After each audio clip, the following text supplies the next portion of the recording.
Dear family, Ali has traversed into the realm of the Silver Wolf tribe as a shaman, only to stumble into a youthful love triangle. The village elder has been urging her to seek a partner. Upon the return of the hunting party, Uncle Ansu teased her, causing her father, Mo Shu, to instantly darken in demeanor. Hung delivered medicine, but was met with hostility from both her father and brother. The familial dynamics are intricate whenever her mother takes the hand of a young lady. Her father and Uncle Yu erupt in indignation, creating quite the ruckus. I must say, I have never encountered such a fiercely protective father in my life. At that moment, the courageous hunters of the tribe had just returned, and the atmosphere was exuberant.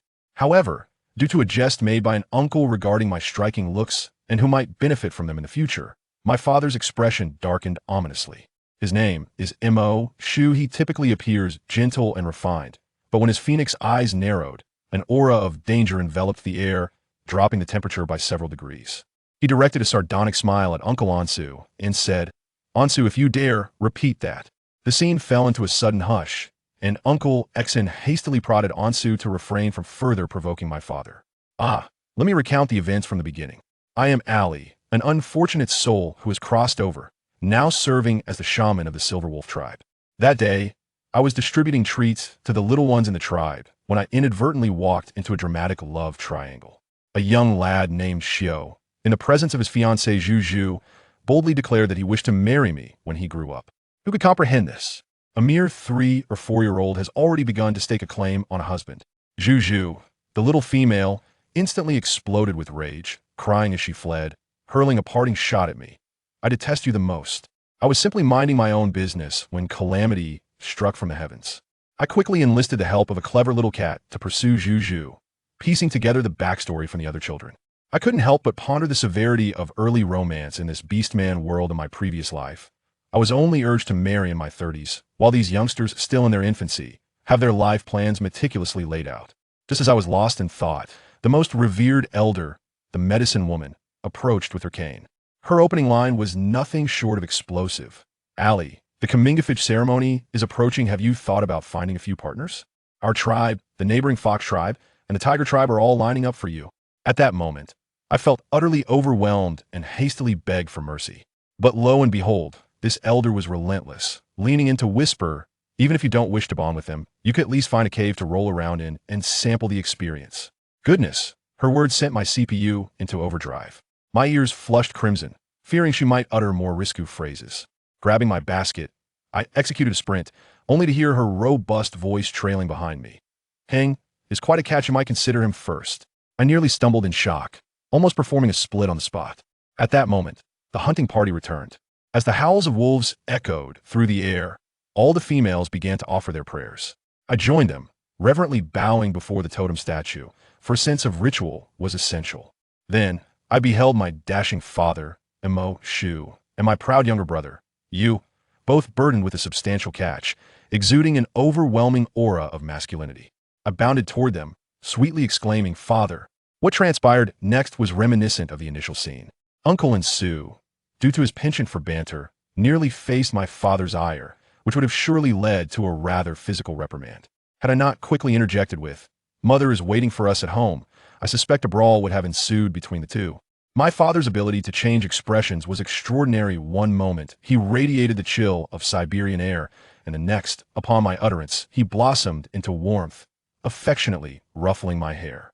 Observing my father's gaze, which seemed to convey a sentiment of "consider yourselves fortunate," I imagined Uncle Ansu's legs must have turned to jelly. On our journey home, it was no surprise that we encountered a figure loitering by our doorstep, my foremost admirer. The cloudy to sunny expression on my father's face instantly morphed into a tempestuous storm. My brother, Yu, ever the firecracker, rolled up his sleeves, ready to confront Hung, but I swiftly restrained him. I could only implore him with earnest words, "You cannot defeat him, stay calm. Mother will worry if she sees you hurt." To my dismay, this foolish boy felt slighted, puffing out his chest defiantly. "Sister, do you truly believe I cannot best him? What could I do but soothe him? Of course not. In my eyes, you are the strongest, and you will surely surpass Hung in the future. However, father is undoubtedly the mightiest of all." My survival instincts were finely tuned. My father, upon hearing this, appeared pleased, casting a sidelong glance at my brother, as if to challenge, "Do you have any objections?" This left you utterly silent. Hung was in fact quite amiable. Upon seeing us, he hurried over to greet us, though his gaze frequently drifted toward me, his eyes ablaze with intensity. My father, once again irked, coughed twice to remind him to exercise discretion.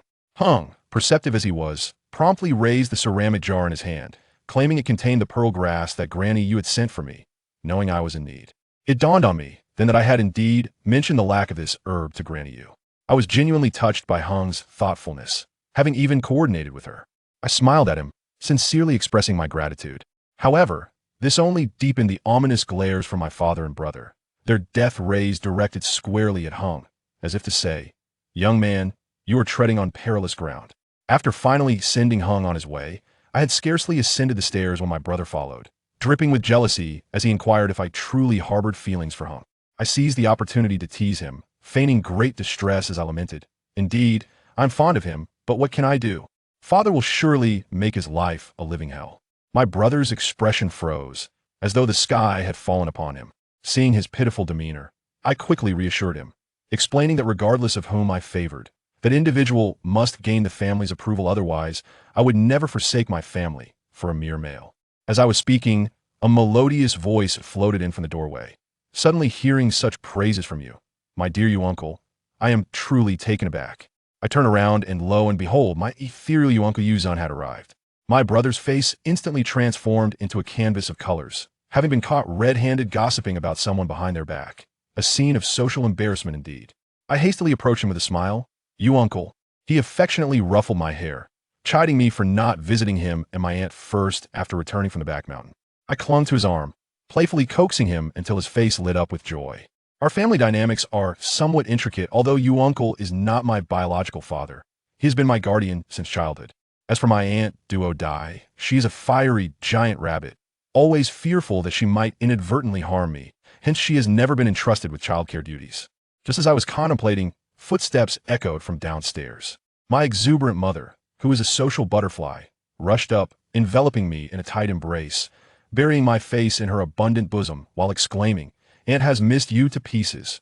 I struggled to breathe, acutely aware of you uncle's suddenly piercing gaze behind me. Oh dear, he is even jealous of his own female counterpart. After a laborious escape, my aunt cradled my face, scrutinizing it from all angles with concern. "You've lost weight, your chin is so sharp. This won't do, I must prepare some delicious food for you." With that, she dashed downstairs like a whirlwind. I touched my face. "I have a perfectly standard figure. Thank you very much." Alas, there exists a type of thinness that only my aunt perceives. The three of us had no choice but to follow her downstairs.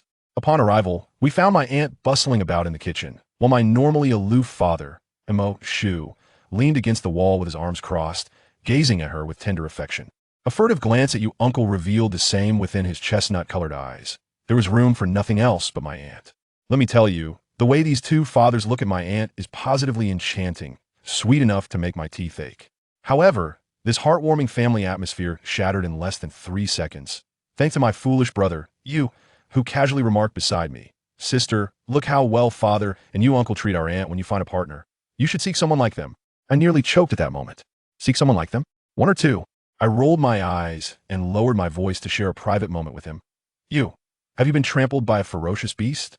Tell me, in the entire Silver Wolf tribe, who possesses my father's combat prowess along with you uncle's cunning?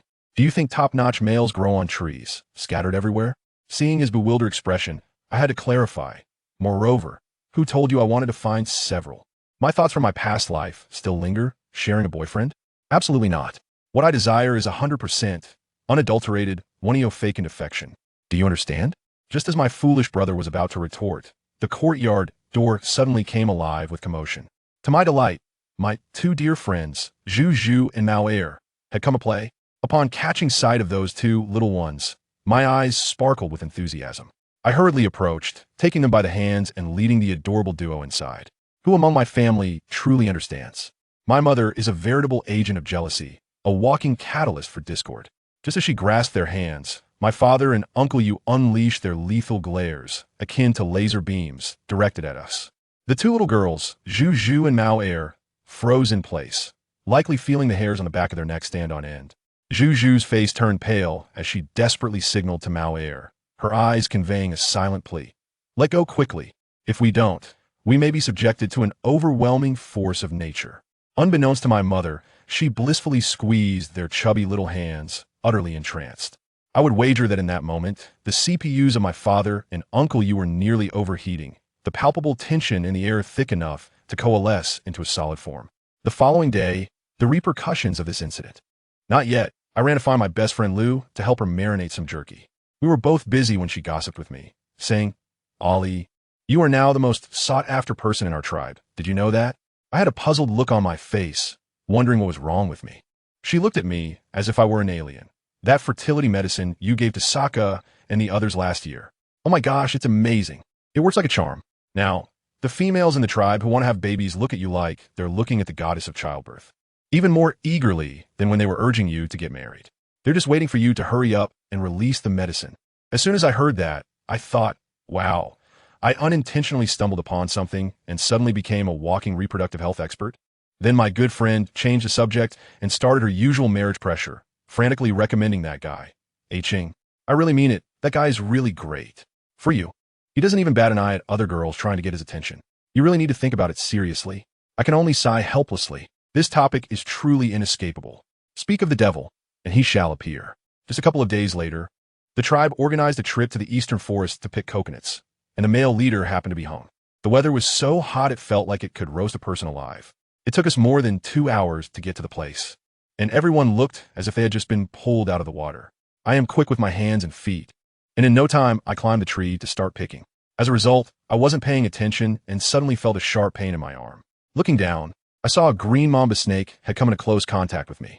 I'm not in a hurry. After all, I'm a professional witch doctor, and I always carry antidotes with me. I slid down from the tree, found a spot to sit, and was just about to treat my wound. But then that guy, Hung, appeared in front of me as if he had radar, his expression as tense as if the sky were about to fall. "Ollie, what happened to your hand?" I quickly pulled down my sleeves, saying it was nothing, just a small injury. "Let me see." He unexpectedly reached out and directly pressed down on my shoulder with such force that I couldn't move at all, his tone very serious. The eyes of everyone around, who were just watching the excitement, suddenly all turned to me. I was so embarrassed that I could practically dig a 3-bedroom apartment with my toes. I have no choice but to confess honestly, I was bitten by a green mamba snake. As soon as I finished speaking, Hang's face darkened. He actually started to yell at me. "Ollie, can you please take your own body seriously?" I was completely dumbfounded. "Dude, I'm a shaman. I'm a walking antidote. Okay? I've taken my medicine, treated my wounds. So why are you getting worked up here?" As a result, this guy's next move was even crazier. He directly granted me a special leave, forbidding me from picking coconuts, with the reason being, "You just got poisoned, you have no strength. Just take a stroll in the woods and gather some herbs." I rolled my eyes at that excuse. It was so lame. We've been to this forest hundreds of times. Where will we find any rare herbs? Isn't he just trying to find an opportunity to be alone with me? It's as obvious as Sima Zhao's intentions, known to all. He greeted Chi and Jiva, who were on lookout duty, and then led me deeper into the woods. I have to admit, his eyesight is really good. He actually helped me find a few decent pieces of decayed grass. While I was digging for herbs, I joked, "Hung, you really know a lot. Was your tribe this impressive back in the day?" I had my back to him and didn't see the moment his expression stiffened. When I turned around, I noticed something was off about his face. Just as I was about to ask him what was wrong, he suddenly covered my mouth with one hand, made a shushing gesture, and his eyes instantly became extremely sharp. "Someone's coming, quick, get up the tree," he urged in a low voice. My heart tightened, and without saying a word, I stepped on his shoulder and quickly climbed up a big tree, hiding myself thoroughly. Hung also swiftly climbed up another tree beside me. Soon, 2 figures approached from a distance. One looked like a clumsy, strong man, while the other was completely wrapped in a black robe, with only a pair of sinister, blood-red eyes visible, clearly not a good person. I could hear them speaking intermittently. The Silver Wolf tribe needs to keep a close watch. The Lion tribe has already sent spies to blend in. My heart was in my throat at that moment. A spy? Just because I took another glance at that man in the black robe, he suddenly looked up, and his gaze shot towards me like a poisoned arrow, precise and deadly. "Who's there? This is bad. I've been discovered." In the next second, to divert their attention, Hing jumped down from the tree, and with a roar, instantly transformed into a majestic golden giant lion. The burly man named Bader was momentarily stunned by the roar, but he also spotted me and shouted, "Female, want to catch me? In your dreams." I quickly pulled out a bag of special powder from my pouch and threw it at his bear-like face. below the tree. The man in the black robe was also startled by Hang's golden lion form, but he reacted quickly, letting out a hiss and transforming into a gigantic black python. In an instant, they were entangled in a fierce battle. The one called Bader, affected by my powder, was scratching himself all over while cursing and crawling towards me. Damn female, once I catch you. His disgusting words instantly ignited my anger. My eyes turned cold. Huh, you still want to catch me? You better have the ability. While swiftly moving on the branches, I threw 2 more bags of powder at him. Damn it, I should have listened to Uncle You at that time and brought out some lethal poison. Now look at me, stuck up in a tree by a pervert. Let me tell you, the branches are getting thinner and thinner, and my little body can barely hold on. The branch under my feet is creaking, and my heart has already sunk halfway. Behind me, the one called Bard has a voice as if it's laced with poison, taunting me. Run. Why aren't you running? Little female, I advise you to come over obediently, or else if you fall and get crippled. Do you think that male will still want you? Good grief. This tactic is so old. Is he trying to play female value, PUA with me? He's still babbling, saying no male would want a cripple who can't bear young. And the malice is just outrageous. In an instant, I thought of our tribe's Jiao Jiao, who used to be so arrogant. Later, when it was found out that she couldn't have children, everyone treated her like garbage and discarded her. The reality is terrifying. Bard sees that I'm not reacting and thinks I'm scared silly, looking at me with such disdain. He believes I have no other choice but to surrender. But I refuse. Out of the corner of my eye, I caught a glimpse of Hung over there. He was tightly coiled by a giant python, nearly going insane with urgency, but unable to break free. It dawned on me that for a battle maniac like Hung to be pushed to this extent, that man in the black robe was definitely not a good person. Just then, I heard the sound of wolves howling from a distance. It was Chi and the others. My heart leaped with joy, but then I saw that bastard Bard's eyes instantly turn cruel. He knew he was out of time and stomped heavily on a tree trunk. Who understands, family? The branch snapped with a crack, and suddenly I felt weightless, with the sound of howling wind filling my ears. I closed my eyes, thinking it was over. Even if I didn't die, I would end up paralyzed. I was about to grit my teeth and try to channel the little bit of awakened bloodline power I had, hoping to transform and cushion my fall. But what happened? Whoosh, the wind stopped. I was caught securely in someone's arms, held tightly as if they were afraid I would shatter. When I opened my eyes, I was met with an expressionless face that had remained unchanged for ages. It was Chi. My God, how did he get here so quickly? I had mentally prepared myself to be smashed into a pulp. Are you okay? Chi's voice was tense, and he didn't loosen his grip even after landing. I tell you, in 2 lifetimes, it was the first time I was held like a princess, and it was quite embarrassing. I was just about to say, Chi, can you put me down first? When a foul, fishy wind suddenly descended from above. I almost passed out on the spot. As I looked up, a giant lizard with a dark green body came crashing down from the sky, its tongue whipping out like a whip. Wow, it turns out that Bard isn't human. He's a giant lizard. Chi held me, and in an instant, we moved hundreds of meters away. Stay here. Chi set me down, warned me, and then transformed into a silver flash, engaging in battle with the giant lizard. As soon as Hung saw that I was safe, his combat power skyrocketed. It seemed that my rival, saving me, stimulated him, and he started beating the giant python mercilessly. Soon Jiva and Shirlu arrived, and I quickly shouted, "There are God-forsaken among them." As soon as I said this, Jiva and Shirlu's expressions changed instantly. Without a second thought, they split into 2 groups and joined the battle. Originally, it was already tough for Chi and Hung to face off, but now it turned into a 2-on-1 situation, which was a complete one-sided crush. In no time, Bard's giant lizard was tied up tightly by Chi and Shirlu. Unfortunately, that black-robed man was very slippery and managed to escape using some kind of bloodline talent. Damn it! Jiva transformed back into human form, and there was a huge gash on his arm, oozing black blood, clearly poisoned. I quickly handed him an antidote pill. Shirlu looked at Jiva's injury with surprise. You got hurt in a 2-on-1? That guy's that fierce. Jiva cursed angrily. Fierce my ass. That bastard is too insidious. Every move aimed at vital spots. If I hadn't dodged quickly, my winter cub dreams would have been gone. I twitched at the corner of my mouth. Fortunately, they still knew I was here. Can't they tone down their fierce words a bit? After hearing this, Shirlu's expression also became serious, saying that this matter must be reported to the clan leader immediately. I nodded and mentioned that I had overheard some of their conversation earlier, and I would personally go to the back mountain to find a priest. Upon hearing that I wanted to find a priest, Jiva and the others were shocked. That was the ultimate boss of the tribe. Who would dare to disturb him without a reason? On the way back, Chi transformed into a silver wolf and let me ride on his back. Hung watched from the side, and her expression was TSK, like a jar of vinegar had been overturned. After we joined the main group, Lu and Qingqing were almost worried to death, surrounding me and asking all sorts of questions. To avoid causing panic, we agreed on a unified statement, saying we encountered two juvenile, ferocious beasts. And guess what? These girls who had never seen the world became even more excited upon hearing it was ferocious beasts, pulling me along and asking questions the entire way, treating me like a brave warrior who had just defeated a monster. Early the next morning, I went to the back mountain with Uncle Yu. That place, apart from the 1,000-year-old tree where the priest lived, was completely barren. When we arrived, Priest Inlan was already sitting at the stone table, having brewed tea, looking as if he had opened his heavenly eye. As soon as he opened his mouth, he said, "They told me about the Forsaken Ones last night." Then he changed the subject, looking at me with a smile. "Ollie, don't worry, it won't affect your coming-of-age ceremony. What you should consider now is, who will be your partner? I think Hung would be a good choice." I was completely speechless at that moment. Uncle Yu was straightforward and asked, "Priest, why are you so concerned about Ali's coming-of-age ceremony?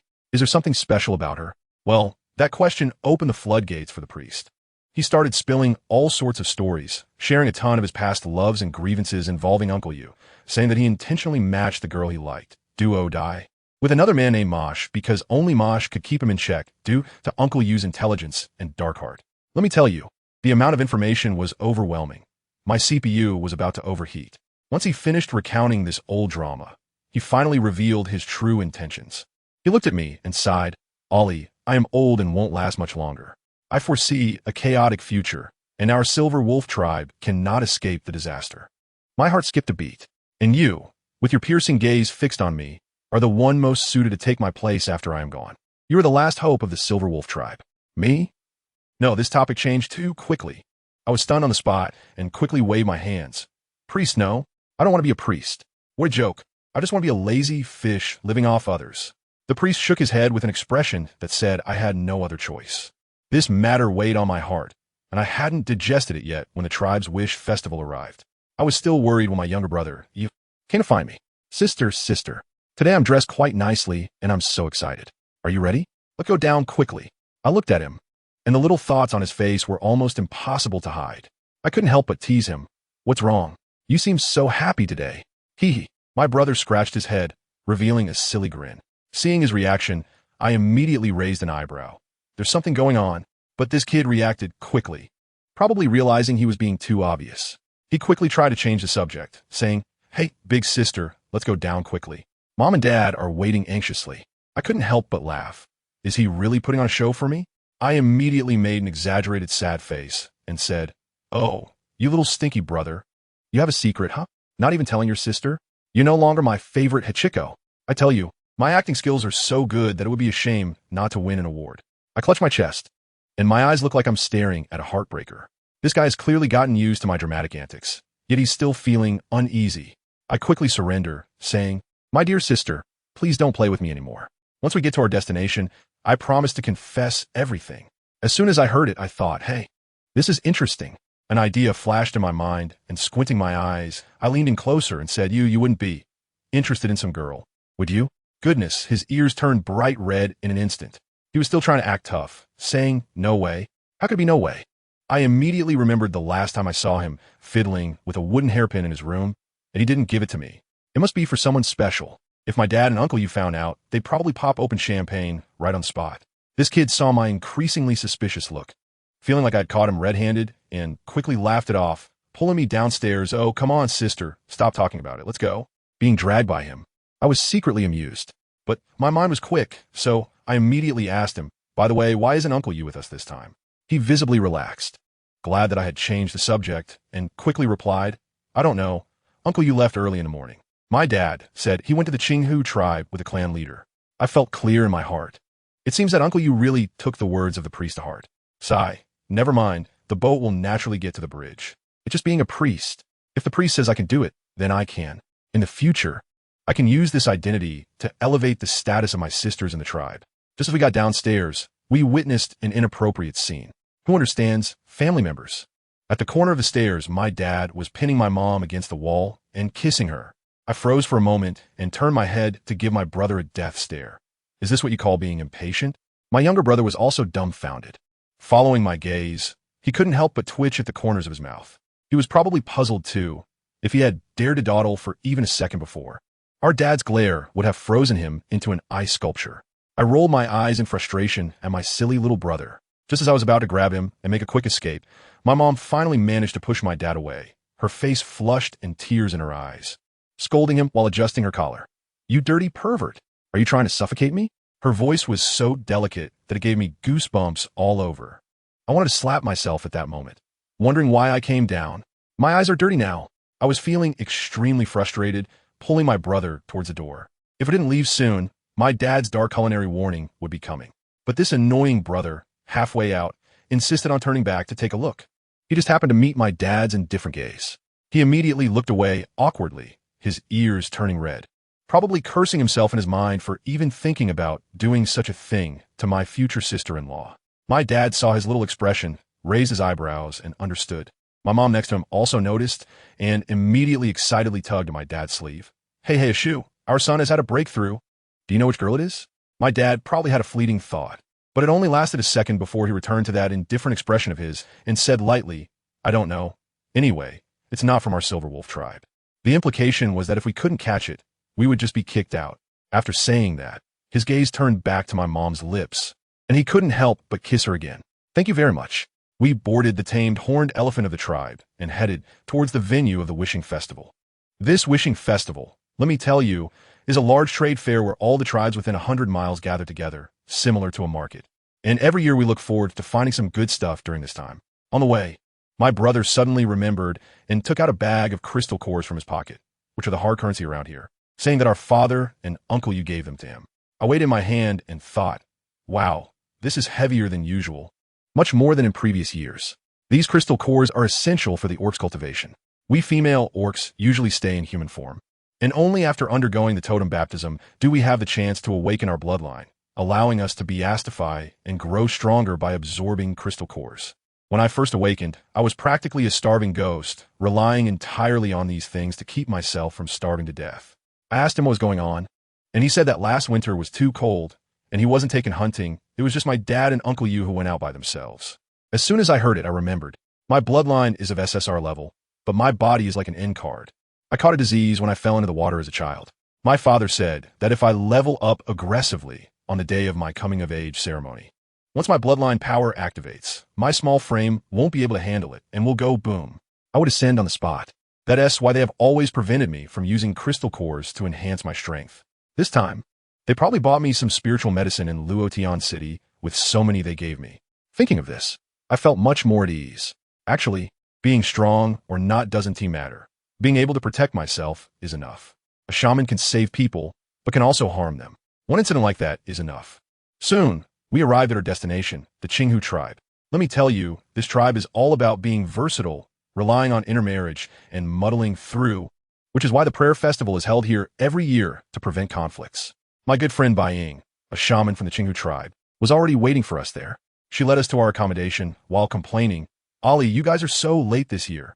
If I hadn't saved you a room, you would have had to squeeze into a big dormitory with those cold-blooded tribespeople." I smiled and comforted her. Yes. It's all thanks to my good Ying. Otherwise, we would have to sleep on the streets." Bai Ying led us to a particularly elegant bamboo courtyard, then lowered her voice to whisper to us, saying that there were a few stubborn residents living in the courtyard who were invited by their leader as honored guests and were very powerful. So she advised us not to provoke them. I nodded to indicate my understanding. As long as others don't provoke us, we are definitely pacifists. Just after saying that, the words "don't cause trouble" were still lingering in the air when trouble found us. A woman named Bai Shui directly blocked our path. Bai Shui is quite pretty, with an innocent and naive look.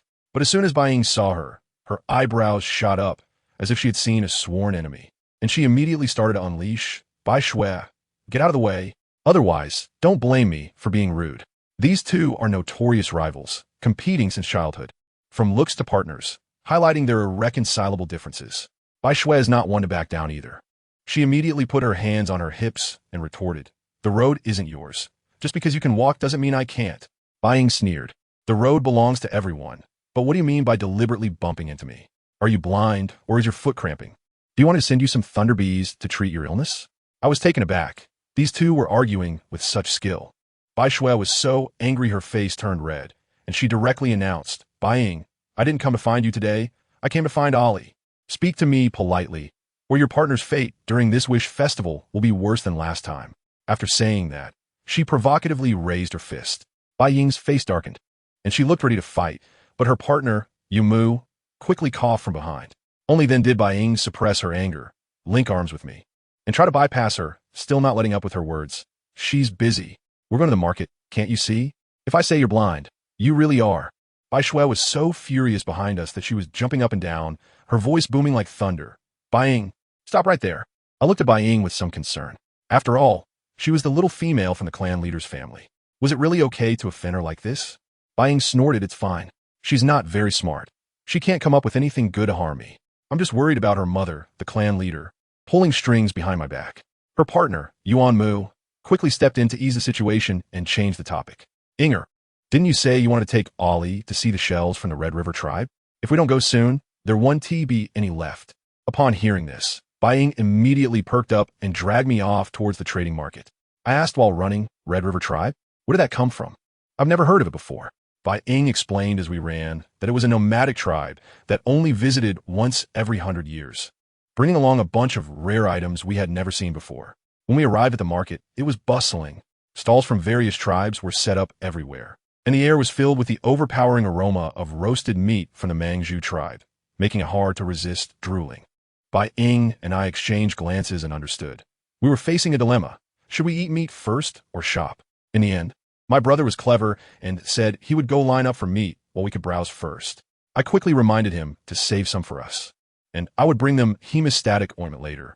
We asked around to find out where the Honghe tribe was, and an old man from the Eagle tribe pointed us to the busiest area inside, kindly reminding us to be cautious of the outsiders with unclear backgrounds. I handed him a bottle of my homemade hibiscus balm as a tip for the information. Before we could even reach there, we heard a few females complaining ahead, saying that the people of the Honghe tribe were too arrogant, setting up stalls but refusing to trade, with terrible attitudes that made them want to curse. Bai Ying was also infuriated upon hearing this. What were they there for if not to trade? Did they look down on us people from the Watakan Forest? I wasn't that angry. I pulled her along and thought, fine, if they won't sell, we can go look elsewhere. Just as I was complaining to Bai Ying about these people, my silly little brother got into trouble on the other side. He was in line to buy meat, but then he caught sight of a girl and instantly zoned out. I tell you, the look in his eyes was like he had lost his soul, probably imagining a whole series of idle dramas in his mind. Is that her? Who's that guy next to her? Could he be your boyfriend? Meanwhile, Zhu Zibing from the group of brash guys tried talking to him, but he didn't respond for a long time. When the girl got closer, my silly brother jumped back like he was dodging a plague. Zhu Zibing's face darkened right away. She had already been teased for looking a bit too strong, and now my brother's reaction shattered her self-esteem. Then something even more explosive happened. A guy with a scar on his face suddenly appeared out of nowhere and mocked Zhu Zibing directly. All right, if you don't like me. It's just like how Ollie doesn't like me either. What's the difference between us? After saying that, he added self-deprecatingly, oh, there's a difference, at least my face. Ollie doesn't even bother to look at. Wow, this guy really knows how to break down himself and others, huh? Zhu Zibing was left speechless and clenched her fists in anger. Just when the atmosphere became extremely awkward, a voice suddenly rang out. Hey, Ollie Bai Ying, you finally made it. I have to tell you, Zhu San's shout practically saved Zhu Zibing's life. As soon as he yelled, he diverted the attention of that guy next to him named Zhu Si. That guy was fixated on Zhu Zibing like an AI camera, and it sent chills down people's spines. Now that he turned his head, Zhu Zibing didn't dare stay for another second. She quickly slipped away, cursing in her heart, damn pervert, you deserve to be single your whole life. She ran straight to Ollie and the others, and just as she was about to catch her breath, guess what happened? The moment she got there, she flipped the switch to her cold mode, only giving a nonchalant hum to the enthusiastic greeting from Ollie, raising her chin higher than the sky. Ollie was dumbfounded, thinking, did I owe you money or something? But she didn't bother to think too much about it, since she wasn't really close to Zhu Zibing anyway. Goodness. Zhu Zibing directly sat next to Zhu San and reached for the meat. Zhu San was in a dilemma. There wasn't much meat to begin with. It was meant for Ollie and the others. But he couldn't resist Zhu Zibing's gaze, which was like a debt collector's. So he softened and thought a woman couldn't eat much anyway. So he gave her some. What happened next? Who can understand this? Was Zhu Zibing a reincarnated hungry ghost? She finished one piece in 2 bites, and immediately wanted a second piece.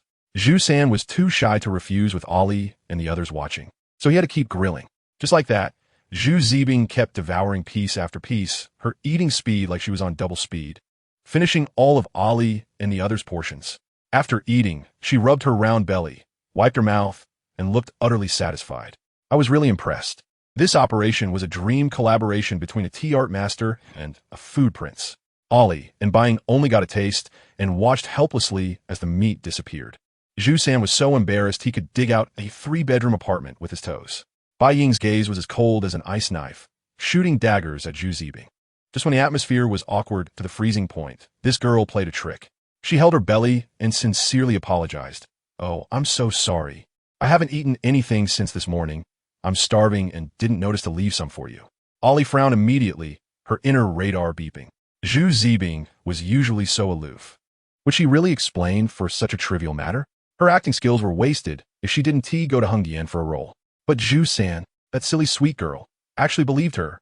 He quickly began to self-reflect, thinking that they a bunch of big guys were too rough and actually let a girl go hungry for so long. Bai Ying wasn't buying her act. She directly turned to Ali with a smile. "Let's go, Ali. If we stay any longer, we'll just be left drooling while she gets full." With just a few words, they left Zhu San there, and Ali stood up, leaving behind the ointment and hemostatic powder, giving Zhu San a way out, then took everyone away, clean and neat. On the way back, Bai Ying couldn't hold back and started ranting. "Ali, do you think she did it on purpose? I saw her belly almost bursting. We didn't eat enough, but she had a feast." Ali was sharp.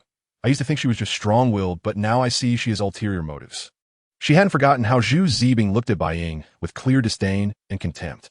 Bai Ying was like a dam bursting, exposing Zhu Zibing's true nature. With her attitude, her standards are sky-high. She looks down on ordinary beastmen, and the weaker ones she mocks coldly. Those 2 brothers from the bear tribe have pursued her for so long, and she just kept them hanging. No wonder no one wants her. While they were complaining, Ali's younger brother, a guy named Yu, suddenly froze like he was struck by lightning, his eyes fixed on a direction, nervously stuttering, "Sister, I saw Yin Yin, I want to go find her." Following his gaze, oh my, there stood a girl wearing a veil, her aura extraordinary. The key was that there were several bodyguards beside her, all in matching uniforms with knives at their waists, clearly not ordinary people. One of the bodyguards, with eagle-like eyes, quickly scanned over and, upon seeing Ali was a woman, probably deemed her no threat and shifted his gaze away. Bai Ying was shocked. "Your brother has an eye for talent. That girl is not simple." Ali remained calm. "Maybe she is just from some big tribe visiting. But my brother is no slouch either." Bai Ying was taken aback when Ali mentioned Yu's strength. Below the Beast King realm, there are ranks of red, orange, yellow, green, cyan, blue, and purple, like a rainbow. Typically, a miner could reach the orange level and be considered a genius, but Yu was already at the yellow level, about to break into green. That's not just genius. That's like having a cheat code. That night was the bonfire party for the Wish Festival, and it was a sea of people. But Ali had no desire to play and slipped away.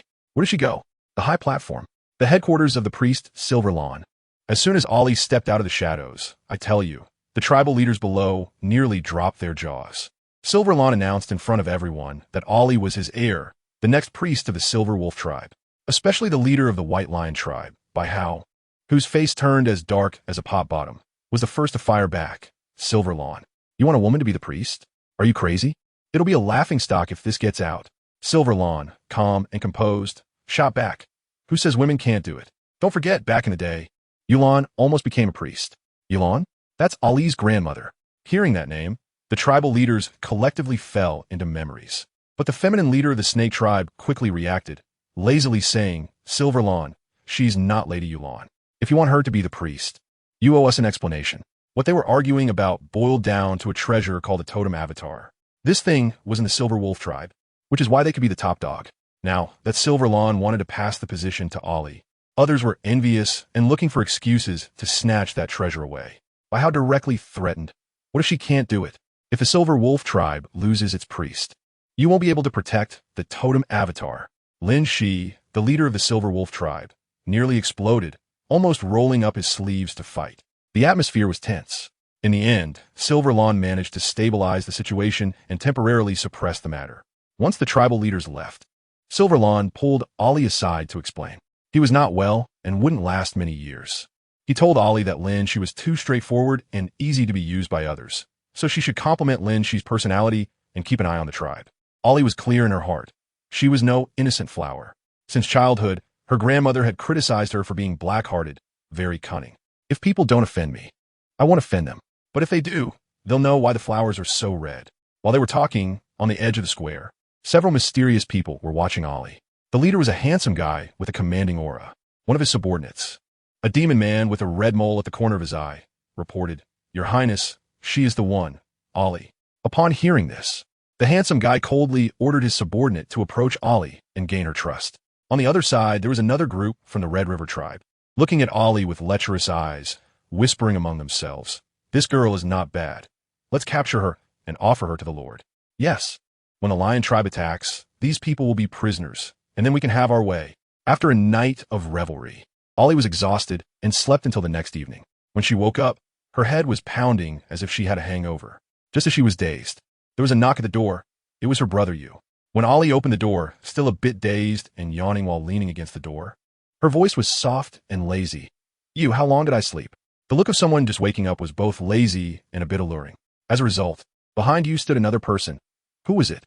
It was that obsessive husband, Zhu Si. He had originally been looking down, too shy to meet her gaze.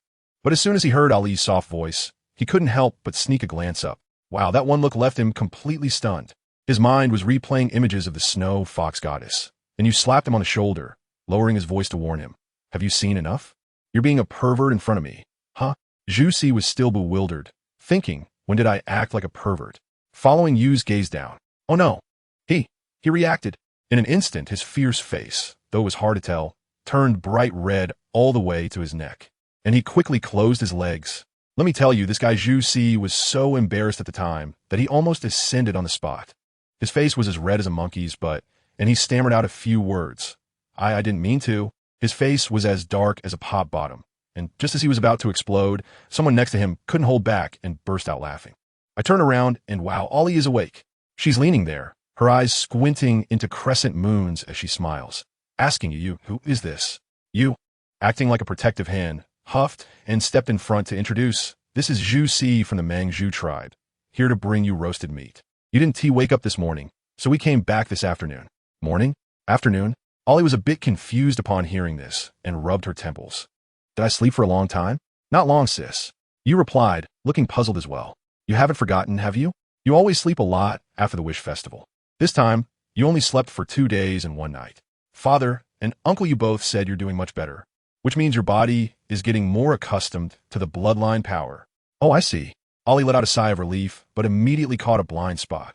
"Wait, why have I never heard you guys say that I would be drowsy after the Wish Festival?" "Huh?" You froze. "Didn't Father and the others tell you?" Looking at her silly brother, Ollie felt helpless. Forget it, she thought. No more questions. I'm afraid if I ask more, his CPU might overheat. Bruce, there are outsiders here. Ollie's gaze shifted past you to Zhu Si behind him. Only then did I notice, wow, Zhu Si is really tall, probably over 9 meters. You standing in front of him looked like a little chick. Ollie's disdainful gaze quickly swept over you. You instantly flared up. "Why are you looking at me?" "Sis?" Ollie rolled her eyes at him, her tone dripping with sarcasm. "I'm looking at you. You eat well every day, so why are you still shorter than Zhu Si?"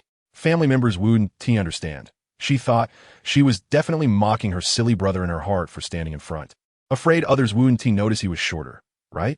You turned around and realized he really only reached Zhu Si's chin, and his face instantly darkened. I saw Zhu Si desperately holding back his laughter, his lips almost unable to contain a smile. "Sis, I'm not short." You retorted angrily. "Zhu Si is already an adult. But I'm not yet. I can still grow." All right, I believe you," Ollie said with a smile, probably thinking, just don't keep joking. "If you grow into a 2-meter giant, I'll have to look up so much my neck will break." You grumpily noted that down. And he also held a grudge against Zhu Si. However, his mind worked quickly, and suddenly he slapped his forehead. "Right, sis? You must be hungry after sleeping so long. Zhu Si brought a lot of meat, and we'll roast it for you. Uncle Yu's soup is also heating up in the kitchen." Ollie felt warmth in her heart, nodded, and then sincerely turned to Zhu Si. "Thank you, Zhu Si." Look at Zhu Si. He is quite calm. We've been chatting for a while.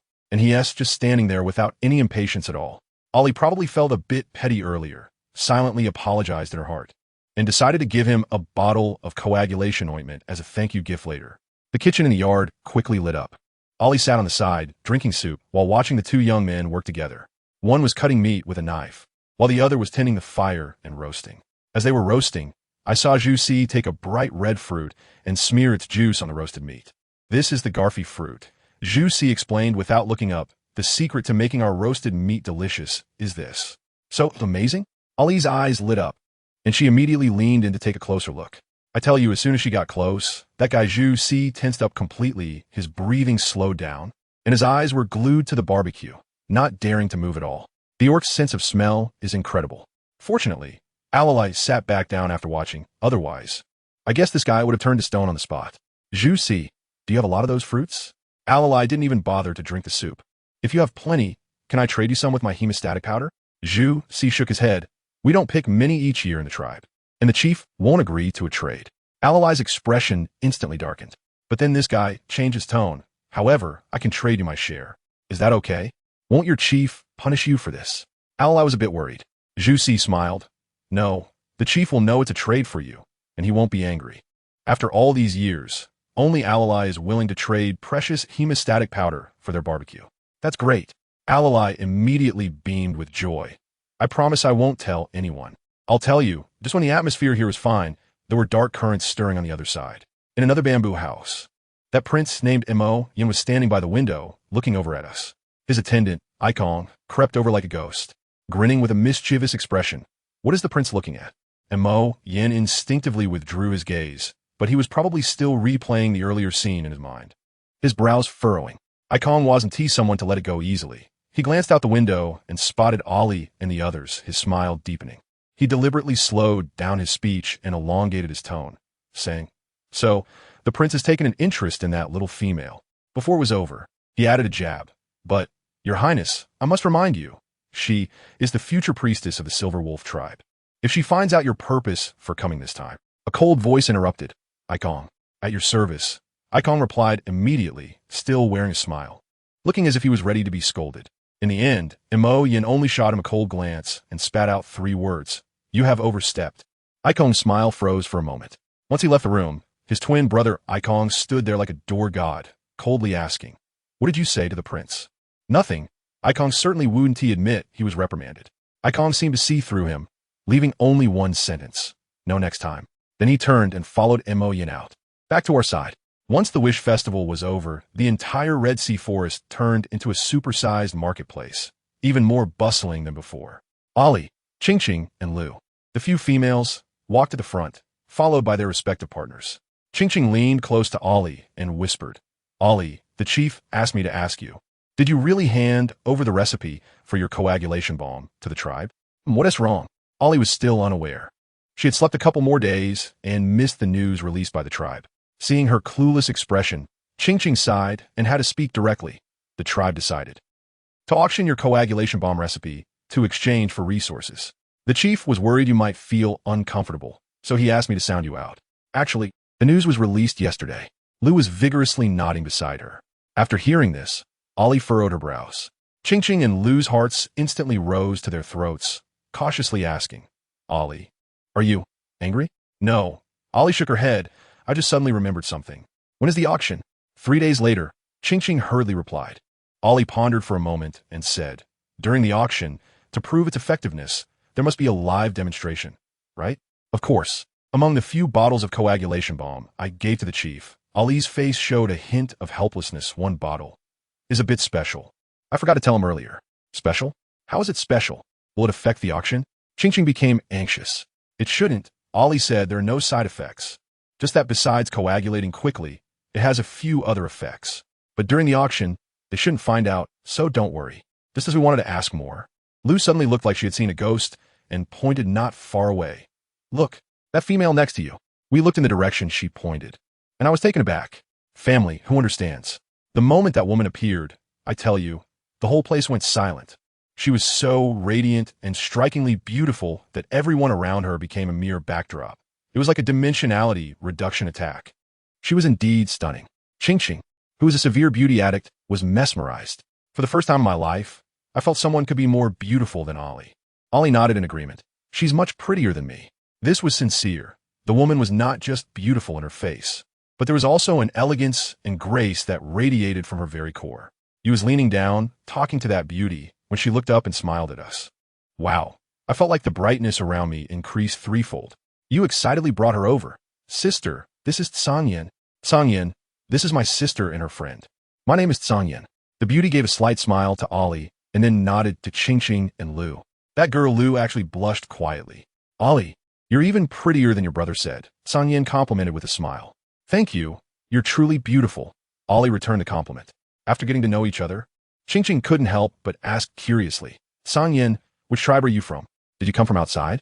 We were chatting with the female, and Fu Feng took you aside, hooking his arm around his neck and asking, all right, you little guy, keeping a low profile while doing big things, where did you find such a beautiful female? Which tribe is she from? She traveled from outside, like me, and is also from the wolf tribe. You paused for a moment and then said, Fu Feng, have you all heard of the fox wolf tribe? From Yuhuang Ridge. Tsangyan also heard this and smiled lightly. Yes, I am from the fox wolf tribe of Yuhuang Ridge. It's quite far from here. You probably haven't heard of it. Yuhuang Ridge? We exchanged glances. Indeed, having never heard of it. Ollie asked, since it's so far, how did you end up here? Tsangyan chuckled. I'm also a beast warrior from the tribe. I heard that you have some spiritual medicine here and wanted to try my luck. Spiritual medicine? You mean the holy medicine? Lu interjected. That holy medicine was taken by the leader of the snake tribe 8 years ago and used on their priest. Tsangyan's eyes lit up. The snake tribe you mentioned, do they have anyone who can use spiritual medicine? Of course. Ching replied with a look that said you don't understand. In our Watakan Forest, the leader of the snake tribe, Shiyu, is a natural shaman. The phrase natural shaman made Tsangyan's expression change noticeably. She must have been pondering something, but soon calmed down and cheerfully shifted the topic back to Ollie. The leader of the snake tribe, is that impressive? By the way, Ollie, I heard from you that you made the hibiscus ointment. Are you interested in the hibiscus ointment? Tsangyan nodded. I think the hibiscus ointment you made is a bit different from the one I used before. What they call hibiscus ointment outside is not really hibiscus ointment. Tsangyan explained, and those things are valuable but hard to come by. Actually, Ollie, your hibiscus ointment is no worse than the ones from outside. Lu asked Tsangyan. You said Ollie's hibiscus ointment is different. How is it different? Tsangyan looked at Ollie, her expression becoming somewhat serious. Ollie, I have used your hibiscus ointment, but there's one strange thing. After using it, I always feel a sense of comfort as if blessed by the totem spirit. She paused, her gaze turning somewhat suspicious as she stared intently at Ollie. Ollie, are you sure you didn't use any prohibited medicine? Goodness, I thought to myself, if you say that, I won't be sleepy anymore. Coming right out with such a big accusation, is this going to stir up trouble? Ching and Lu's faces instantly darkened, their eyes on Tsangyan turning unfriendly. I have not used any prohibited medicine in the hibiscus ointment. Ollie lowered her eyelids, her voice soft but every word clear. We in Watakan Forest have little interaction with the outside world. As a minor female, where would I get prohibited medicine? Here. Using prohibited medicine is equivalent to betraying the tribe. She lifted her head, her smile shallow, but her eyes held no amusement. Ching immediately chimed in. Everyone knows that Ollie makes hibiscus ointment. If she had used prohibited medicine, wouldn't the priest have found out? Tsangyan, you don't know anything, so don't speak carelessly here. I tell you, as soon as those words came out, the air instantly turned cold. Family members, who understands? The term ban drugs here is like pressing a nuclear launch button. The faces of those sisters turned pale in an instant. In the orc world, this stuff is more disturbing than mentioning an ex. It's synonymous with evil and misfortune, and whoever gets involved is doomed. If you dare to touch it, that is not called personality. That is the ultimate insult to the beast god. Lu's brows were so tightly knitted that she could crush a mosquito. She said that at Ghost Cry Cliff, even tough guys come out crying. How could a pampered girl like Ollie last 3 days there? She'd be finished. So even knowing that Tsangyan made an unintentional mistake, she felt really displeased, and looking at Tsangyan's beautiful face only made it more irritating. Tsangyan wasn't foolish either. She quickly sensed the awkward atmosphere and hurriedly apologized. I'm sorry. I didn't know this was so serious. But you know, once some words are spoken, they're like spilled water. They can't be taken back. Ollie remained silent. Ching let out a cold snort, and Lu's mouth also drooped. The guy named you, seeing the situation was bad, quickly stepped in to ease the tension, acting like a caregiver. Sister, don't be angry. Yin isn't from here. She doesn't understand the rules. Good grief, if he hadn't said anything, it would have been fine, but as soon as he did, Ching exploded, firing back at him. She doesn't know? You wouldn't teach her? Ollie was about to become the sacrificial priestess. With this timing, if news of her using banned drugs got out, do you think she wouldn't know what her fate would be? I'm telling you, this is no joke. In the tribe, there can be several shamans, but a priest? That's a lifelong iron rice bowl, with a status even higher than that of the clan leader, serving as the spiritual leader of the entire tribe. Ollie, being a female in a position of power, already has a lot of people watching her.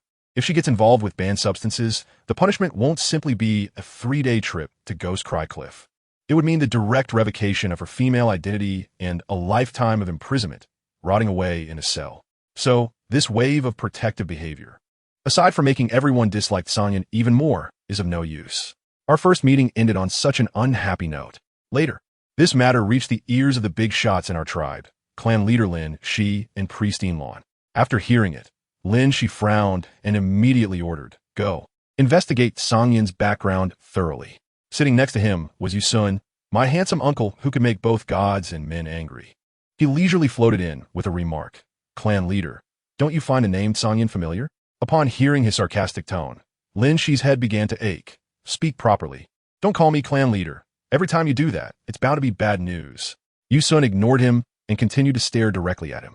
Lin Shi felt uneasy under his gaze and could only guess. Just a coincidence, right? How could the little princess of the Songlong tribe come to this godforsaken place? Yusun then said lightly, "Nothing is absolute," which directly snapped Lin Shi to attention. "Let me tell you, our Watakan Forest has a geographical position that is simply exceptional. Behind us is the city of Hanxia from the Songlong tribe, and to the north is a mysterious forest called Luotian City.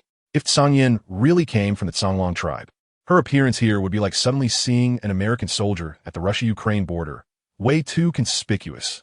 The more Lin Shi thought about it, the paler his face became, and I bet his mind was already playing out a spy thriller. Meanwhile, over at the Snake Tribe, the tribe leader, Shiyu, also received the news. One of his subordinates, a young man named Shitong, looked unconvinced. "Clan leader, I don't understand. Why are you helping that little female become a priestess? And asking me to protect her in secret?" After hearing this, Shiyu's gaze turned so cold it could freeze someone into a popsicle.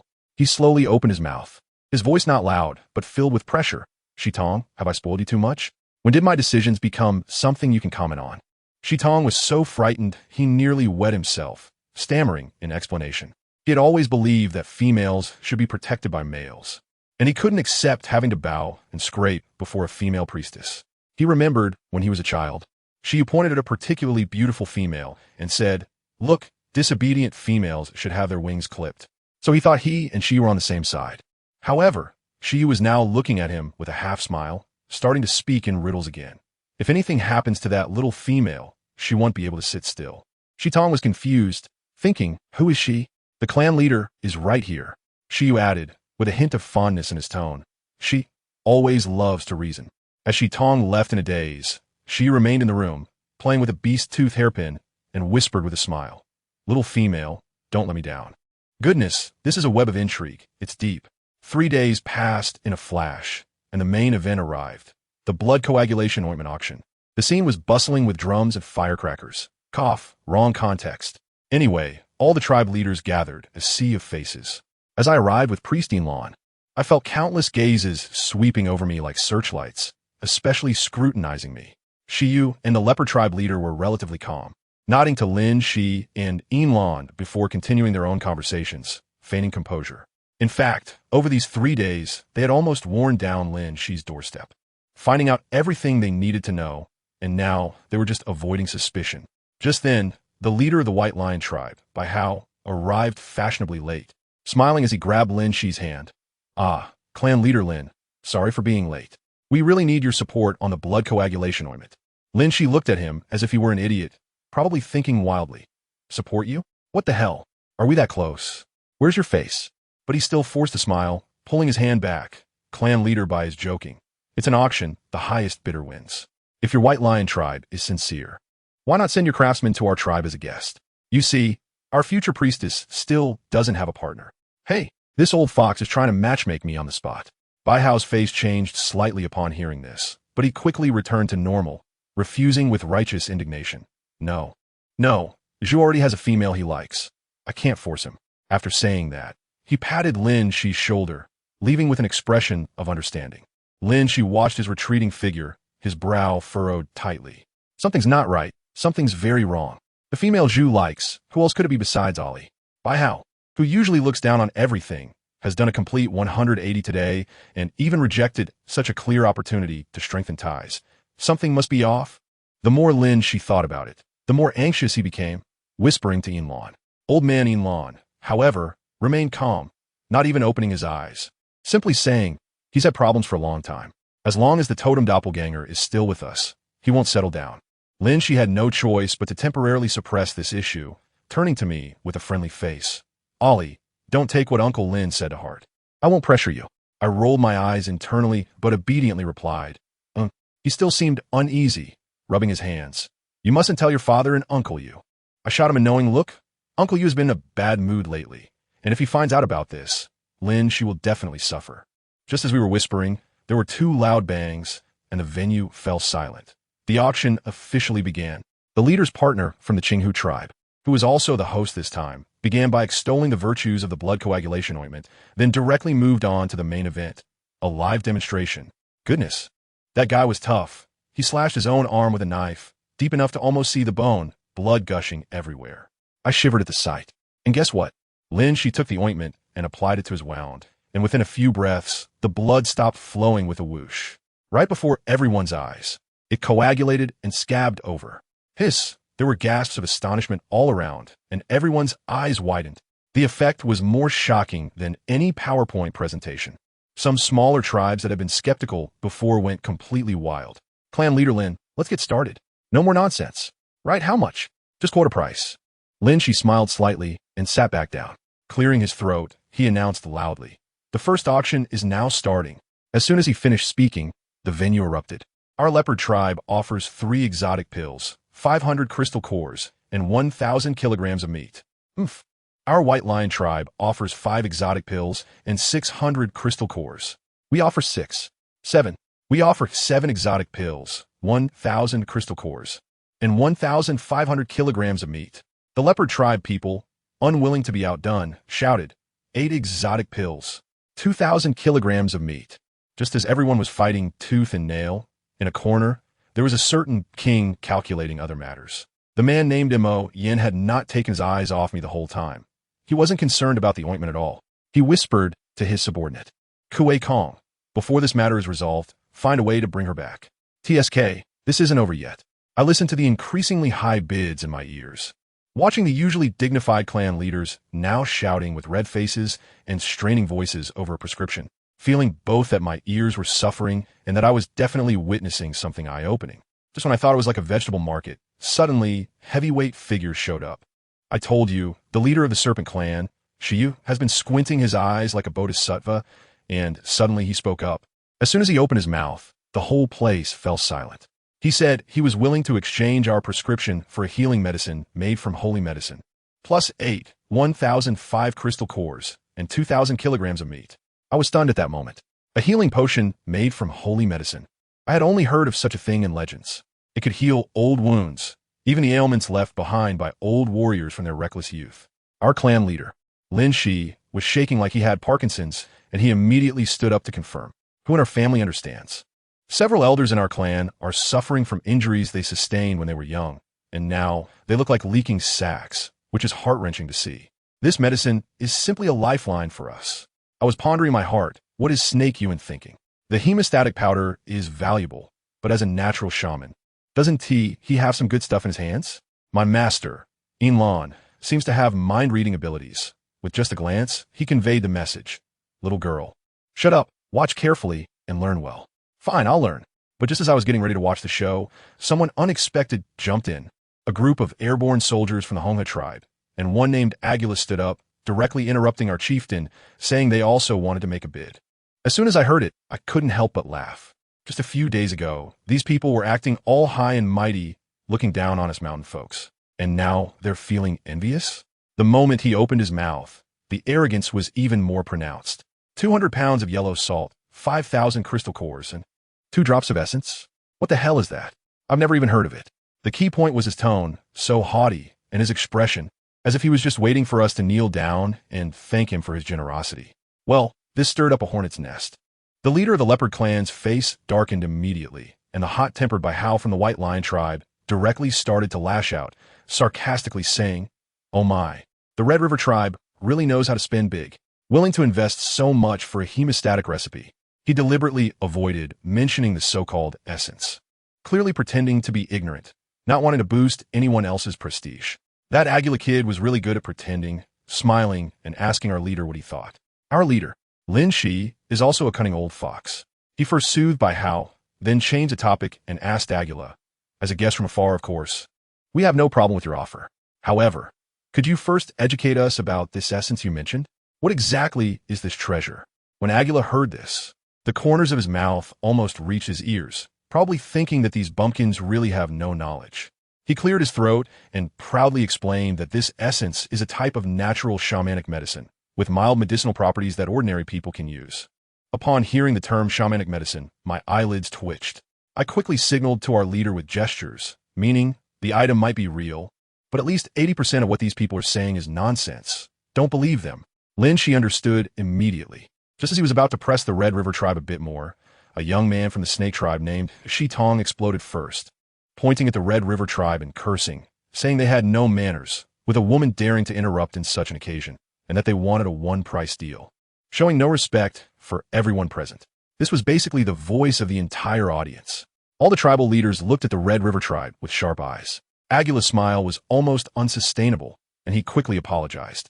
But our leader Lin Shi already understood that among these Red River tribe people, the real decision-maker was the scar-faced man who had been silent at the back, and Aguila was just a scapegoat. What does this indicate? It shows that they are determined to get this recipe. Understanding this point, Lin Shi became even less anxious, smilingly tossing the ball back to Shiyu. "Leader of the snake tribe, they have raised the price. Are you still in? I tell you, the top-level tug-of-war has begun." Shiyu exchanged a glance with the chief of the leopard clan, then slowly stood up, adding another 500 crystal cores and 10 exotic pills to the original offer. Then he dropped a bombshell. He addressed everyone, saying, "If the Silver Wolf tribe is willing to exchange, my snake clan will welcome the warriors of the Silver Wolf tribe to come and spar with us anytime from today onwards." Boom! The whole place erupted. I was completely shocked. Let me tell you, the snake clan is notoriously socially anxious and hasn't interacted with outsiders for hundreds of years. This is no longer a trade. This is an olive branch, an alliance. The value of this friendship is simply incalculable. Lin, she didn't think twice and made a decisive call. Deal? The first spot belongs to the snake clan. Those prairie guys turned green with envy and wanted to stir up trouble, but we shot back with a single line. The friendship of the snake clan is priceless. Serves them right. Then came the auction for the second spot. I tell you, the atmosphere went even crazier. The bear clan was ready to put the sacred object on the table, while the scorpion clan pulled together 9 small tribes to pitch in. The Red River tribe got anxious and raised the bid to 500 pounds of yellow salt, 7 drops of essence, and even offered us seeds for crops suitable for forests. Honestly, hearing about the seeds made me a bit tempted. I was almost forgetting what rice tasted like. Just when the Red River tribe thought they had it secured, Bahau from the White Lion tribe stood up again, shouting, "Our White Lion tribe will add a crafting skill. Wow, this is direct technical assistance. The price is simply shocking." Just when everyone thought this was the ceiling, a clear and pleasant female voice came through. "Chief Lin, I would like to trade you a small piece of Wulong wood. Are you willing?" I felt my head buzz. Wulong wood. That's the divine wood that could allow us to live in a luxurious, well-decorated house. Lin, she was so excited he nearly jumped up on the spot. I followed the sound and saw a girl dressed like a red envelope come to life, surrounded by a group of people, looking stunningly beautiful. This girl was called Song Yin from the Fox Wolf tribe, and she had a solid background. She confidently had someone present the box containing the Wulong wood to my master for inspection. But what happened next left me confused. She actually asked us to sell her the complete, exclusive formula. This meant that the previous deal with the snake tribe would be voided, and no one else could have even a sip of the soup. This was such a greedy move. Lin, she immediately refused, stating that our Silver Wolf tribe keeps our word and cannot go back on our promise to the snake tribe. Song Yan's expression turned cold, and she left us with a parting remark, hoping we wouldn't regret it, as she walked away with her people. I was still pondering the background of that woman when the third auction began. This time, the Hongha tribe and the White Lion tribe were completely at odds, like fighting cocks, and the prices skyrocketed. Guess what happened? A mysterious third party suddenly appeared and anonymously placed a bid, instantly overwhelming everyone. The price was so staggering that I was left dumbfounded. 20,000 crystal cores, a pile of seeds, and a witch's pearl. My goodness, a witch's pearl. That thing is equivalent to a wizard's diploma plus a lifetime of power essence. Does this guy have a mine at home? The most outrageous part was that this mysterious guy communicated through the trading conference, saying he had only one request: to attend my coming-of-age ceremony 3 months later. Who understands this? Is this guy my secret fan? It's 2025, and there are still people playing like this? Our chief, Lin Shi, held that hot witch's pearl and pondered for a long time, looking at me with a strange expression. That night, I returned to the tribe with my father, and I heard that a handsome guy with an icy face seemed to be waiting for me, but I didn't see him. Later, deep in our forest, a fiery red fox sprang out from the bushes, followed by a clumsy little white fox, frolicking in the moonlight. But before the fun could last long, my unreliable old man, that fiery fox, began to urge me again. He dashed forward without looking back, glancing at me out of the corner of his eye, making his meaning perfectly clear: keep up, don't dawdle. I told you, I was furious at that moment, just scratching the ground right there. Really, who understands family? It was barely dawn, and he dragged me out for a morning run. We had already run around the woods several times, and my legs felt like they weren't even mine anymore. Still running? Dad, are we still running? I shouted, panting. And guess what he said? His voice drifted over, nonchalantly. It's only been 2 hours. Can't you handle it? I just want to turn back into my human form and argue with him for 300 rounds on the spot. I've never suffered like this before. He seemed to know what I was thinking, sighed, but then his tone suddenly became serious. No, I need to catch up quickly. Your coming-of-age ceremony is approaching, and I must defuse the ticking time bomb inside you before that. As soon as I heard this, I instantly became timid and hurriedly followed him. This is no joke. Let me tell you a secret. My body has a bit of problem. When I was 6, my bloodline awakened, and wow, I got hit with a bombshell, an ancestral bloodline. Sound impressive, right? But for someone from a small tribe like us, it's a death sentence. Why? Because this thing is a bottomless pit. If I wanted to fully awaken, I have to eat a kind of extremely expensive shamanic medicine constantly. In our little place, where will we find those conditions? The Silver Wolf tribe was almost driven to despair. The worst part is if I don't feed it, it will take matters into its own hands and feast on my own vitality. It forces itself to mature. The consequence is that I'll either be drained completely, becoming even more fragile than Lin Yu, or I'll overdo it and end up dead on the spot or turned into a useless person. Although I haven't heard of anyone actually dying, becoming a medicine jar and living a short life is a sure thing. Just thinking about how, in the cold winter, while others are outside having fun, I'll be wrapped in animal skins, coughing inside, and have to be protected by a bunch of males as if I'm fragile. Oh my, I get goosebumps all over. I can't live like that. Father, what about Mom and Ayu? Your Uncle Yu is here. Oh, then it's fine. With Uncle Yu around, it's as steady as a rock. Maybe the bomb-defusing pancake my dad drew was too tempting, but I gritted my teeth and followed him. He ran fast, and I kept up with him. You really don't know your potential until you push yourself. By the time the sky turned yellow, we finally stopped. My dad is the kind of person who appears and disappears mysteriously. I don't know when he suddenly had a small wild boar he had taken down in his hands, tossing it in front of me like trash with a thud. Where did this snoring pig come from? I was startled, but when I got a closer look, I approached. He clapped his hands as if it was nothing, saw it on the way, picked it up casually. All right, you're the boss. You go gather some firewood. Don't wander too far. Okay. I quickly transformed into human form and went into the woods to collect firewood. By the time I returned with a large bundle of sticks, my father had already cleaned that pig thoroughly. We divided the labor. I started the fire while he skillfully skewered the meat with branches.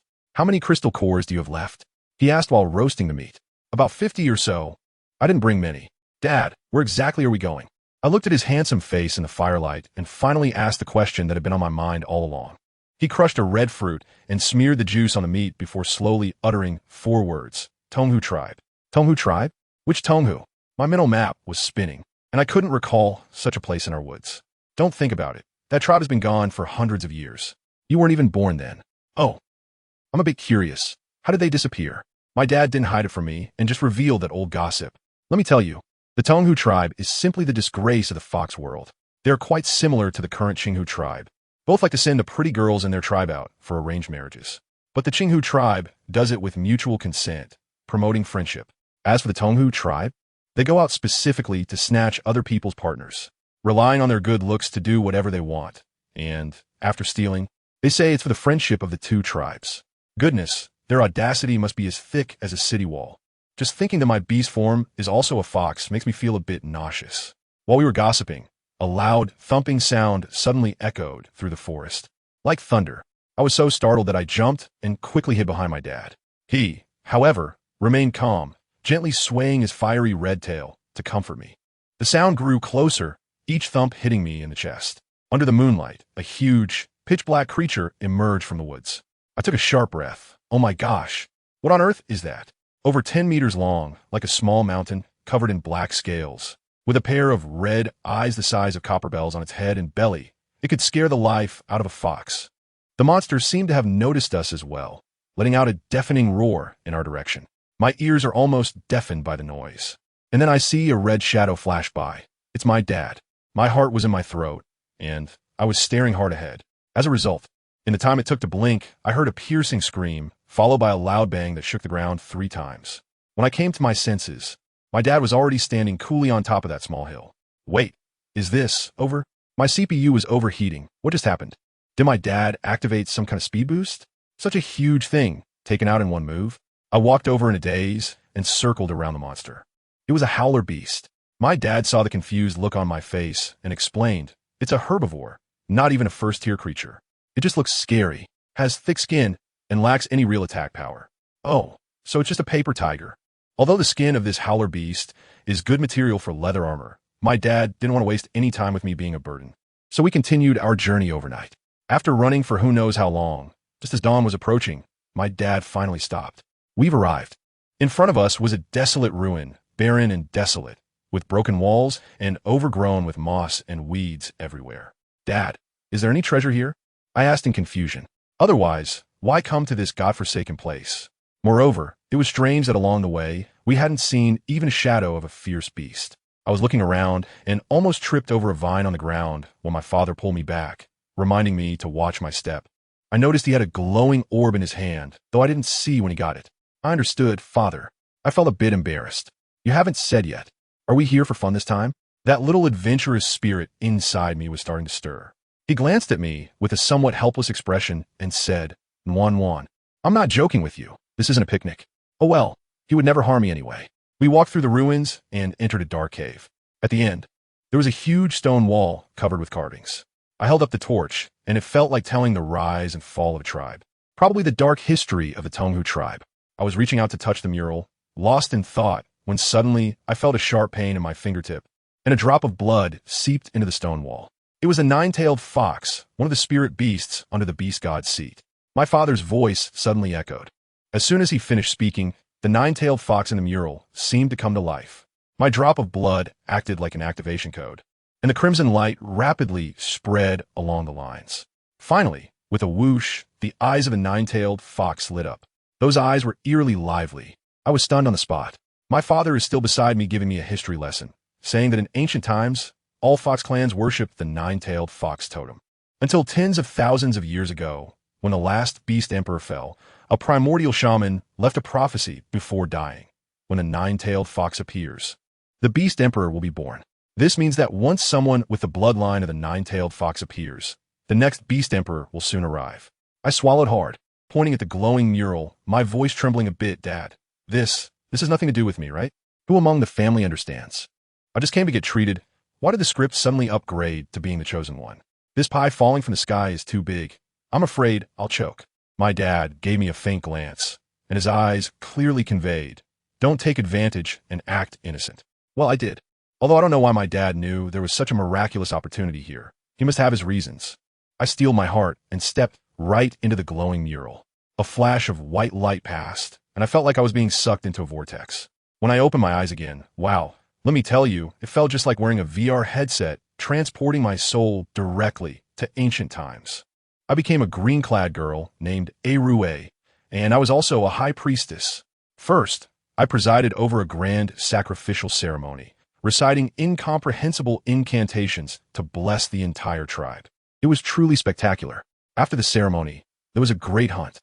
I stood on a high platform, watching countless young warriors rush into the forest, battling various ferocious beasts. Suddenly, a thought popped into my mind. In this world, one is either a hunter or prey. Only strength is the soul passport. I don't know how long it lasted, but I felt myself coming out of that VR world.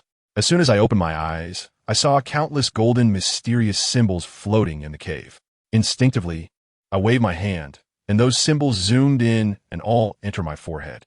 A massive amount of information flooded in, and my head buzzed. "Hey, Rue, come out to eat." My father's voice came from the cave entrance. I dizzily followed him outside, and the sunlight was so bright that I could hardly open my eyes. Once I got used to it, I realized he had cleared a patch of ground and laid soft grass over the stones. "You sit down first. I'll take care of those chickens." He pointed to a few wild chickens tied up nearby. "Dad, I'll go with you. Sit down and don't move." His brow was furrowed tightly, and his tone was more severe than ever. It was then that I noticed my face in the sunlight was as pale as a ghost. I was taken aback by his yelling, feeling extremely wronged. He had never been so fierce with me from childhood to now. Seeing my pouty face, he immediately became helpless, softened his tone, and started to comfort me, saying, "Good girl, sit down and rest. You're the female. Let your father handle this tough work." I don't know where my temper came from, sulkily sitting down with my back to him. "You're discriminating against females. I'm going to tell AM." My father was behind me, laughing in anger. This girl is indeed spoiled. But he had no choice but to accept his fate and go get food for me, his little ancestor. While carrying the chicken, the smell of roasted meat made my stomach growl uncontrollably. To divert attention, I cleared my throat and asked, "Father, how did you know there was a nine-tailed fox inheritance here?" He turned to roasted chicken while leisurely replying, "I thought you could hold back from asking for a while longer." I curled my lip and muttered softly, "What did you think happened to the Tonghu tribe?" He suddenly countered with a question, his eyes holding a smile that was not quite a smile. "Wasn't it because they messed around and angered the Chihu tribe, leading to their annihilation?" I started to say, but suddenly got stuck. Something was off. For a higher tribe, it seemed too extreme to wipe out a medium-sized tribe just for the sake of a female's honor. It would definitely invite criticism. Moreover, the Chihu tribe acted too decisively. Within a night, the entire Tonghu tribe was wiped out without a trace. The strangest part was that later, several tribes that had formed alliances with the Tonghu tribe mysteriously disappeared one after another. While the destruction of one tribe could be seen as an accident, the consecutive disappearance of several tribes, including one of similar size to our silver wolf tribe, would surely imply some earth-shattering secret behind it. Even a ghost wouldn't believe otherwise. I told you, the more I think about this, the more something feels off. I cornered my dad and started firing questions. I said, "Those guys from the Red Fox tribe, if they're so powerful, why didn't they just wipe out the Tang Fox tribe on spot? Why wait until they left to act? Isn't that just pointless? Just to look cool? And also, are the people from the Tang Fox tribe out of their minds, daring to provoke a higher tribe? This logic doesn't make sense at all." A series of questions left my dad confused, but the look in his eyes, let me tell you, it was a fleeting complexity. There's definitely something going on.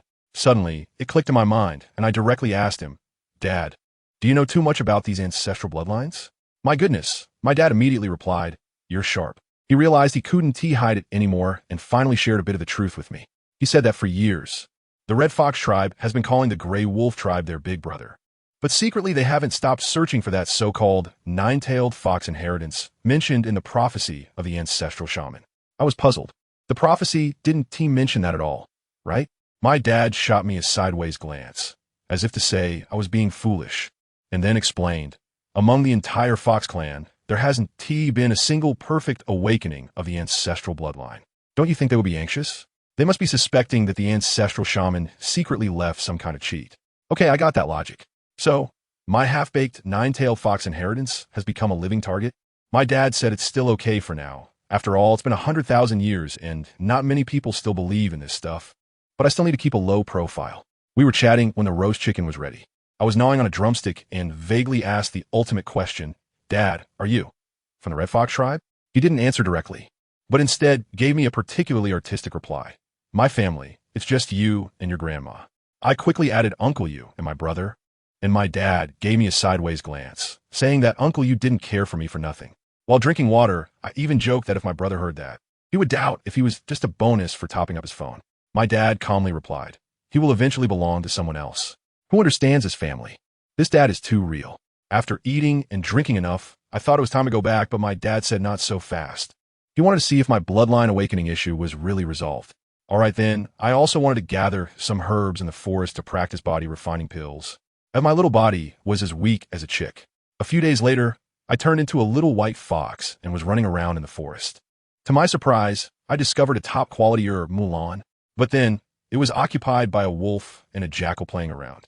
I definitely couldn't take them on with my small frame, so I quickly called for help and woke my dad up. My dad came over and calmly assigned me tasks. The wolf is mine. You deal with that mess. I thought at that moment, a jackal, known for being a coward, I could easily take it down with an illusion. My dad raised an eyebrow after hearing that. His expression was like he was looking at a silly daughter, and he didn't say much. The battle began. On my dad's side, it was a one-sided beating. He sent that wolf beast flying with a single punch. As for me, I charged toward the jackal with great confidence. However, to my surprise, that little creature suddenly lifted its head and let out a shrill scream that could pierce eardrums. Ugh! At that moment, my head buzzed as if I had drunk 2 pounds of fake liquor, and everything felt dizzy. My dad was beating the wolf that had gotten up again while narrating like a commentator. Did you see that? This is the sound of the badger. It counters your kind of mental attack. It not only assists wolves in battle, but can also instantly calm an aroused wolf. Truly a physical addiction detox. Just as I steadied myself, the beast let out another cry, and that wolf instantly seemed to be on adrenaline rush, its eyes turning red as it crazily lunged at my dad. Only then did I realize that this whistle could also trigger a berserk mode. I transformed into a human and walked up to the beast. Its fur bristled, and it stared at me warily. A loud crash came from my dad's direction, and the ferocious wolf beast was knocked down by his punch. Now the beast was panicking, trying to scream again. You still want to sing karaoke? Am I going to let succeed? I casually picked up a stone, ready to give it a physical shut up. But then I thought my dad is watching, and using a stone to smash it is too low, right? I don't want to lose face. Such a technically simple attack is too embarrassing. So I pouted, threw the stone away, and decided to give it a little shock for my 9-tailed fox. I locked eyes with it, and my pupils instantly turned from black to amber. The beast's gaze immediately went blank, trapped in an illusion. It began to emit frantic whistling sounds, increasingly desperate, and finally let out a scream, frothing at the mouth, and scared itself to death. After the battle was over, my dad frowned at me. He asked if I thought my bloodline talent was incredibly powerful and invincible.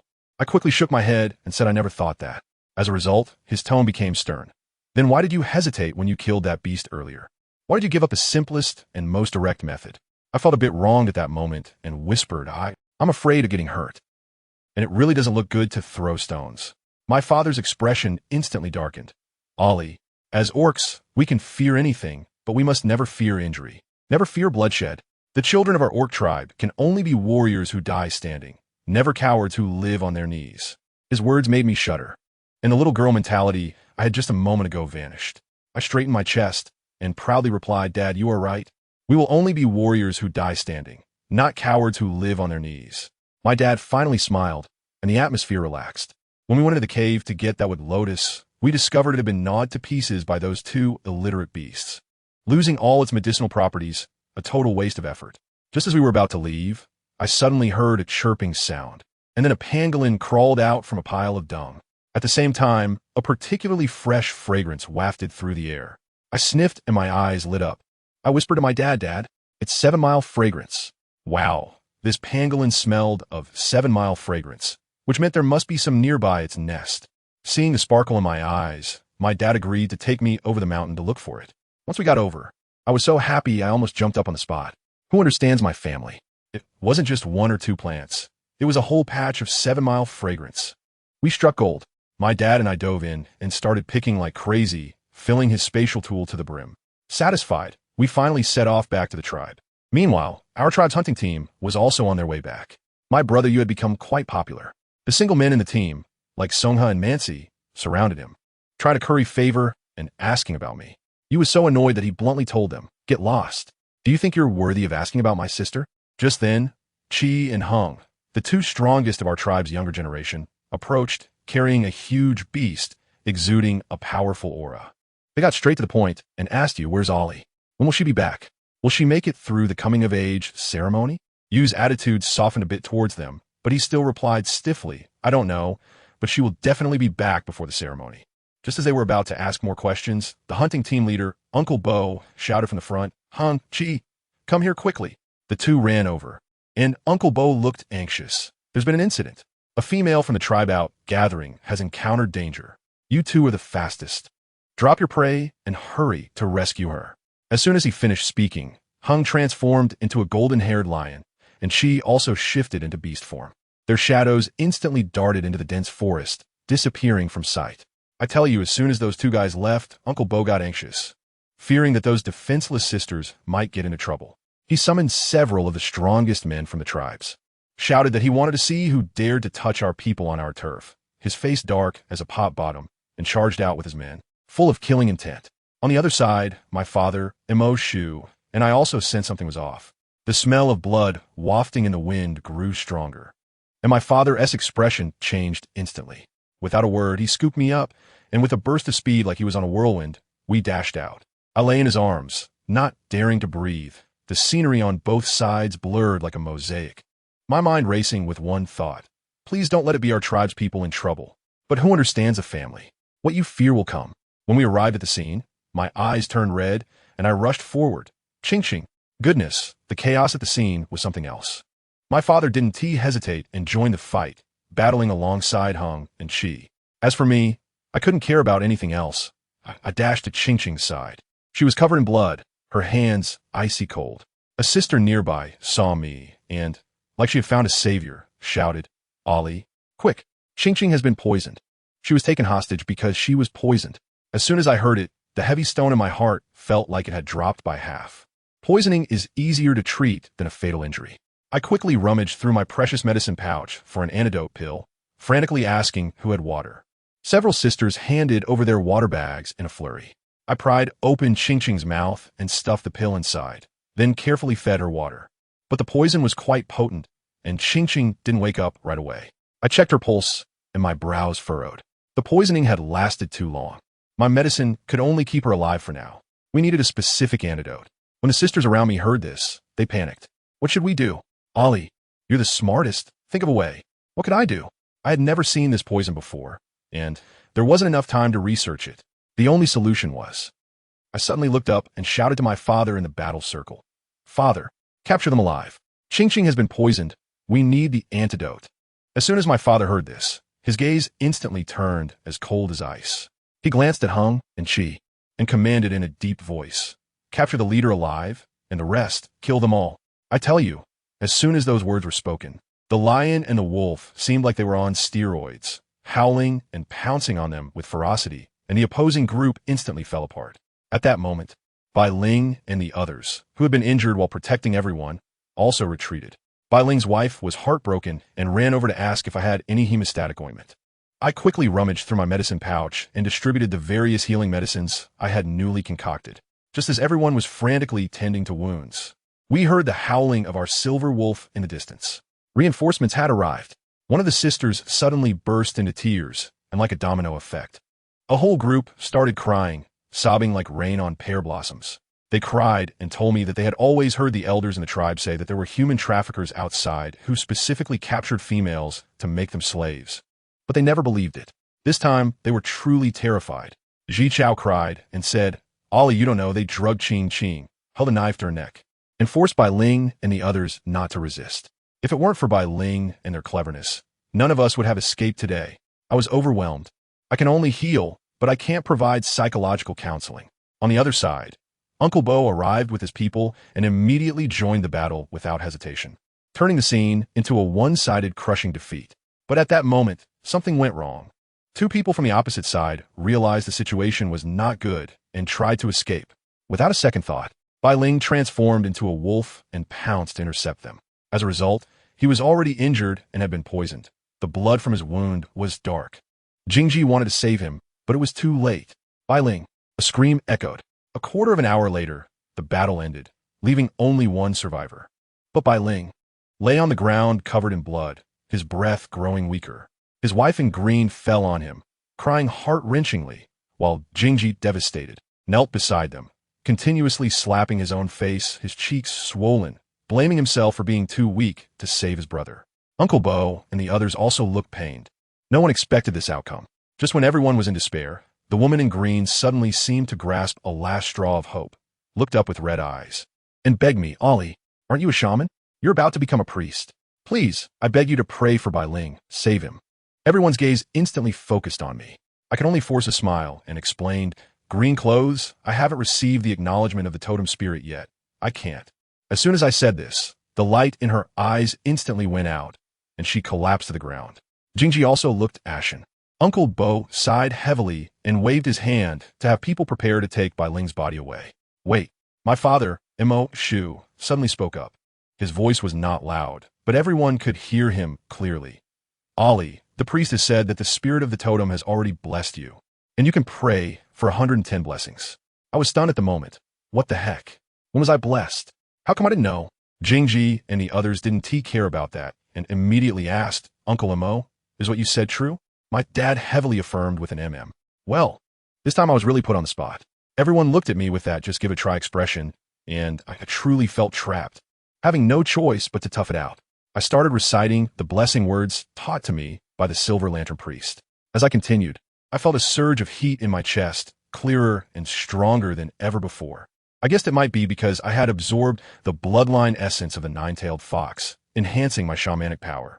When I finished reciting a section of the incantation, just when everyone thought it was futile and their expressions were about to darken, a miracle happened. A beam of white light, I tell you, it was truly a holy light, suddenly flew over from the direction of the tribe and directly landed on Bai Ling. The white light flashed and disappeared, and the fatal wounds on Bai Ling's body began to heal at a visibly rapid pace. His weak breath also stabilized instantly. I was utterly dumbfounded. Everyone present was also dumbfounded. The girl in green was stunned for a few seconds, then burst into ecstatic screams. Bailing, Bailing. Jingji quickly stopped her, telling her not to get too excited. Uncle Bo also breathed a huge sigh of relief, coming over to pat my father's shoulder, praising me profusely. Others also chimed in to thank me, but of course there were a few, like that Li Cao, hiding in the crowd, with eyes full of envy and jealousy. Once Bailing was lifted up, we hurried towards the tribe. The sunset had turned the sky red, and the tribal square was already filled with people, each stretching their necks in anticipation. As soon as we appeared, everyone rushed over, bombarding us with questions, creating a scene as chaotic as a market. At that moment, there were always one or two conspicuous troublemakers who had to jump out and make a scene. A guy named Wawa shouted at the top of his lungs, demanding that we give an explanation. My dad got really angry at that moment, his aura fully unleashed. With a low shout, the entire place fell silent in an instant. He coldly scanned the room and told everyone to quickly go back to their homes and not block the way here. That brat still wouldn't accept it and shouted again. But Uncle Bo immediately snapped back. Is your family's female the only precious one? Are the others just weeds? You have no skills. Yet you always come first to being a rogue. Say one more word, and I'll send you to the corner for reflection. Once those words were spoken, everyone's gaze towards that brat changed. They all stepped back, distancing themselves from him. The brat's face instantly darkened, and even his own wife was embarrassed. Trying to shake off his hand, seeing his hurt expression, I felt a bit sympathetic in my heart. My dad patted my head and told me to mind my own business. I stuck out my tongue and hurriedly took Ching Ching and a few injured people to Grandma Yu's house. On the way, my dad reminded me, it's fine to treat those kids' injuries, but don't let them take advantage of you or get too touchy-feely. I really didn't know whether to laugh or cry. Even at a time like this, he was still worried about that. A few days later, Ching Ching's poison was almost cured. When I returned from the herbal garden, I saw her sitting on a swing like a queen, with an old man giving her a massage behind her. One person feeding her on the left and another supporting her on the right. She was really enjoying it. When she saw me, she started shouting, saying she was better and asking when she could go home. I was drying herbs while joking with her. Her partner, Sko, even came over voluntarily to help me move stones. Ching Ching pouted and said, why be polite with him? My partner is your partner, so feel free to use him. I teased her with a smile. No way, or else someone will get exhausted and come running to me for medicine again. It's not easy for me to refine medicine. You know, I originally wanted to see her shy, but good gracious, Ching Ching's face is thicker than a city wall. She confidently said, what's wrong with me feeling sorry for my partner? She directly countered me. My verbal skills are always lacking in front of her. Seeing her about to speak again, I felt a chill run down my spine and quickly said, the medicine bag is ready. You all should leave quickly. I still need to study the poison. I turned around and ran into the house, but Ching Ching shouted from behind, why are you running? I didn't want to talk to you about who you're going to roll in the grass with. With a crash, something inside the house was knocked over by me. Ching Ching outside snickered proudly. You little thing, dared to tease me. After I finished packing the medicine for her, she leaned over again, lowered her voice, and started to play the matchmaker. Ollie, Have you really not considered getting together with Hung or Chi? They're really great. Once you become a priestess and move to the back mountain, it would be convenient to have someone around to take care of you. I told her that I can take care of myself and don't want to just find someone to take care of me. As a result, she started talking nonstop like a machine gun, saying how that wasn't casual at all, and the key issue was safety. The back mountain was so remote. What if a wild beast came in? Having a partner for personal protection is much more reassuring than relying on outsiders. She had some valid points, and for a moment, I was a bit swayed, but I still felt something was off, so I glanced at her sideways. Did you come up with that yourself? Ching Ching snorted, of course. I came up with it myself. But Siko also told me some things, and I think he wasn't wrong either. As soon as I heard that, I glanced over at Score beside me. He knew what we were talking about and gave me a firm nod. Got it. I understood that these two were teaming up to intensify things for me. Turning around, I was sent to the Rain Granny, and wow, this was the true king of intensity. I'll tell you, that old lady didn't waste any time talking. She directly dragged me to the back of the stone house and pointed at a pod of scorpions that were still struggling to survive. The way she spoke was just like my chemistry teacher back in school, telling me to deal with experimental waste. She said this thing was a good item brought by outsiders, highly toxic and effective, and without an antidote, I'd have to spend the rest of my life in a wheelchair. I felt a shiver run down my spine and thought to myself, what a wild game you're playing, old lady. She kept rambling, criticizing us young people for being westernized, while also saying that those nomadic tribes were just pathetic in big cities and I shouldn't envy them. I didn't dare to retort. I just stood there like a quail, watching her deal with that pod of scorpions until they were completely motionless. Then, the main event came. She pointed at the scorpion corpses and said, "You don't need me to teach you how to deal with this, right?" Immediately after, she dragged me into a room filled with herbs and had me use the 7-leaf fragrance I had found before to prepare medicine. My heart was racing with excitement, thinking I could finally make my whitening and moisturizing fragrance cream. But what happened? With just one look from the old lady, I had to obediently prepare healing medicine first. Who understands my plight? I, the time-traveling girl dreaming of becoming a beauty blogger, was forced to become a battlefield doctor. I failed countless times, tirelessly working day and night. Just when I finally grasped some techniques, the tribe's annual coming-of-age ceremony arrived. My day to turn things around was here. That morning, my mom dressed me up extravagantly and pushed me into the square.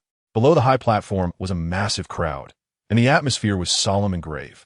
Due to my future priestess status, I was directly assigned to the VIP front row, with all the children standing behind me. The high priest on the platform even smiled at me, so I quickly hid my little thoughts and pretended to behave. The ceremony began, and the high priest started chanting spells. The tune sounded like a lullaby, mystical and rambling. Just as I felt my soul about to ascend, suddenly, a gray wolf totem mark appeared on the foreheads of all the children, including mine. Following that, the high priest pointed his staff, and a beam of white light exploded, dividing into dozens of small beams that accurately shot into each of our foreheads. In that instant, I felt completely transparent. It was exhilarating, but before I could fully enjoy it, a sudden surge of heat rushed through my body like a floodgate opening. It felt like all the blood in my body was boiling. A howl echoed. One of the guys behind me suddenly transformed into a big silver wolf with a loud bang. Wow, it was like a domino effect. One after another, the square instantly turned into an Animal Kingdom-esque annual meeting with wolves, snakes, lions, everything. Those little girls weren't idle either. One by one, they sprouted fluffy ears and tails, all aiming for cuteness. Then it was my turn. I tell you, at that moment, all the attention in the venue suddenly focused on me. I just felt a weight behind me, and then, my family, who understands? It was like a peacock spreading its feathers behind me, directly bursting out with 8 fluffy, snow-white tails. The entire square was so quiet that you could hear a pin drop. I heard someone in the crowd gasp and shout, "Look, Montaksha, what's going on with your Li? 8 tails." My father stood among the crowd, looking relaxed, and casually said, "Ancestral bloodline, 8 tails. What's so strange about it? Wow, Dad, you really pulled that off." It felt like a grand fantasy drama release event here, while a thunderous sound echoed 1,000 miles away in Longdu, creating a bug in the system. A massive phantom of the heavenly wolf enveloped the entire city, leaving the handsome king on the throne dumbfounded. One of his subordinates, a girl named Yun Cheng, immediately opened her heavenly eye and declared that the spirit of the totem had manifested, urging them to quickly send someone to a remote corner to bring a person back. TSK. Who this person is, I don't need to elaborate, right? Now back to the scene.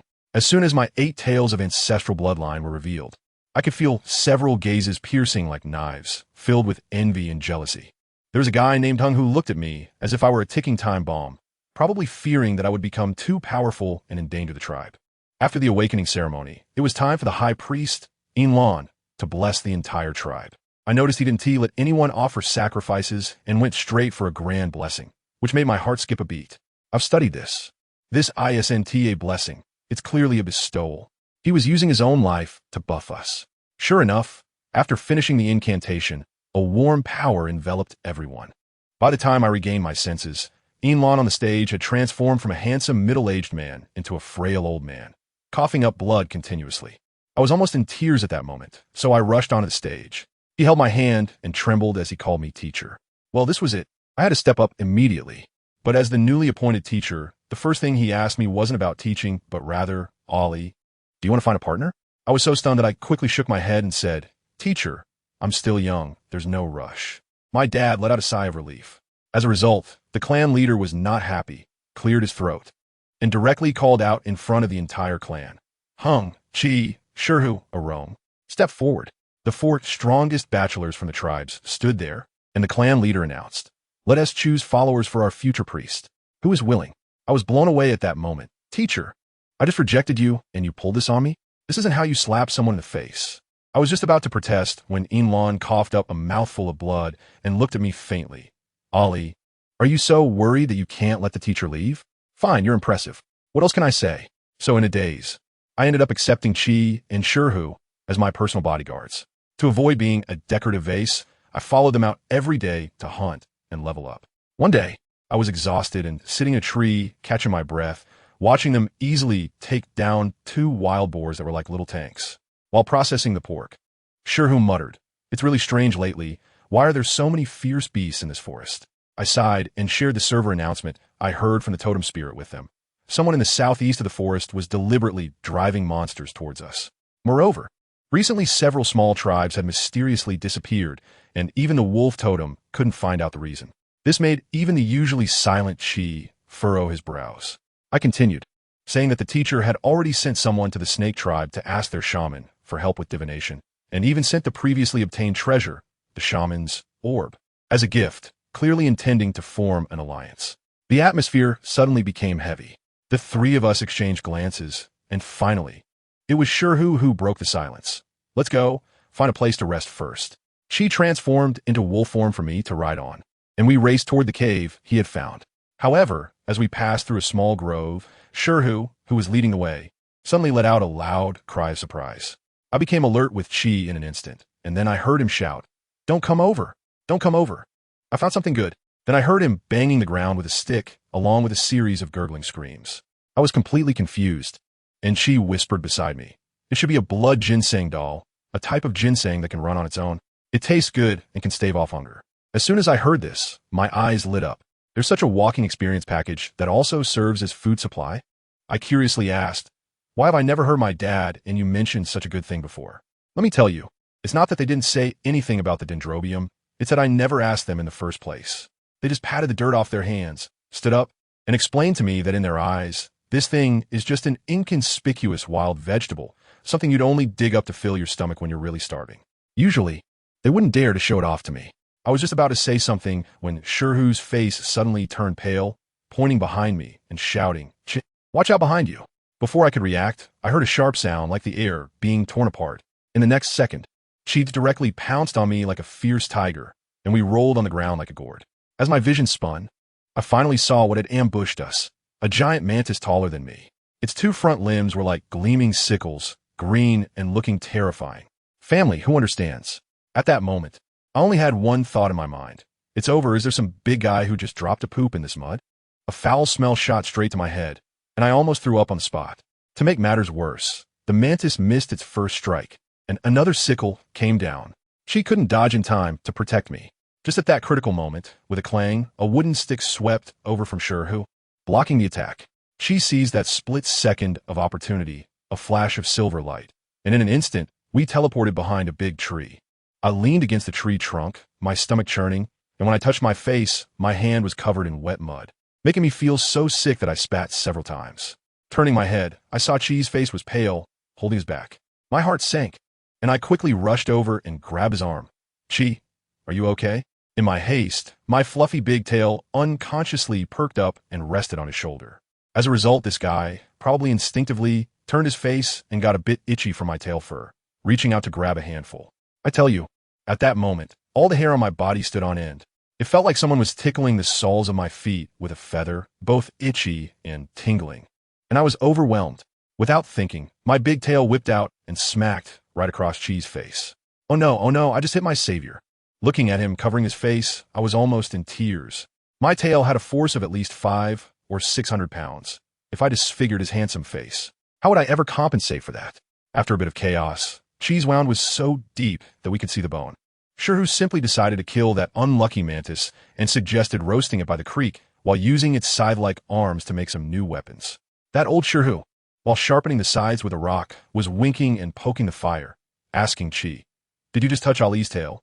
He clicked his tongue a couple of times. With a gloating expression that practically screamed, "I told you so." Lucky for you, your face didn't get disfigured. Otherwise, with our fox tribe's obsession with looks, you'd never have a chance with Ali. She still insisted, "Ali isn't like that." Shirhu laughed. "Hey, how long have you known her?" "Let me tell you, in the fox tribe, there isn't a single one who isn't lecherous. It's instinct. Think about it. Didn't she come over because she thought you were handsome? Goodness. When I came back with firewood, I noticed Chi was looking at me strangely. No way, sir. He can't really believe that, can he?" Shirhu seemed unfazed, quickly setting up a stone grill, placing the meat on it, and with a sizzling sound, the aroma instantly filled the air. I hurriedly brought out salt, fruits, and other seasonings. Shirhu thought it wasn't enough and poured the coconut juice I brought over the meat, then somehow managed to find something called 9-flavor grass, crushed it, and sprinkled it on top. Let me tell you, that flavor is amazing. One bite, and my eyes lit up. The meat is tender and fragrant, with a hint of sweet wine flavor, so delicious that I almost took off on the spot. Just as I was enjoying my meal, Shirhu started to act up, saying that both he and Chi are my attendants, and since I gave Chi cherry wine, I can't favor one over the other. It was then that I remembered. All right, these two guys signed that attendant contract with me, which is basically like having lifelong bodyguards and meal tickets, where I cover all their food, clothing, and expenses. While I was gnawing on the meat, I curiously asked what the world outside the stone orchid was like. As a result, he chuckled, changed the subject. "And let's slip. Your grandmother is about to return from Bellflower Valley." I was blown away. My grandmother is coming back. How did I not know? My grandmother was exiled because she made a big mistake while fighting with someone. If she suddenly returns, the tribe will be in chaos. Shirhu, having eaten and drunk enough, took his new weapon and went into the woods to scout. In the cave, only Chi and I were left, and he was still bleeding from his back. Yet he insisted on packing up. I told him to rest, but he was as stubborn as a bull, insisting that taking care of the master was the duty of a retainer. I was so angry at that moment. "So do you listen to your master or not? I told you to take a break." But he, instead of arguing with me, directly jumped in to do the work. Family, who can stand that? In a fit of rage, I scooped up a handful of water and splashed it on him. As a result, he just stood there, looking at me helplessly, as if I wasn't throwing a tantrum, but rather flirting with him. While we were playfully bickering, none of us knew that not far away in the jungle, a man was coldly staring at us, crushing the leaves in his hand into bits. A couple of days later, it started to rain. My retribution also came. I suddenly transformed back into my fox form, and my whole body felt like it was on fire. Let me tell you, that feeling was terrifying. It was as if hundreds of little motors were crazily drilling into my bones. The pain from my bloodline awakening almost tore me apart. That's when I realized that my bloodline hadn't fully awakened at all.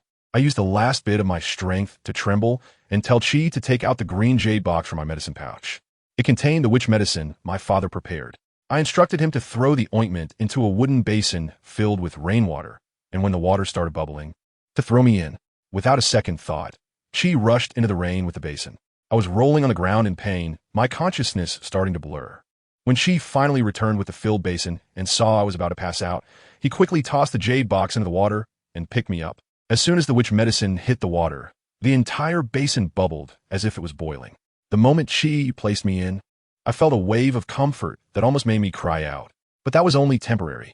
The effect of the witch medicine was like a luxurious version of ice and fire. 1 second, I felt like I was about to be steamed alive in a sauna, and the next I was plunged into an ice hole, shivering. Back and forth, it was so torturous that even dying was not satisfying, keeping me hanging by the last breath. When I finally endured through it and fainted, one thought crossed my mind. Who on earth left this cursed inheritance memory? It's really a trap for the fox. Chi finally relaxed when he saw I was okay, and was about to prepare some food to fill his stomach when a faint cracking sound of a dry branch came from outside the cave. His expression instantly turned alert, and he quickly flipped the mat I was sleeping on to cover me. A man's voice came from outside. Is anyone there? It's raining outside, and our companion is injured. We want to borrow the place to take shelter from the rain. She stepped outside to take a look and saw 3 unfamiliar men, each with a strange aura, especially the leader, whose gaze felt predatory, raising the oppressive atmosphere to the max. Chi, being truly reliable, immediately stood in front of me, drew a line in the dirt, and said in a voice as cold as ice shards, "You can stay outside, but anyone who dares to cross this line will not be treated kindly." They didn't force their way in and just rested outside. But before long, one of the men, the leader, stepped over that line in one stride. Without hesitation, Chi threw a punch. With a loud bang, the entire cave shook 3 times. The man effortlessly caught it. Chi was knocked back several steps, his wrist trembling, but he still silently shifted to block the mat I was sleeping on behind him. The group exchanged glances, probably guessing that this male was fighting so hard because there was a little female hiding behind him. Hey, you know what? They actually guessed right. I tell you, these people have noses sharper than dogs. As soon as I woke up, I heard someone outside probing about some exotic plants.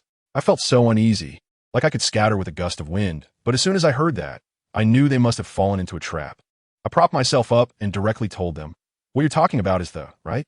Good heavens, as soon as I spoke, 3 pairs of eyes in the cave suddenly fixed on me, like searchlights. Chi quickly turned around to shield me, looking so tense, afraid I would be eaten by these outsiders. I waved my hand to let him know not to be nervous, coughed a couple of times, and explained to them about in simple terms, this thing is like a micro-parasite that burrows into a wound and takes root. If not dealt with properly, the person will be finished. The one named Kisi, looking quite decent, asked me with a fake smile how to remove it. Just as I was about to say, we need to go back to the tribe to find a shaman. Guess who showed up? Shirhu. My brother Shirhu has come back. I told you, when Shirhu came back, my heart felt instantly at ease. Although the situation with the 2 versus 3 is still a bit precarious. At least there's one more person to cover us if we need to run. Those guys looked at Shirhu with puzzled expressions, probably wondering where he popped up from. Shirhu's gaze was sharper. He scanned the area and likely marked those 3 as highly suspicious in his mind. Then that kid Kisi asked Shirhu how to get that curse seed. Shirhu was straightforward, directly telling Chi to toss in the bone knife. Then pointed his chin at those few people. Want to live? Simple, just carve out that piece of meat with the seed on it for me. I was so shocked at the time, cutting flesh. That must hurt a lot. Then that ice-cold guy, named Mo Yin, without saying a word, pulled out a pitch-black dagger from his waist. That thing was obviously not an ordinary item, far more advanced than Chi's bone knife. He squatted down next to his injured brother, and it looked like he was really going to make a move. Kuei Si was still chattering. How can you guarantee that it'll be a clean cut? Shirhu directly rolled his eyes. Too lazy to respond. You don't have to cut if you don't want to. After all, it's not me who's going to be useless. At most, you'll just be paralyzed all over, but you won't die. As soon as those words were said, the injured guy turned pale, but still gritted his teeth and shouted, "Cut! Wow, you got guts." Sure, Ihu couldn't help but praise him for his courage. Let me tell you, that scene was something else. The guy named Mo Yin, without a second thought, sliced off a large chunk of flesh from his buddy's waist. I watched his friend the whole time, and aside from a muffled grunt at the beginning, he didn't make a sound after that. A tough guy, pure tough guy. As soon as it was done, that Kisi waved his hand and a white light flashed, directly applying it to the wound. The blood stopped instantly, and the wound visibly started to heal. Wow, this guy is also a healer. After it was all over, these people surprisingly were quite polite, lining up to thank me. Especially that Kisi. He approached me calling me a beautiful and kind female.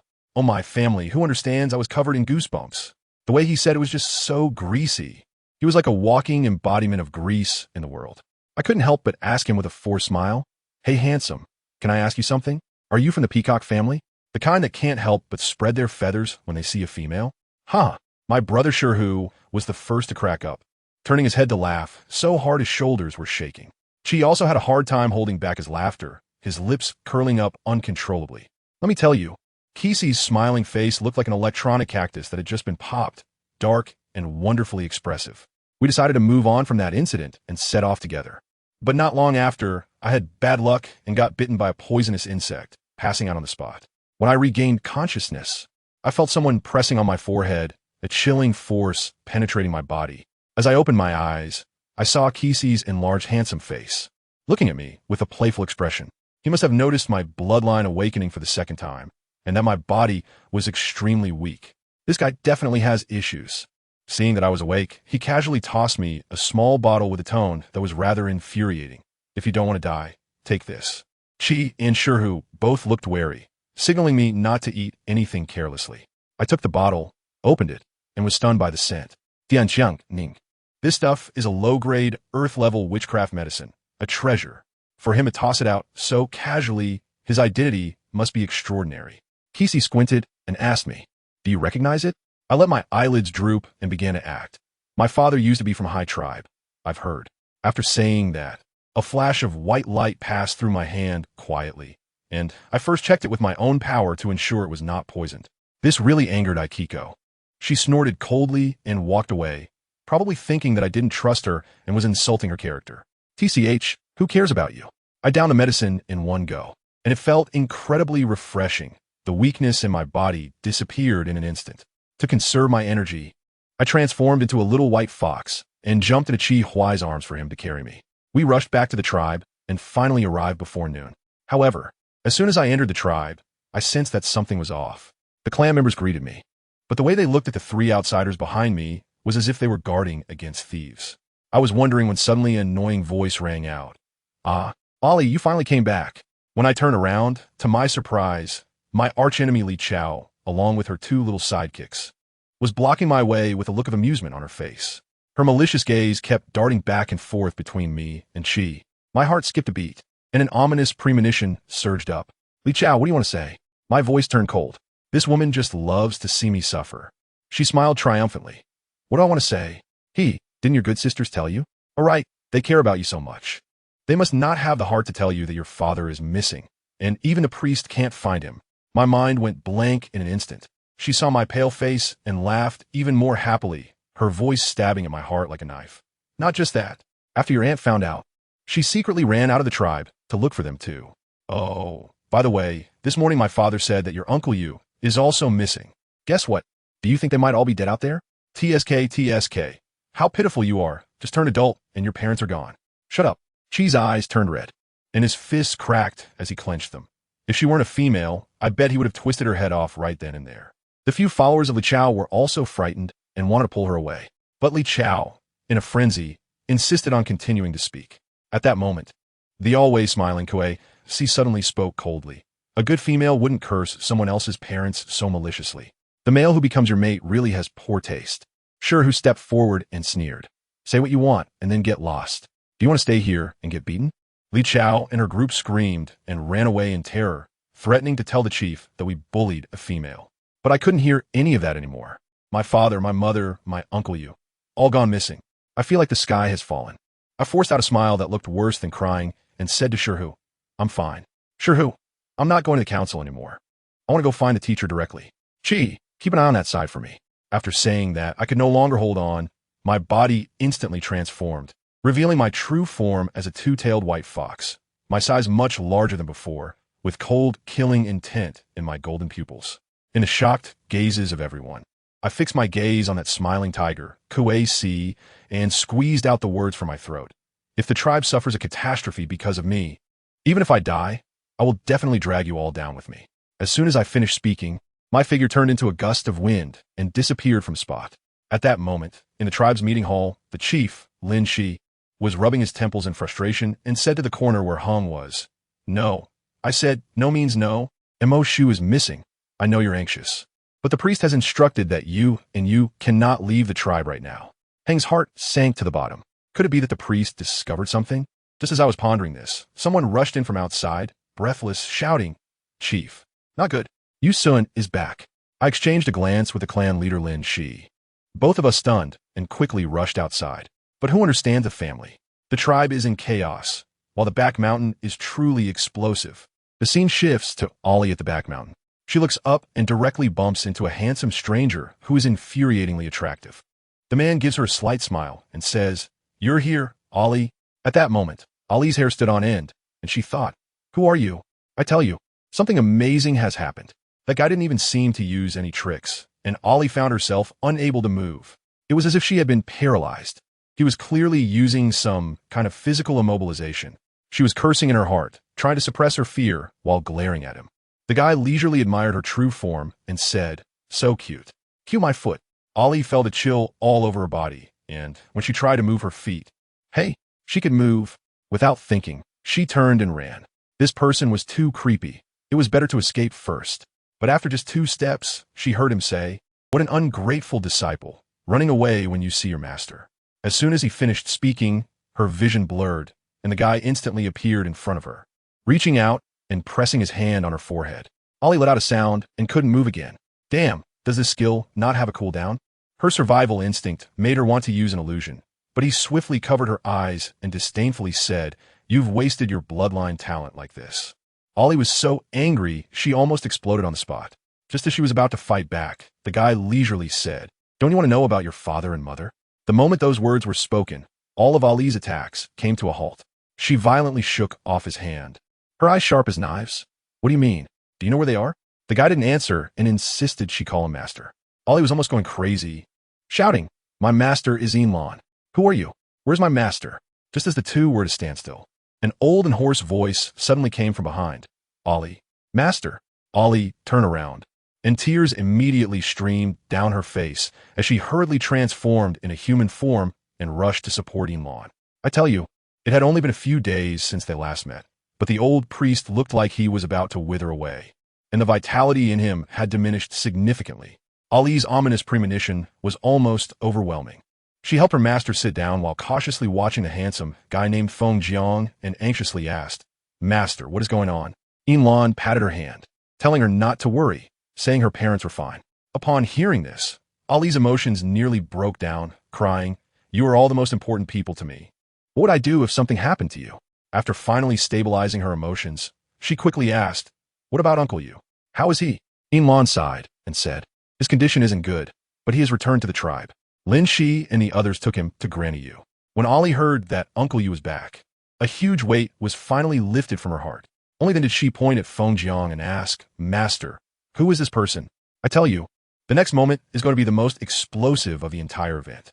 Elon coughed twice, looked at Feng Jiang, and helplessly said, "He is Feng Jiang." He didn't lie. Actually, he is your teacher. Boom. Ali's mind exploded. He is my teacher? But that day, clearly. She was halfway through her words when she froze. Right? That day during the blessing ceremony. How could the teacher, who was in such poor health, create such a big scene and act as if nothing happened afterwards? With so many flaws, how did she not notice them? Elon let her sit down and talk slowly, and Feng Jiang, being quite perceptive, flashed away, leaving them some space. The old priestess didn't beat around the bush and directly asked if she remembered saving a man a year ago. Ali said she remembered, but this person looked nothing like him. Elon's gaze was meaningful as he said, "Ali, I originally intended for Yulon to succeed as the priestess. She is more suitable than you. But why did I change my mind and choose you? Was it because of him?" Ali blurted out. "Not entirely." Elon shook his head, his eyes suddenly filled with deep pain. "I used my bloodline talent and saw the outcome that the tribe shouldn't have seen, which led to a backlash. The downfall of the Silver Wolf tribe is all my fault." Cough, cough. The old priestess coughed painfully, and Ali quickly went to pour water for her. Just as she turned around, Elon looked at her back and said in a voice only he could hear, "Ali, why bother?" In the future he saw, there was a cold palace, and Ali sat there alone, lifeless, knowing that the outcome couldn't be changed. Why sacrifice everything to start over? Meanwhile, at Granny Yu's side, Hung and the recently returned Shirlu settled the unconscious Yu Sun and were frantically exchanging information. Hung asked Shirlu how it went outside. Shirlu replied, "Let me tell you, I stumbled upon a big event. I initially went to investigate the matter of the little princess of the Tsong Wolf tribe, but on the way, I encountered a group of godforsaken ones, about 20 or so, who were kidnapping a bunch of females and ordinary beastmen to send to the Aska Mountains. I followed them, but then I ran into a tough opponent, a shadow-manipulating sorcerer whose abilities were bizarre. I almost got exposed, and in the end, I lost track of them. What's going on? One wave hasn't settled down before another rises. When Ali left the back mountain, only Elon and the returning Feng Jiang were left in the treehouse. The two big shots began to confront each other formally. Elon looked at the empty bowl in front of him and hoarsely asked, Can you help her? Can you help her save the Silver Wolf tribe? Feng Jiang floated down from the tree, his gaze icy. As a priestess, what you value most is the tribe. So, she ultimately became your pawn? No. Inlan shook his head. She will always be the most beautiful Tuladuo of the tribe. It's just that the current Silver Wolf tribe can no longer protect her. It will only become a burden to her. You came here to take her away, right? Feng Jiang raised an eyebrow, but did not deny it. Instead, Inlan smiled, as if relieved. Well, that's good. But both of them knew very well that with Ali's temperament, would she run away by herself when the tribe is in danger? She would rather drag everyone down with her. On the other side, upon learning that Uncle Yu was seriously injured, Ali rushed to Granny Yu's house in a panic. She saw Hung at the door and didn't even lift her eyelids, directly walking past to ask, Granny Yu, how is my Uncle Yu? Granny Yu said the wound was strange and wouldn't stop bleeding, urging her to quickly give Uncle Yu a blessing. Before she finished speaking, Yusun's weak cough came from inside the house. Ali rushed in immediately. Outside the door, Hung looked at her back. His expression was intense, fists clenched tightly. Inside, Yusun woke up but was as stubborn as a mule, still bleeding, insisting on getting up to find the tribe leader. Ali couldn't stop him. I'll tell you, Ali was also pushed to her limit. Seeing that she couldn't be persuaded, she gritted her teeth and directly bestowed a blessing on Yoshuan. What happened next? She overexerted her spiritual energy and collapsed weakly to the ground with a thud. Now, Yoshuan couldn't leave. He supported her, his face darkening, with veins popping on his forehead. He wanted to curse, but seeing Ali's fragile state, he finally squeezed out 2 words through gritted teeth. Shut up. Although this move was harsh, it was truly effective. With a grim expression, Yoshuan helped Ali onto the bed and went to find Granny Yu for a checkup. After inspecting, Granny Yu shook her head, saying she couldn't see anything wrong, but it looked like a deficiency after the awakening of her bloodline. She also mentioned that if the ancestral bloodline wasn't properly nourished, it could shorten her lifespan. After hearing this, Yoshuan's expression darkened further, and he directly ordered Ali, get up, follow me to the back mountain. Seeing her unable to stand, he furrowed his brow and added, transform back into your beast form. After saying that, he directly scooped up Ali, who had turned into a little white fox, and rushed towards the back mountain. On the other side, Hung was also having a rough time. After leaving Granny Yu, he went to find those mysterious outsiders, Mo Yin and the others. He wanted to recommend Ali, believing that her powerful bloodline would be a tremendous contribution to their tribe. But what happened? The little brother, Kue Si, laughed directly and leisurely said, Hung, is that female you mentioned named Ali? The one with Chi and Sure Who? Heng's face changed instantly. Kui Gong Si Ket, delivering a fatal blow. As for Ali's matter, the master has his own plans. You should go back first. I tell you at that moment. Heng's expression was simply one of realizing that the clown was actually me. He turned away with a stiff face and walked far away, only to finally be unable to hold back, slamming his fist hard on a nearby stone. With a loud bang, the stone shattered into pieces. The treasure he had been eager to offer turned out to be the very target of the big shots from the very beginning. While various forces were stirring in the shadows, Ali, who was on everyone's mind, was sleeping uneasily in the treehouse on the back mountain, directly falling into a nightmare from which she could not awaken. I have to tell you, that dream felt so real, it was unbelievable. In the pitch dark, I felt like I was stuffed inside a sack, and bang, I was thrown to the ground, my bones almost falling apart. Before I could collect myself, pairs of glowing green eyes lit up around me. Goodness, a bunch of things that looked like hyenas surrounded me. The stench of drool was so overwhelming. It almost knocked me out right then and there. They came up and started tearing the sack, muttering something about a delicious female. I just exploded. A wave of disgust, mixed with overwhelming hatred, surged up, and I transformed into a white fox, rolling out from under their claws. But who understands my family? These creatures went wild, like they were on a sugar high, howling and pouncing, tearing and biting. The despair and pain, I tell you. I felt phantom pains even after waking up. With a thud, I rolled off the bed, and that fall finally cleared my head. I huddled in the corner, tears streaming down my face, trembling all over. Uncle Yu heard the noise and rushed in. When he saw me like that, he was heartbroken and reached out to hug me. But guess what? I flinched away like I was electrocuted. I looked at him, my eyes full of vigilance, fear, and that kind of disgust for my own body. This PTSD is almost etched in my DNA. Uncle Yu's heart sank at that moment. He softened his voice, opened his arms to comfort me like he was soothing a child. Ali, be good, come here, let Uncle Yu give you a hug. I looked at him, and more tears fell. He couldn't bear to see me like this anymore, stepped forward and tightly wrapped me in his arms, gently patting my back, murmuring, "Don't be afraid. Ollie, Uncle Yu is here." I cried in his arms for a long time before I finally asked him, in a choked voice, if there would come a day when he would also abandon me. He rubbed my head, both pained and amused, and said, "What nonsense are you talking? Uncle Yu would never leave you behind. I just recovered here, and over there a new task has come up. Those 3 unknown outsiders can't stay at the mountainside anymore. I need to go check the situation first. I brought some food with me, using the excuse of visiting Grandpa Zhu, an old orc in the tribe. Wow. When I got there, I saw that handsome guy named Kisi, who was smiling brightly, chatting with Grandpa Zhu. I pretended not to see and greeted Grandpa Zhu with a smile, saying that Granny Rain asked me to bring him a new bone knife. This was a prearranged code. Grandpa Zhu is sharp and understood instantly, politely declining, saying his knife was still usable. That guy icon beside us had a smirk that didn't reach his eyes, his gaze full of scrutiny, probably wondering what I was up to. I ignored him and directly told him that someone would deliver food for them in the next few days.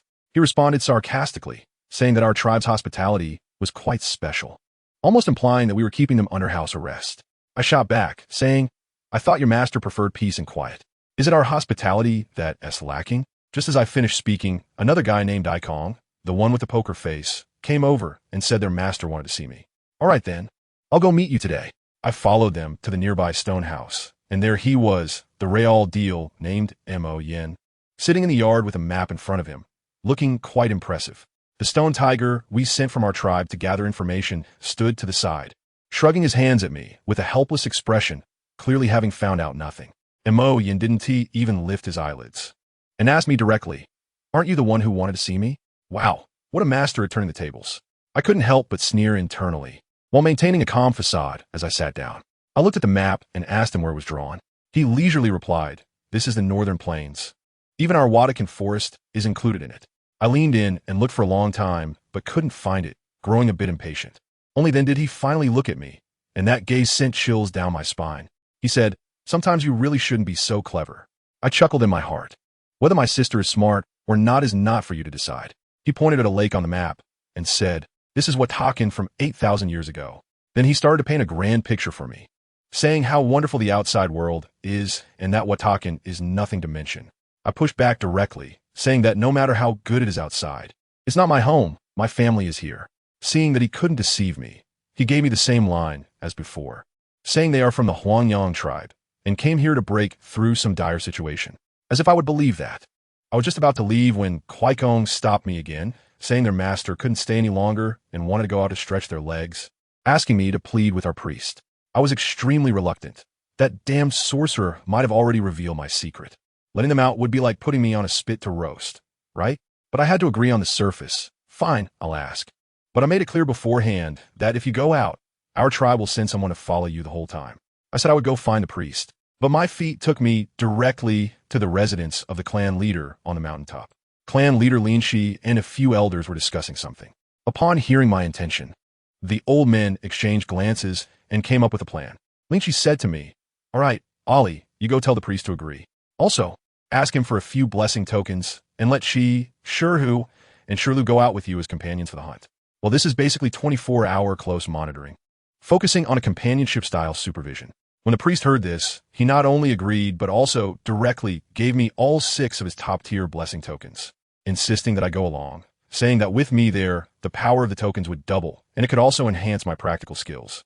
Feng Jiang, that sharp-tongued guy, was fanning the flames nearby, saying that if I didn't go out for training, when would my strength improve? Great, now there's no escaping this. Uncle Yu immediately said he wanted to come along as soon as he heard we were going out. I quickly stopped him, saying no, Grandma will be back soon. You have to wait at home. He then irritably patted my head and said that having one more person waiting at home was enough. My silly younger brother. As soon as he heard we were going out, got excited and clung to my arm, acting cute and saying that I couldn't always leave him alone at home. He also said that Grandma would definitely tease him when she came back. I was so worn down by the two of them that I had no choice but to look to Uncle Yu for help. Rarely did he not make the decision for us. He just said, "It's up to you." Now, here we were, sitting on the doorstep, looking at the sky, and I suddenly missed my father and mother a lot. My younger brother quietly asked if I was thinking of them, and I nodded, my eyes turning red. The next morning, as soon as I woke up and went downstairs, I saw the yard full of people. Mo Yin and the other 3, Uncle Yu, Chi, Shurhu, Shurel, and my silly younger brother were all there, waiting for me. Uncle Yu was calm, directly bringing out food and saying, "Ollie, come eat first, let them wait." When I sat down, I felt like Mo Yin and Kue C's gazes were sweeping over me like searchlights, making me super embarrassed. A group of us entered the forest, and before long, we encountered a few evil dragon beasts. Shirlu and the others immediately engaged with those massive creatures. I transformed into a small white fox and lazily sat on Uncle Yu's shoulder to watch the show. As a result, that Mo Yin, let me tell you, was like he had activated a cheat, while others were still entangled in battle. He swiftly took down one all by himself. That evil dragon beast, which was as big as a small truck, fell with a loud crash. Kue Kong immediately jumped over, and with his dagger, he quickly slashed at the evil dragon beast and then pulled out. I tell you, my eyes almost popped out. He pulled out a total of 7 beast cores. I jumped off Uncle Yu in a flash, transformed back into human form, and rushed over, incredulously asking, how could this evil dragon beast have 7 beast cores? The most we usually encounter is 5. Kue Kong was also puzzled, and here my question immediately countered. So how many do you usually encounter? 5. I replied firmly, feeling that Mo Yin and the others had come over. I quickly stood up straight to make way for them. Mo Yin glanced at the several beast cores and said, "Let Kue C take a look." That guy weighed them in his hand, and let me tell you, his expression instantly turned as if he had seen a ghost. A mix of 3 parts sarcasm and 7 parts seriousness. 7? I was puzzled at the time. What's wrong with 7? Isn't it just 2 more? As a result, that sharp-tongued guy, Kisi, directly mocked. The quantity is indeed more, but the energy is as unstable as if it had eaten firecrackers. I don't know which genius came up with this harmful thing. As soon as I heard it, my heart sank. What does it mean? It means this thing is a low-quality, enhanced version that will turn you into a berserker, completely ruthless. I quickly asked, if this thing gets mixed in with good crystal cores, can it be recognized? That guy, Kong, gave me a disdainful look as if to say, "Do you think everyone is as foolish as you?" He said this thing has blood streaks on it, and it can be recognized at a glance. I'm still not at ease, so I just mentioned it casually, saying that our tribe recently discovered traces of the Forsaken in the Asker Mountains. These crazed beasts most likely came from that direction. As soon as I said this, the expressions on Mo Yin and the others instantly changed. That guy Kue C looked at me meaningfully and smiled in a rather sinister way. "Miss Ollie, discussing the Forsaken in front of us, you have quite the nerve." I was furious at that moment and shot back. "What, is the God Forsaken one a relative of yours? I say a couple of things, and you're not happy about it? Who understands my family? I just can't stand him. Even looking at him for a second is annoying." This matter was brushed aside like that. We quickly tidied up the scene and continued on our journey. As a result, we didn't encounter Jiva and the others all day. And at night we had no choice but to find a cave to spend the night. I have to tell you, I felt so blocked up inside all night. My brother, he hurt his arm, right? While I was putting medicine on him, I had a long face the whole time. He was there cautiously apologizing to me, saying, "Sister, please don't be mad." That just made me even more annoyed. I wasn't mad at him. I was mad at myself. If I hadn't been so useless, would he have gotten hurt saving me? It's ridiculous. The more you talked, the more irritated I became. So I simply got up and left, running up the hill to get some cold air. Just as I sat down, Hung and Chi followed me, standing at a distance, silently keeping me company. But I never expected that troublemaker, Kisi, would come along too. As soon as he arrived, the atmosphere dropped to freezing point. Chi immediately exploded, grabbing him by the collar. "Where's Ollie? What have you done with her?" I was completely stunned at that moment. "No, I was right in front of you." I turned around, and I was gone. In the next second, I felt someone grab me by the nape of my neck, and in a flash, I was in a different place. As soon as my feet touched the ground, I looked up and saw Mo Yan's face, which was so handsome it could make gods and ghosts envious, right in front of me. Goodness, he just teleported me here to the mountain top to see the moon. He wasn't polite at all. He found a big rock to sit on and patted the spot next to him, indicating for me to come over. Am I supposed to listen to him? I sat down 8 feet away from him. As a result, this guy got straight to the point. "Feeling down? Well, of course. You're too weak." His words hit me like a dagger, and the one beside us was just a burden. The more hurt I felt, the more it was because of you. I have to tell you, even though it's the truth, hearing it come out of his mouth ignited my anger. But before I could even react, he unleashed a big move. He lowered his voice, so magnetic, leaned in and said, "Ollie, as long as you want, I can help you become stronger." In that moment, I swear my heart missed a beat. Family, who understands? This looks, this voice, this domineering speech, who can withstand it? I shamefully felt my heart race. But I still tried to act calm, swallowed hard, and asked, then, what's the price? You're not asking for my body, are you? That guy Mo, Yin, actually laughed, his eyes full of playful understanding. The price you can't afford for now. As soon as I heard that, my heart sank, and I quickly waved my hand. No, let's forget it. The price I can't afford. Isn't that equivalent to selling myself? I won't do it. Just when we were in a tense standoff, suddenly the ground shook violently. I was still wondering if that guy Aikitsu was up to something again when a group of creatures that looked like unicorns, all snow white with horns on their heads, came charging toward us like crazy. At that time, I thought it looked quite nice, but then Uncle Yu was shouting desperately from the bottom of the mountain. Ollie, come back quickly. That's a mule horse. Mule horse. It's the kind of notorious creature known for being extremely mischievous, stealing things from people and playing with them right in front of them. My mind went blank, and without a second thought, I transformed into a fox and ran back like crazy. The speed, I was impressed with myself. We were instantly surrounded, and Hung and Chi immediately shielded me in the middle. The tension was greater than ever before. As a result, Hung dashed into the herd of mules and horses and shouted, "Something's wrong. This group of mules and horses has been driven here by someone." As soon as he finished speaking, I saw those mules and horses suddenly develop strange, ghostly patterns on their bodies, and then they fell to the ground one after another, like dumplings being dropped into water, foaming at the mouth, and died within seconds. My scalp went numb, and I blurted out, "It's not poisoning, it's witchcraft." Another sorcerer? The competition in this line of work is too fierce. Just when we were all nervously staring around, my brother suddenly pointed to the sky, struggling to speak. What is that?" I followed the direction of his finger and gasped in shock.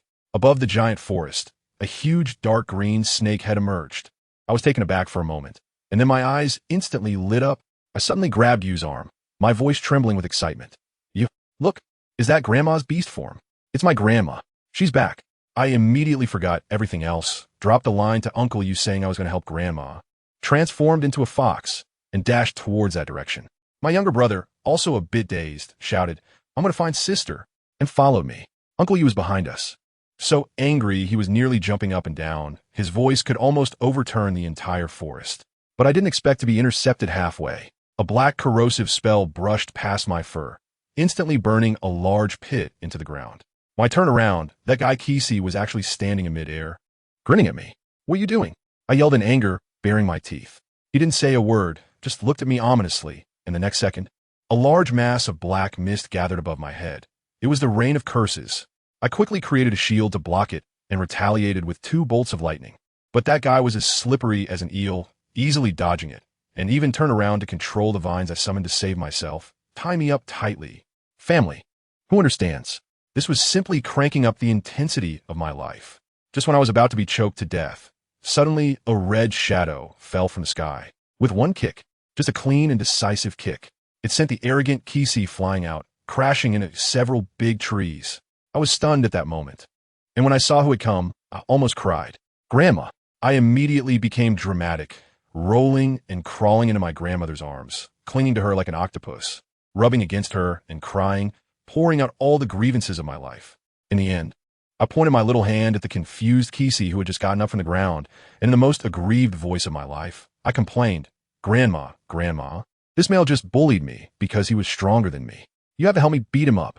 Let me tell you, my grandma is really protective."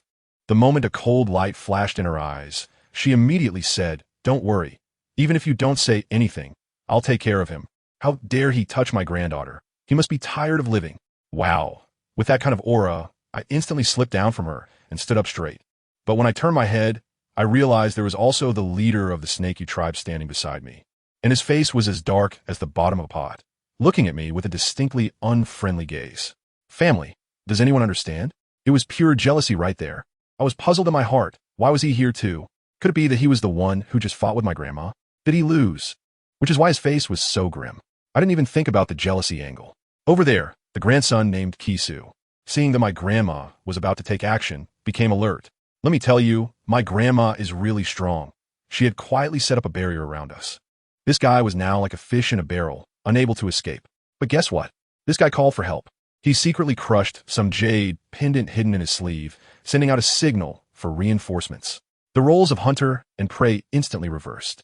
Outside the barrier, my Uncle Yu and the others had already sensed something was off and were banging on the barrier. Suddenly, that guy Kisu's brother, named Kikong, turned pale and shouted, "Master." His boss, a guy named Mo Yin, shot a glance over, and the pressure was simply overwhelming. I tell you, the chief of the Een Wolf tribe, who was almost at the purple rank, was also present, and in front of Mo Yin he didn't even dare to breathe, directly saying, "Everyone step aside. Let him come." Mo Yin walked up to the barrier, placed a hand on it, sensed its strength, and frowned. The strength of this barrier was clearly not something Kisu could create. It had to be made by a great sorcerer at the mysterious realm. He glanced back at Kikong and said in a deep voice, "Let us go together." Wow. With two great masters joining forces, it was like a storm tearing through. With a crack, the barrier shattered. Inside the barrier, my grandma seized an opening and struck Kisu, causing him to spit blood and fall to the ground. Just when she was about to deliver a fatal blow, she suddenly paused, sensing someone approaching from outside. My grandma was decisive. Realizing she couldn't finish him off in time, she immediately retracted her killing intent, swiftly returned to my side, and whispered, "Someone's coming." I just remembered, oh no, I left Uncle Yu and the others behind. I felt a bit embarrassed and quietly told my grandmother, "Grandma, it should be Uncle Yu and the others coming." As a result, my grandmother quickly scanned the outside with her spiritual sense and immediately got pushed back. She frowned and said, "No, it's people from outside." She noticed that the two people were not wearing or using local items and immediately reacted, turning to ask me, "Are there still outsiders around you?" I gave a sound of agreement and pointed to the half-dead Kishi. He came with us too. My grandmother, upon hearing this, burst into laughter, raised her eyebrows as she looked at Queasy, and with a smirk at the corner of her mouth said, "Oh, so you're together, huh? And did I go a bit too hard on you?" I thought to myself, what's the big deal? I'm not dead yet. Who told him to have such crooked thoughts? He deserves it. But then I thought, well, he did help me before. Mo Yin has been teaching me cultivation these past few days. Am I being a bit too ungrateful by not saying anything in his defense? Shameful, really shameful. Just then, Kuei Kong rushed in, and upon seeing his brother's half-dead state, his eyes turned red as he rushed to support him. But Kuei Si, being the stubborn one, pushed his brother away. "I'm not dead yet. Don't help me." His tone was so cold it could freeze. His brother cares about him, and he still isn't happy, finding it annoying. These two brothers are quite something. Kuei Kong suppressed his anger and said softly, "Stop messing around." Then he scanned my grandmother and Mo Yin, asking, "Who injured you?" Kuei Si snorted coldly and said nothing. Only Mo Yin, as soon as he entered, scanned him with a serious gaze, understanding everything without needing words. As soon as I saw my Uncle Yu and Yusun frowning and walking over, I knew it must be the bad guy complaining first. I immediately leaned over to Grandma's ear and frantically exclaimed, "Did you see that, Grandma? He's been so fierce to me and you these past few days." My younger brother is quite in tune with that, nodding crazily in agreement. "Yes, sister is right. Uncle Yu always complains that we're useless and won't let me help sister." My grandma immediately got angry when she heard the words disdain for Ali. A cold glare shot towards my uncle, and she sneered, "Does he dare?" I leaned over and murmured a few more words. Yusun was both angry and amused as my grandmother watched us, probably thinking about how to strangle us two little brats. He explained in an exasperated tone, "Grandma, don't listen to her nonsense. She's already an adult and still hasn't found partner. If it weren't for the priest looking after her, who would take care of her for a lifetime?" As soon as these words came out, my grandmother exploded, kicking him several times. "Shut your nonsense. You all spoiled her like this, and now that something's happened at home, you want to get rid of her? You little brat. Why don't you go to heaven?" Those words hit hard, although I had sensed it earlier. Hearing Uncle Yu tacitly agree made me feel like I'd suddenly become a burden to the family, and the light in my eyes dimmed instantly. Seeing that I was upset, Yu hurriedly comforted me. "Sister, don't be sad. At worst, I'll accompany you for a lifetime and protect you." I felt a pang in my nose, sniffed a little, and looked at him with a slight smile. "So you've given up on Yin Yin?" This question left my brother speechless, stuttering for a long time without saying anything. The last bit of hope in my heart shattered, but I didn't show it this time. I just patted him and said, "If you like her, go after her." Yet, I couldn't help but sneer internally. I wanted to see just how sincere that little princess of the Wolf clan was towards him, whether it was genuine love or just manipulation. If she dared to play with my brother's feelings, a flash of murderous intent crossed my mind. My grandma seemed to sense it and gently patted my shoulder. Only then did I come back to my senses and smiled at her in a pleasing way. At this moment, Uncle Yu turned his attention to Shiyu and asked my grandma, "Aunt, how did you end up with him?" My grandma is so domineering. "Why do you care about him?" If he wants to follow, let him follow. And you, put away your little schemes. Can you outplay him? I secretly glanced at Shiyu, and wow, he was smiling at me with a gentle and harmless expression. Who would believe this sudden change? Just a moment ago, his gaze was like he wanted to stab me. I instantly understood that this was definitely because my grandmother was nearby. It's all about loving everything related, right? Later, clan leader Lu and the others came over to exchange a few pleasantries, and everyone decided to head back home. As for Shiyu, he naturally followed like a little shadow. Let me tell you, my grandmother looks at him now like she's looking at a lovesick hyena, unable to shake him off, focusing on companionship, which is incredibly annoying, yet she could do nothing about it. The scene shifted to the small woods at night. I tell you, it was a workplace PUA scene. Mo Yin kicked Kuei-si away, who rolled several times before coming to a stop, spitting out a mouthful of blood. His brother Kuei Kong stood nearby, nervously clenching his fists. Mo Yan's voice was as cold as if he had been pulled out of an ice cellar. Why did you attack privately? Kuei-si, do you still not take me seriously? He was furious. It took a lot for me to let my guard down around him. And it was all ruined by Kuei-si's action. More importantly, Kuei-si was challenging his authority. Kuei-si, however, was tough, kneeling on the ground, sweating profusely, and explaining, "This is the king's order. I dare not disobey." Is that so? Mo Yin sneered, his eyes full of mockery. I didn't know you were so loyal to my father. Seeing things were going south, Kuei Kong quickly knelt down to plead, saying he was also at fault and begging his highness to punish them together. But that idiot Kuei-si pushed his brother away, saying it was all his fault. Mo Yin watched them act like brothers with deep feelings, and the smile on his face grew colder. Just as he was about to take severe action, Kuei-si suddenly yelled, "Hoof." A shadow instantly darted away. Kuei Kong sniffed the air, his expression changing. They must have discovered home. At this point, they couldn't care less about internal strife. Kuei-si hurriedly revealed the last piece of information. "Your Highness, the king has one more thing to say.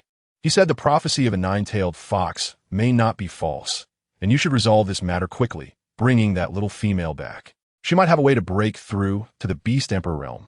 Upon hearing this, Mo Yin's chest heaved violently with anger, gritting his teeth and shouting, "Kuei-si, since it's just bringing someone back and not killing, why the hell did you act on your own?"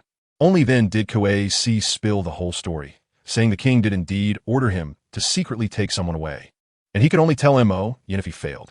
Moreover, the tribe's high priest had also sent him a message, demanding something even simpler and more brutal. Just bring back the corpse. Good grief, with the bosses on both sides giving different instructions, Kuei-si was caught in the middle, which led to today's situation. Otherwise, with my little skills, I would have long been done for under his hands. However, he now hated my grandmother to death, saying she was too ruthless and really wanted to kill him. He remembered this debt. When she returned, I was busy pestering my grandmother, listening to her talk about various gossip and secrets of the Watakan Forest. Seeing them approach, my grandmother stopped talking and poked my forehead with her finger. "Hey, don't think just because I'm old, I don't know what you're up to." I immediately acted cute. "What are you talking about, Grandma? I was just asking. I just want to know your thoughts on the Serpent clan. Really didn't mean to matchmake them. That kind of male, full of bad intentions like Shiyu, deserves to be single for life." And Shiyu is also thick-skinned, sitting down with a grin and asking, "Are you talking about me?" I and my grandmother glared at him in unison. Not at all. She ignored our side of the lawsuit and repeated everything he had just seen and heard, finally summarizing. "The people from the Lion tribe wanted to take me away, and they would definitely act on it later." Uncle Yu frowned and glanced at me, saying, "Then don't give them this opportunity." I also quickly pledged my loyalty. "I will follow Grandma and not wander off." Then Uncle Yu and Shiyu exchanged signals, saying something about the White Lion tribe being sabotaged by an insider and having already allied with the Lion tribe. The Rain Sparrow tribe was playing dead, clearly knowing that the people from the Hawk tribe had arrived, yet pretending not to know, even mocking us in return, simply stupid to the point of smoking. Just then, Master Lu and Shur, who returned, looking frustrated. "We let that bastard hang escape without any precautions. That guy is almost at the purple level." Saying this, he pulled out a cracked bone tile from his pocket and threw it to me. "Take a look. Can this thing still be repaired?" I took a glance and said, "I can, but my magical power is not enough. With this time, I might as well make a new one." When they heard it was useless, they wanted to throw it away, so I quickly stopped them and said, "Wait, give it to me. It still has other uses. Although the residual magical power on it is not much, it can still be used to make some small trinkets." Suddenly, Master Lu thought of something and stared at me. asking, "Ali, are you a spellcaster?" I was taken aback for a moment and nodded. He looked at me, then at my grandmother, with a face full of surprise. 2 sorcerers in one family? Then he warned me not to act recklessly in the tribe, saying that 1 sorcerer in the family was enough. He also tried to persuade my grandmother not to cause trouble for the Young family after returning home, but was shot down by a glare from my uncle Yu. I advise you not to meddle in others' affairs. You wouldn't want to experience the troubles a sorcerer can cause firsthand. Seeing that our family was all glaring at him, Shirlu immediately shut up, deciding to go back and let the clan leader deal with the headache. As soon as we returned to the tribe, the news of Grandma's return quickly spread. The one called Young, upon hearing the news, was so enraged that he broke the bow he was making in his hands. His son came back and advised him not to cause trouble, saying that there were only Grandma and Ali, the 2 shamans, left in the tribe. As a result, Young exploded, pointing his finger at his son and scolding him. "What about you? Aren't you a shaman too? What's wrong? Are you just as cowardly and useless as your mother?" After saying that, he slammed the door and left, leaving Maudu standing there, clenching his fists, his face full of resentment. When we got home, I took Grandma to familiarize her with the environment and showed her the room that Yu and I had tidied up. After we finished our busy work, the 4 of us sat in the yard, listening to Uncle Yu and Grandma talk about the family matters over the years. Yu and I were dozing off while listening, and eventually both of us fell asleep with our heads on the table. My grandmother casually waved her hand and set up a barrier. Then I heard her say to Uncle Yu, "All right, they're asleep. Just speak your mind." Uncle Yu sighed, reached out to touch my head, and quietly shared what he had seen. In the end, he said, "I'm worried about Ollie, AMU. After I'm gone, please keep an eye on her for me." My grandma asked him how he would bring my parents back since those who were sucked into the other world never returned. Uncle Yu just said, "Don't worry, I won't do things I'm not sure about." Then, before I could react, Uncle Yu quietly left. On the 3rd day after he left, my grandma told me about the other world. That night, I had a nightmare. In the dream, in a world that never had daytime, my mom fell into the hands of a demon and became a puppet without memories. Later, my dad found her, but she didn't recognize him and almost killed him with a knife under her so-called masteress orders. I tell you, this is not over yet.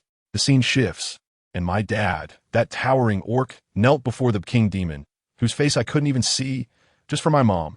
He became a weapon in the hands of the demon, all to be able to stay by my mom's side every day. But at what cost? Every full moon night, he has to endure the kind of pain that pierces the heart like 1,000 arrows, purely the demon's wicked amusement, wanting to see if my mom, without her memory, would fall in love with my dad again among a bunch of more powerful males. Just when I was about to suffocate, a mysterious voice suddenly sounded in my ear, directly asking me, with the red moon appearing, the other world is descending. If you want to save them, Ollie, can you afford this price? I heard the me in my dreams, laughing through tears, and that laughter was so desolate. I can afford it. After all, I already have nothing left to lose. Goodness, this sentence hit me like a heavy punch to the heart, making me cry awake on the spot, my heart racing as if I had just run 1,000 meters. I was in a daze when our incredibly handsome tutor, Feng Jiang, walked in and glanced at me. "Did you have a nightmare?" I let out a sound, my mind still in a mess, and suddenly blurted out, "Teacher, I don't think I've seen you in my dreams." He raised an eyebrow. "Have you lost your mind in your dreams?" "No." I jumped out of bed, splashed my face with cold water to wake myself up, and then stared at him intently. "I saw that person in my dream, and he looks exactly like you. Family members who understands." The atmosphere instantly became subtle. His gaze was like he had activated the Sharingan, making my second half of the sentence get stuck in my throat. I could only lower my head, murmuring in my heart, I encountered that in my dream much earlier than now. Back then, I was still a minor, following someone to gather herbs, and I was captivated by a song, only to see a handsome guy bathing in the river. He looked just like Feng Jiang. At that moment, I blushed and my heart raced, turned around, and ran away. And from then on, someone took residence in my heart. I shook my head and cursed myself for what I was thinking. I'm not Alia from a dream, so what does it have to do with me? I took a deep breath, threw away all those messy things, looked up at Feng Jiang with a determined gaze, and said, "Teacher, I want to summon the spirit." Yes, I want to directly call on someone to ask our wolf clan's totem expert for clarification. Feng Jiang frowned, looking at me as if to say, "Are you kidding me? Are you sure? With your strength, you're simply not qualified." The implication was clear. You little novice, you want to call the big shot? But I can't. I don't know where my confidence came from, but I just felt that the wolf totem expert must be waiting for me. "Teacher, help me out. I just want to ask one question." After a moment of silence, he finally agreed and turned to prepare for the ritual. When I changed my clothes and went out, the priest, Silverlawn, was already there. He looked at me, his voice a bit weak. "Ollie, are you going to summon the spirit?" I nodded, looking at his stooped figure, feeling a pang in my heart. Yes, I want to know why the Songlong tribe is targeting us. Now the Xiongshur tribe is eyeing us covetously, and if we don't clarify the reason soon, our Yinlang tribe will become cannon fodder. I have thought about using that lion prince, Ma Xuan, but I know very well that I am not that important to him. Moreover, the people in our tribe would rather stand and die than rely on a woman to survive. So, the only way is to ask our own big boss to come out. Please let the spiritual process go smoothly. The next moment I found myself in a, oh my, is this my spiritual world? Dark skies, dark earth, dark sea water, not a single hair in sight. This decoration style is all about having nothing, right? It's so ugly that I want to cry. Just then, a strange voice sounded. Surprised? But this is the real you. A man walked out of the darkness. Let me tell you, that face was so handsome, it was almost a violation. It was the kind of face that makes you want to shout husband as soon as you see it. All right, let's be serious. This is the spirit of our clan. The true form of the wolf totem. Tianlang. I quickly hid my worthless expression and respectfully performed a deep bow. Ari of the Silver Wolf tribe. I have met our tribe's spiritual leader. He asked me to get up, his tone incredibly gentle. What do you want to ask? Just as I was facing the big shot, outside, Feng Jiang and Yinlan were also chatting. Feng Jiang asked, why did the Tsang Wolf tribe give such an impressive totem avatar to our small tribe? Yinlan shook his head, saying he didn't know, unless the great wolf himself spoke. But why? What qualifications do we, the Silver Wolf tribe, have? After I finished my question and my consciousness returned, I opened my eyes and felt weak, nearly collapsing to the ground. Summoning a spirit is too damn draining. Were you so careless that you lost your mind while summoning a spirit? A steady hand caught me. I didn't know when Feng Jiang had reappeared, holding a bowl of medicine. He pressed me against the stone table and told me to drink it, then lie in bed for another half a month. Half a month. My face turned pale. What do you think? His tone was as calm as if he were simply commenting on the nice weather, but the sarcasm was off the charts. If you weren't a spirit beast with your small frame, the moment the big shots divine thought descended, your spiritual world would explode on the spot. As soon as I heard it, I immediately felt intimidated and gulped down the entire bowl. Damn, the taste, let me tell you, was like an entire periodic table having a party in my mouth. Sweet, sour, bitter, spicy, and salty all at once. After finishing the medicine, I slowly crawled back to bed and began to explore the memories of the nine-tailed fox inheritance in my mind. I discovered that this thing also had a VIP system. Without enough strength, many key contents were directly locked for me, just like hitting a cliffhanger in a novel right at the climax. Simply unbearable. Just when I was about to be boiled like a hot pot from the medicinal bath, a big incident occurred back home in the Songlong tribe, Longdu. The hall of the Celestial Wolf was buzzing again, and the big boss had manifested. The high priest came out and directly told the Wolf King, the Celestial Wolf Lord has delivered a divine message, saying that the female with the perfect nine-tailed fox bloodline will soon be in danger. Damn, isn't that just me? As soon as those big shots heard it, they got anxious. The Wolf King immediately ordered, let the Eagle clan send a message. Tell Yin Sheng and the others to speed up and find that female as soon as possible, and bring her back to Longdu. After enduring for half a month, Feng Jiang finally showed mercy and let me go. As soon as I returned to the tribe, wow, the atmosphere was tense like we were about to start a world war, with patrols increased several times, and even the little cubs weren't running outside anymore. My younger brother came to pick me up, and I noticed he had a scar on his face. When I asked, I found out it was another incident caused by the Forsaken Ones, leading to a wave of mutated monsters. Those creatures had blood-red eyes and would bite anyone they saw. Meanwhile, we formed an alliance with various factions for self-defense, including the Leopard tribe, the Snake tribe, and over a dozen small to medium-sized tribes, all standing by our side. But what shocked me the most was when I got home and saw my grandmother, Yulan, sitting together with the Snake tribe leader, Shiyu. The aura between those two was something else. It was like a dramatic soap opera. Shiyu called my grandmother Lady Yulan, and I instantly imagined a dark drama where a white-cut black younger brother coveted a cold, older sister. The way Shiyu looked at my grandmother was almost like he had the words possessiveness carved on his face, the madness of wanting to turn her into his own canary. Even if it meant breaking her wings to keep her in his palm, was impossible to hide. That night, I had another dream. This time, it was even more ridiculous. In my dream, I was giving birth in a broken cave. I gave birth to a little white lion. It was so tragic and lonely. After finally giving birth, I was almost out of food, so I went out to hunt, and when I came back, the cub was gone, Even the animal skins I had laid out for the cub were missing.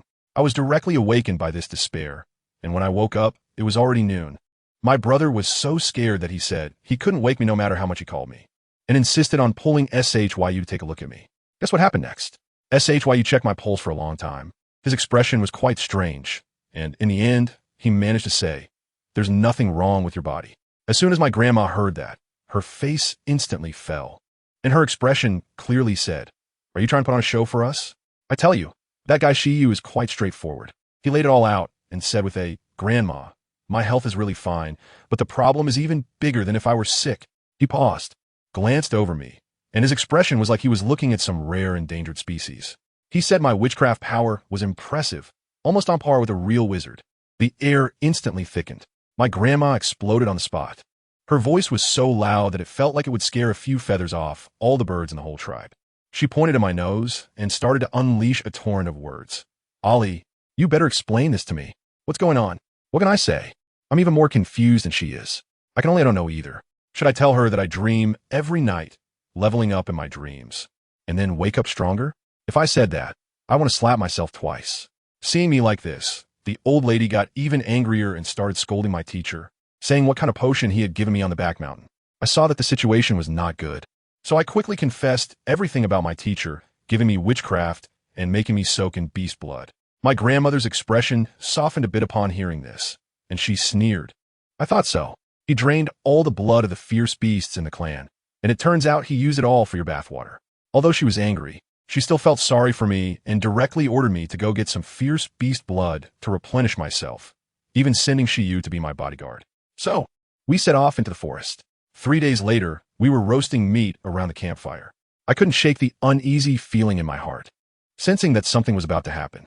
My younger brother, Yu, for some reason, insisted that I was hiding something and that I was having nightmares without telling him, making it seem like I was treating him as an outsider. At that time, I didn't know what was going on. My mouth was faster than my brain, and I directly asked him, if I and that person fell into the water, who would you save? Guess what? He actually hesitated. Family, who understands? That moment made my heart feel so cold.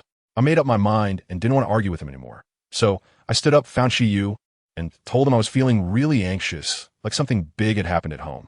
I felt like the Wi-Fi signal with the totem had just cut off. I had to go back immediately. I tell you, my intuition is frighteningly accurate. When we desperately rushed back, the entire tribe had already turned into a hell on earth. The smell of blood filled the air, and there were wreckage and corpses everywhere. The remaining dozen wolves of our silver wolf tribe were injured all over and were being surrounded and attacked by the male lions of the rival tribe. The females and cubs of our tribe were all pinned to one side, helplessly watching their loved ones being killed, crying their hearts out. At that moment, my mind buzzed. All rationality and tactics disappeared.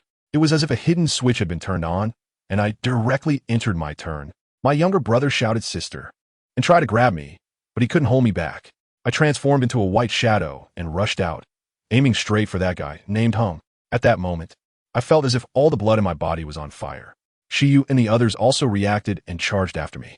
There was a great shaman named Kisi from the lion tribe who saw that something was off with me and tried to stop me. Let me tell you, at that time, I truly recognized no one. My eyes were as red as if I had activated the Sharingan. With one swipe, I left 3 gashes on his chest. He was shocked and cursed me for being insane, saying I was burning my life with forbidden techniques. Of course, with my home on the brink of destruction, what did I need my life for? I completely ignored him, and 7 illusory fox tails suddenly appeared, fiercely whipping at that Huan. The entire battlefield was instantly thrown into chaos. At that time, I was already in a killing frenzy, regardless of whether you were an enemy or my brother. Anyone who approached me would be slapped away. Just as I was about to wrap up that Huang and smash him into meat paste, another expert from the lion tribe, Kikong, charged in. They coordinated, one attacking and the other distracting, trying to hold me back.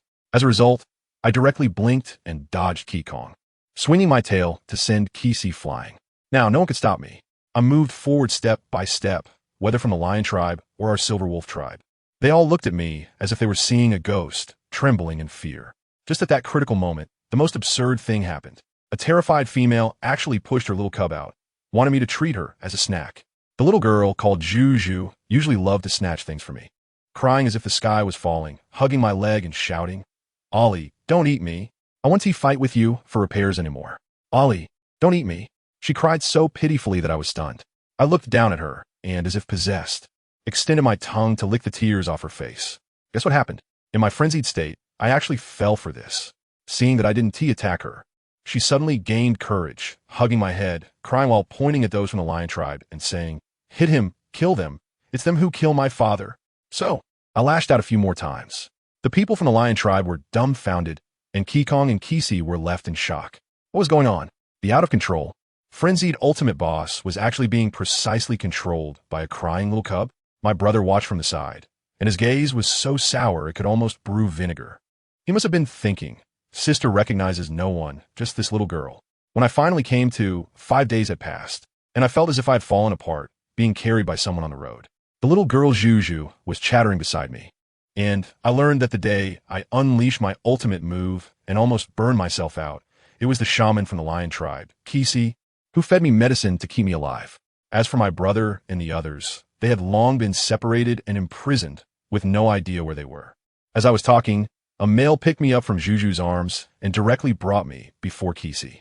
This guy, looking somewhat human but with a belly full of schemes, was petting my white fur while taking a pill from a small jade box, muttering something about taking it if I wanted to see my brother again.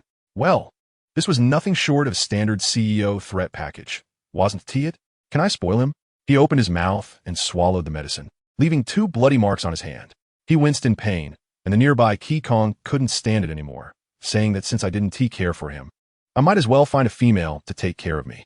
Kisi also couldn't be bothered with me anymore and had someone bring over a line of captives for me to choose from. I looked around and found none from our tribe.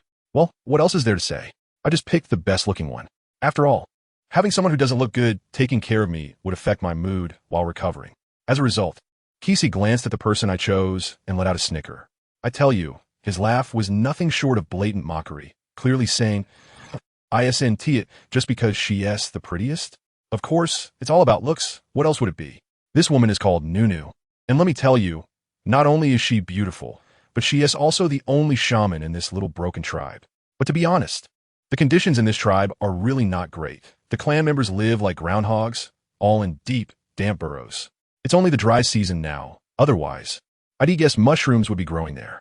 Nunu was sent to take care of me, and she was all submissive, asking Kuei see if he was satisfied with this cave. Kuei see that grandpa held me and looked around. Although his face was filled with the question of whether this was a place for humans to live, he still reluctantly replied with He placed me on the animal skin, and the look he gave me when he turned back, I tell you, the temperature dropped to freezing point. He said to Nunu, "You take good care of her. If I come back and find even a hair missing from her, you and the lives of your men will all be forfeit." The tone was light, but Nunu was so scared she almost lost her mind, nodding repeatedly that she understood. No yoke. I just seen how the lion tribe slaughtered in the afternoon. Who would dare take it lightly? As soon as Kuei Si left, Kuei Kong came back with people, furrowing his brows as he looked around. He didn't say much, just left 2 strong men at the cave entrance as guards, and then he left too. I just lay there watching Nun prepare food for me. She held a bone knife and gestured at a piece of roasted meat for a long time, trying to cut it into small pieces.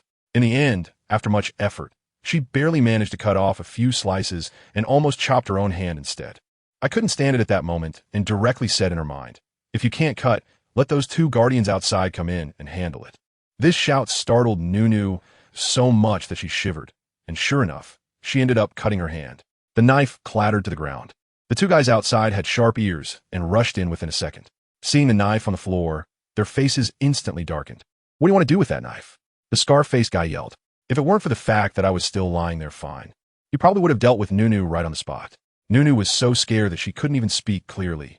I just wanted to cut the meat into small pieces, afraid she would choke. The other guy picked up the knife and sneered. I remember we said that no sharp objects were allowed inside. Did you treat our words as if they were nothing? Nunu was about to cry, shaking her head like a rattle drum. It wasn't me. It was Li Hua who asked me to come. She didn't tell me about this. Seeing that this girl was as timid as a rabbit, and after just a couple of sentences, she started crying. The scar-faced guy grew a bit impatient and waved his hand. All right, take her out and bring in someone braver. This one won't do." I was anxious at that moment. Change people? Did you ask for my opinion? I desperately tried to get their attention, calling out to Nunu, meaning come on, talk to me. You can understand what I'm saying, right? Nunu looked at me with a confused expression, so I shouted in her mind, Look at me. I'm talking to you. My name is Ollie. Now she understood. Her eyes went wide. But after glancing at the two fierce-looking door gods, she shrank back again. I was so frustrated. After all that calling, did these two big guys think I was just an ordinary fox calling for spring? The scar-faced man stared at me for a long time, probably trying to figure out what I meant, and cautiously asked, "Do you want to keep her?" I quickly nodded, pointed my claw at Nunu and then at the piece of meat. The scar-faced man asked again, "Do you mean that the knife was given to her by you?" I quickly shook my head, wanted to stand up and gesture a bit more, but I felt weak all over and irritably scratched at the beast skin beneath me. I shouted directly at Nunu, "Can't you explain yourself? If you don't speak up, you're going to be taken away." After saying that, I buried my head and stopped looking, feeling exhausted. The backlash from using that forbidden technique was too strong. Right now, I was practically useless in battle. Fortunately, in the end, the scar-faced man spoke up. He told Nunu, "Since she wants you to stay, you can stay for now. But if I find out you were lying just now." He didn't finish his sentence, but the bone knife in his hand snapped with a crack. The sound was so crisp it made one's heart shiver. Finally, I was allowed to stay, and my consciousness sank, causing me to fall asleep immediately. When I woke up again, I felt someone touching me. I opened my eyes warily, and it was Nunu. She quietly asked me, "Are you hungry? Do you want me to feed you?" I let out a sound, and then I watched helplessly as she directly reached out to grab the meat slices. Who understands a family? It's the dry season. These orcs haven't bathed in months. Feeding me with their hands? I really can't handle it. I quickly called to stop. "Can't you find a pair of chopsticks?" "Chopsticks?" She looked confused. "What are chopsticks?" "Me." "Forget it. I can't explain it to her." I sighed. "Is the leaf used for wrapping the roasted meat still around?" "Use that to feed me." Nunu probably thought I was worried about her dirty hands, sniffled, and agreed with a pitiful tone. After that, one carefully fed, while the other quietly ate. After finishing, I let her sleep on her own, then closed my eyes and ignored everything. Not long after, I heard suppressed crying beside me. She was looking at the remaining cold roasted meat, tears falling as she stuffed it into her mouth. The next day, I felt a bit better and let Nunu carry me out for a stroll. I needed to gather some information to see if any of my Silver Wolf tribe members had escaped. I subtly asked her, "Is there a place nearby called Bullhorn Cliff?" Nunu thought for a long time, shook her head, then suddenly said, "Ollie, are you talking about our Bullhorn Peak over here?" As soon as I heard there was a show, I quickly asked, "Is there anything different about it?" The result was that the girl blushed instantly, and her voice was so small it sounded like a mosquito buzzing. "It's just, I heard there are a lot of cow horns there." I was stunned for a while, and only reacted when I saw her shy appearance. There's a type of antelope in the Watakan Forest, and its horns are ground into powder for male potency. I was asking about something serious, and she brought this up. I was speechless. This has nothing to do with the Bullhorn Cliff I asked about, right? Later, I managed to get her to talk quite a bit. This girl is very naive and said everything. The most crucial piece of information is that in the last decade or so, there have been nomadic tribes claiming to come from the south passing through their area, and those people are extremely powerful and even mentioned a wolf totem. I was taken aback, realizing that they had started preparing to snatch the totem doppelganger so early. Just as I was thinking about it, the sun became increasingly scorching, making it a bit unbearable for me. Nunu, fearing that the two door gods might be displeased, also suggested we head back. Just as we took a couple of steps, a woman suddenly rushed out from somewhere and bumped straight into us. Nunu, holding on to me, almost fell, but fortunately, the door god, named Barong, reacted quickly and caught her. The other one, named Napong, directly picked the woman up and slammed her to the ground, looking disgusted. Where did this female come from? Running around recklessly? Have the guards all died? The woman got up and clung to Nunu's leg, crying and begging her to save her. Nunu's compassionate heart surged again, and she looked helplessly at Barong, pleading, "Sir, I beg you, can you forgive her?" At that moment, I wanted to roll my eyes. Was she really that foolish, or just pretending? You don't even know what happened, and you dare plead? Barong looked at Nunu, smiling meaningfully. "Are you sure you want to save her?" Nunu glanced at the woman on the ground, crying like a pear blossom in the rain. Her heart softened, and she nodded firmly. "I plead for your mercy." "Interesting," Barong chuckled. "Since that's the case, Napong, go tell them." Napong walked over and kicked the woman on the ground. "Get up, someone is here to save you. Why aren't you leaving?" As soon as the woman heard this, she sprang to life, got up and ran, turning back after a few steps to grab Nunu's hand. "Nunu, thank you, really thank you." Then she walked away with a face full of shame. Nunu hugged me, her face full of confusion, and was urged back to the cave. That night, Nunu came over with a bowl of meat soup, her eyes red, clearly having cried. After she fed me, she started eating what I had left. But after just a few bites, she began to sob softly again. Her cries were intermittent, making it impossible for me to sleep. I really couldn't help it and said, "If you don't want to eat what I left, just go tell them." She was startled and hurriedly wiped her tears. "I'm sorry, did I disturb you?" I said emotionlessly, instead of secretly crying here. "It would be better to just ask for something good." She bit her lip and said pitifully, "But I'm scared." I really laughed out of anger. "You're too scared to ask for a bite for yourself, but when it comes to pleading for others, where's that cowardice?" I instantly lost interest and closed my eyes, saying, "If you're too scared, then forget it, just make do." After saying that, I ignored her. This trivial matter reminded her of the frustrating things from my past life. I was good to everyone, pouring my heart out, but what happened? They all said they cared for me, yet at crucial moments, they unhesitatingly abandoned me. I hated it. But what I hated the most was that naive self who was beyond saving. A couple of days later, I finally managed to walk on my own, though still in fox form. I really couldn't stand not showering for a few days, so I left the cave and found that door god named Balong. I drew a winding line on the ground with my claws to represent a river. When Balong saw it, he actually understood, but he looked surprised and asked, "What do you need a river for? If you want water, I can have someone bring it to you." "Who wants water? I want to take a bath." "Do you understand bathing?" I said irritably while scratching the ground. Balong did mention that there was a small river nearby, but not far. However, he directly refused, saying it wasn't safe and wouldn't let me go. Then, he immediately called someone to bring a large bucket of water back to the cave for me. Fine. I looked at the big bucket of water, shot him a speechless glance, and turned to leave. But where could I go? Let me tell you. I hadn't even taken 2 steps when I heard a commotion behind me. Hurry. Go call the witch over. Where's everyone? Where have they all gone?" Goodness. The noise was so loud it sounded like the enemy had invaded the village. I quickly jumped onto a large stone nearby, afraid that these reckless fools would trample me into a pancake. I saw a dozen male orcs rushing around the corner in a hurry, with one of them carrying a person who looked unconscious and as thin as a chick. The leader, a big guy, glanced over this way, and his expression instantly tightened. I thought to myself, surely this has nothing to do with me now. I can slip away, right? But then, just as I was about to make my escape, I felt a lightness in my body, and I was lifted off the ground. A big guy grabbed me by the scruff of my neck, like a delivery, and hung me at the end of the line. Family, who understands? If you want to rescue someone, just rescue them. Why grab me? A prisoner of war? Can't you just temporarily treat me like air? Apparently, you can't. I was airlifted all the way to a huge cave. The campfire was burning brightly, clearly a lair of some big shot. Now, the big shot was unconscious, and a dozen strong men surrounded the stone bed, each with a serious expression as if they were attending a funeral. The guy who was carrying me probably forgot he had me in his hands, casually tossed me aside, and almost made me land in a daze. I tell you, at that moment, I saw stars, and my whole body felt as soft as noodles. I couldn't even get up. I was so angry that I scratched the ground, my claws making a harsh sound against the stones. Now I've really stirred up a hornet's nest. A grumpy guy was already irritated, and when he heard the noise, he turned around with a look that could have turned me into a fox fur carpet on the spot. Fortunately, the young male who was checking on the patient spoke up and brought her over. That was the little female that Balong was watching. I had just been too hasty and hoped she wouldn't actually fall and die. It wouldn't be fatal, as we orcs are tough, but I was in a weakened state, and a fall like that would leave me exhausted, and I wouldn't recover for a while. Then a reluctant single guy picked me up. The young male, the one who was about to take over. I twitched my nose and caught a familiar scent mixed with a hint of decay.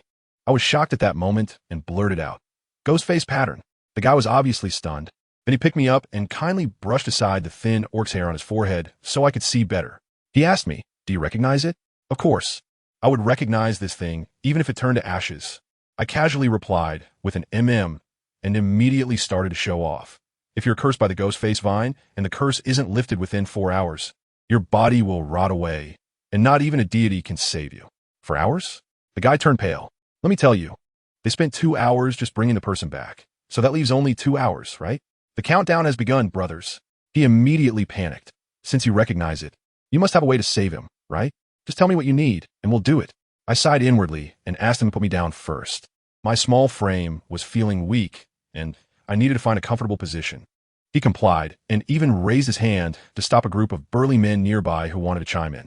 I leisurely placed my 2 front paws together and opened with a bombshell, the poison curse of the Ghostface vine, which could be said to be unsolvable. Seeing their faces instantly turn pale, I slowly added, however, this thing comes out to roam every year, and there are always unlucky ones who get entangled with it. So later, a shaman from a tribe researched a wild method. What method? Hurry up and tell me. They were so anxious they were about to jump up. I watched him nervously, deliberately dragging out my tone, then let out a cold laugh and said 5 words. The way is to trade life for life. Just as I finished speaking, the guy seemed struck by lightning, standing there motionless, his face looking worse than if he had seen a ghost. The group of big brothers beside him panicked. What is wrong with you? Why does your face look so bad? What did that little female say? Speak up. The guy waved his hand, signaling them to be quiet and let him think for himself. I could see that he was contemplating whether my words were true or not. He turned and asked, "Where's Baron? Call him to fetch the shaman." "Where is he?" "Dong-gu is waiting outside." "You tell me, what method can save Lord Ami?" A tall, imposing male named Sagu asked in a deep voice. The guy wore a constipated expression as he hesitantly repeated my words. The cave fell silent, so quiet that you could hear a pin drop. "Is there really no other way?" Saga's face turned as dark as a pot bottom. "None." The guy shook his head. I noticed that some people in the crowd were starting to have strange expressions, their eyes flashing with malice, probably already calculating whose life they could exchange for a captive. After all, keeping them alive is just a waste of food. But then, the survivor was quite principled and directly interrupted. "No, this concerns Lord Ami. We must wait for the witch to arrive before we decide." "What if she was lying? Who could take responsibility for that?" It's precisely because it concerns Lord Ami's life that we need to act quickly. I doubt a captive would dare to lie." Another strong man shot me a cold glance. I couldn't help but chuckle to myself. That's not necessarily the case. Although Sagu agreed to wait for the witch, he still kept his guard up and quietly whispered a few words to a young man beside him. The man nodded and slipped away. Without a doubt, he was going to prepare for that unfortunate fate. I couldn't help but laugh out loud in my heart. Who understands this among my family? The thought process of these big brothers is simply unbelievable. When I said a life for a life, did they really think it had to be an orc's life? Just as I was thinking about this, there was a commotion outside. "They're coming. The shaman is coming."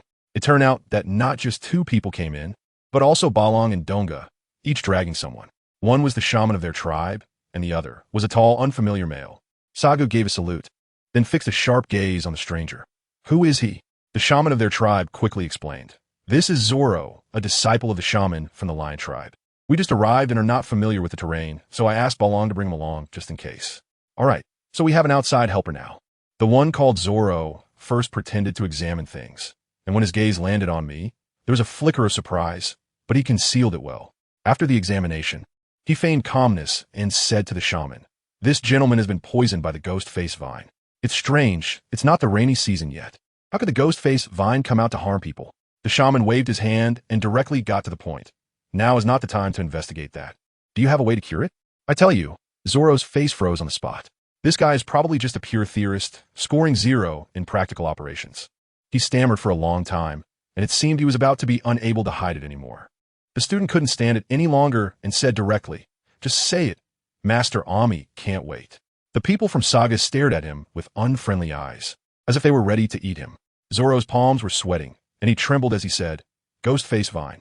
The poison curse of the ghost face vine is completely unsolvable. No one has ever survived. So just wait to die goodbye." He didn't dare to say this out loud, but his expression had already conveyed everything. The student and Saga exchanged glances, and their faces darkened even more. In the end, they turned to their own shaman. "Shaman, do you have a way?" The shaman sighed and shook his head. "I've never seen this thing.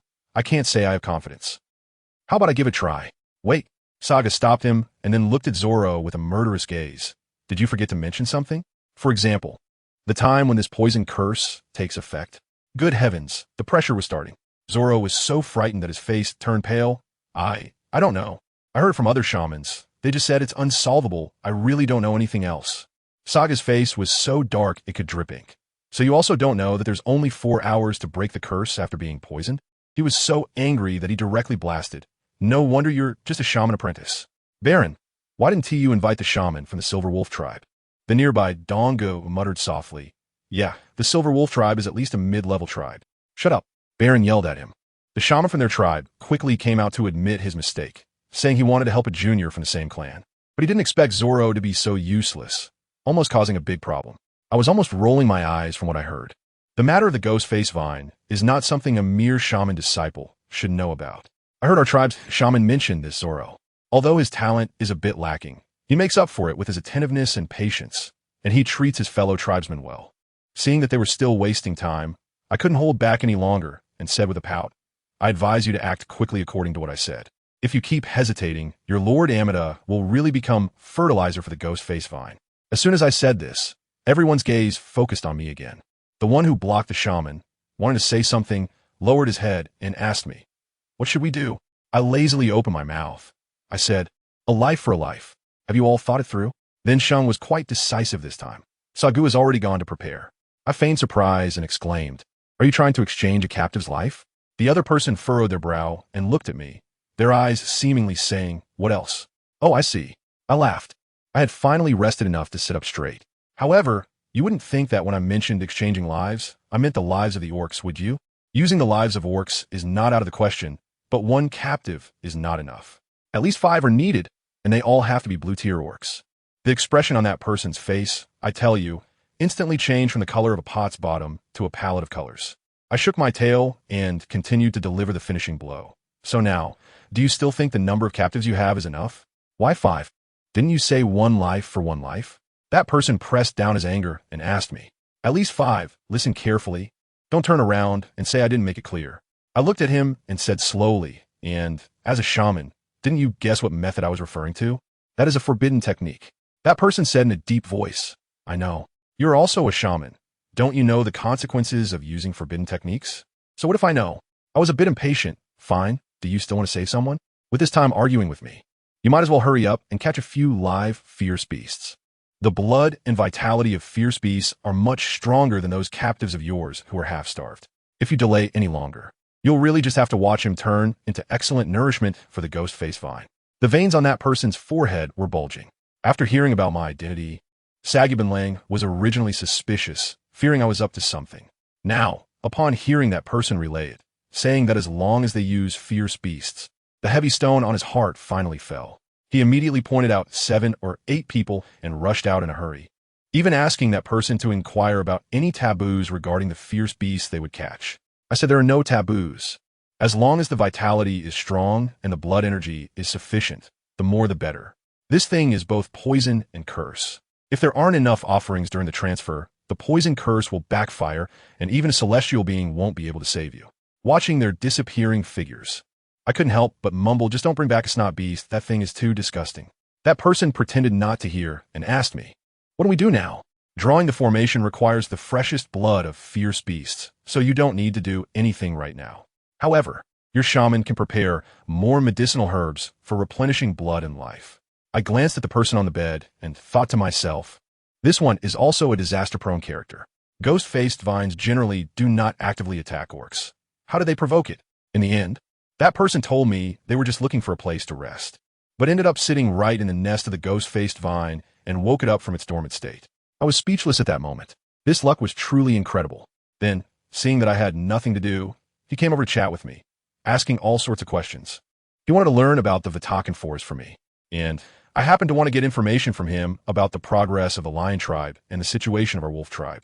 As we were chatting, he suddenly said, don't worry. When Master Ami wakes up, you can meet your people anytime you want. We do not consider them prisoners. I lowered my eyes and gave a nonchalant HM, but inside I felt a chilling cold. Just thinking about the knives that Mo Yin had stabbed in my back in my past life made the anger in my eyes hard to hide. Fortunately, I was in the form of a fox now, so he couldn't see me. Just then, the witch called him over. As soon as he left, I finally let out a sigh of relief. To be honest, I really disliked strange males getting too close. I closed my eyes to rest, and for my current body, sleeping is the best tonic. I don't know how long it has been, but the person over there in the cave began to draw something. When I looked, I saw that, at my suggestion, he was practicing the formation I would use later. He stopped halfway through, his brow furrowed like a Chinese knot. This formation of yours. I directly interrupted him. Are you sure you want to waste time here? Sagu and the others are probably already on their way back. The implication was that instead of wasting time pondering, it would be better to memorize it quickly to avoid being flustered later. I wanted to feel uncertain and rushed. The more chaotic he is, the easier it will be for me to handle things later. Their shaman actually emphasizes listening to advice, directly telling that person, she is right. Let's do it according to Ali's suggestion. Oh, finally willing to call me by my name? Is this finally considering me seriously? I sneered coldly in my heart. That person said nothing, just gave me a deep look, then bowed his head to continue drawing. At that moment, the shaman surprisingly came over to talk to me. He said, "You understand such a complex formation, so you must know ventriloquism as well, right?" I froze on the spot.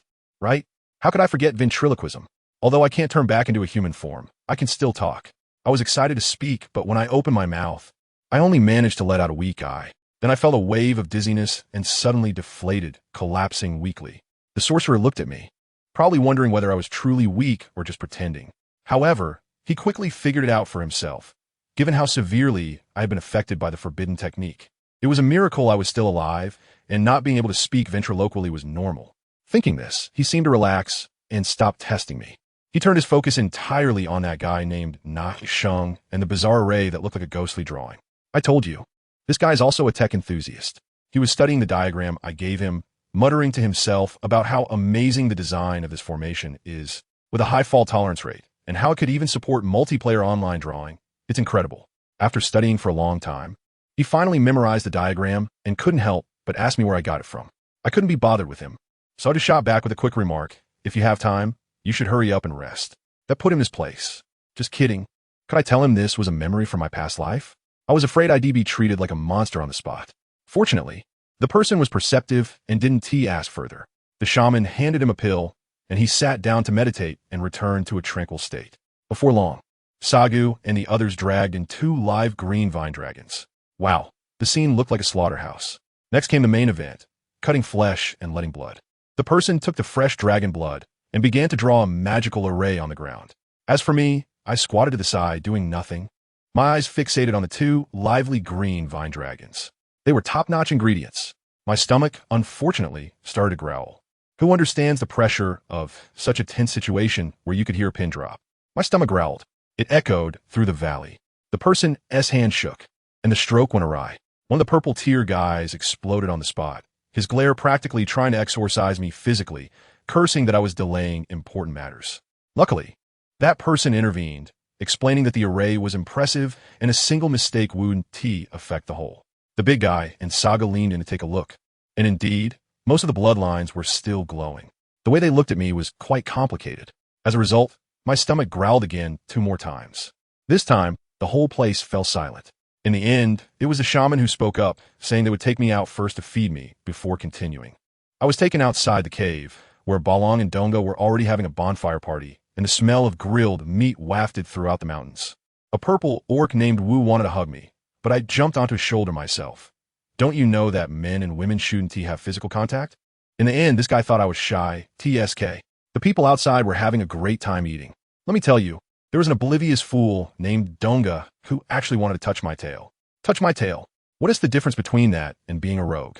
I got so angry that I whipped my tail back at him, leaving 5 bloody marks on his hand with my claws. The people around saw it and erupted in laughter, mocking him for not being able to handle a little female. Donga's face turned green with anger, but seeing me lying there all listless, he somehow calmed down and came over to apologize, saying he was just curious and meant no harm. I don't believe you for a second. After eating to my heart's content, Sagu came out calling for people, saying it was about to start inside, and dragged 2 dragons in. I followed in and found a corner to nestle in. Inside the cave, it was a cacophony of chaos. Once the magic array activated, ghostly vines shot out from it, wrapping around the green vine dragon. What a scene, TSK, definitely not suitable for children. The air was filled with a foul, rotting smell, which I couldn't stand, so I crawled over to the foot of the living creature. I don't know how long it passed, but the ghostly markings on Amy's face were down to the last one, and that thing still wanted to run. I shouted for them to feed him medicine. The creature was about to give out too and called for a shaman. The shaman pointed a finger at Amy's mouth, and a green light flashed. Outside, there was a thunderous boom. The cave darkened, and the magic array exploded with blood light. When the light returned, the creature collapsed, supported by Sagu, and Amy, upon opening his eyes, spat out a mouthful of old blood, and unfortunately, it splattered all over my brand new white fur. I was so annoyed. Now one was saved, and another collapsed. It was a chaotic night, and no one paid attention to me, so I just fell asleep in the corner. The next day, I woke up in the heat. I opened my eyes to find that some big genius had wrapped me up like a zongzi, and it was the thick animal skin version. After flailing for a while, I finally crawled out, only to see Donga, that fool, walking over with a wooden box. Grinning and saying he was afraid, I did catch a chill. I was not in the mood for his nonsense. As soon as he finished speaking, I lunged at his face, giving him a cat makeup with my claws. The others in the cave were about to laugh themselves silly. Wu came in and saw Donga's bloodied face, his brows furrowing into a frown. I didn't care about them, shook my fur, feeling like I was going bad after not showering for days and being bundled up all night. Feeling uncomfortable, I swished my tail and walked outside. The shaman and Sagu approached and asked where I was going. I said I wanted to return to my cave. They wanted to keep me for a meal, but I shook my head, saying I just wanted to take a shower. Saga had no choice but to let Balong take me back. As soon as I returned to my cave, Nunu greeted me with surprise, but a strong, masculine scent mixed with something else hit me, almost making me faint on the spot. I immediately dodged her hand. Goodness, if you guys want to fight, can't you do it somewhere else? Why does it have to be on my territory? I felt a wave of nausea rising up. When Nunu and Balong brought water to help me clean my fur, she even looked aggrieved, asking if I hated her or had something against her. I jumped off her leg and walked away without looking back. Friends? Who said we were friends? I found a shady spot to lie down and let my fur dry naturally. However, it wasn't long before Donggu came looking for me, saying that Ami wanted to thank me in person. I was too lazy to move, so I wrote on the ground asking if he had anything else to say. When Donggu saw that I could actually write, his eyes nearly popped out. The way Pang and the others looked at me instantly became cautious. Dongye, being the naive and sweet person he is, didn't notice the strange atmosphere and told me that as long as I went, I could make requests to Ami, such as seeing my clansmen. Upon hearing this, my eyes sharpened immediately. This was definitely not something he could come up with on his own. He felt a bit uneasy under my gaze, but I ignored him and stood up, heading towards Ami. When I arrived, Ami, Wu, Na Sheng, and Sagu were all there. Ami looked weak and sickly, smiling gently as he thanked me. I directly had Na Sheng relay my message. Besides this, was there anything else? Ami was clearly taken aback after hearing the translation, but he quickly smiled again. Then Wu spoke up, starting to interrogate me about how I knew their tribe's writing. I maintained my composure and recited the lies I had prepared earlier, saying that our tribe's priest had traveled the world before and taught me. They seemed to believe it on the surface, but their eyes were TSK, like they were interrogating a thief. I could feel that they were using some tricks on me, and all the hairs on my body stood on end. After dawdling in the cave for a long time, Na Sheng finally came out, and my white fox form on my shoulder was getting impatient. He told Balang and Na Pang to take me to see my clansmen. I thought they would be locked up in some broken place, but I didn't expect they would be in a secluded little valley, and the environment was quite nice. Imajikayo, she was very worried about my health, and I wrote to her that I was fine, asking how they were doing. Zakeo told me that they were doing well there. The lion tribe hadn't made things difficult for them, and there was plenty of food in the valley. Carl and the 3 males were also there to protect them. She also quietly told me that Yu and Chi went missing on the way, but they were likely rescued by the people of the wolf tribe. I know that as long as I remain certain, Chi will protect him. But what about Chi? A pang of pain shot through my heart. Just as I was thinking this, Juju burst in with a group of little ones, chattering away as they brought me fruits and flowers, asking me to teach them how to make flower cakes. Looking at their innocent, carefree smiles, I felt a moment of daze. Clearly, it hadn't been half a month since the tribe was destroyed, yet they seemed to have forgotten all their pain and adapted to their new lives so quickly. Is it that my heart is too small, or are orcs just naturally heartless? The tragedy of a destroyed clan, give them a little sweetness, cry for a while, and they can toss it aside in an instant. But while they can forget, I dare not forget. Let me tell you, it was only a few days after I treated his wound that this guy named Ahan, with his ice-cold face, started acting up again. The blizzard outside was raging like a stepmother beating her child, yet he insisted on going out to hunt. I tried to stop him, saying we had food and drink. Why did he need to challenge the heavens? And guess what he said? He said a big man can't rely on a female for support. I almost laughed when I heard that. Goodness, it's 2025, and he's still trying to bring back male chauvinism? Unbelievable. I rolled my eyes 1,000 times in my mind. But seeing his stubborn donkey expression, I didn't bother to truly stop him. To be honest, he has been cooped up in the cave every day, and my social anxiety was about to flare up, so I was actually glad for the peace and quiet when he went out to get some fresh air. But as soon as he left, I was in for a surprise. In the middle of the night, a gigantic bird, like a Boeing 747, crashed into my cave with a bang. The noise was so loud that the alarm array went off instantly, waking me up from my sleep. Let me tell you, that screech was so piercing it felt like my eardrums were about to burst. I was furious and got up without a second thought, directly opening a VIP area of the magic array, and it took me nearly 2 hours to deal with it. When Ahan returned 2 days later, dragging his exhausted body, and saw the feathers everywhere, oh no, bird feathers and several large basins of freshly dried meat, his face turned pale. He grabbed my shoulder and asked if I was hurt. Oh, that little look in his eyes, so nervous like a boyfriend checking up on his girlfriend. I found it amusing and casually handed him the great coat I had made for him a few days ago when I had nothing to do. Family, who understands? It was my first time doing needlework in my life, and that coat looked like a dog had chewed on it with crooked stitches. Yet he took it, and with a touched expression, said it looked really good. His filter was higher than Mount Everest. I felt embarrassed and insisted he try it on. As we tugged and pulled at each other, the atmosphere suddenly felt a bit off. Looking at his eternally icy face, smiling like a fool, I felt a daze in my heart. I thought, wouldn't it be nice to just live a stable life like this? Just as I was contemplating whether to partner up with him for life, the scene shifted, and let me tell you, things started to get ridiculous. When I opened my eyes, I found myself transformed into a fluffy white fox, and a girl named Greengrass was taking care of me every day, making my life incredibly comfortable. But then, early one morning, a group of noisy kids showed up at the cave entrance, like a kindergarten field trip. The leader, a little girl named Spider, insisted on coming in to play with me. Greengrass repeatedly warned them not to make noise, but these little brats, once they entered, started an endless loop of shoo. You shoo me, I shoo you, and the racket was louder than a market. My morning grumpiness flared up instantly. Who understands the frustration of being woken from a nap by a bunch of little brats shushing each other? I was really about to burst at that moment, just getting ready to give them a shocking surprise, when a few male orcs rushed in. I was family. I was just about to take care of my physiological needs. Damn it, I lost face for 3 lifetimes today. Without saying a word, I dashed out in a hurry, feeling so embarrassed that I could have dug out a 3-bedroom apartment with my toes. As a result, these kids turned the tables and pointed at those bewildered males, saying they scared me away. I didn't run far before I bumped into that idiot named Dongu again. He was squatting on a tree, curiously asking what I was doing in the grass just now. I directly used my ventriloquism skill to hit back at him, asking if he wanted to check my household registration, and he was completely thrown off. This guy still wanted to pry information from me, but I seized the opportunity and scratched him, then slipped away. In the evening, at the bonfire party, another guy named Na Pang showed up, flaunting a wine pot in front of me. I took a look and thought, oh, isn't this the famous love wine from our place? The females give it to the males they like. I kindly reminded him that this stuff has a strong after effect, but within 2 minutes, that guy's face turned green, and he ran off with his tail between his legs, disappearing without a trace. I took the opportunity to shake off the bodyguard and found my fellow villager, Shurhu. I asked him where our lost tribesmen were. He said that some of them might have been taken away by the people from Bansha City.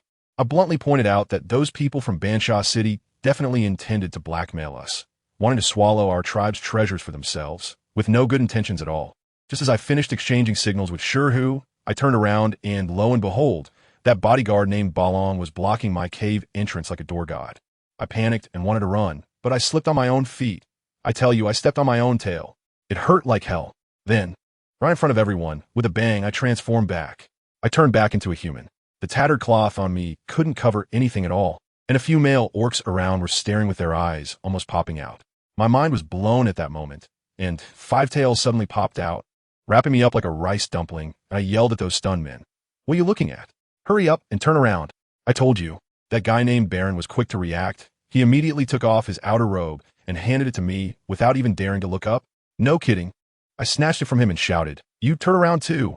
Once all these guys turned their backs like wooden stakes, I hurriedly tucked my tail in and wrapped myself up tightly with the clothes.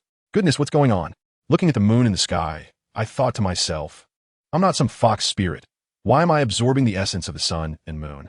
In the end, this matter came to nothing, and I even turned misfortune into fortune, as I was directly invited into the cave to rest. Soon after, Greengrass rushed in, excited like crazy Ollie. "The beast god blesses, you finally transformed back." She shouted the beast god's name, but the latter part about the wolf totem was whispered like a mosquito, buzzing. I understood. I really understood my sister. While gesturing about the clothes, she mentioned that I had grown taller, and that her newly made clothes needed alterations. So she let me wear old clothes first. I know exactly what she's thinking. She's just afraid that if I dress nicely, her crush Carl's attention will stick to me. Who understands this, huh? This whole act of guarding against fire, theft, and best friends is still playing out in 2025. She even pretended to ask me if I looked better than before. What can I say? I don't have a mirror here, so I can only brush her off and say maybe she hasn't seen me in a long time. That night, I slept deeply, and in my dream, I heard someone singing like a lullaby. At first, I didn't like the tune, but then the person smartly switched to another song, and wow, it really put me to sleep. I slept until dawn and woke up to see green grass leading another girl in, carrying a bunch of new clothes. She said they were sent by the lion tribe. The girl, named Mume, had a deadpan expression and said right away, "You really look good. No wonder those big shots are so interested in you." I couldn't help but laugh and raise my eyebrows in response. Oh, feeling jealous? Even if she was jealous, so what? Does that mean I don't have the right to be envied by you? Well, that left her speechless. After that, the two of them helped me change clothes. Green grass had this look in her eyes that almost shouted her desires. By the time everyone left and it got dark, she was still looking at me with those pitiful eyes. What could I do? I sighed and let her pick a few pieces for herself. She was so happy, immediately changed into one, and insisted on dragging me out the next day to show off. But right after she said that, she regretted it, her expression conflicted. Afraid Carl would take a liking to me. I was really exasperated. So what happened? The next day, I didn't make it because I suddenly transformed back into a fox. However, this time felt different. I could clearly feel my power returning. In a few days, I estimated I would be able to change into a human or a fox at will, living freely. Then Balong and Napong showed up. When they saw I had transformed back into a fox, Balong looked so disappointed. Napong immediately urged him to get to the point. The point was to leave now, immediately, right away, back to where Kisi and the others were. I was completely speechless. Why didn't they say this earlier? These two were doing it on purpose. Afraid I would have a tearful send-off with Greengrass. Then I was lifted onto a giant eagle, and we took off. On the plane, Napong was still teasing Balong, saying he had a crush on me. I rolled my eyes and couldn't be bothered to respond. But the next second, a flock of crows came rushing at us. The eagle made a sharp turn, and Napong couldn't grab me. I yelled at the top of my lungs, "Those things are toxic. They travel in groups." But the wind was too loud, and no one heard me. Then I was directly thrown off the eagle's back. Family, I was in free fall. I fell down and was directly wrapped up by a bunch of vines, almost suffocating me to death. My mind was inexplicably thinking about some cloud beast, as if I was about to die. Just when my consciousness was fading, I seemed to hear a particularly gentle voice calling me. Now, let's talk about those three unlucky guys. They also fell into the swamp with the giant eagle and became bait for the vines attacking the crows. When they finally managed to crawl ashore, the eagle brother named Muhi woke up and said he saw where I fell and that I might not be dead. Ba Lang was so anxious, acting as if it were real, but in his heart, he was thinking about how to report back. On the contrary, the one who had always looked down on me, Na Peng, actually said he would try to save me. Following Na Peng, they found a huge vine cocoon, and I was inside it. The surrounding vines were as quiet as chickens, and they didn't dare to move. Ba Lang, in a moment of mischief, threw a fireball, which the vines extinguished in an instant, but they still wouldn't come over. They were guessing if I was some kind of witch or had some powerful trick. Just then, the cocoon began to emit a golden light. The eagle brother lost his voice on the spot, unable to speak. Then, let me tell you, the most explosive scene came. A light laugh, and the whole world fell silent. The vine cocoon slowly opened, and I, barefoot and dressed in a plain white long dress, stepped out one step at a time. That aura, that atmosphere was completely overwhelming. The three of them immediately wanted to kneel. An invisible force pressed them down so they couldn't lift their heads. However, I didn't let them kneel. To them, this was a great humiliation. Balang turned pale, gritting his teeth and asking if I was humiliating them. I just laughed at that moment, my voice ethereal. "Oh, did I forget to mention? I'm not some high spirit, so you don't need to kneel to me." My voice also carried a bit of a calming effect, instantly dousing their anger. As soon as I said this, the three people across from me were completely dumbfounded. "Isn't that Lord Ling? Then who am I?" The concept of possession was too advanced for them. It was like their CPUs were overheating. But they knew in their hearts that this person in front of them was definitely not the original naive and sweet Ollie. With Ollie's limited skills, could she really pin all three of them down and rub them against the ground? I looked at their constipated expressions and chuckled, leisurely adding, "Some things smart people should play dumb. Don't you think?" I told you, Baranga's fists were clenched so tightly that they creaked, and his face turned purple. In the end, he managed to squeeze out 3 words through his clenched teeth, what the adult says. But the one next to him, named Napong, was really bold. He actually dared to ask me with a cheeky grin. So, what will happen to our sister Ollie after you're done, adult? The air instantly fell silent. I murmured softly, Ollie. It's been a long time since I heard that name. After saying that, I shook my head with a smile, too lazy to waste words with them. With a wave of my hand, the vines around me came to life. I casually said, you guys can go, don't worry. And with a whoosh, I disappeared from spot. By the time they snapped back to reality, there was no danger in the forest. It was eerily quiet. Nong Pang took the lead and headed out, with Ba Lang and Mu he quickly following, and the way was completely unobstructed. Just as they stepped out of the haunted forest, they heard wolf howls. Goodness, a large pack of wolves surrounded them. Muhi's eyes lit up at that moment. Rolling up his sleeves, he trembled with excitement. Don't move. These are mine. Let me have some fun. Nong Pang shot him a sideways glance, said nothing. And in the next second, he charged into the wolf pack like a cannonball. Ba Lang also followed without a second thought. Who understands the family dynamics? After holding in their breath all the way, they finally found an outlet for their frustrations. The scene was like three meat grinders entering a den of wolves within minutes. The wolf pack was fleeing, crying for their mothers, with only one or two quick-footed ones escaping. Meanwhile, I was standing on a misty cliff, facing a man named Feng Jiang. I can barely lift my eyelids, so let me get straight to the point. Are you mermen planning to tear up the contract? That guy Feng Jiang, as expected of a priest, has a thicker skin than a city wall, pretending to be confused while knowing full well. What does the goddess mean by that? I don't understand. What a little act, still trying to play dumb with me. Seeing that I didn't respond, he started lecturing me again. Goddess? Knowing there are tigers on the mountain, yet still heading toward the tiger's mountain is not a choice for a wise person. I laughed at that moment. You might be disappointed, I've never considered myself a smart person. If I were smart, how could I end up in this situation? Now you think of advising me to turn back? That path is a dead end. Feng Jiang sighed, saying that it's not too late for you to stop now. And even the Silver Lattice Priest hopes you can turn back. Turn back? I scoffed coldly inside. I'm already running down this dead end, kicking up sparks. You tell me to turn back? Not even the beast god could pull me back. You're putting in so much effort to advise me. Are you trying to atone for your good brother? Unfortunately, I don't need that. My voice was light and airy.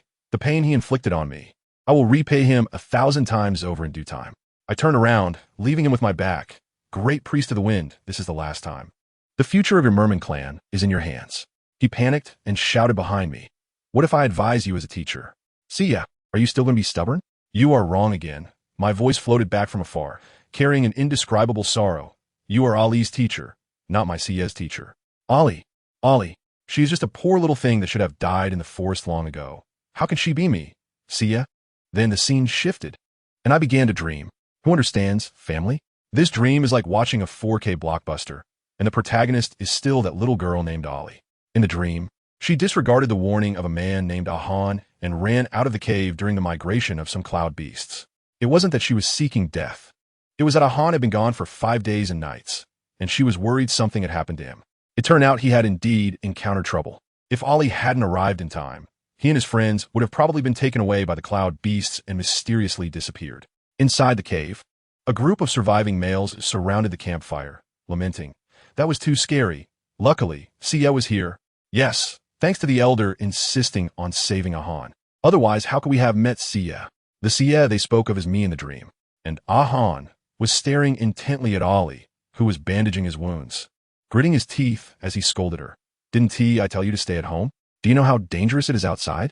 He rambled on, while Ali seemed to not hear him, focusing on her work. Ahan, in anger, grabbed her hand. Stop it. Ali also got angry and coldly retorted with her first sentence. Don't you want to deal with your injury properly? Do you want to have after effects? Ahan didn't care about that.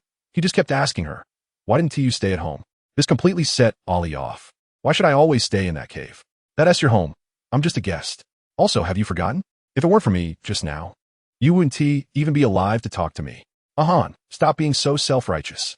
When have I, Sia, ever said, I want to hide behind you for the rest of my life? My dream self was furious, and everyone around looked dumbfounded. After saying that, Ali regretted it. Feeling she was too emotional, lowered her head, bit her lip, and forcibly swallowed her anger, continuing to treat his wounds. After a long time, Ahan finally said softly, I didn't mean it that way. I know. Ali didn't raise her head, her voice as cold as ice. You just don't trust me. Ahan sensed something was off and quickly held her back. His tone softened. Don't go. Of course I'm not going. Ali thought coldly, appearing nonchalant. Now there are cloud beasts outside. Where do you think I can go? Seeing you wanted to say something else, Ali bluntly made it clear. I was really angry just now.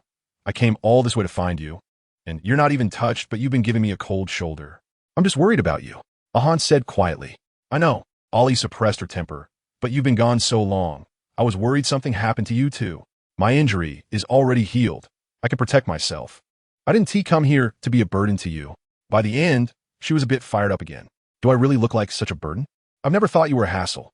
Ahan's expression darkened. I just see you and think of my sister. She used to insist on running out to find me, only to be deceived and taken away. We still Haven T found her. Goodness, here we go again. This was T the first time he had said this. Ali felt a blockage in her heart, as if she were merely an emotional substitute.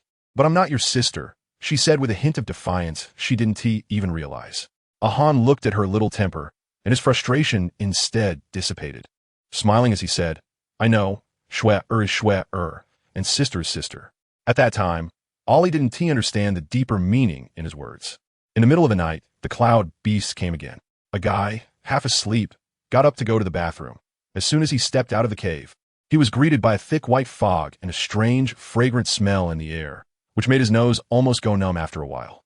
At first, he didn't pay much attention, but when a cold wind blew by, he jolted and realized something was wrong.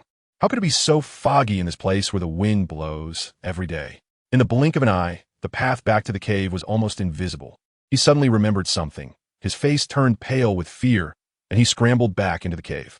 Inside, a young man named Fengzi noticed that someone was missing, and his grandfather woke up, frowning as he looked outside. Fengzi, come here and take a look, the old man said breathlessly. Is it foggy outside? Fengzi leaned over to take a look, and wow, it really was. The white fog was thickening. Suddenly, a faint scream came from the fog. Fengzi plopped down on the ground, terrified, as he remembered. It was the cloud beasts. They had almost been wiped out when trapped in this kind of fog before. Gee, Grandpa. Fengzi scrambled back, his voice trembling. It's the cloud beasts. The cloud beasts are here. As soon as the words cloud beast came out, I instantly woke up. Beside me, Ahan in beast form stirred but didn't wake up. To let him rest well, I had secretly added some ingredients to his medicine. He couldn't sleep now. I hurriedly shook him. Ahan, wake up quickly, the cloud beasts are coming. When Ahan was woken up by the stimulant pill I gave him, the other males had already rushed to the cave entrance, chattering about how one of their companions had gone out and hadn't returned. I walked to the cave entrance and looked at the thick white mist outside, which was so dense it seemed ready to drip with water, and my expression darkened. Fengzi reported a name, almost crying with urgency. What should we do, Shishue? He has been out for so long by himself. Could something have happened to him? The others looked at me with eyes full of hope, as if I were their savior. Fengzi's grandfather directly pleaded with me. Little female, regardless of whether he is dead or alive, we want to know. Ahan also called me softly from the side. There is a way. I suppressed the urge to rub my temples, but I wasn't sure if I could find him. So don't get your hopes up too high. Let's give it a try. If you can't find him, we won't blame you. Everyone expressed their support. All right, I nodded. Then I'll give it a try. But once I start, no one is allowed to make a sound, or else it will interrupt me, and if I suffer a backlash, I won't be able to save anyone. Seeing them pat their chests in assurance, I no longer hesitated, stretched out my hand, and silently recited the incantation in my heart. I tell you, they just watched in shock as a red thread appeared out of thin air in my hand. This trick is called pulling the strings, which can both find people and kill them. Hee. What they don't know is that this thing is actually an obedience charm that I had planted on each of them long ago. The red thread quivered, suddenly elongated, and burrowed into the mist. I felt a sense of relief. He was still alive. I was just afraid he wouldn't be able to find his way back. And how would I explain that later? While I distractedly thought about this, I activated the spell, causing the person on the other end of the red thread to feel pain. As long as he walked in the right direction, the pain would lessen. My reverse operation, continuously channeling my witch power, actually violates the rules of sorcery, and the risk of backlash is extremely high. On the other side, that guy named Now was awakened from the illusion by the excruciating pain in his heart, rolling on the ground in agony. It was thanks to this pain that he struggled his way out of the illusion. Following the pain signals from his heart, he stumbled through the white mist.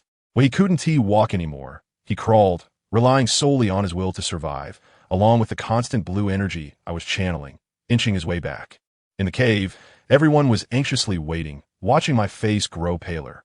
Even Fengzi's grandfather was about to call it off when I suddenly brightened my eyes. I'm back. Where? Where? Fengzi shouted excitedly. Shut up. Seeing my face was off, someone next to him slapped Fengzi unconscious.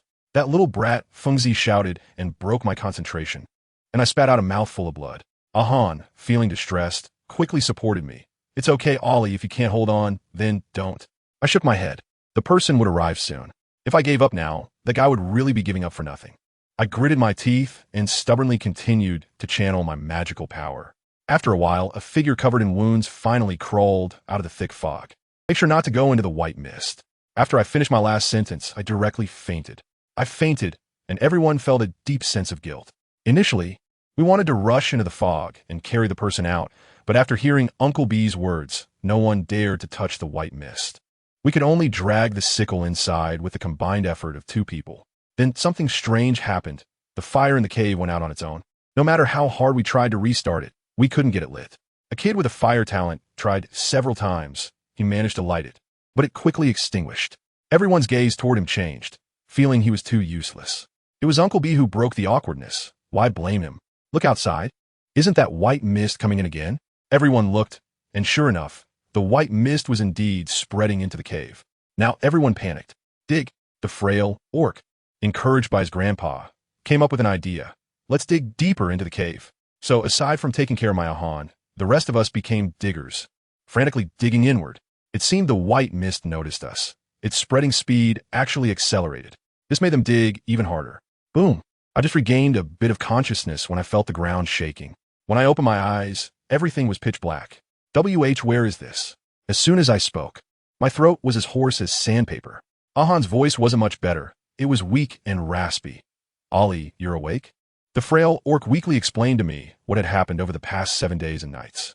To escape the white mist, they dug desperately, but ended up causing a landslide. A few people died, and the rest of us were buried below. To survive, they drank the blood of their dead companions and gnawed on raw meat, somehow managing to hold on. I felt a wave of nausea in my stomach upon hearing this, nearly throwing up. Ahan knows my character, so he definitely wouldn't eat that. That's why for the past few days, I've been surviving on drinking his blood. Family, do you want this blessing? Although I haven't eaten meat, drinking the blood of my kind is already disgusting enough. In the darkness, there was a dead silence. Suddenly, Uncle B coughed heavily twice. Uncle, are you okay? B's voice was filled with anxiety. Just then, several beams of white light suddenly fell on us. It's a blessing spell. The injuries on my body and the feeling of weakness instantly eased a lot. Ahan was also taken aback, but quickly reacted and turned to look at me. A low chanting sound began to rise. Once the incantation stopped, the power within Ahan also started to revive. He suppressed that feeling of relief and asked me heavily, Ollie, do you know what you're doing? With a loud bang, it felt like something had pierced through above our heads. I curled up weakly, but my tone was unequivocal. I know. Akin, hurry, there's not much time left. We need to get up there quickly. Damn, the pretentiousness. Without a second thought, Akin picked me up in a princess carry. His movements so skilled that it was clear he had taken advantage of me sleeping and snuggled me a lot these past few days. Let me tell you, I instinctively struggled a couple of times, but my whole body felt as soft as noodles, and I didn't have enough strength to even tickle him. He gently reassured me, saying he would take me out first and would set me down once we were outside. What else can I say? Come on, look at the time.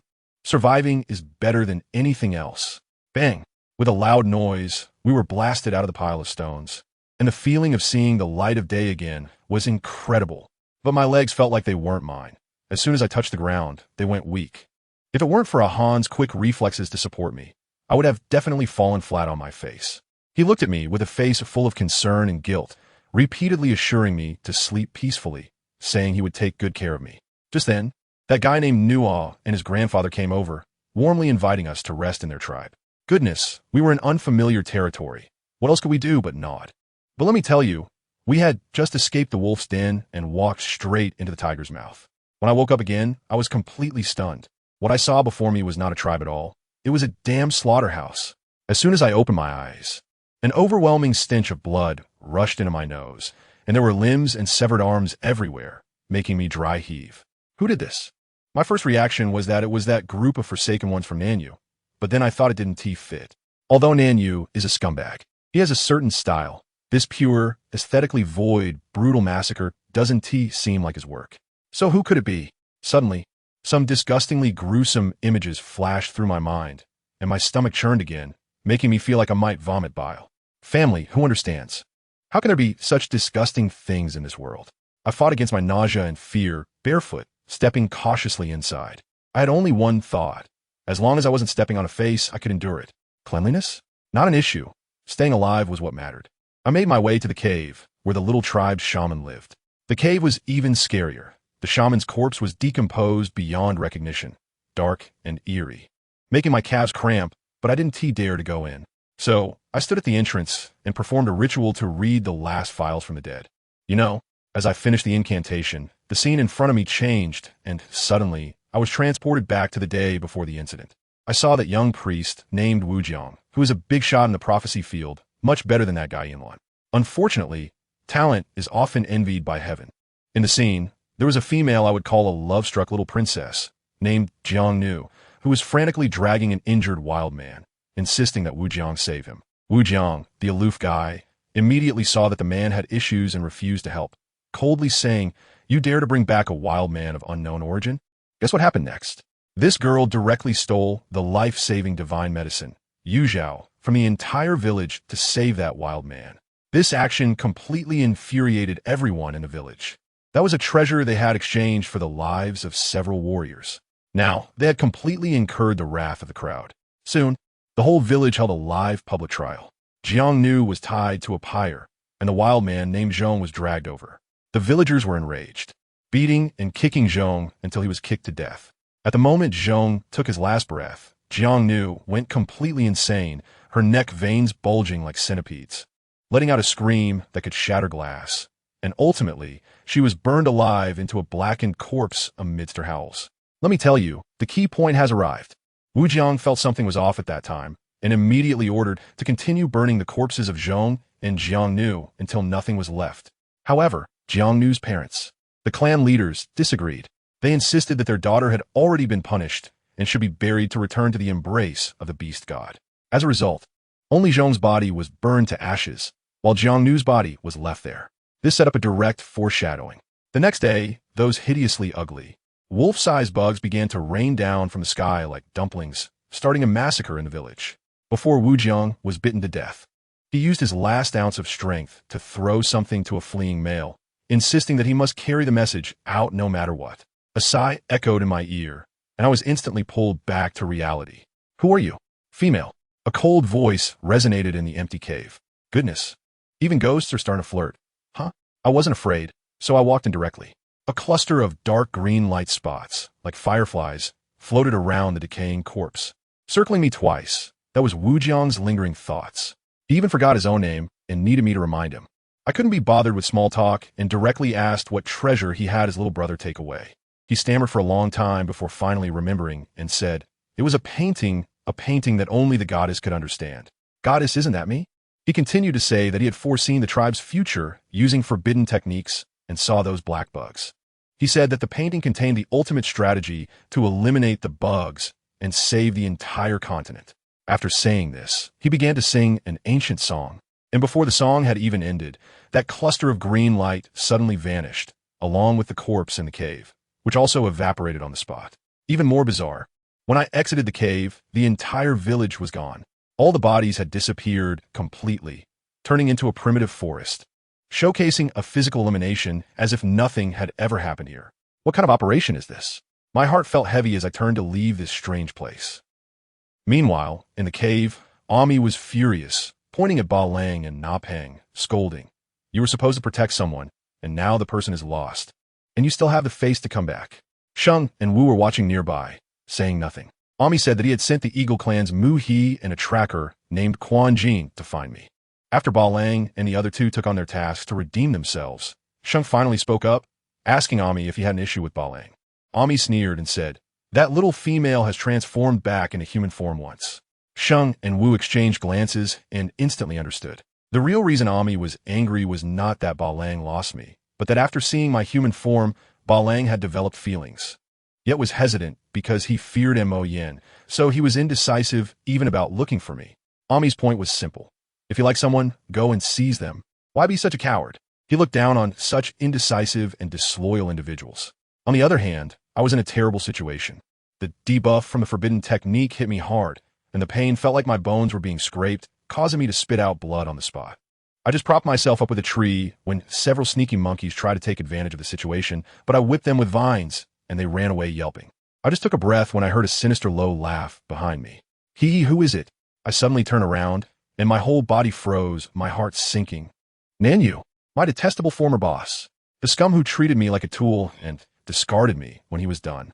He was actually here. He was wearing a black robe, looking quite presentable, and as he looked at me, he smiled with a meaning that was so profound. Little female, do you recognize me? I know you, you big-headed ghost. 1,000 grass mud horses are galloping through my mind, but I can't utter a single word. Let me tell you, I'm feeling as fragile as a piece of paper right now. I can't even manage to breathe, let alone curse at someone. I could only stare fixedly at the few men in black robes, my hand pressed against the tree, palms sweating profusely. My brain felt like it was about to overheat, thinking about how to escape. But reality is harsh, folks. I definitely can't fight them. They've probably been watching the show for a while, and they know my strengths and weaknesses all too well. As for calling for help, bringing that guy, Yin, into this, don't make me laugh. I already find him annoying. If I were to ask for his help, I'd be indebted to him. No way I'm doing that. Besides, I know this black-robed leader well. I'd recognize him even if he turned to ashes. This guy has a strong aversion to unclean females, and if I dare to mention any other males, his interest in me would vanish instantly, and I'd be close to meeting my end right there. I was brainstorming when suddenly, bam, the second wave of backlash from the forbidden technique hit me out of nowhere. Really knows how to pick its moment. Everything went black in front of me. My legs went weak, and I crashed into the tree behind me. Before I could catch my breath, a flash of white light enveloped me, and I disappeared, transforming back into my original form, a soaked, feeble little white fox. The leading man in a black robe, Nanyu, raised an eyebrow and smiled. Oh, so it's from the Fox clan. No wonder your face is so captivating. Next to him, a black-clad figure wrapped like a mummy asked in a croaky voice, My lord, should we take this little thing? Nanyu tilted his head and coldly replied, Can it survive? He didn't want to pick up a burden that would kick the bucket halfway. The mummy man paused and said, It can survive, but she has misused the forbidden technique, and she probably won't be able to return a human form in the future. I tell you, as soon as those words were spoken, the interest on Nanyu's handsome face instantly faded away like the receding tide, disappearing completely. Can't turn into a person? Then what's the point of bringing it back, to keep it as a pet? He didn't have the time for that. Since that's the case, just throw it away. He shrugged his sleeves, couldn't be bothered to look at me again, and turned to leave. Who understands the family dynamics? One moment they were praising my beauty, and the next moment they treated me like garbage. The speed of this change was simply astonishing. The remaining few also followed him out. Only the last guy, named Shirsu, glanced back at me before leaving. His expression was quite complicated. I saw his hand clenched tightly in his sleeve, but in the end, he did nothing and disappeared with the group. After a while, they took a break, and that guy Shirsu found an excuse to sneak away. But when he came back, he was blocked by someone. Shirsu, where did you go? A guy named Burke asked in a sarcastic tone. Shirsu didn't even lift his eyelids, and without changing his expression, he lied, just went to pee, and picked up some firewood. That guy glanced at his empty hands, looking as if to say, Do you think I'm stupid? Firewood, huh? Shirsu directly fell silent, clearly not wanting to waste another word. Burke leaned in closer and whispered, That little female, do you know her?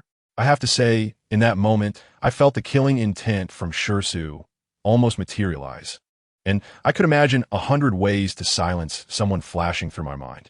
But Burke, as if nothing had happened, surprisingly split a pile of firewood from his hands and stuffed it to Shirsu, patting him on the shoulder. Let it go this time. Just be more careful next time. After he walked far away, Shirsu squeezed out 2 words from between his teeth. Thank you. Burke turned back with a smile, and that smile made me feel uneasy. What are you thanking me for? That little female is indeed something. It's normal for you to have her in mind. If it were me. Before he could finish his sentence, he felt a chill on his back. Shirsu's voice was as cold as ice shards. Burke, she's not someone you can have in mind. Goodness, the slave mark on Burke's face was already frightening, and now with his back to Shirsu, I couldn't tell what expression he had, but his tone was surprisingly calm, saying, All right, I won't have her in mind. But, do you want to leave the adults? If you do, come find me tonight to chat. Shirsu frowned. What do you mean? Are you testing me? Burke didn't answer at all, and just slipped away. Shirsu looked down at the firewood in his hands, fully aware of the situation. Both of them had restrictions placed on them by cursed sorcery. If they dared to run, they would die on the spot. This little brat Burke probably wanted to use him as a lab rat to see if the restriction really worked. If he didn't go find him tonight, who knows what trouble would arise. Shirsu was truly in a dilemma, but his face still wore that eternally expressionless mask. Blending into the crowd, no one could tell that he was actually replaying the drama of Zhan Huan in his mind. Just when I thought I was going to be a snack for some little animal in the forest, a loud shout came from the sky. "She's over here." As soon as I heard that voice, I almost cried out of excitement. "It's Muhi. They finally found him." I was taken out of a bird's nest by Muhi. If he had come a little later, I guess I would have become the baby bird's lunch meat. He carefully wiped my body with a clean animal skin. Next to us, Donggu was anxious like a worried mother. "Hey, are you okay? Be gentle. Be gentle." Muhi was quite annoyed. "I'm not using much force. Move aside, don't make a fuss. Should we wash her? I see she's uncomfortable. I'm feeling terrible. I'm in my fox form right now, and you big guys want to give me a bath? What are you washing for?" I'm mentally complaining like crazy, and in a fit of emotion, my eyelashes even trembled a bit, but unfortunately, these careless big men didn't notice at all. In the end, they didn't touch me. One reason is that the boss Jin ordered them not to lay a hand on me, and the other is that after searching for me all the way, they were exhausted and just found a place to rest. How could they have the energy to give me a full-body spa? I fell into a hot and painful nightmare in a daze. In the dream, my parents were gone, Uncle Yu was gone, Grandma was gone, and even my boyfriend, who was always in a love-struck daze, betrayed me for another female. I was in so much pain, feeling like I was the only one left in the world. Just as I was about to be swallowed by darkness, a particularly anxious voice suddenly came to my ears. "Shuer? Shuer, wake up." I suddenly opened my eyes, and a handsome face filled with concern was right in front of me. It was Ahan. "Shuer, are you okay? You were crying just now." He was so heartbroken, wanting to hug me, but hesitating to do so. As soon as I opened my mouth, I almost scared myself to death with my terrible voice. A cold-faced female next to me said, "It's normal for your voice to be hoarse after crying all night. She is a witch named Belle. I'll prepare some medicine for you later. Just drink it and get some sleep." She then pointed to a young boy nearby who hadn't reached adulthood yet. "Hui, you take care of Shuer." "Oh." The boy named Hui quickly nodded and even secretly glanced at Ahan, probably fearing he would be hit. Belle, the big sister, is not someone to mess with. She saw that Ahan wanted to speak and coldly interrupted. "Shuer is weak and needs a 500-year-old snow lotus from the snow mountain as a medicinal ingredient. Our tribe members are busy patrolling and hunting, so you have to go." Well, that was directly assigning Ahan a task. The implication was, you didn't take good care of my person, so now you must compensate with your life. Ahan knew she was in the wrong, so without saying another word, she agreed. Okay. Belle's partner came over and took Ahan out, probably to explain the precautions for going up the snow mountain. I currently feel dizzy, but my mind is still relatively clear. Bayer brought me a bowl of meat porridge soup and fed me spoon by spoon until I finished. Only then did she ask if I wanted to sleep a bit more. I shook my head and said sitting was fine. The tribe shaman is busy, and I don't want to delay her.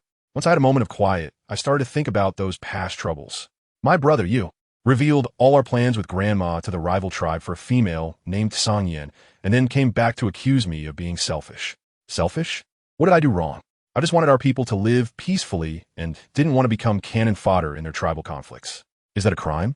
If they want to fight, let them fight. Why drag us innocent people into it? On the third day, after Ahan went up the mountain to gather herbs, I finally managed to get out of bed. During this time, I wanted to use my shamanic power to nurse myself a bit, but Bayer firmly stopped me. She said that while it might work in the short term, the long-term risks were greater, and I shouldn't use it anymore in the future. She looked at me and sighed, saying, "Forget it. I'll go discuss something with the chief. Don't wander around." Before leaving, she also instructed Hui to keep an eye on me. Not long after, Hui came in with a large bowl of meat soup and roasted meat. The chief and the others caught a few wolves yesterday and heard that you needed to replenish your strength, so they brought it all for you. I took a sip of the soup and felt a bit dazed. A gluttonous wolf? Is it hard to catch? Extremely hard. Hui nodded vigorously like she was smashing garlic. This thing is incredibly cunning. It runs away when there are too many people, but when there are few, it attacks in groups. As soon as it senses danger, it takes off immediately.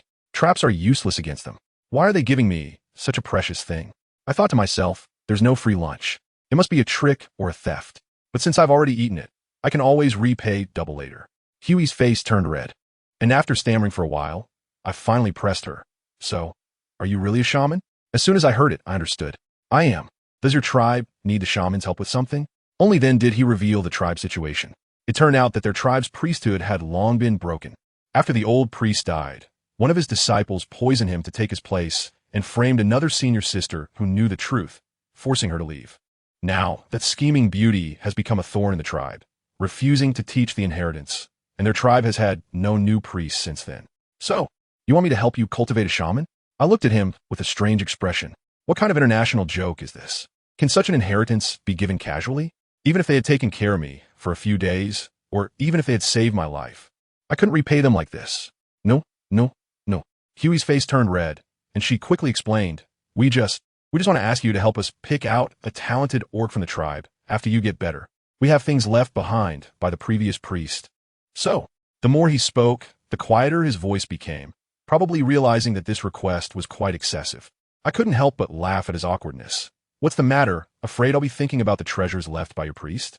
Huey's face turned even redder, and my laughter made her restless, eventually leading her to flee in a panic.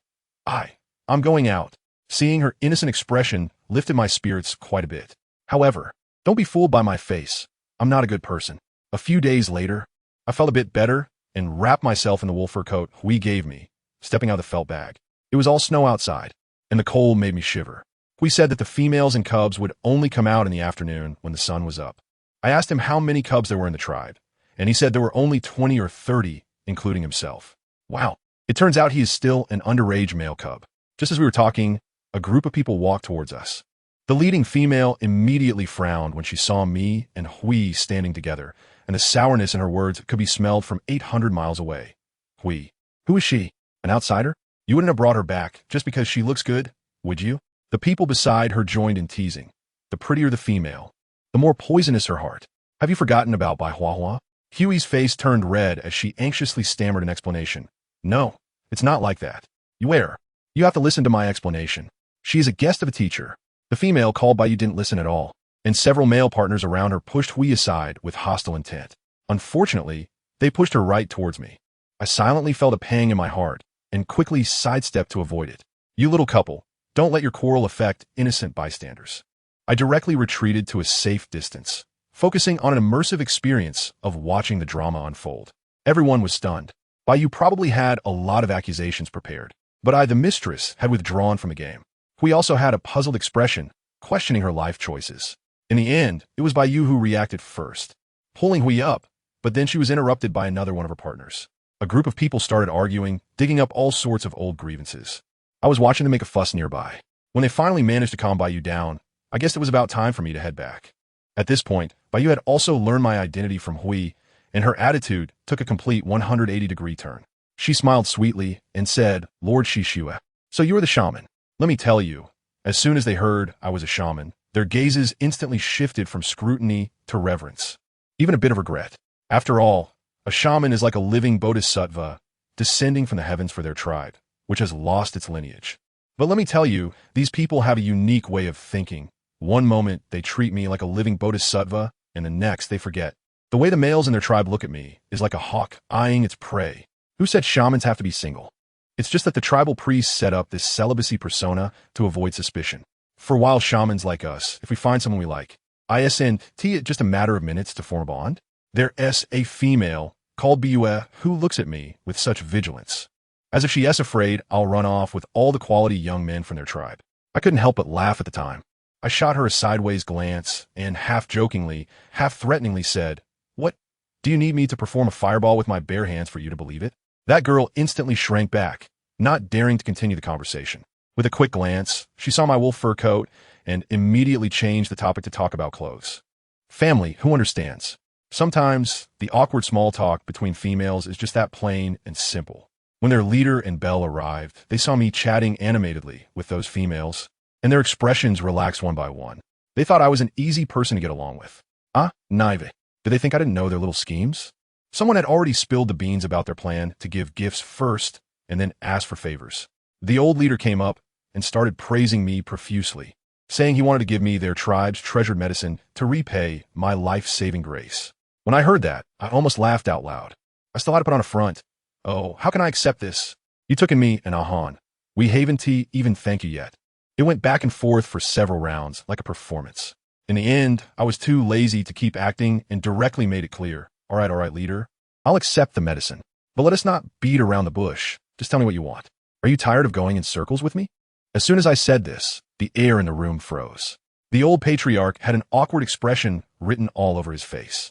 It was still Grandpa B who took on the responsibility and stepped forward to take over the conversation. My Lord Shishua, you are straightforward, so we won't beat around the bush. This spiritual medicine is indeed given to you with sincerity, but we do have a bit of selfishness. We hope you can stay with our tribe for a while longer and help us see if there are any good candidates to become a shaman. Look, isn't this much clearer? If you'd said this earlier, it would have been fine. Why did you have to go through so much foreplay, only to find out that I wasn't interested in that at all? I have to tell you, their original plan even included a beauty trap. It's ridiculous. What's even more absurd is that on the night of the bonfire party, when the guy who was supposed to seduce me made his entrance, I admit for a second, my heart genuinely skipped a beat. That guy's name is Linru. Wow, that face, that figure, he was like my internet alter ego, bringing to life all my beautiful fantasies about handsome guys. At that moment, Bayer was right next to me, watching me with wide eyes, and she leaned over, winking and asking me, Schwer, how do you feel? Want to? Give it a try? Give it a try? What? Guys, just a second ago, I was lost in beauty, and then I heard that, and instantly my enthusiasm dropped.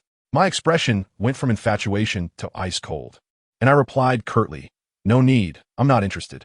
What a joke, this kind of approach with ulterior motives. No matter how handsome the face, it's useless. The party was lively, and those little kids were especially cute, running over to bring me food. And one daring one even stole a kiss on my cheek when I wasn't paying attention. My heart melted at that moment. I was really happy. Then I heard on the other side, Feng Zi was being silly, bragging to Linru. Feng Zi was there with a lovesick look, promoting me to Linru. She Shui is super beautiful, right? I think she's the prettiest female in the world. Guess what Linru said? That guy calmly glanced at him and hit back. That's because you have no experience. The silkworm girl of the East Wilderness, the people of the Western Desert, the mermaids of the South Sea. Just pick any one of them. Aren't they more beautiful than her? Feng Zi immediately disagreed, and the two almost started arguing. I had just finished dealing with a wave of enthusiastic tribe members and was planning to slip away for a breather, but when I turned around, I bumped into Linru's handsome face. He smiled at me, and my face control tendencies immediately softened, so I could only helplessly say, I'm going back now. Do you want to sit together? I was just being polite, really had no other meaning. As a result, his next sentence completely caught me off guard. He shook his head, his expression became particularly serious, and asked me, No, I just want to ask you, do you know about the Cloud Beast? Cloud Beast. Those two words were like a thunderclap, exploding in my mind. By the time I regained consciousness, good heavens, the world had turned into a land of giants, and I had transformed into a fluffy little white fox, lying on a bee's skin, buzzing in my ears. Did I faint again? Several big shots were surrounding me, holding a meeting. One called Ami had a worried expression. Isn't the witch's medicine too strong? She was already weak, and after using forbidden techniques, it's a miracle she's still alive. Another called Nesh, a witch priest, also looked grave. That is when I realized that I had almost lost my life after using forbidden techniques to save someone. While they were discussing, the big shot named Wu suddenly said, She's awake. I struggled to move my tail, my eyelids felt glued together like they were stuck with super glue, and after a brief struggle, I fell asleep again. In my dazed state, I heard them say they were going to find me a caregiver. The first one who came was named Nunu, and as soon as she walked in, the smell. I almost passed out again. Moreover, she was as timid as a mouse, and Ami immediately dismissed her. No way, get someone else. What if she accidentally hurts Ali? Later, Sagu brought in a female named Ingzi. This woman was different, dressed in athletic gear, full of vigor, and clearly a tough character. Someone even questioned if a beast tribe warrior could take care of someone. Ingzi calmly replied that she had raised her younger siblings all by herself, so she was quite experienced, and that was how it was settled.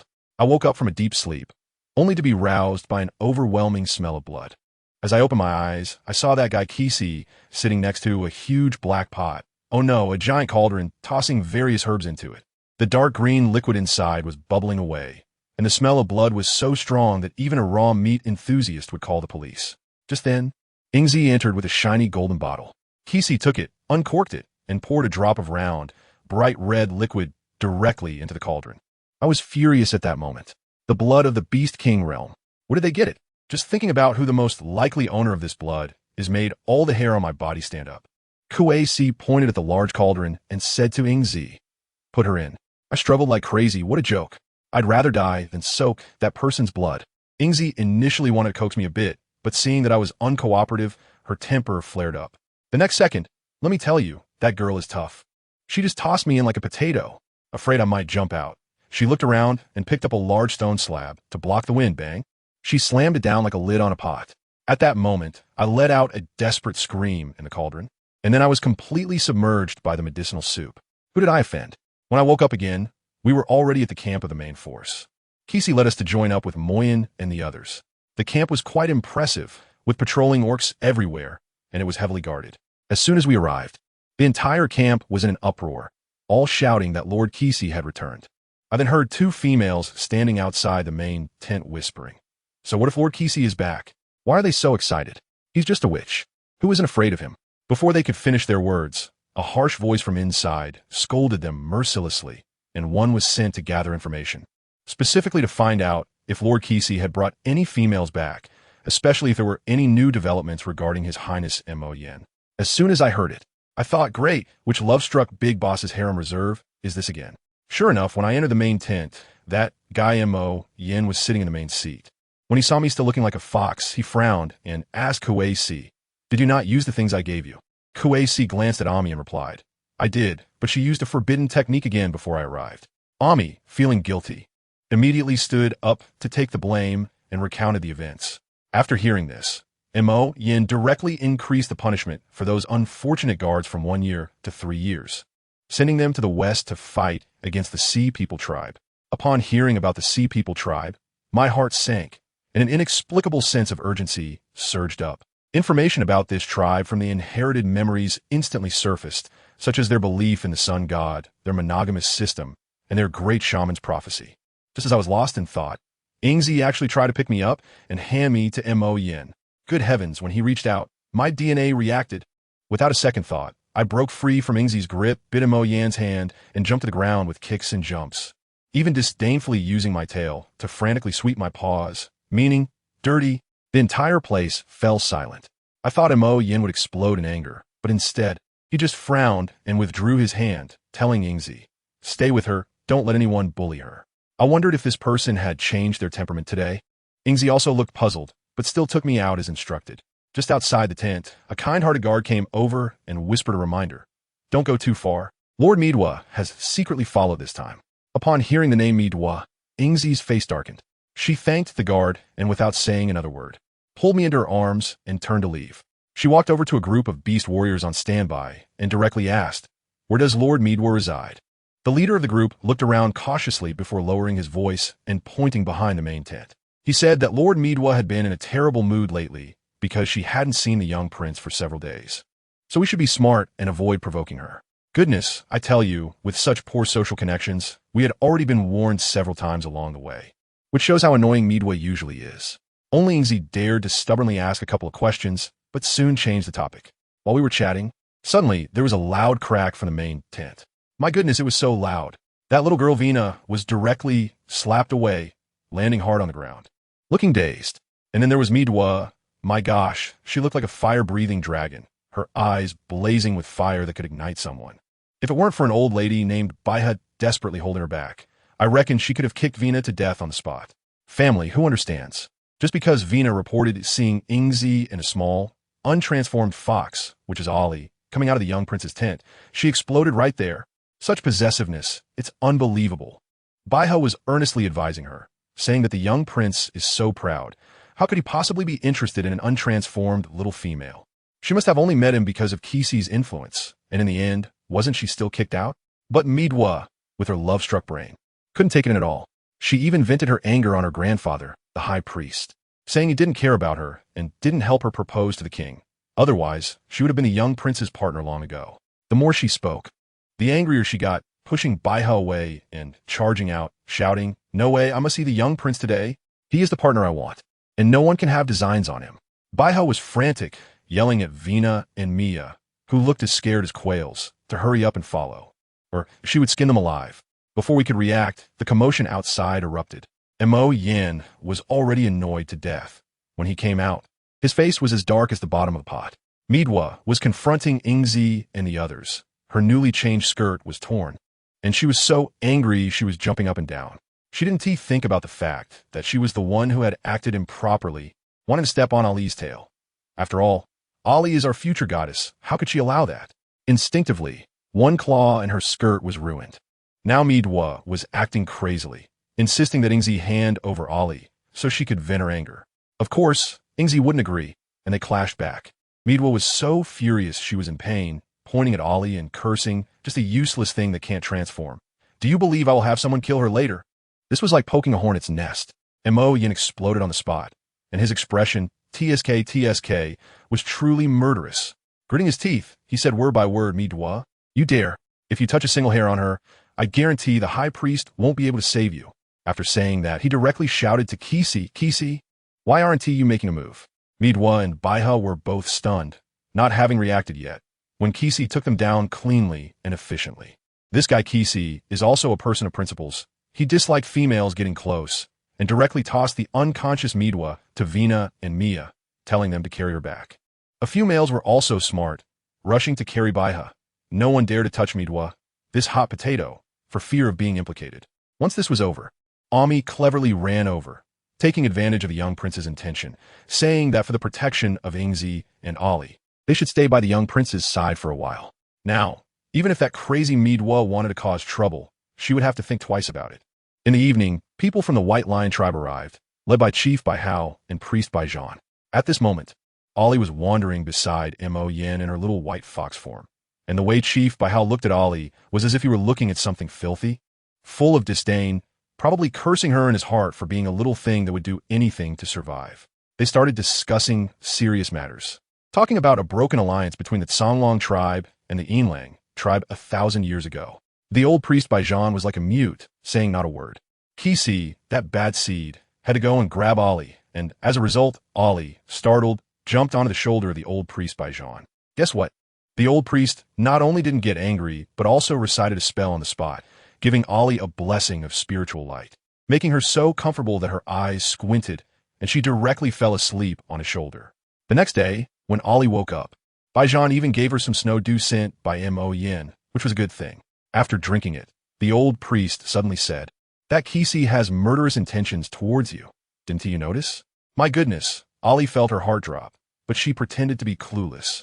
Baijan warned her to be careful of Kisi, as this guy had a belly full of bad ideas and might strike at any time. Meanwhile, in Chicheng, Midwa's grandfather, High Priest Moreau, also received the news, knowing that Kisi didn't follow his orders to kill Ali, and was furious, insisting that Ali must die. Over here, Mo Yin also made a significant investment, actually using his own blood to concoct a medicinal bath for Ali. Ali thought he was foolish, but her body was very honest, and she soaked in it with great comfort. After a few days, they began to travel in a large carriage. However, something happened halfway. First, Uncle Quan and the others fell for a diversion tactic, and then the entire carriage was transported by a spatial formation. Goodness, 7 or 8 godforsaken were attacking Ingzi alone, and in the end, Ali was captured. Who is our Ali? A top-tier actress. She immediately started playing dead, and her acting skills were simply amazing. Those who captured her were a group called the Godforsaken, led by a guy named Burke. They saw that Ali was on the verge of collapse, and even found a shaman to keep her alive. But guess what? The mantis stalks the cicada, unaware of the aureole behind. People from the Songlong tribe suddenly burst out, and when the Godforsaken saw they couldn't win, they dropped Ali and ran away. So our poor Ali just escaped from the tiger's mouth, fell back into the wolf's den, being carried by a gray wolf, swaying back to their camp. The guys from the Songlong tribe were also quite something. In a flurry, they almost trampled Ali to death, and in the end, it was a shaman named Lu Yi who treated her wounds. Let me tell you, Lu Yi gave her a bowl of medicine and the taste. Let's just say within 10 miles, not even a mosquito dared to fly over.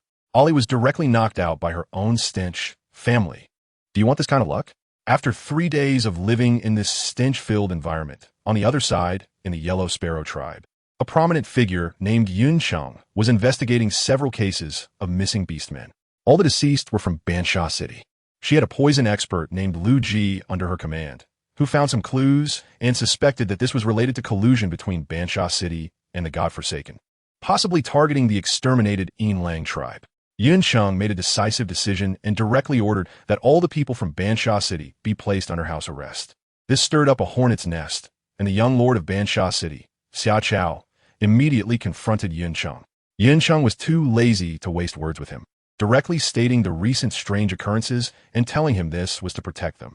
Xia Chao was so angry he sneered, but Yin Cheng's people had already surrounded them tightly, and he could only stare in frustration. Meanwhile, the Snake Tribe's Granny Snake also received the news and secretly arranged for her tribesmen to investigate the situation in Bansha City, aiming to find the whereabouts of the Silver Wolf tribe survivors. On Mo Yan's side, upon learning that Ali had been captured, he was furious. Ami quickly came out to mediate, and in the end, Mo Yan sent Ingzi and Quan Jin to redeem themselves, also allowing a few young experts from Ami's team to follow along under the pretense of training. On the side of the Songlong tribe, Lu Yi and his group were also asking Ali why the Abandoned Ones wanted to capture her. It was then that Ali realized they were after her spirit beast's blood, intending to use it for the forbidden formation being created in the Aska Mountains. This matter was closely related to that lunatic, Nanyu. Just as they were talking, the ground suddenly shook violently. Oh no, the beast tide is coming. Ferocious beasts were running wild everywhere, and the sky was dark with a mass of birds, like a thick layer of clouds. Lu Yi and his group quickly mounted their wolves and fled. This beast tide lasted for 5 days. Yulan and Shi were watching from a distance, and Yulan firmly believed that a magical beast had emerged. She was still suspicious of the little wolf cub she was holding. Sure enough, not long after in the Aska Mountains, Xia Zhu from Bansha City was angrily scolding his subordinate Buji.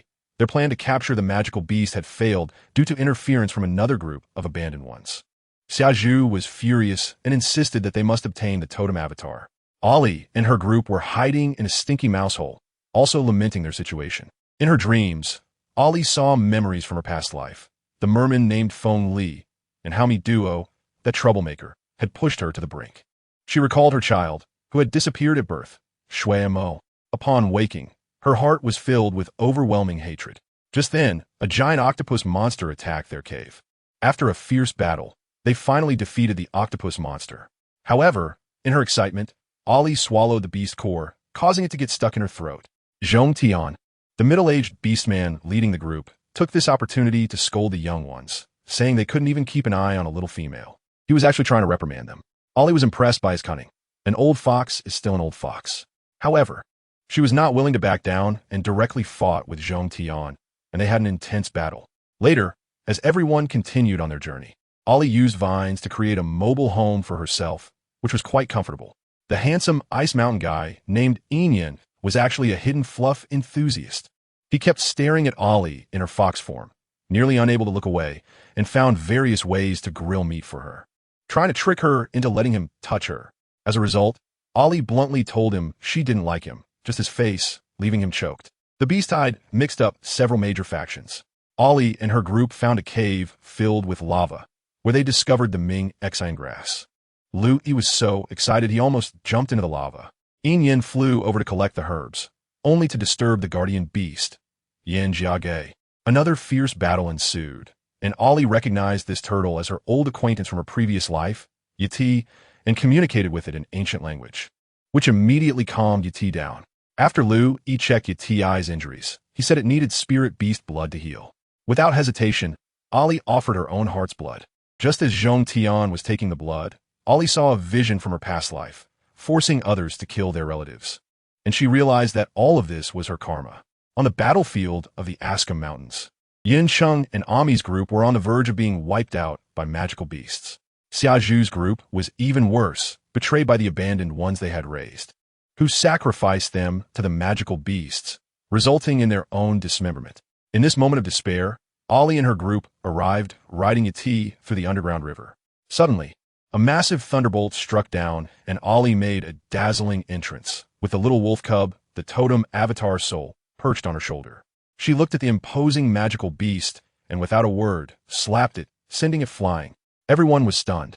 Zhong Tian and Yin felt that Ali seemed like a completely different person, exuding an aura that warned others to stay away. Just then, Feng Jiang appeared, shouting at Ali to stop, because a spatial rift had appeared behind her. Upon seeing his face, which looked exactly like Feng Li's, Ali instantly exploded, all her past pain, resentment, and anger erupting. She screamed at Feng Jiang, saying she had long gone mad and wished to drag everyone to hell. The monster Umol from the rift tried to drag her in, and Granny Yulan, Uncle Yu, and Yu-sun were frantic. At the crucial moment, it was Granny's name that brought her a moment of clarity. She ordered Soul to strike, and pushed Umol back, sealing the rift. Feng Jiang used the singing voice of the merman tribe to heal the injured below, while Ami looked at the corpse of Sokka, filled with resentment towards Yun Sheng and the others. After that, Ali directly teleported everyone, including Nanyu, who was hiding in the shadows, to hover above Bansha City, which was under attack by the beast tide, allowing them to enjoy the show. She then used the magical beasts to exhaust the power of the evil entity in Bansha City. Once the protective shield of the city was broken, the evil entity, which had taken the form of a puppet doll, began to fight the magical beasts. The city lord's mansion collapsed, triggering a curse, and many marked sacrifices in the city died instantly, resulting in a horrific scene. Ali instructed everyone to stay in the sky while she descended to solve the problem. She first went to the giant maze beneath the arena, where she found the fake city lord, who had transformed into a bug-like monster, and the giant cocoon he was guarding. After a fierce battle, Ali killed the bug monster and saw its last memory of eating a person, Ji Fei. It turned out that there was another tragedy behind this. Ali destroyed the giant cocoon, but was severely injured due to the backlash of the forbidden technique. She hated Yu-sun for his manipulation and distrust in her past life, and her emotions spiraled out of control, causing her to run away. When Feng Jiang and the others found her, she had already collapsed by the waterfall and was rescued by a group from the Songlong tribe. Leading them was Song Qing, who had also been taught a lesson by Ali before. Now, seeing her in such a miserable state, their feelings were complex. After Ali woke up, she traveled with them, verbally sparing no one, still hitting when necessary, but always guiding them at critical moments. In the end, she revealed her identity, telling them she was the priestess of the Silver Wolf tribe, Ali. At this point, everyone was stunned. Yu and Song Qing couldn't comprehend how the legendary gentle and kind Tuladu could be the unpredictable, immensely powerful, and deranged beauty before them.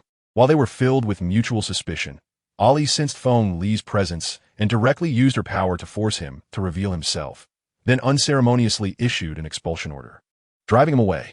After that, Ali suddenly decided to go to the Lion tribe. Song Qing and the others thought she was going for revenge, but on the way, they encountered a large force from the Lion tribe. As both sides stood in a standoff, Ali issued an expulsion order covering the entire Watakan Forest, demanding all outsiders leave within 10 days, or they would be trapped there forever. As a result, both the Lion tribe and the Songlong tribe had no choice but to retreat in disgrace. After finishing all this, she quietly appeared in the Lion tribe's camp, found Priest Baijan, and revealed the truth about the insect tribe's invasion to him, laying the most crucial piece for her future plans. Time flew by, and 2 years later, Ali lived alone in the deep valley of the Jiu tribe, teaching her only disciple, Yiya. Her body had aged tremendously due to the backlash of the forbidden technique, and her sense of taste was gradually failing. But to avoid making Yiya sad, she still accompanied her for meals. Yulan's snake egg was finally about to hatch, which meant the ritual to revive the totem spirit of the Jiu tribe was about to begin. The revival ceremony was very successful, and Ali, in a one body, two souls manner, allowed the snake cub and the totem spirit Jiu Hui to coexist. In return, the Jiu tribe agreed to send people to guard the rift in the mainland of Qiyuan. After doing all this, Ali knew her time was short. She had to go to the goddess temple and set up the last line of defense for the continent. She refused to let Yiya follow her, telling her to hide her identity as her disciple because she didn't want Yiya to inherit her responsibilities and pain. She was about to leave, but before she did, she hoped to see that person one more time. Asheda, at this moment, you are still an immature male cub, right? What a pity. I can't watch you grow up. I had originally thought of accompanying you for a while longer in the guise of a stranger female. Lord Mito hasn't seen the prince lately, so she is in a bad mood. You all need to be careful. She had been reminded before, and now, even when asking one more question, she was reminded again. Just this alone shows how poorly liked Mito is here. No one noticed that Ali suddenly became overly quiet. After Inzi asked a couple of questions about Mito, she shifted the topic to events that had happened since they stationed here. The males didn't even know the major matters. Although their task was just to run errands and deliver messages, important news was never entrusted to them. Usually, someone would be called directly. It would be ordered by the prince himself, and if that didn't work, there was still Qikong, who always handled things personally. Chapter 192, You Dare, Slap. Accompanied by a loud slap, Venus stumbled and fell awkwardly to the ground. Seeing Mito looking at Vina with rage, her eyes almost spitting fire.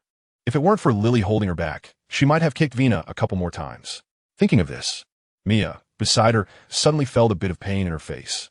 She shrank her shoulders, as if trying to reduce her presence. She hated that there was no hole to hide in right now. Otherwise, she would definitely crawl in and not be a bother to Lord Mito. As for the earlier envy of Vina being able to gather information, seeing Vina's miserable state now, she had completely lost that thought. Instead, she was relieved to have stayed behind to serve because Mito's temper, although a bit bad, was not the kind that would want to beat someone to death. Especially when it came to her. Dodo, calm down. It's just 2 females coming out of the main tent, Lily advised her, looking earnest. 1 Inzi and 1 female who can't transform. Think about the prince's usual temper. He is so proud. How could he possibly take a liking to them? It's likely they only met the prince today because of the return of Kisi. But didn't they end up being driven out in the end? So Dodo, don't be angry.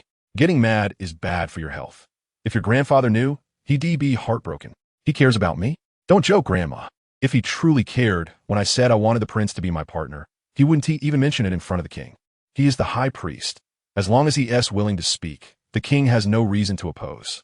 The more Mito spoke, the angrier she became. Lily secretly took a breath, thinking how nice it would be if things were that simple. In the tribe, although the high priest had high prestige if he spoke, the king indeed had no reason to refuse. But the key was that Mito's bad temper was well known, while the king wouldn't contradict the high priest publicly. He could secretly find a few more females for the prince. So the high priest kept silent because he knew how much the king loved the prince. He was protecting Dodo by not speaking up, as he couldn't bear to see her suffer this injustice. Yet when it came to Mito, she couldn't see clearly. She just wanted to cling to the prince. The prince had recently been so bothered by her that he didn't even want to see her.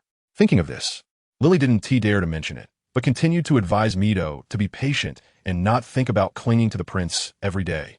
Why not look at other males? Mito has a bad temper, but her looks and figure are top-notch. It's not that no one likes her. As long as she is willing to socialize with other males and stays quiet for a few days, the prince will definitely consider the high priest. If she could just behave a little, she'd surely be attended to in a few days. But her words fell on deaf ears for Mito, who couldn't take it anymore. No, I must see the prince today. He is the partner I have my eyes on, and no one is allowed to have designs on him. No matter what Inzi or that non-transforming female think, they shouldn't even think about the prince. Hey, Dodo. Lily was pushed away and became anxious. Seeing Mito striding toward the door, she caught a glimpse of the 2 timid figures of Vina and Mia. She angrily shouted, "What are you all dawdling for? Hurry up and follow. If something happens to Dodo, I'll definitely skin you alive." Vina and Mia were so frightened they trembled and hurriedly chased after her. What's going on outside? Before stepping out, they heard a commotion of shouting and yelling. Mo Yin's expression darkened, a hint of irritation flashing through his heart. He didn't like noise, and during this time, Mito had been following him and causing a ruckus. After finally enjoying a couple of days of peace, who dared to make a fuss here again? When he stepped out, Mo Yin's face instantly turned black. Kikong. His voice was suppressed with anger, looking at Mito with disgust. Get her out of here. Don't let her appear in front of me these days. Seeing that Mito was making a scene, Kikong frowned and asked, "Any method will do?" If it were another female, one reprimand would have made her leave on her own. But with Mito, he truly couldn't manage her without applying some force. Do as you wish. Just don't let her appear in front of me. Since she is so desperate for males, just find a few and throw them at her. Mo Yin said coldly, a hint of murderous intent flashing in his eyes, when he didn't even notice himself. Kikong's brows twitched slightly as he pondered this, then looked at Mito with some confusion. He hadn't been around these past few days. What had Mito done to provoke the prince, who usually didn't bother with such trivial matters for the greater good, to harbor such murderous intent toward her? Nearby, Ami and the others showed some thoughtful expressions. Over here, several males stood firmly guarding Inzi and Ali. Mito was furious. She had just changed into a new dress, specifically to show it to Mo Yin, but unexpectedly, it was torn by a non-transforming female. Of course, she conveniently overlooked her malicious intent to step on Ali's tail. Right now, she only had one thought, to make them hand Ali over to her so she could vent her anger on her, regarding her unreasonable tantrum, let alone Ali being someone the prince had asked to take care of. Even if she weren't, Inzi had witnessed firsthand that Mito had brought this upon herself, provoking Ali to instinctively fight back. So the fault didn't lie with Ali. She would never hand Ali over. Impudent. Ainzi, do you think you're speaking to whom? Just a non-transforming female, a useless female. Do you believe I could just call someone to kill her without anyone standing up for her? Mito was immediately angered by Ainzi's defiance, and as she spoke, a flash of murderous intent crossed her face. Mo Yin walked over, his face even darker, his heart filled with blazing anger. He gritted his teeth and said, Mito, you dare? If you touch her, I will ensure that even the high priest can't save you. Kikong, get moving, he coldly called out, unable to contain his anger any longer. You. Mito and Lily had the chance to react to Mo Yin's words before they were knocked down by Kuei Kong, one in each hand. You all, carry them back. Kuei Kong disliked people getting close, especially females. So after knocking down these two, he didn't do it himself, but instead commanded a few males to take them back. The males hesitated for a moment, and then tacitly went to carry the older female, Lily. They didn't dare to touch Mito. If she clung to them, they would be the unlucky ones. Kuei Kong frowned slightly, and his gaze swept over to Vina and Mia, and without further ado, he tossed Mito over to them. Support her and come with me. Vina and Mia, struggling to support the already unconscious Mito, replied with difficulty. Chapter 193. White Priest. Once Kuei Kong took the people away, Ainzi immediately breathed a sigh of relief. She had really been afraid that she couldn't protect Ali and would have to watch helplessly as Mito took Ali away. Are you all right, Ainzi? Mo Yan's gaze swept over, and Ami's heart was at ease. He glanced at the little white fox in Ainzi's hand, and then stepped forward with a smile to ask. Ainzi wanted to shake her head, but noticing the prince's gaze inadvertently resting on her hand, she seemed to understand something. Her expression unchanged, she replied, It's fine. Your Highness arrived just in time. However, she paused, her tone revealing a hint of concern. Ali almost got her tail stepped on by Lady Mito earlier and accidentally tore Lady Mito's dress when she jumped up. Given Lady Mito's temperament, she will probably come looking for trouble with us again. Oh, that's not hard to deal with. Upon hearing this, Ami suddenly laughed. He thought that Mito's presence was indeed a hassle, but now, she was actually a good excuse. You and Ali should stay by the prince's side during this time. Don't run around. With the prince around, Mito wouldn't dare to act recklessly. Okay. Ainzi glanced at Mo Yin, saw they didn't say anything, and quickly agreed. Ali, not sure if she was scared by Mito's words or genuinely thought they made sense, didn't express any opinions. Thus, this matter was settled. Nightfall came unexpectedly. The beastmen warriors who had been hunting outside gradually returned, except for those who were farther from the camp. Ali, having had a good meal, swished her tail as she leisurely walked to a spot not far from Mo Yin, lying down and staring intently at the few people standing opposite her. Chief by Hao the White Lion tribe, priest by Zhan and the rare purple tier beastmen, brothers by Zhao and by Jing. She had expected to see them here after the prayer festival. A hint of mockery flashed through Ali's heart, not mocking herself, but rather by Hao and the others. As soon as Ali approached, several gazes swept over her. Bai Zhan was somewhat surprised, while Bai Zhao and Bai Jing were unfamiliar with Ali, so their eyes only flashed with confusion. As for Bai Hao, he frowned slightly, and a trace of disdain flashed in his eyes. In his mind, he likely thought that Ali preferred to be a plaything in the hands of this prince rather than endure hardship. Otherwise, how could one explain that she could transform into her human form, yet chose to walk around in beast form by Mo Yan's side? Thinking this, Bai Hao couldn't help but give a heavy snort in discomfort. Mo Yin withdrew his gaze, his fingertips feeling slightly itchy as he lightly tapped the table and continued to ask without showing it on his face. Have you confirmed the news from the half-summer city? The Forsaken Ones, with their identity and status, have everything they want. Why would they take such a huge risk to trade with the Forsaken Ones? Perhaps it's because of a rumor. Bai Zhao pondered for a moment, glancing quickly at Bai Zhan, and said, 1,000 years ago, that Songlong tribe suddenly sent someone to the Watakan Forest, claiming to give the Silver Wolf tribe a heavy gift. As for what the heavy gift was, we are not clear. We only know that as soon as the Songlong tribe left, the Silver Wolf tribe immediately contacted the priests and chiefs of 7 tribes, including ours, to go to the Silver Wolf tribe and set up an alliance of 8 tribes. The agreement was that all tribes would respect the Silver Wolf tribe as the leader in the future. However, at that time, both our White Lion tribe and the Snake tribe were clearly stronger than the Silver Wolf tribe. Yet Priest by Zhan and the Snake priest still insisted on adhering to this agreement. Priest, I shouldn't have said anything wrong about this matter, right? As soon as he finished speaking, Bai Jing beside him snorted softly, Priest, you have never given us an explanation about this matter. Now that it has come to this, what else do you and the chief want to hide from us?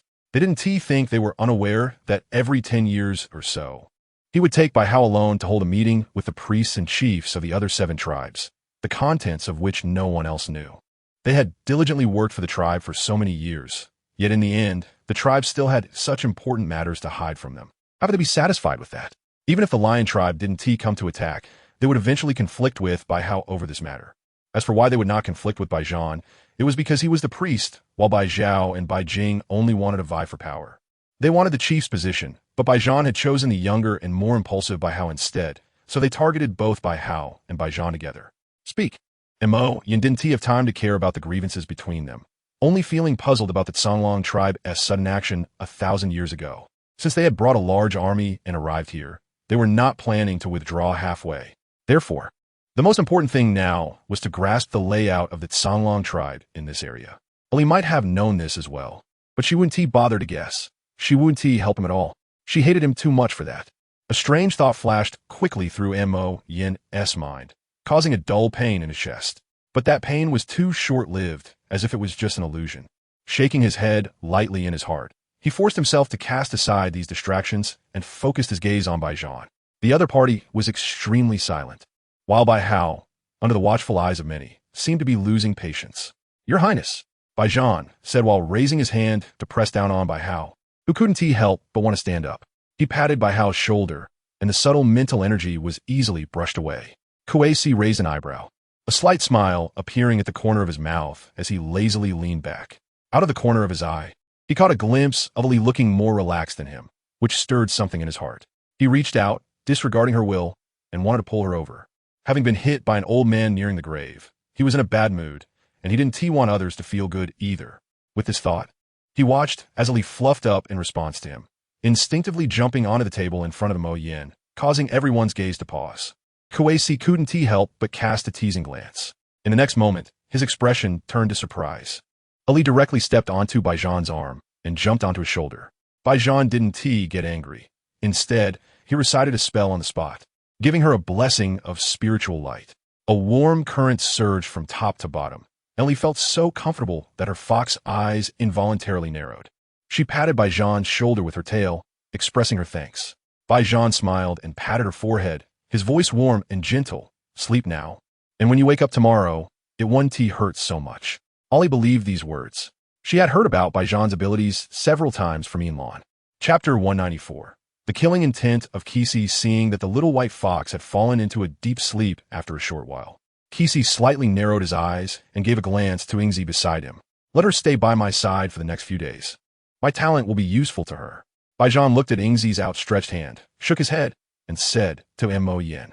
Mo Yin thought of what he had just said, and a glimmer of contemplation flashed in his eyes. He then raised his head and said, Ingzi, step back. This meant that Bai Zhan was allowed to keep Ollie by his side. Both Qigong and Kisi frowned. Ollie had been with them for the past few days and had heard quite a bit, both what she should and shouldn't have, if she stayed by Bai Zhan's side. What if there were still connections with the White Lion tribe and the Tsang Wolf tribe? Thinking of this, Qigong looked at Kisi. Kisi noticed his brother's gaze, but was too lazy to respond. Because as long as Ollie wasn't foolish, she should know what could be said and what couldn't. And Bai Zhan, being an experienced person, even if Ollie wanted to inform him, he might not want to listen. The more one knows, the quicker one dies. This saying was never just talk. The White Lion tribe had long lost their retreat under the arbitrary decisions of Bai Zhao and Bai Jing. If they still did not know how to be tactful, their fate might be worse than that of the Tsang Wolf tribe. After everyone had finished discussing everything, no matter how Kisi and Ami tried to probe from the side, Bai Zhan did not reveal what the heavy gift left by the Tsang Wolf tribe was. Even Bai Hao, tempted by Kisi and Ami, tried several times to disclose some clues, but he was timely diverted by Bai Zhan. What do you think the Tsang Wolf tribe left behind? Thinking of Bai Zhan's words that seemed to remind them of something before he left, Ami rubbed his temples and asked the others. Seeing this, Ingzi hurriedly stepped forward to gently massage his temples. A few older males nearby couldn't help but tease him a bit about this scene. All right, instead of guessing here, why not find an opportunity to ask Bai Hao alone? I think he seems to want to say something, but that priest stopped him. Yeah. It's not like the Tsang Wolf tribe left the totem doppelganger with the Tsang Wolf tribe. Seeing that they were talking in circles, even they themselves weren't convinced. Kisi casually chimed in and then waved to Ingzi. Ingzi, come here, give me a few shoulder rubs too. My shoulders are sore. Ingzi frowned slightly, while Ami was easygoing and waved her over. Don't provoke Kisi's displeasure. If Kisi gets in a bad mood, he won't care if you're female or male. Ingzi responded softly, then massaged Ami for a while before going over to massage Kisi. Unfortunately, it was unclear whether she was dissatisfied with being called by Kisi, as she started with a lot of force. This made Kisi hiss lightly and helplessly said, "Ingzi, you're being biased." Before he could finish his sentence, Ingzi suddenly leaned down and whispered something in his ear. Kisi's expression turned serious, and he looked at her, his voice immediately heavy. "Why didn't you tell me such an important thing earlier?" Ingzi took a deep breath, showing a hint of confusion in her expression. After a moment, she quickly became serious again. "I just remembered. Before I always felt like I forgot something, but I just couldn't recall it." Hearing this, Kisi seemed to think of something, and a cold glint flashed in his eyes. He reached out. "Come here. Let me see your spiritual sea." Ingzi hesitated for a moment, letting a shaman look at her spiritual sea, even though she told herself that Kisi wouldn't do anything in front of so many people. She still instinctively felt a bit distrustful. Ingzi, Ami, observing the scene, lightly frowned and urged her. Sighing inwardly, Ingzi lowered her head under Kisi's increasingly impatient gaze. Kisi's fingertips immediately tapped on the totem mark on her forehead. A gentle spiritual force slowly flowed through his fingers into Ingzi's spiritual sea. The next morning, Ali opened her eyes to see Baijan sitting not far from the bedside. Unlike Inlan, who looked like an old man in his twilight years, Baijan still appeared to have the face of a young man. No one would expect that he was only a year or two younger than Inlan. Thinking of the rumors in the Watakan Forest that the priest of the White Lion tribe had always been the same person, only changing identities through some secret method before becoming the priest, yet he always had one name, Baijan. Ali's jump down was noticed by Baijan, who looked over and asked, "Awake? How does your body feel?" Baijan's voice carried the slow and deliberate tone typical of elderly people. Ali silently replied, "Still hurts. The backlash from a forbidden technique is too severe." Baijan lowered his head to pick her up, reached for the teacup on the table, and brought it to her lips. Ali took a couple of sips and asked curiously, "Is this Shui Shang Lu?" Shui Shang Lu was a natural shamanic medicine that should grow in a consistently warm environment and, theoretically, should not appear in the Watakan Forest. Baijan having this was beyond her expectations. "You really understand this," Baijan smiled and said, "It's a memory inheritance, right?" Ali nodded slightly, not surprised that he guessed it. These older priests always found various ways to know things they didn't want to say or didn't know. She also wondered if the beast god considered they were about to see him, so he often opened a back door for them. Shui Shang Lu was sent by that prince. "Kisi him? This shaman seems to have complicated intentions toward you." Upon mentioning Kisi, Baijan paused, and the look in his eyes as he looked at Ali suddenly became somewhat ambiguous. Ali's heart skipped a beat, and she asked with a confused expression, "What?" "He has had killing intent toward you, didn't you notice?" Baijan asked with a hint of confusion in his tone. "It can't be. Inlan's judgment shouldn't be that poor. Regardless, with Emoyin around, he wouldn't dare to kill me." After hearing this, Ali also let out a sudden sigh of relief. She was genuinely afraid Baijan would reveal a devastating answer. Kisi, that guy full of bad intentions. How could he possibly have such aims toward her? Ali secretly mocked herself. Baijan couldn't be considered her true elder, and he probably wouldn't extend his concern for her partner's matters as far as he did for Bai Hao, that single male. However, Baijan reminded her with some unease, "You need to be careful of Kisi, since he has had killing intent toward you. If the opportunity arises, he might act against you." Ali fell silent for a moment and replied, "Okay. Actually, there was no need to think too much. In a few days, she might be able to know through her dreams why Kisi had killing intent toward her. It should be related to his teacher's instructions, right?" Chapter 195, Surprise Attack in a Keychain, the Tian Shur Hall. At this moment, in the empty hall, a figure stood in front of the enormous, towering Tian Shur statue. Eyes tightly closed, the Tian Shur totem mark on his forehead occasionally flickering with a faint light. It seemed to reveal the turmoil in his heart at this moment. "High Priest." It was unclear how long it had been, when suddenly a respectful voice came from outside. Milo's hand, which had been turning a jade bead, suddenly paused, and he opened his eyes, a sharp glint flashing in the depths of his gaze. As soon as they exited the Grand Hall, they saw a green flying bird slowly approaching them in the sky. The High Priest was surprised to hear the bird speak human words. In response, Moreau showed no signs of surprise, only, "How is it? Did he succeed?" Reporting to the High Priest, Lord Kisi did not make a move. Why? Upon hearing this answer, Moreau had already anticipated that with Kisi's unpredictable nature, he might not let him achieve his goals so easily. However, as he thought of something unpleasant, Moreau slightly squinted his eyes, and a hint of displeasure appeared on his face. Lord Kisi said he wanted to know the reason the high priest must kill that little female. The bird answered respectfully. However, as soon as the words were spoken, Moreau let out a cold snort, flicked his sleeve, and turned to leave. You tell him this is not something he should know, and that little female must die. As long as she dares to step into this red city, I will be the first to eliminate any trace of her existence in this world. Bang! As the Grand Hall's door slowly closed heavily in front of it, the bird blinked its somewhat spiritual eyes and then flapped its wings to fly low. Until it flew out 10 miles, it suddenly soared into the sky. In an instant, its small figure disappeared into the clouds, quickly flying back to where it came from. On the other side, watching Kisi expend a drop of blood from the Beast King realm to prepare a medicinal bath for her, Ollie furrowed her brow.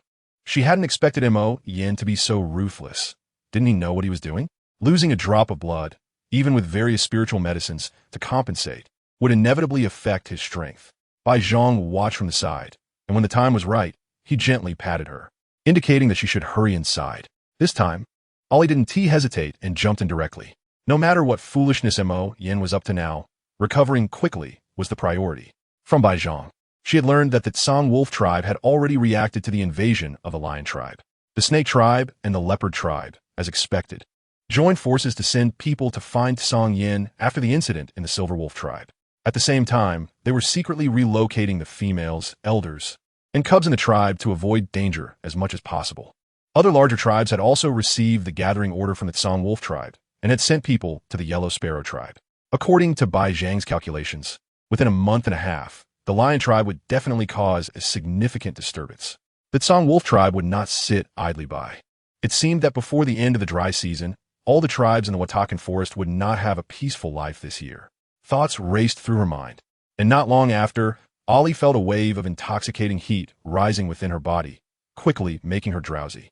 2 hours later, Ollie crawled out from the warm animal skin, shook her head, and jumped off the bed, wanting to go outside. However, she was stopped by Ingzi, who was sitting beside her. She picked it up and pulled back the curtain. Outside, the sky was dim, with shadows of trees swaying, occasionally moving as if dark demons were showing their fangs in the darkness. We're on our way now. If you have nothing to do, it's best not to run around. Ollie quietly looked at the scenery outside for a while. Then her gaze scanned the arrangements in the carriage. It was similar in space to the tents they had previously lived in, and the arrangements were not much different, so it was no wonder Ollie didn't react immediately. Ingzi explained, "This is His Highness's carriage. It uses a spatial array, which is why it looks so spacious." She then went on to explain the precious materials used to make the carriage and the conditions required to set up the spatial array. Ollie listened without a word. While carriages were indeed uncommon in the daily lives of ordinary beastmen, among the nobles of the Lion tribe, such carriages were merely everyday travel tools. Ingzi said so much just to remind her of Mo Yan's kindness towards her. But why should she? Thinking back to her previous life, where she became a goddess with the help of the White Tiger tribe and the Ape tribe, yet still couldn't find the cub she had lost. A surge of resentment rose within Ollie's heart. It was a late and overwhelming hatred for Mo Yan. Even if many things were different in this life, how could she forget what had happened in her previous life just because she wanted to? Amo. A fragment flashed through her mind. In a dim cave, a little white lion that couldn't even open its eyes would instinctively burrow into the girl's arms when it was fed. Ollie's heart ached. It wasn't until a metallic taste surged up her throat that she snapped back to reality, forcing herself to swallow the rusty taste in her mouth. Bang! At that moment, the carriage suddenly shook, followed by shouts of alarm from outside about an enemy attack. Ingzi hugged Ollie tightly and moved to the door, listening to the sounds outside as the hurried footsteps turned from chaotic to orderly. She paused for a moment before speaking loudly. "Uncle Quan, what's happening?" "Nothing. Just a few flower shadow leopards launching a surprise attack. I hope it didn't startle you." Uncle Quan replied in a hushed voice. Upon hearing this, a flicker of surprise crossed Ingzi's eyes, her gaze quickly scanning the curtains on both sides of the carriage.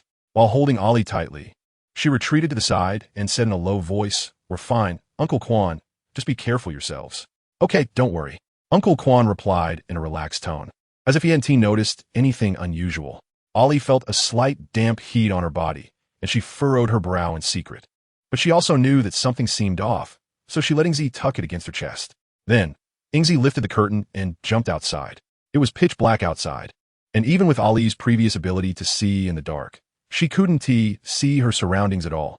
In the darkness, she heard Ingzi let out a muffled grunt, and then Ali felt a sharp pain in her neck. The intruder's target was actually her. Ali didn't struggle much. She knew that she was currently unaware of the situation, and no matter how she struggled, it would be futile. It was better to wait until she left this place and figured out who was trying to capture her before making further plans.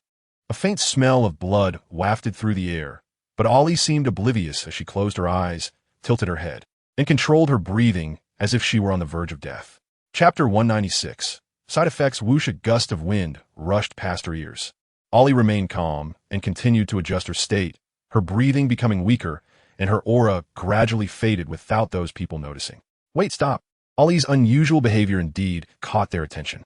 The leading figure in the black robe immediately raised a hand to signal for everyone to stop. Looking at the male who was holding Ali, the male recounted what he had discovered, then handed the barely alive little white fox to the leader. The master wants a living creature. If it's dead, it has no value. The leader spoke in a hoarse voice, and, as he said this, his hand was already close to Ali's neck.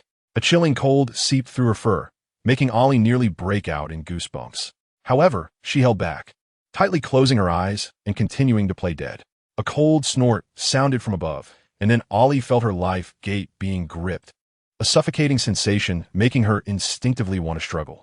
Her head, it seemed like it really couldn't take it anymore. Seeing the little white fox being choked by the leader, its limbs instinctively kicked a couple of times, and then its body twitched, the movement growing weaker. The male beside him couldn't help but speak up to stop it. The adult said that they must capture the living ones to bring back. If they weren't dead and were instead killed by their leader, then all the effort they put in tonight would be in vain. Moreover, they would have to bear the wrath of that adult when they returned. After finishing this, the leader relaxed his grip. Seeing this, the male quickly carried the little white fox, which still had a breath left, back. A shaman approached with a pale face. He softly recited incantations, and soon, a blessing light quickly fell on Ali, stabilizing the little white fox's breathing, which was on the verge of stopping. Ali could clearly feel the male holding her exhale sharply. However, the next moment, a cold voice suddenly came from beside them, and the male's body immediately tensed up again. Everyone became alert. Could it be that the lions of the lion tribe had reacted and caught up? This thought had just crossed their minds when they saw pairs of green eyes suddenly light up from the darkness. It was the members of the wolf tribe. The shaman said softly, his voice tinged with obvious weakness. They didn't expect them to be here as well. The leader said in a deep voice. He then quickly scanned the surroundings, and his gaze fell on Ali. A hint of doubt crossed his pitch-black eyes. If the wolf tribe wanted to deal with the lion tribe, they could easily launch a surprise attack after creating chaos. But these people chose to follow them instead. What could they possibly have that would catch the attention of the wolf tribe? Even their identity as the Forsaken wouldn't be enough to make the wolf tribe give up such a great opportunity to ambush the lion tribe and come over to deal with them instead. Burke's mind was racing. Meanwhile, as more gray wolves emerged, the lead wolf slowly stepped out, raising its head. The howling of wolves immediately echoed throughout the area. This was like a signal for battle, and the gray wolves, with cold eyes, quickly pounced. With the sheer number of silver wolves, the battle tilted overwhelmingly in their favor. Under Burke's command, the Forsaken quickly abandoned Ali and each used their abilities to flee in different directions. Ali had just escaped the tiger's mouth and fell into the wolf's den. She was bitten by the lead wolf and was being shaken around without knowing which direction she was being taken. When these gray wolves finally stopped, Ali was placed on a flat stone by the lead wolf. She felt like her whole body was about to fall apart. This time, it wasn't an act of weakness, being thrown hard to the ground by Burke, even though a few gray wolves noticed in time and wanted to help. Their lack of coordination almost led to her being trampled to death. In the end, it was thanks to the quick reaction of the lead wolf that it jumped in and bit her. Ali thought, I don't want to live anymore. If I do this again, how can my luck be worse than before? Hearing the few members of the wolf tribe discussing whether the little female would die and if their efforts would be in vain, Ali thought, by the way, can any of you help her with her injuries? After waiting for a long time, Ali didn't see anyone come to check her wounds. She immediately felt a chill in her heart. So, are these people all just idiots sent by monkeys? After saying so much, not one of them thought to give her some medicine first. Even if it's a dead horse being treated as a live one, it would be better than nothing. Ollie was so angry at this group of people that she was about to spit blood. Suddenly, a young male with sharp eyes noticed the little white fox twitching. Just as Lu Yi, who had prepared the life-saving medicine, was coming over to give it to Ollie, he heard this and quickly focused his gaze, going to check the little white fox's breath. Oh no, it's not breathing anymore, and this group of fools is still having fun. What are you all standing around for? Hurry up and help me bring it over. Lu Yi's face turned green with anger as he watched this group of fools continuously asking if the little female had woken up. He immediately swung his hand and slapped each of the young males, leaving them a bit dazed. After a while, their companions quickly dragged them aside, whispering to explain the situation. Moments later, Lu Yi, feeling a headache, looked at the strong young men surrounding him, nervously staring at the little white fox on the stone. It stinks. The dizzy Ollie felt two forces constantly battling inside her, causing her to experience excruciating pain. However, what was even worse than the pain was the foul odor wafting under her nostrils. It was a smell that was somewhat sour, but extremely nauseating.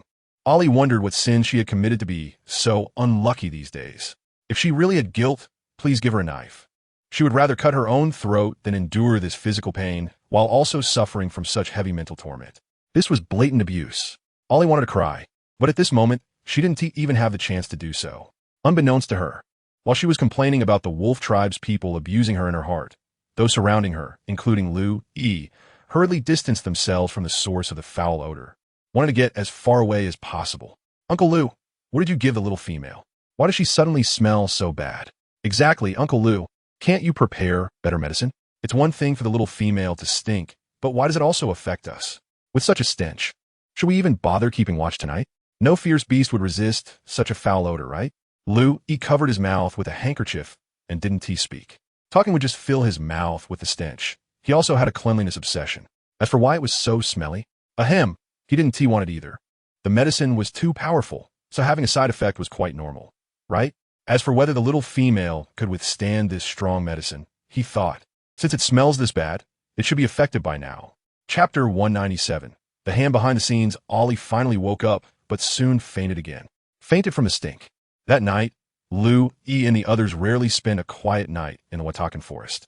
Of course, this quietness would have been better without the overwhelming stench, making it impossible to sleep. The young males of the wolf tribe felt they might have been even happier. 3 days later, in the yellow sparrow tribe, Yuncheng walked ahead of a group of people with a stern face, her steps hurried. After such a mistake occurred right under her nose, the people behind her didn't dare to breathe loudly, all looking tense, following closely behind her. When they reached their destination, the chieftain of the yellow sparrow tribe's eyes flickered. He looked at Yuncheng, revealing an expression of wanting to say something but hesitating. Yuncheng noticed the gaze occasionally resting on her, but she didn't have time to pay attention to him. Her gaze first swept around the scene of the incident, and then she waved her hand. The others seemed to have received some kind of signal, quickly retreating to the surroundings to seal off the area. Green G, have you thoroughly checked? Is there anything suspicious left here? In recent days, 1 or 2 patrolling beastmen had gone missing for no reason, leaving behind a mess and some bloodstains at the scene. At first, everyone thought it was an accident and just did a cursory investigation. However, after several days, similar incidents occurred, finally triggering some sensitive nerves in people. With the imminent battle against the Lion tribe, could the missing people be secretly sent by the Lion tribe? With this thought in mind, the few high-ranking orcs responsible for the safety around the Yellow Sparrow tribe immediately became tense. Yuncheng also sensed something was off with their atmosphere early this morning. After asking a few more questions, she discovered that they still had the audacity to keep things from them at such a critical time, without bothering to be too angry with them. She quickly dealt with a few of the leading figures who had suggested keeping things hidden and hurriedly led her team to the site of last night's incident. Edji, a lizardman orc, was a potion shaman, but due to his innate talent, he was more skilled in using poison. At this moment, he was examining the dry brown bloodstains on the ground. He took out a small green vial and poured a white powder from it onto the brown bloodstains. Suddenly, the bloodstains seemed to come alive, becoming moist again, and then slowly wriggling, transforming into a drop of dark red blood. LG reached out to catch it, staring at the drop of blood for a while before frowning slightly and saying, "It's another orc from the Half-Summer City. Lord Yuncheng, I suggest that while investigating this matter, we might as well summon the young Lord of Half-Summer City to question him here. Since the dead are all from their Half-Summer City, they should know if they offended anyone, leading to this kind of retaliation." I wonder, aside from this, are there any other clues? Hearing this, a cold glint flashed in Yun Cheng's eyes as she replied, LG, the strength of the person who killed them shouldn't be too high, but they also won't be too weak, and there are very few of them. Otherwise, there would only be 1 or 2 people missing each time, and there wouldn't be so many traces left on the ground. However, he paused for a moment and continued, there should be a shaman assisting him in cleaning up. But I don't understand. If that shaman was the one who killed, couldn't they have left fewer traces? Why did they deliberately leave these behind? Is it to attract our attention? To attract my attention, perhaps. It's strange that they chose to act just as I arrived with my people. A cold smile appeared on Yun Cheng's lips, and she scoffed heavily. However, like you, I also want to know who exactly Prince Song Yin is listening to believe that the Silver Wolf tribe secretly harbored disloyal intentions and even colluded with the Forsaken. As a result, the Silver Wolf tribe was suddenly destroyed, and many survivors fell into the hands of the Lion tribe. Coincidentally, the person that Lord Tianlang wants us to bring back is from the Silver Wolf tribe. I've already found out that, if I'm not mistaken, it's a little female named Ali. She inherited the fox bloodline from her father and is very likely a perfect level ancestral bloodline. After finishing her thoughts, Yin Sheng stood up from the ground, turned her head to summon someone over, and instructed, since this matter is related to the people of Half Summer City, you immediately find someone to seal off the news, and then find a reasonable excuse to detain those people from Half Summer City in one place. Starting today, don't let them run around. As for Prince Song Yin, you don't need to worry about him. I will handle it myself. Oof. I want to see what Half Summer City has secretly done regarding the destruction of the Silver Wolf tribe. Yes, Lord Yunsheng. The male orc responded respectfully and immediately took his leave, taking away a large portion of the people at the scene. There was no way to avoid it. If those from Half Summer City did not listen and insisted on causing trouble, he wasn't someone skilled in persuasion. Bringing more people meant that if reasoning failed, he could use his strength to suppress them. After staying on the scene for a little over a moment, Yunsheng and LG looked around but found no more clues. They quickly made their way back to the tribe, as the person behind this was putting in such effort to remind them to pay attention to the issues with Half Summer City. So it was naturally better to return as soon as possible. As for who that person might be, after analyzing it several times with LG, Yunsheng already had a guess in her heart. However, there was no need to rush to expose the person, because compared to them, and those from Half Summer City who might have ulterior motives, the increasingly blatant actions of the Lion tribe were now more worthy of their attention. Once all of them left this small grove, dark-colored little snakes, which had previously hidden in unknown places, suddenly emerged from the trees and burrowed up from the ground. They hissed as they flicked their tongues and collectively swam to the spot where Yunsheng, LG, and the others had stood. Their tiny bodies intertwined and overlapped. The snake heads, smaller than a child's finger, occasionally raised up, swallowing the small remnants left by LG in the air without caring about the consequences of such actions. Bang, bang, bang. Light sounds like fireworks erupted among the little snakes, and at that moment, their swimming bodies slowed down and became more transparent. Until the green leaves slowly descended from the air, falling onto them, they became invisible. The moment the leaves touched them, the transparent little snakes instantly transformed into wisps of mist, disappearing under the sunlight. In a cave of the Yellow Sparrow tribe, a soft sigh suddenly echoed. The people of Half Summer City were still unaware that their affairs were about to be exposed. At this moment, they faced an unexpected confinement, especially since they were surrounded by familiar faces. Each of these individuals quickly turned cold, their minds racing as they secretly pondered whom they had offended to provoke Lord Yunsheng, or she had discovered something unusual. Chapter 198. They are under house arrest at the edge of the Yellow Sparrow tribe, very close to the damp and mosquito-infested eastern woods. New makeshift tree houses had recently been built to accommodate the orcs from the Cold Blood tribe who had come to pledge allegiance. These tree houses were constructed from wooden logs on flat ground or sturdy trees, serving only to provide shade from the sun and block prying eyes from the outside. Most of the tree houses were empty inside, with only animal skins spread on the ground and grass curtains at the entrance. There wasn't even a table, presenting a rather shabby appearance. Many cold-blooded orcs who came to pledge allegiance were initially very dissatisfied upon seeing this. However, they were forced to admit, after exploring the Yellow Sparrow tribe, that the place was indeed small, and there was no need to mention the strength of the tribe's orc warriors. They were simply weak.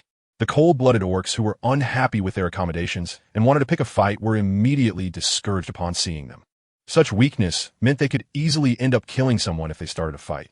They came here to express their loyalty to the Tsang Wolf tribe, not to cause trouble. Moreover, although their accommodations were poor, it seemed that the situation for those noble people from the Tsang Wolf tribe was not much better. Each cave was unbearably hot, and to be comfortable, they had to keep splashing water and making ice themselves.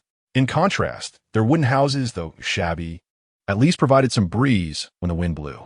However, there were so many mosquitoes that even snakes and ants were almost becoming part of their family. Grandma Snake, why'd you come over? A few days after meeting Prince Song Yin from the Tsang Wolf tribe, the snake tribe orcs who were left behind to guard the home had not been paid much attention except when they were called to hunt together. At this moment, they were idly discussing and practicing when they saw Grandma Snake suddenly bring people over. The two who had just started practicing quickly stopped and, along with several onlookers, stepped forward to bow respectfully to Grandma Snake. Indeed, Grandma Snake, if you have something to say, you could just ask Snake Shadow to come and tell us. Why is it such a serious matter that you have to come personally? Said one male orc while making a gesture to the others. 3 people behind him immediately understood the situation and dispersed. 2 of them stood at different corners to keep watch, while the last one ran into the wooden house and brought out a finely crafted wooden chair, which had a soft animal skin on it. Meanwhile, he held a large leaf in his other hand that clearly served as a sunshade. Well, I have something to discuss with you, Granny Snake said as she allowed them to help her sit in the wooden chair. Granny Snake, please go ahead. We are all listening, they replied. Seeing the 2 watchmen give a reassuring gesture, the male nodded slightly and smiled at Granny Snake. Granny Snake spoke slowly, relaying the message sent by Snake U. The air fell silent for a moment. Before long, after some contemplation, they concluded, since this is a decision made by the clan leader and the priest, as warriors of the snake tribe, we will naturally comply. The male and several other beastmen spoke with serious expressions. However, since the people of Half Summer City have colluded with the Forsaken Ones, how can we save the surviving members of the Silver Wolf tribe, especially when we don't even know where they are trapped? The people of Half Summer City have secretly captured individuals, and it has been so long without anyone from the Tsang Wolf tribe noticing. They must be very vigilant, and if our probing into their actions is discovered, it could backfire on us. Granny Snake shook her head and said, you don't need to worry about this, unless something unexpected happens. They want to be distracted by me in the next few days. Upon hearing this, Snake Moo looked at Granny Snake with a questioning gaze. However, Granny Snake did not provide much explanation, only reminding again, someone should come to find you tonight. You need to act according to the situation. Remember, you must extract information about the whereabouts of the Silver Wolf tribe from the people of Half Summer City. Understood. Snake Moo agreed immediately. Since Granny Snake said so, he would proceed according to her wishes. As for the reasons behind it, he would find out in due time with his methods once the person arrived. After sending off Granny Snake, a look of contemplation appeared on Snake Moo's face. He then beckoned the nearby individuals to come closer and whispered to them. The few listened and nodded in response. Meanwhile, after the people from Half Summer City finished hearing Yun Cheng's words, their expressions immediately turned grim. Lord Yun Cheng, what do you mean by this? The young city Lord Xiaoyu questioned with a sullen face. With the great battle imminent, why are you keeping us here without any explanation? What are your intentions? Xiaoyu, how dare you speak to Lord Yun Cheng like that? One of the attendants behind Yun Cheng exclaimed angrily. Xiaoyu sneered, indeed, Lord Yun Cheng's status in Longdu is extraordinarily noble. But this is not Longdu. And with the enemy at our doorstep, instead of thinking about how to face them, Lord Yun Cheng comes here to show off. If you do not provide us with a clear answer today, I will definitely report this to the king along with my father. You, step back. Yun Cheng interrupted the attendant, gesturing for him to stand aside. The attendant, seeing this, suppressed his anger and stepped away. You want an explanation?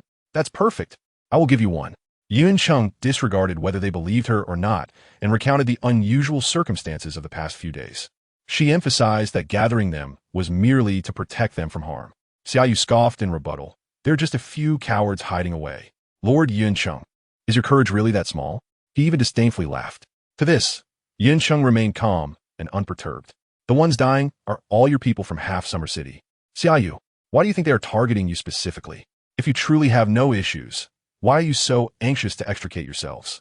It seems Lord Yun Cheng is determined to keep us here. Xiaoyu narrowed his eyes, a flash of hostility crossing his features. Yun Cheng met his gaze with a steady expression. Just then, hurried footsteps could be heard outside. The other people from Half Summer City behind Xiaoyu changed their expressions and looked at Yun Cheng and the others with unfriendly eyes. Lord Yun Cheng, a tall male, entered, reporting that he had secured the area nearby. Xiaoyu, I am here to look for someone. I have no intention of harming your people, but you better not let me find out that you have done anything you shouldn't. Before leaving, Yun Cheng cast a cold glance at them, leaving behind these words. She would not personally investigate this matter, but with Green Princess around, if Half Summer City had indeed done something wrong that prompted someone to take risks, even at the risk of offending the Tsang Wolf tribe, it would not matter to her if she ended up cleaning up the mess for the king. Chapter 199. Forbidden Formation and Evil God in the Main Tent of the Lion Tribe. Mo Yin stared intently at the two individuals kneeling on one knee with their heads bowed. Yingzi clenched her fists tightly. That night, Uncle Quan and the others fell into a trap and temporarily left the area around the carriage. Unexpectedly, someone set up a spatial formation that could swap positions right on the road, causing the carriage to vanish instantly. As a result, Yingzi was left facing 7 or 8 Forsaken Ones, and ultimately, Ollie was taken away. If it weren't for the defensive talisman granted to Yingzi for her contributions to the tribe years ago, Uncle Quan would have found only a cold corpse when he later came looking. Get up. Ami, who was beside him, couldn't he bear to watch any longer and spoke up for the two. Mo Yin could not refuse him, as Yingzi and Quan Jin were not truly his confidants. Not being his confidants meant that if he needed to hold someone accountable, he couldn't place all the blame on Yingzi and the others all at once. Ami had already expressed his regrets about the matter and offered to send Sokka and other capable confidants to retrieve Ollie immediately, if Mo Yin agreed. However, after a long consideration, Mo Yin shook his head. Sokka and the others were all beast warriors of purple rank or above. At this time, to preserve the Lion Tribe's combat strength, it was better not to scatter them to other places. Just in case if the Tsang Wolf tribe got wind of the news, they might strike back at them one by one. Seeing Mo Yin refuse a suggestion, Ami sighed lightly for Ollie, a look of pity flashing across his face. Yet inside, he smiled faintly. This was the prince he had always known. If Mo Yin really sent Sokka and the others out for a little female, he would have been quite disappointed. A person who achieves great things cannot be so bound by romantic feelings. So when Mo Yin glanced at Yingzi and the others and said, I will give you an opportunity to redeem yourselves. Remember, you must bring her back in one piece. Ami did not stop Mo Yin from doing this. Everyone was a beast man, who didn't have their own selfish desires. As long as Ali's existence wouldn't affect the overall situation, if the prince wished to keep her in mind, then let him continue to do so. Moreover, Yingzi and Quan Jin had indeed made a serious mistake this time. If they were not punished, they might repeat the same mistakes in the future. Let Baron, Napong, and the others join in as well. It's just right, let them go to the Moshi Coliseum in front and give them a chance to train. Otherwise, with their current strength and battle experience, they would only be beaten up in Moshi. Mo Yin glanced at him, knowing that he brought them up at this time not only to train them, but also to curry favor with him. Since it was specifically mentioned for Yingzi and Quan Jin to take people to find someone, the people they brought would definitely not be stronger than them. Because stronger individuals wouldn't be willing to listen to them or follow these two guilty parties just to find a small female and give up the opportunity to earn merit for the tribe. Therefore, Baron, Napong, and the others being brought up by Ami was just right. Although young, their strength among the beast warriors from the Lion Tribe this time, even if not the strongest, could not be considered weak. Coupled with the lessons they had experienced before, they would not resist too much this time when asked to go along. Mo Yin said in a deep voice, good. Yingzi and Quan Jin breathed a sigh of relief upon hearing this. Fortunately, Ami was making decisions for them. Otherwise, they would have been wrong this time. Who would have thought that someone would be bold enough to go through so much trouble right under their noses just to catch an alley? They expressed that they were just as confused. However, what was it about Ali that made the Forsaken One so interested in her? This question was not only on Mo Yan's mind, but also on Ami and the others' minds after the fact. The people from the Sanglong tribe were also curious. Just as they were curious, the main character was right in front of them. They directly asked, what could Ali say? That she had no idea why Nanyu was doing this? Previously, he thought she couldn't transform, so he didn't even want to look at her again. How could he suddenly change his mind and let Bert take people to risk so much to abduct someone from the Lion tribe? If it weren't for the Sanglong tribe suddenly appearing as a yellow sparrow behind, she might have fallen into the hands of that lunatic Nanyu by now. Perhaps. Have you ever considered that they want to use your ancestral bloodline? Lu Yi proposed a possibility. Ali immediately reacted, saying, you mean the blood of the spirit beast? Yes. She had a perfect level ancestral bloodline, and even if she couldn't transform, possessing the body of a spirit beast meant she also had the blood of the spirit beast, which was her essence blood. What do they want the blood of the spirit beast for? Ali countered. Then she quickly thought of the little tricks Nanyu and the others had been doing in the Asker Mountains. So the number of females they captured wasn't enough. And they were planning something big, using the blood of the spirit beast to sacrifice to the array. A sense of unease rose in Ali's heart. Nanyu had already reached a point where he would stop at nothing to strengthen himself. Collaborating with the Forsaken Ones wasn't enough. Now he was even using this forbidden array. Was he afraid that he wouldn't die a miserable enough death in the future? Unfortunately, her memory recovery was still lacking just a bit until now. If only she could know the reasons behind Nanyu's actions. Thinking this way didn't mean she was kind-hearted and wanted to help him resolve some inner conflict. In fact, after learning from her memories that Nanyu not only sold slaves, but also collaborated with Forsaken Ones to do various chilling things, she had long since sentenced him to death in her heart. If there was a chance in the future, she would definitely not be soft-hearted towards this person. Here, she would absolutely not admit that deep down, she still had thoughts of wanting to take revenge on him for having flirted with her in a past life and then cruelly abandoning her. Little female, what are you thinking about? Lu Yi, turning the roasted meat skewers in his hand, noticed that the skewers had begun to emit a faint meat aroma, which made Ali, feeling hungry, immediately snap back to reality and look over eagerly. Now, with the vast sky and earth, eating was the most important thing. Who cared about Nanyu or the Sanglong tribe and Lion tribe going to war? She was hungry now, and filling her stomach was the top priority. It must be related to the forbidden array they were working on in the Asker Mountains.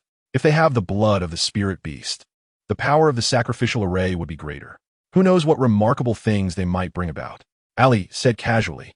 Lu Yi, however, looked at her in surprise, probably not expecting that a small female from a little place could know so much about forbidden arrays.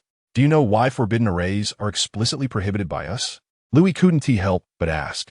Ali hummed twice, vaguely saying that array is forbidden because it involves sacrifices, right? She didn't say the words evil god out loud, mainly because this term was taboo on the Nars continent. The evil god was a deity that the beastmen believed really existed, aside from the beast god. In addition, there was also the sea god worshipped by the sea tribe. Chapter 200. The sudden abnormality. Thinking of the sea god, Ali couldn't help but frown. It is said that the sea god and the beast god are the deities governing land and ocean, respectively. No one knows their true appearance, but according to the beastmen, they believe that the beast god must have a human form, because there are so many beast forms among the beastmen. Any beast form of the beast god would cause disputes among the beast tribes. The beast god is merciful, so he would definitely not want to see the beastmen kill each other over this matter. Therefore, the imagination of the beast god among the beastmen on the Nars continent has always been a human form that all beastmen would have. As for the sea god, the imagined form is that of merfolk.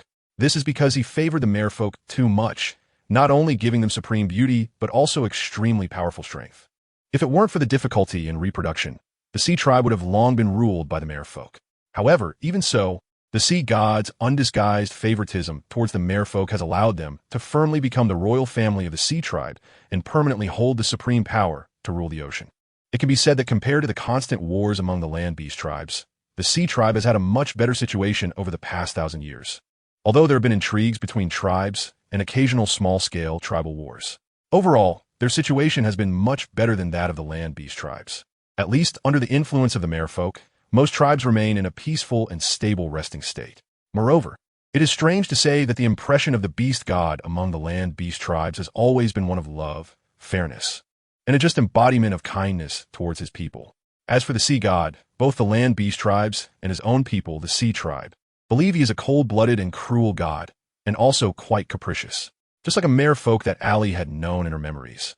He told her that although the sea god had an obvious preference for the merfolk, not every priest could summon his response. There was once a priest who, during 100 years of service, had asked the god for help more than a dozen times without ever receiving a response and was forced to step down. His successor was a female cub under 100 years old, whose appearance was exquisitely perfect. However, she was a descendant of both the merfolk and the land beast tribes. At that time, the merfolk were very exclusive, so they were not very friendly towards this female cub.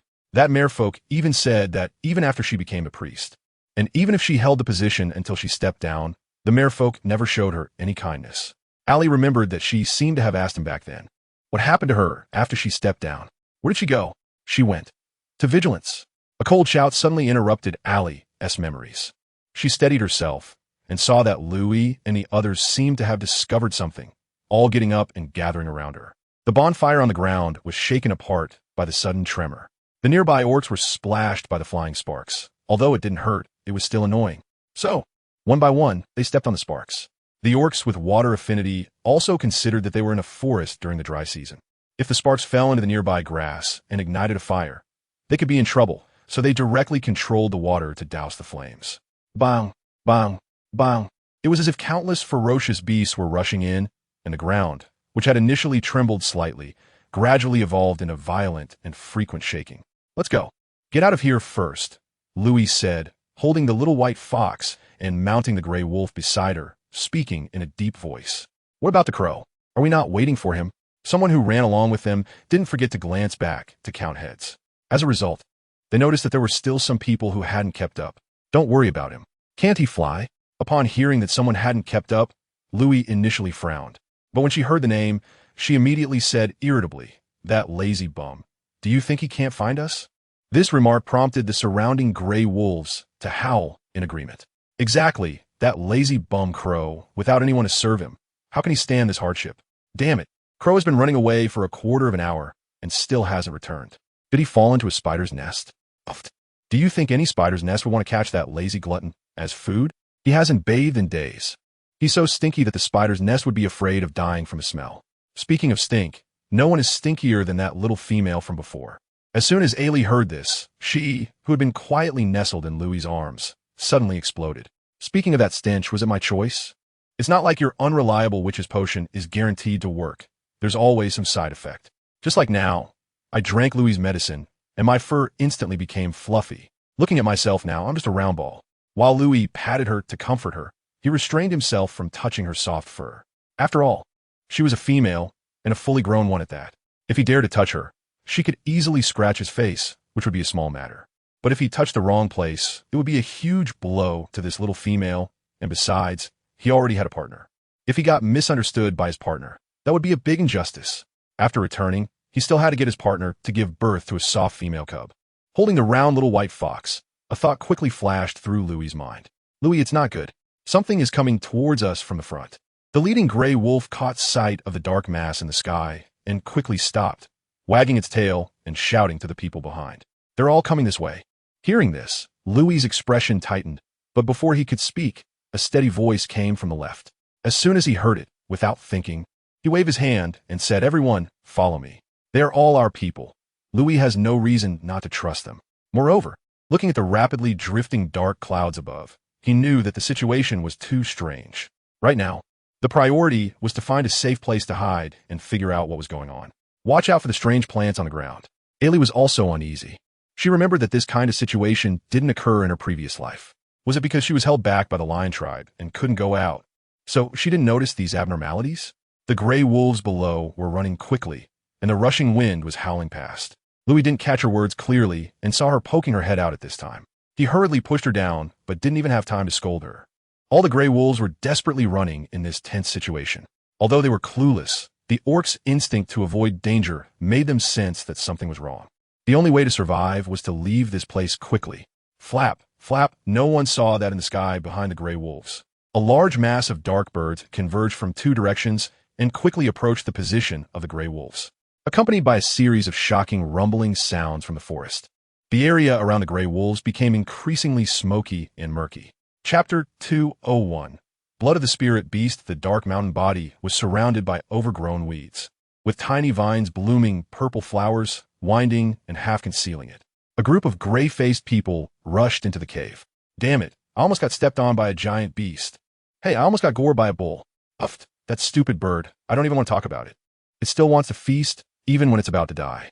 The worst off is Wailing Heron. He's handsome, so he caught the attention of the orderly monkey. As soon as this was said, the previously complaining young males all turned to look at the most disheveled one among them. Then, with a bang, everyone burst into laughter. While laughing, someone tugged at their wound and suddenly couldn't straighten up. Louis watched from the side, laughing so much that the corners of his eyes crinkled. Ailey, however, didn't find it funny at all. She was thinking about what was going on with today's abnormal situation.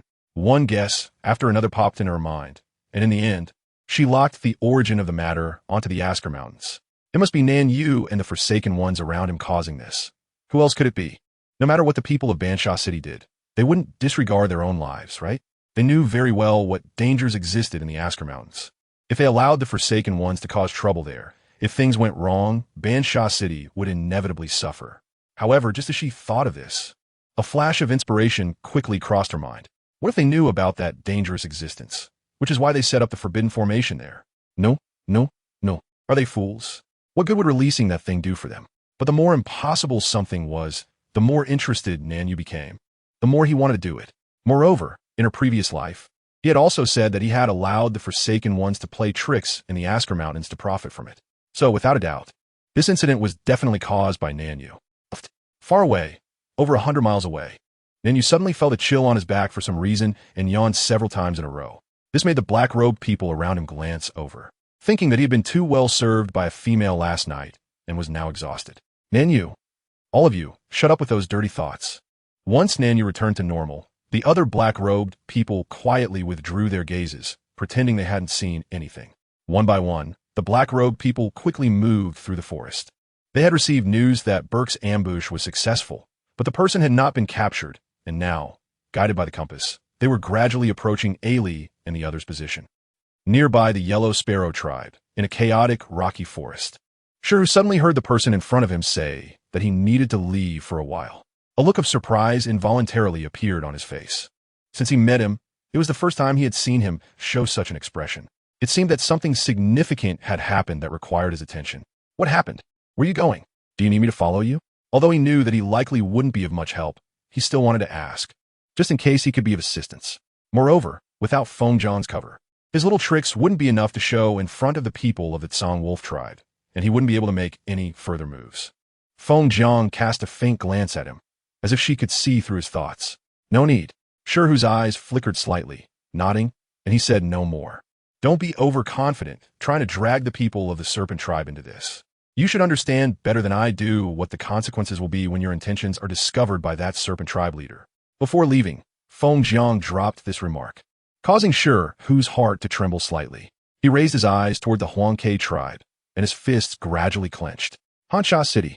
Thinking of the outcome mentioned in the news from the Serpent tribe, the hatred in Shuru's heart surged uncontrollably. The Huangke tribe, with the Serpent shadow lurking in the dark, quietly guarding outside the cave.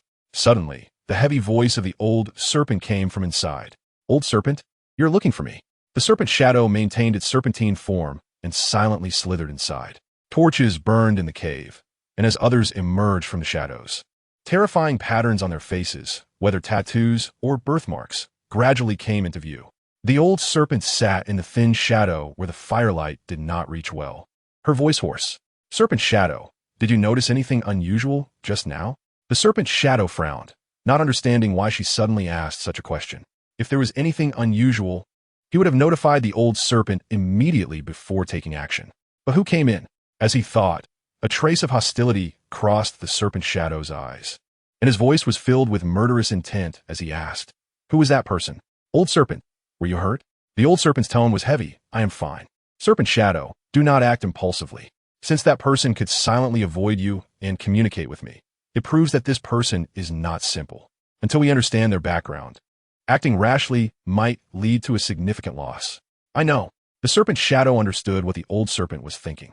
He just couldn't accept being looked down upon like this. He snorted coldly and asked, Old serpent, who exactly is that person? Did you see his face? No, that person did not come in personally, the old serpent replied truthfully. Seeing the Serpent shadow's tightly furrowed brows relax slightly, she continued, but he could avoid you and speak to me directly. The Serpent shadow's expression slightly stiffened. After a while, he spoke in a deep voice, Old serpent, what did that person say? It's hard to say.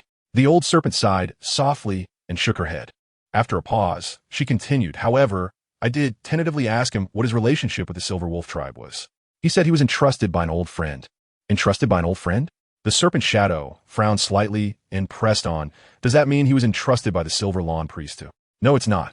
I have known Silver Lawn for hundreds of years, but I have never heard of him having friends outside with such capabilities. Moreover, his tone towards Silver Lawn didn't seem to care much. I suspect his arrival here might be related to M.O. Shu, or perhaps to that little female of the M.O. Shu family. By the end of her sentence, the old serpent's tone became increasingly certain. The perfect level ancestral bloodline of the fox tribe, the nine-tailed fox spirit beast reappearing on the Nars continent. This news, once spread outside, would stir even the super tribes like the Tsang Wolf tribe and the Lion tribe. Because what does this mean? It means there is spirit beast blood, especially since the Silver Wolf tribe, where Ollie is located, is just a small medium tribe and cannot protect her at all. Therefore, as long as they capture her and take good care of her later, they would have an inexhaustible supply of spirit beast blood. Spirit beast blood, what a precious and rare thing. Whether used as medicine to extend lifespan, enhance strength, or heal internal injuries, or to draw powerful formations, it is an extremely valuable existence. Chapter 202. The Beast Tide approaches. The old serpent did not explain the matter of spirit beast blood to the serpent shadow, but merely mentioned that if Ali's perfect level ancestral bloodline had the opportunity in the future, she might become a true spirit beast. Just this matter left him stunned for quite a while. Old serpent, do spirit beasts really exist in this world? The serpent shadow, usually steady and calm, spoke with a hint of urgency in his voice at this moment. After all, spirit beasts were once thought to be legendary existences. He never expected them to appear right beside them, and if he said he wasn't excited, that would be a lie. But perhaps he felt this matter was too hard to believe, so he eagerly wanted to learn more about spirit beasts from the old serpent. The old serpent had also been excited to hear someone mention the existence of spirit beasts in the world, so how could she not understand his current mental state?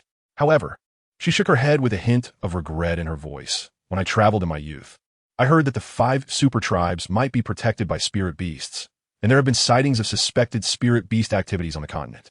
But whether there are still spirit beasts living in the world, I fear that only the 5 super tribes know the answer. Upon hearing this, the serpent shadow felt uncertain whether to sigh in relief or to feel disappointed. Then, old serpent, he steadied his mind, his face regaining calm, and asked a question he had always wanted to ask. Is the reason why the tribe leader and the priest decided to assist the Silver Wolf tribe because of this little female of the Mo Shu family with the perfect level ancestral bloodline? Establishing a good relationship with a future spirit beast lord. Would they not have to worry about being constrained by the Tsang Wolf tribe or the Lion tribe in the future? The priest's words might have this reason. The old serpent fell silent for a while, then suddenly tapped her serpent-headed staff, standing up slowly. But the tribe leader should have bigger plans. For instance, the totem avatar and that unruly female. Suddenly, a beast tide appeared in the eastern forest. Serpent, you gaze at the endless flocks of birds migrating from east to west on the horizon, and tilted his head toward the person sitting beside him, who was resting with eyes closed. This beast tide has lasted for 5 days and shows no sign of stopping. Aren't you curious about the reason behind it? Oomph. What's there to be curious about? Yulan opened her eyes, a hint of mockery on her face as she replied. Those people in Hansha City dare to collude with the godforsaken behind the backs of the Tsang Wolf tribe. Are they still afraid of summoning a magical beast? Magical beast? Serpent Yu's eyes flickered slightly upon hearing this, and his inquisitive gaze fell on the little wolf in her arms. Sensing his suspicion, Yulan frowned and pressed the little wolf's head down with her hand. What are you looking at? She shot him a cold glance. Seeing this, Serpent Yu withdrew his gaze, chuckling lightly. It's nothing. Just curious how you know there's a magical beast sealed in the Aska Mountains. Even he and the priest only had vague guesses about what was inside the Aska Mountains, yet Yulan confidently declared it was a magical beast.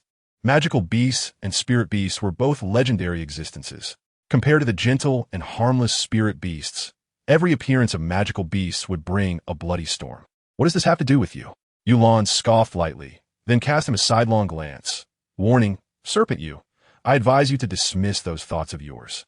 Serpent Yu's voice was filled with helplessness as he replied. Yulan, you seem to have a significant misunderstanding of me. Saying this, he suddenly leaned down closer to her. Yulan instinctively turned her head away, just in time for his warm breath to blow against her sensitive ear. She frowned, about to scold Serpent Yu to keep his distance. However, he seemed to know her thoughts, leaning in a bit closer and then quickly retreating. Yulan saw a hint of delight on his face and then laughed softly. Lanner, you really are adorable. When he said this, Yulan couldn't help but twitch the corner of her eye and asked, what illness are you suffering from this time? She had heard this from Ollie before and remembered it well. It perfectly described her current speechless mood. The smile in Shio's eyes deepened. However, the little wolf in Yulan's arms seemed to sense something and suddenly became restless. A wolf. It heavily pawed at Yulan's arm, its pair of shiny black eyes fixed on the sky outside. With the adorable and silly demeanor of a young wolf pup, this serious expression should have been amusing. But Yolan's face showed no hint of a smile as she followed the little wolf's gaze. In the sky, a dense flock of birds seemed to have suddenly come under attack. Their previously orderly formation was thrown into chaos. Even from a distance, one could see many small black dots plummeting down. The panic among the birds seemed to alert the fierce beasts below as various roars erupted in the forest. Accompanied by this cacophony, the ground began to shake more violently. Everything was in disarray. Ollie, along with Dee and the others, hid in the dim cave, listening to the occasional roars and thundering sounds outside. Such a commotion was definitely not a minor beast tide. This was a real beast tide in the Watakan Forest.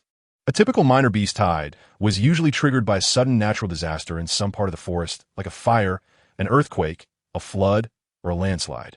When fierce beasts suddenly lost their original habitat, they had to migrate, and on their way, they would pass by some tribes, which led to what the beasts referred to as a minor beast tide. Major beast tides typically occurred during the dry and cold seasons, when some fierce beasts would migrate in search of suitable shelters before the cold season. However, the dry season had not even passed halfway. The beast tide had come early. Something had happened outside. After listening to the noises outside for several days with the others, Dewey's expression grew serious as he suddenly said in a low voice, "But what exactly had happened to provoke even the beast tide?" Some were worried about whether Kuya was still alive. Sigh. Others also sighed heavily, saying that their food supplies were running low. Initially, they hadn't expected it to be a beast tide. Mainly, they had heard from the little female that during the dry season, fires were common in the forest, or that some places suddenly lacked water, making a minor beast tide normal. They never expected a major beast tide to occur. Little female, do you know the reason for this sudden beast tide? It couldn't possibly be because they were about to fight the lion tribe, and the fierce beasts disturbed the indigenous residents, causing them to retaliate like this. Ollie said gloomily, "I'm not too sure either. There hasn't been this kind of situation in past dry seasons, but..." She proposed a possibility. Since there were forsaken ones conducting blood sacrifices with females and ordinary beastmen in the Aska Mountains, could this beast tide be something they had caused? Dewey and the others frowned deeply. They had heard the little female mention this before, and although they had been somewhat concerned, they had not linked it to the beast tide. However, after the little female's reminder, they felt that it did make sense. As long as it was the forsaken ones, they wouldn't be too surprised no matter how crazy their actions were. It was just puzzling that it had affected them as well. Chapter 203. The Dreamer. While Dewey and the others were verbally condemning the forsaken ones, Nanyu kept sneezing one after another, attracting the peculiar gazes of those around him.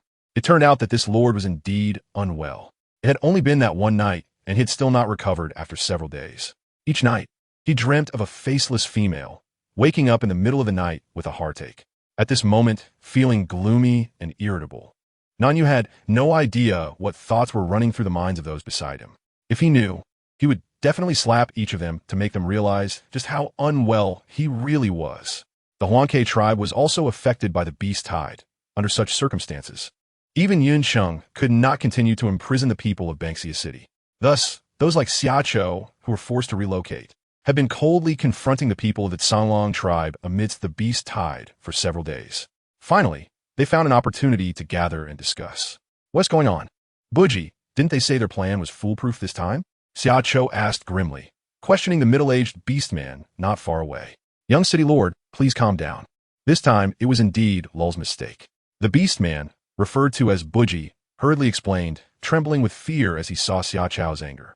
After Lul and the others released the magical beasts, according to the original plan, it was supposed to be easy to capture them. But who would have thought that halfway through, another group suddenly attacked, destroying Lul's formation? The magical beasts took the opportunity to devour quite a few of our people and then escaped. Buji felt quite aggrieved about this matter. The plan had been well laid out. After breaking the seal that contained the magical beasts, they were supposed to use the females and cubs secretly captured in the Watakan Forest for a blood sacrifice to weaken the magical beast's powers, then capture it back to Banksia City to tame it as a guardian beast. The Tsanglong tribe had a spirit beast as a guardian, so they wanted Banksia City to have a magical beast protector as well. This way, even if it was exposed that they had once sacrificed to the evil god and even wiped out the Silver Wolf tribe in an attempt to domesticate the wolf totem's avatar. With the magical beast protecting Banksia City, they wouldn't have to fear the Tsanglong tribe anymore. However, the plan was beautiful. Reality was cruel. Who would have thought that at the most critical moment, another group of Forsaken Ones would suddenly appear. They didn't even know what those Forsaken Ones were doing in the Aska Mountains, and Lull and the others had failed to discover their presence for so long. In the end, in order to prevent the magical beast from falling into the hands of those despicable ambushers, Lull and the others suffered such huge losses and allowed the magical beast to seize the opportunity to escape.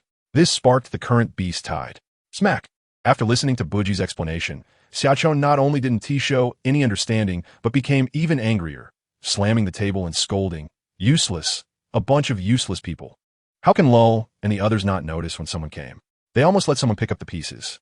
My father has raised you for so many years and given you so much, and yet you still failed to capture a magical beast. What use do I have for you? Huh?" Just thinking about the resources used to break that seal made Xiaoqiao's heart bleed. After all these years of planning, they had not obtained the totem avatar, nor had they captured the magical beast. All those years of effort had gone to waste. How could Xiaoqiao not be angry? If this matter was reported back, his father and those who supported him would likely be very disappointed in him as well. "Buji, tell Lull and the others that if they can't catch the magical beast, that's fine. But the totem avatar, we must get our hands on it. If we can't, then my father will punish them. They can go explain it to my father. I'll plead for them." After saying this, Xiaoqiao waved his sleeves and exited. Buji nodded vigorously, wiping his sweat. Yes, I will definitely convey the young city lord's words to them.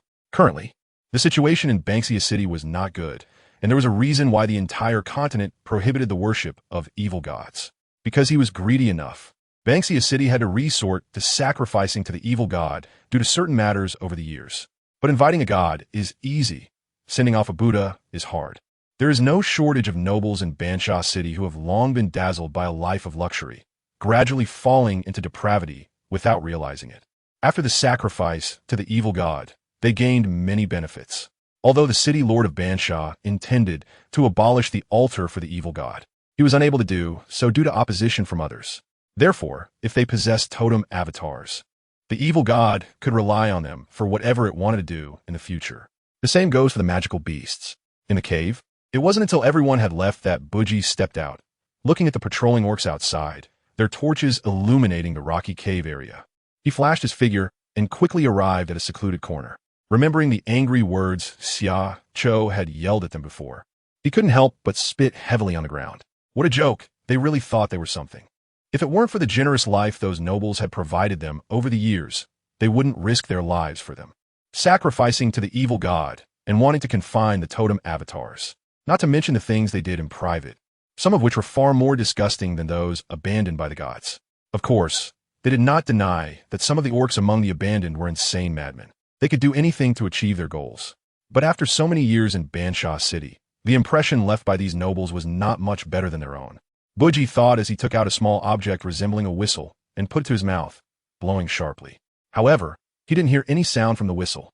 After blowing a few irregular notes, Buji quickly put away the whistle, his gaze alert to his surroundings, fearing that someone with poor eyesight would come over. After about a quarter of an hour passed, a low, long or short bird call suddenly came from the distance. Buji quickly scanned the surroundings, confirming that no one was there, before transforming into his beast form and rushing towards the source of the sound. Not far away, in the darkness, a small black snake, which had been hiding motionless under the rock, waited for over an hour. Confirming that the person really wouldn't come back, it shook its body, cautiously poking its head out, and then scanned the surroundings. After not finding anything unusual, it soon slithered away under the bright moonlight. Coo, coo, coo. In the dark night, the calls of the cuckoo echoed. On the other side, Ollie had fallen into a deep sleep, entering a new dream. In this dream, she finally saw the person she had always wanted to see. So it was him. His name was just one character different from Feng Jiang, and they were both mermen. Feng Jiang was Ali's teacher, and although Feng Li did not officially acknowledge Shishu as his disciple, he had taught her many things, fulfilling the responsibilities of a teacher. Chapter 204, Extra, Darkening 3. Before meeting Feng Li, Ali had never imagined that there would be such a face in the world. The memories of modern times had long blurred, but the moment she saw him in Wanya City, a phrase suddenly popped into her mind. Between the moonlight and the snow, you were the third kind of unparalleled beauty in the world. So beautiful, until that person turned and disappeared into the flowing crowd. The astonishment that rose in Ali's heart gradually faded away. Do you like him? A young male beside her sneered. Just an ordinary merman. Only that face is worth looking at. So what? Ollie glanced at him, a hint of mockery crossing her brow. The fact was that he was more handsome than you. This was the first time she had spoken to him since being sent to him by a Han. But it was for another male. And Mo Yan's fingers, which had been twirling a jade piece, suddenly paused, and no one saw a crack suddenly appear in the jade. Your Highness, you wouldn't really lack this little tolerance, would you? A définier de surprise. However, there was not much expression on her face. At this moment, she felt nothing but disgust for Mo Yan. Yet, due to Ah Han's betrayal, she had no choice but to continue staying by his side and feigning civility. Hearing this, the two people standing nearby frowned, a hint of disapproval flashing across their faces. However, they looked at Mo Yan and wisely refrained from intervening, because this was His Highness's own matter. Unless His Highness spoke up himself, or this female had truly done something wrong to His Highness, otherwise they, as attendants, would only provoke His Highness's annoyance by intervening rashly. This palace naturally wouldn't hold a grudge against a merman.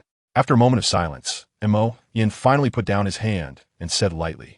As he spoke, his sleeve covered his hand, and the broken jade piece was quietly stored in his spatial artifact. Do you want to continue exploring? There are still many interesting things in Wanya City.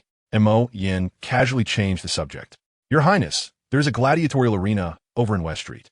One of the attendants, seeing that Mo Yan seemed momentarily unable to recall what was interesting in Wanya City, hurriedly suggested in a low voice. Ollie frowned slightly. Mo Yan immediately noticed and cast a dissatisfied glance at the orc. Another orc cleared his throat and reminded him, Your Highness, there's a trading market not far from here, you see. Mo Yan glanced at him indifferently, and that orc fell silent. The trading market was designated as a trading area to facilitate the lives of ordinary orcs, and such places were usually mixed with all kinds of people. Mo Yan would never allow the female he valued to go there, as it would not only lower his status, but also attract unwanted attention. However, what he didn't expect was that Ollie happened to be interested in this. The trading market was bustling, looking extremely lively. However, it did not have the dirty and chaotic environment Mo Yan had imagined. It was crowded but bearable. Moreover, as they watched Ollie skillfully squatting down to look at things at various stalls, chatting and laughing with the stall owners, they quickly learned about the situation in this trading market. A hint of complexity flashed in their hearts. Mo Yan found it quite absurd. At least looking at Ollie's delicate and elegant face, he could never imagine that she would communicate with these rough men at the stalls without any sense of awkwardness. Whether in the past or present, he had always thought that Ollie should be a vine flower raised in his palace, relying on him to live. As for the two attendants, their feelings towards Ollie were even more complicated. On the one hand, they felt that Ollie's behavior was degrading, clearly. Her status was no longer that of a tribal noble, which did not match His Highness. Yet she still acted this way, which made her unworthy of His Highness, truly having nothing but that face. But it wasn't just disdain. The two orcs, as attendants, actually did not come from noble backgrounds, and orcs who were tribal nobles generally would not be willing to become attendants, even if this person was their king or high priest. So, from the perspective of status, they felt that such a female was more genuine than those among the tribal nobles and should be more likable in front of males. Two contradictory and complex emotions swirled back and forth, and the two orcs finally looked towards their Highness. After all, this female was not one they valued. If there was any distress, it would naturally be their Highness's own distress. They just didn't know if their Highness would come to dislike this female because of this. Suddenly, a faint, mournful sound of Sun flute came through. Ollie was immediately attracted by the sorrowful and desolate sound, and she followed the sound to walk over. Passing through the heavy crowd, she saw that merman again. All the orcs passing by, as long as they could hear the sound of the sun, gathered around. Their eyes were all focused on him. A thin beam of sunlight fell on the dark sun in his hand, glimmering slightly. Ollie watched his long, fair fingers move up and down, and an unusual expression appeared on her face again. A desire and a kind of impulse rose in her heart. She wanted to smooth out the sadness in his voice, and she didn't want to continue to be immersed in sorrow. They all needed to be well. Everyone needed to be well, didn't they? At that moment, Ollie really didn't think about revenge, nor did she think too much. She was just thinking about how to live well. To live like a person, to bring a little more hope to her life. But that little bit of hope, that person was unwilling to give it to her. When the obscured memories were gradually peeled away by him in the most cruel way, Ollie finally couldn't help but explode. Snow Mo. This was the name she had given to her female cub, who had suddenly disappeared just days after birth. Midwa's arrival was predictably a continuous entanglement around Mo Yen.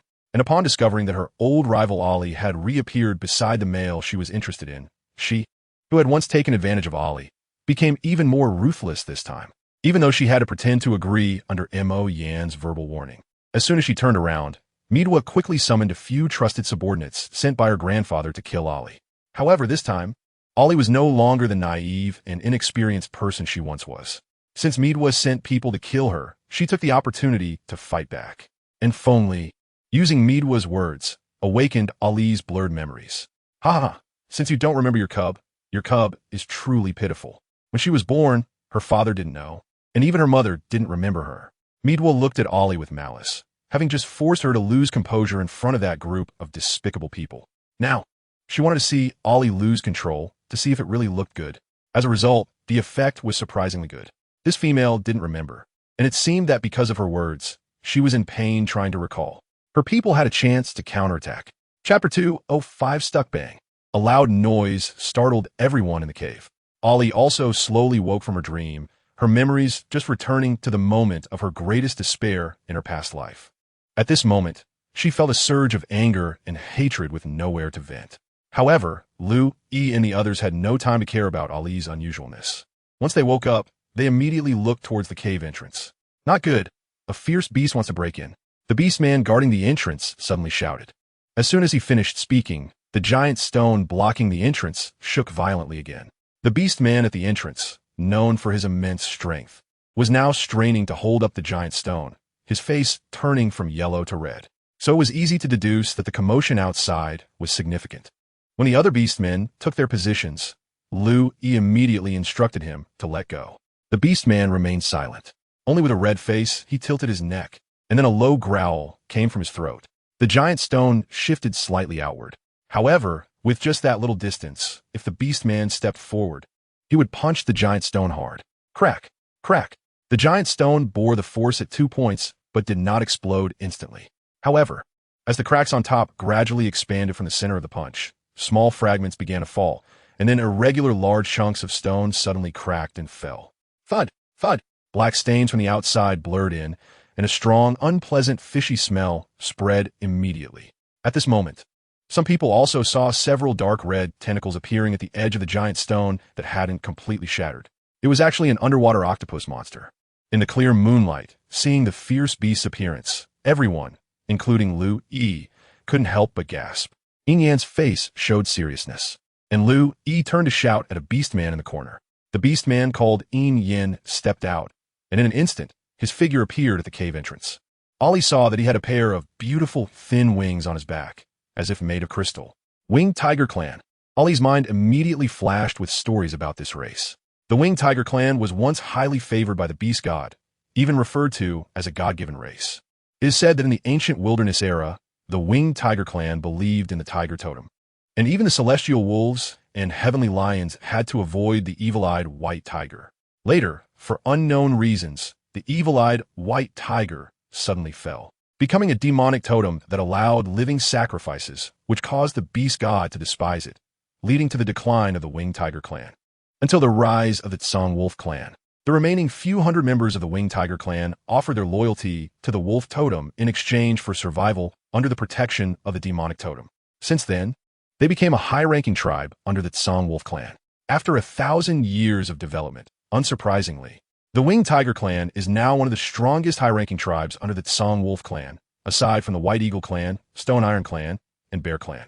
Previously, it was probably because this beastman was too insignificant that Ollie only now realized there were actually members of the Winged Tiger Clan around them. The battle with the octopus monster was very slow. The main reason was that the people Lu Yi brought were all young beastmen, except for him and another middle-aged beastman. Their combat power and experience were far from enough to quickly deal with this fierce beast, which was almost as high as the top of the Watakan Forest pyramid.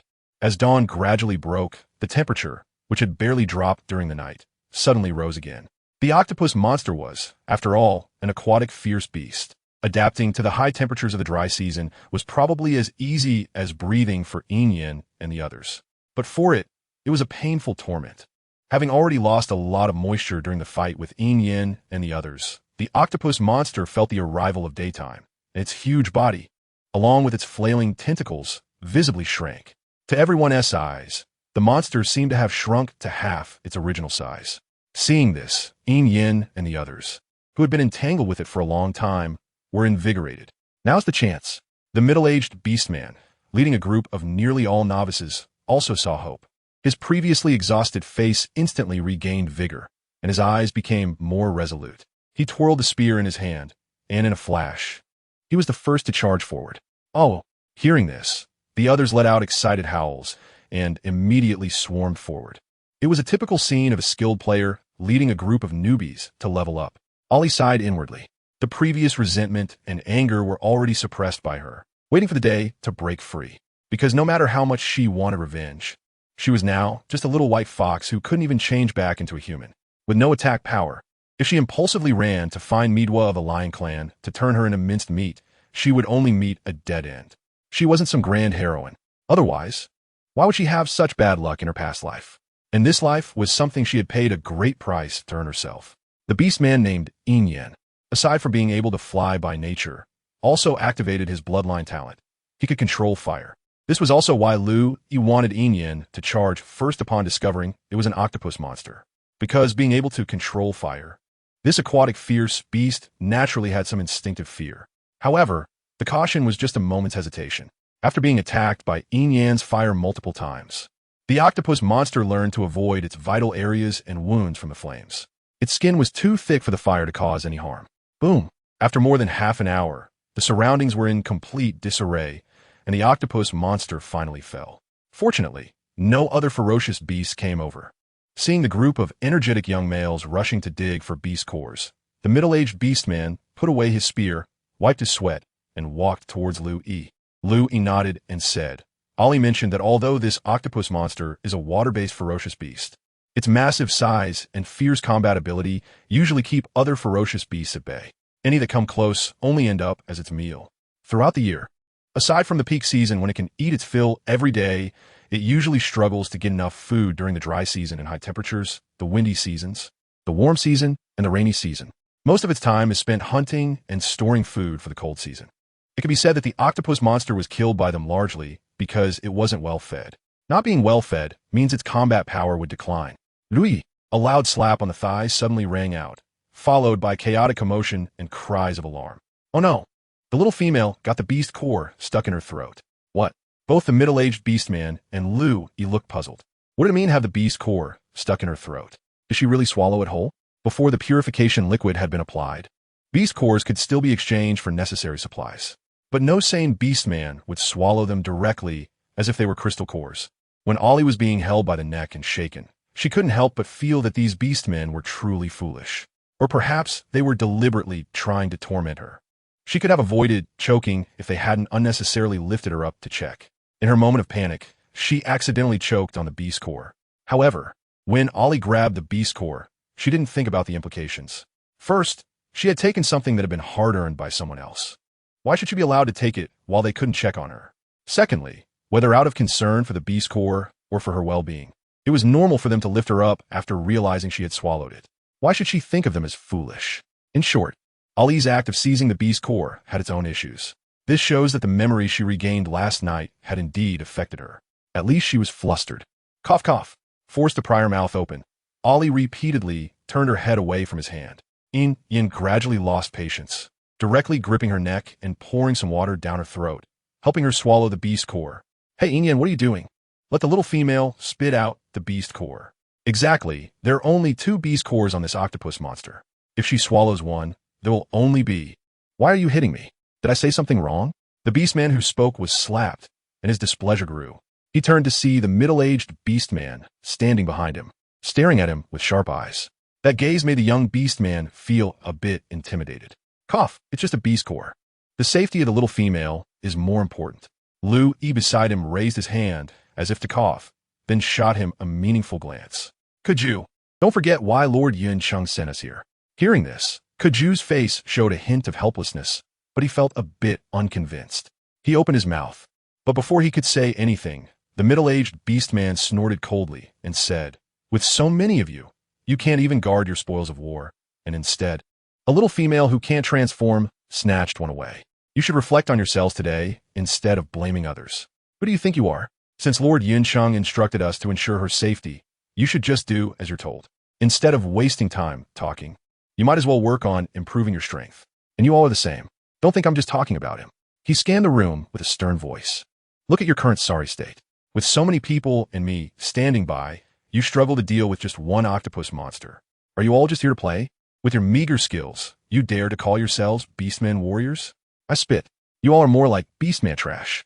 Kuju felt humiliated by the middle-aged Beastman's words. His face flushed from his cheeks to the back of his ears. The other Beastmen also hung their heads in shame. Only Yin Yen remained calm, as if he hadn't understood a word the middle-aged Beastman said.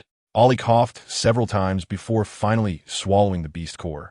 She heard what the middle-aged Beastman said and thought to herself that he was indeed a cunning old fox. He used her situation to thoroughly scold the young ones, suppressing the initial enthusiasm they displayed when they successfully captured her. Otherwise, next time, they might not have such a good opportunity. Moreover, although the middle-aged Beastman's words contained some truth and some falsehoods, his core intention to train them remained unchanged. Kuju and the others were indeed skilled among the younger generation of the Songlong tribe, but their prowess made them even more unruly and hard to manage. Everyone has moments of youthful arrogance. The middle-aged Beastman had also been young once and understood their mindset well, although they were momentarily silenced by his words. Once they processed it, there would likely be a significant backlash. They would strive to prove they weren't useless beastmen and would try to handle the subsequent troubles themselves without needing him to intervene. Exchanging serious glances with Lu Yi, they both felt a rush of excitement at the prospect of what was to come. When going out to train, one must embody the spirit of training. Who doesn't go through this? Whenever there's an issue, they shouldn't just shout for others to make decisions. They aren't mother hens protecting chicks. However, this little female also needed to be taught a lesson. Beast cores aren't just things anyone can eat casually. Ollie was taken away by Lu Yi. To avoid being forced to drink his strange medicinal concoctions, she hurriedly spoke before he could. I know I was wrong, but I would do it again next time. Lu Yi's words were abruptly choked in his throat, and he frowned in displeasure as he looked at her. Hearing this, the middle-aged Beastman also darkened his face, immediately speaking harshly. Do you know what you're saying? Is a beast core something you can eat casually? Don't think that because Lord Yunsheng's orders are in place, we have to treat you with utmost respect. Little female, do you realize the consequences of what you just said?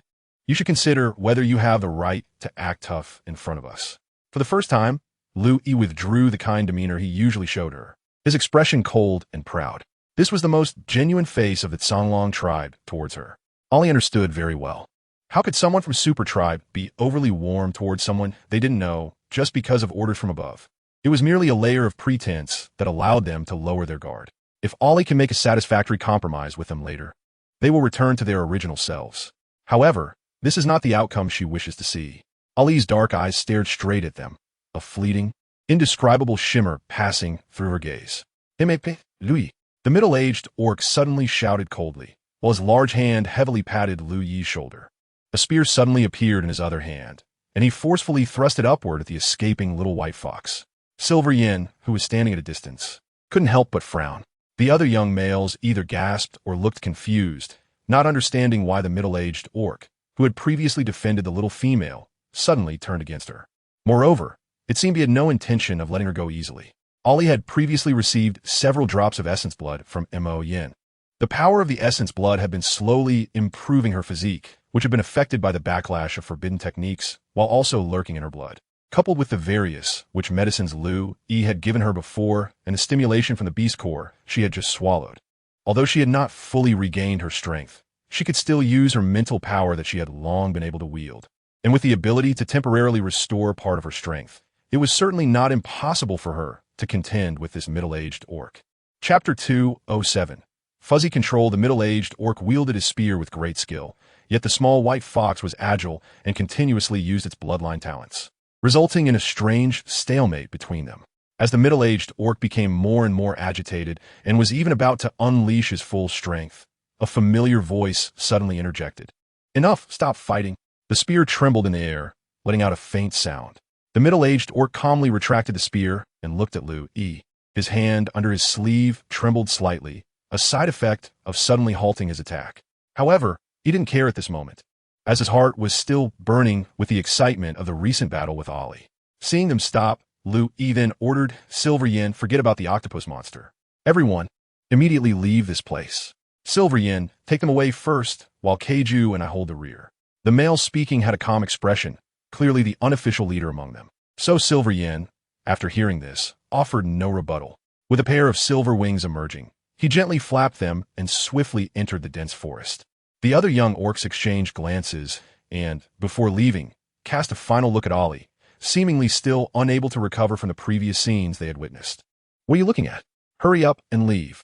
After the middle-aged orc coldly reprimanded them, the young orcs hurriedly withdrew their gazes, transforming into gray wolves and running into the forest. Soon, only Lu Yi and the three remained on the spot. The middle-aged orc exchanged a glance with Lu Yi, and without greeting Ollie, both of them swiftly followed after the others. The little white fox leisurely groomed the fur that had been ruffled up during the battle and then glanced at the direction they had left. A strange whistle emitted from its mouth, though it made no sound. But soon, a rustling sound came from the surroundings. Vines from an unknown source wrapped around the little white fox, twisting and turning to form a circular cocoon. Thus, a strange phenomenon occurred in the forest. One by one, green cocoons appeared like relay batons. As the vines delivered one distance, the ones from the other side took over. Along the way, when encountering ferocious beasts eager to snatch the cocoons, nearby trees would suddenly come to life, hanging or strangling these beasts. Accompanied by a heavy thud, a giant yellow dragon suddenly fell to the ground. A group of orcs quickly surrounded it, collecting the spoils from the dragon while marveling, circling around it. Cough. This little female is too fierce, right? Just a few vines. How did she control them to take down this beast so quickly? If Silver Yin were to compete with the little female, who would be faster? No need to say, it must be the little female. Don't forget, she is a witch. Uncle Zhong also said that the little female's mental power is very strong. If Uncle Zhong said it's strong, then it must be very strong. The other young orcs nodded in agreement, feeling a sense of trepidation. Silver Yin, holding the extracted beast core, overheard this and slightly raised his eyebrows, but quickly lowered his head to carefully wipe the blood off the core. Ollie disliked beast cores that were bloody, so every time before eating a beast core, someone had to help her clean it. Although most of the cores she ate now were taken from the ferocious beasts killed by Silver Yin and the others, correspondingly.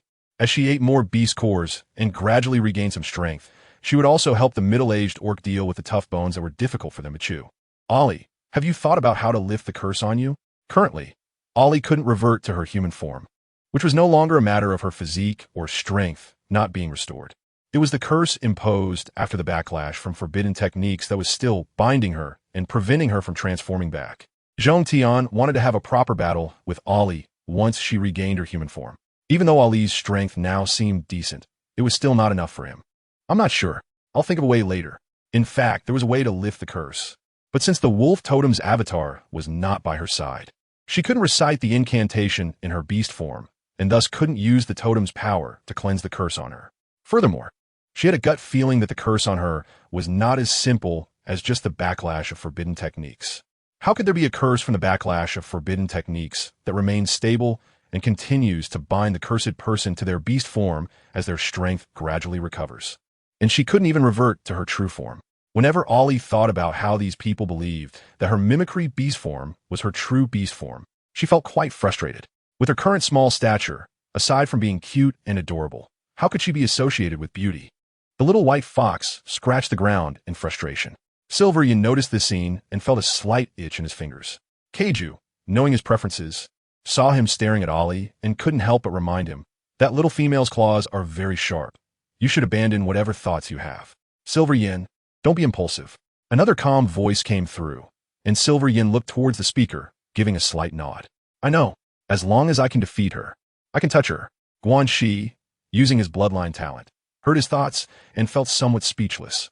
He couldn't understand how Silver Yin, with such a cold demeanor, could have such a quirky preference.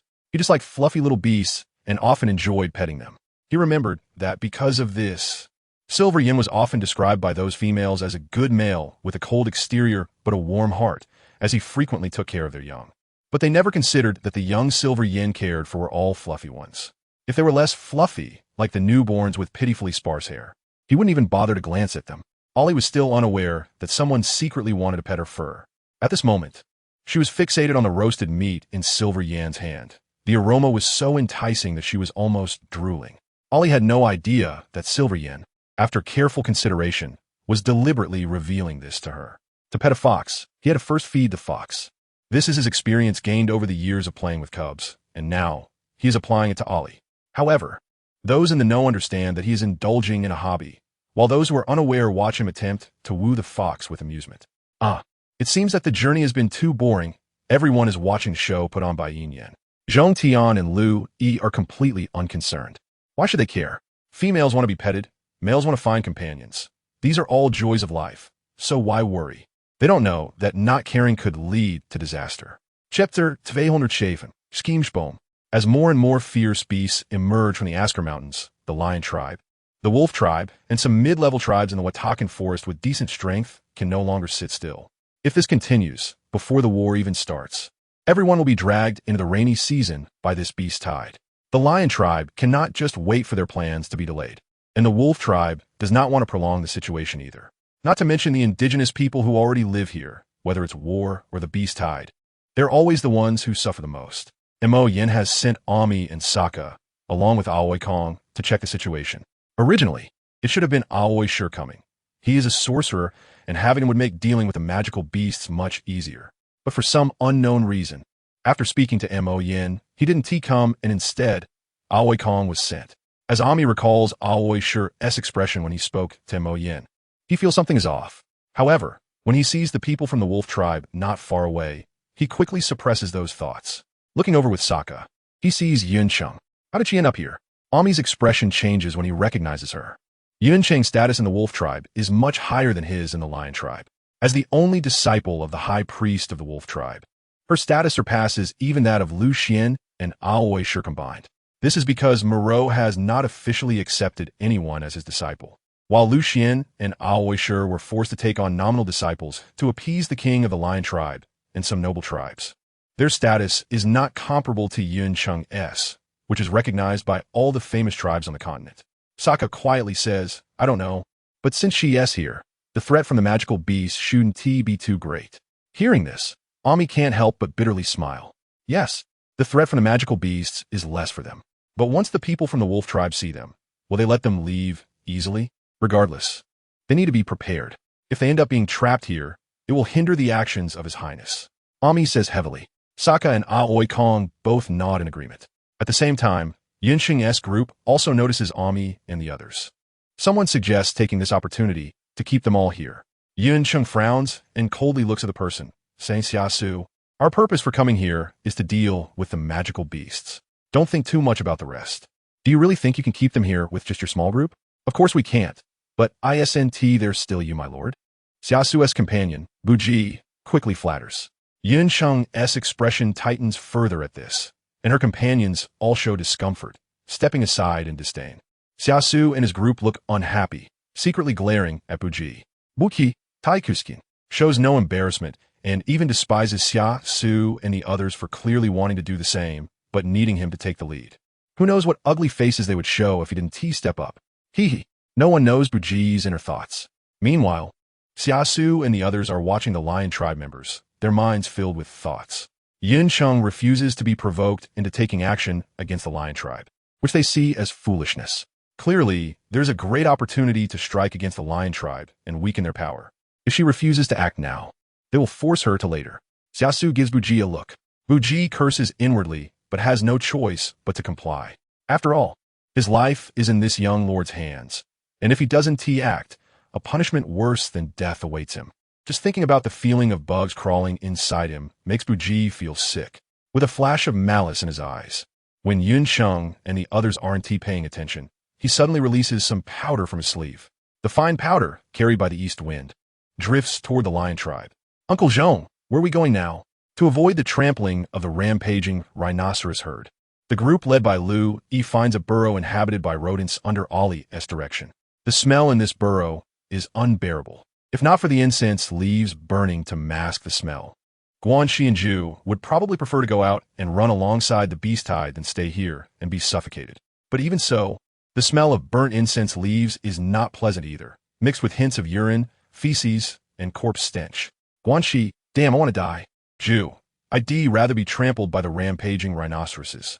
Others, life is too hard. Compared to them, Inyan is slightly better off. After all, during their big hunts in the winged tiger tribe, they had old beastmen intentionally trap them in beast dung, hiding there for a day and night. Compared to that experience, this burrow is at least a place to rest after tidying up a bit. Zhong Tian looks at the group of cubs who all look like they are about to die, wishing he could just step on each of them. If they can't even handle this environment, what will they do when they encounter even harsher conditions in the future? This environment is much better than Lu-Es, witch medicine, yet they don't appreciate their blessings. Zhong Tian scolds, but when it comes to his witch medicine, he can't hold back. Cough, cough. Lu-E coughs heavily a couple of times, wanting to say his witch medicine is much more lovable than this environment. However, before he can speak, he hears a few hesitant voices of agreement nearby. Indeed, Lu-Es witch medicine is much scarier than this environment. Just like last time, that little female. Yes, if eating Lu-Es witch medicine turns you into a little female like that, then I'd rather stay here all day. Ollie is speechless. Why are they dragging her into this for no reason? But thinking back to the previous stench that made her faint, she finds herself somewhat agreeing with their viewpoint. Hee. Before that thought settles, Lu-Es cold laughter suddenly rings out. It seems you all are getting restless. You've been living too well lately. Come, tell me what you just said.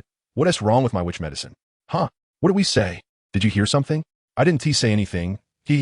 Was at you who said Lu-Es witch medicine is hard to swallow, and you'd rather. Ha, who said that? It was clearly you. A cloud of dust rises as Ollie and Zhong Tian silently watch the group turn into a brawl. They can't help but shake their heads. How naive. Chapter 208. Granny Snake's unease ugh. It was hard to seize the opportunity to scout ahead. But as soon as Ju came up, she was leaning against a tree looking like she was about to vomit. However, after retching for quite a while, nothing came out. Are you okay? Can you hold on? Gu-En-X checked the surroundings and, feeling that there was no immediate problem, walked over to express his concern. Ju retaliated with a punch to his chest and then raised another hand to wipe her mouth. She said irritably, "What do you think, you bastard? If it weren't for you, would I have to drink that which medicine made by Ly?" During the fight, he hadn't held back, causing her face to get scratched, and when Ly caught her, she was forced to gulp down a big mouthful. Just thinking about that taste made Ju feel that she never wanted to experience that again in her life. Hearing this, Gu-En-X's eyes flickered slightly, and a hint of embarrassment crossed his face. He cleared his throat and explained helplessly, "I got carried away and didn't pay attention to the intensity." Is that so? Ju looked at him with a hint of skepticism, but seeing Gu-En-X's serious face, the thought that flashed through her mind was quickly suppressed by herself. "Which way should we go?" she asked, changing the subject. Gu-En-X felt a pang of guilt and silently said sorry. Then he pointed to the east. Although he wasn't sure where they currently were, El said that the beast tide was likely caused by the godforsaken releasing the beasts sealed in the Asker Mountains. If it really was the beasts, then Prince Yn and Lord Ynch wouldn't just sit back and do nothing. So Ly asked us to try to head towards the Asker Mountains to meet up with Lord Ynch and the others. Ju furrowed her brows slightly, looking somewhat disapproving of this decision. Going against the beast tide is too dangerous. Does Uncle Zh also agree to this? Gu-En-X patted her shoulder. Uncle Zh just said to be careful. Besides, even if we don't go to the Asker Mountains, it's still dangerous. How is that the same? Ju's brows were tightly knitted, as if she could crush a fly. What else can we do? Sooner or later we have to go there. Don't forget the purpose of the lion tribe coming over this time. All right, let us scout ahead first, Gu-En-X said while walking ahead. The direction was indeed towards the rising sun in the east. Ju's expression changed several times as she stood still. Then seeing Gu-En-X's figure about to disappear, she gritted her teeth and hurried after him. "Wait for me. Let us go together." Crack. Who? What sound? In the cave, as Gu-En-X and Ju went up, it suddenly became quiet. When they heard the strange noise, everyone immediately became alert and looked around. Ly noticed Al's odd behavior and exchanged glances with Tien, frowning and asking, "What's wrong?" Al suppressed her rage and after a while, gritted her teeth and spat out, "One of my tribesmen is gone. SHH and Q had a vassal contract with her, so if they died, Al would quickly sense it." Ly and Tien didn't expect to hear such news. They were silent for a moment before expressing their condolences to Al. Al coldly laughed in her heart, and then a wave of indescribable sadness surged in her chest. SHH was dead. Another survivor from the Silver Wolf tribe was gone. time may rewind, allowing people to return to the starting point of their regrets. But the major direction of what happened before Wu Ti change. So what kind of feelings did she have when she activated that formation back then? Was it worth it? Ale kept asking herself in her heart. But the ridiculous thing was, she couldn't give herself an answer. In the cave, there was a silence. Bang! A figure was suddenly thrown down, making some noise. From a distance, two people's dissatisfied complaints could be heard. I thought he was capable. Turns out he's just a blue-tier beast man. Didn't they say there was a shaman? Why isn't he with this person? Should we wait here a few more days and catch them all to eliminate future troubles? What are we waiting for? The young lord told us to bring those beast men from the tribes back. And the lord is urging us to. Just then, not long after they left, a small snake poked its head out of the grass. It flicked its tongue in the direction the two had left, then looked at the figure quickly sinking in the swamp. Soon, it also left the place. After the beast tide occurred, all the beast men from the Yellow Sparrow tribe moved with the people from the Seeing Elling tribe. The people from the Snake tribe were no exception. Granny Snake led the brave warriors of her tribe, helping to clear out the beasts that appeared along the way, while also keeping in touch with the tribe shaman. Granny Snake, how is our tribe? Although they had successfully avoided the beast tide these days by following the Seeing Elling tribe, their tribe still had relatives. So how could they not worry even a little? Granny Snake tapped her cane, asking them to be quiet. Then she slowly said, "It's nothing serious. Indeed, there have been some casualties in the tribe during these days of the beast tide. But with the shaman around, our tribesmen are still safe." Granny Snake, can't we go back to the tribe? Yes, with the current situation, the tribe is in desperate need of people. How about we find that Prince Seeing Yn? Maybe we can get our tribesmen to migrate over too. Hearing this, Granny Snake was immediately furious and struck the speaker with her cane. What nonsense are you talking about? Do you want all the tribesmen to come and die? The entire Watakan Forest was affected by this beast tide. If they let the shaman bring the tribesmen to seek refuge in the Seeing Elling tribe now, if any accidents occurred on the way, it would lead to the extinction of their tribe. So it was no wonder Granny Snake was so angry at what he said. The Silver Wolf tribe was secretly destroyed by the people from Nshi City. Their snake tribe was innocent, and if they were to be wiped out just to avoid this beast tide, they would have nowhere to cry for injustice. The beaten male beast man probably also realized the key point, and a trace of shame flashed across his face. However, the people from the Seeing Elling tribe were indeed impressive, managing to establish such a refuge under these circumstances. It was said they used some formation that consumed a lot of crystal cores. Otherwise, they wouldn't have to go out hunting fierce beasts every day. Indeed, it's quite thrilling. When the others saw the atmosphere becoming awkward, they quickly started talking to change the subject. Granny Snake sat in the middle, listening to them. When she saw that they had mostly finished talking, she reminded them, "Remember, when you go out hunting fierce beasts, be careful not to get ambushed. Now that a large group of people is hunting together, it's inevitable that something will go wrong in between. Moreover, with the people from Nshi City around, and the matter of the Silver Wolf tribe's extinction in front of us, Granny Snake always felt a bit uneasy about those people." Chapter 209. Changes in Nshi City understood. We all know Granny Snake. Usually it's others who worry about whether they will be secretly ambushed. Now Granny Snake is reminding them to be wary of others ambushing themselves. It feels quite strange. Not long after, the group exited the cave where Granny Snake was resting and happened to run into patrolling beastmen. The leading patrolling beastman, glanced over, then stopped and waved at them. Shimo walked in front and immediately showed a smile upon seeing the situation. "Shishan, when did you come back?" He walked over and bumped his fist against the orcs, saying, "You didn't even tell me." "I came back a while ago, but a few days ago, I was assigned by the Tsanglong tribe to patrol elsewhere. I only had time to come find you today," Shishan replied. Seeing that other orcs displayed a dismissive attitude when Shimo and the others approached, he sighed lightly, but understood that the prejudice against the cold-blooded beast clan in the Watakan Forest had existed for a long time. It wouldn't be something he could change in just a day or two. Therefore, after giving them a few quiet instructions, Shishan urged them to leave first. "So, is the beast tide outside showing signs of weakening?" Shimo casually chatted with him for a bit before starting to inquire about the situation outside. Shishan was not surprised by this, as members of the Snake clan had also been assigned to go out hunting. It would be strange if he didn't ask anything at all. Moreover, this was about the beast tide.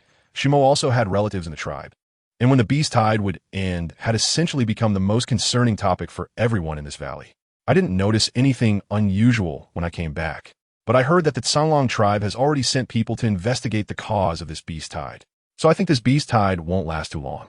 At this point, Shishan quickly scanned the surroundings and deliberately lowered his voice, saying, I think your snake clan should also be aware of the lion clan's intention to invade the Watakan Forest.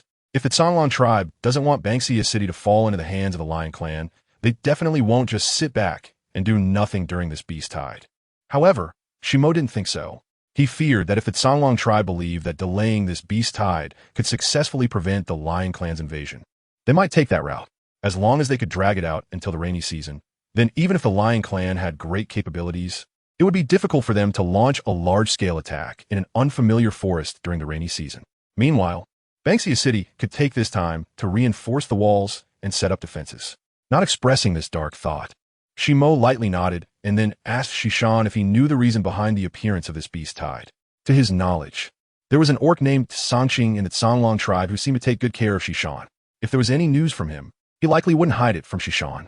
This was also the reason why Shimo had suddenly helped Shishan several times without expecting any return. Sometimes, establishing friendships to gain important information channels was far more important than a momentary benefit from someone repaying a favor. Of course, his friendship with Shishan also stemmed from his good impression of Shishan's character. After all, in the Watakan Forest, there were very few other beast clans that did not hold prejudice against the cold-blooded beast clan. Otherwise, how could most of the males in their snake clan be self-sufficient? Ahem. Getting back on topic, Shishan vaguely mentioned that the cause of this beast tide might be related to the abandoned ones. After all, they're a bunch of lunatics. Who knows what they have done privately to bring about this beast tide? Shishan snorted heavily, as the disdain and hatred towards the abandoned ones was a prejudice deeply ingrained in the orc consciousness, even stronger than that against the cold-blooded beast clan. Shimo could not deny this answer. They had received news long ago that the abandoned ones had been up to something in the Asker Mountains. At that time, the priest had said that if the abandoned ones stayed in the Asker Mountains for too long, they might attract some undesired disasters. Now that he thought about it, the arrival of the beast tide might have already been anticipated by the priest and the tribe elders. Thinking of this, Shimo felt slightly reassured about the safety of his relatives in the tribe. However, he hadn't come just to ask about this matter. Shimo whispered a few words in Shishan's ear. A look of surprise flashed across Shishan's face, and he hurriedly said, Are you sure about this? Shimo sighed lightly. You know that Tuladu from the Silver Wolf tribe has always had someone secretly keeping an eye on her. Her brother. There's no way I could be mistaken. I don't think I've heard Brother Tsong mention this. However, that little princess from the Songlong tribe hasn't been showing up much lately. Shishan thought for a moment and poked Shimo, suddenly asking, Hey, do you think there are any other survivors from the Silver Wolf tribe? Someone from the Leper clan had previously received news and even sent people to rescue the survivors of the Silver Wolf tribe, but they all disappeared. They suspected it might have been the work of the abandoned ones. Otherwise, with so many people, there should have been at least a few hundred. How could they just vanish without a trace? Shimo's eyes darkened slightly as he shook his head, saying, I don't know, but have you heard about the extermination of the Silver Wolf tribe? The last few words he spoke were very soft, causing Shishan to feel a chill. He hurriedly looked around and advised Shimo not to say anymore. You can say this in front of me, but if the people from the Songlong tribe hear it, they probably won't treat you kindly. Shishan whispered, Actually, many people are suspicious, but it's not the Songlong tribe they're worried about. Rather, he spoke those 3 words very quietly, almost making it inaudible to Shimo, Banksia City. You know that Lord of the City has been acting increasingly strangely over the years. Didn't we used to do some business in Banksia City? But somehow, it became more and more difficult to continue. Going to Luotian City is safer, and the distance is about the same. It's just a bit troublesome to enter the city. I won't say more. You all know what I mean. The tribes in the Watakan Forest also had to make a living, so besides self-sufficient hunting and producing daily necessities, they would also trade local specialties for some practical items to improve their quality of life. A few hundred years ago, for some unknown reason, ordinary orcs frequently went missing in Banksia City, and the lord of the city didn't care. Instead, he began to indulge in pleasure with the tribal nobles, changing his temperament day by day. The orcs in the Watakan Forest were not particularly strong outside, and when they went to do business without necessary protection, they naturally felt fearful, since they learned that Luotian City was gradually developing and was not inferior to Banksia City. Over time, many tribes decided to move to Luotian City to make a living. Chapter 210. The ambitious Songyan, however, those businesses had just started to show improvement. Suddenly learning about the close relationship between the Lion Clan and Luotian City made the various tribes in the Watakan Forest feel awkward. Well, They were doing business right in the territory of an opposing force. This would surely lead to war. As for their businesses, it went without saying that they would have to give everything up and start anew. It was too tragic. In this small, broken place of theirs, how could two super tribes fight their way here? This question had been on their minds for more than half a month, and they truly couldn't understand it. How's your health? Can you get out of bed? After being saved by the Songlong tribe, Yu was seriously injured while protecting Song Yin and nearly lost his life. Therefore, Song Yin, who originally only had some fondness for you, had genuinely developed feelings for him after spending these days together. I'm fine, Yin Yin. Haven't they found my sister yet? You didn't know how long he had been unconscious. Upon waking up, he was told that a beast tide had occurred in the Watakan Forest. He was very worried about his sister. Although his sister is a female, and there is that shameless male, Mo, Yin, constantly thinking about her. The lion tribe should send someone to protect her, even if there's a beast tide. However, without seeing his sister safe with his own eyes, he hasn't been able to sleep soundly these past few days. Hey, don't be anxious, seeing him looking worried and about to get out of bed. Song Yin hurriedly stopped him. The people sent by Yun Cheng will definitely protect your sister well. She came this time to take your sister to Longdu. Longdu? He was momentarily taken aback, then seemed to remember something. His expression changed immediately. What do you want to take my sister to Longdu for? He hadn't forgotten that before Uncle Yu left, he instructed him about how his sister's perfect return to ancestry bloodline might attract attention from outsiders. Song Yin was taken aback by his strong reaction and then noticed the vigilance in his eyes. She immediately frowned. Are you doubting me? Do you think I want to do something to your sister? She's just an ordinary female with a return to ancestry bloodline. Given our Songlong tribe's status on the continent, what could she possibly have that would make us take action against her? What made Song Yin even more annoyed was that he had been saying he liked her, but now he was questioning her because of another female, his sister. It shouldn't be surprising that Song Yin thought this way. In the understanding of Nar's continent, once a male bonds with a partner, that partner should rank above everything else for the male. Currently, Yu and Song Yin, in everyone's eyes, were merely missing a formal bonding ceremony. Where are you going? Seeing him silently get out of bed, Song Yin anxiously grabbed him. I'm going to find my sister. I can't leave her alone outside. Are you crazy? The valley is full of fierce beasts. You paused abruptly at her words. Song Yin felt a slight relief in her heart, and just as she wanted to persuade him to return, his hand suddenly pushed hers away. You, Yin, I have to find my sister. I promised Uncle Yu that I would protect her well. You said seriously. I've already said that the people sent by Yun Sheng will take good care of her. Do you not believe me? Or do you suspect that the massacre of the Silver Wolf tribe was done by our Songlong tribe? I don't doubt your words. You frowned and continued walking towards the door. I just don't trust my sister. Someone, stop him for this princess. Before she finished speaking, Song Yin commanded, and two beastmen guarding the door rushed in and locked you up. Song Yin, I just asked you to stop him, not to knock him out. Song Qing's action of knocking him unconscious was something Song Yin didn't expect, and her face involuntarily showed some displeasure. After Song Qing laid you back on the bed, he knelt on one knee and bowed his head, saying, Princess, I'm sorry. I just wanted him to be quiet for a bit. The princess has been keeping watch over him these days, and is indeed too tired. And if the king finds out... All right, stop talking. Song Yin interrupted him. I don't need you to remind me about you. Moreover, Song Qing, don't forget, my brother sent you here to protect me, not to meddle in my private affairs. Song Qing bitterly smiled in his heart, to which he could only reply with an I see. Did the king send him to protect the princess, or was she pretending not to understand? What is going on with the Aska Mountains? Has Yin Cheng sent any news? Song Yin didn't want to discuss you, and didn't want to face Song Qing's expression, which was clearly hurt, yet trying to pretend nothing had happened. She just didn't like Song Qing's nature of clearly liking her, but not daring to say anything. If he had the ability, he should directly express his feelings to her like you did, proving he was capable of liking her. Why be so cowardly? Song Yin felt very impatient with such males. In her eyes, a male should take action when encountering a female he likes or something he desires. He must act decisively without hesitation. Just like thinking of that person, Song Yin felt a surge of unwillingness. One day, she will make him see only her. Song Qing briefly reported the news from the Aska Mountains. The magical beasts are cunning, and with the Lion Tribe's people and the Forsaken Ones hiding in the dark watching closely, Lord Yun Sheng is still in preparation. Got it. After listening, Song Yin pondered for a moment and then asked, are there really no surviving members of the Silver Wolf tribe and the Leopard tribe? Are you sure you checked carefully? Song Qing replied that he couldn't be sure because the Silver Wolf tribe and the Leopard tribe had always been on good terms. And now that Songlong tribe was suspected of annihilating the Silver Wolf tribe. It's also possible that the Leopard tribe is deliberately hiding the survivors of the Silver Wolf tribe to protect them. Afterward, Song Yin asked about some trivial matters in the valley, and after Song Qing answered them all, he was dismissed with a wave. Before leaving, he glanced inside. Song Yin was carefully sitting on the edge of the bed, covering you with a blanket. A pang of pain shot through his heart. He didn't understand why. Having grown up with the princess for so many years, his companionship was still overshadowed by a male from a small place. Even though his return to ancestry bloodline and bloodline talent were not bad, in terms of strength and other heart conditions, how could he compare to him? Brother, what's wrong? As soon as Song Qing saw his brother's somewhat gloomy expression and recalled where he had just come back from, he immediately understood.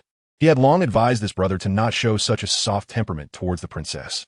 A proud female like her clearly preferred the strong. If his brother continued like this, even if he became one of the princess's partners in the future, he still wouldn't earn her affection. Chapter 211. Delayed revenge. I've long told you, if you really like the princess and find that male displeasing, just use some means to make him retreat. Compared to Song Qing's usual gentle and tolerant demeanor, his approach was always decisively bold and hard. He asked the person the princess likes. If I do that, I'll only push her further away. Saying this, Song Qing rubbed his head. He had no intention of entangling with him on this issue and asked, "What's the situation with the people in Bansha City these days?" Song Qing's eyes flashed with displeasure as he coldly replied, "They are very cautious. Every time Green Ji tried to find out something before leaving, they avoided it. Currently, there is no sign of activity on the surface. And whether hunting or patrolling the valley these days, they are very cooperative." Song Qing slightly furrowed his brow. However, perhaps to justify that he had still made some efforts in this matter, Song Qing then added, "A few females from the Qinghu tribe have been getting close to the people of Bansha City under their leader's arrangement. If there is a chance, we can let them extract some information from those people." A hint of relief crossed Song Qing's gentle face, and he nodded lightly, saying, "Very good. Remind them to be careful and not to reveal any clues." Song Qing responded with a somewhat perfunctory hum. He had no good feelings for the beastmen of the Qinghu tribe. In Song Qing's eyes, a tribe that relied on female connections to maintain its survival in an environment like the Lion tribe, which emphasized strength above all, was indeed somewhat unbearable. If it weren't for the Qinghu tribe early on siding with the Xiongshi tribe and providing considerable help during the rise of Luotian City and this invasion, especially in terms of intelligence about this area, the Xiongshi tribe would probably not have looked favorably upon the Qinghu tribe based on their past criteria for selecting affiliated tribes. Not to mention that after everything here is over, Mo Yin has agreed to allow their entire tribe to migrate into Luotian City, becoming noble tribes within Luotian City. On the other side, Bai Ying pulled the red-eyed Bai Shui to a secluded corner. Letting go of her hand, she looked down to see Bai Shui still sobbing and wiping her tears. Frowning, she instinctively softened her tone and said, "You know those people are not to be trifled with. Why did you go and provoke them? Is this another bad idea from your AMU? Speaking of which, before the Xiongshi tribe arrived, Bai Ying and Bai Shui had been at odds over some matters during the previous 2 wish festivals, almost staging a life-and-death drama. But who would have known that later, one by one, Bai Shui's partners either died while hunting outside or were injured while running errands. Bai Ying's partners even happened to save Bai Shui's partners once, and then Bai Shui, in gratitude, secretly reminded Bai Ying and her partners several times to avoid her AMU schemes. So now, in this unpredictable world, 2 people who had always mocked each other since childhood found their relationship improving day by day. Hearing Bai Ying's question, Bai Shui bit her lip and said softly, "Yes. My AMU said my partners are too weak and urged me to interact more with other males. But the Xiongshi tribe, they're just playing with many of our tribe's females. They won't. My AMU had no choice but to send me to those people from Bansha City. But I don't want to either. My partner just left not long ago, and my AMU insists that I find a new partner. What if I have a new partner? What will happen to Xiao? They will definitely use the excuse that Xiao will drag us down and kick him out. Buying, what should I do? I'm scared. I'm really scared. If I don't find a new partner, Qiu Bei and the others are only 2 people, and they want to be able to hunt enough prey for our family before winter. But if I do find one, what will happen to Xiao? He got bitten by a beast while protecting me and lost his arm." The more Bai Shui spoke, the more she cried. These words, she now dared not say in front of her AMU. Her AMU would only advise her to give up on Xiao, just like she had abandoned her previous weaker partners. But she didn't want to. She liked them very much, and moreover, she had lived with them for so long that she was already used to their presence. For someone who had grown accustomed to having their shadows everywhere in life, to suddenly be told to accept new members right after losing those few people was too much. When Bai Shui first heard her AMU suggest this, she immediately felt that the person was not her AMU at all. Otherwise, how could she say such heartless things? Bai Ying's expression showed some reluctance, but she still said, "Your AMU is actually doing this for your own good." "What are you talking about?" Bai Shui's tears still hung on her face, and her gaze towards Bai Ying was filled with disbelief. "Did your partner really not say anything to you?" Bai Ying sighed inwardly, but seeing Bai Shui's eager expression to refute her, she helplessly held her down and deliberately intensified her tone. "Don't argue with me yet. Listen to me first. Do you really think your partner's death was an accident? Think about it. How did your AMU behave after your partner's left? Don't think I'm trying to stir up trouble between you and your AMU. It's just that your AMU is too impatient. Her original intention in urging you to interact with the Xiongshi tribe was, I don't deny, to help you live a better life in the future. However, the means she employs are really not commendable. She thinks that after scheming against your partners, she knows your partner wouldn't bring up how they died to avoid hurting you. But your AMU doesn't realize that a female who just lost her partner should be looking for a new one so quickly. Although some males might understand your perspective, the males of the Xiongshi tribe are not all fools. By doing this, your AMU is pushing you toward the dead end." Bai Shui was stunned by her words. She looked bewildered. "No, my AMU wouldn't do that." But once those words came out, she couldn't help but recall how her AMU had come to speak to her shortly after her partners died, and the tone she had used. How could this be? How could her AMU do this?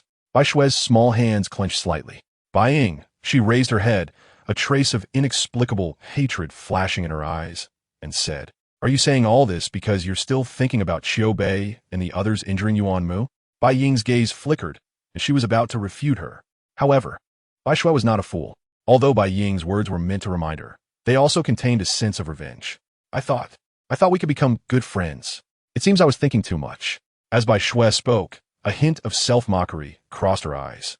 She took a step back unsteadily and then turned and ran away. Yuan Mu watched her figure leave from a distance, unable to suppress a sigh.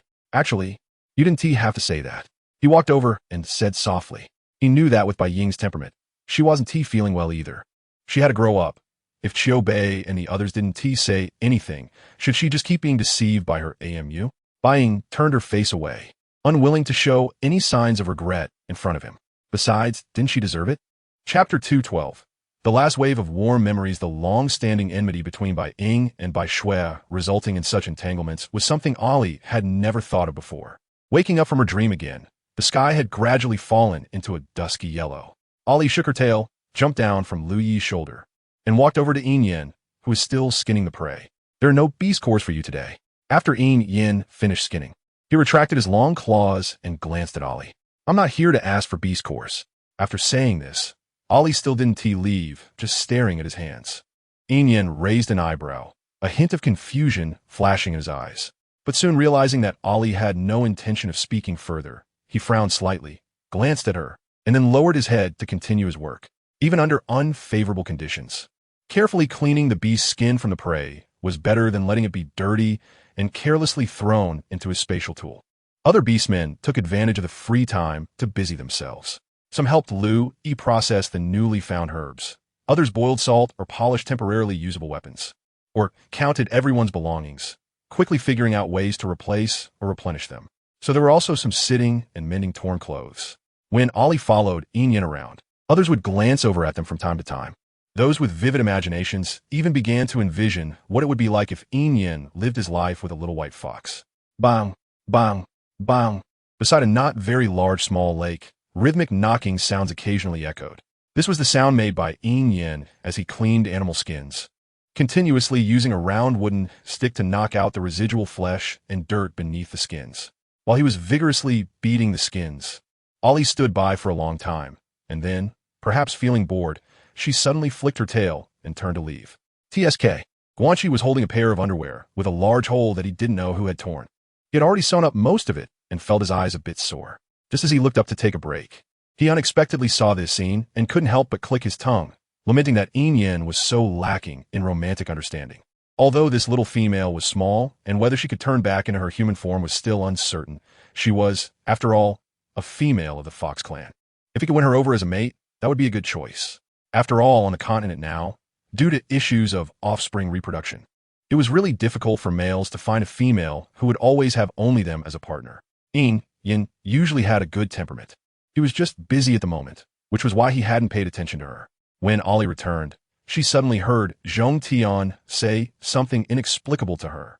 A big question mark popped up on her forehead, and then she said a bit sulkily, "I know." She knew he was busy, which was why she had come back.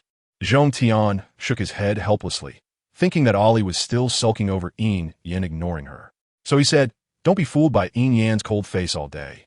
He actually loves cubs the most. Whenever my partner and some females are sometimes too busy to take care of their own cubs, they always leave them with him. He can take care of all the cubs very well every time, and he doesn't worry about them getting dirty every day. My partner says, Yin Yin." After that, Zhong Tian kept talking about how Yin Yin took care of cubs, endlessly revolving around the daily life of Yin Yin and the cubs. But every time the beginning and end of his stories always circled back to another person.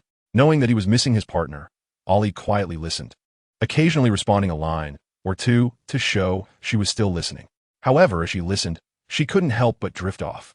She thought, unexpectedly, this seemingly cold male, Yin Yin, actually took care of cubs. She remembered how, when she used to follow Granny Yu, feeding cubs her medicine felt like going to war. Not only did she have to prepare snacks in advance, but she also had to say all kinds of sweet words to coax them. Moreover, sometimes if the females were too busy during the dry season, or if the cubs had a careless aunt, they would leave the cubs with Granny Yu for a long time. It would be when the sun set in the afternoon that the males would return from hunting, or a day or two later when that aunt suddenly remembered her cubs were out playing and hadn't come back, that they would take them back. During that time, Granny Yu, being old, couldn't handle the noise. The heavy responsibility of watching over the cubs naturally fell entirely on Ollie. Ollie, I want to go out and play. Can I go out? Ollie, look, I helped you take it down. Wow, Ollie, my hand hurts so much. What was it like to be in the same room with one or two disobedient cubs who wouldn't sit quietly on the stool? It was driving her crazy. She really felt like her head was going to explode. With a lifetime of memories, Ollie always thought she could remain calm no matter what problem she encountered. Just like when she was secretly harmed by Jiao and faced criticism from everyone, she could keep her cool, argue her case methodically, and deflect the blame back to them unchanged. She had always thought that since she had experience raising rebellious teenagers, managing these little cubs should be a piece of cake. But who knew? In this new world and new race, bratty kids were no longer the most annoying species. Instead, lively and energetic cubs were the ones that made one wish to kick them out the door at any moment. They really weren't disobedient, but they just couldn't sit still and were very eager to help. Yet they were also incredibly headache-inducing, because they either hurt themselves or hurt her. Ollie even remembered one time, which family's cub it was. It seemed to be a Bear Clan cub. It accidentally knocked over the stone mill used for drying herbs. And when Ollie went to rescue it, in its panic, it moved the stone mill away, leaving Ollie trapped underneath it. Ollie, it's not just a matter of being mentally exhausted. This is literally a life or death situation. Luckily at that time, Hung had come with a few males to deliver herbs and happened to see this scene. Otherwise, as Ollie thought of this, her wandering mind suddenly jolted back to reality. Shifting her gaze, she saw Lu Yi and Zhong Tian both looking at her with expressions that said, "I knew it would be like this." Ollie quietly glanced at Yin Yin, who was walking over, and her heart immediately quieted down. She wasn't staring at him, okay? Unfortunately, if she said that, no one would believe her. Yin Yin squatted down, took the mortar and pestle that Lu Yi handed over, and continued grinding. The sound of grinding continued for a while. Suddenly, Zhong Tian seemed to have found hope, coughing abruptly, his eyes twitching as he gestured toward Ollie. Ollie looked up at the sky again in silence. Not long after, Yin Yan's cold voice came from beside her. "I don't like you. I just like to touch the fur on your beast form, so you don't need to like me." Ollie turned her head toward him and rolled her eyes. The grinding sound immediately slowed down. "I don't like you either. I just like your face." Although the words spoken through her thoughts never had as distinct a tone as when she spoke in her human form, Yin Yin still detected a hint of disdain in her words. He frowned slightly. The grinding sound ceased. "Otherwise, if you don't like my face, what else could it be?" Yin Yan's calm voice carried a hint of inexplicable meaning.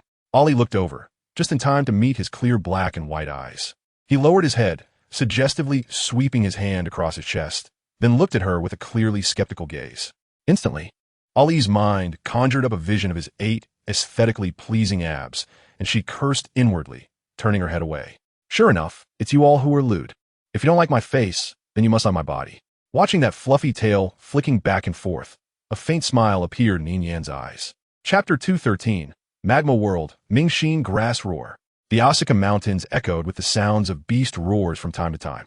At the foot of the mountain, the view was a scene of devastation. Rocks were shattered and collapsed, trees were uprooted, and the ground was riddled with large and small pits, making it a truly pitiful sight. When Yulan and Shiyu arrived, they just happened to witness this scene.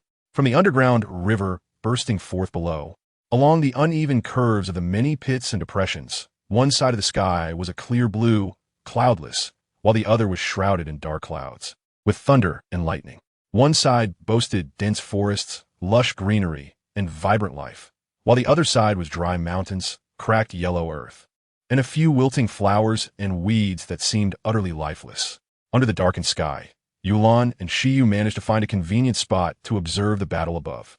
However, they could only faintly see shadows passing through the thin black mist and could not discern the specific situation inside.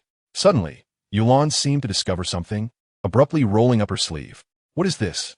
She lightly pinched the tip of her finger. The light brown powder was only a little, and upon closer inspection, it emitted an indescribable strange odor. It wasn't a foul odor. Instead, there was a faint floral fragrance that was oddly appealing. Shiyu frowned slightly as he looked at the powder. This scent seemed to be, before he could recall what it was, a furious roar echoed from the sky. "Yunsheng, you actually resorted to trickery." The black mist began to churn violently as Yulan and Shiyu looked up. They saw several figures being thrown out of the thin black mist, immediately plummeting down. At the same time, a massive beast shadow quickly stepped forward, bending down to charge at them. Those few people were beyond saving. Shiyu narrowed his eyes and suddenly spoke up. He had just remembered that he had seen this kind of poison in Banxia City before. Yulan looked at him in confusion. What kind of poison could even escape the notice of the lion tribe? "It's the Qinji poison. You encountered people affected by this poison in Banxia City before." Apart from his usual sarcastic remarks when trying to express his closeness to her, Shiyu always answered Yulan's questions. Yulan raised her brow slightly, genuinely unable to recall the basis for his statement. She had seen people affected by this poison in Banxia City before. Although Banxia City suppressed foreign beasts from making a living within the city, it did not exclude them from entering and exiting, especially into the arena. The arena? Huh? Thinking of this, Yulan slightly furrowed her brow. She remembered something. When entering the arena, there were usually two types of contracts, living contracts and death contracts, which participants had to sign before entering. Unless something truly unexpected happened, no one would sign a death contract recklessly, becoming an honorary slave of the arena. Thus, most participants signed living contracts, but there was a little-known loophole. That is, the person who signed a living contract must successfully leave the arena with the crystal cores they earned for it to truly count as theirs. Otherwise, whether they signed a living or death contract, the beasts were merely tools for earning crystal cores in the arena, considered private property of the arena, subject to its ownership and protection. Therefore, if any beast died without leaving the arena, their body and the crystal cores they possessed would belong solely to the arena, and anyone attempting to pick them up would face retaliation from the arena. It was unbearably hot around them. After Deer, E, and the others entered, they found that this cave was quite different. Other caves, shielded from the sun's scorching rays by thick layers of soil or rock, became cooler and more humid as one ventured deeper. Yet the cave that Ollie led them in felt like it was going downward, but it was getting hotter. Even if it was due to poor ventilation, it shouldn't be this hot, right? Gurgle, gurgle. What noise was that? After being quiet for too long, the sudden sound made them all alert. Ollie flicked her tail twice and turned back. "It's nothing. We're almost there." Deer, E, and Zhong Tian exchanged glances. Then Zhong Tian waved his hand at the young beasts behind him. All the young beasts relaxed their defensive stances, but secretly, their gazes still occasionally darted suspiciously toward some dark corners. But Ju looked at the little white fox at the front with confusion, then turned to Deer, E, and Zhong Tian's backs, whispering a couple of sentences to Guanxi beside him. Upon hearing this, Guanxi raised his hand and patted his shoulder, as if to comfort him. Yin Yan, walking last, glanced at the little white fox with a flicker of light in his eyes, unsure of what he was thinking. To say that Deer, E, and the others were not people who would let others make decisions for them was an understatement, especially with so many oddities in this cave. And how could Ollie convince them to go this way? This was thanks to some memories from her past life that she had dug up. She remembered that after gaining the support of the ape clan and becoming a goddess, while using her status to interfere in the continent's wars. She had passed through the Watakan Forest. It is said that one misses their hometown and kin, not to mention, apart from her identity as a goddess. Ollie had almost no relatives around her at that time. So naturally, she wanted to come and see the place where she once lived. And it was here that she discovered the yin-jia turtle. Although the yin-jia turtle was not a spiritual beast, it was still a rare and precious creature on the continent. When she first found it, it was on the brink of death. Ollie had paid a great price to save it. But even so, the yin-jia turtle ultimately succumbed to its injuries after a few years. Here, after walking for a while, dear E and Zhong Tian were mentally prepared thanks to Ollie's reminder. However, some young beasts following behind were rendered speechless upon seeing the scene before them. A scorching breath hit them. Not far away was a world engulfed in flames. The lava lake below continuously spewed flames. However, that wasn't the most surprising part. In the center of the lava lake was a small black mountain, on which grew weeds that were quite common in the outside forest. Mingxin grass. But as soon as dear E saw what the weeds looked like, he became instantly excited. No way, I have to hurry over. Mingxin grass, how could there possibly be Mingxin grass here? Rambling incoherently, he couldn't wait to rush forward. He didn't even consider that just a few steps ahead was the boiling lava. Zhong Tian quickly grabbed him, scolding, "Are you trying to get yourself killed? That's lava down there."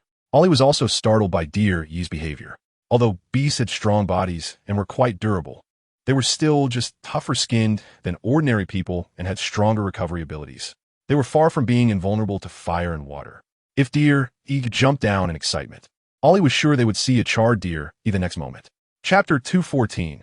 Yadi, long time no see. After much persuasion, they finally managed to stop dear E. Zhong Tian waved his hand, signaling Yin Yin to fly over and take a look. If it was Mingxin grass, then this trip would indeed be worth it. Be careful. Although Ollie said that the yin-jia beast here had a gentle temperament and would not attack proactively, Zhong Tian was still uneasy and advised Yin Yin to remain vigilant. Yin Yin nodded, walked to the edge, then spread his wings and flew toward the black mountain. Midway, it seemed that the wind generated by the flapping wings stirred up the lava lake, causing waves of fire to surge higher and higher.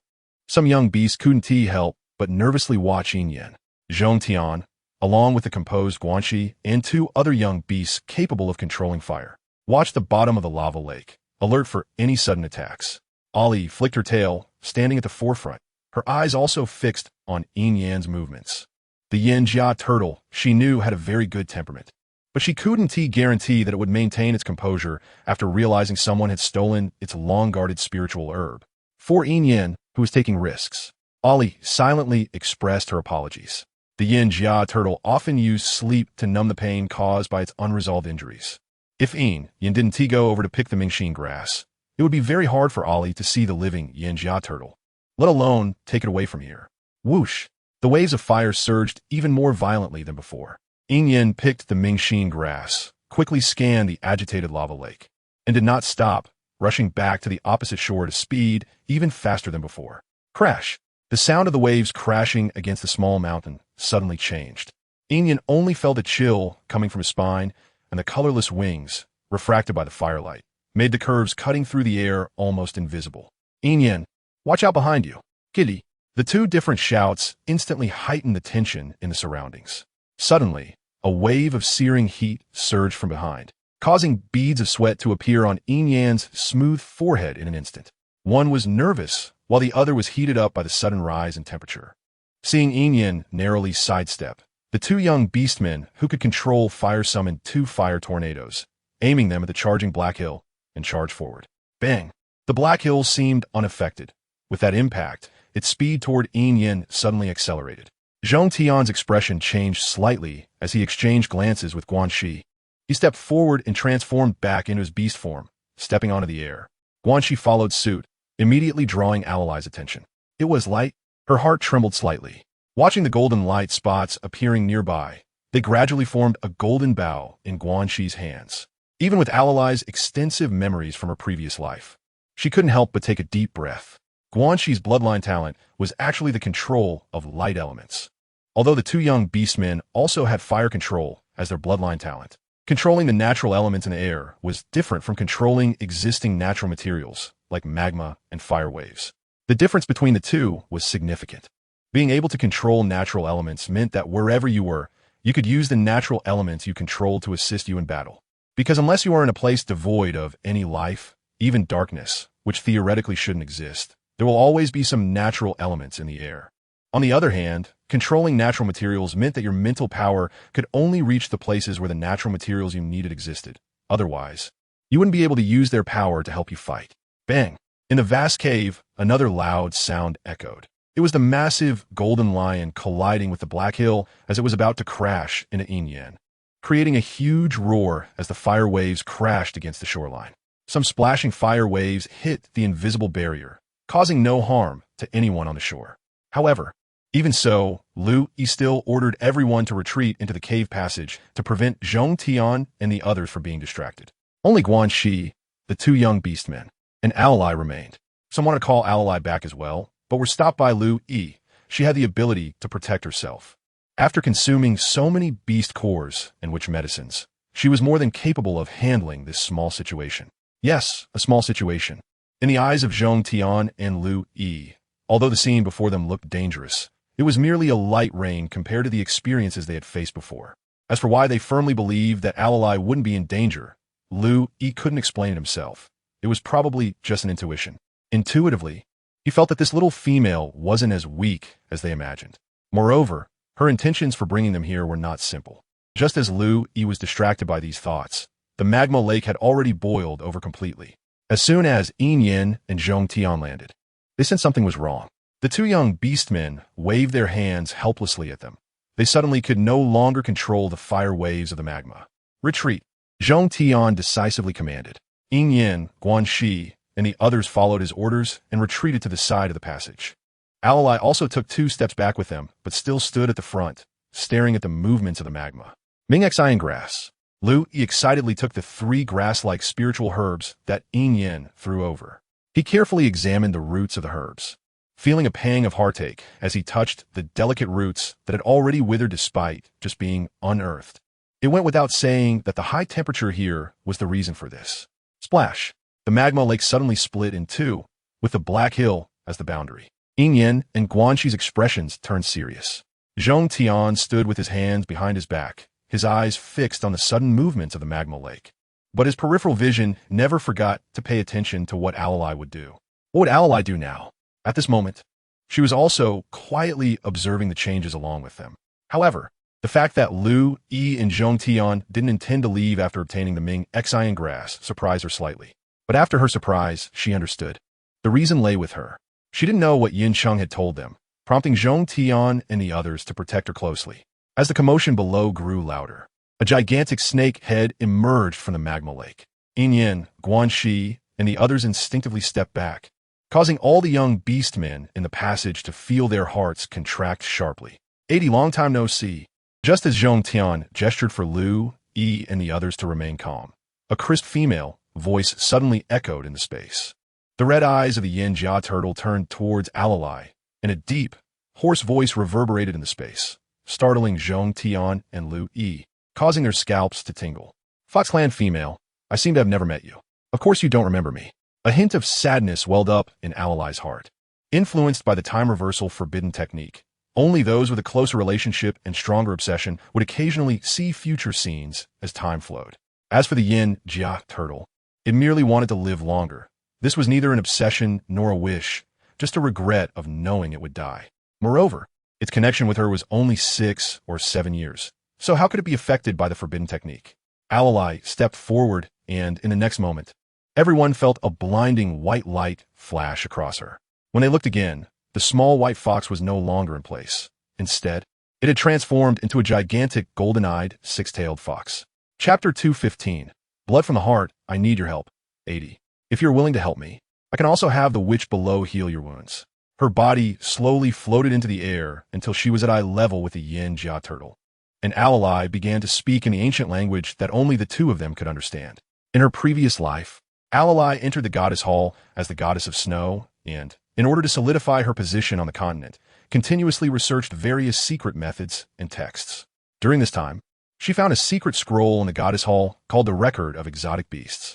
It not only documented the extraordinary beasts that had appeared on the continent over the past hundreds of thousands of years, along with detailed information about them, But Alalai also learned an ancient language at the back of the scroll that allowed communication with various rare and exotic beasts.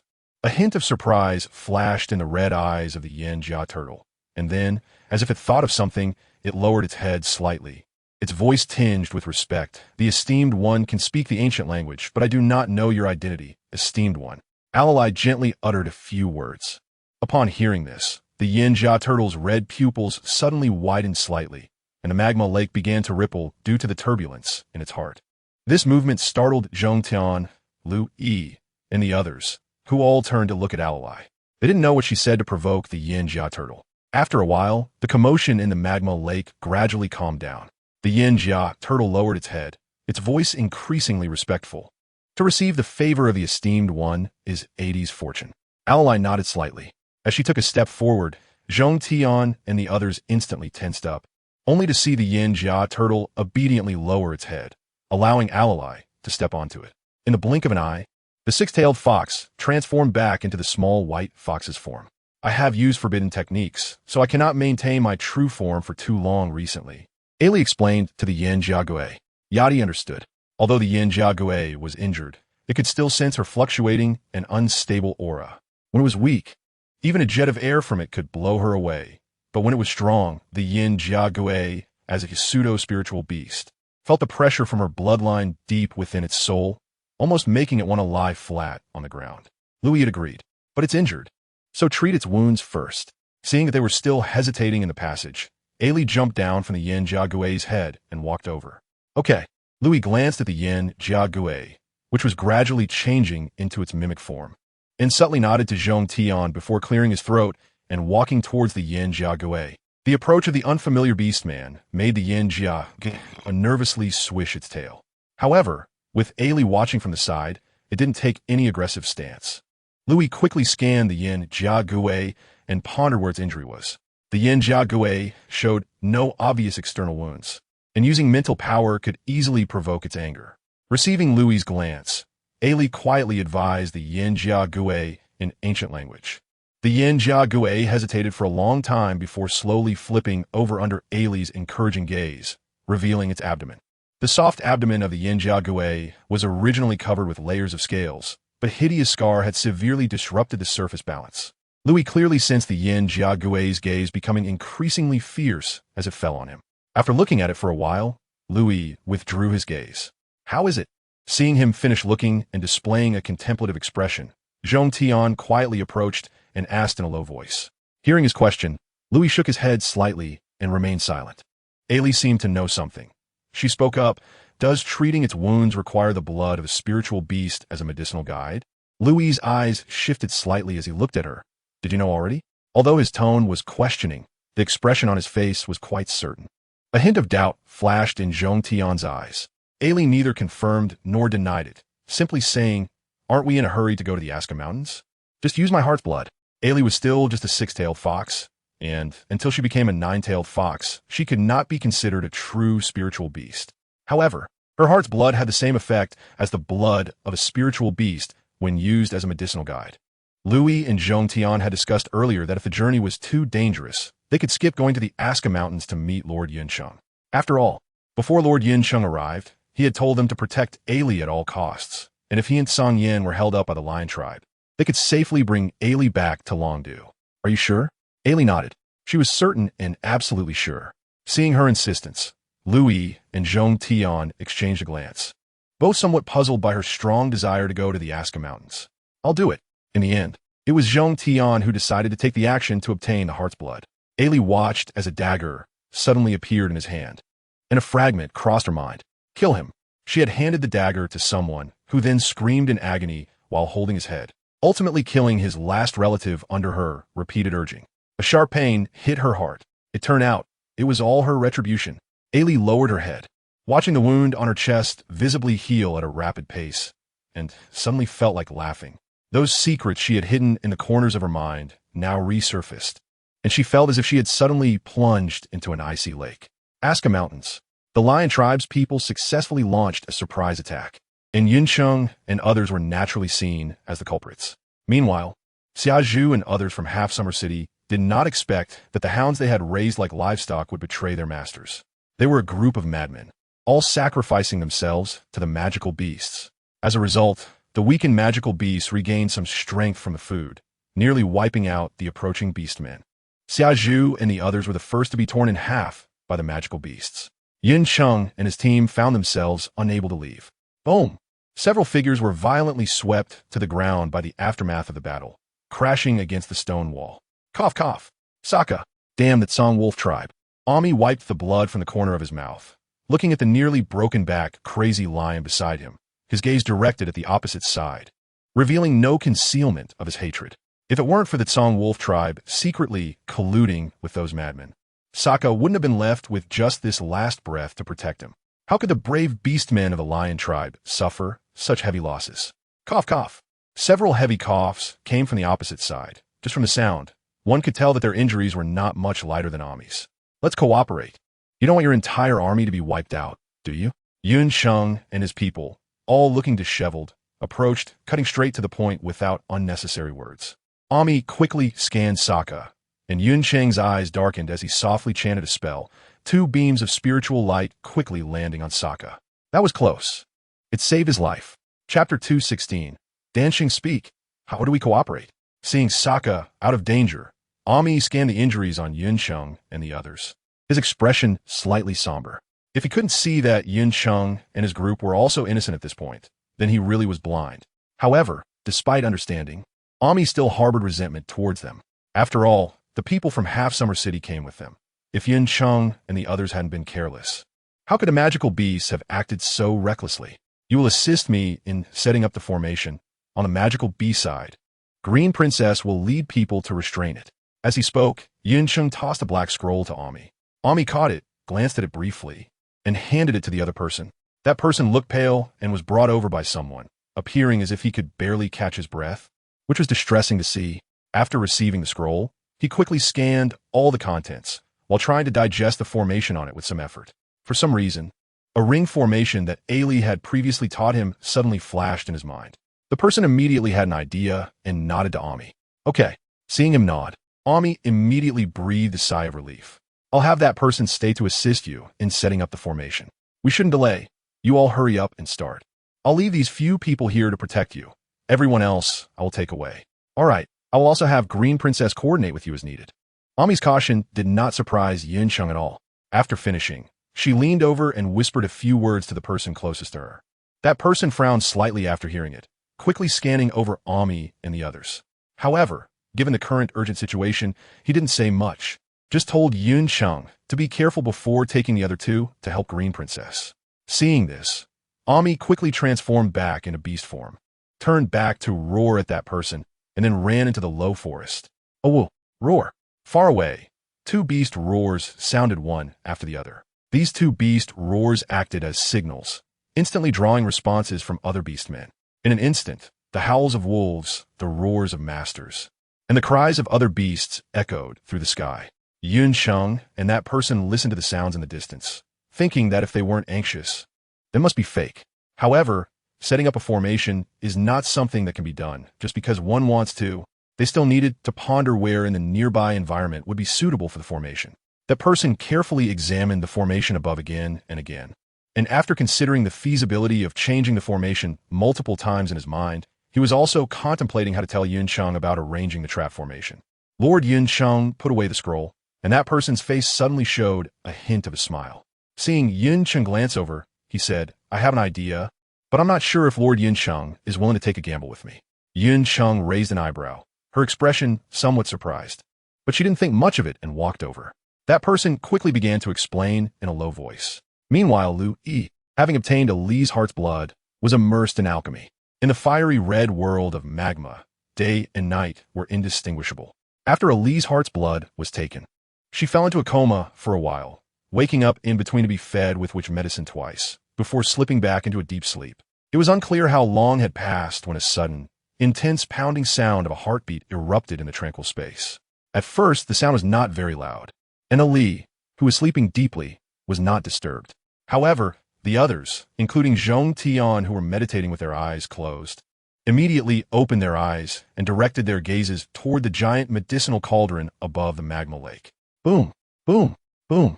As time passed, The commotion in the cauldron grew louder, eventually echoing throughout the entire cave.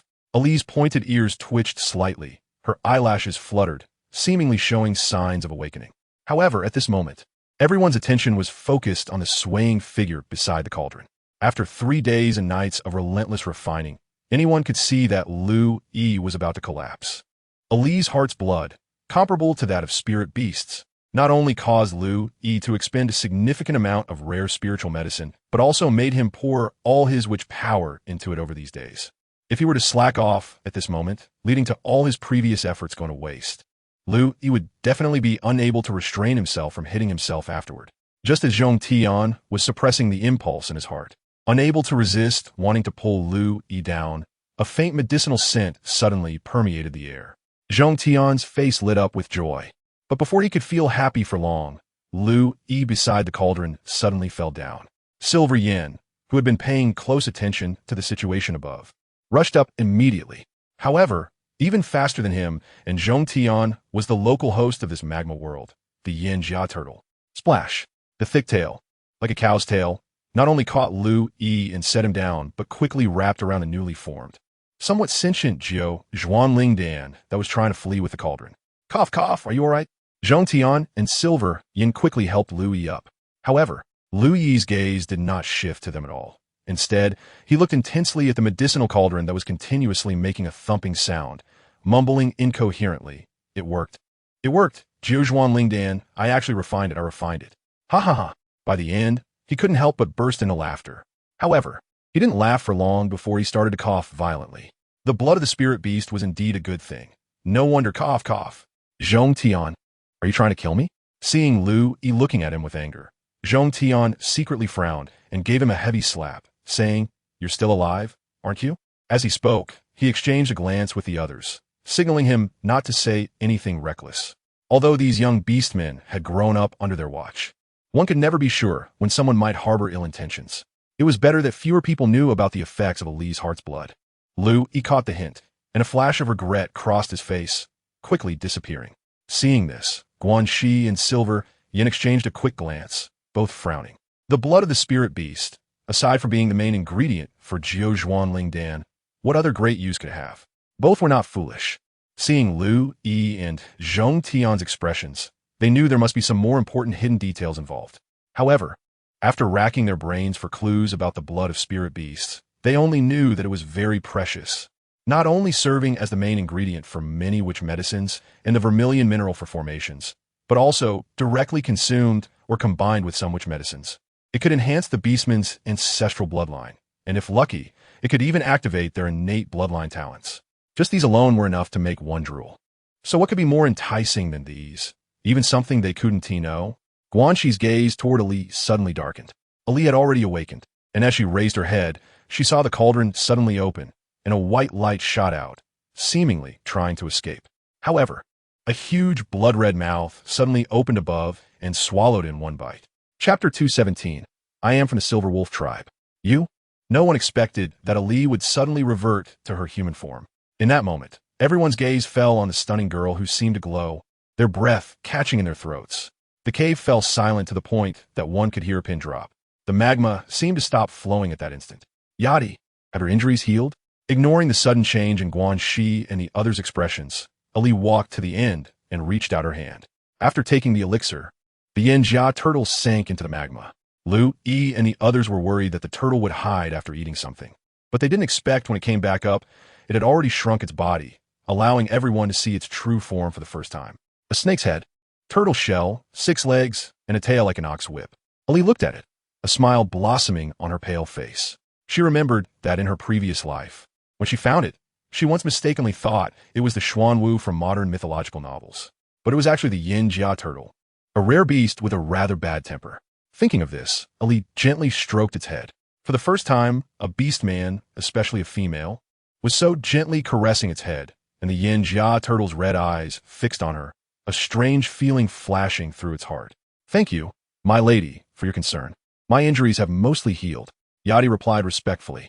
But my lady, I wonder what you need my help with? Upon hearing this, Lu Yi, Zhong Tian, and the others, who had originally withdrawn their gazes, turned their attention back.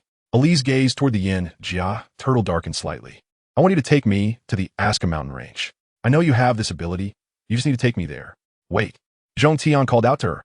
Are you going alone? Ali glanced at the yin jia turtle and said, it can only take 3 people. It wasn't that the yin jia turtle couldn't carry more people. If it were in its original form, it could easily take more than 20 people, even an additional 10. However, this time, Ali was going to the Aska mountain range, and there was a dark river underground that led directly there. The passage of the dark river was not spacious, and taking 3 people was already a stretch for Ali. Then let Zhong Tian and Silver Yin go with you. It's too dangerous for you to go to the Aska mountain range alone. With them around, they can protect you if any danger arises. Lu Yi didn't know why Ali insisted on going to the Aska mountain range, even going so far as to overdraw her bloodline power to revert to her human form. It is evident that she did not heed their advice at all. She insisted on doing things her way, and both Lu Yi and Zhong Tian were not in a position to oppose her. So she wanted to go. Let her go.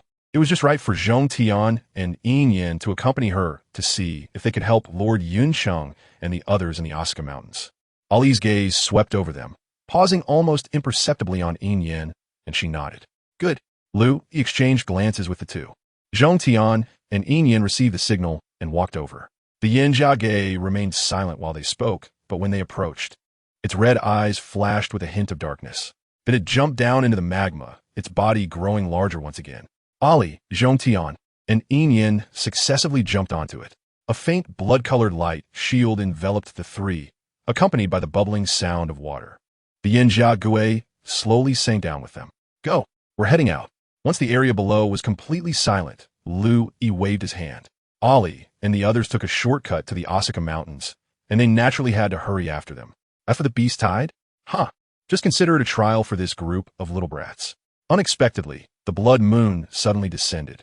Yun Sheng and a magic formation painstakingly laid out could originally weaken the beast's power to its minimum, even if it couldn't kill it. But who would have thought that even the heavens would not help them?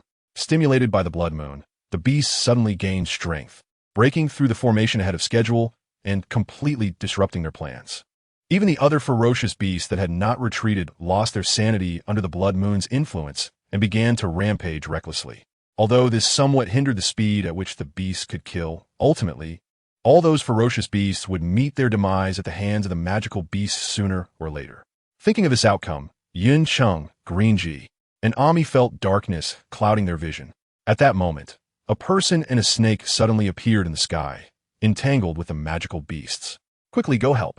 Seeing this scene, both Yun Sheng and Ami felt a spark of hope and immediately commanded. No matter who the newcomer was, as long as they helped eliminate the magical beasts, they would recognize them as allies. Yulan and Shiyu were not foolish either, at first. They watched the people from the Lion tribe and the Wolf tribe rush to the front, hiding to watch the show. But now, seeing that the people from the Lion tribe and the Wolf tribe could not deal with this magical beast, Yulan and Shiyu knew that their tribes, being the local indigenous people, would be the ones to suffer if this magical beast continued to wreak havoc in the Watakan Forest. Although the Silver Wolf tribe had been exterminated, there were still some surviving tribespeople. For this reason, Yulan had to work with Shiyu to buy some time for the Lion tribe and the Wolf tribe. So see, this is effective. ISNT it. Once the people from the Lion tribe and the Wolf tribe reacted, Yulan and Shiyu tacitly withdrew their desperate stances. The people from the Wolf tribe? Green Ji and the others glanced at the totem marks on their foreheads and immediately started calculating. If they were from the Lion tribe, they could cooperate, but if the two of them were in danger, they might not necessarily risk their lives to save them. Similarly, the people from the Lion tribe had the same thoughts. Just when both sides discovered their identities and were about to part ways, Yulan's cold voice spread out. I am from the Silver Wolf tribe. As soon as these words came out, Green Ji and the others instantly didn't know what expression to show. How awkward.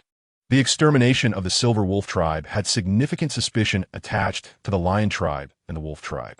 Especially the people from the Lion tribe, knowing that the person coming was from the Silver Wolf tribe, felt a bit guilty in their hearts. It should be noted that the Wolf tribe was only suspects. But the Lion tribe directly participated in the extermination and even captured some of the Silver Wolf tribe's people. Now it was good. Both sides just came to take a look and didn't need to stay. The surviving tribespeople of the Silver Wolf tribe were already doing well to come help. Expecting them to fight for them without holding grudges was probably something only a fool would think. The people from the Lion tribe left without even saying hello. Green G and the others wanted to explain something, but even if they wanted to, there was no time for that.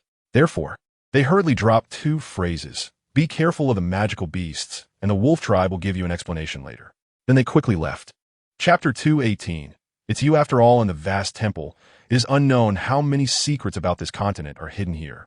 Shishue searched repeatedly, but the descriptions of other worlds in all the secret scrolls and classics were always just a few words. However, despite this, she still found what she wanted. The red moon descends, beast tides emerge, and whales fill the land. The world says this is divine punishment. Occasionally, one catches a glimpse, and it's dark and sunless. On the third day, the ancestral which called it another world, and those who entered mistakenly could never return. There was one survivor, named Yu Sheng, yet those close to him had no place to be buried. Her gaze lingered on that last sentence for a long time until she sensed that the barrier had been touched. Shishue's heart skipped a beat, and her fingers curled slightly. However, after a while, her expression remained emotionless as she raised her hand to gather the scattered secret scrolls and classics back. She then withdrew the barrier outside the hall. Below the hall, a person stepped into the grand hall, slightly bowed, and then straightened up. How much do you know about the other world? Shishue's voice was indifferent, with no hint of fluctuation in her tone. The person seemed to ponder for a moment before replying. Not much. What does your highness want to know? The air was quiet for a moment, and Shishue's voice slowly echoed in the grand hall. This hall wants to know, if someone falls into another world, how can they be safely brought back? With a clang, the dream shattered, instantly breaking like a mirror.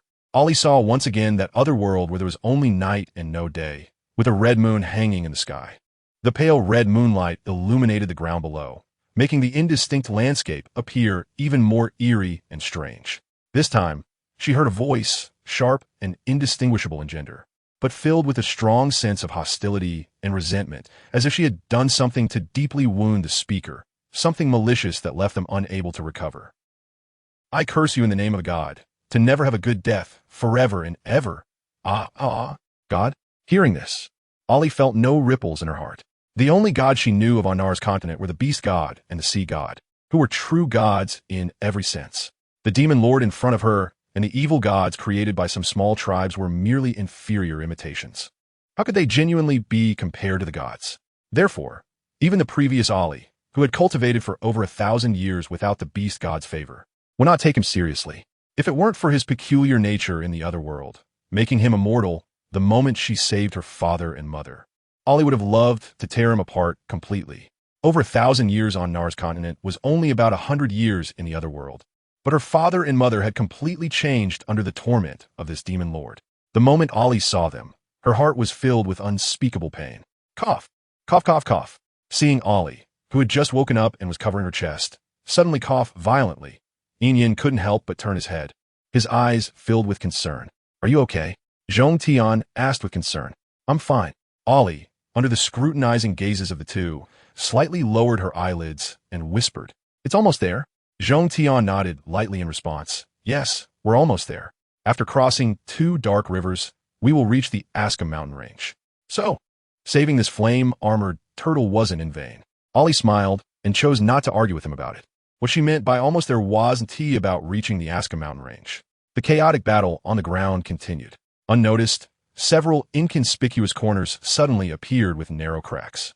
From the cracks, a gust of air occasionally blew out, as if carrying with it a sense of death, sweeping through the area and instantly draining it of life. A figure quietly detached from the chaos of battle and was about to approach one of the cracks when suddenly, unexpected changes occurred. From within the crack, invisible tentacles shot out fiercely, instantly binding the person and pulling them into the crack. With a hiss, the person struggled unsuccessfully, and not far away, an attack lightly descended. The tentacles broke one by one, and as soon as the person got the chance, they quickly retreated. It seemed they were extremely wary of the previous situation reoccurring, and they retreated rapidly and decisively, wanting to leave this corner immediately, until another person emerged and said, I knew I wasn't mistaken. You came, Yusun. As the last 2 words fell, the person paused, raised their head, revealing an ordinary yet unfamiliar face. On the other side, Ollie and the others disembarked from the flame-armored turtle, since they took a shortcut through the dark river. Even though the flame-armored turtle tried its best to get closer to the Aska mountain range, the waterfall they emerged from still remained at the outskirts of the Aska mountain range. The deeper, dark river passage was buried, so it could only take them this far. Seeing the flame-armored turtle submerge back into the water, Ali looked around and quickly concluded that they were at the outskirts. After speaking, she also explained a little to the flame-armored turtle. Zhongtian and Inyan nodded in response. However, seeing that they had already entered the range of the Aska mountain range, they wondered how they would find the others in such a vast area. Thinking about this, Inyan looked at Zhongtian. Zhongtian smiled, knowing that coming to this side, he certainly wouldn't be unprepared. People like them, who often ventured out, always had ways to find their own. Just as he was about to take something out, Ali spoke first. You don't need to look, just follow me. Her voice was cool and distant, quite different from the Ali they first encountered, especially during the days spent traveling through the dark river. Zhongtian and Yin distinctly felt that Ali seemed colder each time she woke up. After Ali finished speaking, she didn't even glance at them and decisively walked ahead. Zhongtian and Yin furrowed their brows. In the end, Zhongtian pondered for a moment and decisively said, "Let us go, follow her." As for the strange behavior of this female, they didn't know the situation now and shouldn't discuss it, so they would just keep an eye on it privately, although they said nothing on the surface. After exchanging glances, they both understood the situation perfectly. However, what the two didn't expect was that just as they decided to follow, Ali suddenly increased her speed. It was not an exaggeration to say that if the two hadn't seen a lot of the world, others would definitely not have reacted in time upon witnessing this scene. Ali appeared to be leisurely strolling, but upon closer observation of her feet, with each step she took, she covered 10 miles, her figure immediately drifting far away. Zhongtian and Yin didn't even have time to call out to her. Seeing her speed, they had to muster all their strength to catch up. From a distance, another figure crashed down from the sky. Yin Cheng, with her hands on the ground, felt anxious upon seeing this and then coughed up blood heavily. "Are you okay?" Xiao had already regained his human form and helped Yulan up. The two supported each other and managed to stand. Perhaps because they had been avoiding direct confrontation with the magical beasts or due to other circumstances. They appeared to be in better shape than the people from the lion tribe and the wolf tribe. Xiao's gaze fell once again on the little wolf on Yulan's shoulder, his dark green eyes deepening. Yulan pressed down on the suddenly restless little wolf. Thinking it was the pressure brought by Xiao, she frowned and asked, "What are you looking at?" "Nothing, it's just this little wolf." Before he could finish, Xiao caught a glimpse of a black shadow attacking from the corner of his eye. His expression tightened, and he grabbed her wrist, pulling her back forcefully. Accompanied by a loud bang, dust billowed towards them, and Yulan instinctively raised her hand to block. Then, she felt her shoulder lighten. But before she could react, the magical beast sensed the presence of living beings here and directly swept its attack over. Yulan and Xiao had no choice but to retreat again. What exactly is that thing? Watching the last crack slowly close, Feng Jiang retracted his hand, and behind him came Yusun's voice. "Something you can't mess with." His tone was calm. Turning around, he saw Yusun still wearing that unfamiliar face, continuously observing him. Feng Jiang recalled his initial purpose for coming to investigate and asked, "What is the strength of the magical beasts?" Even the combined forces of the lion tribe and the wolf tribe couldn't suppress them, leading to the current situation. With the red moon appearing, the amplification of the magical beasts couldn't be suppressed for the time being. If it were at sea, his territory, he could naturally kill the magical beasts without any worries. But the problem was, as a merman, he wasn't suited to expose himself on land. Watching the magical beasts run rampant and cause destruction was not something Feng Jiang could do. If it were his brother, he might have done it without hesitation. I don't know where those Forsaken ones came from, but they went mad, sacrificing their flesh and souls to the magical beasts. I couldn't stop them. Speaking of this, Yusun also frowned. He came to the Aska mountain range at Feng Jiang's reminder, and if nothing unexpected happened, there would be another appearance of the red moon soon, at which point he could naturally see the other world. Yusun came here with the mindset that even if he couldn't save them, at least he could fall into the other world together. But who knew that after arriving, he first saw 2 waves of Forsaken ones killing each other. And then he saw one side's Forsaken ones secretly throwing captured females and some unknown beings to feed the magical beasts. As a result, once the magical beasts broke free from their seal, they quickly regained some strength and became even more rampant. In fact, if it were anyone else witnessing this, they would have impulsively rushed in to save the people or run back to report. But Yusun was cold-hearted. He felt no compassion for the deaths of those captured beastmen. Regarding the chaos caused by the magical beasts, He was initially concerned about Ali and the tribesmen staying in the Silver Wolf tribe, but after careful consideration, he still abandoned the idea of going back. Perhaps, with the magical beasts as a hindrance, the lion tribe's invasion of the Watakan Forest would come to a halt as well. Yusun was very clear in his heart that this idea was unrealistic. As long as the lion tribe still harbored that ambition, the magical beasts that had just emerged wouldn't be able to stop them. Therefore, Yusun wouldn't rushed back to the tribe because of this established fact. The most important person in his heart was still Duo-Dai. Others, including Ali and even his mother, had to be set aside in front of Duo-Dai. During the nearly 10 days that the people from the lion tribe and the wolf tribe surrounded and hunted the magical beasts, Yusun's strength could not be considered strong. But fortunately, his bloodline talent was special.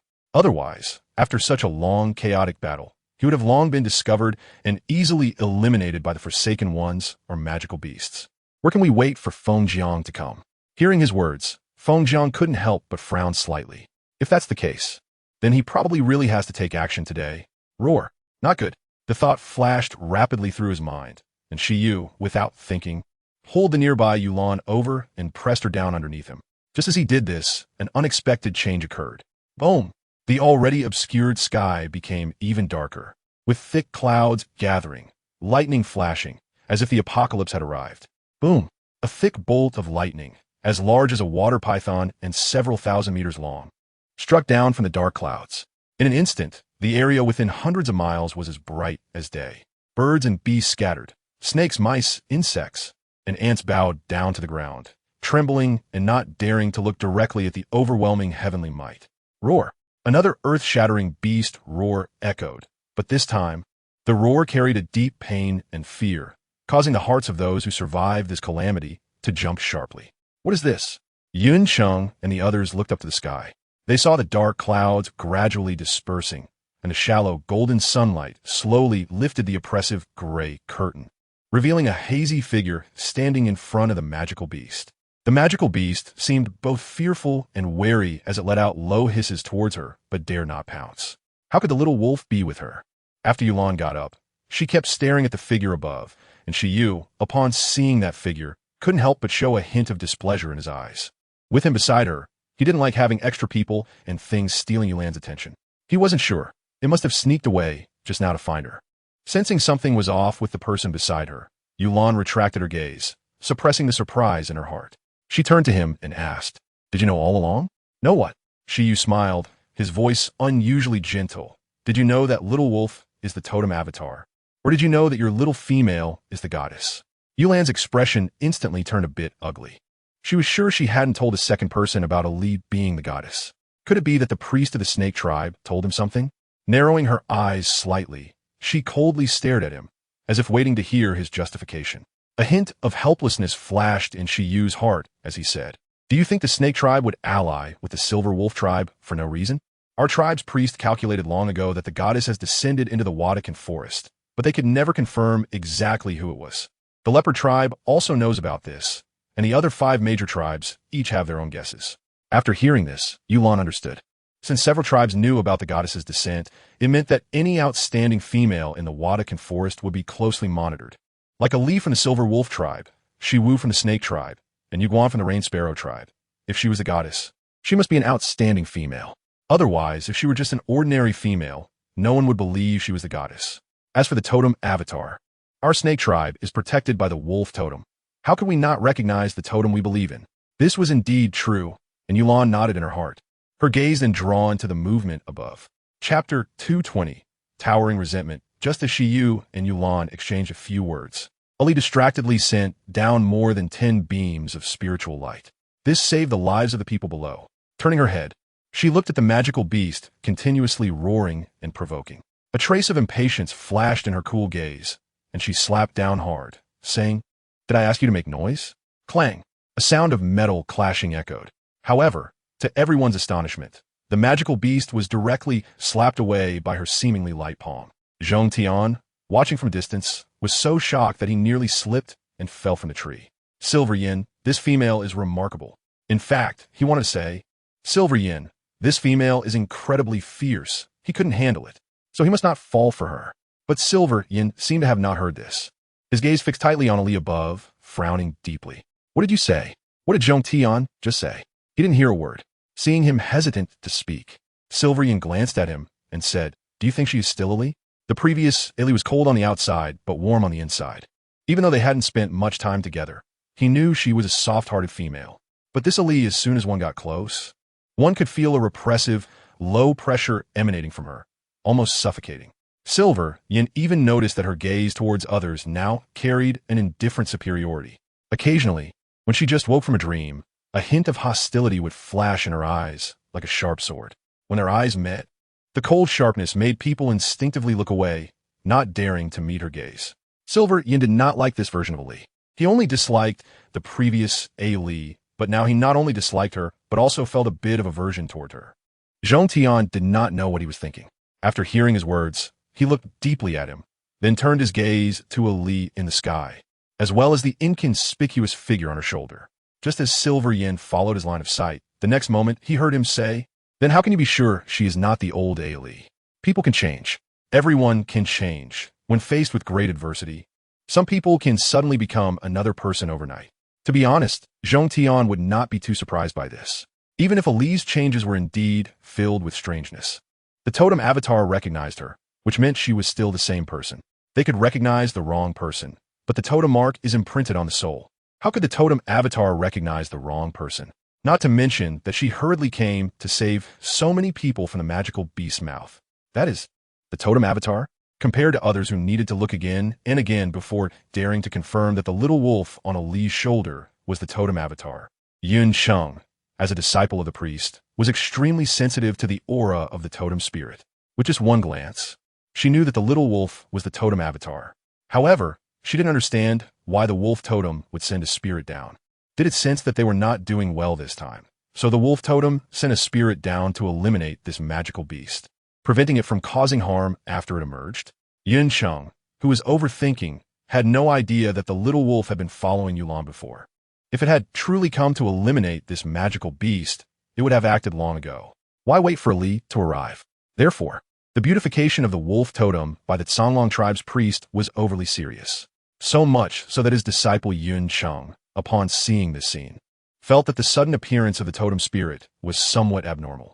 But after she thought about it, she immediately found excuses for the wolf totem, smoothing out some unreasonable aspects. Cough, cough, that's Shang Saka, is he okay? Is he still alive? Although Ami received Ali's spiritual light, his injuries were too severe. Before, he could barely breathe. Now he felt a bit better, but still could only manage about 5 breaths. Moreover, his whole body ached. His hands and feet felt like they didn't belong to him. He didn't know how many of his ribs were broken. Ami felt that after being sick for so many years and in pain for so many years, he had never felt this bad. He thought that with his current state, he might as well be a useless person when he returned. With a hoarse throat, he said a couple of sentences, but didn't hear anyone respond. Unable to suppress the pain and bitterness in his heart, Ami began to feel a wave of resentment towards Yun Sheng and the others. If it weren't for their lax control, how would Banksy City dare to act? Saka, that life, and the good sons of more than 10 lion tribes. They all just disappeared like that. Ollie, stop. Do you want them all to die here? The people on the ground, either surviving or filled with resentment. A voice like thunder rolled in from the other side, startling Yun Sheng and others to look up abruptly. But Ami was dazed by this sudden sound, and his already exhausted body began to darken before his eyes. In his blurred vision, he saw the figure in the sky and the crack behind her slowly opening its mouth. Is this tearing a hole in the sky? This thought flashed by, and Ami's head completely drooped down, his breath gradually becoming imperceptible. If one didn't pay close attention, anyone would think this was a corpse that had just died, with body temperature still warm. With a wave to fend off the incoming attack, Ollie coldly watched the wind-colored figure flying toward her, a hint of malice flashing in her brows. That malice was directed at the other person who looked exactly like her. The little wolf seemed to sense her inner rage and resentment, extending its tongue to lick her neck lightly. The cool sensation from her neck brought a sense of reassurance, instantly soothing all her discontent. He is not him, but Ollie still had no good attitude towards him. Get lost. What I want to do is none of your business. The dark crack behind her continued to widen, and as it expanded, the beast that had been knocked away and hesitated to return to reclaim its territory immediately sensed a terrifying aura emanating from the crack. Without hesitation, it turned and ran. It ran towards the other side of the Aska Mountains. Seeing this, Feng Zhang's face darkened, scolding, "I think you're crazy. Letting the beast go will cause countless lives to suffer in the northern plains." "Huh? Crazy? I've been crazy for a long time." Ollie could no longer contain the suppressed malice, waving her sleeve. "So this is a fact you knew long ago. Do you know what your brother did? Why should I bear 3,000 years of pain alone? Why has everyone forgotten, while I alone remember everything? You were right, I am crazy. I've been crazy for a long time. The day I learned of Amo's death, I wish to drag all of you to hell." The sharp female voice, filled with deep resentment, carried all of Ali's past life's unwillingness, anger, and pain, creating an astonishing malice that made the expanding crack pause momentarily. Chapter 221. The dead cannot be revived. However, it was only a momentary pause. The crack suddenly burst forth with countless tentacles, swiftly attacking Ali's back. Ali, Yusun, unable to match Feng Zhang's speed, arrived late and was instantly furious upon seeing this scene. Yulan, disregarding her injuries, wanted to rush out but was grabbed by Shiyu. "Let go." Shiyu frowned but then relaxed. "She will be fine. Since she is a goddess and the spirit of the totem is still by her side, how could anything happen to her?" But Yulan would not listen to this. She was furious, cursing, "What nonsense! How could she not be in danger?" In Yulan's heart, she still regarded Ali as the once weak little female that needed her protection. Feng Zhang waved his sleeve to block Yusun from rushing over, allowing Ali to be quickly wrapped up by the countless tentacles, about to be dragged into the crack. Ali, Yusun, and Yulan's anxious voices reached Ali's ears, who was somewhat losing her mind. Ali, a familiar voice, seemed to travel through time and space from afar. It was the voice of her grandmother. Even in her past life, although Uncle Yu had used her, Mo Yin, Ahan, and the others would prioritize others more important than her. But her grandmother had never given up on her. Thinking of this, the bitterness in Ali's heart rose instead of falling. Something surged up her throat, and then a taste of rust filled her mouth. Although with the return of her past life memories, her strength was gradually recovering. Similarly, the backlash from the forbidden technique of time reversal on her would also grow stronger. Unless she never used this power, otherwise, each time she did, she would suffer severe backlash. "Tor, come." Ali slightly lowered her head and spoke to the little wolf. The madness on her face completely faded, regaining her calm. She still needed to conserve her strength to deal with the matters in Banksia City, the things that were not suitable for the spirit of the totem to intervene. So it was better for her to take action. Thor silently nodded. Then, without any visible movement, the tentacles that tightly bound Ali snapped suddenly. At the moment the tentacles broke, a strange scream seemed to echo from the crack, filled with deep unwillingness and anger. A cold glint flashed in Ali's eyes. Her hand under her sleeve seemed to be tightly clenched, enduring something. "Amor." Her voice was cold, like the chilling wind from afar during the coldest winter, bone-chilling. "If either of you is harmed in your hands, I will surely skin you alive piece by piece in the future."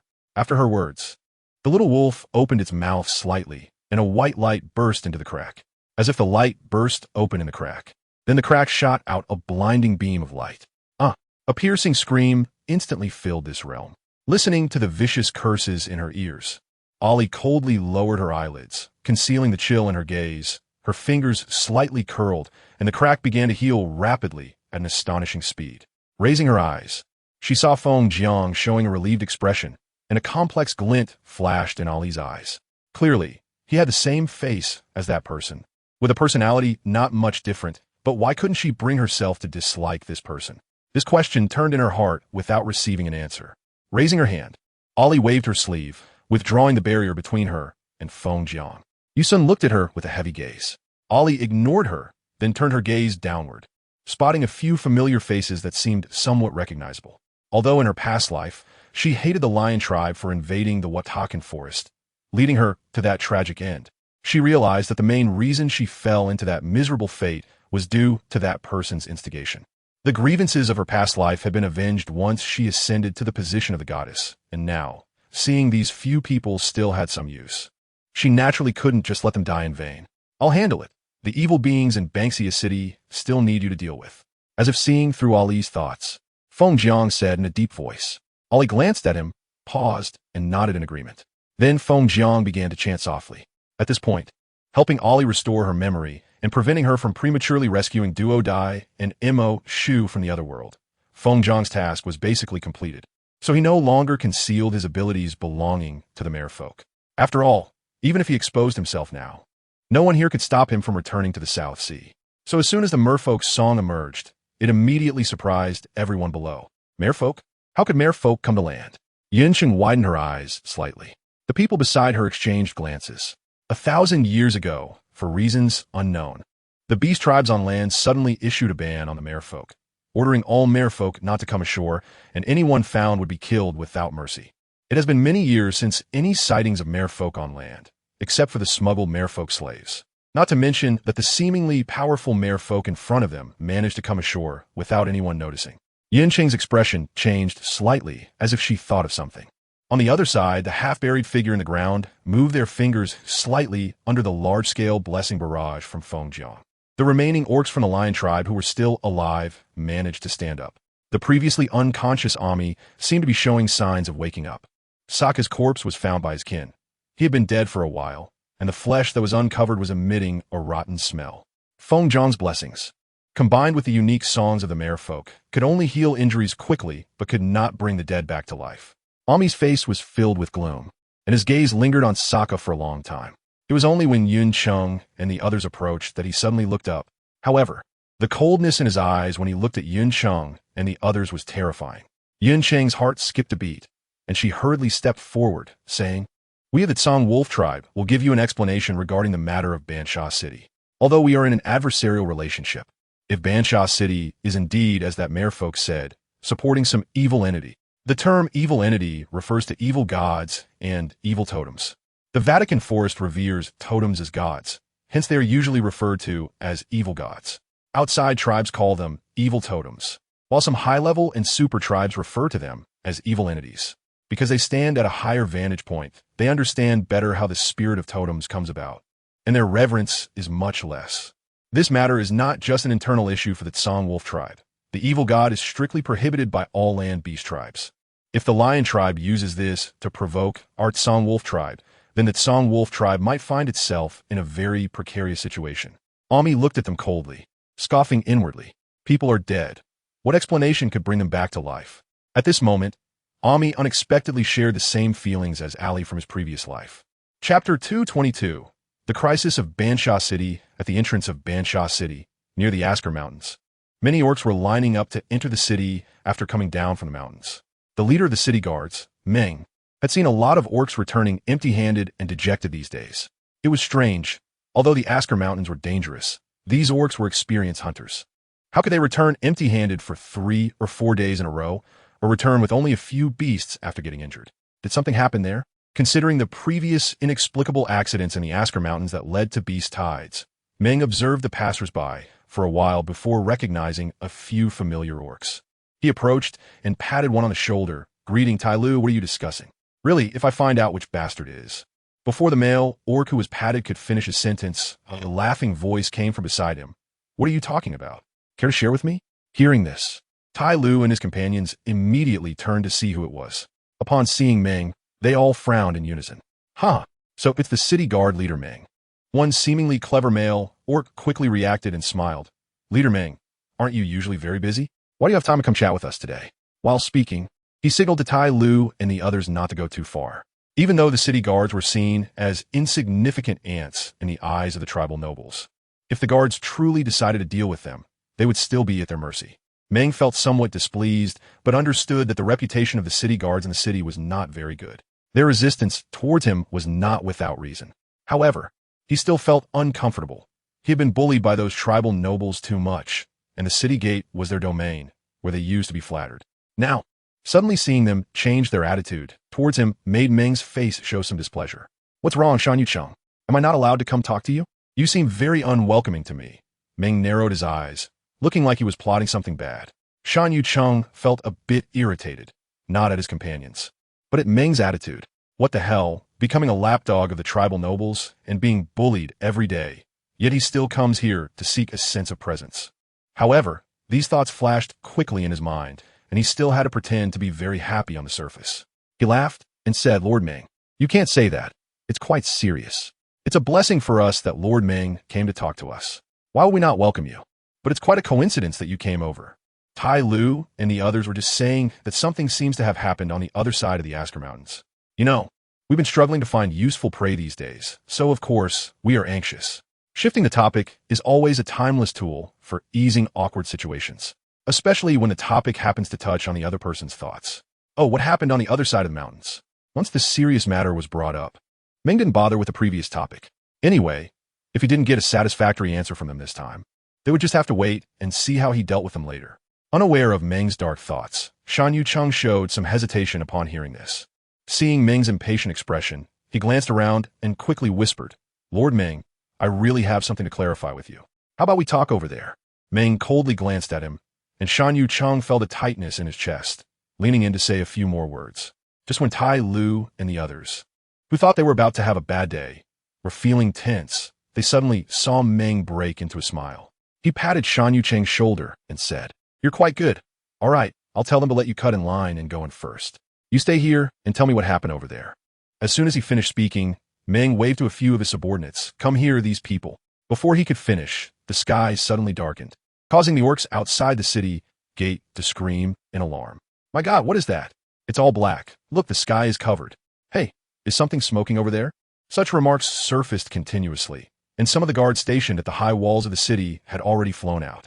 In no time, they hurriedly flew back in panic, shouting, "Not good, not good. It's a beast tide. A beast tide is coming. What nonsense are you talking about?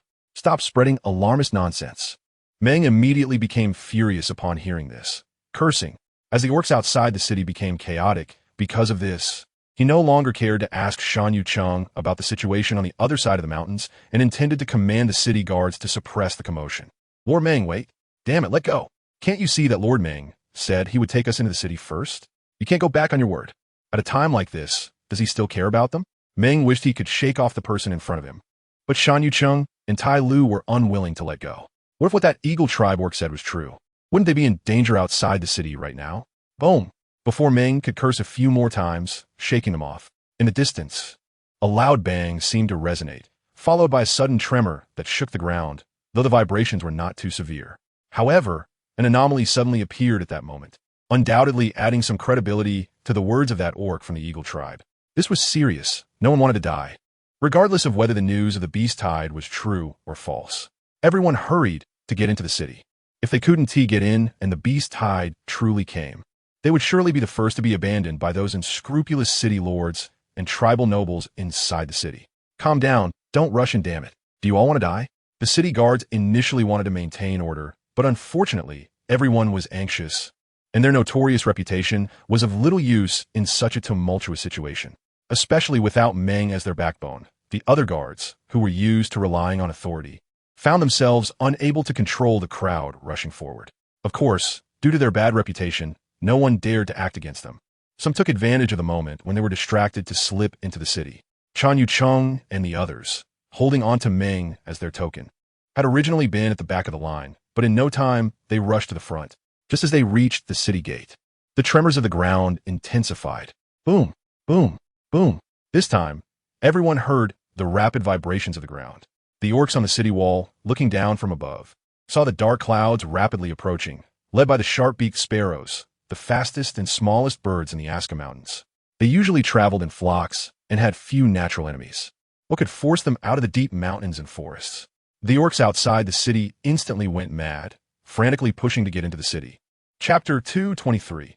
He wants to kill her just outside the city gate. The orcs were nearly crushed together like sardines, while those inside felt as though the sky had fallen due to the impending beast tide. Those with some sense knew they had to send someone to close the city gates. But no, there were still people outside who hadn't entered, and Lord Meng hadn't entered either. If we closed the gates before the male could finish speaking, he was roughly interrupted. Guyan angrily shouted, "Close it! Hurry up and close it! Who cares if Lord Meng is inside or not? If the ferocious beasts break in, how many heads do you think the city lord will have to chop off? But what? Hurry up and do it." Seeing the male dawdle, Guyan kicked him hard and shouted, "Meng isn't here, so I'm the biggest here. If I say close the gates, then close them. Don't give me any nonsense. If you keep talking, I'll squash you like an ant." The male didn't move, and with a bang, Guyan kicked him again, angrily saying, "Did you hear what I said?" I heard. The male, having learned his lesson, quickly got up and bowed, saying, "I'll go right now. Get moving." Yes. The male flattered him with a smile, then disregarded the blood on his face, seeing Gu Yan's fierce gaze.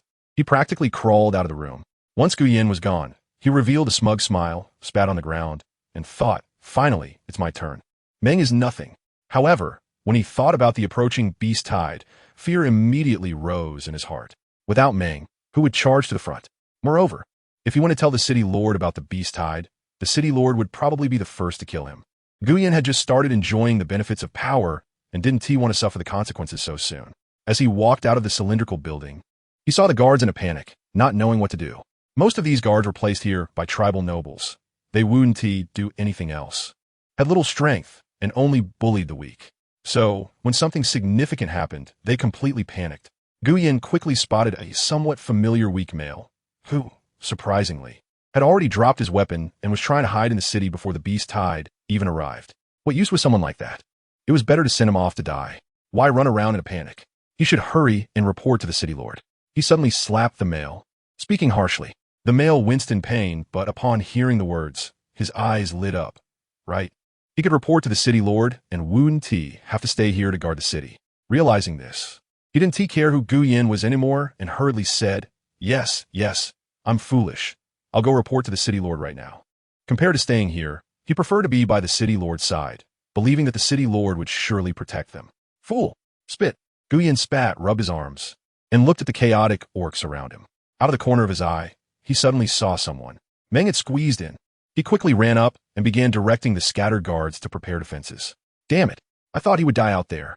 He expected him to come back alive, but it seemed he wouldn't last long. Only a fool would stand here and take it. With that thought, Gu Yan took advantage of the fact that few people were paying attention to him, and quickly slipped down the city wall. Lord Meng, I just saw Gu Yan. Some still believed in Meng's abilities. Although this person was also a dog of the tribal nobles, there was a difference among dogs. Meng, despite being domineering, never harmed females or young ones, unlike Gu Yan, who would pounce on any pretty female he saw. Where is he? After Meng came up, he learned that someone had dared to order the gates closed while knowing he was outside. Without a doubt, it was Gu Yan. No one else would do such a thing. He ran down from the city tower. The informant pointed in a direction, and Meng's forehead pulsed with veins, his voice suppressing anger. I thought he was capable, but it turns out, My lord, don't worry about him. If he runs, let him run. I encountered Lord Liu from the patrol team when I came up. He already knows the beast tide is coming. If Gu Yan dares to run, I'll see if he has the ability to bear the consequences of running away. After saying this, Meng yelled at the orcs standing on the city wall who still didn't know what to do. What are you all waiting for? Hurry up and prepare flint and black oil. Get the weapons ready. Where are the bows and arrows? Where's the trebuchet? Are you all just waiting to die? Hurry up. At this moment, no one dared to contradict Meng. The beast tide came too suddenly, and everyone was caught off guard, truly unsure what to do. It had been many years since a beast tide had occurred here. Even if it did, it would have been swiftly dealt with by their wise and mighty city lord. People had previously speculated on how the city lord could resolve beast tides so quickly, but those who questioned it had all died.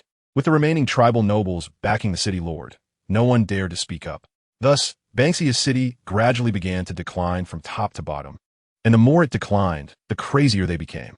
They gradually dared to do anything.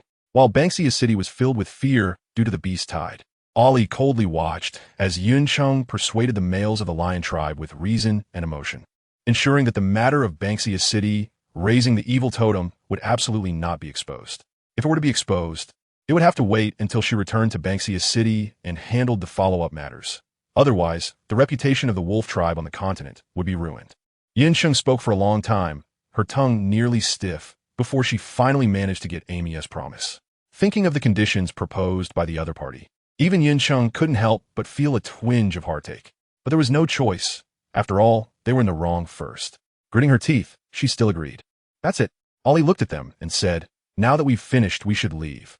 Before Yinsheng and the others could say anything, they saw Ollie wave her sleeve, and everything in front of them went dark. Space transfer technique. Ollie took everyone, including all the half-wrecks from the lion tribe and a few mice hiding in the shadows, directly to Bansha City. It's worth mentioning that having such powerful strength sometimes feels great. You can do whatever you want, regardless of whether others are willing or not. This was a lesson Ollie had learned previously at the expense of others, and now it was her turn to return the favor. When Nan Yu and his followers were casually thrown out, they couldn't help but curse. Damn it, is that female crazy? Just because they were curious about what Bansha City looked like now, they didn't have to come directly to the scene. Yes, Nanyu and the others were maliciously retaliated against by Ollie and thrown into a tree, with raging rhinoceroses charging down the mountain below. Nanyu. Damn it, he swore he would kill that female, even if she is a goddess. Chapter 224. The show begins. Not to mention how Nanyu and the others escaped from the stampede of ferocious beasts. Once Ollie had packed everyone up, she stepped into the void and took them to the sky above Bansha City. Upon reaching their destination, she gently waved her sleeve and released everyone. Then, when Yunsheng and the others saw the beast tide happening below, their first instinct was to rush down to save people. But they were stopped by Ollie. What do you mean by this, Ollie? Stop from going down. A flicker of anger crossed Yunsheng's face, but she regained some rationality with a gentle pull from her companion. She restrained her tone and said, I know you harbor resentment towards the people of Bansha City due to the Silver Wolf tribe, but that was an arbitrary action taken by the city lord, unrelated to the others. If you stop me, do you want to watch those people down there die? By the end, Yunsheng's tone turned somewhat accusatory. Ollie glanced at her lightly. If you want to go down and die, then go ahead. I won't stop you. If it weren't for Soul asking me to keep an eye on you, I wouldn't have taken this extra step. Compared to this young and inexperienced Yunsheng, Ollie thought that her mentor was indeed more composed. Unfortunately, in her past life, she had sacrificed herself for the entire continent and bore all the blame for it. Ollie sighed softly in her heart, reached out, and gently rubbed the little wolf on her shoulder, which earned her a strange look from it. It probably thought she was being childish by making such a gesture when she clearly knew its identity. But since it didn't speak up to stop her, Ollie pretended not to see its expression, rubbed for a while, and then lowered her hand. Her gaze calmly looked down. Meanwhile, under the persuasion of those around her, Yunsheng had calmed down. However, not long after, she glanced at Ollie and the little wolf on her shoulder, then looked at the orcs below who were fighting desperately in blood, and a flash of reluctance crossed her eyes. She asked, Can't we do anything? Just wait like this? Ollie shot her a sidelong glance, her flat voice carrying a hint of barely perceptible sarcasm. Just you few. Do you think if you go down, you can do anything? Yunsheng looked at the little wolf on her shoulder, opened her mouth to say, They can't, but don't you have a totem avatar? Just give it to me. However, the words turned on her tongue and were swallowed down. Yunsheng wasn't foolish enough to say that at this moment. She knew better than anyone else that the totem avatar was meant for Ollie, and whether it would be willing to give it up was another matter altogether. Yunsheng instantly fell silent, and the atmosphere became tense. Amidst this, Ami, who had previously been venting his anger on the Tsang wolf tribe due to Sokka's death, now frowned as he watched the orcs below fighting desperately to defend the city. He couldn't help but say, What are we waiting for? The people down there won't hold out much longer. Ollie remained silent. At this moment, Shiyu spoke up, but his words shifted everyone's attention to another direction. When did the people of Bansha City become so weak? With this level of beast tide, they probably can't hold out for a day. This statement, which seemed to express both lament and confusion, instantly made Yunsheng, Ami, and others ponder. Indeed, this was only the first day of the beast tide. Generally speaking, even if they were caught off guard at the beginning, if they stabilized afterward, it shouldn't collapse so quickly. Not to mention that this was Bansha City, the closest city to the Asker Mountains, where the beast tide should be more frequent, not less. So, they should have had corresponding countermeasures for this. But, as everyone looked further down, perhaps due to having other thoughts, they felt that although the people below were indeed making efforts to resist the beast tide, it seemed like they were just trying to hold on for a little while, as if someone would suddenly come to rescue them after this little while. Hold on, everyone. Hold on. The city lord will definitely come to save us. On the city wall, Meng was covered in injuries, directing people to fill in the gaps while shouting hoarsely. He was afraid that if they couldn't hold out this time, the ferocious beast would break into the city. If that happened, even if the city lord could repel the beast tide, their city would have already been destroyed beyond recognition. It's coming, Feng Jiang suddenly said. Ollie lightly responded with an as if she knew what he was talking about. She then looked at the massive magical beast charging towards Bansha City, not knowing how many ferocious beasts it had consumed along the way. Now, it looked much stronger than when she could swat it away with one hand before. Hearing this, Yunsheng's expression became complicated as she saw that magical beast. It went without saying that this magical beast was intentionally let go by Ollie earlier. Was she trying to use the magical beast to deplete the power of that evil being? It had to be said that this was a good idea, but if not used properly, she could also hurt herself. Ollie was unaware that Yunsheng was worried about her at this moment. To avoid being detected by the evil being and other things below, She tried her best to control her mental power so it wouldn't affect Bansha City. And now, the magical beast was coming as she wished. Ollie wanted to see how long the city lord could hold out after hiding for so long when he knew this magical beast was coming. A dark glimmer flashed in her eyes as she unconsciously began to turn the jade ring on her thumb. At that moment, she froze. Naturally, there was no jade ring on her thumb at this time. In her past life as the goddess Shishua, she had never had such a habit. In this life, Ollie had even less of it. So where did this habitual action come from?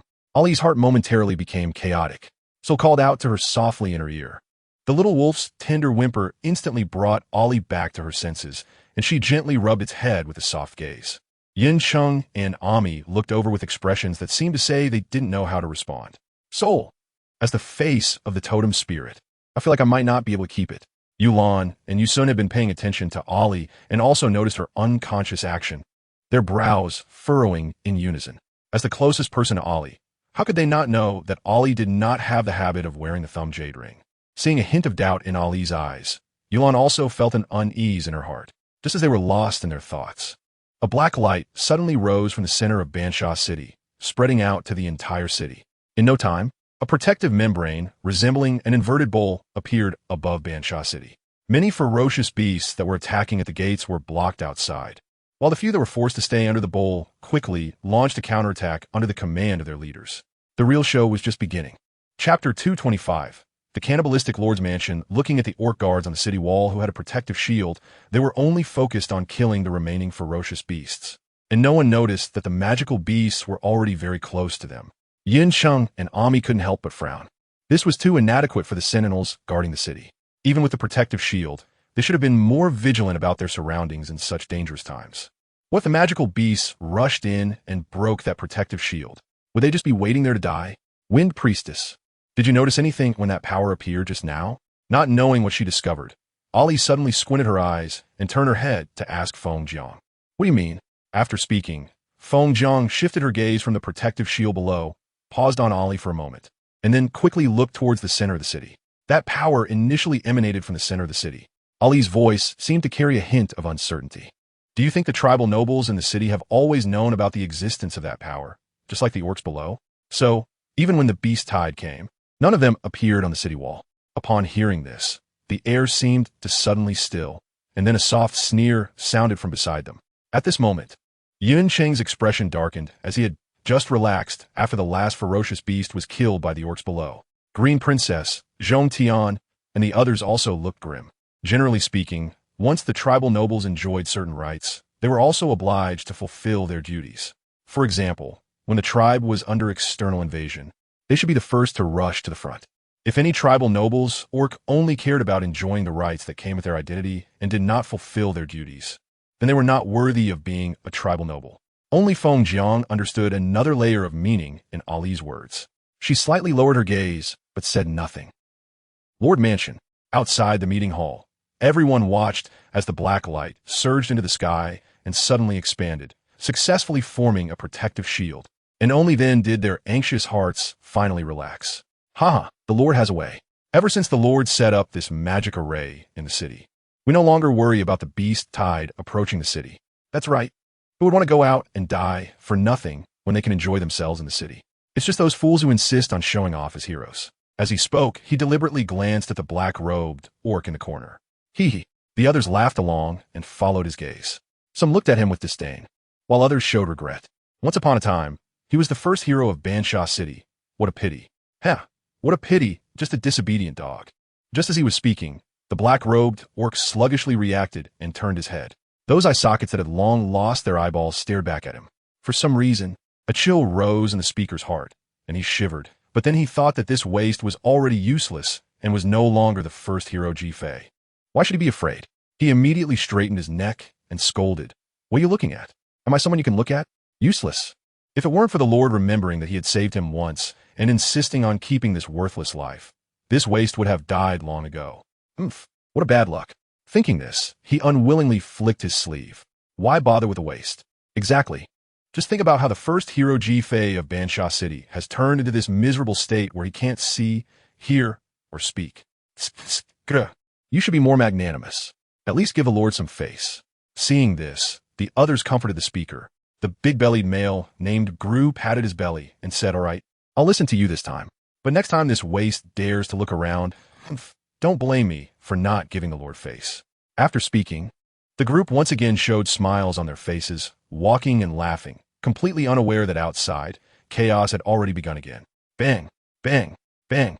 Each time the magical beast struck, it felt like it was hitting the hearts of the orcs on the city wall.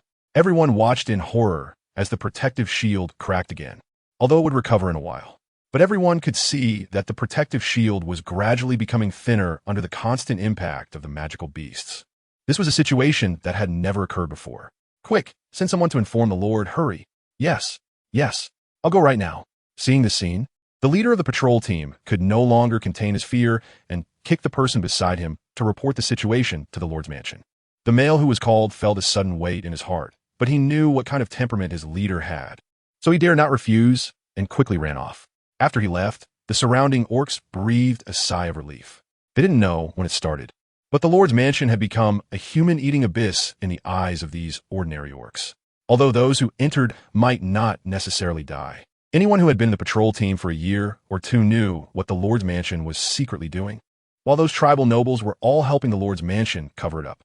If it weren't for the Tsanglong tribe rarely coming to Bansha City to investigate, the fact that the Lord's mansion and the tribal nobles were using living humans to nourish the evil totem would have been discovered long ago. Thinking of this, many ordinary orcs in the patrol team couldn't help but harbor resentment towards the Tsanglong tribe. If only they could send someone, they wouldn't have to live in such deep waters and fire every day. The protective shield created by the evil artifacts using living humans was indeed hard. And after nearly a quarter of an hour of relentless collisions, it finally made the dark gray protective shield completely transparent. Amor, is that all you can do? If you only have this little ability, I won't mind having a bite of magical beast meat tonight. Although it's a bit old, and its magical energy is hard to digest, it cannot be denied that the blood and flesh of magical beasts, when used well, are truly irreplaceable treasures. Ali's voice was deliberately kept low, and apart from Feng Jiang, no one else heard it. The magical beast became increasingly agitated, striking harder with each hit. Crack. And under such intense and frequent impacts, the thing the orcs feared the most still happened. The protective shield broke. Roar the magical beast did not rush in immediately. Instead, they turned back and roared angrily. To Yuncheng and the others, it seemed somewhat puzzling. Since when did magical beasts, such creatures, understand unity and cooperation, and even know to call the ferocious beast to charge in? However, in reality, the magical beast's roar not only failed to rally the ferocious beasts but scared them so much that they jumped back in fright. Many ferocious beasts that had pounced halfway were so startled that they fell straight down. Seeing this, Ali squinted her eyes, momentarily doubting whether using the magical beast as this knife was the right move. "Fool, if you provoke me again, I swear I'll chop you up right now," she threatened coldly. Regardless of whether she was wrong or not, she couldn't find a more convenient knife at the moment. Upon hearing this, the beast shuddered and quickly rushed in to get to work. Chapter 226. Beasts surrounding the city, the Wind Priestess. Ali's voice was light and airy, as if it carried no weight. However, Feng Jiang seemed to detect the undisguised killing intent beneath her calm facade. He let out a light sigh.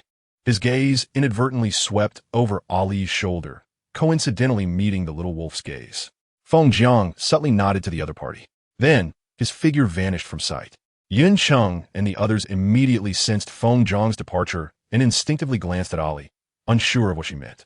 However, their curiosity faded as they heard the wails and screams from the orcs below due to the invasion of the beasts, plunging them back into silence.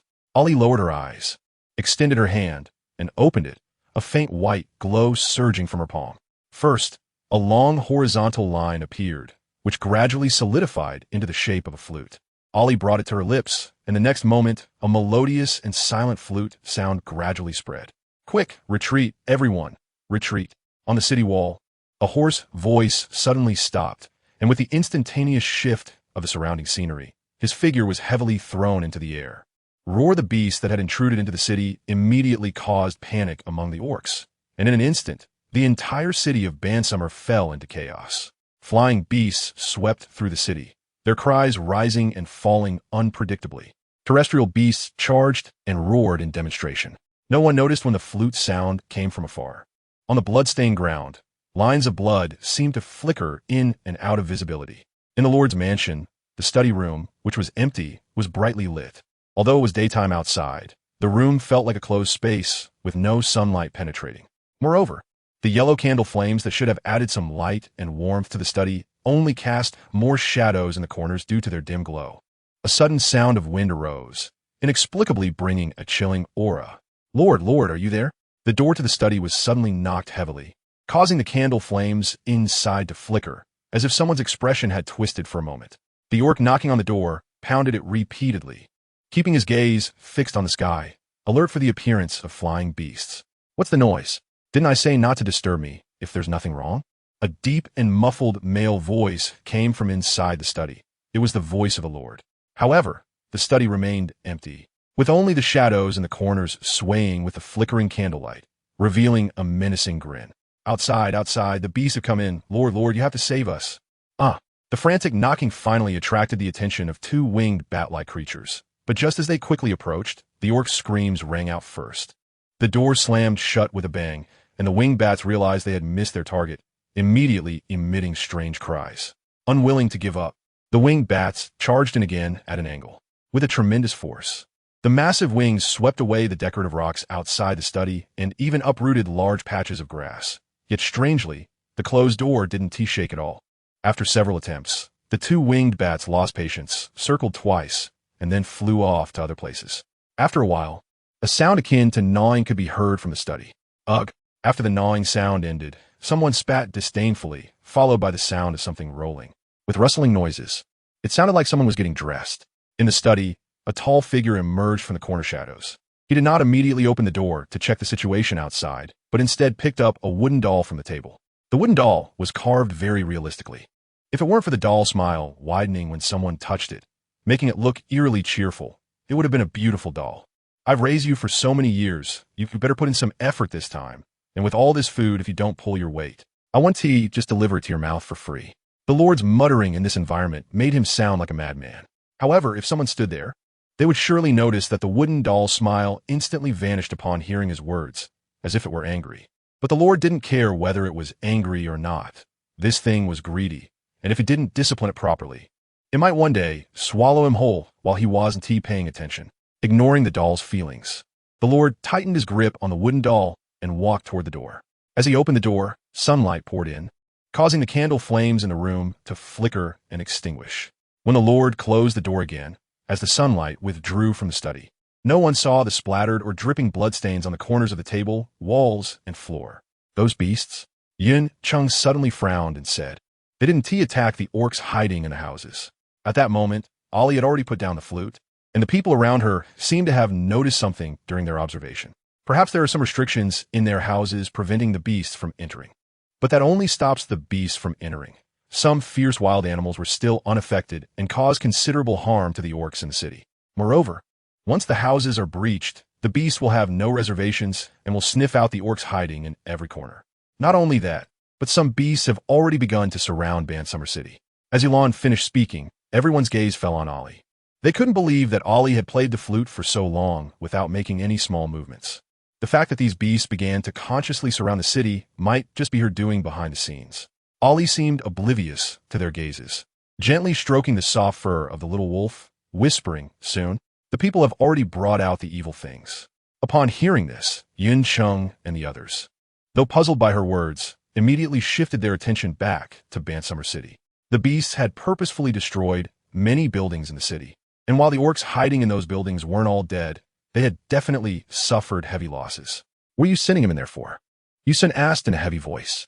This wasn't the first time he had questioned Ollie. He had done so twice before, but Ollie had deliberately ignored him. Compared to Yulan, even if she didn't answer all of his questions, at least she would respond somewhat. Yusun was feeling frustrated, but at this moment, he couldn't do anything to Ollie. He couldn't beat her, and scolding her? Would he scold her for not respecting her elders? The Nars continent had never had a custom of respecting the elderly. There was love for the young, though, because now the orc tribe was struggling to reproduce. And if they didn't take good care of the young, how could they continue to reproduce? So, whether male or female, once they reached adulthood, there were only two ways to gain respect and admiration. One was to speak with their fists, and the other was based on their contributions to the tribe. Yusun felt aggrieved. He didn't know how he had offended Ollie, and for so long, she hadn't even glanced at him, let alone bothered to respond. However, this time Ali actually listened to him and replied that he was going to look for the altar that supports the evil creature. Without finding this, how could they remove the evil creature? Chapter 227. A cruel scene. Yusun was silent for a moment. What about that magical beast? It was also looking for the altar, and I gave it the opportunity to force the evil creature out. Of course, after forcing it out, Fengjiang would handle the evil creature as the situation warranted. Meanwhile, Ali was gathering strength to deal with other things. Though she didn't know if that other thing was awake, she had to be prepared. Otherwise, this half-summer city would likely end up like in her previous life, with everyone sent by the Songlong tribe dead. Even for the next few hundred years, this place would still be known as a death city. Wait, Lady Ali, how did you make that magical beast listen to you? Perhaps sensing that Ali's suppressed mood had improved somewhat, Yunshin couldn't help but ask. Unexpectedly, Ali frowned and said, "From now on, call me Sia." She didn't like having her name, Ali, associated with anything like lady. Then, regardless of what they thought about this, Ali answered, "It's very simple to make the magical beast obedient. Just beat it into submission." This was also one of Ali's favorite things to do now. If it could be resolved with action, why waste breath talking? Beat it into submission? Not only Yin Cheng, but even Ami and Yulan couldn't help but twitch their mouths upon hearing this. Ali lightly hummed. "When I brought you here, I happened to run into it halfway, so I just beat it up. After that, I tossed it aside and told it to eat more and regain its strength to work for me." The others were utterly speechless. The Songlong tribe and the Lion tribe had sacrificed so many people but had left little mark on the magical beast. Yet, Ali managed to bring over more than 10 people and even find the magical beast halfway to beat it up, compelling it to work hard for her. They were really impressed by her strength. Especially Zhong Tian, who had once fought with Ali, felt even more fortunate that he had been lucky at that time. Otherwise, if he faced a fully recovered Ali, he would probably be knocked down in less than a round. As for Yin Yin, looking at Ali's back, a faint doubt appeared in his eyes, which he then concealed. He was still somewhat puzzled about how a person could undergo such a significant change in such a short time. Had she been pretending in front of them all along? So, after regaining her strength, she couldn't wait to show her true self? Thinking of this, Yin Yan's doubts seemed to resolve somewhat. In contrast to their limited knowledge of Ali, Ami from the Lion tribe, due to Mo Yan's attention to Ali, understood quite a bit. However, even if he was puzzled in his heart, he wouldn't be foolish enough to ask at this moment. Didn't he see that she had a totem avatar beside her? Even if she had used some forbidden technique, so what? In the face of absolute strength, everything else was just a paper tiger. Moreover, Ali had saved their lives. So without any accidents, he would restrain those around him from speaking about Ali's matters before and after he returned. As for what she would become afterward, that was beyond his control.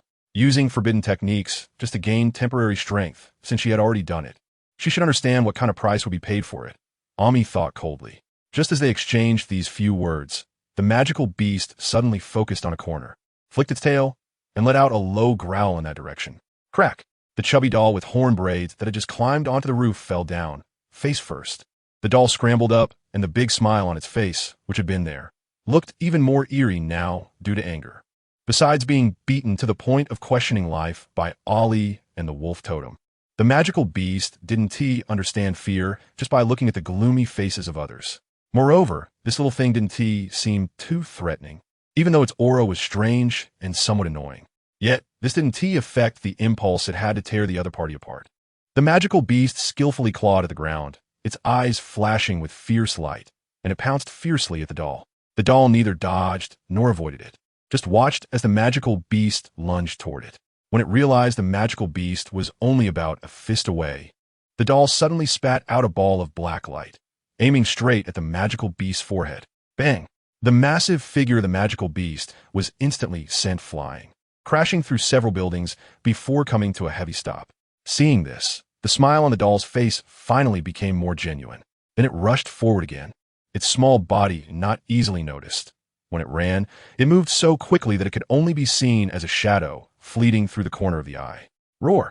The doll's strength surprised the magical beast, and even its speed made it particularly annoyed. If the magical beast hadn't been born with thick skin and resilience, it would have long been dead like other ferocious beasts that accidentally wandered into the battle range.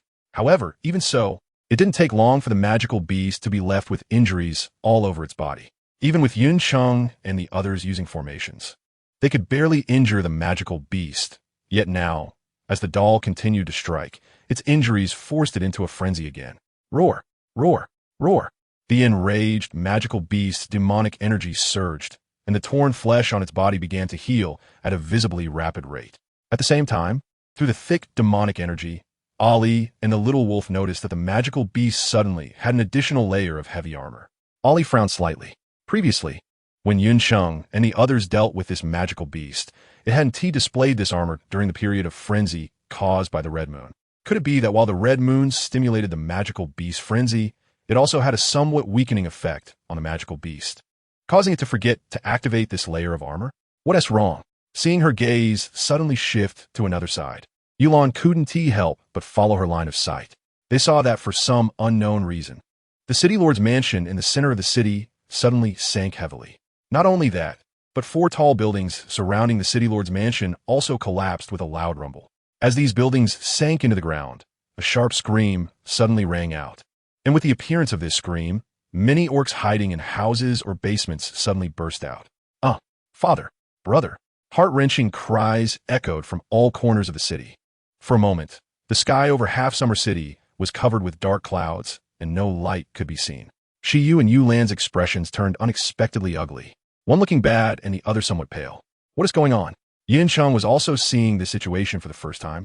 She had only heard about evil creatures, but had never personally dealt with one. Shiyu coldly glanced at her and said, "Are you blind? Can't you see? The dead are all living sacrifices already chosen. Because the altar was destroyed and the evil creature was severely injured. It directly extracted the flesh and blood of those living sacrifices chosen by the evil creature to make up for its own losses. However, such direct extraction, without formal sacrifice, could not ensure that the energy contained in those orcs' flesh and blood was fully converted to the doll. So, after the doll realized this, it immediately wanted to escape." Chapter 228. It's best not to seek death. It fled, and the magical beast chased after it. Thus, accompanied by a series of rumbling sounds, more buildings inside the city collapsed. Seeing this, Ali did not hesitate to blow the flute once again. This time, she was driving the ferocious beasts away from the city of Banksia. Given that there had already been quite a few ferocious beasts wandering at the edge of the city, Ali's flute sound spread far and wide, and many beastmen inside the city remained unaware for a long time that the ferocious beasts would not return after leaving. They were still immersed in great sadness and fear, shivering in the corners of rooms or basements, afraid to make a sound or go outside to check the source of the continuous noises. They were scared, accepting that they could be bitten to death by the ferocious beasts was something they could tolerate, as they had already mentally prepared for this outcome when they saw the beasts enter in groups. However, to have their bodies explode for no reason, who would not feel a chill at the sight? Ali understood this point, which was why she was driving the beasts away at this moment. "You all better stay here. If anyone goes down to cause trouble, don't blame me for being rude," Ali coldly warned them. In the next moment, her figure flashed, and she dashed into the city.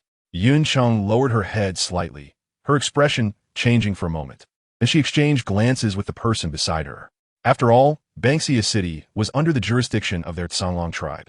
There was no reason for her to obey an outsider's words and sit here waiting to benefit. Moreover, she had a totem avatar on her, and if anything happened to the totem avatar, she would face severe consequences. "I advise you not to act rashly," Snake You slowly said, noticing their small movements. "You don't even know what's down there. Are you really prepared to walk into death?" Yolan, hearing such words from him, showed a slight surprise on her face. When did this cold-blooded beast man ever consider others?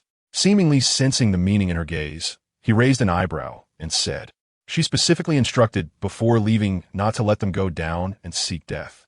After all, if they die, they die. But your little female won't want to be dragged down by some fools." "What do you mean by that?" Zhong Tian glared at him, speaking harshly. "Is there something down there besides evil creatures that you know and we don't?" Upon hearing this, Snake You immediately reined in the smile on his face, a hint of coldness flashing in his eyes. "I advise you not to use such low-level provocation to rile me." Seeing his vertical pupils flickering, Yolan furrowed her brows and quickly pulled him, also advising Yincheng and the others, since Ali would say this, she must have her reasons. "You all are injured. Even if something happens when you go down, you won't be able to help. It's better to stay here." Yolan believed that Ali would not make baseless claims. She repeatedly emphasized that they could not go down. Going down was equivalent to seeking death. Perhaps below, besides evil creatures, there might be another existence even more daunting. This was why Ollie was reluctant to let them go down. Ami was very self-aware and had no intention of getting involved in the affairs of Banksia City. Moreover, he looked around and said, regardless of whether there is something more terrifying than evil creatures, we can't go down now. Before Ollie left, she had the totem avatar create a barrier to keep us here. This barrier is not to prevent Yunsheng and the others from coming down, but to stop Yolin and Yu Sun from going down to find her if they waited too long for her return. Just like Ollie had said to Snaky before, she did not care much about the lives and deaths of Yunsheng and the others, but she did care about Yolin and Uncle Yu. And for the sake of the old lady, she was willing to pay a little attention to Snake Yu. After all, this guy's infatuation in his previous life even moved her. What exactly exists below? After Ollie came down, she did not even look at the situation with the magical beasts and directly headed to the Lord's mansion. Anyway, with Feng Jiang assisting the evil creatures, if they could not even handle an injured evil creature, then once she pulled that disgusting thing out, they could just wait to be beaten. On her way, Ollie did not see the Lord's figure. She was afraid that upon discovering the altar was destroyed, he had hidden himself away. Her eyes darkened slightly as Ollie closed her eyes and released her vast mental power without reservation, searching for the whereabouts of the Lord throughout the city. None? How could that be? Ollie frowned, thinking to herself that it was troublesome. She had searched every corner of the city with her mental power and had not found even a shadow of the Lord. Not found. Feng Jiang suddenly landed beside her. A bit surprised, then said, I saw a figure when I was destroying the altar and gave him a blow. If I'm not mistaken, he should be the Lord. Ollie's expression was cold as she said, you first help Ummel deal with the evil creatures, then go to the basement of the Lord's mansion. There are some things you need to collect. And you? Feng Jiang was indeed down to help, but he was also not one to suffer in silence. Working hard without seeing what he wanted to see, then he would definitely change his face. Ollie glanced at him and then slightly lowered her gaze, saying, since we can't find anyone in the sky or on the ground in Banksia City, I will go look underground. I originally thought that thing might be in the Lord's mansion, but I don't think so now. Because she remembered that there was another place that seemed more suitable for raising that thing than the Lord's mansion. Be careful in the basement of the Lord's mansion. If you see anything unusual, don't be too surprised. Just collect it. I will have great use for it in the future. Feng Jiang frowned slightly, seemingly not understanding why Ollie would say such certain things. Ollie did not explain. In her previous life, she had come to this dead city many times to study how to deal with that thing, and at that time, almost every household's basement had similar things. So she guessed that although it had not yet spread throughout the city at this time, the Lord's mansion was the Lord's lair, so perhaps there would be some. After all, that Lord was no longer a true Lord long ago. Ollie flew towards the arena. Feng Jiang thought for a moment behind her and then looked at the magical beasts that were still struggling to catch the evil creatures. Suddenly, the evil creature once again broke through the blockade of the magical beasts and fled towards the Lord's mansion. In its eyes, the Lord was primarily the one who raised it and would definitely not let it die. As long as it found him, it could escape this crisis. Therefore, next time, there would surely be another opportunity to come out. Unfortunately, while it thought so, it did not know that the Lord had long abandoned it and did not even know where the cat had gone. Thus, in the end, the evil creature was caught by Feng Jiang and crushed. Seeing the magical beast eyeing the fallen fragments from his hand, Feng Jiang glanced at it indifferently and said, once you finish eating, go help her. After saying that, he turned around and flew towards the Lord's mansion. Chapter 229, The Maze Beneath the Arena Over Here. Ollie landed beside a pile of ruins. When the magical beasts fought with the evil creatures, the arena unfortunately was nearby and suffered the consequences, resulting in this state. This is a bit troublesome. Looking at the ruins, Ollie thought about how she would have to clear away the things above and felt a headache coming on. With the time spent on this cleanup, perhaps the fleeing Lord had already run away with that thing. Boom! A loud noise suddenly erupted from outside. It sounded like two brothers who were arguing in the underground ice cave at home were startled and raised their heads. Elder brother, don't go out. What if there are ferocious beasts outside? If you go out, it's just seeking death. Listening to the noise, one of the younger-looking males clearly showed fear on his face and immediately clutched the arm of the older male beside him. Brother, please don't go out. The younger brother pleaded with his older brother. He didn't know why his brother insisted on going out, but he was worried that if his brother went out, he might never come back. He had already lost his father and didn't want to lose his brother on the same day. Do-Kai stopped talking. No matter what, I must go out and take a look. The older brother pushed his hand away. Do-Kai, you stay here and wait. Brother. The last word of I hadn't even finished when he was sharply interrupted by his younger brother.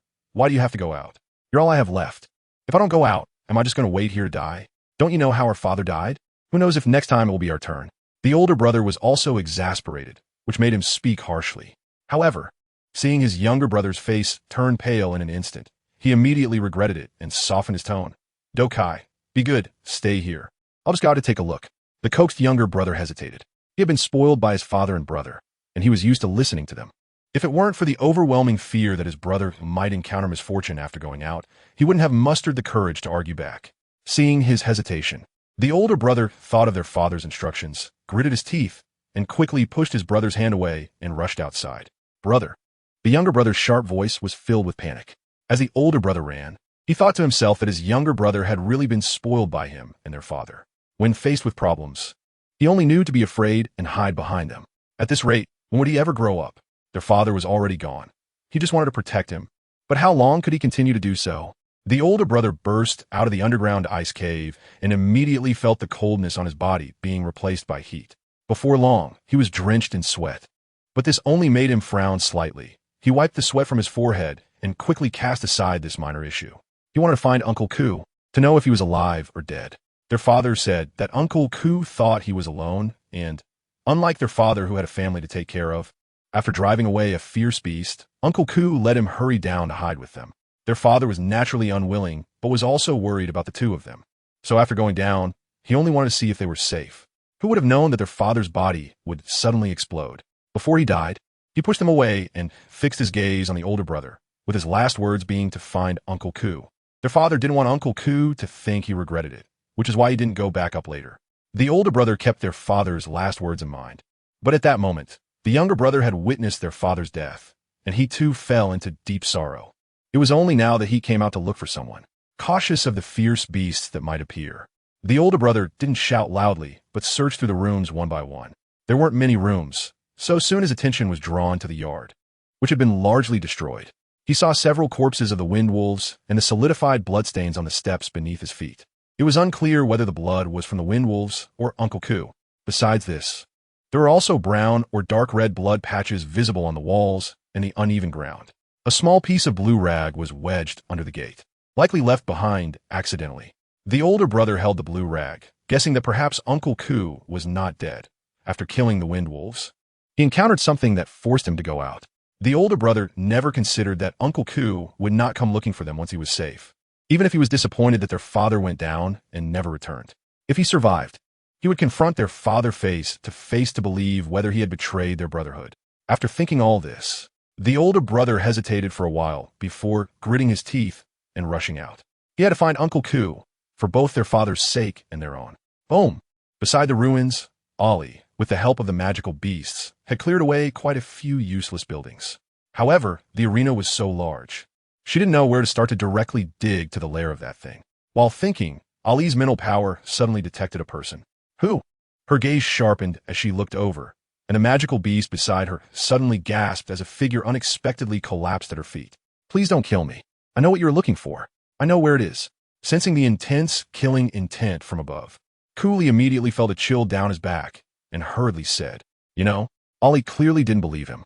Perhaps this was just an excuse to save his own life. If it were any other time, she wouldn't mind wasting some time listening to his nonsense, but now time was urgent, and she had no interest in hearing what he had to say. Just as she was about to swat him away, Feng Jiang intervened. Feng Jiang. She gritted her teeth and said, "What are you doing?" She wasn't going to take his life. She just wanted him to get far away and not hinder her work. Let him speak. It doesn't hurt to hear him out. If you keep digging randomly like this, are you sure you can find that thing? Of course not. Ali's face was cold. Then what can he help us with? Does he even know what she is looking for? The girl's icy gaze was like the cold wind of winter, cutting painfully against one's face. Cooley secretly pinched himself and forced a calm expression. "I know. Are you looking for the entrance to the maze under the arena?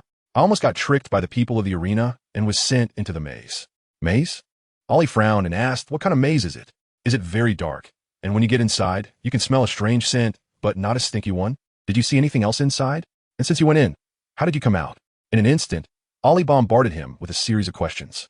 Cooley was momentarily at a loss for words, but fortunately, the roar of the magical beast jolted him back to reality. He hurriedly stammered out everything he knew. "The maze is very big. I don't even know how I got there. It was when they were carrying us that I woke up midway and heard them say that I and other orcs were selected to be nutrients. I also heard them mention the Lord's mansion, and that the patrol team often made some people disappear and threw them into the maze. However, I didn't go into the maze because I was afraid I wouldn't be able to come out if I did. I pretended to be unconscious, and when they weren't paying attention, I farted and made them faint. Then I ran away. As Cooley said this, his bronze face turned a bit red. Of course, neither Ollie nor Feng Jiang laughed. They just stared at him, both doubting that he could escape so smoothly. Cooley had no choice but to recount his escape in detail. It definitely wasn't that easy. Although he successfully escaped from those few, he didn't know how to navigate the maze and was also affected by something in the maze that made him feel uncomfortable, and before long, he collapsed from exhaustion. Just when he thought he was going to die, a man in a black robe saved him. It was that man in the black robe who fed him medicine and then took him out. Chapter 230. The Despair of Ji Fei in the Dim Environment. A frantic voice echoed. Damn it, don't let me find out who has ruined my big plan. After saying this, a burst of firelight suddenly ignited. It illuminated the surrounding dense, white cocoons, and upon closer inspection, one could see the skeletal remains of human shapes within them. However, before the Lord could take 2 steps forward, the firelight suddenly extinguished. The surroundings instantly fell into darkness once more. The city lord muttered a few curses under his breath, but this time he didn't dare to light a fire again. Instead, he touched his chest and pulled out a glowing stone. Hey, those bastards from the Zonglong tribe only know how to use good things for themselves. I went through so much trouble just to get this broken stone. He spat disdainfully. Walking over to the largest cocoon, the city lord touched it and said, "You would have been born smoothly in a year or 2, but now it's not safe here. I need to take you away quickly." The thing inside the cocoon seemed a bit dissatisfied and shook slightly. The city lord hurriedly comforted it. "Don't be angry. If you get too angry, you won't look good when you come out. I promise I'll find a place even better than this for you to be safely born. When the time comes, I'll get you whatever you want. It would have been best to use the flesh and blood of a young cub as nourishment for you. But there haven't been any newborn cubs in Hangxia City for a long time. Those abandoned ones are useless. They failed to catch magical beasts on the other side." The city lord rambled on, telling the giant cocoon everything he had been doing over the years. The thing inside the giant cocoon seemed to have not heard anyone talk to it for a long time and was quiet while the city lord spoke. Although the buildings on the ground had become ruins, Cooley and the people around him had not stopped entering and exiting the gladiatorial arena for survival. After a round, he pointed out a location to Ollie and the others. Ollie glanced at him and commanded the magical beast dig. The magical beast let out a low growl and, under Ollie's cold gaze, reluctantly began to act as a demolition tool. Cooley stood aside, watching the magical beast's rough actions, feeling quite frightened. Didn't they fear the labyrinth below collapsing? Cooley's sneaky glance was naturally not missed by Ollie and Feng Jiang, but both of them ignored it. As for whether the labyrinth below would collapse, they both had their own understanding of it. Especially Ollie, she understood some of the habits of that thing. If it was indeed underground, the labyrinth would definitely be built very deep. The magical beast thought it had great destructive power against the ground, but with her mental energy secretly monitoring, it was always within her control. Amor stopped, discovering a hidden underground passage. Ollie immediately flashed and kicked the magical beast away. Roar! The magical beast also had a temper. After being kicked away multiple times by this female slave, it finally snapped. Did it think it was some small cat or dog? You deal with it. I'll be right back. Ollie didn't think she was doing anything wrong. The magical beast was inherently unruly, and even if it temporarily submitted due to its strength, it didn't mean it had completely changed its nature. If she wanted it to be obedient, she had to beat it until it never dared to rebel against her. As for why to shift the blame to Feng Jiang, well, who told him to have a face that looked just like Feng Li's? Ollie felt angry just looking at that face. The entrance to the underground passage had clearly been damaged, but that didn't pose a challenge for Ollie. Since someone had damaged it, she would just restore it to its original state. It wasn't something she couldn't do. So, Ollie's figure quickly disappeared into the ruins. The magical beast, unable to find Ollie, naturally charged towards Cooley first. It wanted to eat him to replenish its strength, and besides, it was also afraid of Feng Jiang, so it naturally chose to pick on the softer target. The stench of the magical beast came rushing over, and when Cooley saw it charging at him, he wanted to run, but the magical beast was too fast. He couldn't escape. Just at that critical moment, a figure suddenly appeared in front of him, and an invisible gust of wind spread out from the center of the confrontation between one person and one beast. Bang! Although Cooley had Feng Jiang blocking in front, his body was not sturdy. Even a slight residual wave could send him stumbling back over 10 steps. Fengjiang frowned upon seeing this, told him to find a place to hide, and then engaged in battle with the magical beast. The aftermath of the fight further destroyed this already broken city. The battle on the ground went unnoticed by those below, just as Ollie had chosen a winding passage from the labyrinth that could lead deep into the lair and was rushing over. The city lord was watching the black-robed man across from him with a sullen face, gritting his teeth. Ji-Fei, even you have betrayed me. Don't forget, if it weren't for me, you would have died at the hands of those tribal nobles long ago. The black-robed man didn't speak, only looked at him with his sightless eye sockets. A chill rose in the city lord's heart as he recalled that in order to prevent Ji-Fei from revealing their secrets, they had not only blinded him, but also turned him mute. Now, he could only rely on his ears.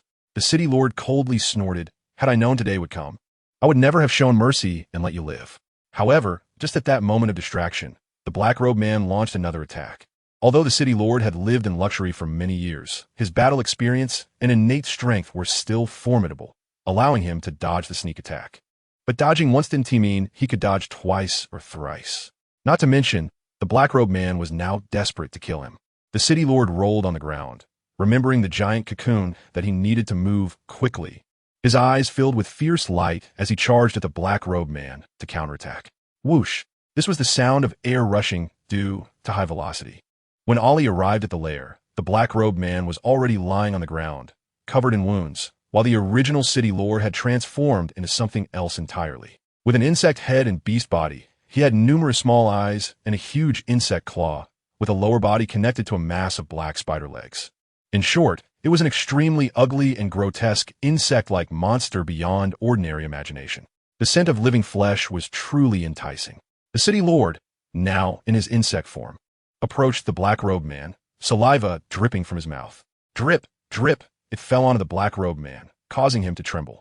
Even though he couldn't see or speak, he had never been more certain at any moment that this was not the city lord he once knew. The city lord he knew, although he had gone mad after losing his partner and cubs and had brought out the evil totem, his original intention was simply to resurrect his loved ones. No matter how bad he became, he would never eat his own kind. Ji-Fei felt immense sorrow and guilt. If only he had protected the city lord's wife better, Hanxia's city wouldn't have ended up like this. But now, who could save Hanxia's city? Thinking of the cries he had heard when he arrived, Ji-Fei felt despair in his heart. Chapter 231. Injured when Ollie arrived, she saw that the insect beast was actually eating a person alive. Anger surged immediately, and she swung her attack without hesitation. The insect beast, continuing to gnaw on an arm, sensed danger and wanted to dodge, but found it was too late. With a massive echo in the cave, its body slammed heavily into the cocoons. Ollie's gaze was icy, especially when she sensed with her mental energy that almost half of the dead orc skeletons around were the size of cubs. The pressure around her dropped to an all-time low. "Watch out!" Soul's voice suddenly rang in her ear. But Ollie had anticipated this and swiftly moved away from her original spot. Just as she did, a giant insect claw with sharp serrated edges came crashing down from above, instantly creating a large pit in the ground. Seeing Ollie dodge, the insect beast charged at her again like lightning. Its immense power was comparable to teleportation speed, with defenses stronger than most ferocious beasts on Nar's continent. With Ollie's strength and combat experience, although she was not afraid of being harmed by the insect beast, she was still shocked by the fact that insect beasts appeared on Nar's continent. This was just an ordinary insect beast, yet it had such great lethality. What about the ordinary royal and noble insect beasts? The more Ollie thought about it, the more alarmed she became, and her movements became increasingly swift. Soon, she found an opportunity to strike the insect beast, hitting its fatal weakness directly, and it fell with a sharp, strange scream. Ollie broke into a cold sweat. After all, she had just regained her memory, and this body had not been trained enough, which caused her to expend a bit more effort to kill it. Her gaze fell again on the black-robed corpse, which was missing an arm and a leg, and had its abdomen ripped open with many internal organs exposed, making her feel a pang of unease. Despite her haste, she still couldn't catch up. She quietly recited the incantation for the ritual of life, and, soon, Ollie saw the scene in the eyes of Ji-Fei 300 years ago. A beast tide had occurred. Ji-Fei was standing on the city wall with a female warrior, resisting the beast tide alongside many beast warriors. During this time, some fierce beasts died, and some beastmen perished as well. As the day was almost over, the female warrior was covered in blood, and Jifei urged her to return to the city. However, the female warrior firmly said, "What will you do if I leave? The city lord hasn't returned. I can't just stand here and resist the beast tide. As his wife, I must guard this place for him." Jifei and the other beastmen could not persuade her. They could only compromise, and the guards from the city lord's mansion protected her even more fiercely. Yet, the female warrior kept shouting for them not to worry about her. Finally, just as they were about to hold on no longer, the city lord returned from his duties in the Grain City. With the city lord and the powerful beast warriors he brought back, they successfully defended the city. That night, when they knew the beast tide had completely retreated, the whole city celebrated with singing and dancing. On that same day, the city lord's wife was found to be pregnant. Although both the city lord and his wife were terrified after this, it was ultimately a double joy. More than 3 months later, a piece of good news came from the city lord's mansion in the now peaceful city of Bansha. The city lord's wife had given birth to 3 cubs. The city lord was particularly delighted and held a grand banquet that lasted 7 days and nights. Jifei was also shown off by the city lord and his wife, who boasted that they now had a family with cubs, and urged Jifei to find a female partner and have cubs. Ollie watched as Jifei rejected the city lord and his wife's proposal, remaining single, and then became the teacher of the 3 cubs of the city lord's wife. Day after day, they led an ordinary yet peaceful life. If it weren't for one day when he accompanied the city lord's wife and her 3 cubs on a hunt. The smallest cub, named Xia Zhou, insisted on venturing deep into the Asker Mountains, provoking a powerful fierce beast that should not have been disturbed. Their lives, and the future of Bansha City, might not have turned out like they did 300 years later. The city lord nearly went insane due to the deaths of his partner and 2 cubs, beating Xia Zhou nearly to death as the culprit. Jifei, burdened with guilt and self-blame, lost half his life while trying to protect others during the city lord's desperate quest for revenge against the fierce beast. Only then did the city lord regain his sanity. But it was just a superficial calm. Jifei later discovered that the city lord, under some instigation, began secretly capturing the Forsaken and trading defeated captives as slaves to support the evil totem, seeking to resurrect his wife and 2 cubs.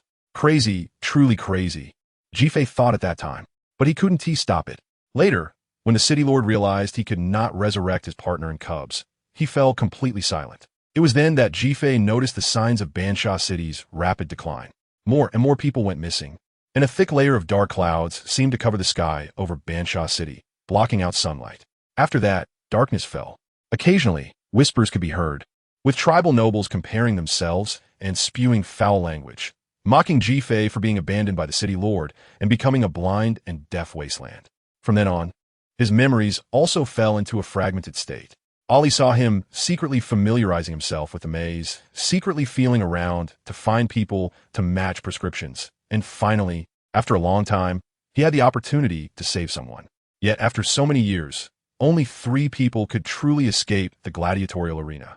One of them even turned from victim to perpetrator halfway through. After reading through his memories, Jifei softly asked, "Do you have any last wishes?" Jifei's ethereal figure seemed ready to float away at any moment. Last wish, kill the one who is not the real city lord. He has made a great mistake. But the city lord did not use the cubs to sustain that giant cocoon. Right, he didn't. That giant cocoon had consumed many people, and it should die. After saying this, Ollie responded with a good, "As you wish." With that, the figure dissipated contentedly. At the same time, a white light fiercely struck the giant cocoon. Suddenly, at that moment above Bansha City, a sharp, strange scream exploded at the highest pitch. Buildings collapsed like a stack of tarot cards, tumbling down heavily. An invisible mental attack even caused a slight crack in the barrier not far in front of Yulan and others. Yulan and Yoshiyuan's faces changed dramatically. Yiwen Chen, on me.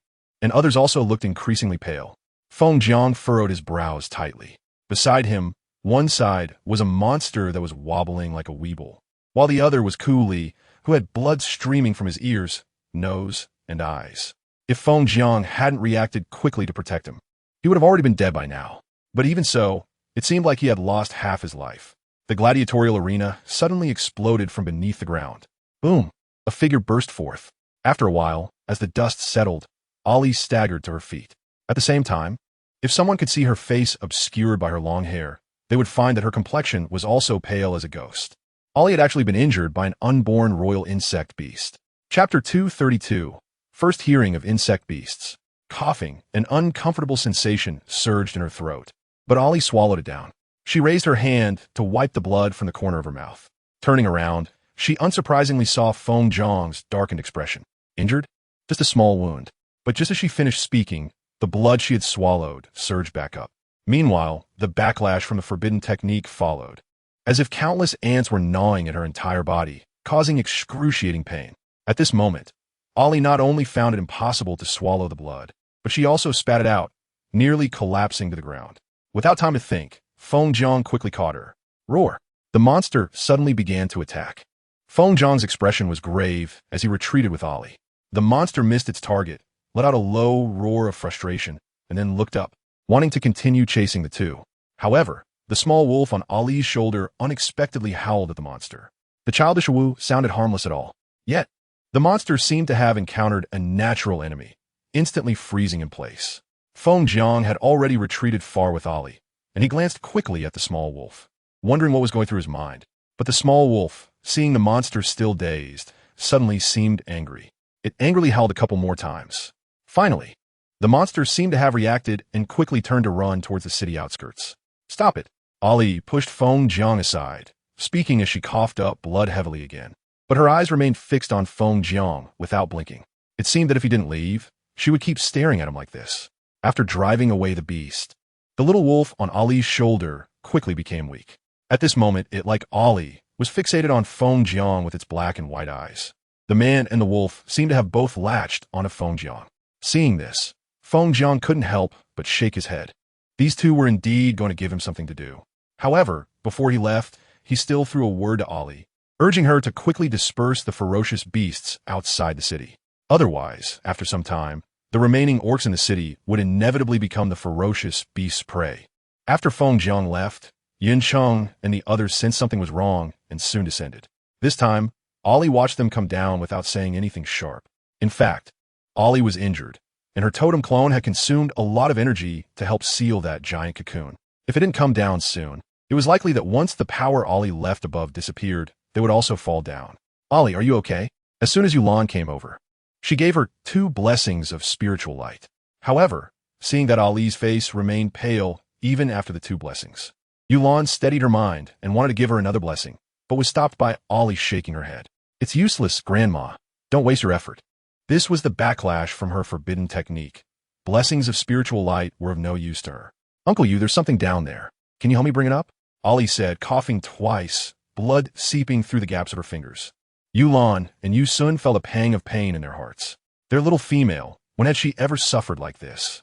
At this moment, Shiyu handed over 2 jade bottles, saying try giving her 2 pills. Thank you. Yulan felt a slight relief in her heart. Although she hated Shiyu's entanglement, she had never doubted his abilities as a shaman. Pouring out a black and a green pill from the 2 jade bottles, Yulan brought the pills to Ollie's lips, who had already closed her eyes. These were pills refined from blood fruit and floating snake gall as the main ingredients. The fragrance of the pills and the sensation after swallowing made Ollie quickly deduce their origins and ingredients. So, he was already a pharmacist at this point? Ollie opened her eyes and glanced at Shiyu, a complex look fleeting in her eyes. She was checking her physical condition when he noticed her gaze and looked up, but Ollie closed her eyes again, resting her head on Yulan's shoulder. It seems my shaman medicine is of no use to her. After checking, Shiyu shook his head in regret toward Yulan. As he spoke, his gaze inadvertently fell on Ollie's face, a hint of confusion surfacing in his eyes. That strange feeling returned. After her power had mysteriously increased, her temperament had changed, and her attitude towards those around her had also shifted. Like a prophet, she had brought them to Hanxia City, and now she seemed to know quite a bit about herself. The little female of the Yu family was indeed becoming more and more interesting. Glancing at Yu Sun, who was also suppressing many doubts and had a not-so-good expression, Shiyu lightly clicked his tongue as if watching a show. Seeing that Zhong Tian and Yin Yin had dragged up a solid white cocoon, Yin Cheng and Ami looked at it again and again, truly unable to discern anything unusual. What's down there? Seeing Zhong Tian and Yin Yan's faces clouded with worry, Yin Cheng frowned and asked. Zhong Tian took a deep breath, tugged at the corner of his mouth, and said, Lord Yin, it's better if you go down and take a look yourselves. He really couldn't say anything. Just thinking about the skeletons of the cubs they had seen down there, which should have been vibrant lives, yet had died in that dark place, filled Zhong Tian's heart with indescribable pain and anger. How dare they? How dare they? He punched the nearby broken building fiercely. Blood welled up on the back of his hand, but he didn't care. Just as he was venting his rage, Yin Cheng and the others could no longer contain their curiosity and one by one jumped down. When they came back up, even the melodious flute sound blown by Ollie couldn't quell their anger. One by one, they found nearby buildings and kicked or smashed them fiercely. Those bastards, how dare they? Those were young cubs that hadn't even grown up. How could they do such a thing? A bunch of beasts, whether from the Tsang wolf tribe or the lion tribe. When they saw so many cubs silently dead there, they couldn't suppress the raging anger rising in their hearts. Seeing this, Ollie's flute music unknowingly shifted from the beast-taming melody to the calming heart melody. After a while, Yin Sheng and Ami finally spoke to stop their subordinates' actions with solemn faces. At this moment, the sky had slightly darkened. Occasionally, distant cheers could be heard, and the lights lit up in every corner, contrasting sharply with the silence on Ollie's side. Was inside. Ami looked at the white cocoon, a chilling aura emerging from his eyes that made it hard to look directly at. At this time, Ollie had long transformed back into her beast form. Hearing his question, she instinctively chirped twice. It's an insect beast. Seeing that they didn't understand, Ollie switched to ventriloquism. Those dead cubs you saw were food provided by another insect beast. As soon as she finished speaking, Yin punched it on the head. However, although the cocoon was knocked away, it was completely unharmed, while Yin's arm twitched slightly from the backlash. You can't open it unless you're at the Beast King level. But Yin was only half a foot into the Beast King level. Chapter 233. She hated him. Even if they could open it with their strength, even if it was just an immature insect beast cub inside, they might not be able to deal with it. Was that mental attack just now from it? She seemed quite interested in that cocoon and suddenly interjected. Thinking of the previous mental attack, Yin Cheng and the others' expressions changed again. Yes, and the insect beast inside. Ollie paused for a moment, speaking with a heavy tone. It's still an unborn cub. What? A cub? An unborn cub? Are you kidding me? Ollie was not joking. She even felt relieved that it hadn't been born yet. Otherwise, given that Ollie had just regained some strength but hadn't fully adapted to it, dealing with it would cost her half her life. Moreover, not to mention that in this lifetime, Ollie had not suffered any hardships during the more than 20 years before her past life memories were restored. Now she had to face the constant backlash from forbidden techniques. Ollie truly couldn't hold on any longer. Thinking of this, Ollie suddenly felt the pain in her body becoming increasingly unbearable. Damn it, it hurts so much. Ollie cursed back and forth in her heart, but she couldn't cry. Sometimes, to gain something, one has to pay a price that others cannot afford. No one noticed her unusual state at this time, because after she transformed into her beast form, she was held in Yulan's arms, only her fox face exposed. Who could tell anything from that furry fox face? Perhaps when they eventually discover this fact, Ollie would have long since gotten used to this pain. So is it dead since it hasn't moved at all? While speaking, Ami gave a glance at the creature. If it was dead, they could take the opportunity to see what this insect beast was and prepare for any similar situations they might encounter in the lion tribe in the future. Yin Cheng thought for a moment and also shifted her gaze to Ollie. It didn't die. I sealed it. Ollie fell silent for a moment before saying, if this insect beast egg dies before hatching, it will turn into an ordinary stone. If you want to open it to study the insect beast, I advise you to save your efforts, to study the racial characteristics and fatal weaknesses of this insect beast. She spent over 2,000 years researching it from such a high position in her previous life, and even went so far as to violate her conscience by capturing so many beastmen as test subjects just to barely uncover some useful information. And now Yin Cheng and Ami want to rely on this insect beast egg to understand what the entire insect beast is like. Ollie really wanted to say they were being too naive. If it were that easy, the insect beast would have been discovered long ago, right? Ollie, there's something I'm very curious about. How did you know there would be evil entities in Hanjia City, even the insect beast? And what about your strength? I remember you were only at the orange rank before I left the tribe. When Sun said this, it instantly drew everyone's attention. Yes. How did she know? Yin Cheng and Ami came from a super large tribe. They had never seen or heard of insect beasts, so how could this female from a remote corner know? Even if the totem spirit gave her guidance, it couldn't be this obvious. That totem spirit must be too biased toward her. Moreover, the most important thing is what Sun just said. She was only at the orange rank before, but now. Shut up. Anyone else can ask me this question, but you can't. Sun, what do you think you are? What qualifications do you have? I became like this. Do you think I wanted to? I became inhuman and heartless. All because of you. No one expected Ollie to react so intensely. Even though she was immediately held down by Yulan, everyone could feel the hatred that erupted from her when she spoke. She hated Sun. She hated the deception from him over the past 1,000 years. How Fengli deceived her and used her. She felt that you didn't trust her. And what about Uncle Yu? He was the person she trusted and relied on the most in her previous life. How could he completely disregard her life for AMU? Why? Why? She would accept it. Ollie. Yulan's voice seemed to drift in from a very distant place. Ollie crawled out from under Yulan, transforming into her human form, looking at the suddenly still space and time around her, frozen by the totem spirit. The girl stood there dazed, looking at the motionless Yusun, her face showing an expression of wanting to cry, but unable to. She had no tears left. She could no longer cry. From then on, she had no tears to wash away the gloom in her eyes, just like long ago when someone told her, Ollie, no crying.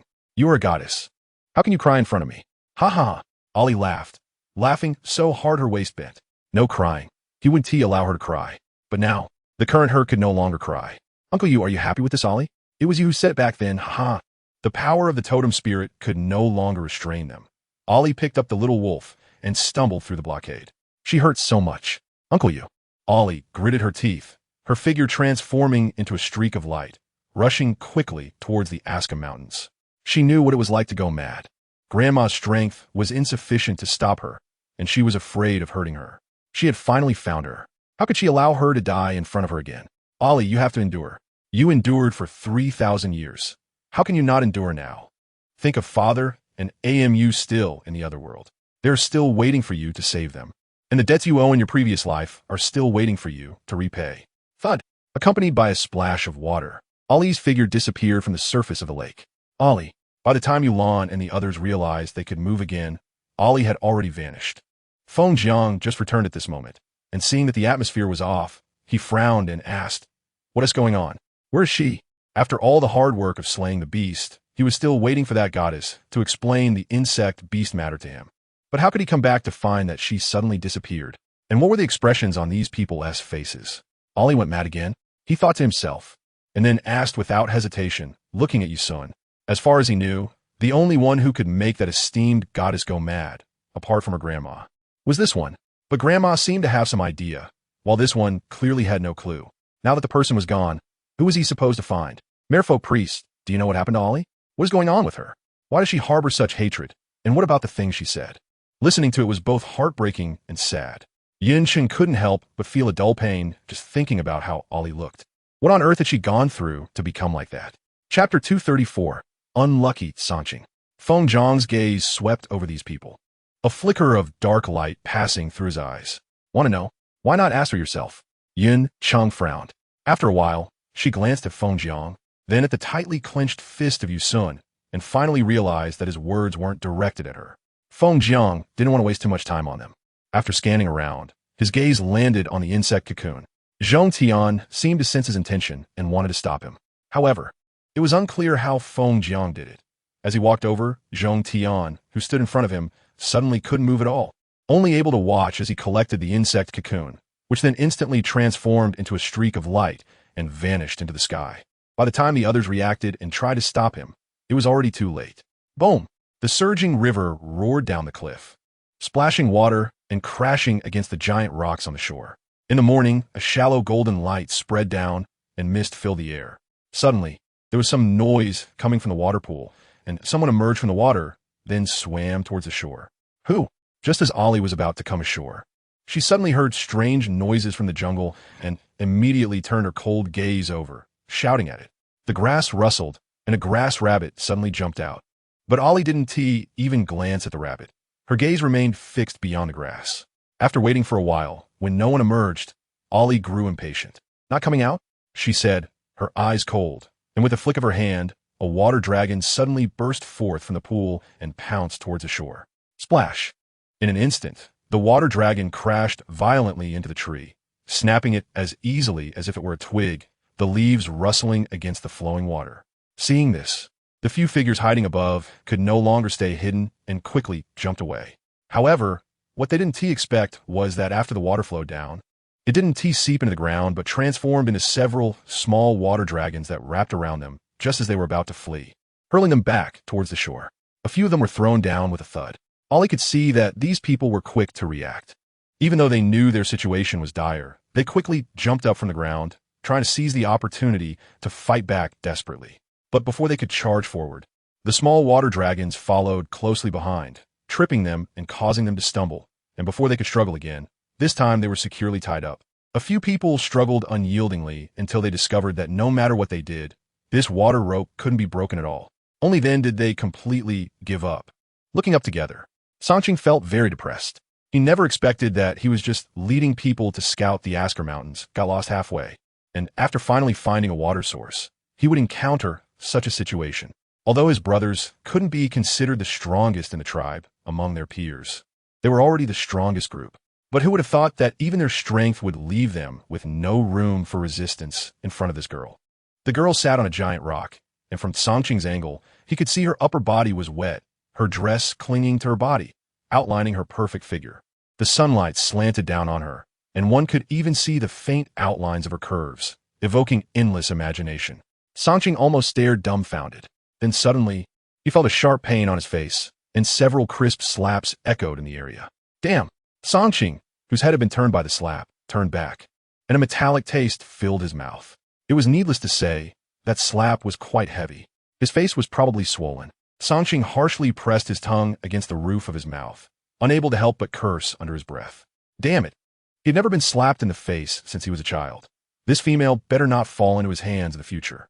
Otherwise, thinking of the scenery he had just seen, Sanqing felt a surge of anger rise in his abdomen. As a result, he was mercilessly slapped again. Ali's voice was cold, like a biting cold wind blowing from an extremely frigid place, making one involuntarily shiver. How about it? Are you awake now? Staring blankly without being able to look away. After slapping him, he still dared to harbor ill thoughts about her. If it weren't for Soul, she would have directly gouged out their eyes. Soul beside her. Actually, you don't have to give me this face. In fact, they just happened to run into Ali's ire today. Otherwise, at other times, Ali wouldn't care if others saw her like this. Just being glanced at a couple of times, as long as it wasn't that disgusting kind of gaze. She could forgive such unintentional offense with a broad mind. However, some people's courage was indeed extraordinary. Or perhaps, having lived this long, they were used to smooth sailing and had never suffered such losses. So knowing that their words would bring trouble, they still spoke carelessly.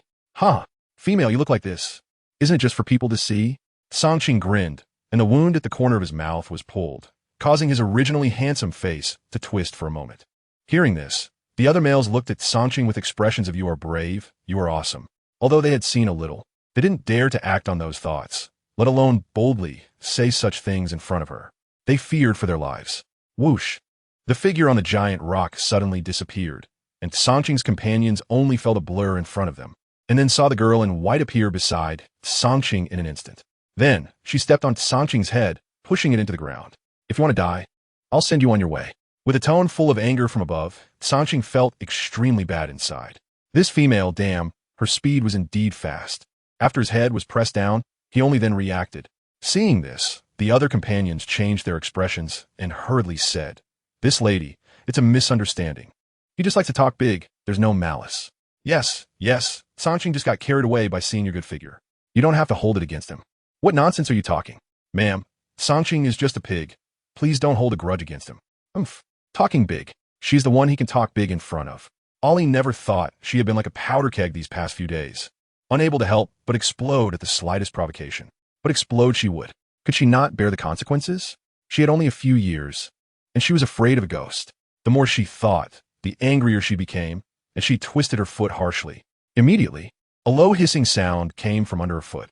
Obviously, Ali's action was too much for him to bear. At this moment, Sanqing's companions were truly anxious.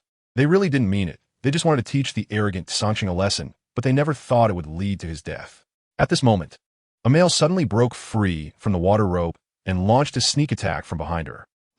Ali snorted coldly, raising her hand, and a light shield appeared. Bang! With a punch, the white light shield instantly rippled in circles around the center of the punch. Out of the corner of her eye, she caught sight of the others somehow breaking free from the water rope and quickly rushing toward her. Ali's brows furrowed, and just as she was about to retract her foot to dodge, unexpectedly, a hand suddenly grabbed her foot.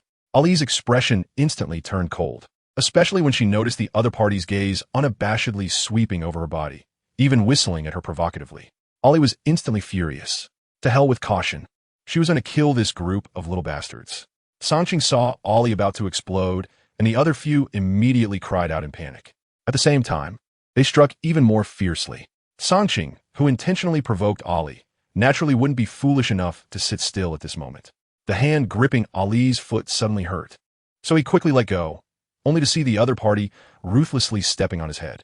Sanqing's heart tightened, and he turned his head just in time, avoiding the foot, but a deep pit suddenly appeared not far from his nose. Before he could be relieved that his head wasn't crushed into a pulp, the next moment, Sanqing's body bristled with sweat. His body reacted faster than his brain. He slapped the ground, using the rebound force to flip himself up, forcing the female to take a step back. Seeing him about to escape, the others worked even harder to cooperate with him, intensifying their assault on the light shield. Thus, within 2 breaths, the light shield shattered. Ollie had no choice but to suppress the urge to smash Sanqing to pieces and turn to deal with the few who had rushed to her front. Bang, bang, bang, on the open ground, accompanied by the painful sounds of punches hitting flesh, several figures constantly intertwined. In the blink of an eye, they had already exchanged blows with Ollie multiple times. Go, Sanqing commanded, and, at the same time, he charged over to help his companions escape. As the few who were fighting with Ollie broke free with his help, they immediately transformed into their beast forms and leaped into the forest. Until the last companion successfully escaped, Sanqing didn't think twice and activated his bloodline talent. A deep, dark vortex slowly spun into existence behind Ollie. Ollie seemed to sense it. An indescribable feeling of unease surged in her heart, and she instinctively wanted to leave the spot. However, just as this thought crossed her mind, she saw Sanqing actually starting to retreat. Her gaze turned cold, and the anger inside her surged again. The more he wanted to leave, the more she wanted to stop him. This dangerous and thrilling thought emerged, and Ollie looked up and smiled at Sanqing, also using her bloodline talent. Sanqing's eyes instantly went blank, but soon, Ollie's palm fiercely struck his chest, the pain jolting him back to consciousness. Immediately after, seeing Ollie disregard the danger behind her and still entangle him, he cursed under his breath again. Are you crazy? If you want to die, go die by yourself. Don't drag me into this. Sanqing was truly about to go mad. His bloodline talent is a dark, attribute, devouring ability, capable of creating a black hole like the one in front of him, swallowing all living beings nearby. However, despite its power, Sanqing has not yet fully learned to control it. Being able to manage its size and where it appears is already the extent of his capabilities. As for making it disappear, if Sanqing could do that, he would have used it to kill Ollie the moment he realized she was difficult to deal with. Bang! Distracted, Sanqing was tripped by Ollie and pinned down. Damn, you crazy woman. Yes, I'm indeed a crazy woman. Hearing his words, Ollie suddenly laughed, but the red in the corners of her eyes deepened. The danger behind her was drawing closer, and Ollie felt his struggles growing more intense, so she increased her grip, forcing him to remain still. Didn't Teehee say she was a madwoman? Then she would show him what madness looked like. The crimson in Ollie's eyes reflected in Sanqing's, and if he still hadn't realized that his words had provoked her, he would be blind.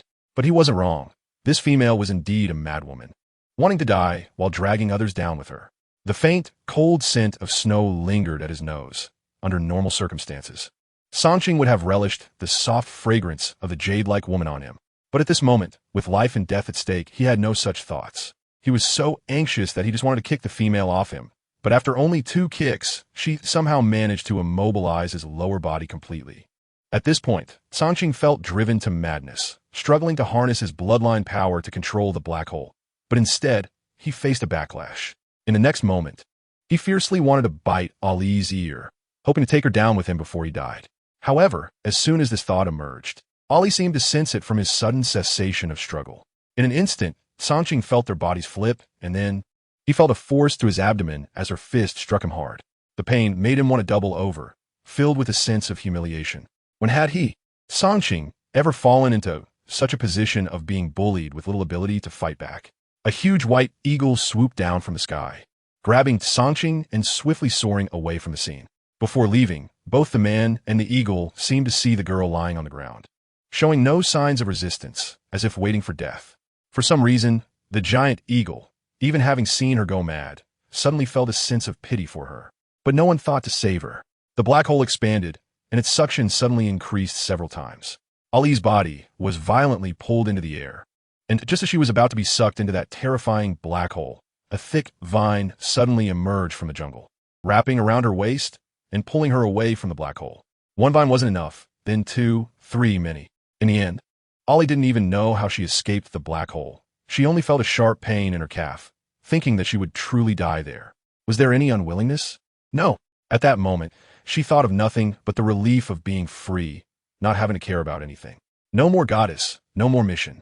All of it had nothing to do with her. She didn't even think of her grandmother, didn't think of Amo, didn't think of her most hated Uncle Yu.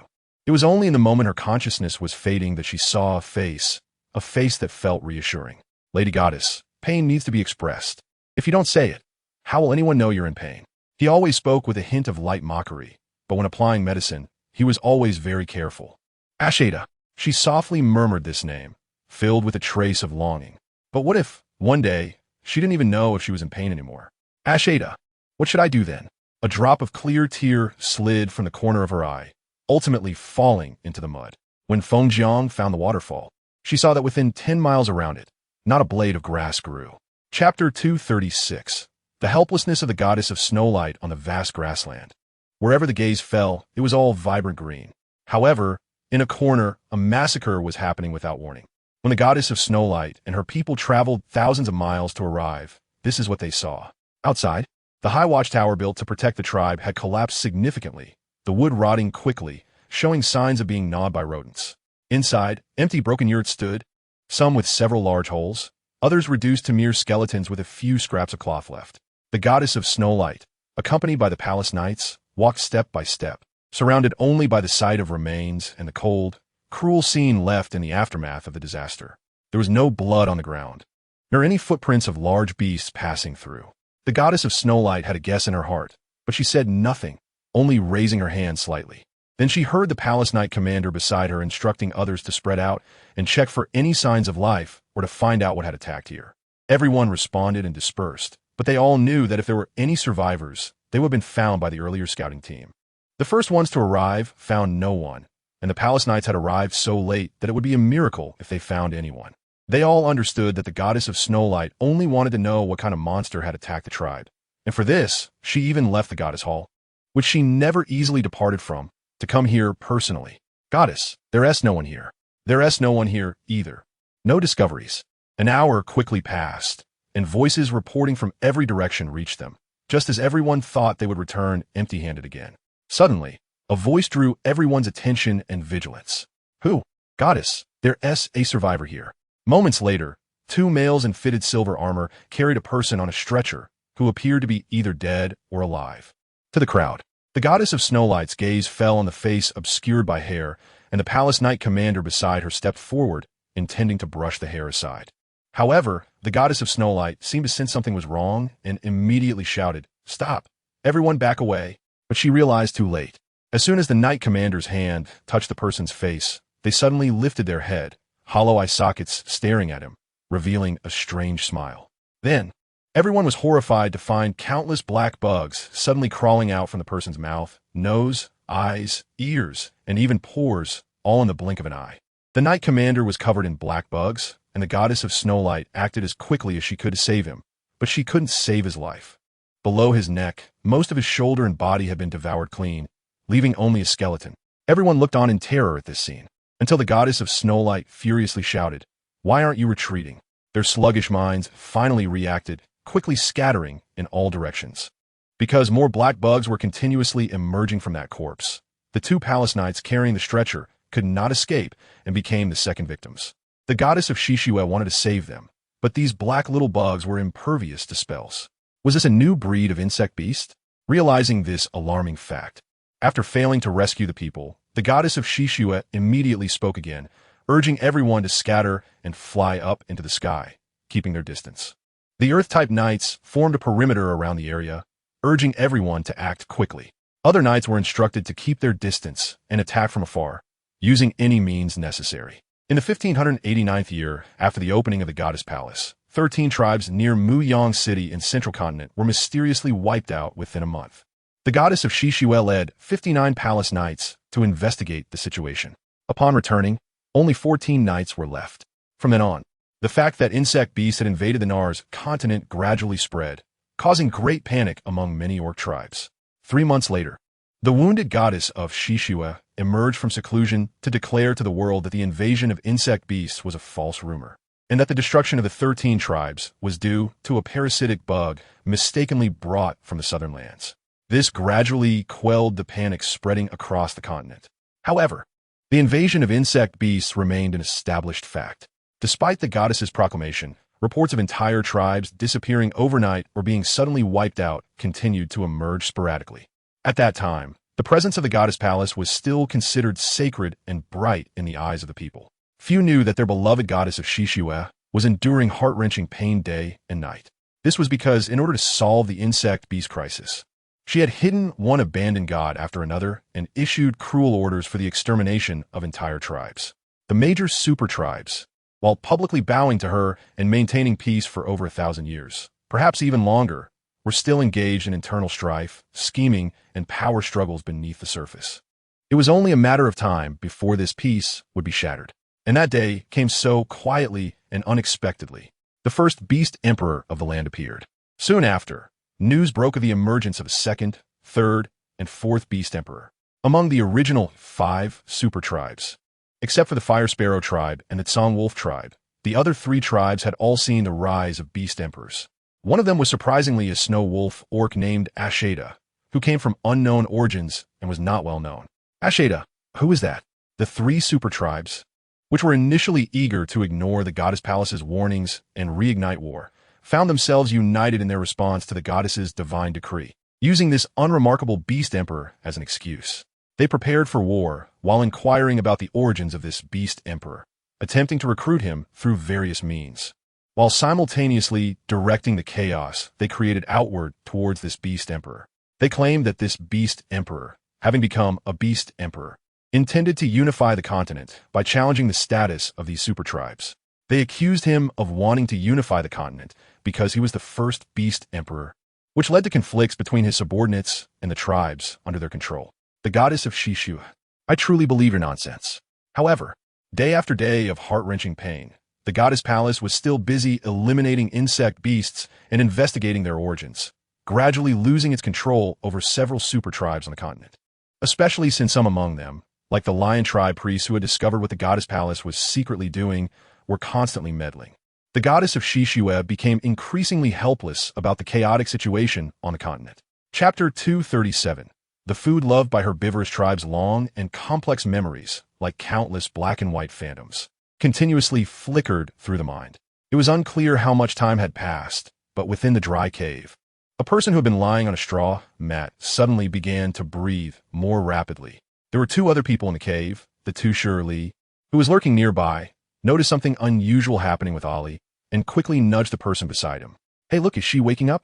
A burst of white light suddenly erupted from Ali's body, instantly enveloping her.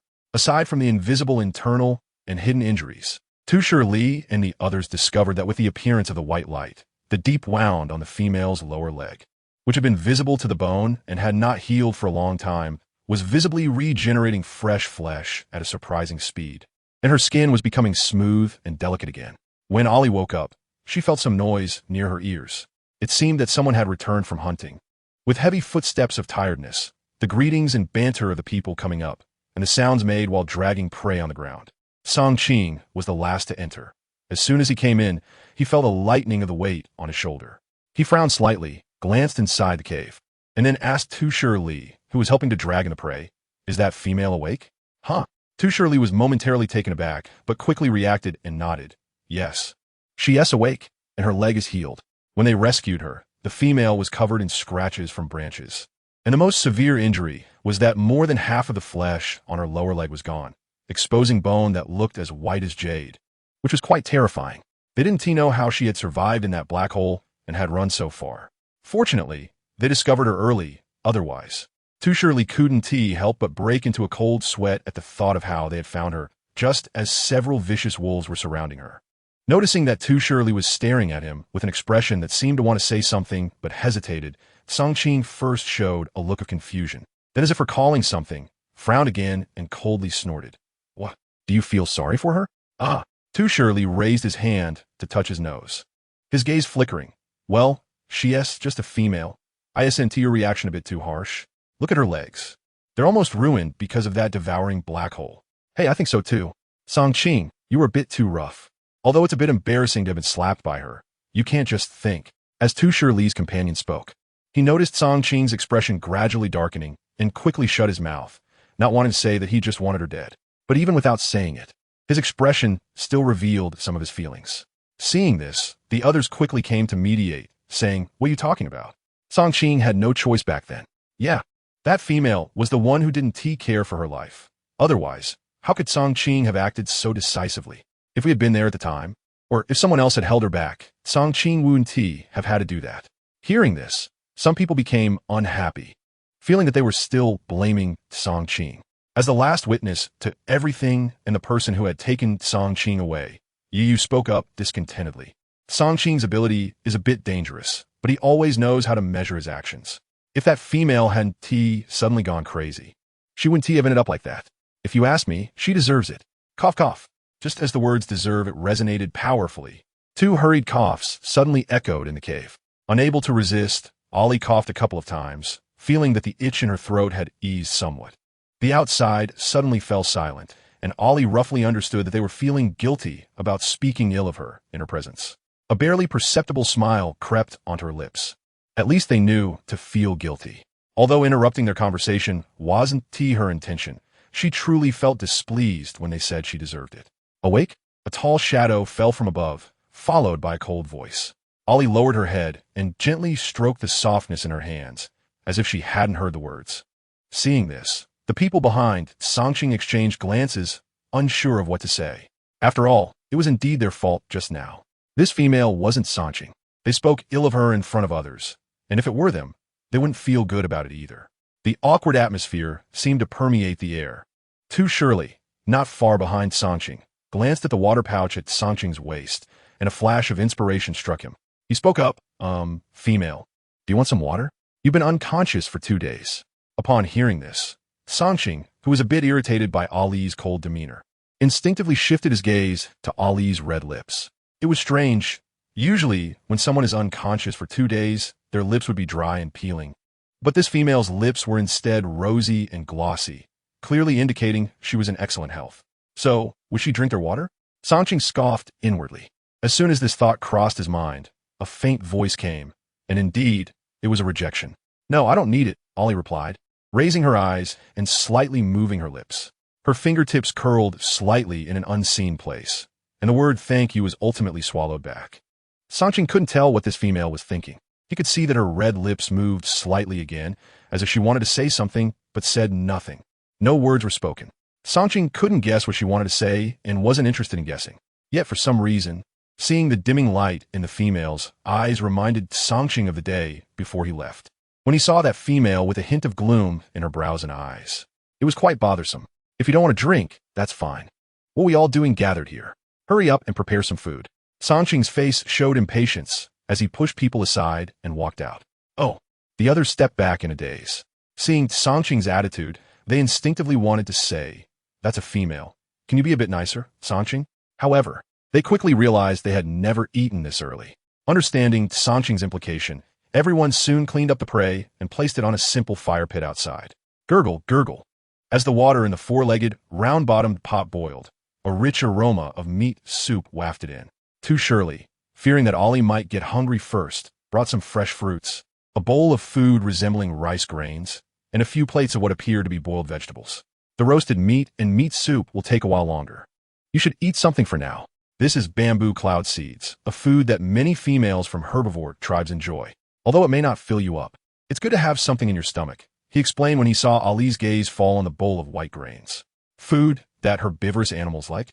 Upon hearing this, Ollie, who had just thought of the word rice, twitched the corner of her mouth. An instinctive thought arose. Although her clan was of the fox tribe, they were not herbivores. Did this male think she would flip out just because he introduced rice to her? Chapter 238. Skillful hands. It should be noted that the herbivore tribes Tu Shili referred to generally consisted of beastmen from clans like the rabbit tribe, horse tribe, deer tribe, etc., which were known for their weak combat abilities. Because they were not good at fighting, they often couldn't hunt large animals. So they had to settle for finding other food to replace meat. Over time, other tribes came to refer to them as herbivore tribes. Therefore, In the eyes of many beastmen, the beastmen from herbivore tribes were considered useless, and the food they typically consumed was regarded as the lowest quality pig food. So, could Ollie not be upset that Tu Shirley offered her this pig food? That's a bit of a stretch. It was merely an analogy. Ollie didn't possess the superiority complex that only meat was fit for normal beastmen. She was just an ordinary beastman. As long as the food was edible and looked quite delicious, she was willing to eat it. Her diet wasn't limited to just meat. Hey, what's your name? Seeing Ollie quietly say thank you and eat slowly with wooden chopsticks, Tu Shirley sat beside her, watching her for a while before suddenly asking, "She Shui and you?" Ollie replied, tilting her head to look at him. Once Ollie's emotions calmed down, she became quite easy to talk to. Tu Shidi. Tu Shirley's gaze, meeting hers, seemed to be burned by fire, flickering and hesitant, not daring to look her in the eye. Tu, are you from the wolf tribe? Ollie didn't pay much attention to his unusual reaction, only somewhat surprised by the origin of his surname. Yeah, Tu Shirley responded absent-mindedly, then realized and reflexively asked, "You know about the wolf tribe? I've heard others mention it before," Ollie said, her understanding of the wolf tribe mainly coming from the high priest Yun Xian of the Tsang wolf tribe. She recalled what Yun Xian had told her about the wolf tribe. The Tushur men were skilled at carving the inscriptions on sacrificial vessels, so the vessels made by them would enhance the power of the priests. Because of this, the wolf tribe gained a high status within the Tsang wolf tribe solely based on the craftsmanship of the Tushur men. However, due to difficulties in reproduction, the number of Tushur men who possessed this special power of carving inscriptions had been steadily declining. Perhaps one day, the surname Tu would cease to exist on the continent. At first, Tu Shirley thought Ollie was just joking about knowing their tribe, but as she spoke more, he was surprised to find that her knowledge wasn't just superficial. It seemed as if she had specifically researched the Tushur men. However, it wasn't long before Tu Shirley also realized that Ollie's understanding of the wolf tribe was limited to the Tushur men, while the wolf tribe also had other clansmen with various abilities. Otherwise, relying solely on the Tushur men, the wolf tribe wouldn't be able to maintain the favor of the Tsang wolf tribe. As they continued talking, Ollie casually asked about how they saved her after she fainted. Upon hearing this, Tu Shirley's eyes flickered slightly. He didn't go into too much detail, merely stating that they happened to be passing by and saw a strange female lying there surrounded by a few ferocious wolves, and without thinking much, they saved her. However, after saving her, they realized that the female they rescued was the one who had previously caused them all to fail. Ollie's lips curled into a slight smile as she looked at him without exposing the truth. How curious that the ones who saved her were precisely them. By the way, you just mentioned that there were a few ferocious wolves surrounding me after I fainted? Ollie frowned slightly, thinking for a moment before saying, "Those ferocious wolves? Did they keep following you after you saved me? Unable to shake them off? How do you know?" Tu Shirley was taken aback, blurting out without thinking. Ollie's smile deepened, thinking to herself, "Just as I thought." Then she raised her hand, and a shadow suddenly solidified into a tangible form. It was a miniature version of the ferocious wolf they had seen before, with a tuft of white fur on its forehead and a body covered in gray fur. She arched her eyes and, seeing the frightened expression on Tu Shirley's face, asked, "Do they all look like this?" Tu Shirley glanced at the miniature ferocious wolf, instinctively swallowed, and said with difficulty, "Yes, you." Ollie stood up, brushed the dust off her skirt, and said with a playful smile, "They're all summoned by me. You guys have been followed by them these days and couldn't shake them off. Wasn't that difficult?" Tu Shirley looked at Ollie walking out of the cave, scratching his head anxiously, but he didn't know what to say. "All right, her clothes." Leaving the shadowed area, Tu Shirley raised his eyes and suddenly remembered, slapping his thigh. "Hey, wait a minute, see your clothes." A series of wolf howls suddenly erupted, immediately alerting Song Qing and the others. In that moment, Tu Shirley also ran to Ollie's side. Tu rushed to mention the few ferocious wolves with Song Qing, just draping a large cloak over her shoulders. Inside the cave, where people often urinated, it was not only cool but also refreshing, so Ollie didn't feel uncomfortable wearing the cloak. But outside, the temperature reached 40 to 50 degrees, and with the cloak on her, Ollie began to feel a bit uncomfortable. Perhaps sensing her thoughts, Tu Shirley hurriedly reminded her, put it on, your original clothes." He didn't continue his sentence, but there was an expression on his face that was somewhat hard to express, clearly reminding Ollie of a fact. After being soaked in water, torn by the black hole, and scraped by branches, her clothes were barely covering her body. And it was thanks to the material of those clothes that they still held up. Moreover, thinking back, she probably hadn't changed her clothes for over 10 days. This made the cleanliness-loving Ollie even more intolerant. Her expression immediately turned heavy as she looked straight at Tuladu. "Do you have female clothing?" Tuladi's face flushed at her gaze, and even redder when he heard her question. He stammered, "No, but I have fish scale fabric that I can make clothes for you." As he spoke, he was about to take out the fish scale fabric. But Ollie stopped him, saying, "No need, the fish scale fabric is so precious, you should keep it for yourself." No, if you need it, you can use it first." Tuladu insisted anxiously. However, Ollie disliked anything related to the merfolk, frowning as she refused. "Thank you, but really I don't need it. If I take something from someone else, I do have to find something to return it. For something of equal value, as long as I think about it. There is nothing I can't produce." But she didn't want to let this male misunderstand something because of this. Seeing Songqing and the others dealing with the ferocious wolves, she moved to the side, glancing around at the leaves on the trees to find some that looked fresher, then reached out her hand. Just then, a green leaf fell, landing perfectly in her palm. Quickly, it transformed into a streak of green light, making a small turn and returning to the tree. The green light took away the brightest green leaves from the tree, and when it came back, it trailed a long line behind it. Finally, it landed on Ollie's dress, as if an invisible pair of hands were waving, filling in the gaps in her dress. Not only that, Ollie, who was dressed in white, ended up wearing a beautiful green flowing dress. It wasn't completely green, but rather a fresh green that Ollie particularly liked, with a touch of white to complement it. "All right, here is your cloak back." Ollie twirled around, feeling satisfied, and tossed the cloak to Tuladu, who was already stunned beside her. Chapter 239. Are you a totem? Songqing and the others had been entangled with the ferocious wolves for a while, and it seemed they had discovered something. "Wait," Zhang Man standing to the side. Songqing calmly observed the few wolves that were reluctant to leave. Suddenly, he called out to stop Zhang Man from approaching. Zhang Man hesitated, and the two who were grappling with the wolves also felt doubt, but they didn't suspect anything. However, the next moment, they heard Songqing speak again. "Yu, Fei Peng, you come back too." "What?" Yu and Fei Peng both felt a jolt of surprise at his words, but when they glanced at Songqing, they realized he wasn't joking. They exchanged a quick glance, and through years of companionship, they understood each other's thoughts with just that one look. Yu and Fei Peng swiftly coordinated to retreat from the wolves' assault, forming a semicircle with the other three, their gazes warily fixed on the wolves.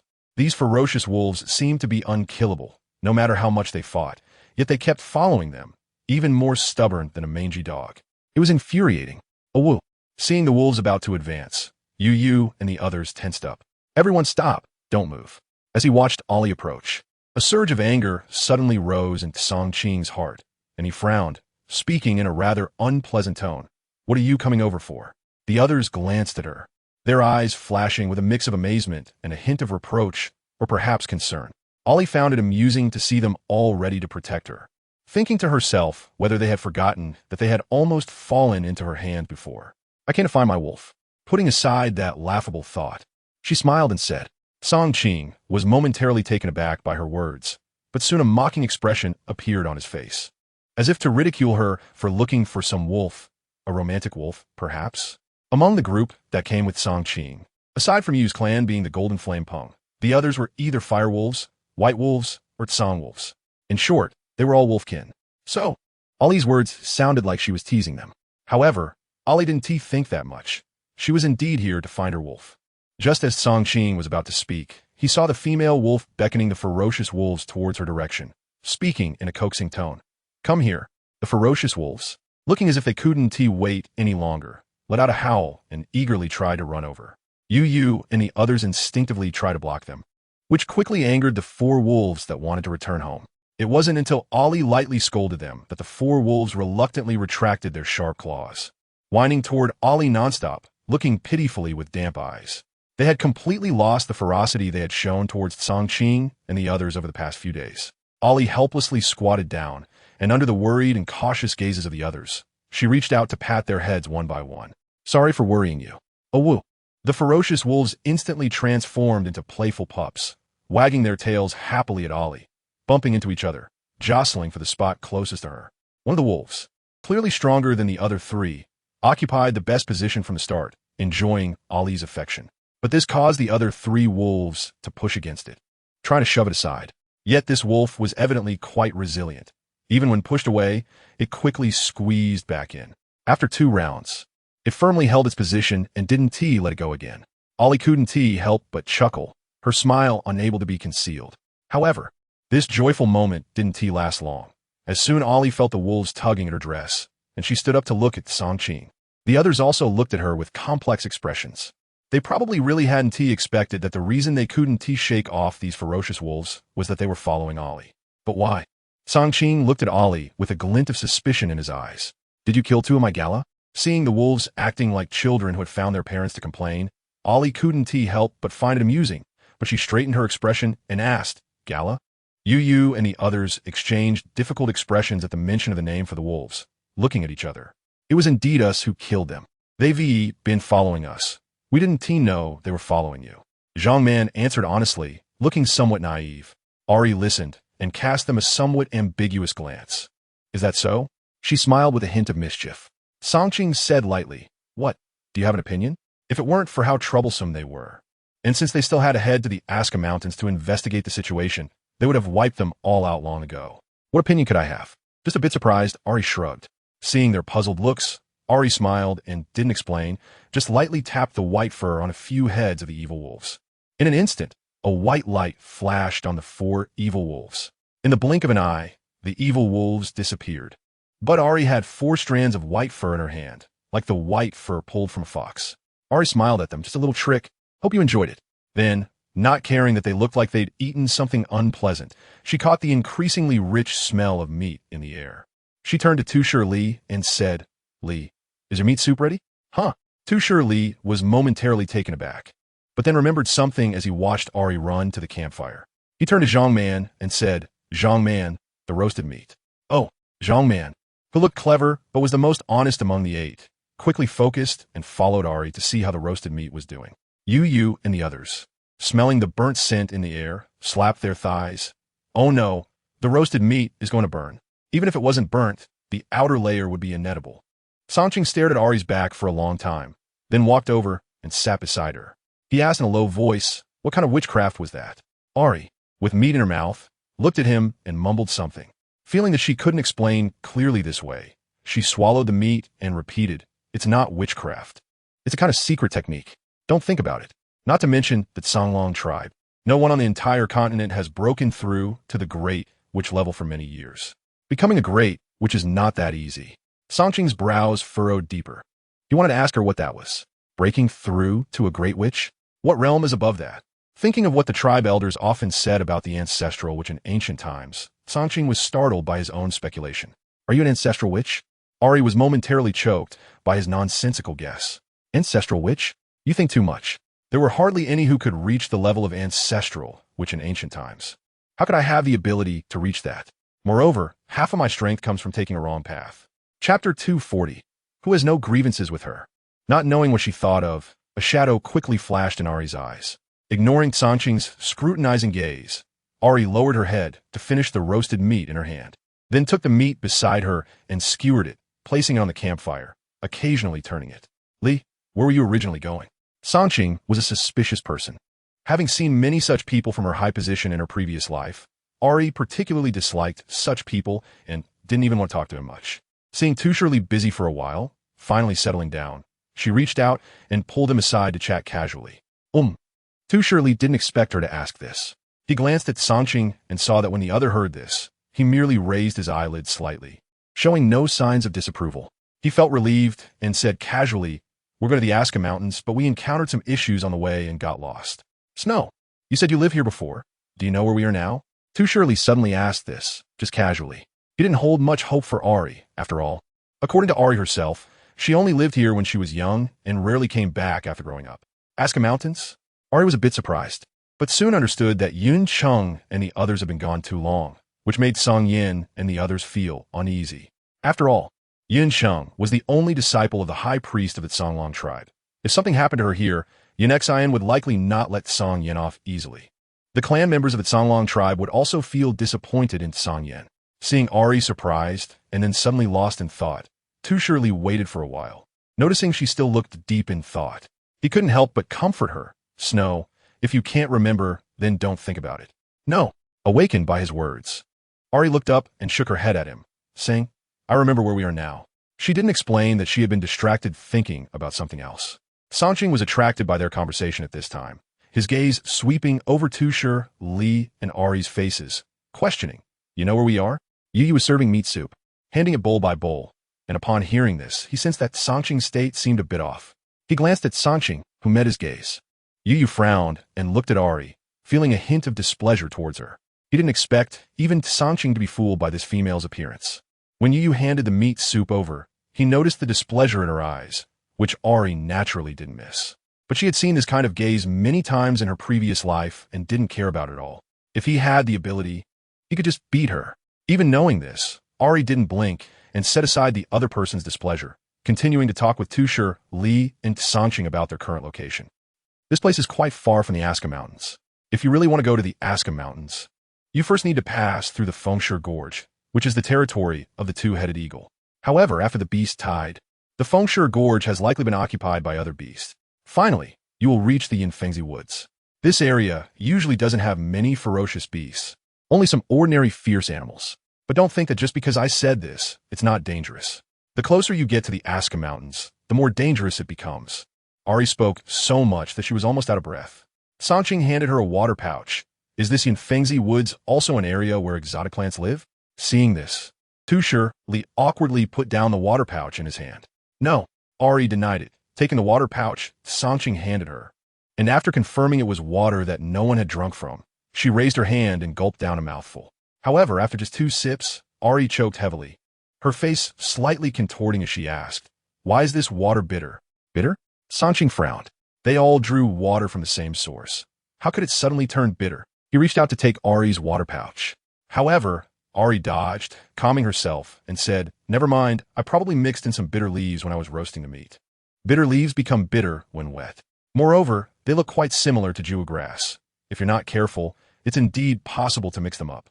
Sanqing didn't insist on taking the water pouch back. He just noticed a fleeting bitterness in Ari's eyes when she put it away, which left him with doubts. What else did she have that they didn't know about? Despite the short time they had known each other, Sanqing and the others could tell that Ari seemed to have many secrets. If she weren't recognized as the totem's avatar, they wouldn't have been so kind as to bring her back and sit here chatting with her. Glancing at the little wolf quietly resting in Ari's arms, Sanqing exchanged a look with Yu beside him, seeing the other give a nearly imperceptible nod. He reined in his thoughts and continued to listen to Ari talk about the situation in that forest. The Yinlingzi Forest indeed has no exotic plants, but that doesn't mean it is free of other dangers. Therefore, if you want to pass through the Yinlingzi Forest smoothly, you must find the Yinlingzi flower. Otherwise, when night falls and the angry bees wake up to forage, you will become their food. To Sanqing, Ali seems like an encyclopedia at this moment. She not only knows what ferocious beasts and exotic plants they might encounter on this journey, but she can also accurately describe the habits and weaknesses of those beasts. Is this really just something you learn from living in this area as a child? Even old beastmen who have lived here their whole lives may not be as knowledgeable about some less frequented places as she is. Shwe, I have a question I want to ask you. Although Yu smiled, that smile did not reach his eyes, making his words seem very insincere in Ali's eyes. You said before that you lived in the Watakan Forest since you were young, and after you grew up, you rarely came back. So how do you know so much now? He paused, his smile fading, and his tone suddenly turned sharp. Just like you said, the Aska Mountains are so dangerous that few people would go there, right? Who did you hear this from? Could it be that you made all this up to deceive us? Yu's questioning was reasonable. Thus, Ali found herself at a loss for a rebuttal, frowning and lost in thought.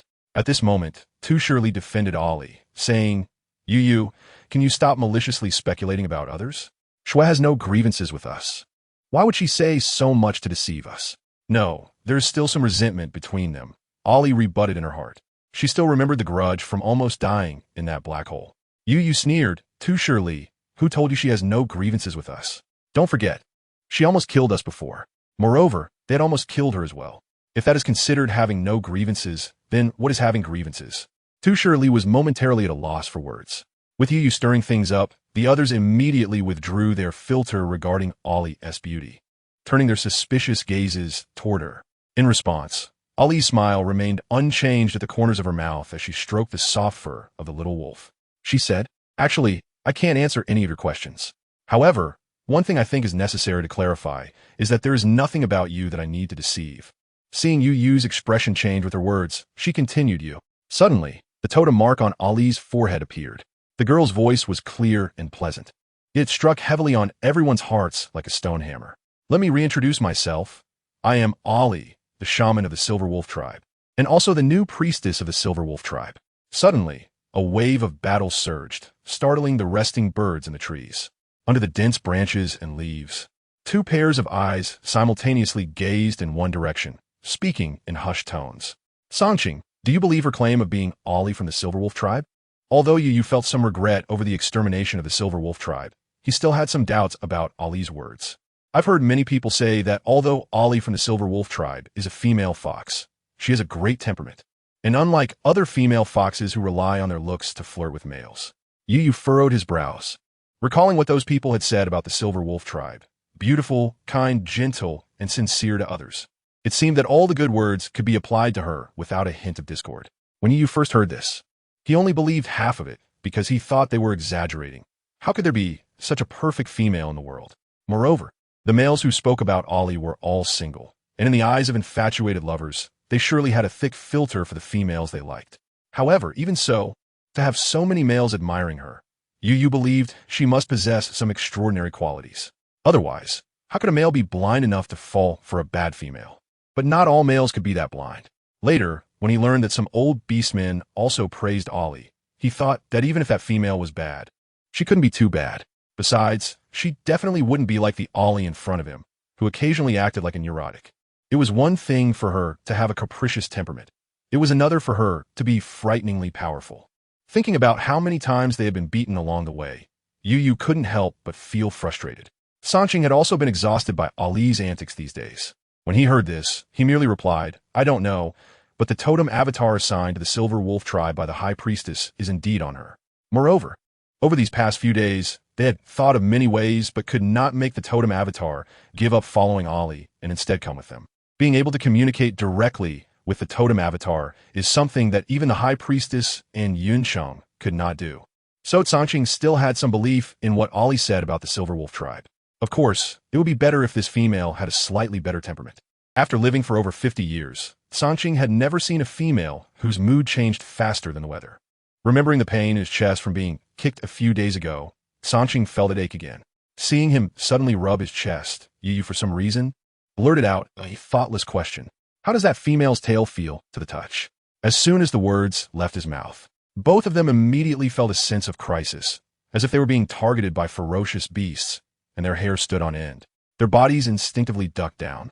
Unfortunately, their movements were still a beat too slow, and a snow shadow quickly swept past. Thud! Thud! The two of them predictably landed in two human-shaped craters in the ground. However, the good news was that they were not face down. The 5 members of Tushar Li had run quite far due to being entangled by a group of frenzied female apes. So the two of them were embarrassed by being hit by Ali's tail without being seen by them. Slap! Slap! Sanqing lay in the pit for a while, his body stiff before he climbed out, not waiting to curse Yu and Ali's ancestors. Suddenly, 5 female apes appeared nearby, each staring at them with drooling eyes. Damn! That Ali is a madwoman. Yu cursed, limping out of the pit, perhaps dissatisfied that Yu had been talking bad about her for so long. Ali's tail came down with full force, not holding back at all, so much so that when Yu regained consciousness, he almost thought he had died at the hands of that ruthless female. However, in the end, although he didn't die, he felt as if his whole body was about to fall apart. Run. What are you dazed for? Sanqing saw the 5 female apes who were in heat, looking excited as they prepared to pounce. His first reaction was to grab Yu and dash back. Yay! Don't run. A few female apes were truly ecstatic. They were the weakest in the group, and while the others went after the previous enticing males, they had been left behind due to their speed. They had thought they would have to endure the heat by harming each other, but unexpectedly, there were 2 strong males here. They immediately became particularly excited. If they could capture them, not only could they safely pass through the heat, but they could also give birth to strong offspring with them. The appearance of the hairy ape, to be honest, is not ugly among all the fierce beasts. Its body shape is similar to that of the female orcs, except for the excessive hair. There is hair on its face, body, and hands. Basically, it is covered in hair, and they don't like to bathe either. Among fierce beasts, there are very few that bathe. This is the influence of the harsh natural environment on them. Therefore, Ali watched from a distance as the two were chased by the hairy ape, unable to conceal the smile at the corner of her mouth. A gentle breeze blew by, stirring up the fallen leaves on the ground.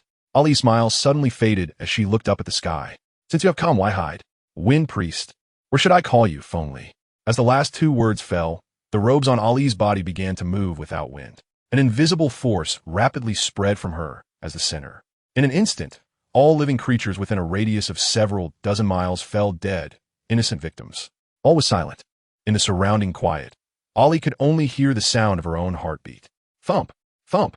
However, as time passed, Ali's emotions grew increasingly uncontrollable and irritable, wishing she could crush her own heart. It was too noisy. Everyone go die. Just leave her in peace. Ali grabbed the tree trunk, pulling off a thick layer of bark, but her nails broke as a result. It is said that the 10 fingers are connected to the heart. Yet this little pain was simply not enough for Ali to regain control. A beautiful, singing voice seemed to come from the distant sky. It was Ali's singing. Chapter 242. Ali's tragic encounter, a song that sounded like a lullaby she had sung long ago, gently and tenderly, in front of a group of cubs. Ali felt a moment of daze, and unknowingly, her heart felt a chill. All the resentment and hatred seemed to have quieted at that moment. She reached out, looking at the bright red at her fingertips.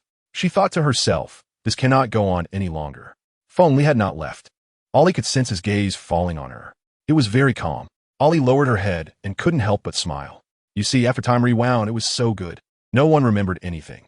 Only she remembered how embarrassed she had been and how cruel her past actions were. They didn't need to remember. And when it was time for her to forget, she would forget too. By then, no one would know what Ali, once the exalted goddess of dawn, had done wrong or what she had lost. King of the Merfolk, please go back. Soon, the goddess hall will reopen, and that will be the best time for your Merfolk to return to the continent. Ali's cold voice slowly spread in this space. The person in the sky showed no intention of leaving. He simply asked, how did you discover me? Previously, when he followed her to Banksia City, she had not noticed that he was no longer Fengjiang. Why was it suddenly discovered now? Was it out of curiosity? Ali couldn't help but snicker softly to herself and mockingly said, when did the great wind priest become so curious? Fengli's eyes flashed. So it was his excessive curiosity that exposed him? He still had many doubts in his heart, but he looked at the female and, after a moment of silence, turned to leave. He did not wish to have any conflict with this female. Offending the goddess, who had been awaited by the Land Beast clan for tens of thousands of years, several times was not a wise move for the Merfolk. As for how he felt when he looked at the recent Ali, a strange emotion quickly flashed through his heart, but was suppressed immediately. Fengli was never someone easily influenced by others or external matters. To say he was rational and calm would be more accurate than saying he was cold-hearted. Apart from the responsibilities of being the king of the Merfolk, very few things in this world could enter his heart. As night fell, the cool moonlight spilled down. In the forest, a bonfire blazed brightly, dispelling the surrounding darkness. Zhang Man followed Yu to keep watch not far away, while the others gathered around the bonfire, speaking softly while occasionally glancing at Tu Shirli, who had closed his eyes and was already slightly sweating. How is it? Did you find her? Seeing him open his eyes, the male next to him immediately asked with concern. Tu Shirli's face was pale to the point of being unrecognizable, and before he could reply, another male handed him the witch medicine and water pouch given by Tsang Qing, saying, here, take this first. Muye, don't be in such a hurry to ask. Didn't you see how pale Tu Shirli turned after using his talent? Why are you so anxious? Could it be that you really have your eyes on that savage female? Thinking this, the male shot him a glance and internally scoffed. Muye was glared at, but didn't get angry, scratching his head with a smile, his gaze occasionally landing on Tu Shirli. However, his mind uncontrollably recalled another face. It was Ali's smiling face. When that female truly smiled, her eyes were full of tenderness. Compared to the little princess with a pale face, this type of female was more to Muye's liking. But in these days, it seemed she had only smiled like that at Tu Shirli. Thinking of this, Muye pursed his lips slightly, a trace of disappointment flashing through his heart. I didn't see her. After taking the witch medicine, Tu Shirli's complexion improved a little, but he anxiously said to Tsang Qing, I don't know why. I can't see her where she is. I could clearly see her this morning. Tu Shirli's bloodline talent is the heavenly eye. This talent is somewhat similar to the 1,000-mile eye, but different, as it can only fixedly detect people he has previously known, and they must also be members of the Wolf Totem clan. The 1,000-mile eye is much more powerful, as long as it is activated. One can see anyone or any scenery within 1,000 miles, or even further, of course, provided that one's strength is sufficient. She is a priestess. Could be that she discovered you were watching her and used the totem's power to conceal her whereabouts. Sitting to the right of Tu Shi Li was Mu Yi, and the one speaking on his left was a rather inconspicuous male named Shigang. Shigang was usually taciturn, but whenever he spoke, it would be straight to the point. But why did she suddenly want to separate from us? Earlier, when we wanted to separate from her, she insisted on following us. The male who had previously handed him the witch medicine spoke again, frowning, also quite puzzled. Now she wants to leave without saying a word. And she even brought the totem avatar. What on earth is she thinking? What is that female really thinking? The 6 people gathered around the bonfire fell into silence. They had not known Ollie for long, and even though they had heard a little about her from Yu, there was no resemblance to the Ollie they had seen. So they had no reference points. Ollie, do you have anything to say? After a long silence, Songqing looked at Tu Shi Li and suddenly spoke. Tu Shi Li was filled with anxiety and worry for Ollie, and hearing this, he could only lower his head in defeat. I don't know what she is thinking. She hides many things in her heart and is always gloomy. Tu Shi Li really wanted to know why she was unhappy and wanted to ask, but every time he opened his mouth, Ollie would gently change the subject. All right, I mentioned the lion tribe to her before, and her expression didn't look good. She wouldn't go to the lion tribe alone, would she? Tu Shi Li suddenly raised his head, somewhat excitedly saying. But after the excitement, he became even more anxious. What if she really goes to the lion tribe alone for revenge? Can she take on so many beast warrior members of the lion tribe by herself? I frowned and said no. What does she want to do with the lion tribe? I heard that some members of the silver wolf tribe were captured by the lion tribe, and as a priestess of the silver wolf tribe, she must want to rescue them. But going alone is too impulsive. Besides, does she even know where the lion tribe members are? The other 2 males who had been silent all this time also spoke up. I know, I told her. Tu Shi Li covered his face, looking dejected, and said, she told me she was once captured by the lion tribe and barely managed to escape. So she was a captive? Once a female from a destroyed tribe becomes a captive of another tribe, then others thought of some unpleasant things. But soon, Songqing interrupted their imaginations. It shouldn't be that bad. After all, Ollie is also a priestess of the silver wolf tribe. However, if the lion tribe members find out she has a totem avatar, then even as a priestess, she wouldn't have it easy. The lion tribe is full of guys whose brains only remember females. If Ollie falls into their hands, how could it end well? So, it's no wonder that the female acted so strangely when she encountered them later. At that moment, all 6 of them felt a bit guilty towards Ollie. Chapter 243. Encountering the lion for 5 consecutive days, Songqing and the others approached the Asker Mountains as planned, but they did not see Ollie's return. Until they noticed that the beast tide in the Watakan Forest had completely passed, and they learned that Lord Yunsheng and the others were in Half-Summer City. Tu Shi Li spat out a mouthful of blood. The closer they got to Half-Summer City, the more he used his heavenly eye to check on Lord Yunsheng's whereabouts. However, since Yunsheng is a disciple of the Grand Priest of the Tsang Wolf tribe, there was no way she wouldn't have some spiritual tool to block his probing. So he didn't think about checking on Lord Yunsheng at all. Instead, he targeted those around her. But even being this cautious, he was quickly discovered by the Green Princess beside Lord Yunsheng, resulting in him suffering a backlash. Lord Yunsheng, they are already rushing back. Tu Shi Li raised his hand to wipe the blood from the corner of his mouth, speaking in a muffled voice. The pain in his chest made it difficult for him to breathe, and he spoke with difficulty. Seeing him like this, Songqing instinctively reached for the spiritual tool at his waist. He remembered that he still had healing medicine on him and hesitated about whether to give him 2 more. But the healing medicine was already scarce.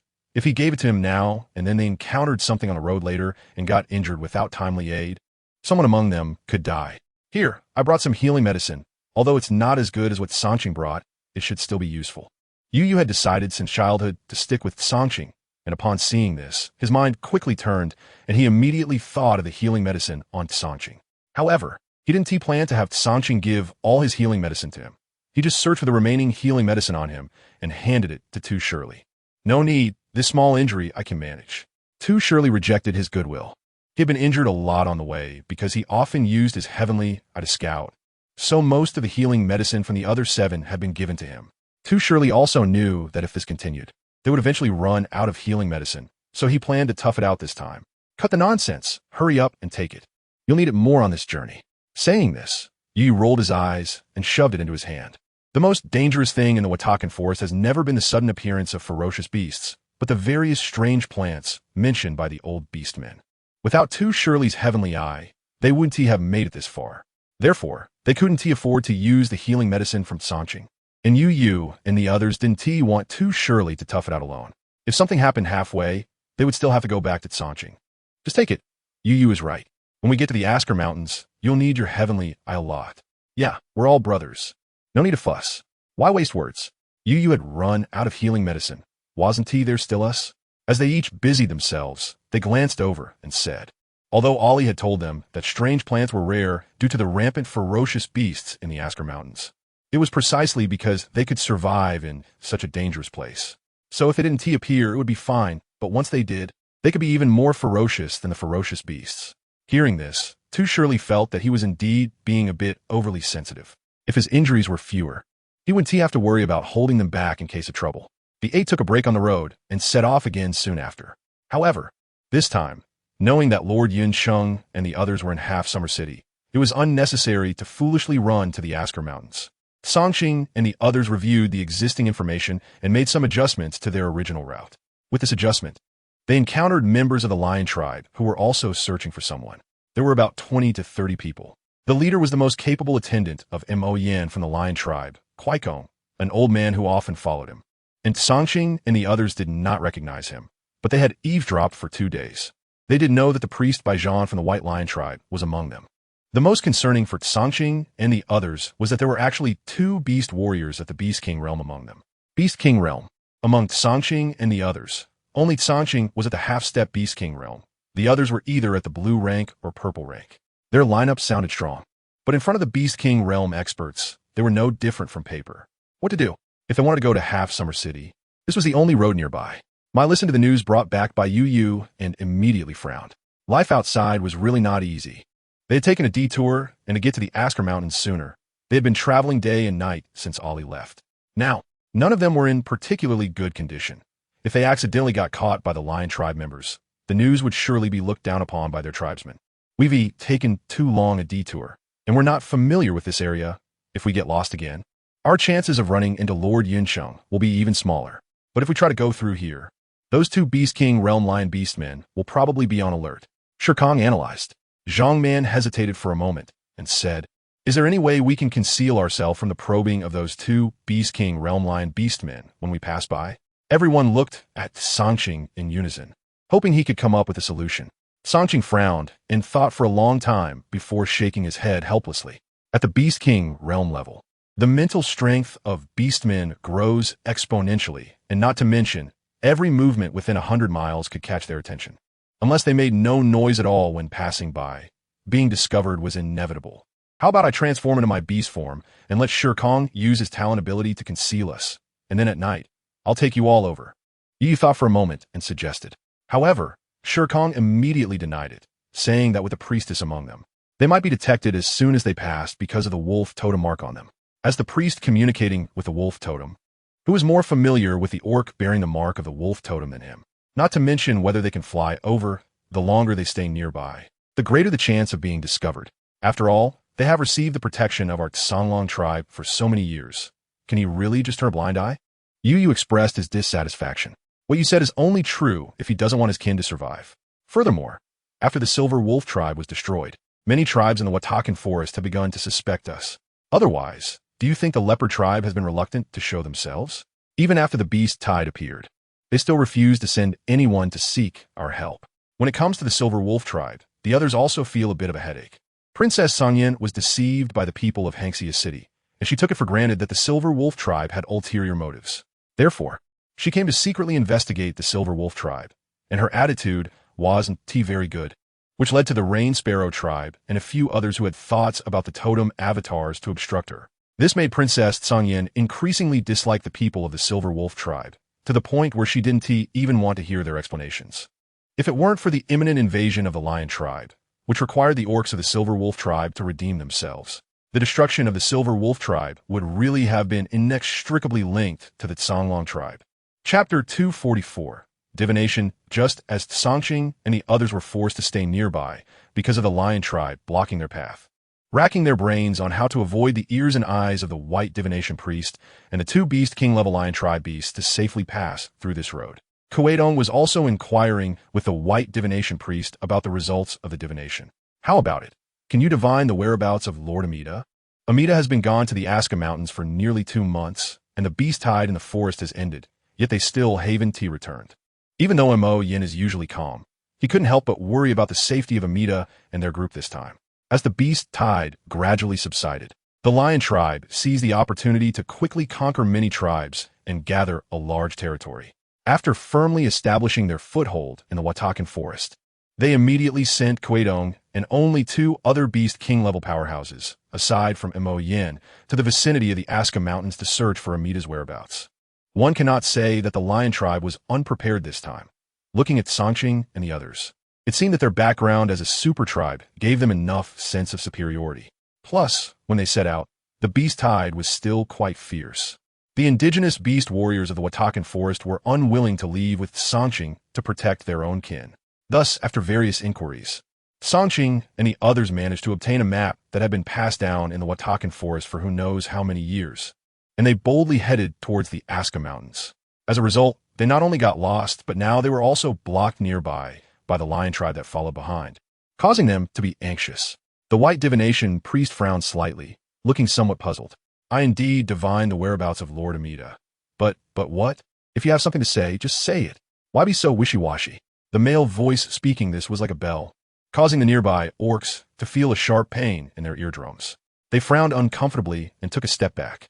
Kuwaitong, do not be rude to the divination priest. Although this white lion tribe priest is somewhat weaker, his prestige among the tribes in the Watakan Forest and his rich experience still hold great utility for our lion tribe. Therefore, it is best to treat him with respect unless absolutely necessary. This also allows those tribes that seem to be submissive on the surface but are still wavering behind the scenes to see the magnanimity of our lion tribe. We are never stingy to those who have contributed. At least we absolutely sent a female here to be fooled by the underlings, which led to the destruction of the Silver Wolf tribe. The thin, bearded old man's eyes sparkled with uncertainty as he walked over, scolding Kuwaitong before turning to the white divination priest with a slight smile. Divination priest, I apologize on behalf of Kuwaitong for his rudeness. I hope you hold it against him. The white divination priest smiled helplessly. That is only natural.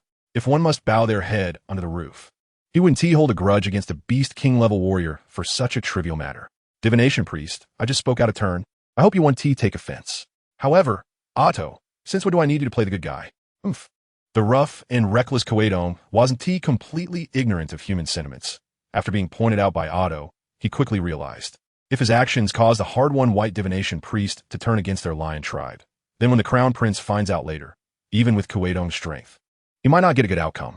After all, the crown prince had already entered the beast king realm at a young age, and these old fellows like them were just relying on having lived a bit longer and having rich combat experience. Last time they faced the king, they didn't get taken down easily by the crown prince as casual moves. Sigh, forget it, I won't argue with you. Otto and Kuwaitong have never gotten along, and now that they are old, they often bicker.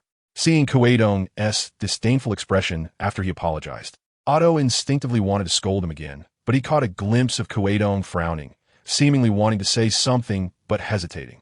The words that were about to come out of his mouth immediately turned into I want to argue with you. Divination priest, please continue with what you were saying earlier. Ignoring Kuwaitong, who was glaring at him, Otto turned to the white divination priest with a smile. The white divination priest slightly nodded and began to detail the results of his several divinations. On the other side, upon arriving at her destination, Ollie frowned at the devastation surrounding her. She thought to herself, have I come too late? Are the people already dead? Taking out a few crudely made hollow copper coins. Unlike other priests who used turtle shells for divination, she preferred to use the copper coin she made herself, influenced by modern culture. Although the accuracy of this divination was still not very good, at least it wouldn't leave her completely in the dark when she wanted to find someone. With a shake, a few copper coins stood up in her palm and spun around, falling down in 4 directions, 3 tails, and 1 head. The copper coin showing heads was in the southwest. Clenching her palm, she put it down and covered it with her sleeve again. The next moment, a massive mental force surged wildly from Ollie, centered around her, heading towards the southwest. The cries of children, a female comforting them while a male impatiently urged them to hurry up. Seeing them dawdling, his forehead was about to burst with veins. He nearly thought of beating them up. The line wasn't very long, and standing at the front were the beast warriors of the lion tribe, both females and males. Each of them had furrowed brows and expressions of impatience, anxiety, and a hint of impending storm. "Hurry up, don't dawdle. Do you all want to die here?" Leading them was a female warrior. Perhaps because she was female, she could tolerate this group of uncooperative old and young, sickly ones a bit more. But no matter how patient she was, these people had been dawdling for nearly half an hour, and her temper was starting to get the better of her. If this group truly didn't want to leave with them, she could just abandon them. After all, it was just a small tribe that had lucked out by hiding in a cave and survived. They certainly didn't need their weak slaves to take back, which would waste food as well. Thinking this, the female coldly said, "Mo, if anyone doesn't want to leave with us, then so be it. Quickly organize the team. We are setting off." Mo answered loudly with a good. Immediately, she gave up on the few females who were reluctant to part with their clan and ordered the young ones to be taken away, one by one stuffed into the arms of the old orc. Upon seeing this, the females immediately cried out, shouting to return their young ones. Return what? The young are beings that need protection from every tribe. If they drag this out, are they supposed to let them all die with these foolish females? Probably seeing that the young ones have been taken away, they couldn't care less about being pretentious anymore and climbed up as well. However, at this moment, those males would not let them go up. Since they didn't want to follow, they might as well stay here. There were quite a few tribes they had subdued recently, so they didn't lack females. Thus, the group fell into chaos again. But this chaos was quickly quelled under strong suppression. It didn't affect the few remaining strong males of the small tribe at the end of the line. They looked very disheveled, appearing not to be injured by beasts, but rather beaten by people. Of the 5, 4 had bruised faces. Only one did not show visible injuries, but he smelled terrible and looked utterly unkempt. Chapter 245. Arrival. The group began to set out slowly. These males were scared for their lives. No one cared whether they followed or not, but they stumbled along, determined to stay at the back of the group. Otherwise, with just a few of them, if they stayed behind, no one would know if they died. The one struggling the most was the disheveled male. Upon closer inspection, he was limping, and there were several rotting wounds on his body. He originally couldn't keep up with the group. But whether it was due to an overwhelming survival instinct or because he had reached this point and was so dazed he didn't know what was happening, he somehow managed to stay close behind. In any case, even if he was far behind the group, as long as the few orcs from the lion clan turned back slightly, they could see a wounded figure limping closely behind. Are we just going to let him follow like this? There were 5 people lagging behind the group, not far from the front, but not close either. The male who spoke honestly had initially looked down on the limping male. He was too weak, and any orc from their group could easily knock him down. Moreover, he had originally been trailing behind the group, but who would have thought he couldn't even keep up with simply following along? He stumbled and fell on the road. If they hadn't driven away the nearby ferocious beasts, he would have been dead long ago. However, despite the difficulty, the lagging male had even disappeared from sight several times, and the speaker thought he would get lost and never catch up again. But who knew? He held his breath and stubbornly followed them until now. Thinking this, the male sighed. Although he still looked down on this person, he felt a bit of admiration for his determination to survive. Not everyone could endure such dire circumstances and still grit their teeth to follow. If it were him, he might have chosen to end himself to avoid such hopeless suffering. Sigh.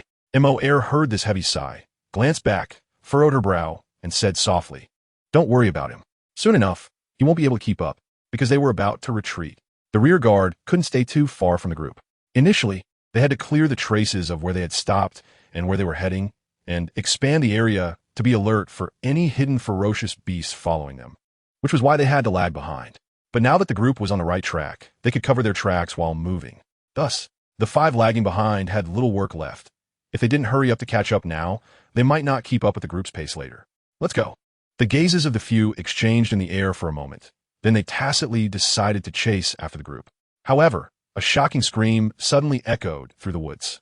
It was the half-beast who had just flown into the air, and, at the same time, his figure quickly fell down, having been attacked by something. "Chinke!" The 4 below exclaimed in shock and rushed out. At the same time, the group about 2 kilometers away was inexplicably attacked. The attacking shadows moved extremely fast. In just a few breaths, they had already killed more than a dozen orcs, including warriors from the Lion Clan. The group instantly fell into chaos.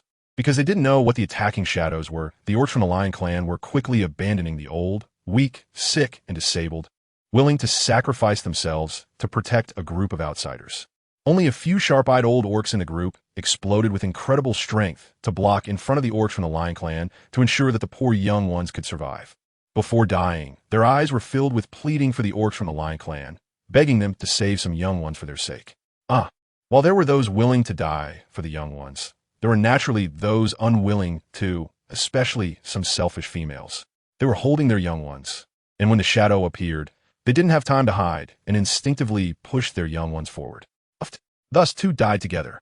The leading female saw this scene and was filled with anger, frustration, and urgency. She was angry at their helplessness, frustrated that some were willing to sacrifice themselves for the young, while others used others as shields to save themselves. It wasn't just a few selfish females. Among the three males still alive, trailing behind, three were the same. As for the urgency, it was naturally due to the situation spiraling out of control. What was that? A monster?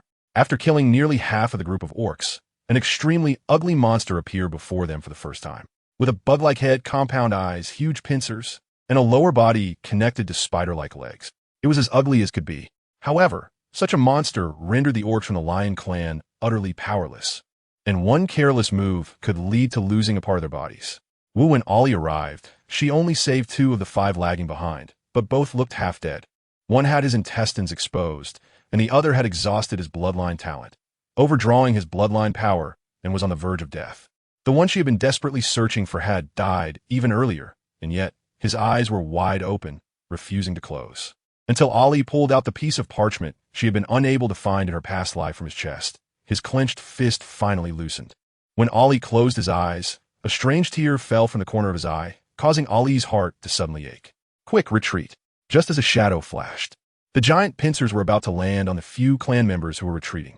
Sichu sensed this and immediately shouted at them with all her might. At this moment, she was back to back with the surrounding warriors, sweat pouring down her forehead like a waterfall, her body tense as a drawn bowstring.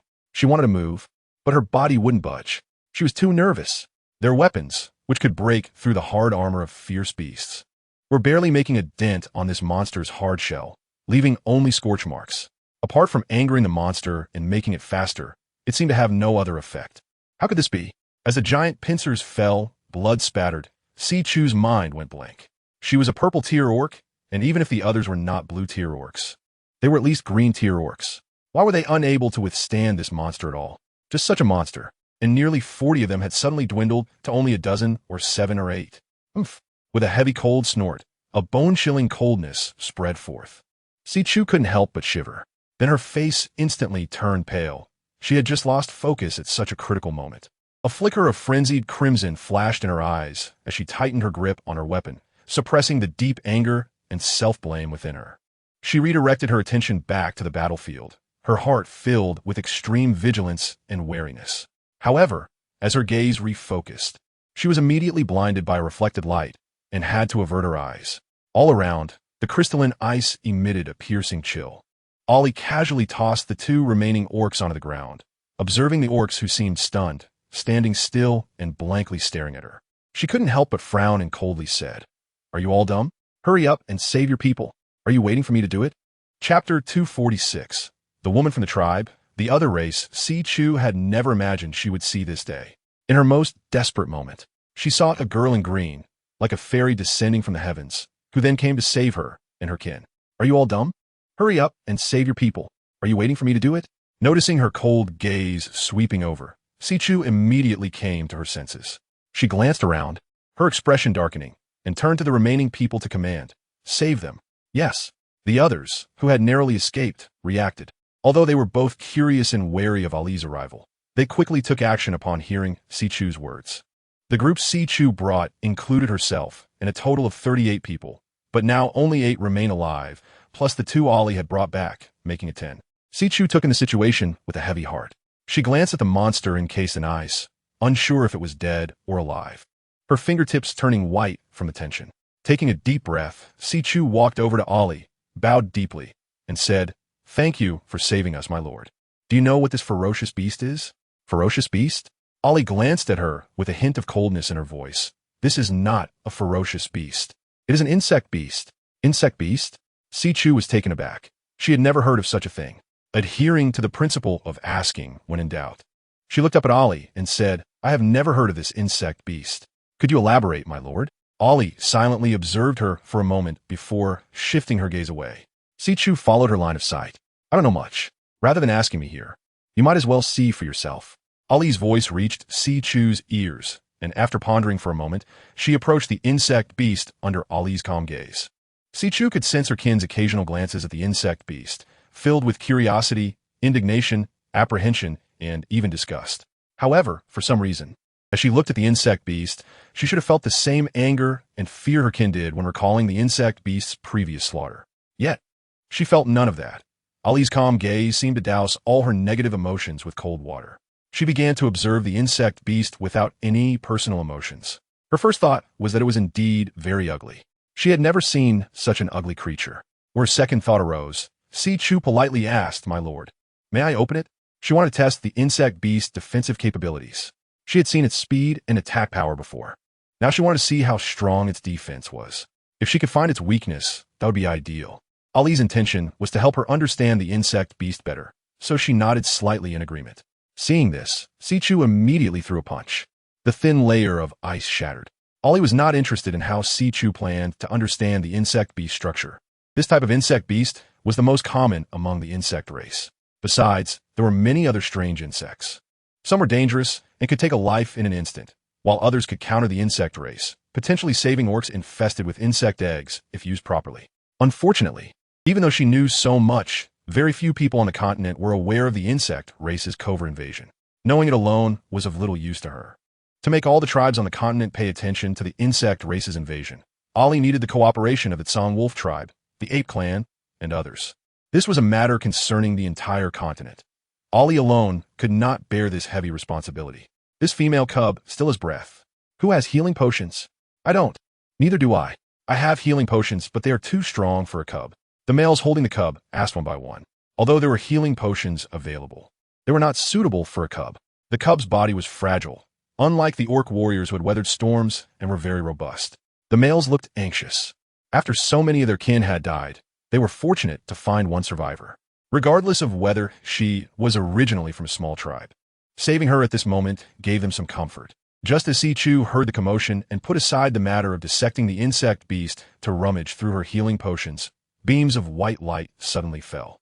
Ollie estimated they were so anxious they had forgotten she had previously cast blessings on them. Seeing them staring at her with eager eyes, Ollie coldly stretched out her hand toward the male holding the cub. Give her to me. The blessing light falling on her had no effect. She needed to personally bless her. If the blessing couldn't activate her latent bloodline and allow her to breathe, then Ollie would have no other options.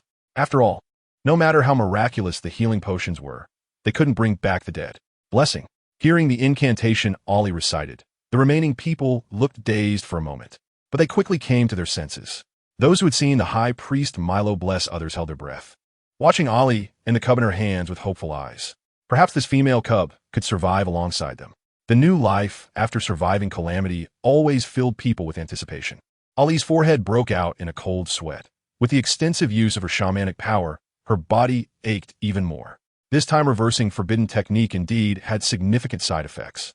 If it weren't for the pain she had endured in her past life, she wouldn't have been able to tolerate the pain in her body that felt like being cut by knives every day. After all, physical pain, no matter how intense, couldn't compare to the pain of betrayal from trusted ones when she had held on a hope time and time again in her past life. How is it? Is she alive? Seeing Ollie lower her eyes without speaking to the cub, Si-Chu's slightly anxious voice came through. Ollie raised her head, her expression slightly heavy. She shook her head, and the light in everyone's eyes dimmed abruptly. She's not dead, but she's not alive either. Everyone was taken aback by these words. Not dead, yet not alive? What did that mean? My lord, what do you mean by that? Si-Chu couldn't help but frown. Not dead, but not alive. What does that mean? Ollie sighed inwardly and handed the cub over. You can see for yourselves. She still has a breath left, but the blessing couldn't activate her bloodline. To put it accurately, she seems to be an ordinary orc. However, the blow from the insect beast should have killed her, yet she strangely remains alive with this breath. The external injuries on her body had improved significantly due to Ollie's blessing light. The internal injury has been stuck in that moment, just like standing on the edge of a cliff. Any movement could worsen the situation and extinguish that breath completely. Blessings are of no use to her at all. Wait. In this situation, Ailey suddenly took the cub back, brushing aside the stray hair on its forehead, revealing a totem mark of a green leaf. It's actually a mulberry girl. Mulberry girls, a different race. The races that are different from the beastmen, such as the tree people and stone clan, are collectively referred to as different races. The sea people should also be considered a different race in the eyes of the beastmen, but they insist on calling themselves the human race. Chapter 247. Promise a mulberry girl? See who exclaimed, how could there be a mulberry girl here? Haven't they always lived on the cliffs of Weaving Girl Mountain for generations? Ailey frowned as she looked at the cub in her hands, feeling somewhat troubled. The mulberry girl herself is not a particularly strong fighter among different races. Her only expertise lies in silkworm rearing. The silk produced by the silkworms they rear is not only a top-quality textile, but also makes beautiful and highly defensive clothing. It can also be used to make weapons. Because of this, mulberry girls are highly sought after across the continent. Many tribes have their eyes on the mulberry girls. But since they are protected by the Feather Clan, another different race, no one dares to openly risk offending the Feather Clan to snatch a mulberry girl. This female cub might still be saved. After a flood of thoughts about mulberry girls crossed her mind, Ailey suddenly realized something and began to seal the female cub in her hands. My lady, what are you doing? See who watched her actions. Unable to comprehend what Ailey was doing, she only noticed Ailey's fingers quickly tapping certain spots on the female cub, and the little cub, which had still shown some signs of life, suddenly fell completely silent, like a corpse that had just died. Ailey had used too much witch power today, and the backlash on her body was significant. Seeing Sihu's eager expression for knowledge, she didn't want to explain too much. She simply shoved the cub into Sihu's hands and said, this mulberry girl is not dead yet. I know your lion tribe also raises mulberry girls. If you act quickly and get this cub to her, she might still be saved. Although mulberry girls lack strong combat power and extraordinary wisdom, they have survived on this dangerous continent for thousands of years, thanks to their own capabilities.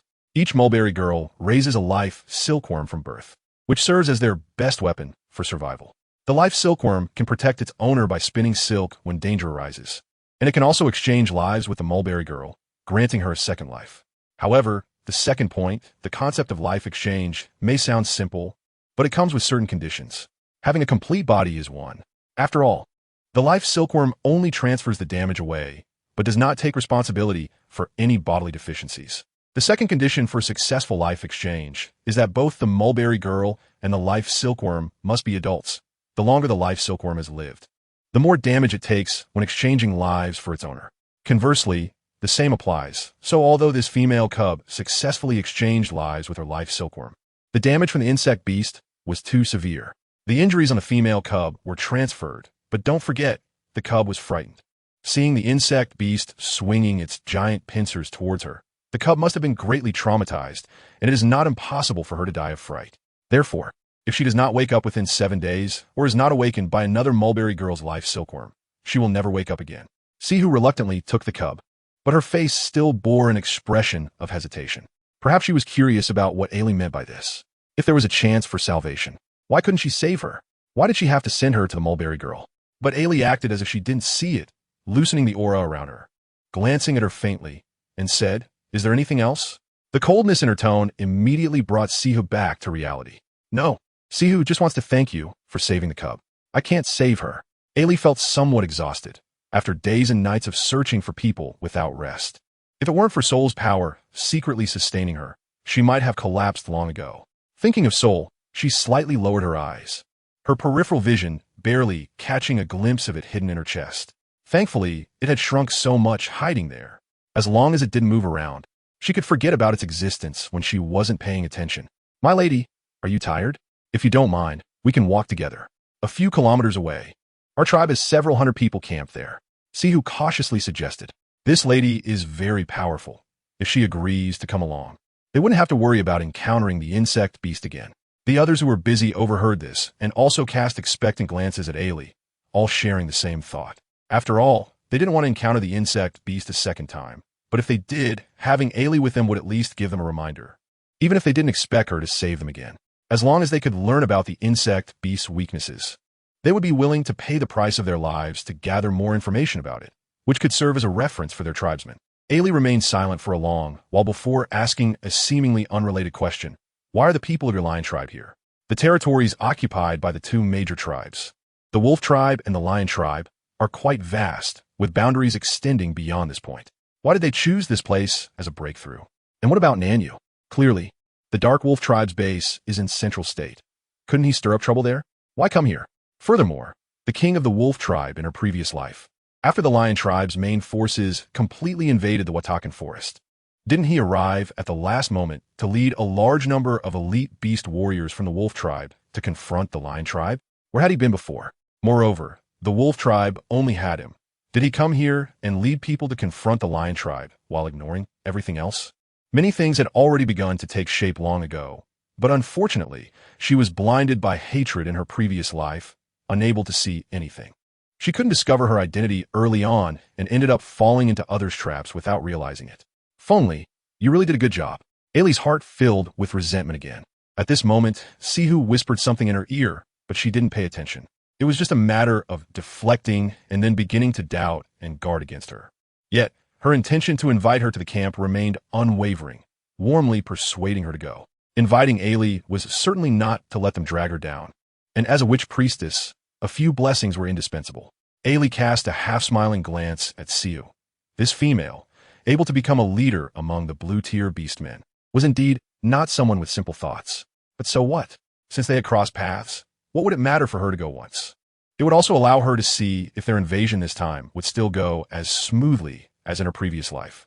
Without the help of the Silver Wolf tribe and the Totem Avatar, could Song Yin and the others still integrate all the tribes in the Watakan Forest to confront the Lion tribe as quickly as they did in her previous life? She wanted to see if they could manage it. Chapter 248. Giant Sage Forest. After more than an hour of travel, Ailey, accustomed to the darkness, suddenly noticed a large patch of warm, yellow sunlight slanting down from above. She focused her gaze ahead, where a towering giant tree stood, still so tall that one had to look up to see it. Unlike the ancient trees behind her, its trunk rose straight and proud, with no branches or splits along the way, topped only by a large green canopy resembling a mushroom cap. As she cast her eyes around, the trees here seemed to stand at a considerable distance from each other, allowing a broad expanse of sunlight to pour down freely, casting shadows interspersed with yellow from the green canopy, creating a uniquely enchanting scene. This was the giant canopy forest, the territory of the Thorn tribe. Observing the scene, which was different from others, a thought suddenly arose in Ali's mind. Oh no! Catching a glimpse of Sihu and the others, Ali quickly denied it in her heart. This was no longer the Thorn tribe. Since the Lion tribe had come, there would likely be no Thorn tribe left in the future. Please wait a moment. Sihu called out as she saw Ali had arrived and was about to continue on ahead. Seeing Ali stop and look at her, Sihu let out a sigh of relief, showing a slight smile, then raised her hand to her mouth, producing two quick whistle sounds that startled the birds resting in the green canopy. At the same time, it alerted the Lion tribe orcs patrolling the giant canopy forest. What sound is that? Someone is coming. 3 short whistles indicated they were their own people. Sensing the movement, several lion beasts with various wings emerged from the largest canopy. One of them twitched its large ears and quickly determined the source of the sound. Go! With this command, a golden lion was the first to fly out of the canopy, and the other Lion tribe orcs quickly flapped their wings and followed. Ali sensed someone approaching immediately. As she had been resting with her eyes closed, she opened them to look at the newcomer, a flash of cold light passing through her eyes. Sihu, who had been waiting for a long time and felt a bit anxious, turned to see that Ali had opened her eyes, and her heart jumped. Her gaze instinctively followed Ali's line of sight. Sure enough, in less than a moment, several figures quickly approached from a distance. However, perhaps sensing the threat posed by Ali, the golden lion at the front landed and instantly transformed into a human form. He raised his hand behind him, stopping his tribe members from advancing, and looked solemnly at Sihu and the others, coldly asking, "Who are you? Do you know this is the territory of the Lion tribe?" Sihu frowned, stepped forward to reveal the totem mark on her forehead, and spoke with a hint of displeasure, slightly raising her head. "I am Sihu from the Feathered Wing tribe, sent by His Highness to relay orders. This is the Ki stone granted by Lord Kisu, which can serve as our guarantee." As she spoke, she yanked down a silver stone hanging at her chest and threw it towards the person opposite her. The leading young orc caught it, glanced at it, and surveyed their group with a tone that carried uncomfortable skepticism. "Did His Highness only send a few of you?" Sia's heart sank, and without time to discern the source of his skepticism, she replied with a pained expression, "No, there are a total of 38 of us.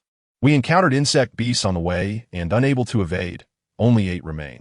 The last few words seemed to embarrass her, and her voice dropped. Yet, even so, The young orc heard her remaining words clearly. Only 8 left, then. Who is she? His sharp gaze suddenly shot towards Ollie, the only one among the 9 who hadn't T-stepped forward to reveal her totem mark when Sihu had displayed hers. Ollie slightly raised her eyes. In her forehead's totem mark flashed briefly with light, indicating she was not a forsaken one. Sihu had tried to probe several times along the way, but had not figured out which tribe Ollie came from. However, this female was extremely powerful, and she thought it best not to offend her if possible. Thus, she quickly said, "This brave warrior is named Shishu, a very powerful shaman. She happened to save us when the insect beast attacked. Shishu just wanted to find a quiet place to rest, and I strongly invited her to come here. Lord Badak surely won't lack a place for one person to rest." Upon hearing this, the young orc withdrew his gaze from Ollie, a strange flicker passing through his eyes. But he coldly replied, "Then you better pray she doesn't have any problems, otherwise." He snorted coldly, his meaning clear. "That's none of your concern." Sihu replied indifferently. Seeing him turn to the side, Sihu did not rush to be the first to walk past, but instead gestured respectfully to Ollie. "My lady, please." Ollie walked ahead with a calm expression. As she passed by the orcs receiving them, it was no surprise that those few were staring at Ollie in a daze, prompting the young orc to kick them to snap them back to reality. Sihu couldn't help but chuckle softly at this. She had known they would react this way upon seeing Ollie. She had initially thought they wouldn't take care, but it turned out she had overthought it. Glancing at the indifferent young orc, although he discreetly created distance between himself and Ollie, his gaze frequently swept over her. Seeing this scene, Sihu couldn't help but smile slightly. "Basha, you're back? Who are these people?" Shiza, who had rushed over after receiving the news, immediately focused his attention on Ollie, a fleeting look of astonishment and fascination flashing in his eyes. "Shishue, shaman. This is Sihu from the Feathered Wing tribe. She is here under His Highness's orders to relay messages to Lord Badak." Shiza's gaze followed the young orc's introduction to Sihu and the others behind her. Noticing one holding a dead female cub, he couldn't help but raise an eyebrow, casting a puzzled look at Sihu. Sihu, with little mirth on her face, recounted the incident of their ambush again, observing Shiza's expression gradually growing heavier with her words. She instinctively felt a bit weary, but quickly steeled herself, alert for Shiza's next potentially critical remark. Indeed, Shiza was in a rather good mood. Sihu's inept handling of the situation was tantamount to giving his master, Lord Badak, a handle on His Highness. Not to mention that he knew the news Sihu brought would upset his master. He had worried about not being able to stop them before coming, but now, a ready-made reason was right here. Shiza wasn't afraid he wouldn't be able to convince Sihu and the others, and considering they had just gone through a hard battle, they wouldn't have much chance if they insisted on opposing him. However, he hadn't anticipated the unexpected presence of Ollie. Just as he was about to start speaking, he was interrupted and couldn't continue. "I already know your situation, and I will report this to Lord Badak on your behalf. Now, can we meet your Lord Badak?" Ollie suddenly raised her eyes, looking directly into Shiza's eyes. Chapter 249, An Unbearable Scene. Tick-tock, tick-tock. Shiza suddenly bent over, his face turning pale. Basha sensed something was off, but it was already too late. Shiza tightened his grip on Basha's hand to stabilize himself. And when he looked at Ollie again, not only had the admiration vanished from his gaze, but it also revealed a hint of fear. "So now, can we meet your Lord Badak?" Ollie seemed to ignore the abnormalities on Shiza, gently repeating her words. "My lord, it's not that Shiza wants to stop you, but Lord Badak hasn't finished speaking yet." Ollie frowned slightly, interrupting him with a couple of light words. "Are you saying that I don't qualify to see Lord Badak? What about them? Do they not qualify either?" Shiza was momentarily at a loss for words. "Well, that's certainly not the case." After a long pause, under the teasing gazes of Si Chu and the others, he managed to utter these few words. Satisfied with the answer, Ollie chuckled. Ollie had always been beautiful, but compared to Song Yin, she seemed to lack something. Now, with all her memories of the goddess of snow restored, that flaw was naturally compensated for. Not to mention Badak and Si Chu, even though they had seen her smile many times on the way here, they couldn't help but reveal their astonishment at her radiant smile. Even Shiza, who had been tricked by an illusion earlier, couldn't help but blink at this sight. Then, the group walked inside.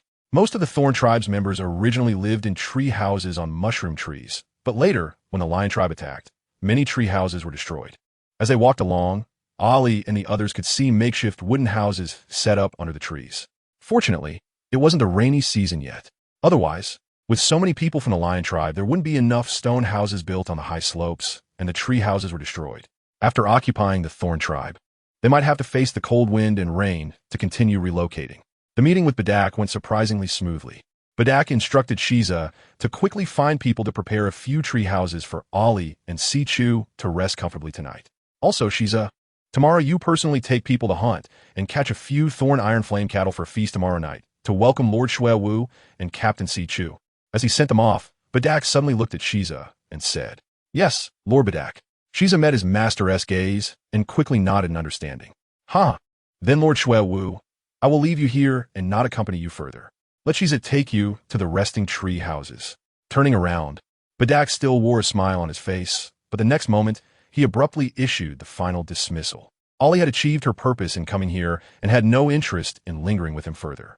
As for Si Chu and the others, they had been traveling all the way, and if it weren't for testing Badak's attitude towards their arrival, they would have longed for a place to lie down. Therefore, seeing that Ali and the others didn't cause any more trouble, Shiza breathed a sigh of relief and politely led them to a nice place that only the few lower-ranked beastmen of the Thorn tribe could stay in. Once Ali entered, she noticed that almost all the items in the treehouse had been replaced with new ones, which pleased her somewhat. However, with her current strength, she didn't need much rest, so she simply sat cross-legged on the bed and meditated for the night. Until early the next morning, she heard Sichu's voice outside the door. Sichu had come to deliver food. Again, it was roasted meat and meat soup. Ali accepted the food, took a glance, but after a few bites, she couldn't eat anymore. Today, it wasn't bitter, but rather very salty, even though she had long suspected that her taste buds were malfunctioning, which would bring her some undesirable changes. The transition from bitterness to saltiness was precisely the two flavors that Ali disliked the most. Would it be followed by spiciness and sweetness? And then would all flavors eventually fade away?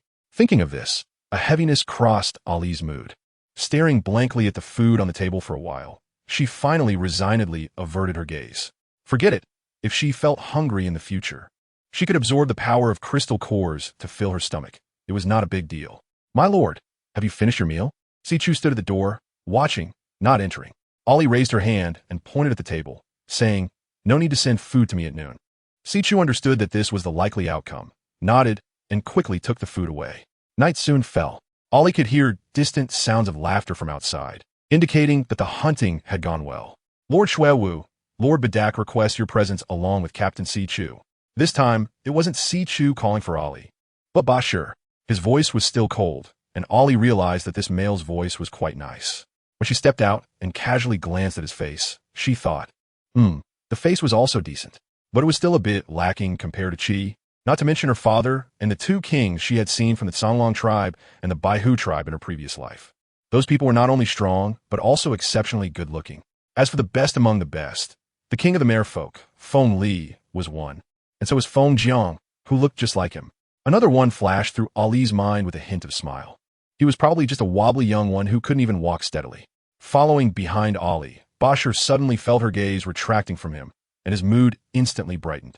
He furrowed his brow slightly. He certainly wouldn't think that Ali's mood improved because she saw him. He considered himself not that capable. Moreover, Bashir could sense Ali's gaze as calm, as if she were casually observing a flower by the roadside, without anything special about it. This indicated that she didn't take him to heart. Although he felt he shouldn't think this way, Bashir just didn't want to deceive himself. Clenching his fists, he told himself that she was just a beautiful female. There was no need to care so much.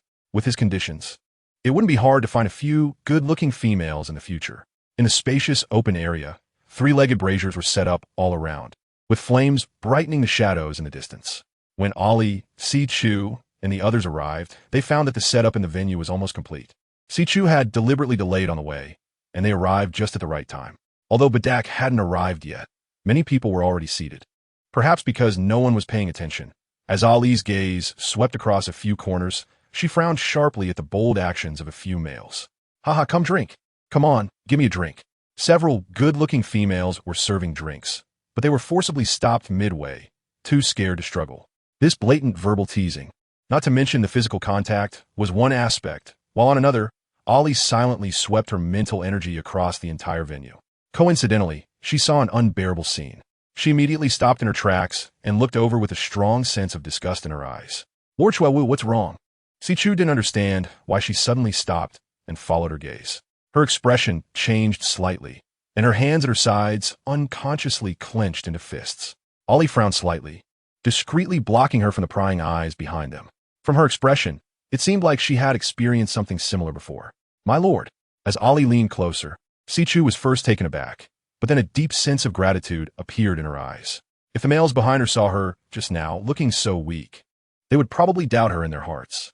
By the time it reached the ears of the prince, not only would her position as captain be at risk, but no one would want to employ a coward in the future. Are you very angry at that scene? It seemed that she did not notice her gratitude. Ollie let out a light laugh, but there was a hint of coldness in that laughter, as if she were indeed angry. Remember, if any male dares to treat you like that, just take him out just like this. As soon as she finished speaking, a male in the corner, who was engaged in some activity, suddenly let out a piercing scream, instantly startling those males at the table who were still indulging in merriment. The backs of a few males behind Bashi and Sichu all chilled. Sichu glanced worriedly in that direction. If this led to someone getting killed, Lord Snow, which would be fine, but what about that female? Don't worry, nothing will happen, Ollie said confidently. As she spoke, her gaze fell meaningfully on Bashi and the others. Seeing this, Sichu also realized something and shot them a cold glance. Warning, you know it shouldn't be said. The others who came with Sichu naturally listened to her, sneaking glances at the smiling Ollie while quickly making assurances. Bashi, however, seemed deaf to Sichu's words. It wasn't until they reached their seats and he noticed Ali's gaze no longer on him that he bent down and whispered, "Nothing happened just now." Ali's gaze fell on him once more, and from the corner of his eye, Bashi could see her brows slightly arching after hearing this, looking quite charming. This scene was naturally also seen by other males who had just settled down for a short while. A male not far from the main seat raised his glass, took a sip, and then saw someone unable to sit still, stand up, and walk towards Ollie. Meanwhile, several witches were hurriedly called over to check on the male who had been carried a short distance away and was still screaming in agony. After the examination, the witches exchanged glances. Their previously serious expressions immediately turned quite strange. Finally, one of the older witches cleared his throat and turned to explain the reason to the watching beast man. After hearing this, the beast man looked at the male on the ground who was still rolling around while holding his wound, and his originally sympathetic gaze instantly turned to disdain.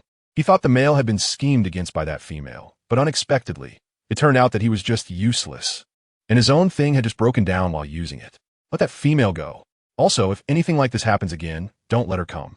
The beast man waved his hand lightly towards the person holding the female, thinking that the female had indeed suffered an undeserved disaster and needed comforting.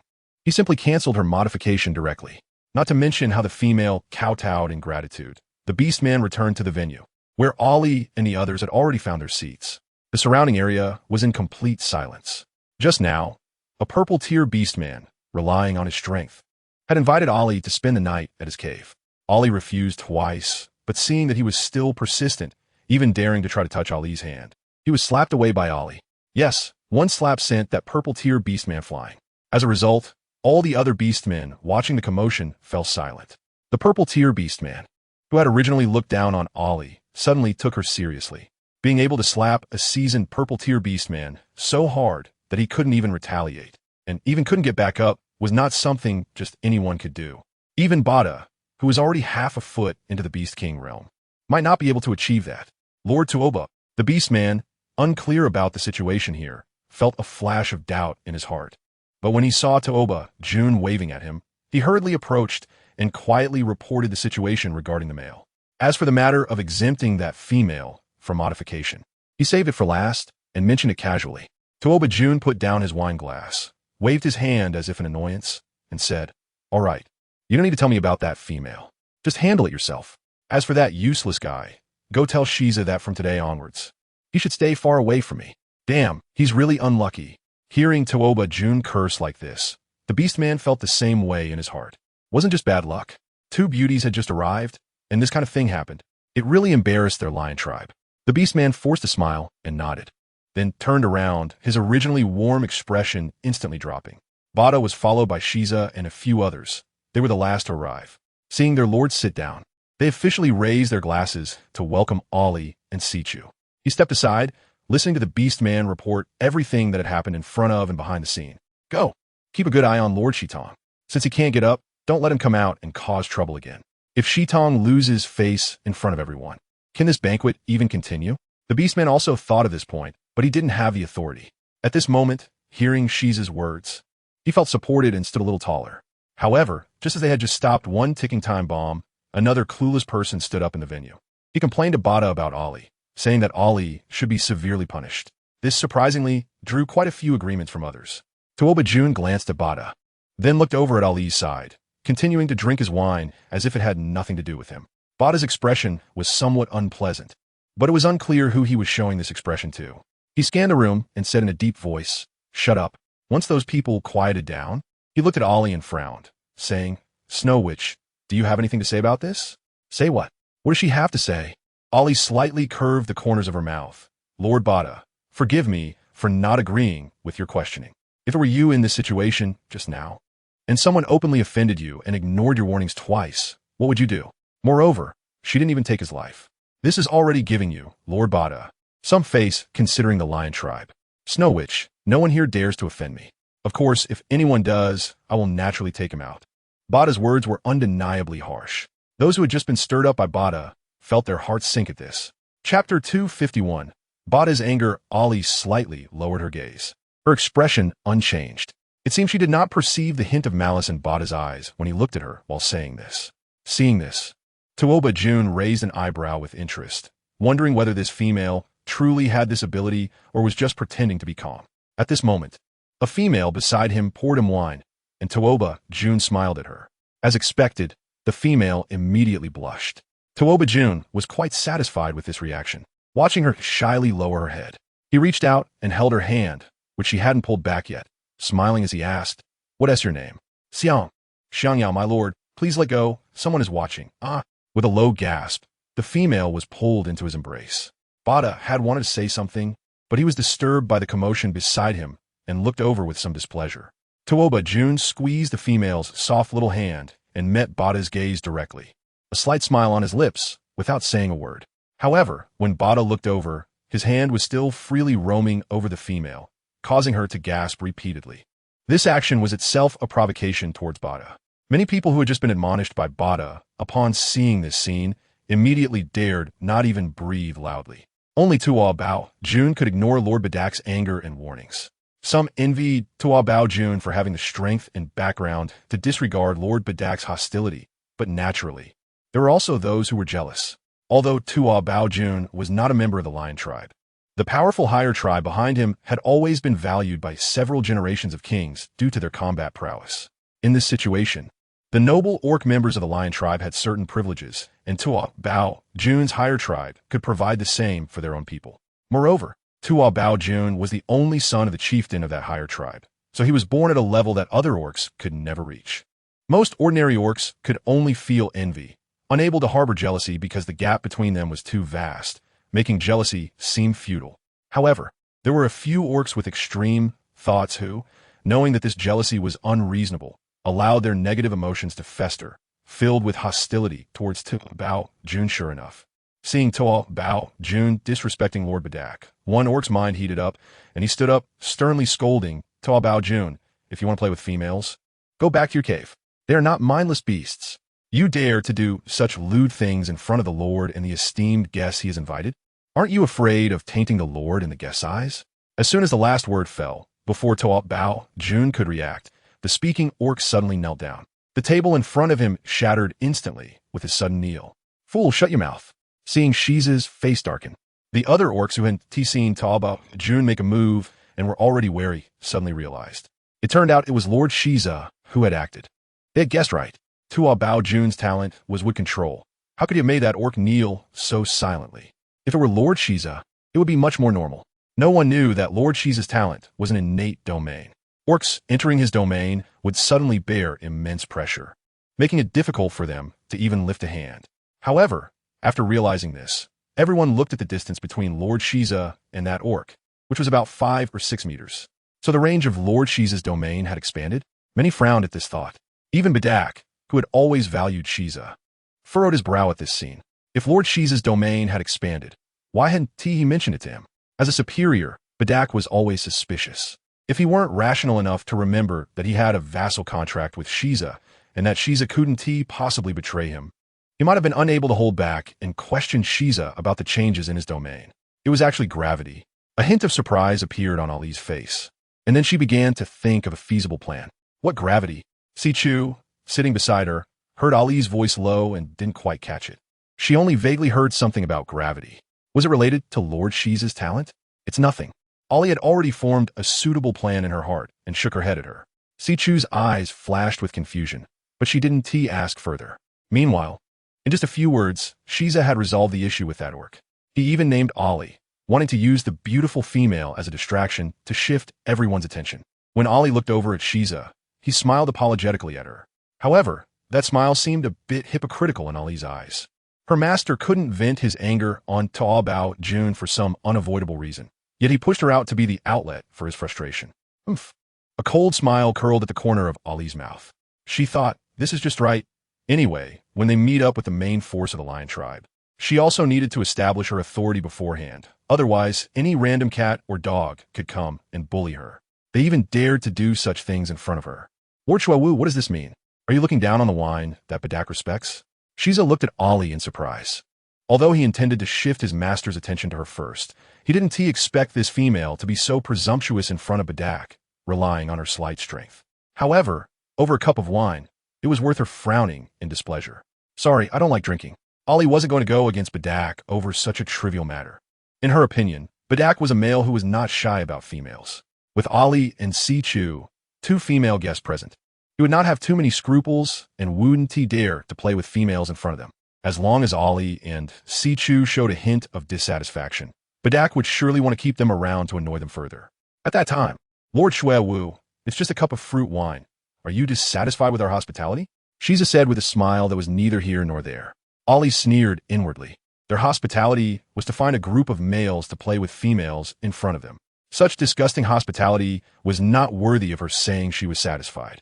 Perhaps because Ali's expression was too cold, Badak saw her refusing to drink the toast and insisted on a penalty drink. He immediately became angry, smashing the wine glass and coldly looking at Ali, saying, just a great shaman, relying on a bit of strength, you dare to act presumptuously in front of me? As soon as he finished speaking, the table in front of him was suddenly flipped over. Without surprise, it fell directly towards Ali. Chapter 252, Defeat. But if Ali couldn't take a single blow, it would be too unworthy of the title of Great Shaman Badak had assigned to her. So everyone quickly heard an explosion, and the table predictably shattered in midair. At this moment, Badak snorted coldly, taking a step forward. In the blink of an eye, he charged in front of Ali. Si-Chu, recalling that Ali had once saved their lives, was about to stand up to take on Badak's blow. But unexpectedly, she was pressed down by Ali, unable to move. Yet Badak's fist was about to reach her. Rationally, Si-Chu knew that Ali was stronger than her and would not be easily defeated by Badak. But emotionally, an anxiety and unease inevitably arose. At the same time, there was disdain for Badak. He claimed to treat them well, yet he wanted to give them a show of force at this moment. Shiza had been blocked by Ali's powerful strength, but he didn't expect Badak to take action personally this time. Damn it!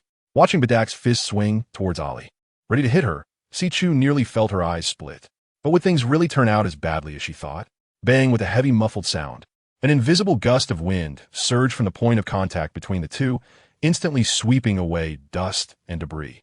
Those nearby, whether tables were flipped or not, were caught off guard and hit on the head. That was truly embarrassing. However, anyone who noticed what kind of clash was happening between the two didn't even think about mocking those few idiots who were watching in a daze. Because even they themselves were stunned to see that beautiful female not only easily catch Badak's fist, but also make him unable to move at all. Was this the power of a great shaman? Oh no, to be precise, was she really a shaman? Which shaman can easily take a punch from a brave warrior who has already stepped into the Beast King realm? Once ordinary beastmen enter the purple rank, they possess at least 20 to 30,000 stones of strength. Although Bardak has many aspects that are criticized, his strength is undeniably impressive. He is undoubtedly within the top 50 or even 100 of the lion tribe. With that punch, 100,000 stones of strength is just a baseline. Is this female really a shaman? ISNT, it said that shamans are physically weak? But this one, if you say she's weak, I spit. Someone who can easily take a punch from Bardak cannot be considered weak. What does that make them? Compared to the shock of others, Tuoba Jun, who had seen clearly what Ali was doing from the beginning, was truly astonished. When Bardak threw the punch, even he didn't dare to underestimate it. He expected her to start countering the moment he made his move. But this female, just as the punch was about to hit her forehead, merely raised her hand slightly without even standing up, just straightening her body a bit while pressing down on the female beside her. In this unfavorable position for exerting her strength, she was still able to easily catch Bardak's punch. How could this not alarm him? Of course. Even if he knew she might have used some subtle secret technique, she was a shaman, and using secret techniques was indeed her ability. So what could Tuladu say about that? As long as he knew she could easily take Bardak's punch and quickly find a way to counter his next move. That was enough. The beastmen of the lion tribe, despite their flaws, must be acknowledged for one thing. They respect the strong. No matter how humble a powerful being may have been in their presence before, as long as you are strong enough, they will recognize you. Unbeknownst to those present who were nearly swayed by Ali's actions after Bardak's initial shock, his years of accumulated battle experience immediately made him aware that this female was not to be trifled with. However, even so, this level of strength was not enough to convince him. Thus, Bardak instantly changed his previous thoughts, feeling a pressure that restricted his movements. But his innate ability was still there. If she showed even the slightest flaw, he could quickly turn the tables. At that time, his attack would be more cautious and even more intense. A fierce gleam flashed in his eyes as Bardak exerted his strength, letting out a muffled grunt from his throat. Break for me. With the boiling of his bloodline power and his innate ability pushed to the extreme, Bardak's face turned red, his teeth trembling as he squeezed out those words like toothpaste. The restrictions on him began to loosen slightly under his full effort. At that moment, Ali seemed to be forced to stand up due to Bardak's exertion. Shiza, overly shocked, felt a bit reassured. He thought that someone like his master, given even a slight opportunity, could definitely turn the tide. This is not a joke. It is a fact Shiza had witnessed firsthand over the years following Bardak. But would this fact still hold true against Ali? Bardak felt that the restrictions on him had loosened significantly. Aside from his fist seemingly stuck in Ali's palm like it was glued, he even felt he had the ability to resist. The unease rising from deep within him was directly ignored by Bardak as he aimed to get close and throw Ali over his shoulder. Since his fist was stuck, he couldn't make any large movements, especially since Bardak excelled in close combat. He didn't believe this female, as a shaman, would dare to withstand a brave warrior coming close to her. Even with a simple shoulder throw, Bardak had thought of at least 10 other ways to continue his attack. Despite Bardak's malicious intent, Ali still did not make many moves. She simply followed his lead, stepping on the table with one foot and kicking up with the other. However, with that simple kick, Bardak, after the enhancement from his innate ability, should have been able to withstand it. Yet for some reason, the boost from his innate ability was suddenly nullified by that kick. Moreover, his back felt tingly, as if something had scratched it. This shouldn't be happening. When Bardak fell heavily to the ground, he still couldn't understand why he couldn't withstand even that little force. Lord Bardak. Shiza finally couldn't help but show a look of panic on his face. He saw what had happened. The master he had always regarded as a powerful being was actually knocked down by a female with just one kick. His momentum instantly exploded. The gravity domain spread overwhelmingly towards Ali, who was jumping off the table. Ali coldly snorted, and before his gravity domain could reach her, she waved her hand to send back an even larger gravity domain towards Shiza. Fox Clan illusion. This was still the first innate ability Ali had awakened. Previously, she could only use this ability clumsily, but now, with the recovery of her past life memories, her use of it had become increasingly exquisite. Chapter 253. Heartbroken Shiza probably never expected that one day he would experience the feeling of being unable to lift his head under the pressure of his own gravity domain. It turned out to be like this. Looking down at his feet, which had sunk halfway, Shiza exerted all his strength just to keep himself from falling. He couldn't help but let out a bitter laugh. No one expected that Shiza would fall victim to his own innate ability. Snow Shaman. Stop. Impudent. How dare you act wild here? Seeing that Shiza was about to be taken down by Ali, many beastmen, although they often had grievances against him, still couldn't bear to watch an outsider bully him. Moreover, it was clear that Lord Bardak seemed to have intentions of standing up, if they didn't act now. Would they wait until Bardak later questioned them? Tuladu also pushed aside the still shocked female and took 2 large steps towards Shiza, his voice booming like thunder in the other's ear. Wake up. Shiza was jolted by his words, his mind like a raging sea, suddenly awakening. His eyes, once red from overexertion, instantly brightened. The next moment, under the astonished gazes of Sihu and the others, the bulging veins on Shiza's forehead gradually receded, and the painful expression on his face turned into one of ease the moment he straightened his back. Was this Did he break through his limits? Just as this thought emerged in Sihu's mind, it was quickly dismissed. Because of Tooba Jun's later words, including Shiza, everyone realized why Ali could so quickly take down Bardak and Shiza. Your illusion is indeed impressive. You are a female of the Fox clan? Huh. As soon as Tooba Jun finished speaking, a hint of surprise flashed in Ali's eyes. This male was quite perceptive, actually noticing her illusion. So what?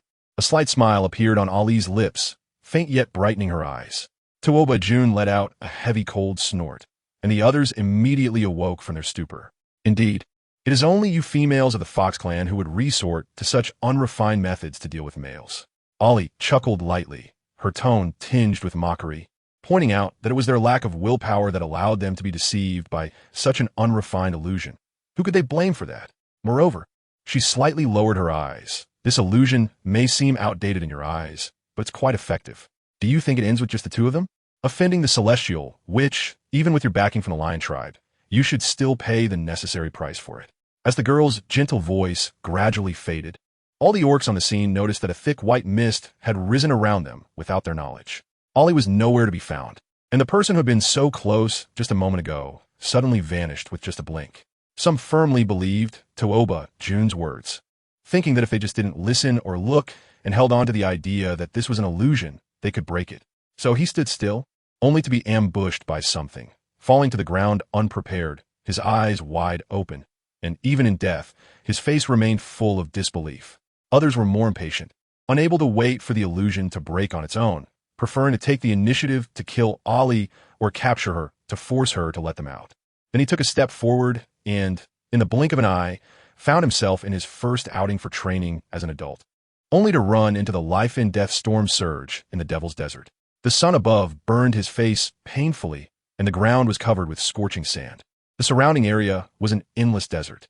The orc looked at this familiar environment, felt the real sensation of sand under his hand, and suddenly fell to daze. Suddenly, a foul odor came from behind him. Instinctively, he crouched down and rolled away. But it was this roll that allowed him to see the ugly monster in front of him and confirm that this was not the Devil's Desert he had visited before. Because the Devil's Desert didn't have such a terrifying beast in front of him. Even the ugliest aphid there was not as hideous as this. Knowing it was an illusion, the orc naturally didn't think about confronting this ugly monster head-on. He just needed to find a culprit. If he killed her, he could get out of here. However, this idea was beautiful, but reality was cruel. Even Shirchu, the purple-tier beastman, couldn't gain an advantage against the insect beasts with so many people cooperating. Alone, well, the outcome was naturally predictable. Several more people quickly perished. Ali sat in her original position, feeling no surprise at all. The adult insect beasts were fast, and their combat power was off the charts, almost comparable to the wyverns from the far north. Not to mention, these orcs had no combat experience, nor did they have weapons that could break through their defenses. So even with someone as strong as Bardak, he could only last a little longer under the insect beasts before being torn apart completely. Even the orcs from the super tribe were so useless. What was the point of her painstakingly reversing time? Was it just to save a bunch of worthless beings? Ali's resentment surged again, although it was quickly suppressed. But that thought still left a shadow in her heart. The soul hidden in her arms was quite puzzled by this. Sia, your emotions seem off. Ali responded with a hum. She didn't want to explain to him. The reason she could act like a pure and aloof goddess in front of the world after doing so many bad things before her death in her past life was entirely because someone provided her with a forbidden drug. And it was that drug that made Uncle Yu mistakenly believe. But even so, why couldn't Uncle Yu trust her? Saving her father and mother from another world was not only his obsession, but also the most important reason she had to endure being used as the sharpest knife by the ape tribe. If she didn't properly become the goddess in their eyes, how could she rescue her father and mother safely and protect them under her wings from being bullied by others? But why, knowing her plan later, did he still stab her in the back at the most critical moment, and use those words to stab several bloody holes in her heart? Ali was filled with hatred. In her past life, she had a forbidden drug to suppress all her emotions, so she could coldly watch those people sacrifice for the continent, and could also watch Uncle Yu betray her, ultimately trading his life for her parents' safety. However, in the end, her parents no longer wanted her. They said she was a high and mighty goddess, someone they couldn't reach. They also said that Ali, being so vengeful and petty, would surely be very unhappy if she found out they mistook the goddess for her. So, was she no longer Ali? Sia, was she no longer Ali? At that moment, the goddess Sia truly tasted what it meant to be utterly disheartened. Chapter 254. What is the purpose? Caught in such pain, Ollie felt the illusion begin to waver. When someone noticed the flaw, soon, an invisible arrow shot toward her. Swish Ollie came back to her senses and caught it at the last critical moment. After a while, she looked at the arrow in her hand, which slowly became illusory. She couldn't help but be surprised. That male actually had a spiritual weapon? Even in the super tribe, such powerful offensive spiritual weapons were extremely rare. No wonder he was only a purple tier beastman. Yet Badak was so wary of him. Whoosh, whoosh, whoosh. Just as she was surprised, a sudden movement in the air occurred. 3 arrows attacked her head, heart, and neck from 3 directions. But at the critical moment, they suddenly stopped, as if they had hit an invisible barrier. Unable to break through, Ollie still casually waved her hand, and those sharp arrows dissipated into thin air. You do have some skill. You were able to seize the opportunity so quickly and escape my illusion. However, Ollie said, her gaze falling on Tooba June's hand, where blood was faintly oozing from his fingertips. She smiled with a hint of mockery, forcibly using a powerful spiritual weapon. Even if your bloodline power is not weak, you're still injured, especially since you haven't even been able to hurt me. What exactly is that monster?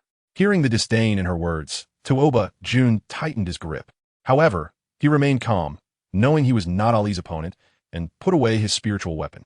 You brought us into the illusion to fight that monster. It shouldn't just be because Badak offended you, right? What is your purpose in coming here? Ollie was surprised by this person's sharpness and curiously replied, what do you think? She wore a shallow smile, making it hard to tell what her mood was. Tooba June frowned, looking at her expression, feeling a bit irritated, but being outmatched. He remained silent for a while before speaking again. I heard Mo Air mention that before they came here, they encountered the insect beast you spoke of. That monster could be the insect beast? Ollie glanced at Chu, who was lying nearby, and thought that no matter how strong the female born in the lion tribe was, in the eyes of the males, she probably still wouldn't be taken seriously. But that didn't include her. If they really had that thought, she wouldn't mind using her fist to teach them how to speak. So what if it is? And so what if it isn't? Anyway, you actually have some thoughts about this, don't you? Seeing him still staring at her, Ollie felt a bit weary. She yawned, stretched, stood up, and said, it's already late. I won't play with you anymore. I'm leaving. As for those people on the ground, you can figure it out yourselves. She glanced at the few still pretending to be dead on the ground, lightly scoffed, and turned to leave. She had only taken 2 steps when she stopped again and turned around. Also, this time it was just a small warning. If their essay next time, HM, a few bodies lying on the ground suddenly twitched, clearly agitated by Ollie's words. It seemed that not only Bardak, but also several other strong purple tier orcs were encountering someone as tough as Ollie for the first time. Although she had no intention of taking their lives. Falling into an illusion without warning and being killed by the insect beast time and again without any ability to fight back was a huge humiliation for them. When Tooba June saw Ollie walking away, he didn't even glance at the people on the ground. Since the snow, which had no intention of killing them, they would definitely wake up by tomorrow morning, even if it didn't wake up now. He had no interest in staying to watch Bardak go insane. This man had always looked down on females, and now that he had been made to look so pathetic by the snow, which he probably wished he could slice her into 1,000 pieces. Before Tooba June left, he carried away the female who was in his position. Of course, nothing would happen tonight. He was injured, and that female was probably not in a much better state. No matter how eager he was interested in doing that while someone was unconscious. He just didn't want to leave her behind, fearing that he might not see her tomorrow. Bardak had never liked him, and now being provoked by the snow witch, leaving her here would be like keeping a living punching bag. As for Chu and the others, Tooba June thought for a moment and carried the person over. He kicked each one to wake them up quickly and get up, instead of staying here to prepare to become corpses. Chu was in a daze, thanks to Ollie deliberately going easy on her. She had only been killed 3 times in the illusion before she completely exited it. However, the pain of being torn apart by the insect beast was truly unbearable. She was deeply affected, and her subconscious wanted to avoid recalling that feeling, blocking out her perception of the outside world. So even though she should have woken up long ago, she was still lying on the table with the others. Then, when Tooba June kicked her, the pain surged from her abdomen, and it felt like she was experiencing the same pain from the illusion again, causing her to curl up. After a while, she could hear heavy breathing in her ears. It was as if she had been infected, and her breathing became rapid. Then, when she had regained her breath, she was definitely still alive. This thought flashed through Si Chu's mind, and her eyes suddenly widened. Outside, the sky was brightening, and the sunlight filtering through the treehouse made Si Chu feel a surge of excitement in her heart, prompting her to sit up immediately. Next to her, Ollie, who noticed that she had finally woken up, looked over. "You're awake?" Si Chu's illusion was not much different from the other orcs, and to ensure she could wake up earlier and not be used as a punching bag by Bardak, Ollie had deliberately reduced the number of times the insect beasts killed her. However, she hadn't expected that Si Chu would still sleep until the next morning. Had she overestimated them? Ollie frowned in thought. If Si Chu was like this, then the other orcs would be even worse. However, she had confirmed at the time that no one present had died, nor were there signs of anyone close to death. So even if they had more severe aftereffects, a bit more sleep should be fine. Yes, that is how it is. Ollie thought it through and then looked at Si Chu again. The latter greedily took a deep breath of the living air and nodded vigorously. "Yeah, I'm awake. It's so good to be alive." The feeling of being killed by the insect beast was truly terrifying. Luckily, it was just a nightmare. Si Chu didn't dare to look into Ollie's eyes, shaking her head vigorously as if to dispel the fear she felt towards her. Seeing her like this, the smile that had been on Ollie's lips faded slightly. "It's good that you're awake. I hope you won T encounter things in the illusion again." The invasion of insect beasts had a history of nearly 1,000 years. Unfortunately, the orcs on the continent still hadn't truly become alert. They fought for themselves, attempting to maintain the reproduction of their tribes by seizing land and females. But this was no different from drinking poison to quench thirst. It was a temporary solution that didn't address the root cause. Without finding the real reason for the orcs' difficulties in reproduction, it was only a matter of time before they disappeared from this continent. Chapter 255. The rainy season arrives early swish. The burly orc pulled out the long spear and looked at the darkening sky, saying to the person beside him, "Something's not right. Why is it getting dark so quickly these days? Didn't they say the rainy season wouldn't start for another month?" Before the rainy season, there was a short tidal season, a transition period from drought to rain that usually lasted only about 10 days. After those 10 days, the entire forest would be submerged in a vast sea. At that time, it would be the domain of aquatic creatures. The orcs of the lion tribe considered themselves brave. But during the rainy season, they weren't foolish enough to confront the wolf tribe head-on. Mo's original plan was to quickly take over the Watakan Forest during the dry season and then store enough food during the wind and cold seasons to launch a full-scale attack on Half-Summer City, which was short on food during the warm season, having been in a standoff with the wolf tribe for about 2 months. Although an orc tide had temporarily disrupted his plans, he was still on the right track. According to the information brought back by his scouts in recent days, the wolf tribe didn't bring many people this time, and they had taken away some strong warriors to the Aska Mountains. Additionally, the silver wolf tribe had been destroyed, which had created a rift in the hearts of other tribes, leading to a lack of unity. It seemed that within a month, he would successfully take over this territory.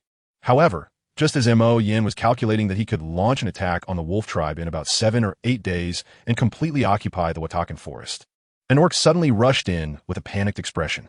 "Your Highness, it's bad. We received news from the shaman that the rainy season is going to arrive early this year. Is the news reliable?" Before Yin could speak, the nearby Kisi's face instantly darkened, and he frowned. The orc nodded, seeing his face grow even darker. He felt a shiver down his spine and hurriedly stepped aside, pushing a few shamans forward. A few shamans from smaller tribes stood before the adults with grim expressions. They actually didn't want to come here at all. An early rainy season was a good thing for them, as small tribes had acted as cannon fodder. At least they didn't have to worry about their clansmen being sent out to participate in the war. But the lion tribe wouldn't think that way. They had prepared for so long to invade this territory. If the rainy season came early, it would mean their main forces would have to withdraw from the Watakan Forest ahead of schedule. Once they withdrew, when the main forces of the wolf tribe arrived for support, their hopes of swallowing this place like they had this year would be nothing but a pipe dream. "Speak. Why is the rainy season suddenly arriving early?" Although Yin didn't show his rage on his face like others, he still crushed the brush in his hand as he spoke. The shamans felt bitter in their hearts, and one of the younger shamans stepped forward first, saying, "Your Highness, according to our divination results, the early rainy season should be related to the emergence of magical beasts in the Aska Mountains. The rainy season is coming early." "Why?" Hearing this news suddenly, Yin stood up from the circle chair. Yin shook his head, saying, "Lord Yuncheng didn't specify the reason in the message. However, Lord Yuncheng also mentioned another matter." "What matter?" Lord Yincheng asked us to help find the new shaman of the Silver Wolf tribe. Her name is Ollie. Find Ollie? Song Yin frowned, looking at him without speaking. That's what Lord Yincheng said. She must be the goddess mentioned by the high priest. Song Yin said, lowering his gaze slightly, already beginning to think about how to appease the surviving members of the Silver Wolf tribe. This time the goddess came from the Silver Wolf tribe. And although the Song Wolf tribe used to rely on them, the Silver Wolf tribe's destruction also carried undeniable responsibility for the Song Wolf tribe. If this situation is not handled well, once the goddess's hall opens and she takes residence, the Song Wolf tribe will have no chance to build a good relationship with her. While he was thinking, he heard Song Yin speak in a more intense tone than before. How is that possible? How could she be the goddess? His Highness? Song Yin looked at Song Yin in confusion, not understanding why she reacted so strongly. Song Yin felt a bit uncomfortable under his gaze, pursing her lips. The more she cared about this elder sister, the more her fists clenched slightly in her sleeves, her eyes darkening as she still expressed disbelief. How could it be? Song Yin frowned. Wasn't Ollie the elder sister that His Highness liked? Wasn't His Highness unhappy that it was her? No. Song Yan's probing gaze was too obvious, and Song Yin couldn't help but feel a bit awkward, turning her head and saying defiantly, it's just a bit surprising. I didn't expect that the goddess we and the Yeren tribe have been waiting for all these years would be such an ordinary female. An ordinary female? This statement made Song Yin think of those females in the Watakan Forest, and he couldn't help but understand Song Yan's loss of composure a bit. What His Highness said is right. He nodded in agreement. Song Yin felt a sense of relief in her heart, and then disdainfully snorted. All right, if there's nothing else, you can leave first. Since the rainy season has come early, the Lion tribe will likely make big moves soon. What you should do now is to prepare for the pre-war deployment. When it came to business, Song Yin quickly agreed. After a while, the two beastmen guarding the door saw Song Yin. One of them glanced inside and immediately followed Song Yin, leaning close to whisper, Lord Song Yin, you has returned. Moreover, it is said that he is now a blue-tier beastman. Blue tier? He broke through so quickly? A trace of surprise flashed in Song Yan's eyes as he quietly said, he really has some ability. No wonder His Highness values him. The beastman, hearing this, retorted, he's just a blue-tier beastman. Lord Song Yin is a beast king. How can he compare? Song Yan's expression was indifferent, not wanting to discuss this topic further with him. All right, go back and protect His Highness well. After the beastman left, Song Yin pondered for a moment, then saw patrol beastmen coming over. He waved his hand and instructed the leading beastman a few words. The leading beastman nodded and quickly arranged Song Yan's orders.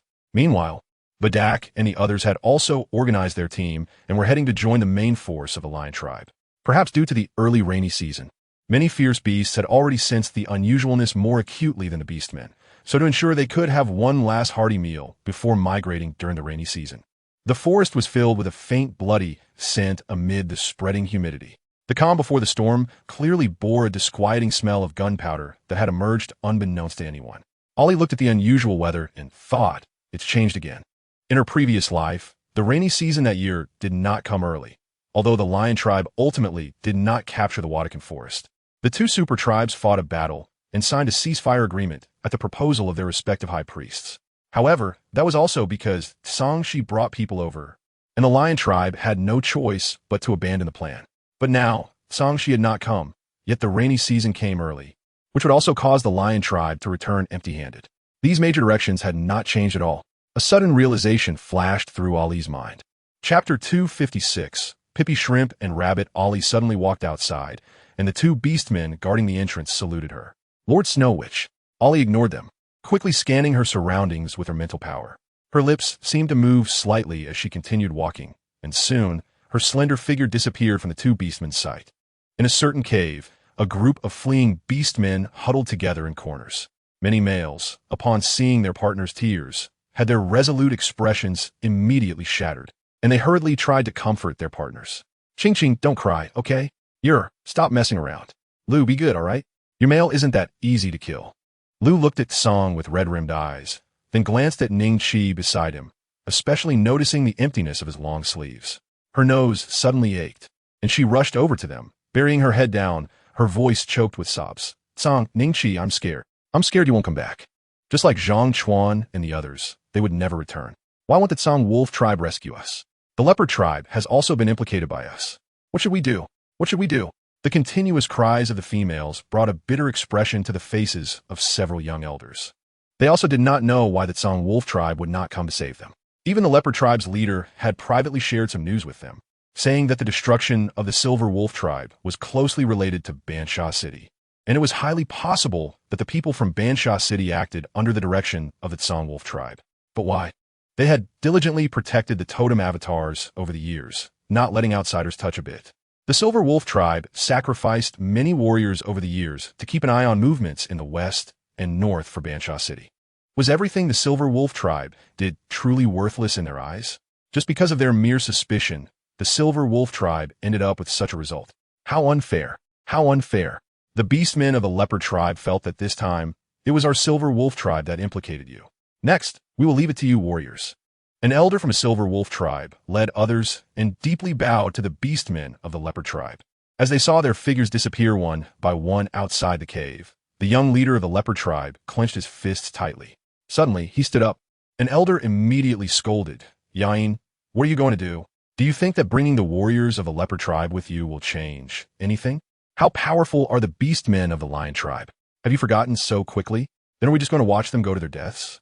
Yain said, filled with reluctance. "But you have the entire leopard tribe behind you, as well as these surviving females and cubs of the silver wolf tribe.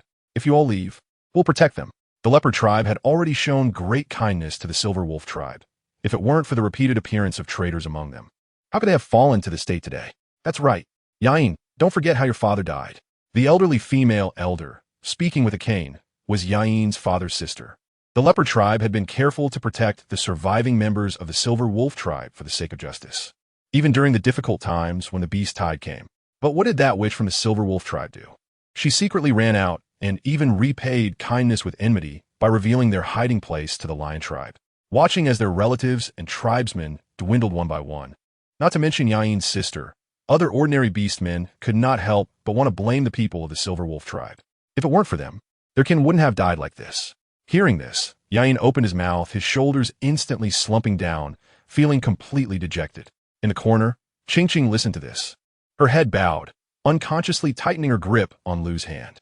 Lu felt a sharp pain in her hand from Ching's grip, but at this moment, she didn't dare make a sound, because she knew she was feeling miserable, but Ching would only feel worse. Aside from Hung and Mao Tu, no one could have imagined that Ching's family head, Si Ku, would betray their silver wolf tribe.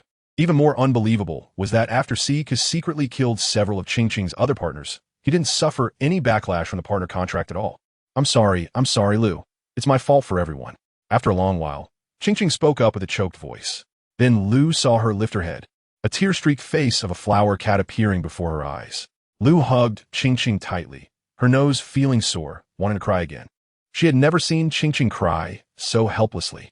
It's all the lion tribe's fault. It's all Si Ku's fault. Ali is missing, and Ching is heartbroken. What she couldn't see was that in a place where no one was watching, a flash of resentment and unwillingness quickly crossed Ching's eyes. On the other side, the orcs from the silver wolf tribe had just come out when they were surrounded by a large group of unfamiliar orcs that seemed to have appeared out of nowhere. After a brief exchange of blows, the orcs from the silver wolf tribe were forced into a desperate situation. Mao Tu watched the weak orc coming out from behind the lion orc, and Ning Chi's expression instantly darkened. This broken arm of his was lost during his sneak attack. Of course, this reason alone wasn't the main reason for his hatred towards Mao Tu at this moment. What he hated most was that this little man once had thoughts of wanting to bond with Lu, but then turned around and wanted to offer Lu as a tribute to the barbaric orcs of the lion tribe. How dare he? Lu had a gentle temperament, and was so timid, she was most afraid of causing trouble for others. If she fell into the hands of those from the lion tribe, Ning Chi couldn't imagine what she would become in the end. Mao Tu should die. Don't be impulsive. Song held Ning Chi down, his long, narrow peach blossom eyes now coldly staring at Mao Tuesday. If Ning Chi could think of it, how could he not? But it was precisely because he was angry that he needed to stay calm. Otherwise, if the two of them rushed up now, it would be a pointless death. At that time, without them by Lu's side, she would truly be at the mercy of others. Song, Ning Chi, I advise you to stop wasting your effort. None of you can escape. Mao Tu was also holding back his anger, despite appearing to be protected by the orcs of the lion tribe on the surface. The truth was that they were doing so out of caution towards him. If he weren't of some use, he would have been secretly killed by those barbaric orcs of the lion tribe days ago. Get lost, traitor. What qualifications do you have to stand in front of us and speak? A coward who softens at the sight of a strong enemy is just like your mother. only capable of bowing low and flattering others. Disgusting. Exactly. I'd rather die here today than be a shrimp like you. I spit. As long as there were still alive and speaking males in the Silver Wolf tribe, they didn't need Song and the others to speak, one after another. They reacted more intensely, cursing Mao Tuesday. The words were as harsh as they could be. Mao Tu's face turned dark from listening. Yet the orcs of the Lion tribe remained coldly watching, clearly not wanting to help. Chapter 257, Ching Ching's Resentment. Speaking of which, if it weren't for Mao Tu providing them with a very important piece of information, they wouldn't be both despising him while also having to hold their noses to protect his safety. Because he could track a person's location through their personal items or the blood of their relatives. The Grand Duke had also issued a strict order to cooperate with Mao Tu to find the totem incarnation hidden in the Silver Wolf tribe. Who would have thought that such a small place's tribe would have a totem incarnation bestowed by the Song Wolf tribe? Moreover, the totem incarnation was in the Silver Wolf tribe they had previously destroyed. The new priest of the Silver Wolf tribe was captured by their people before, but later was taken away by a group of Forsaken Ones. When the Grand Duke learned of this matter, he became very angry. And later when he learned about the totem incarnation, those sent to protect that female priest were severely punished. If it weren't for the intervention of the great leader Kuei Si on their behalf, and for the people of the White Lion tribe sharing part of the Grand Duke's anger for not reporting what they knew, those few individuals would have probably been sent back on the spot. All right. Have you finished with the nonsense? Where are the people from the leopard tribe and the rest of you? The lion orcs, who had been standing by, seemed to have received some kind of reminder and suddenly interrupted their collective attack on Mao Tu in a cold voice. Seeing that they finally spoke, Mao Tu's ugly expression finally eased a bit. But in a moment, his face fell again. As a fellow traitor, he didn't know what Siku had behind him to make the orcs of the lion tribe look at him with such favor. What's wrong, Siku? Too scared to come out and meet us? Song squinted his eyes. He ignored the questioning orc and instead focused his gaze on what was behind them. Just now, he sensed a very familiar aura. A cold smile crept on its Song's lips. He had originally thought he was quite heartless towards Lu, but unexpectedly, Siku was even more ruthless than him. Without the partner contract, yet occupying the position of the family head for over 10 years without relinquishing it. And just a few days ago, he even killed her partner right in front of others. How ruthless. How heartless. Song felt he had truly gained some insight. Siku walked up from behind them, not even glancing at his kin who were glaring at him, his gaze casually sweeping over Boya in the crowd. The cold, venomous gaze from the other party made him very uncomfortable. Indeed, among the few males around Ching Ching, the one he disliked the most was still this Boya. He couldn't understand what Ching Ching saw in that cold-blooded orc, wanting to have snake offspring with him. Just thinking about it made Siku feel a bit irritated. Let's do it. No need to waste time with them. Just leave one or two alive. Just right. Let's see if what he said before was true. Retracting his gaze, Siku nodded slightly to the person beside him. Good. And that orc actually agreed. This scene made Mao Tu even more suspicious of the methods behind Siku's back. Damn, this Siku is really something, being a traitor of the Silver Wolf tribe. How did he manage to receive such preferential treatment from the Lion tribe? Mao Tu couldn't make sense of it, and others found it even harder to understand. Mao Tu and the others might guess that he was afraid of death and backed down at the last minute to side with the Lion tribe. But what about Siku? Was he afraid of death? No, when he had once risked his life to kill ferocious beasts. They had never seen Siku show a hint of fear. Over the years, whenever enemies invaded, he had always been the first to charge to the front. But why this time, when the Lion tribe came, did he choose to betray them at the most critical moment? The unequal forces were replaced by the overwhelming victory of the Lion tribe.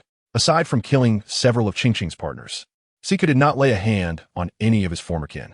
Watching Ning Chi fall, Song also fell, and with some rising and falling in his chest, showing he still had breath left, the other party's bloodshot eyes looked towards the sky. Before dying, many scenes flashed through Song's mind. Riding on his father's shoulders as a child, watching his mother turn away with reluctance yet resolutely. And the first time he met Lu when he first arrived at the Silver Wolf tribe. A lot. Yet in the end, it was still that female, biting her lip, shy yet expectant, looking at herself, asking, "Shall we have a cub?" Yes, they had originally planned to have a cub during the cold season this year. Unfortunately, it was no longer possible. A trace of regret flashed through the depths of her heart. But soon came the worry of not being able to take care of that female in the future. Consciousness gradually faded at that moment. The other males of the Silver Wolf tribe also fell one by one. In the end, only Beo was left. His talent was somewhat special. As long as it was poison, he could bring it to its maximum effect. Therefore, The beastmen of the lion tribe were wary of the poison that was everywhere on him, which allowed him to survive until the end. But the lion tribe ultimately had the advantage in numbers, and Bea knew very well that he couldn't hold on for long. Bea, a female's voice seemed to echo in his ears. Bea's expression momentarily blanked, but soon his face turned grim. Before anyone else could react, he shouted angrily, "Get lost. Who allowed you to come? Go back." Already at a disadvantage, Bea suddenly changed his expression, revealing a flaw, and immediately, he was seized by the lion beast man who had been watching him closely. "Bea, are you threatening me?" The female's angry voice suddenly exploded in everyone's ears. Where did this female come from? The beastmen of the lion tribe looked around warily, and Score, standing in the back, furrowed his brows as if he thought of something. "Ching, you shouldn't have come here." Before Score's words fell, a white light suddenly appeared behind him. "Score, Hody, watch out behind you." Two voices rang out in unison, and then Bea saw a scene that made his eyes go bloodshot. Ching. His gaze turned fierce as he wanted to rush over. However, he was struck several times by the surrounding lion beastmen at the right moment without hesitation. "Score, you bastard. You know Ching is already pregnant. How can you do this?" "Score, I'm going to kill you." Looking at his partner lying in a pool of blood, barely alive, Bea was almost going mad. They had carefully cherished their beloved for so many years, looking forward to their cub for so long. How dare Score do this? Bea's sudden madness almost caused him to injure the nearby lion beastmen. Fearing that this male, deprived of his partner, would become a threat to them, several lion beastmen took a step back, and the next moment, they unhesitatingly joined forces to deal Bea a fatal blow. But don't underestimate a male who has suffered the heavy blow of losing his partner. They might end up turning the tables because of this. Chapter 258. Save them. After a brief explosion of fury, Bea was pinned to the ground by several lion beastmen. Ching, let me go, Ching. Bea struggled, but couldn't get up, only able to glare at Score with venomous eyes. They say their cold-blooded race is the most cruel and heartless. But Score had previously betrayed his partner and now turned around without a second thought to deal a fatal blow to Ching. What kind of thing was he? Ching was only at the yellow stage. How could she harm him? He didn't believe he didn't know. Score, how ruthless you are. The hatred in Bea's eyes left no doubt that if he were released, he would unhesitatingly rush to take Score's life. No, the injuries are too severe. I can't save him. Fortunately, there was a shaman who came along this time. Seeing Score looking at him, the shaman shook his head with regret.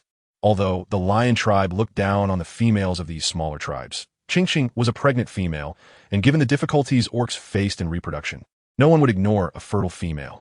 Moreover, Score, whom they regarded as one of their own, didn't seem to be indifferent towards this female. Therefore, the shaman personally treated Ching's wounds, using his real skills. "Don't move. If you move again, we will kill her." Upon hearing this lamentable news, although Score furrowed his brow slightly, he didn't show any significant reaction. However, Bea couldn't stand the stimulus. Initially pinned down to the ground with no resistance, after the shaman's words fell, he suddenly exploded with power. The two beastmen beside him were caught off guard, and he almost stood up. Do the males of the snake tribe have such strong vitality? The two lion beastmen thought in shock as they pressed him down, noticing that his ribs had been half crushed, but he was still breathing. Seeing this, other lion beastmen felt the situation was dire and rushed in to deliver two heavy punches. Bea spat out a mouthful of blood, and his face instantly turned pale. Seeing his miserable state, the two beastmen hesitated for a moment and then released him. Bea fell to the ground with a thud, his bloodshot eyes instinctively looking towards Ching. It was as if he saw Ching weakly smiling at him before dying. Then her pained little face twisted in agony as she reached out her hand to him. Bea, in a daze, also reached out his hand. The two hands, separated by a distance, both wanted to grasp each other, but unfortunately, neither could move. Watching Bea, still thinking of her before death, Ching regretted it, truly regretted it. She shouldn't have neglected him for so many years due to her prejudice against his cold-blooded race. Just like Ollie once said, a race does not represent the individual, nor does it represent his feelings for her. He had truly been very good to her. Bea, don't die, woo-woo-woo. Don't die. You look at me, I'm pregnant with your cub. Look at me, woo-woo-woo, Bea, I'm scared. Ching finally couldn't hold it anymore. She shook her shoulders and cried in fear. For the first time in her life, she felt so miserable, not only crying with snot flowing everywhere, looking worse than a cat, but the blood beneath her was also continuously flowing out. But she didn't care about anything anymore. Score was the male she had liked since childhood, but she didn't know when he had changed. He had become stronger and more indifferent, not caring for her as much. She had repeatedly rejected his proposal to be her partner, thinking they wouldn't be together, only to turn around and bond with others. But he had circled back around, pursuing her again, wanting to be her partner. How proud Qingqing had been at that time. Although she was happy, he had chosen many females and finally returned his heart to her.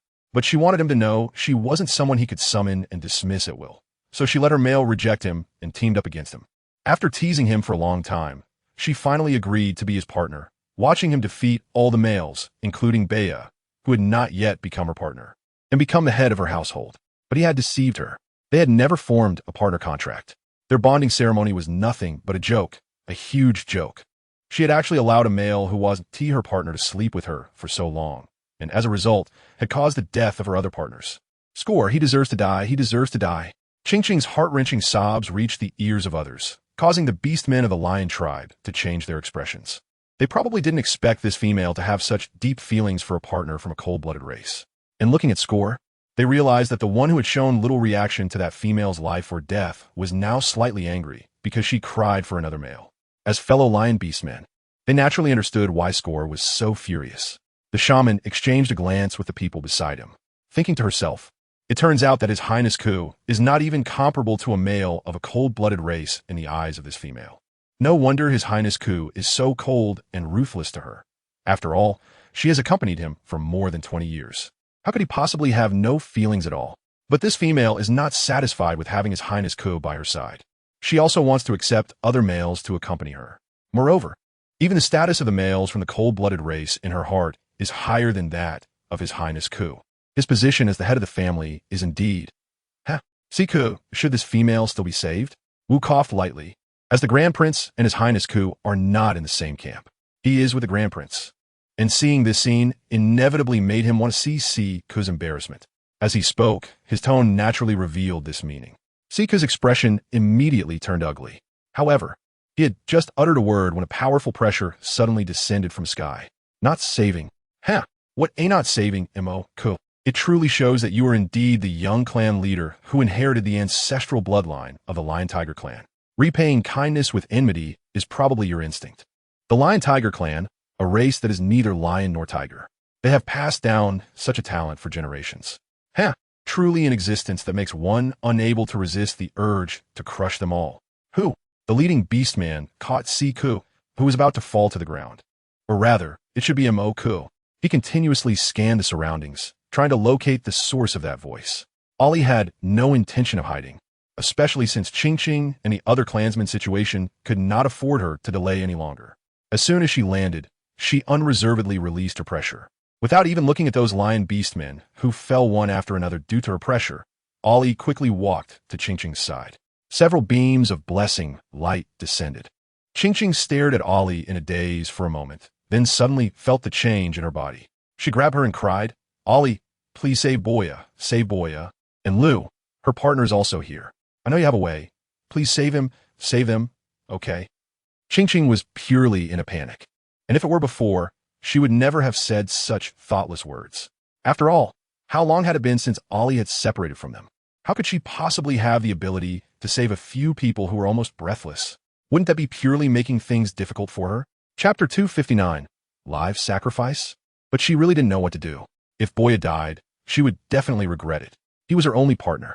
Lu also had only Ning Qi and Song as her two relatives. If they died, what would Lu do? How would they, two powerless females, survive in this forest? Ollie Qingqing's tearful plea made Ollie's heart ache instantly. It was her fault. She had been too immersed in her past life memories, only remembering how much pain she had once felt, but forgetting that at this moment, Qingqing and Lu were still in danger. It was all her fault. She hadn't been able to come in time to take them away. Seeing the pain in Qingqing's eyes, Ollie felt her heart bleeding. It was always like this, failing one while trying to save another. Why would such a useless person like her be favored by the beast god and become the so-called goddess in their mouths? Thinking of this, Ollie suddenly felt a surge of blood rising in her throat, but she swallowed it down forcefully. She tried to muster a smile on her pale face, wanting her words to seem reliable. Qingqing, I promise, when you wake up, they will all be safe and sound. You promise. As she said this, Qingqing's tears flowed uncontrollably again, and her hand subconsciously loosened. Ollie noticed this and couldn't help but smile self-deprecatingly. But she didn't explain anything. She just lowered her head, placed her hand over Ching Ching's eyes, and spoke softly yet firmly. I promise. I will definitely make sure they stand before you and Lu completely. When she lifted her head, the lion tribe beastmen suddenly felt a lightness in their bodies, and before they could breathe a sigh of relief, a scream instantly made everyone's hair stand on end. Nine Tails, how could it be? The voice of the rabbit was sharp and ear-piercing due to surprise. The leading lion beastman's pupils slightly dilated, his gaze landing behind the unfamiliar female. No, it wasn't really the Nine Tails. Her last tail had not solidified. But even so, all the lion beastmen present could not withstand the 9 tails that swiftly lashed towards them. And as each lion beastman fell, no one noticed that the last illusory tail was slowly solidifying. A soft sigh echoed. Ollie felt a mysterious and unfamiliar power surge in her body, causing her heart to clench. She apologized to the wolf totem avatar for what she owed the wolf totem and the Tsang wolf tribe. From her past life to this life, she had long been unable to repay. A baby's cry resonated, heralding the arrival of the 9-tailed fox. Far away, on the snow-capped mountains, a loud boom startled the totems of various forces across the continent, all descending with revelations. The goddess hall opens, the master will enter soon. The master will enter soon. Who else can enter the goddess hall? Naturally, it is the goddess. But after tens of thousands of years, why has there been no sign of the goddess appearing on the continent? For the sake of territory and females, the continent has been engulfed in war for many years, with the 5 super tribes participating actively or passively. Not to mention that many forces have also mixed in to take advantage of the chaos. Therefore, once this news spread, some rejoiced while others worried. There were even those who harbored malice towards the goddess, secretly preparing to pull her down from her pedestal. Moreau was one of them. The lion tribe had been developing well in recent years under his and the king's schemes, only for a goddess to appear above them. So what if she is a goddess? If she cannot obediently stay in the goddess hall and meddles in the affairs of the continent? It depends on whether their super tribes agree. Did Lord Tian sure reveal any clues about the current identity of the goddess? Standing beside Moreau was a burly man with a beard. When he spoke, his voice was like a low thunder. Yes, but these should not be important to the king. Moreau looked up at the blue sky, his narrow phoenix eyes squinting slightly, and continued. Do you still remember the result of my divination a while ago? Upon hearing this, a flash of cold light suddenly appeared in the bearded man's eyes, and he nodded, just as the high priest said. Moreau smiled slightly. However, after his figure disappeared from sight, he turned back to look at the lion hall, his brow slightly furrowed. A trace of doubt appeared on his face, but soon he reined it in. Not long after, 2 messenger sparrows flew out from the Red City, looking at their flying directions. They were heading towards the White Tiger tribe and the Dark Moon tribe, which were located in the northwest and southwest of the Lion tribe, respectively. Ollie had promised Ching Ching that she would make sure Tsang and the others stood before them completely. But Boya and Tsang were easier to say. The two of them, whether it was due to their tough lives or their worry for their partners, still held onto that last breath. Although it was a bit troublesome to save them, it was still possible. Only Ning Chi had already lost his breath early on, turning back into a flower leopard with a broken leg. His corpse was already somewhat decayed under the high temperature. Glimpsing at the lion beastmen who had fainted after being struck to the ground by her, Ollie thought for a moment before finally making her way towards Wu and Mao Rabbit. Both of them possessed shamanic power. Compared to the power she gained from consuming the totem clone, their shamanic power was like a drop in the ocean, but she didn't care. She wanted to save Ning Chi, and even the smallest amount of their shamanic power was still valuable. No. A piercing scream escaped from the mouths of the awakened Wu and Mao Rabbit in succession. The 9-tailed fox, with blood at the corner of its mouth, raised its head to reveal a pair of blood-red eyes, which was even more chilling. Feeling the cold gaze fall upon him, the feigning dead Mo-ku felt a chill in his heart, and the next moment, he was wrapped up by a tail. Along with him, the other 8 lion beastmen were thrown to a spot with a loud thud. What was she planning to do? Feeling his life force ebbing away from the wound on his wrist, Imoku's face turned pale, and he could no longer afford to hold onto the ridiculous idea of waiting for an opportunity to counterattack. He realized that such thoughts were utterly useless in the face of absolute power. It was like when he faced that powerful feathered man with Siko. If it weren't for his symbiotic ability, he would have long lost his life. But he didn't realize it until he moved, and then he was even more shocked to find that he felt like he was nailed to the magic circle, unable to move at all. He could only watch helplessly as his and the other 8 beastmen's blood dripped into the magic circle, eventually converging on the dead leopard. Are you crazy? This is a forbidden technique. Does she know what price she has to pay to use this technique that brings the dead back to life? Imoka looked at Ollie with a face full of disbelief, but inside he hated her to death. He had finally managed to rid himself of Siku's memories. And just when he was about to return to being his second prince, he encountered such a madwoman. Where did she learn this forbidden technique of resurrection? And how dare she use it? Moreover, it involved a living sacrifice. Imoka was almost driven mad by her. Chapter 260. A lifetime together. Seeing him use Siku's face and show such a broken expression, a trace of disdain flashed in Ali's blood-red eyes. A counterfeit is still a counterfeit. Even with that person's memories and habits, he is ultimately just a despicable imitation. Look, when it comes to a desperate situation, he immediately exposes his cowardly nature. Seeing that the magic circle was nearly complete, the nine-tailed fox walked over gracefully, its tail unhesitatingly sweeping away the 9 beastmen who had fainted from excessive blood loss. Just borrowing a bit of their living blood, and it's a living sacrifice? Who the hell would do such a thing except for those who don't want to live? Although Ali was influenced by memories from her past life, and sometimes acted recklessly without regard for her own safety, that behavior only occurred when she was mad. In a clear state of mind, she was still very much concerned about her life. Not only was she concerned about her life, but she also harbored a deep hatred for those who had dragged her into hell, wishing she could kill them all right now. Unfortunately, she couldn't. Even these lion beastmen in front of her, Ali hesitated because of the lion totem, and she couldn't bury them all here.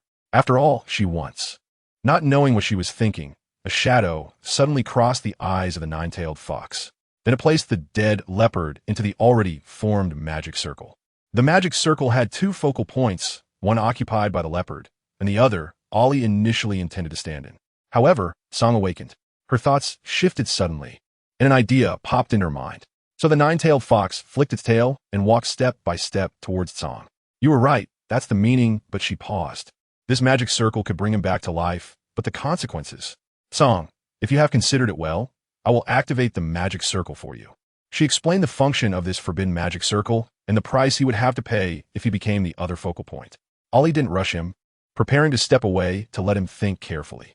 However, before she could walk away, she heard Song's hoarse voice coming from behind. Okay. Ali turned around and looked at him intently. The other party gave her a nonchalant smile on his pale face. In fact, the one who would really pay a huge price for this magic circle was only you. The price he paid was merely a tiny part of it. After a long while, Ali lowered her gaze and smiled inwardly, unable to deny it. After all, it wasn't the first time she had done this. No one expected that the lion tribe's beastmen pursuing them would be completely wiped out. Even more unexpectedly, the person responsible for this situation was Ali, the former shaman of the Silver Wolf tribe. Ali, Ching. When Lu saw a hint of joy on Ali's face, she immediately caught sight of Ching being held by Boya, and she gasped, rushing towards Ching. But halfway there, she was blocked by Tsong and Ningqi. Then everyone saw that the 2 males were actually pinned to the ground by a petite female, Lu. The cheers outside the cave suddenly stopped. Ali's eyes darkened slightly. Just as Yain was about to say something to ease the awkward atmosphere, Tsong's teasing voice unexpectedly came from under Lu. Lu, it's the first time I've seen you so passionate. It turns out you like me and Ningqi together. If I had known this, Sai. It seems that Ningqi and I have wronged you. A living male who had returned was holding a female who was crying so hard that tears and snot were flowing, and he was at a loss for how to comfort her, feeling quite troubled. But as soon as Song said that, they saw the partner who had just been crying deeply suddenly break into laughter. Seeing this, the males breathed a sigh of relief, and then collectively shot teasing glances at the 3 of them. No, that's not it. You don't talk nonsense. Lu half knelt to the side, looking at them, stammering, her snow-white ears turning red. Some single males from the leopard tribe immediately sensed something was off in their eyes. Noticing their gazes, Song and Ningqi both felt a hint of displeasure in their hearts. Ningqi pulled Lu closer, silently declaring his sovereignty. Normally, this would be something Song would do. However, Song's reaction this time seemed rather calm. Until Ningqi said something to Lu, Song coughed heavily twice, and his originally pale face turned even paler. Instantly, he attracted Lu's attention. The other males watching the scene couldn't help but feel a bit speechless about their earlier thoughts. I mean, how could Song possibly not care about his partner? Look at this. The tactic of self-harm worked. His partner was suddenly worried and distressed. Ning Qi seemed to know that Song's condition made Lu unable to relax. If it were before, he would definitely feel heartbroken seeing his partner being deceived. And to avoid making her uncomfortable, he would endure his own injuries. However, after experiencing that life-threatening situation earlier, although Ning Qi still felt grateful for Song's self-sacrifice to save him, in the face of competing for his partner's affection, cough cough, let everyone rely on their own abilities. So Ning Qi also covered his severed arm, his gaze instantly turning despondent. Others. These two are all about the show, all for show. Qing, being held by Boya, rolled her eyes at the scene. However, this time she didn't break the fact that the two of them were acting. When Boya noticed it, in the moment he lowered his head, she quickly kissed his chin and unreasonably said, "You are not allowed to look at them. You can only look at me." Boya really loved and hated Qing's behavior. The love was naturally for her never pretending in front of him, because of trust. She could expose her own arrogance completely. But on the other hand, he hated that while she demanded this of him, she had another set of standards for herself. "What did you say?" Qing's single sentence made the nearby beastmen suddenly realize that Bo Ya's pupils were faintly showing signs of vertical slits. What was going on? Did his partner say something that made him very angry? The other males immediately looked at Qing with some concern, while their partners tugged at their ears, disapproving of them looking at other females while they were around. Yet, on the other hand, they couldn't help but worry about Qing and shot accusatory glances at Boya. Although they had experienced so much and their prejudice against Boya as a cold-blooded beastman had disappeared, the sense of superiority as females under the protection of their males still remained. Therefore, regardless of why Boya was angry with Qing, their first instinct was to direct their accusing looks at him. However, they were likely to be disappointed. The only one who clearly heard what Qing whispered in Boya's ear, Ollie, secretly shot them an envious glance. A lifetime of pair. Boya had received Qing's promise. As long as he didn't let go, Qing would stick to her promises and would fight to the end without hesitation. This pair of them, as long as nothing unexpected happened, others would probably find it hard to insert themselves in between them in the future. Chapter 261, because you saved Qing as Qing's partner, Boya naturally understood better than Ollie how difficult it was for Qing to say those words. Qing was spoiled and had a deeply rooted belief in polyandry. If it weren't for Siku's repeated betrayals that struck her hard, leaving only Boya by her side, and not to mention they had gone through such unforgettable life and death separations together, she probably wouldn't have suddenly thought that having only Boya as a male partner was not so bad. After all, during the time of escape, even if she only had Boya as a partner, she received very good care. In fact, right after Qing said that, she immediately regretted it. But Boya didn't give her a chance to regret it all. He just restrained his excited feelings, tightened his embrace around her, and kissed her deeply, swallowing all her unfinished words. It's quite a sight. Ollie expressed that this scene made her eyes hurt, especially because of Boya and Qing leading the way. The other males who had just escaped from life and death situations suddenly became jealous, each eager to find their own partners for comfort.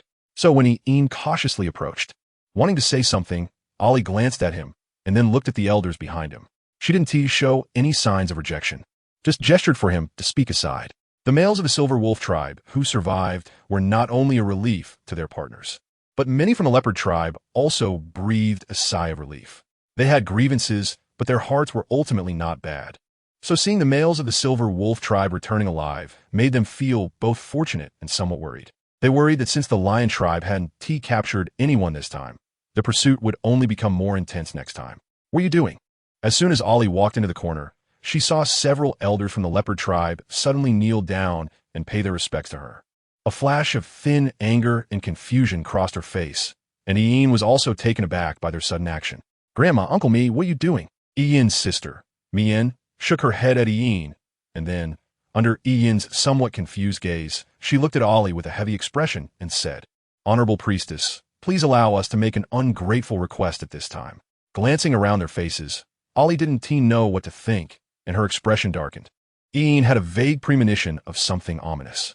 And before he could think more, Mian's next words confirmed where his ominous feeling came from. "So, we sincerely ask Priestess Ollie to allow the Leopard tribe to separate from the Silver Wolf tribe for the next actions." Grandma. Ian never expected that they would make such a request at this time. Although they spoke nicely on the surface about splitting into two groups to distract the Lion tribe's attention, and the leopard tribe could even take the initiative to share some of the lion tribe as pursuit.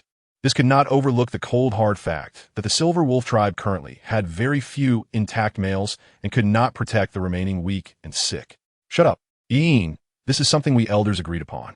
By this time, although Mi Yin and the others didn't yet know what Ali's true power was, they were still unwilling to really tear their faces apart due to the previous friendship between the two tribes.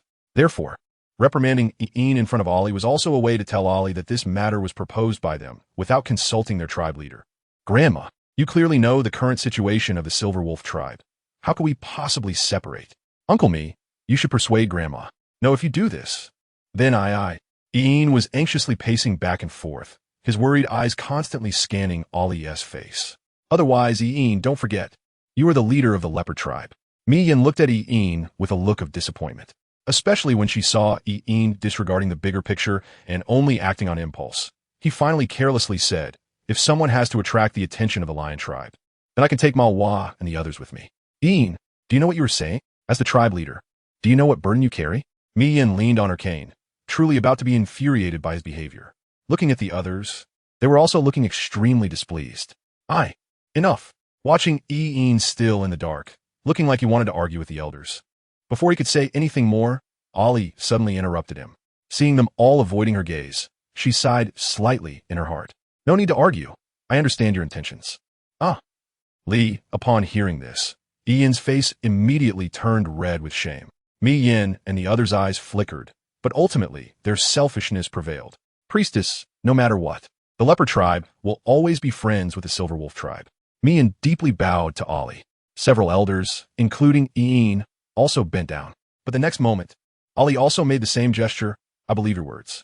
The leopard tribe and the silver wolf tribe will always be friends. However, I think the elders of the leopard tribe may have misunderstood something. Our current situation does not require us to separate. But Mi Yin suddenly became anxious. However, Ali straightened up. She slightly raised her hand, and with a glance, it made several people's hearts tighten, and they instinctively followed her line of sight. Everyone's expressions were shocked. Suddenly, several figures were thrown out from the grass, and it was Si-Ku and the rabbit beastman, along with 2 lion beastmen. Seeing one of the lion beastmen, the faces of the leopard tribe's beastmen couldn't help but show expressions of hatred. It was him, the one who ordered the massacre of their tribe members at that time. Ali noticed the panic in the 4 people and explained calmly that she had casually captured them on the way here. You can take revenge if you have grievances. No one will know they died here. As soon as she finished speaking, several heavy gasps echoed in the space. Then, shadows quickly flashed towards the 4. Immediately, piercing screams filled the air. Looking at the shadow above, Mo Shu initially thought he would die at the hands of those people, but he did not expect to wake up at this moment. Suddenly, cold water splashed on his face. What? You're not happy to be alive? No, he was happy. However, Mo Shu looked at Ali expressionlessly and still asked, why did you save me? Why did I save you? Ali's answer was quite simple. Because you saved Qingqing. Chapter 262.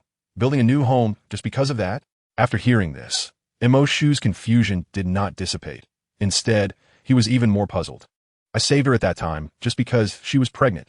In other words, it was just because she had the ability to reproduce. Ali fell silent for a moment, then glanced at him coldly, her tone suddenly becoming indifferent. It seems you really want to die?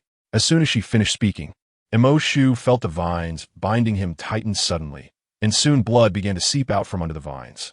Mo Shu did not expect Ali to get angry so easily, and before long, he was sweating profusely from the pain, his lips turning pale and trembling.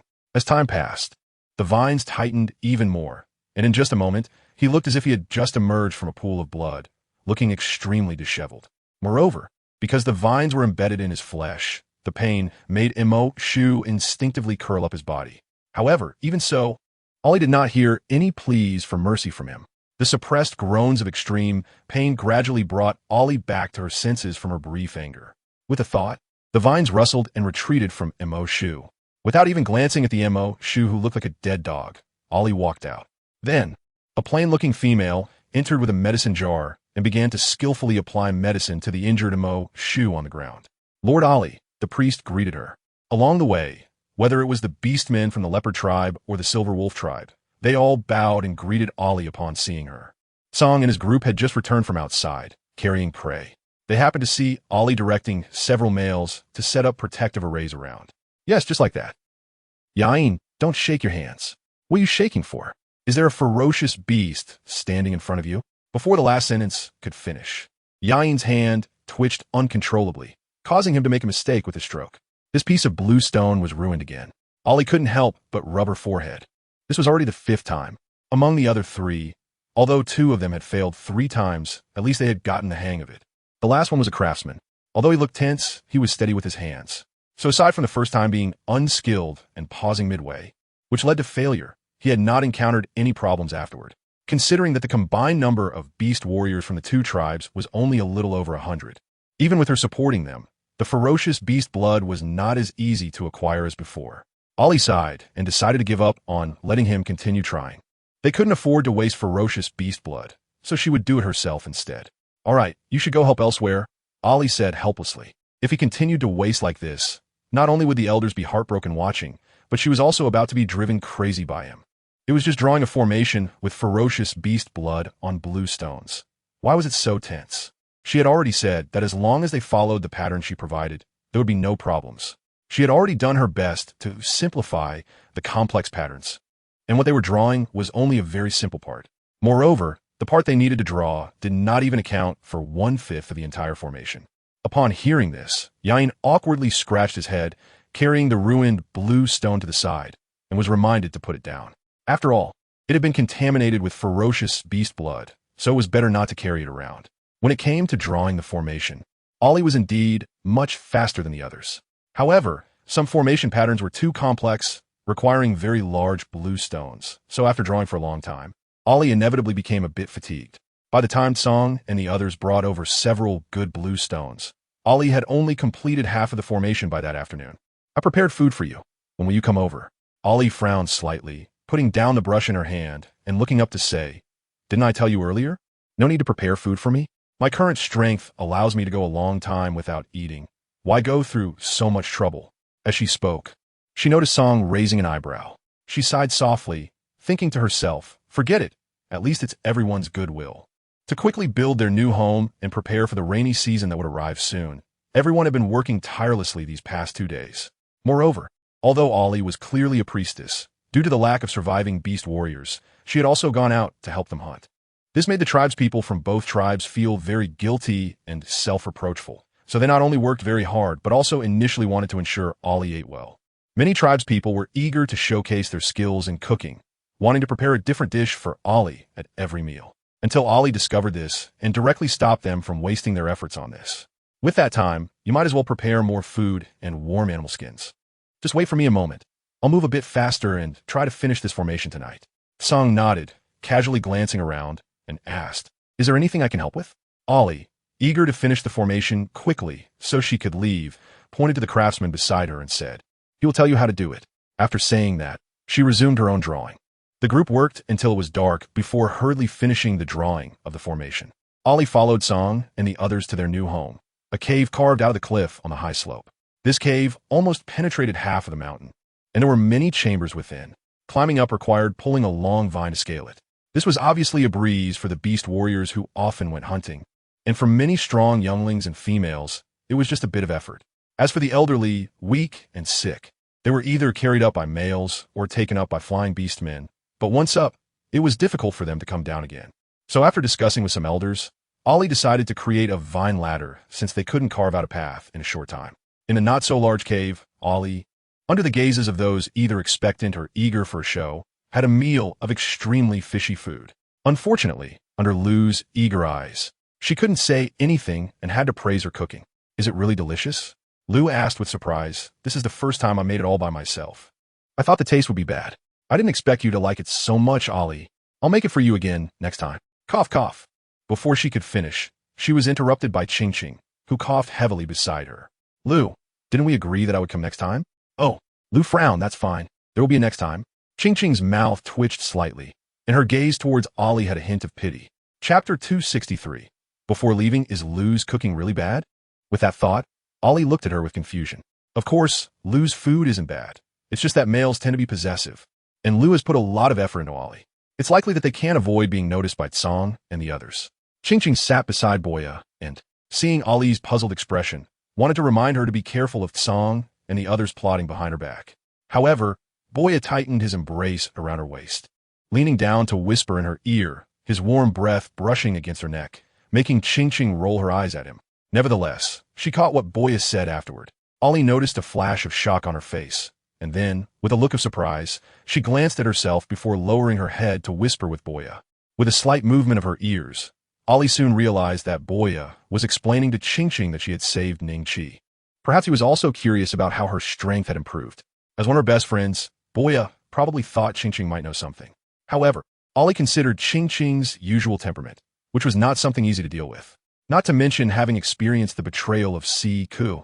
If Boya were to irritate Ching due to his curiosity about her, it would be a disaster. Under the night sky, the beastmen held torches, watching as other beast warrior tribes moved the blue stones inscribed with a magic array to the designated spots as per Ali's instructions. They hurriedly began to sprinkle the symbol water around in a regular pattern. It was said that this symbol water could not only drive away evil and misfortune, but also protect the magic array from being discovered by others. Everyone understood the need to keep the magic array hidden. Several elders mentioned that some beastmen are naturally sensitive to magic arrays, restrictions, seals, and other such powers. And the purpose of the symbol water is to conceal their probing of this power, thus protecting the magic array from being discovered. Naturally, this also meant it couldn't be broken. But driving away evil and misfortune? What does that mean? Everyone was puzzled, while a few elders from the leopard tribe pondered and offered an explanation. However, it was clear that it still didn't resolve everyone's confusion. Ali couldn't say that this symbol water was specially concocted for the insect beasts. The so-called driving away evil and misfortune simply meant driving away those insect beasts, keeping this place free from their disturbance. That would be enough. Everyone should step back. Seeing the Ya'in was coming over with people, Ali nodded slightly. Once all the beastmen had stepped aside, Ali began the final step, activating the magic array. Although the magic array had been laid out, if it wasn't activated, it would just be a decoration. Moreover, since the blue stones had been stained with the blood of ferocious beasts, they carried some hostility, if left and used for too long. It would negatively affect the temperament of the beastmen living nearby. Activating the magic array was much simpler than Ya'in had imagined. He just saw Ali grab a handful of dirt and sweep it lightly on the ground. Without even reciting a spell, he felt something change in the surroundings, and the tense expressions of the elders relaxed. So it's that simple? Ya'in scratched his head, looking doubtful. What else did you expect? To create a commotion that would alert everyone within 10 miles that a magic array had suddenly been set up here? As soon as Ya'in said this, someone promptly gave him a knock on the head. No, that is not what I meant. Seeing Ya'in clutching his head and hastily defending himself, Yin averted her eyes in disdain. If it weren't for Yin's father telling her to take good care of him, she would have kicked him out by now. How can he have a brain and not know how to use it? After these past 2 days of hard work by Lady Ali with this magic array, our beast warrior tribe can hunt with peace of mind in the future. With this magic array, the beast warriors of the leopard tribe and silver wolf tribe won't have to worry about the safety of this cave while hunting every day. After being cooped up for 2 days, they could finally sleep soundly tonight. The elders behind me, Yin, also smiled, thanking Ali one after another. No need to be polite. I'll be relying on you all in the future. Naturally, hearing this, Yin and the others showed a glimmer of hope in their eyes and immediately made a promise. The leopard tribe and silver wolf tribe have been intertwined for so many years. Now that you are in trouble, how can we not take care of you? Ali smiled and nodded, a hint of meaning flashing in her eyes. I naturally trust the elders. Upon hearing this, Yin and the others secretly sighed in relief. They then began to discuss the next arrangements with Ali. Although Ya'in was the leader of the leopard tribe, he was still young, and his authority in the tribe wasn't very high.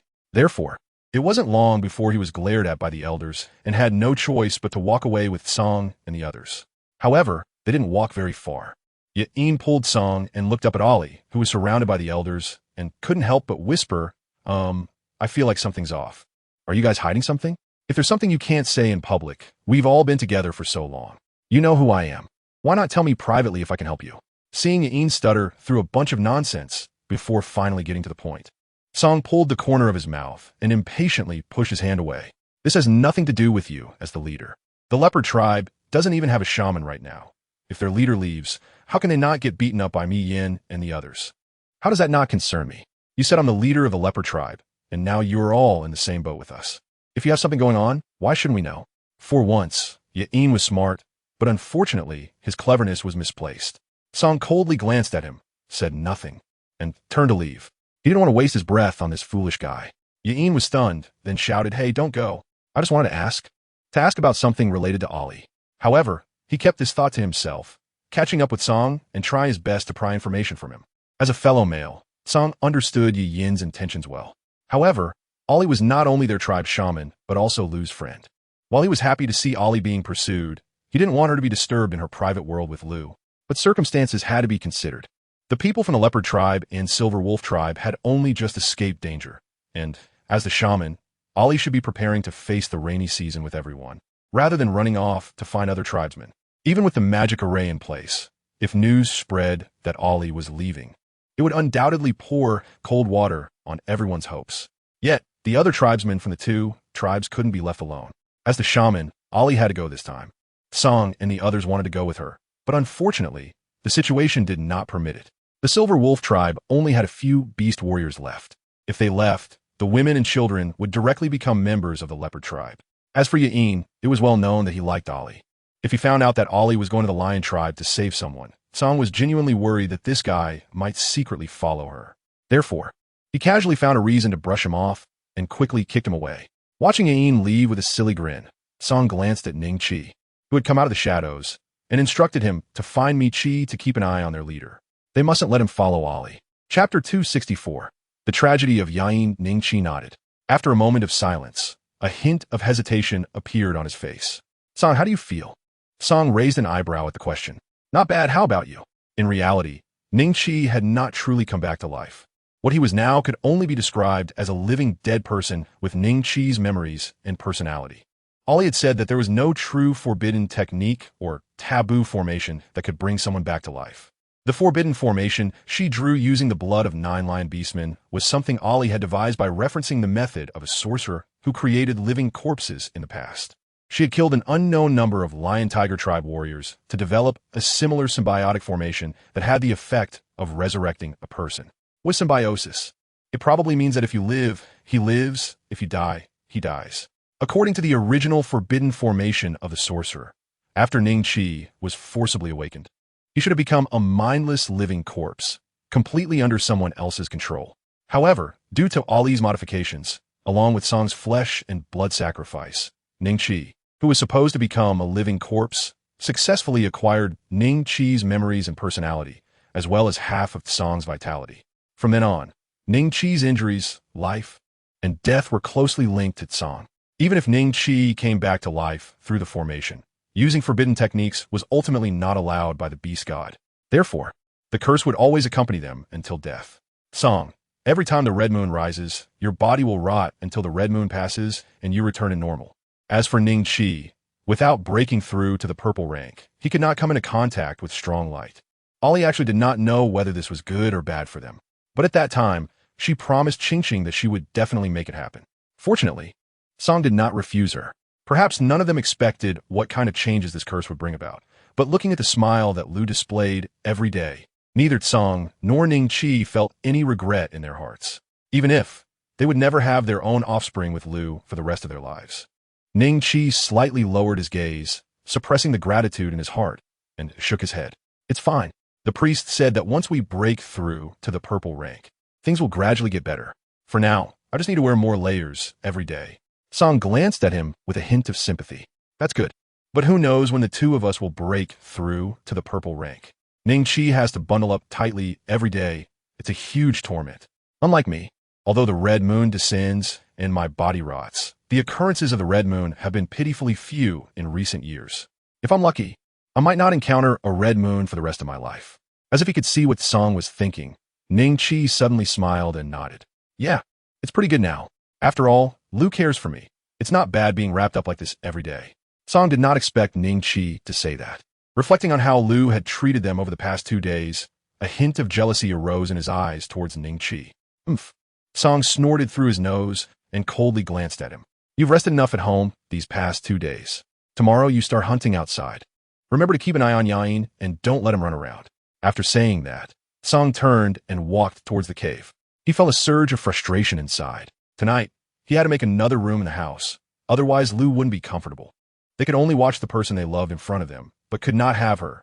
Ning Qi watched his back, recalling what Ollie had told him, and his eyes darkened slightly before he turned and left the spot. He did not plan to go back tonight. Ollie had said that the curse on Song was far more terrifying than they imagined. Ning Qi did not know how terrible this terrifying was, but he hoped that before that event happened, he could reduce the regrets Song would have in the future. After all, Song had become like this for him. In fact, Ollie had not mentioned that as their strength increased, the curse on them would also become stronger. Perhaps one day, they would become unrecognizable to themselves due to the curse. Ollie had deeply experienced this, but she could do nothing to stop it. Or perhaps, the selfishness in her heart made her only consider that Lu could not be separated from them. So no matter what, Ning Qi had to live. Ollie had left. Yain, kept in the dark, noticed that Ollie had not been around for several days and immediately guessed the truth of her departure. He wanted to find Ollie, but before he could act on this thought, reality hit him hard. The elders of the tribe were staring at him, and Song and the others were all tight-lipped about Ollie's departure. So he could not obtain any clues about her leaving, and he did not know where to look, nor did he dare to keep asking Song about Ollie's whereabouts. Otherwise, if everyone found out that Ollie had left them so quickly, they might develop dissatisfaction with her. The peaceful situation between the leopard tribe and the silver wolf tribe would be broken, likely leading to irreparable consequences. In short, for various reasons, even if Yain knew the truth of Ollie's departure, he could not show any abnormality outside. The more he understood this outcome, the more uncomfortable he felt inside, especially when he saw the food in the cave becoming more and more abundant each day. The elders hinted to him that as the tribe's leader, he should set an example for the males of the tribe. Yain felt even more troubled. He simply could not understand. Although the food looked like it was increasing day by day, it was still somewhat insufficient for so many people to get through the rainy season. So why were the elders not urging him to take more people to hunt? Instead, they were thinking about getting him to solve his single status problem immediately and then consider reproducing. Were they really sure they weren't being foolish? It was no wonder Yain was considered a brainless fool. He thought this in his heart, but unexpectedly let it slip out in front of the elders. Mi Yin and the others immediately turned gloomy. After all, who were they doing this for? Wasn't it because they saw that Ollie was not interested in him? Although everyone looked busy now while males, someone would always take advantage of the fact that the females were empty to get close to them and show affection. You have to know that when the rainy season comes and everyone hides in the cave, at that time, no matter what they do, someone will be watching. Females are shy, and in front of everyone, they will always be more reserved, making it much harder to pursue them. Moreover, there is one very important point. During the rainy season, everyone cannot go out to hunt. When the time comes, even if he wants to show affection to the females, he won't have anything good to offer. How can he pursue the females then? Now is the time to hunt, secretly stash some good things, and give them to the females. It can also increase the females' affection for them. You could just stay single for the rest of your life and still want to mate with Lady Ollie. You might as well dream. Maybe it will come true. Mi Yin was so angry that she directly huffed and left. The other elders shook their heads with expressions that showed they thought he was being immature.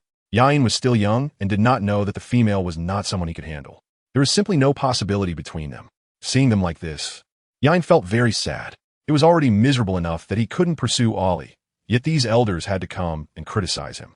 Chapter 265. The final outcome of the lion-wolf battle. No one knew the discomfort in Yain's heart, while the other party, Ollie, left the valley early after the formation was completed. After traveling day and night for 3 days, suddenly, Ollie seemed to have discovered something and looked up in a certain direction. How could it be? That aura? She frowned, a trace of confusion flashing in her eyes. Clearly, before, a sudden beastly roar abruptly interrupted her thoughts. Ollie furrowed her brows tightly as she looked towards the source of the sound, where dark clouds loomed, now swirling as if they had come to life. In the midst of the vortex, thunder roared and lightning flashed. From Ollie's distant perspective, it looked as if the apocalypse had descended. Her expression darkened, and a sense of foreboding flickered in her heart. Her speed suddenly surged again, her figure darting through the dense jungle, and in the blink of an eye, she vanished without a trace. Your Highness, what happened? The sudden incident immediately caught the attention of the people from the lion tribe. Someone sensed something was wrong and immediately reported the matter to Mo Yin. He had already felt that things were slipping out of control due to the emergence of several small to medium tribes standing in opposition. And now another unexpected incident he couldn't control had arisen, making him clench his fist slightly. He turned to Baijan. who had already begun to divine after hearing the news. The lion tribe had brought several shamans, but the beast warriors from the wolf tribe had greatly exceeded their previous expectations. To be safe, those shamans were dispatched to guard the rear. Just as the orcs from the lion tribe were calling for their 2 shamans, suddenly, Baijan's brow furrowed tightly, and then, under the astonished gazes of everyone, his complexion instantly turned pale, and he spat out a mouthful of blood. Shaman. Several orcs hurriedly helped him and placed him on a nearby chair. The guard at the door, Sakura, was also startled and didn't have time to explain to the 2 shamans. She quickly lifted the tent curtain and walked out briskly. Her voice clear, "Quick, bring the ancient shaman over." Outside, the sound of hurried footsteps was heard. Mo Yin saw the 2 shamans bestow several blessings on Baijan, but it still didn't awaken the unconscious Baijan. He frowned and instructed one of the shamans to stop. "You come to divine." After the nearby orc quickly explained their purpose for summoning them, the shaman looked at Mo Yin, who gave him a slight nod. "If you sense something is wrong, don't force it." Seeing Baijan's condition after the backlash, he added another sentence to the shaman who was about to act. Mo Yin was not a harsh master. Otherwise, he wouldn't have gained the support of many tribesmen at such a young age. Hearing this, the shaman's expression softened a bit, but soon he became serious. Since even the shaman of the White Lion tribe had suffered such a severe backlash, his strength was not much stronger, and he feared that this time the result of the divination would not be good for him either. Boom! A gigantic bolt of lightning suddenly struck down from the sky. In an instant, the orcs, who were killing each other in the chaos, were caught off guard and enveloped by the dazzling white light brought by the lightning. Then, with a heavy grunt, the white light dissipated, revealing the orcs lying on the ground, their lives unknown, a tragic scene of heavy casualties. At the very center where the lightning struck, a deep, bottomless pit appeared. From the pit, a piercing scream seemed to echo. A green shadow darted down. Wow! Like the fate that befell Baijan and the others, the last shaman spat out a mouthful of blood and then collapsed. Fortunately, Sakura and the others were already mentally prepared, quickly supporting the unfortunate shaman, administering medicine, and dragging him to the side. Baijan opened his murky old eyes, his voice hoarse. "Your Highness, stop." He had wanted to say this before the attack began, but Mo Yin wouldn't want to hear it. That shaman named Kuei Si had also repeatedly warned him coldly. Baijan didn't want to implicate the White Lion tribe because of a careless word, so he chose to remain silent. But at this moment, he could no longer remain silent. He had just divined within the source of the ominous premonition, the variables in this battle, and who or what would influence this battle. Without exception, the 3 of them had suffered severe backlash. Among them, the backlash suffered by the last shaman was the most severe, judging by his condition. Even if his life was saved, the hope of breaking through to the next realm in the future was slim. A reason. Mo Yin raised his hand to stop the irrational actions of others. Looking at Baijan with a cold expression. "You say we should stop now? Give me a reason." Baijan closed his eyes wearily and spoke of the result he had divined for this battle long ago. The Lion tribe cannot capture this place. Not only because the Wolf tribe has gathered many small and medium tribes, but also because, at a critical moment, someone will use the power of totem avatars to assist the Wolf tribe. Your Highness, whether the demon beasts emerge and cause a beast tide, or the rainy season arrives early, the ferocious beasts have begun to migrate on a large scale. All these signs indicate that the Lion tribe's idea of invading the Watakan Forest to attack the Banksia city is already impossible. I saw the lion and the wolf fighting, resulting in both sides suffering heavy losses. Moreover, with a little carelessness, both the lion and the wolf could die here. Crack! The air, which had been tense for a minute or 10, suddenly broke with the sound of Mo Yan's subordinate's armrest shattering. On the other side, Song Yin looked grimly at the dark clouds above, recalling the words of the priest of the serpent tribe before the battle. The lion and wolf tribe either suffer both sides or face near death. Hope comes from a lone fox. A lone fox? Could that female single-handedly turn the situation around for the wolf tribe? Song Yin, it's bad. There are spatial rifts. Many spatial rifts have suddenly appeared on the battlefield. What did you say? Instantly, the rear of both sides became chaotic due to this news. However, at this moment, even if the Beast King-level beast warriors were present, they could not prevent the immense damage caused to the 2 tribes by the sudden spatial rifts. Retreat. Unable to suppress the emergence of the spatial rifts by any means, Song Yin and Mo Yin simultaneously issued the order to retreat. But at this moment, it was not something they could just pull back from at will. The dark clouds in the sky roiled, and multiple bolts of lightning struck down rapidly. With each bolt of lightning that fell, a heart-wrenching scream was raised. However, after the lightning struck, the thunder concealed those sounds. For a moment, no one noticed the strange nature of the spatial rifts. Chapter 266, Second Talent Ability. Echo Amor arrived not too late, yet the orcs below were caught off guard. In just a short moment, many orcs had been dragged into the spatial rifts by Amor or had met a tragic end under the tribulation lightning. Moreover, seeing that they could not drive Amor back to the other world, the dark clouds above seemed to be enraged, the thunder growing louder, and the intensity had increased by more than double compared to the beginning. Ali's inner rage grew even stronger.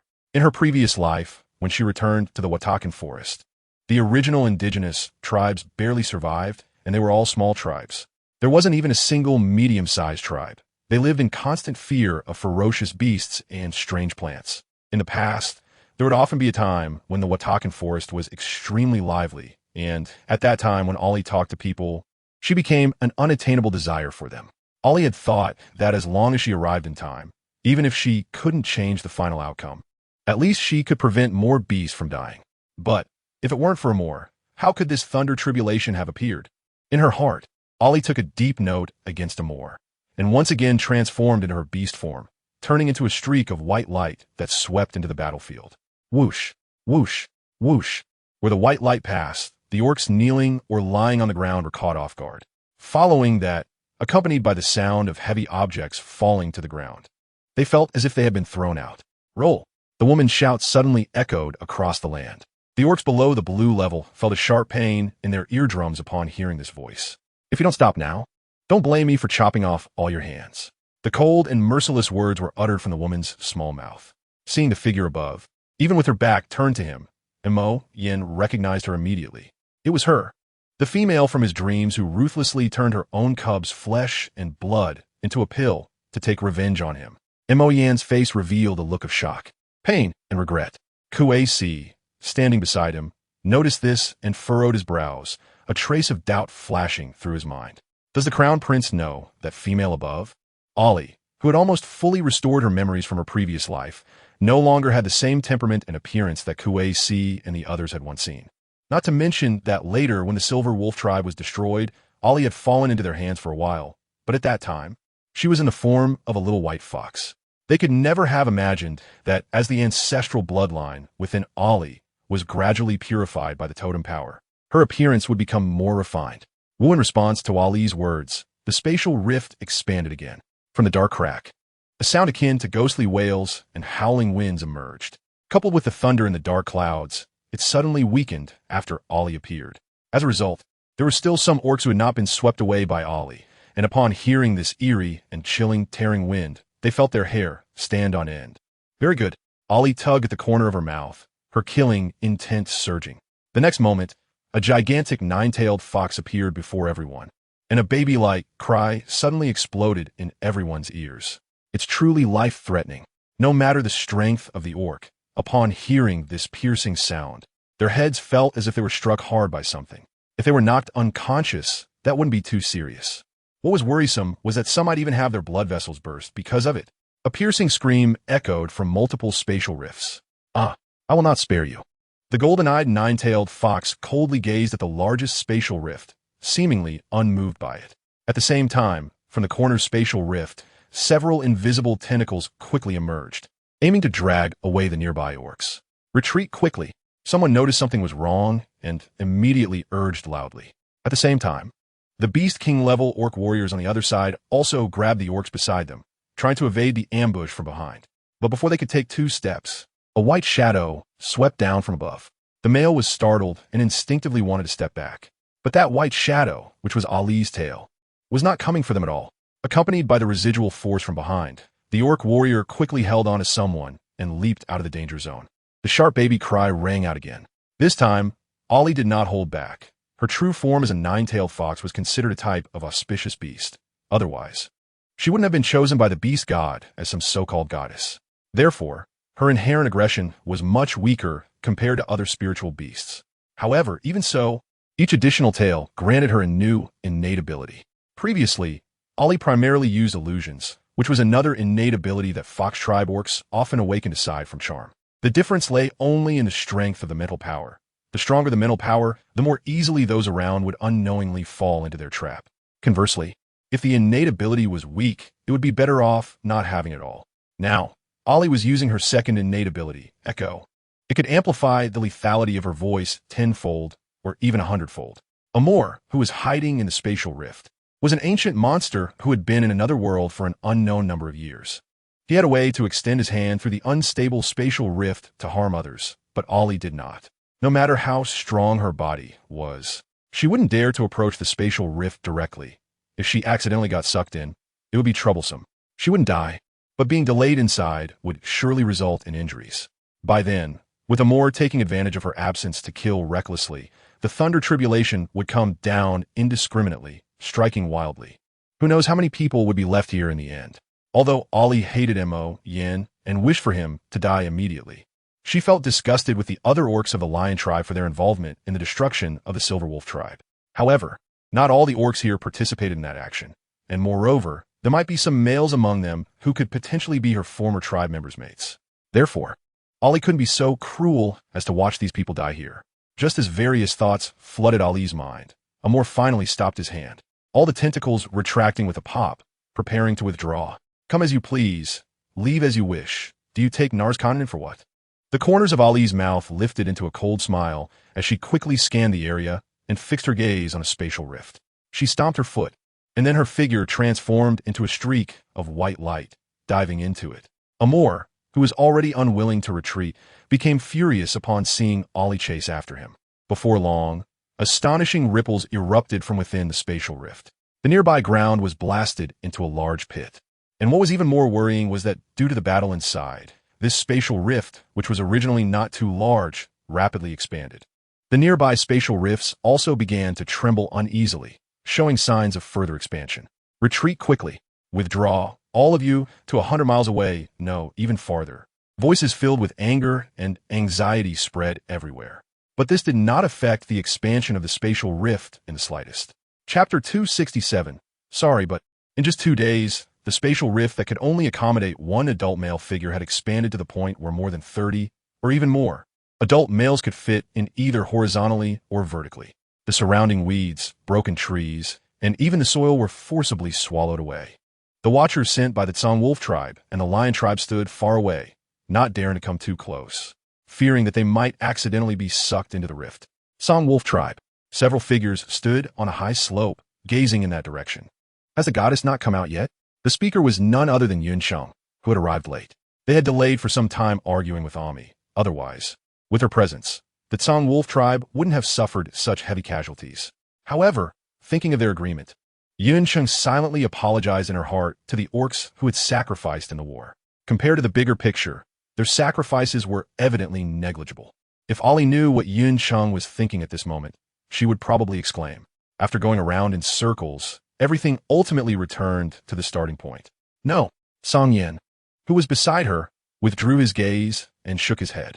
However, according to the news sent back by Tsang Qing, the spatial rift had stopped expanding since yesterday afternoon. Some inconspicuous spatial rifts began to slowly close. Yinqing nodded, that's good. However, Lady Goddess still needs to be given an explanation early. With this thought, she glanced at the person beside her. What's wrong? Does Lady Yinqing have something to say to me? Song Yin retracted her gaze, slightly lifted her eyelids, and said coldly, nothing. Yinqing looked at her, a hint of something unusual flashing in her eyes, then sighed inwardly and gave up on questioning Song Yin. After all, Song Yin was just being used by those with ulterior motives. The Silver Wolf tribe was destroyed, and she had no direct responsibility for it. Moreover, the king, right now, only had this one sibling left. How could she bear to make him sad? A trace of melancholic resentment flashed through Yun Cheng's heart, but she quickly suppressed these inappropriate thoughts. She proposed to Song Yin. The teacher told me to make sure to bring Lady Goddess back to Longdu.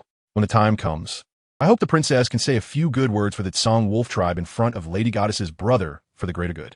Song Yan's brows furrowed slightly, but he had already gone to find his sister. It was uncertain whether he would come back to look for her. Yun Cheng smiled mysteriously and said, he will come back with Lady Goddess to find the princess. Song Yin looked at her in confusion. Yun Cheng didn't provide an explanation. She had already divined that Lady Goddess and her brother, along with Song Yin, had developed an unspeakable strong connection. so she would surely return to their Tsang wolf tribe. Seeing her not answer, Song Yin frowned slightly. However, due to her words, her troubled feelings quietly dissipated a bit, and she became more certain that he would come back to find her. A massive spatial rift appeared in midair. As if a giant eye was hanging in the sky. The eye was dark and murky, with nothing visible. Only through mental perception could one detect that the giant eye occasionally leaked a breath of dead silence, causing fear. Is my sister really in there? You didn't know how long he had been staring at that giant eye. Only, there were rarely any ferocious beasts or other beastmen around. So with Yu's green-level strength, he could barely stay here. As the sky darkened again, Yu frowned and turned to leave for the place he had found earlier to make a fire and spend the night. After he left, a green shadow slowly stepped out of the void above. She looked in the direction Yu had left, her eyes filled with complexity. In her past life, she thought Yu had leaked her and Granny's plan, believing he had betrayed her and Granny. But later she realized that the Yu who met with her had always been Feng Li in disguise. At that time, Yu was injured and stayed by Tsang Yan's side, completely unaware of the destruction of the Silver Wolf tribe. Later, when he learned about it, he heard the news of Ali's betrayal of the Tsang Wolf tribe. But even so, Yu still believed in his sister in his heart, while his sister never trusted him. In the end, due to her prejudice against him, Ali had arranged for another person to be inserted between him and Tsang Yan. This made it so that the three of them could never find relief. I'm sorry. Besides these 3 words, she didn't know what else to say. Because of her obsession and willfulness, she had made too many mistakes. Ali took one last glance at Yu, and then turned to rush towards the Lion tribe. The people of the Lion tribe had not yet withdrawn. Even if they had lost some people this time, their goal of capturing Half Summer City had not yet been achieved. Not only Mo Yin, but even others were unwilling to retreat. Moreover, they had already occupied most of the Watakan Forest. This year's dry season attack on Half Summer City had indeed failed, but there was still next year and the year after. The members of the Lion tribe had been fighting across the south and north for years. Were they still afraid of not being able to capture Half Summer City? Thus, when Ali arrived at the Lion tribe's headquarters, there was a heated debate going on about whether or not to further invade the territory of the Tsang Wolf tribe. Since Half Summer City is gone, it also means their reinforcements are gone. With such a great opportunity, why should we retreat? I don't want to hear you talk about insect beasts. I've lived so many years and have never heard of any insect beasts. But now, as long as we capture the little princess of the Tsang Wolf tribe and Yun Cheng, the king of the Tsang Wolf tribe will be hesitant. And when the time comes, we will be well prepared and can make the Tsang Wolf tribe bleed heavily once. Tell me, what could be more important than this? Retreat? We absolutely will not retreat. The voice of the main commander sounded deflated after these words. At this moment, Ami's voice rang out again, Your Highness. If you insist on continuing to attack the Tsang Wolf tribe, then please allow me and the beastmen of the Giant Lion tribe not to participate in the battle. Unless the king issues a decree to us, otherwise, I and the Giant Lion tribe cannot comply. Upon hearing this, Ali raised an eyebrow. The Giant Lion tribe was one of the strongest high-level tribes of the Lion tribe. If they were unwilling to participate in the battle, the losses of the beastmen from other tribes would likely be severe. As expected, as soon as that thought crossed Ali's mind, the faction advocating for war inside became furious and scolded Ami and the others for not understanding the overall situation. Kuasi, listening on the side, grew annoyed and then noticed that several people beside him suddenly stirred. He followed their gaze. Outside the camp, a group of beastmen heard the singing, raised their heads to the sky, and looked around. They didn't know whose song it was that instantly drained them of all energy, making them just want to lie lazily. Some beastmen listening to the song suddenly remembered their partners and cubs at home, where their previously agitated moods gradually calmed down. Soon, the entire camp fell into a deep silence. Chapter 268. Issuing the expulsion order, what was meant to come, has indeed come. Seemingly unaware of the suddenly quiet atmosphere around him, Baijan opened his eyes and looked outside the camp. His murky eyes flashed with a glimmer, as though he saw what was happening outside through the tent curtain. His tone carried a hint of regret. That child, what a pity. Such a pity. The last 3 words were spoken so softly that they were almost inaudible, and it was unclear what he found pity for. A trace of confusion flashed in Kuasi's eyes. However, Baijan sighed deeply and then said nothing more. He supported himself on the armrest, and the veins on the back of his hand were faintly visible. Then he somewhat unsteadily stood up. Seeing this, Ingzi suppressed the strange emotions rising in her heart and hurried forward to support him. The 2 shaman beside him exchanged silent glances, sighed, and waved their hands to the beastmen nearby. then stood up to follow by Zhan and Ingzi. Among them, one shaman who lagged behind faced the confused gazes of the others, slightly bowed towards Mo Yin, and calmly said, "Your Highness, regarding whether to continue attacking Half-Summer City, I completely agree with Lord Ami's opinion. This matter is of great importance, and I hope your Highness can think it over." After speaking, that shaman slightly nodded to the others and then stepped forward to follow, pulling aside the tent curtain, accompanied by the shaking of shadows on the ground. The singing seemed to reach everyone's ears in the camp more clearly. "What is this?" As he listened, Kuei Si suddenly looked at the shadow on the ground, narrowing his long phoenix eyes. Then a look of surprise appeared on his face, and he inwardly thought something was wrong. "Let's go. We should go out and take a look." Seeing Kuei Si stride out of there in haste, Mo Yin frowned slightly. Although Kuei Si was usually somewhat unruly, he wouldn't typically rush out like that without even saying a word. Is there really something wrong with this suddenly appearing song? Before stepping out, Mo Yin glanced at Kuei Kong in the corner, signaling him to follow Kuei Si to investigate where the song was coming from. Kuei Kong understood and quickly disappeared into the shadows, chasing after Kuei Si. On the towering cliff, two figures stood one in front of the other. The ethereal and distant song echoed from here to every corner of the Watakan Forest. Seemingly sensing someone approaching, Ali slightly opened her eyes and looked towards the forest below, where green shadows layered upon one another. Her gaze was indifferent as she relaxed her grip, and a transparent object resembling a token flew out in an instant. As the token flew towards the center of the forest, a mysterious power quickly spread from it. The green ocean seemed to be stirred by a strong wind, creating wave after wave. At the same time, the faces of those from the Tsang Wolf tribe and the Lion tribe changed upon sensing this power. Is it a banishment order? A pale expression flashed across Tsang Yan's face. She looked towards the center of the forest, where a power she found both familiar and strange was spreading in all directions, driving away the orcs that originally did not belong here. And she couldn't tell if it was her illusion, but that power seemed to be targeting her. Just as that power passed through her body, Tsang Yin felt an indescribable palpitating sensation in her chest. Tsang Yin looked at her worriedly, reaching out as if to support her. "Your Highness, is there something wrong with your body?" Even if someone had issued the banishment order, it wouldn't take effect so quickly, especially for orcs blessed by the spirit of the totem. "I'm fine." Suppressing the impulse to clutch her chest, Tsang Yin gritted her teeth slightly and shook her head, simultaneously avoiding his outstretched hand. A peculiar glint flashed in Tsang Yan's eyes, but he showed no surprise on his face and calmly withdrew his hand. Yin Sheng looked thoughtfully at him and then at Tsang Yin, saying, "If your Highness is feeling unwell, it's better to leave early. Once the banishment order is issued, all outsiders who do not live here must exit the forest within 10 days. Otherwise, they will either die or be trapped here for life."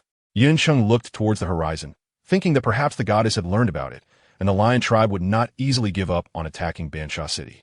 It was only then that the banishment order was issued, but what she didn't know was that Ollie would be the one issuing the banishment order. She simply didn't want this place, which was considered her pure land, to be destroyed by war in the future. Not only them, but even the insect tribe would find it difficult to enter this place in the future. Perhaps this was something Ollie had always wanted to do in her past life, but never accomplished. "Are we not going?" A figure moved, and Kuei Kong appeared behind his brother. Kuei Si had a gloomy expression and didn't look at him, only coldly mocking. "What does it matter if we go? The banishment order has been issued.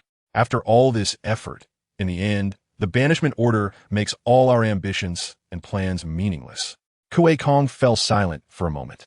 The lack of success in this battle was indeed beyond their expectations. However, he looked towards the center of the forest and asked his brother, "Don't you want to know who issued the banishment order?" The banishment order cannot simply be issued by anyone. At least, it must reach the level of a celestial shaman.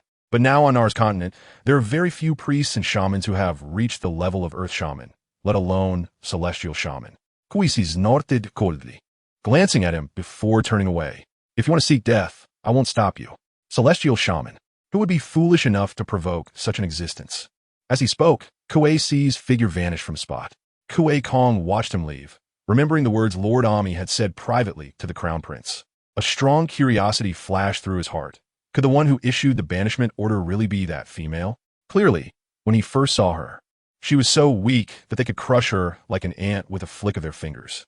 But now, she had transformed into the goddess that everyone on Nars continent praised and longed for. Kuei Kong was truly curious about how she accomplished this. In the past, the goddess would only dare to show herself after being found by the Snow Mountain Ape tribe. Yet this goddess stood out as soon as she appeared. It was rare for Kuei Kong to think about something for so long. However, even so, he had to admit that Kuei Si was right. With his strength, he would only be seeking death in front of a celestial shaman. Therefore, his previous suggestion was merely a suggestion. Kuei Kong stood there for a while before finally glancing in one direction and turning to leave.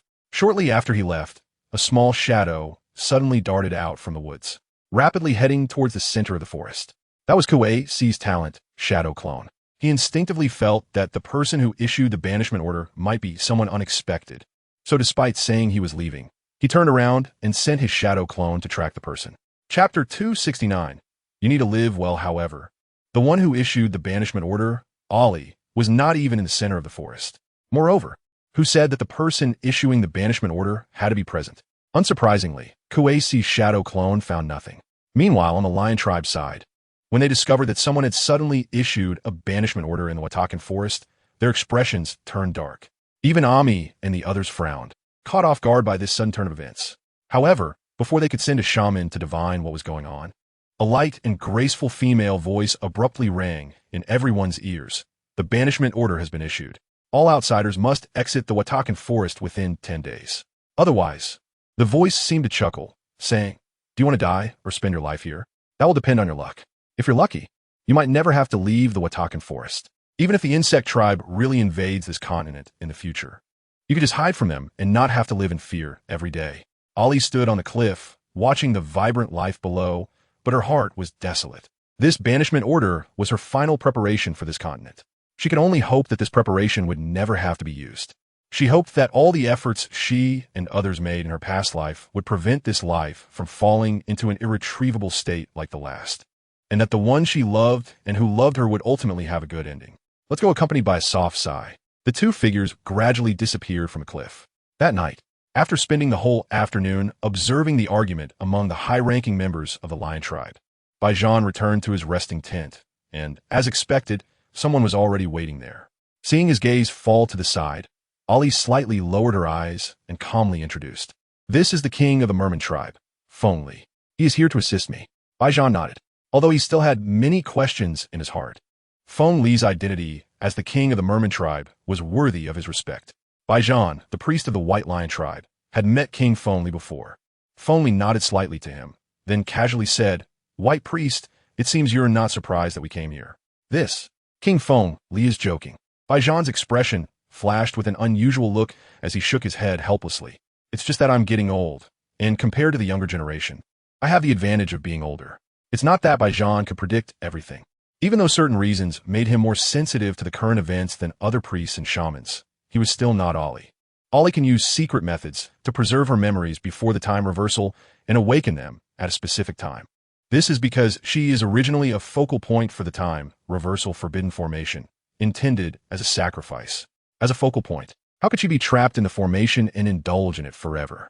So, what difference does it make whether the forbidden formation is activated or not? In the end, it just leads this life to develop along the same trajectory as the previous one. Baijan said that he was merely influenced by the forbidden formation, vaguely sensing that some changes in things seemed to deviate from the track. But he couldn't articulate this feeling.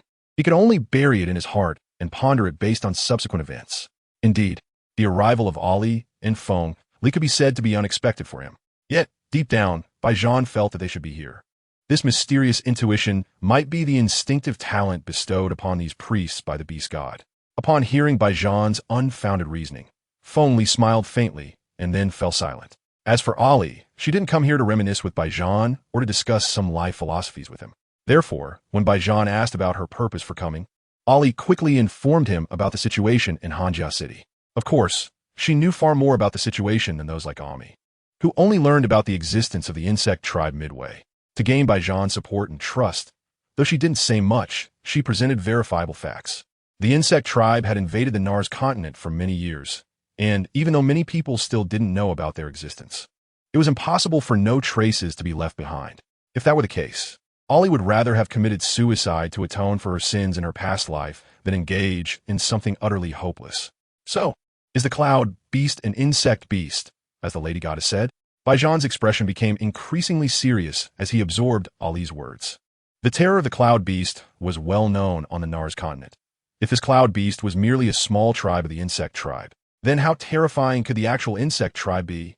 Just thinking about it made Baijan, who had lived for so many years, tremble slightly. Seeing Baijan's hand shake, he eventually calmed down slowly. Ali nodded slightly in her heart. Indeed, these older priests had an extraordinary composure. Yes, the insect tribe had invaded the continent for many years. The major super tribes might have long been aware of it. However, even now, they still did not understand in what form the insect tribe had invaded the continent, so they could only continuously wage wars externally, plundering females and slaves to strengthen their own power. They believed this would give them a chance to cope with the unknown crisis. However, while this method was effective in the short term, it was somewhat short-sighted. Baijan furrowed his brows, reflecting on what he had learned in recent days from the lion tribe. He felt that Ali's statement, while somewhat alarmist, might indeed be the real reason why the major super tribes have been engaged in ceaseless warfare for nearly 1,000 years. Otherwise, which tribe would be willing to risk the sacrifice of its people to continue fighting endlessly? Even the most warlike tribe would eventually tire. However, this was just Ali's speculation. Baijan could not definitively conclude that the lion tribe's wars over the years were for this reason based solely on her words. Because from the recent development of the lion tribe, the benefits and gains they acquired through war were numerous. I understand what the lady goddess said. So, what does the lady goddess plan for our white lion tribe to do for this continent next? Although the white lion tribe was weak, if what the lady goddess said was true, Baijan and all the members of the white lion tribe would be willing to lend their support to the lady goddess's upcoming plans. As he spoke, Baijan deeply bowed to Ali. This was not a gesture of respect for the goddess, but a heartfelt tribute to Ali for everything she was doing for the continent. Although he didn't know if it was true, he believed that what Ali said at this moment was true. In fact, Ali did not intend for the members of the white lion tribe to do much. Her focus in coming here was solely on the power that Baijan, as a priest, could exert. She needed him to live well. Only if he thrived would the plan she arranged have a chance of realization 60 years later. The 9-9 return to the origin Great Formation not only required the 9 totem spirits as focal points, but also needed countless priest lives and flesh to be sacrificed. Only then could the peace of this continent be preserved for thousands of years. Chapter 270. But can he? This is a world of rain, surrounded by pervasive moisture, with visibility blurred by the rain. A long line traversed mountains and crossed ridges, trudging through treacherous swamps and passing through vast grasslands rarely trodden by human feet. After staggering along for more than 2.5 months, finally, one day, everyone raised their eyes and saw the towering structure on this plateau. The first true city they had encountered, their city. They finally saw the city. Everyone couldn't help but feel excited. The rainy season was not a good time for travel. Even the most well-conditioned beast warriors felt a sense of fatigue in their hearts and bodies after such a long journey. Let's go. We checked everything, and everyone is accounted for. Don't get lost. We're going into the city to rest. The male in the lead wiped his face, unsure if it was rainwater, sweat, or a mix of both, and shouted hoarsely. As he spoke, he slapped the neck of the long-necked dragon to urge it to speed up. The long-necked dragons, seeing this, dragged their heavy carts and 4-wheeled vehicles filled with various items, wobbling along behind. Besides the long-necked dragons pulling heavy loads, many beast warriors in the group rode on other strange beasts, such as the flamestone beast, which resembled a turtle with a snake's head, and the leoma, which had a sheep's head and horse's body, along with the winged birds that occasionally flew overhead. These were all captured by the beast warriors from various tribes during their journey for convenience. In fact, it was thanks to these exotic beasts that their trip did not get stuck midway. Lady Goddess, we have arrived at their city. After sending off the orc who came to deliver the message, Yin Sheng turned to the person sitting at the back and relayed the information. The people in the carriage only heard a soft mm. Once we arrive at their city, let's proceed as previously discussed, without lingering. The speaker was Ali. The others had no objections to this. Yin Sheng quietly agreed, casting a glance at Song Yin beside him. Song Yin immediately nodded, said nothing more, and quickly jumped off the carriage. Ali and her group had important matters to attend to and were unwilling to linger in their city. However, the orcs from various tribes who had come with them from the Watakan Forest were exhausted after such a long journey. Without proper rest, they wouldn't be able to continue. Moreover, with so many people suddenly needing to stay in their city, Song Yin also needed to arrange things in advance. Otherwise, they didn't know what kind of trouble might arise midway. What about the Yu tribe? Are you going to ignore them? In the silent atmosphere, Song Yin, who was not far from Ali, could no longer hold back and questioned her. As soon as the words came out, her gaze fell on the white hair on Ali's shoulder, and the anger in her eyes instantly melted away like snow. She turned her eyes away, no longer looking at Ali's terrifying face. The palm under her sleeve tightened unconsciously. What does it matter? Hidden in the shadows. Ali seemed unaware of the gaze directed at her and slowly spoke. With Song Yin and the snake priest here, I feel reassured. It was like a waning old man with a flickering flame. As soon as Ali finished speaking, a coughing fit erupted the next moment. The closest Green G quickly stood up, opened a nearby dark cabinet, took out the herbal medicine that was always on hand, poured it into her palm, and then brought it to the lips of the person in front of her. The snake priest immediately gave Ali a blessing and then reached out to hand water to Green G in time. The few people in the carriage watched as the now elderly Ali first swallowed the herbal medicine and then, at Green G's urging, took a sip of water. When she pulled away, her palm had 2 more pieces of herbal medicine in it, and she frowned slightly, coldly turning her gaze away, saying, I've said it before, these medicines are useless to me. No matter how much I eat, it won't help. If you have the mind to ponder this, you might as well care about other matters.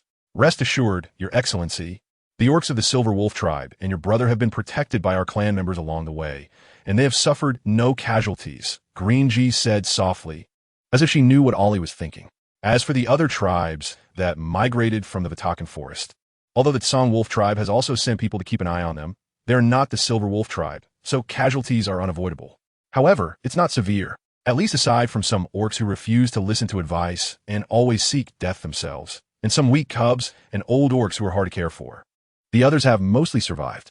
These pieces of herbal medicine were specially refined by me and the Snake Chief for your condition. Although they cannot eradicate your problems, they can at least alleviate your pain. Ali frowned, initially wanting to refuse, but when she heard that Snake had a hand in this, she hesitated, her lips moving slightly, and ultimately still ate it. This obedient demeanor caused a flicker of contemplation in Green G's eyes. She raised her gaze, meeting the snake priest's eyes. The other party's eyes were calm, showing no signs of abnormality, and then they lowered their gaze. Green G sat back down. At this moment, Ali spoke again. Is my grandmother really with Snake You? Green G glanced at the snake priest and nodded yes. Ali's brow furrowed tightly, and the others looked at her, not knowing what she was thinking at this moment. Your Excellency, do you feel that there's something wrong with Snake You? The snake priest suddenly spoke. No, the snake priest is overthinking. Ali felt very constrained in her heart, but couldn't say some things directly. She merely said, I'm not worried about the Snake Chief. I'm worried about my grandmother. I know her temperament too well. With Snake You hanging around her all day, she might even have a taste for eating people by now. Is that so? The snake priest smiled meaningfully. I thought Your Excellency was worried about what Snake You might have done to you, Lon. Then he might be looking for death, Ali said without thinking. Unless he really has some way to win my grandmother's heart, otherwise. As she spoke, Ali let out a cold laugh. In her past life, she had seen him entangle her grandmother for so long, yet her grandmother had never shown him any softness. Just then, Ali's breath suddenly became chaotic, as if she thought of something, and when the others were about to stand up to check, she raised her hand to stop them, then looked at the snake priest, her tone unexpectedly playful. Snake priest, if Snake You can really make my grandmother relent, I would personally hold their mate ceremony. But can your clan leader do that?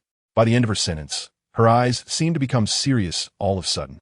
The snake priest frowned, a flash of surprise crossing his face. Chapter 271, half-believing, half-doubting city of Nayli. When everyone approached, they realized that the city gate of Nayli was surprisingly high. It is said that this city was built on the ruins of the ancient deer city that stood here since ancient times. Therefore, both the layout inside and outside the city are extremely spacious, even allowing most orcs to walk comfortably in their beast form without feeling restricted. The grayish walls of the city have been washed repeatedly by rain, making it hard to see the original color. However, orcs with good eyesight could vaguely see the scars on the city walls that represented the years of this city. Those were the marks left by ferocious beasts during their repeated assaults on the city.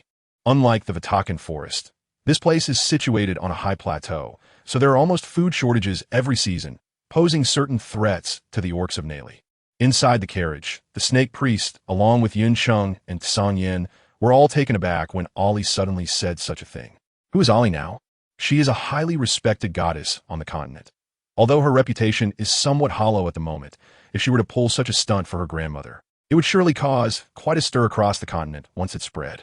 Thus, after Ali's words fell, The entire carriage quickly fell into a long silence. Are you trying to break the prejudice against cold-blooded orcs on the continent? Unexpectedly, it was Song Yin who spoke up. Ollie glanced at her in surprise, but then thought about how she had never truly understood Song Yin due to misunderstandings in her past life. She suppressed that sense of absurdity and replied expressionlessly. Some prejudices shouldn't exist in the first place. What they are cold-blooded orcs. In fact, whether in my past life or this life, I have never understood where this prejudice comes from. Aside from differences in living habits and their reproduction methods, what exactly makes them worthy of being isolated and marginalized by other orcs? Is it because some cold-blooded orcs raising cubs like they are raising pots seems cruel to others? Or is it because they have a different preference for living in damp, dark places that leads people to think their nature is as dark as their living habits, cold, and even cruel? Of course, Ollie also admitted that some cold-blooded orc races indeed have frightening survival methods on the continent, like the Snake Clan, the Ghost Spider Clan, and the Scorpion Clan, which rely on poison to survive on the continent. The number of mammalian orcs who can use or identify poison is quite limited, and the poison of these cold-blooded orcs often catches other orcs who do not understand poison off guard, hence the inevitable fear and rejection toward them. Nevertheless, even so, there are still some cold-blooded orcs who have nothing to do with poison. They are gentle in nature and willing to be kind to others. If other orcs disregard and reject them solely based on their cold-blooded identity, then how innocent are those individuals? Your Excellency, the snake priest showed a trace of emotion on his face, slightly trembling his lips as if he wanted to say something but couldn't find the words. Ollie took the opportunity to glance at the expressions of the others. Song Yin and Green Ji looked somewhat shaken, but it was far less than Yun Cheng's emotional fluctuations. The meaning was all written on her face. One could say she was indeed Yun Zi's proud disciple, always considering things from a broader perspective. Therefore, she appeared a bit simpler and could not immediately perceive the deep malice hidden behind Ollie's words. Looking at the other three, although they were all shocked that Ollie would say such things, their shock quickly turned into reflection. They were carefully considering how Ollie's words would affect their own interests and what negative consequences would arise on the continent. As the carriage approached its destination, the snake priest slowly spoke up. "May I ask, Your Excellency, what is the reason for your intention?" In response, Ollie closed her eyes and simply uttered two words: insect race. What she was doing now, whether it was expelling the lion tribe and the wolf tribe from the Watakan Forest, or insisting that the wolf tribe take all the tribespeople from the Watakan Forest with them, was all in preparation for resisting the insect race in the future. However, her own strength was still too weak. While these people seemed to believe her claims about the insect race invading the continent, did they truly believe it in their hearts? Unless she laid the facts before them, it was likely that everyone harbored some doubts. This was also why she urgently needed to go to Longdu, to seek help from Yunzi and the spirit of the wolf totem. The evidence she currently possessed to prove the insect race's invasion of the continent was still too scarce. She needed the help of the wolf tribe. As for why she didn't go to the lion tribe, she feared that if she went, she would have to clash with that annoying Milo before getting down to business. But she didn't have the time for that now. It was important to note that although Ollie had used secret methods to preserve her memories from her previous life, allowing her to awaken at crucial moments, it was at the cost of her remaining lifespan from her past life. Once her past lifespan expired, it would mean that she would die without accomplishing anything in this life. Otherwise, how could the wolf totem, knowing her true identity, possibly grant her a spiritual awakening to bring Yun Cheng over? After hearing this, the snake priest nodded thoughtfully. The expressions of the other three varied, and it was unclear whether they truly believed it. As for Yun Cheng, she probably believed Ollie to a large extent, but her belief was that Ollie was a messenger sent by the beast god, a goddess, so she felt that Ollie wouldn't lie about such things. However, why didn't she fully believe it? It was indeed because there was too little evidence. Just based on Ollie's few words, there were still many loopholes that raised suspicion. As for Song Yin and Lu Ji was somewhat skeptical. Song Yin, on the other hand, had been pondering the scene of her first encounter with Ollie. The current Ollie was simply a different person from the Ollie she had first seen. If it weren't for witnessing the complex emotions in her eyes towards you, and Yu's firm belief that Ollie was indeed Ollie, she probably wouldn't have dared to believe that the female before her, who had aged more and more since leaving the Watakan Forest, was Ollie. Regarding the insect race, she had no knowledge of the background, but inexplicably, based on Ollie's performance along the way, she found herself believing in her. Song Yin was somewhat surprised to arrive at this answer. Why would she believe someone she had barely met, even if she was the goddess as described by Yun Cheng? Chapter 272. The excitement of the seasoned priest's city, Lord's mansion. Color looked at the letter from Longdu, furrowing his brow when he heard a familiar hurried footstep approaching. Are all the people arranged? He asked without looking up. Not yet, City Lord. There are just too many of them, the newcomer replied, wiping the sweat from his forehead. He had thought that when the Lord mentioned many people, it would be a few hundred at most, but unexpectedly, the people sent back reported that the arranged place was insufficient. That's not a few hundred. That's more than 10 or 20 small to medium tribes relocating as a whole. The newcomer continued, there were too many people and then couldn't accommodate them, so I sent some of them to the residential area in the West City. Seeing Color lift his head and furrow his brow, the small male hurriedly added, the Lord personally stated that this portion of people should not leave. His subordinate had taken the initiative this time, considering the city lord's troubles with newborns in recent years. After all, every year, many people died in the city while defending it. Moreover, I just received news from the people I sent that among those willing to stay, many are females and young ones. Color's brow finally relaxed, and he looked at him, nodding slightly. You did well with this. Thank you for the praise, my lord. Kuxi sighed in relief. There were only so many newborns in the city each year, but for some reason, the ferocious beasts had become increasingly fierce in recent years. Not only were they frequently invading their city, but the orcs who could still hunt outside were also far from their previous harvests. At this time, if they could bring in some new blood, it might add some vitality to the city. With this thought in mind, Color couldn't help but ask a few more questions. How strong are the males willing to stay? If their strength is decent, I might add some to my guard team. Well, their strength is not very strong.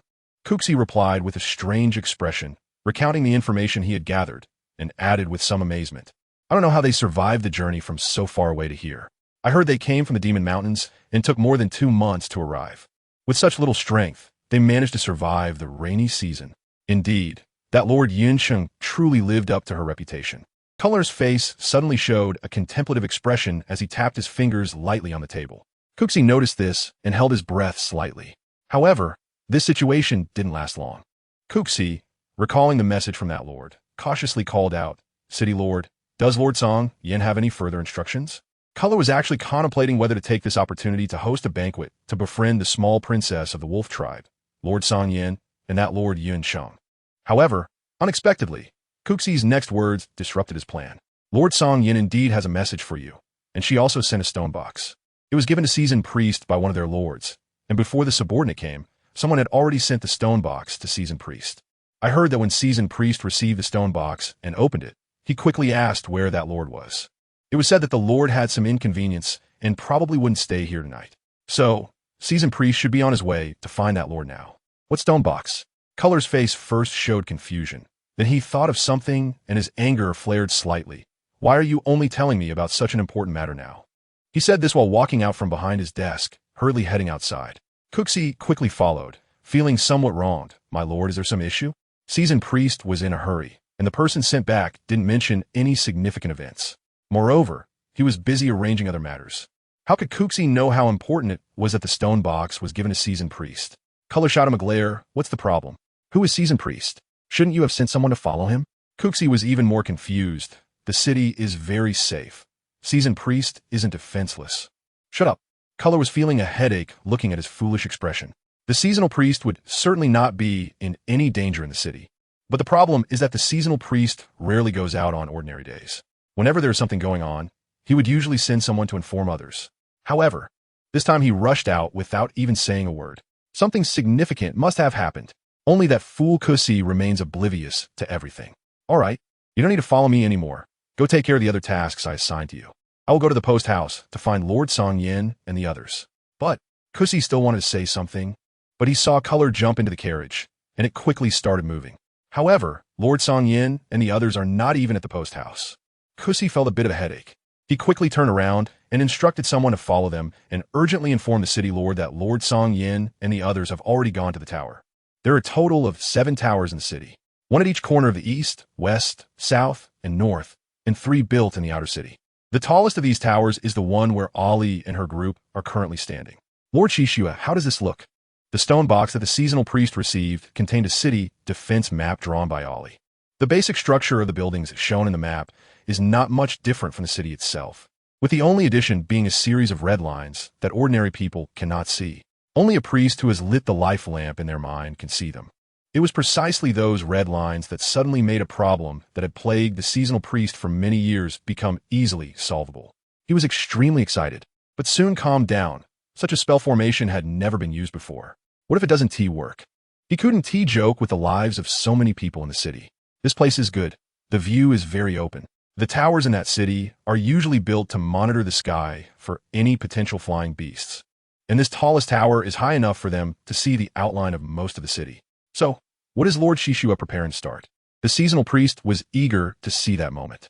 He had been studying spell formations for many years and had long thought about setting up protective formation in the city to protect it. But over the years, not to mention the materials for arranging the protective formation, even if the protective formation were set up, they wouldn't have enough crystal cores to maintain the spell formation.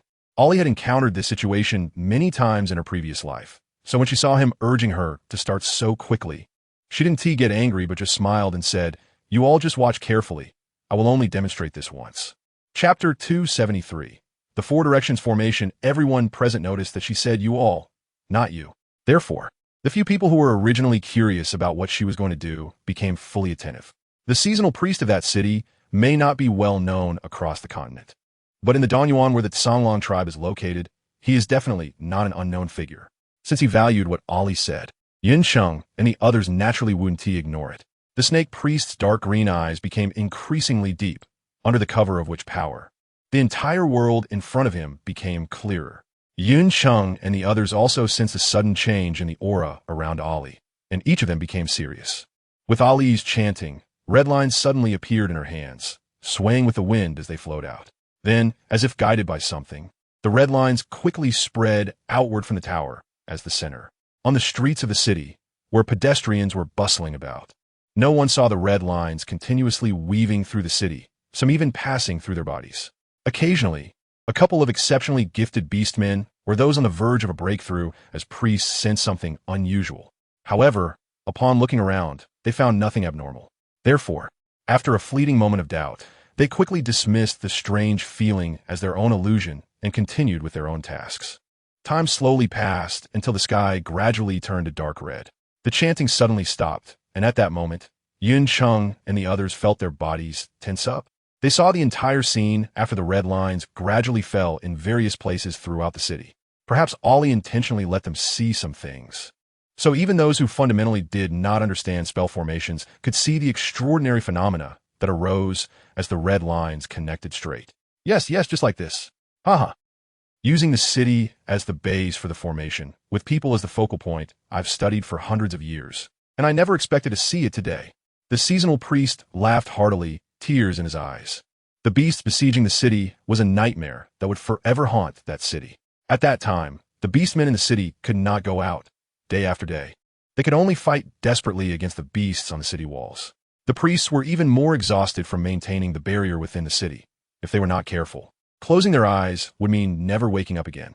The seasonal priest's teacher died in such a manner. So no one wanted to develop a formation that could envelop the entire city without consuming a large number of crystal cores more than he did. Lady Goddess, this formation. Yun Sheng, who grew up under Yunzi's guidance, had been personally taught by him and was very familiar with various spell formations on the continent. Once this formation was laid down, it seemed to pull the entire city's fate and destiny. Therefore, even if Ollie only used witch power to create a cover for them, it could still produce some extraordinary phenomena. Yun Cheng thought it was not surprising to be shocked, but would such a large formation really not have other issues? Ollie scanned the surroundings, and then her gaze landed on the distant sunset, softly saying, "This formation is called the Four Directions Formation, just like what you see. It uses the city as the base and people as the focal point." Yin Cheng's concerns were not without reason. Once the Four Directions Formation was truly laid down, although it would save on the expenditure of crystal cores, it would also require more precious things as the formation pivot. Moreover, unlike other spell formations, the formation pivot of the Four Directions Formation not only represented the focal point of the entire formation, but also involved the entire city's lifeline. If the pivot is in place, the city remains. Conversely, if the city falls, everyone in it would also be buried underground along with the city. Ollie's somewhat hoarse and unpleasant words echoed in everyone's ears, and the seasonal priest couldn't help but snap back to reality from his ecstasy, frowning and tightly thinking about the feasibility of this Four Directions Formation in that city. The drawbacks of the four directions formation that Ollie mentioned were indeed very obvious. But at the same time, she pointed out that the formation pivot was different from ordinary focal points. It could be a lifeless object, but it could also be a living person. Furthermore, if a living being served as the formation pivot, the city's fortune could thrive along with the vitality that the living being continuously exuded. There is even a greater possibility that it would promote the bloodline evolution of the people living in the city. The longer they live there, the more they would be influenced by the Great Formation. Once this benefit was mentioned, even Yunqing couldn't help but feel moved. Lady Goddess, if that's the case, what about our Longdu? You could try discussing this matter with your teacher. He will definitely slap you dead. Upon hearing Yunqing's reckless words, Ollie rolled her eyes at her. Longdu is the stronghold of the Tsanglong tribe. Why would they set up such a spell formation that cuts off their retreat for no reason? With the totem spirits present, would they still worry about their bloodlines not being able to evolve? Yunqing felt stung by her words and wanted to retort. But with Levayu reminding her from the side, she immediately woke up. Cold sweat appeared on her back. Right? Levayu was right. That city is different from Longdu. The distance from the heavens and the emperor is far. They have priests who can communicate with the totem spirits every year. But the totem power they can mobilize is limited and simply insufficient to protect all the people in the entire city.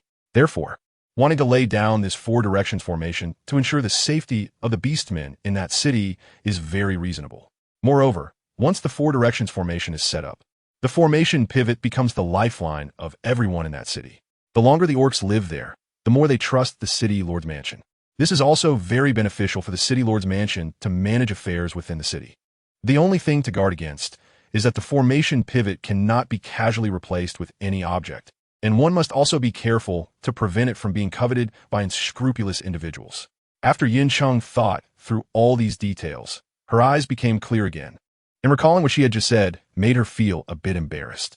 The people of Longdu, if they are to be given benefits, they're not shy about it all, but if asked to risk their lives for such a small benefit, they would probably be the first to revolt. Moreover, this benefit is not very enticing to them, who have long been under the protection of the totem spirits. So they must have been foolish to agree to set up the four directions formation in Longdu. Yunqing sighed at the inability to use this formation. But at this moment, Priest Ji already had a calculation in mind. However, before that, he still hoped that this goddess could oversee the matter of the formation pivot. Goddess, you see, Priest Ji thought that if a living creature were to be used as the formation pivot, his first reaction would be to use himself or the city lord. But after careful consideration, he found this method unfeasible, because no matter how long their lifespans are, they cannot compare to some long-lived exotic plants and fierce beasts. So, after much thought, although Priest Ji had a vague decision in mind, he still wanted to hear Ali's opinion. After hearing Priest Ji's words, a strange look passed through Ali's eyes. This was a completely different decision from her previous life. But thinking back to when Ji Fei had not yet found that cave and seen those murals, the idea of establishing the four directions formation had already taken shape. His current decision was indeed the most suitable for that city. However, Ali thought of a very interesting little thing on the snow mountain. She felt that perhaps in this lifetime, that little thing would not be too lonely. Ali leaned close to Priest Ji and whispered a few words. Yes, Ji Fei will remember the goddess's words. 3 years later, he will have the city lord personally take people to the Kulsra Snow Mountain to bring back the Lich Flower King. Chapter 274. Damn it, I'm hungry. I'm so hungry. You two are bad people. The baby is right. You were just after my beauty.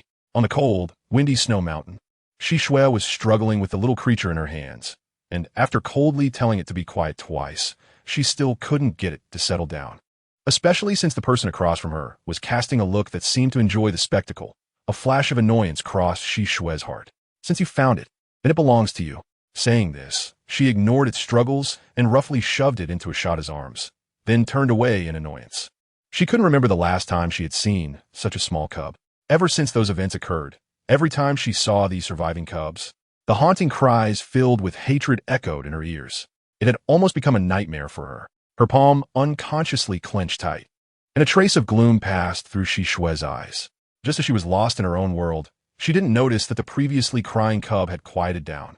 The person behind her approached silently, and at first, Shishue didn't notice. It wasn't until she turned around that she realized he had crossed a distance of over 3 meters and was now so close to her. You, let's go. Aren't we going to that city? He spoke as if he hadn't noticed the tension on Shishue's face, casually shifting their attention with one sentence. Shi Shui glared at him coldly for a moment. Asheda showed no unusual reaction, just took a couple steps forward, then turned back, surprised, and asked, not leaving. Let's go. Shi Shui gritted her teeth and spat out this word, then watched as Asheda raised an eyebrow, seeming uncertain about whether she really wanted to leave. Not leaving? Shi Shui couldn't articulate what that feeling was. Ever since she had taken the forbidden drug given to her by Shi Yu, her emotions hadn't fluctuated this much in a long time. Letting out a long breath of pent-up frustration, she stepped onto the thick snow, and perhaps out of anger, she quickly walked ahead of them, even increasing the distance between the three of them. The person behind watched her walk away with a somewhat aggressive demeanor, looking down at the little creature in his arms, a trace of tenderness flashing in his eyes. On the snow mountain, the strong wind blurred people's vision. Two figures walked one in front of the other. Wu, the urgent, broken sound of the wind rang in her ears, and Ollie opened her eyes. Yun Cheng, who was beside her, noticed she was awake and immediately handed her the water bottle filled with sweet spring water. The witch medicine that Green Ji and the others had brewed for her had already been consumed along the way, as some spiritual herbs were indeed precious.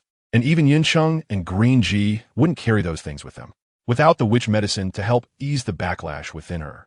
The sweet spring water was merely a drop in the bucket for her.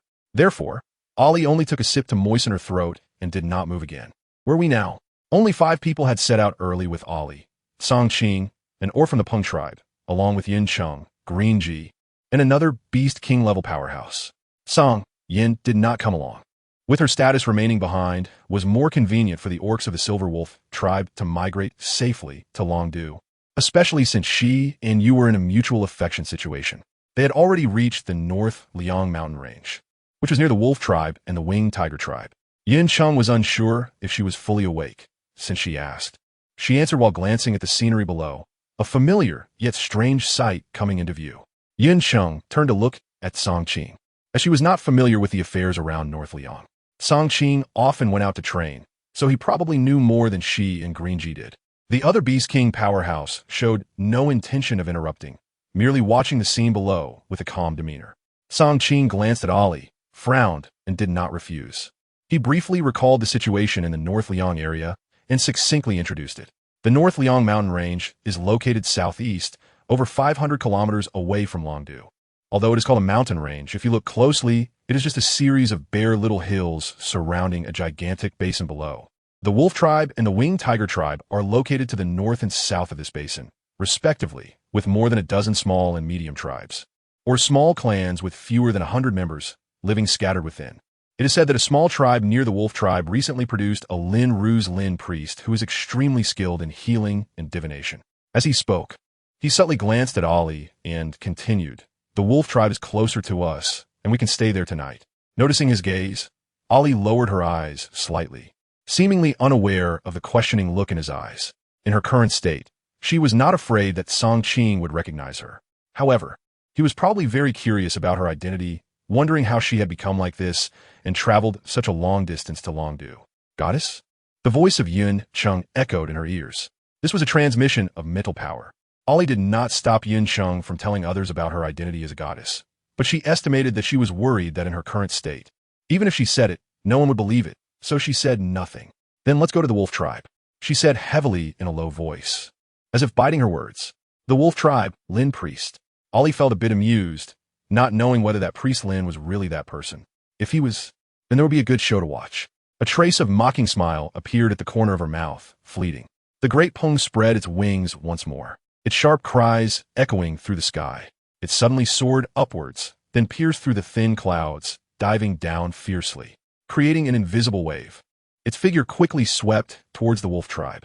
A quarter of an hour later, at the Wolf tribe, a male orc who had just returned from outside had not even waited for others to greet him. Everyone noticed a gust of wind blowing past, and when they looked again, the person had already run far away. Tribe leader, the Songlong tribe has sent someone. The orc was here to deliver news, but it seemed he had come at the wrong time. Knock, knock, knock. The door was pounded twice, and a furious voice came from inside. "Get lost. They're coming. They're coming. Just don't disturb me while I'm working." The orc was taken aback, but then he knocked even harder. "Tribe leader, it's the Songlong tribe. Lord Yinsheng is also here." "Tribe leader, stop your work. They are waiting for you in the reception room." A scolding voice came from inside. followed by what sounded like a heavy object falling. The orc acted as if he hadn't heard and continued knocking. What are you knocking for? You're going to break the door. Accompanied by a lion's roar from within, the door was suddenly kicked open from the inside. The male orc at the door had no time to dodge and fell heavily to the ground along with the door. The angry female voice continued. Why did the Songlong tribe come today, of all days? They didn't come yesterday, but must come today? Do you know how long I've been waiting for this good news? Damn it. The tribe leader inside stood up with his hands on his hips, cursing, damn it. I almost got caught in that woman-ass trap. Chapter 275. I was terrified at that time. However, that woman really had a nice figure. But just as he thought this, his expression suddenly darkened, and his gaze fell on the orc with malice. Tribe leader. The orc, after being kicked away, quickly got back up. Just as he raised his head, he saw the tribe leader's face dark enough to drip ink and recalled what he had just heard. A chill ran down his spine, and he hurriedly lowered his head. Where are they? After a while, the tribe leader finally spoke slowly, asking. The orc dared not hesitate and replied, in the tribe's reception room. The tribe leader nodded upon hearing this and turned to leave. Seeing this, the orc hurriedly finished speaking. Before coming, I also went to inform Elder Lei and Eldering. Lei Ming and Inuega. Upon hearing these two names, the tribe leader frowned. He didn't get along well with them. However, he thought they wouldn't be able to stir up much trouble.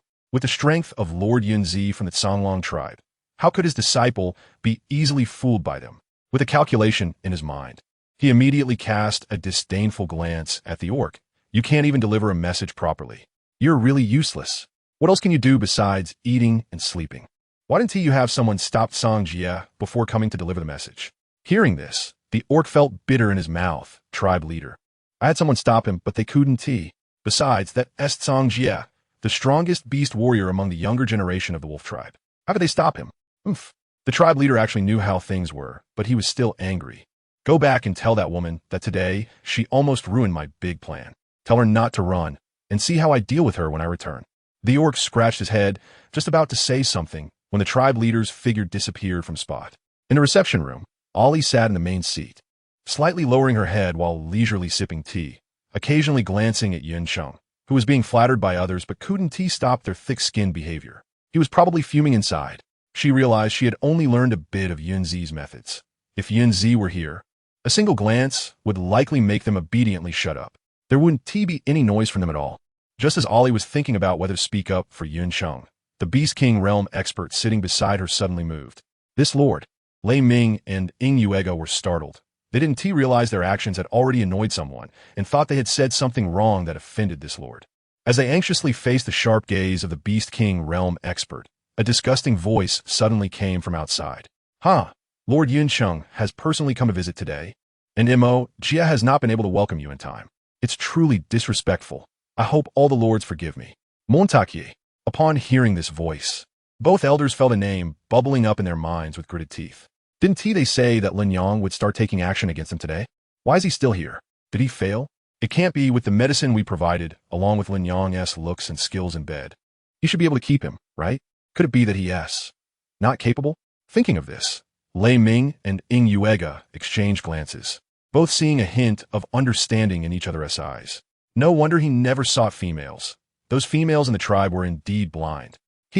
Tribe leader, this is where you went wrong. You should know that Lord Yun Sheng and Lord Lu Mu have been waiting here for a long time. Letting your esteemed guests wait for you so long and then rushing over. Don't you have any opinions about Lord Yun Sheng and them? Before Yun Sheng could speak, the two elders couldn't wait to attack the newcomer. They didn't know what was going on in their heads. Even if Yun Sheng had a good temper, he couldn't help but darken his face at this moment. The Beast King realm expert had been suppressing his aura from the beginning, watching everything unfold coldly. Until now, seeing those two brainless elders still entangled, his brows furrowed even tighter. Upon seeing the newcomer, the observing Song Qing also raised an eyebrow and smiled. You people from the wolf tribe have quite a lot of prestige. Mo Jia, it seems you're not doing well as a tribe leader. Being treated as an ordinary attendant, Song Qing and Peng had just watched a good show. These two brainless elders, while trying to please Yun Sheng, didn't even realize that Mo Jia had spent some time in the Songlong tribe when he was younger. He had once fought with many beast warriors of the Song clan due to his outstanding strength, so their private relationship was not particularly good, but it was definitely not bad. At least they had a familiar relationship. Lord Song Qing, you're joking. Mo Jia rubbed his nose. watching their expressions change. Feeling somewhat amused inside, these two old guys wanted to secretly trip him up, but now they knew they had miscalculated. But being happy was one thing. Mo.Gia still knew the occasion and hurriedly warned the two still in a daze with a glance, bowing and apologizing. I'm sorry for being late and welcoming all the lords. It's my failure. I don't know if the two elders have any shortcomings in their hospitality. If there's anything wrong, I apologize to all the lords here. Oof. Yin Cheng snorted coldly, and Song Qing immediately shut his mouth. Mo.Gia, you really should properly discipline the elders of your tribe. We came here not to listen to some people's flattery. His gaze pointedly swept over Lei Ming and the others, making them blush with embarrassment. Mo.Gia felt a twinge of pain in his heart. Although it wasn't he directed at him, the embarrassment was still on the wolf tribe. How could he not feel hurt? Mo.Gia's smile faded. Lord Yin Cheng is right. When I return, I will properly ask someone to discipline them. The two elders cannot be disciplined by the patriarch. Only the priests of the tribe have the authority to address them. Yin Cheng said, let them go. We need to speak to you alone. If it weren't for this, why would they have waited here all this time? However, the Dailang tribe is indeed somewhat lacking. Since Yin Cheng became Yun Zi's disciple, he has never been treated this poorly. After Lei Ming and Ing Yuega left, Capricorn directly inquired about their intentions. It is said that there is a small tribe near the Dailang tribe where a priest has recently gained some notoriety. Lord Xie came to our Tsanglong tribe and passed through here, wanted to verify something. Capricorn was puzzled by her words. And who exactly is Lord Xie? Even Lord Yun Cheng has to respectfully address her as Lord? He looked up in the direction of Ali, an old woman who appeared to be withered. Perhaps, sensing his gaze, the old woman smiled at him. Capricorn. I was extremely afraid at that moment. Chapter 276. Lin Ru's startling words, don't be nervous. It's just a small matter that I need you to handle, Ali said slowly. She could naturally tell why he was so restrained, but with her current appearance, she couldn't help but be intimidating. Capricorn nodded, suppressing the fear in his heart, and respectfully asked, does Lord Xie need me to send someone to invite Priest Lin over right now? Of course, but the way to invite him needs to be changed, Ali replied, slightly lowering her gaze to hide the calculations in her eyes. You just need to do as I say. You don't need to worry about anything else. Yes, Lord Xie. However, even after hearing this, Capricorn was still filled with confusion. But when he looked up, he saw that Lord Yin Cheng and the others also had genuine surprise on their faces, causing his tense mood to relax a bit. Soon, Capricorn arranged accommodations for their group before dark. A discreet piece of news, arranged by those in the know, soon spread outside the tribe. Late at night, except for some special places that must be illuminated with torches throughout the night, other areas of the tribe had fallen into deep silence, with only the occasional sound of voices. The faint moonlight cast down, creating patches of clear radiance. Suddenly, the wind blew from afar, and ghostly hands emerged from the jungle, appearing eerie and frightening. At that moment, a shadow swiftly darted into the tribe, quickly rising and falling on the stone house, seemingly having found its target. The shadow hesitated not at all. Its form twisted in the moonlight and transformed into a streak of black, vanishing into the yard of the stone house. With a rustling sound, an indescribably acrid smoke gradually spread through the air, causing those hidden in the shadows to furrow their brows. Two tall figures gradually revealed themselves on the rooftop under the moonlight. Patriarch, Lord Lu Mu. Noticing the signal from the patriarch, the hidden person immediately emerged. Where is he? Capricorn asked. The female beastman replied, I saw him enter with my own eyes, but I don't know why he hasn't come out yet. And the smell in the air is dissipating quickly. Capricorn frowned. What's going on inside? I don't know. As soon as Priest Lin arrived, he set a restriction in the yard. Anu's innate ability cannot break through this restriction to investigate the situation inside, so Anu is unaware if the person is still there. After speaking, Anu lowered her head even further. This was something the patriarch specifically instructed her to handle, but she hadn't done it well, which was truly a failure of the patriarch's trust. Capricorn's frown deepened. He didn't expect Anu to make a mistake, and that Lord Xie was still waiting for their good news. He glanced at the person beside him. Lord Lu Mu scanned the yard with his sharp eyes and then focused on the small-statured beastman warrior, his voice booming in the silent night. Have you been watching this place all along? Yes, Lord Lu Mu. Can you confirm that the person is still inside? As Lord Lu Mu spoke, his gaze swept over several inconspicuous spots in the yard again. Although he hadn't seen the person, Anu had been watching this place, so it was certain that he hadn't left the yard. Anu's voice was strong and firm. Very good. After she finished speaking, Lumu dropped 2 words and then took a big step forward. In the next moment, he landed in the yard. Seeing this, Capricorn immediately pulled the stunned female beastman, quickly retreating. Boom! A deafening roar erupted as the entire yard suddenly collapsed and tilted. Outrageous! A sharp, eerie scream suddenly rang out from within the yard. And at the same time, a hoarse voice like thunder echoed from the sky, exploding in everyone's ears. The hunched, small figure moved with extreme agility and, in the blink of an eye, instantly appeared from the mountain.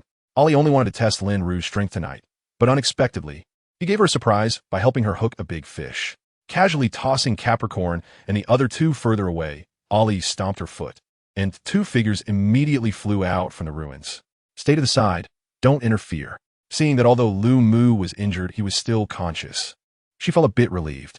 If a Beast King level expert couldn't even withstand a single blow from this unknown level insect beast, she would truly be frustrated. Waving her hand as if shooing away unruly cubs, she didn't care about Lu Mu's feelings at that moment and quickly moved to block all nearby exits. Engaging in battle with the swiftly charging insect beast. Cough, cough, who is she? Lin Ru, who should have been unconscious, surprisingly had some ability. After being given 2 witch medicines by the arriving Yun Cheng and others, he soon woke up, seeing the overwhelming battle above. His expression changed instantly as he grabbed the nearby Tsang Qing and asked, "Quick, tell me, who is she? Is she sent by the Lady of the Goddess? It's been 5 years since my teacher died, and I've been tracking this monster's whereabouts. Finally, today, I see a glimmer of hope. The Hall of the Goddess has been open for more than 2 years. Apart from the Lady of the Goddess, who else can save our continent? Let go." "She is not someone sent by the Lady of the Goddess. She is just an ordinary female," Tsang Qing replied. The last 2 words sounded very forced even to him. If she were an ordinary female, then what were Lord Lu Mu and the others? Looking at the bloodstains that hadn't been cleaned from the corner of Lord Lu Mu's mouth, Tsang Qing couldn't help but fall into self-doubt. Not sent by the Lady of the Goddess? Lin Ru didn't believe it. He felt despondent for a moment, but quickly became excited again. How could she not be someone sent by the Lady of the Goddess? Do you know what this monster is? It eats people. It has already devoured hundreds of cubs and beastmen, including purple-tier beastmen. What did you say? Lu Mu suddenly pulled his gaze back from the sky and shot it over. Eats people, and hundreds of cubs have also fallen victim to that monster. Lin Ru saw their clueless expressions and was taken aback for a moment before bursting into laughter. Ha ha, you actually know nothing.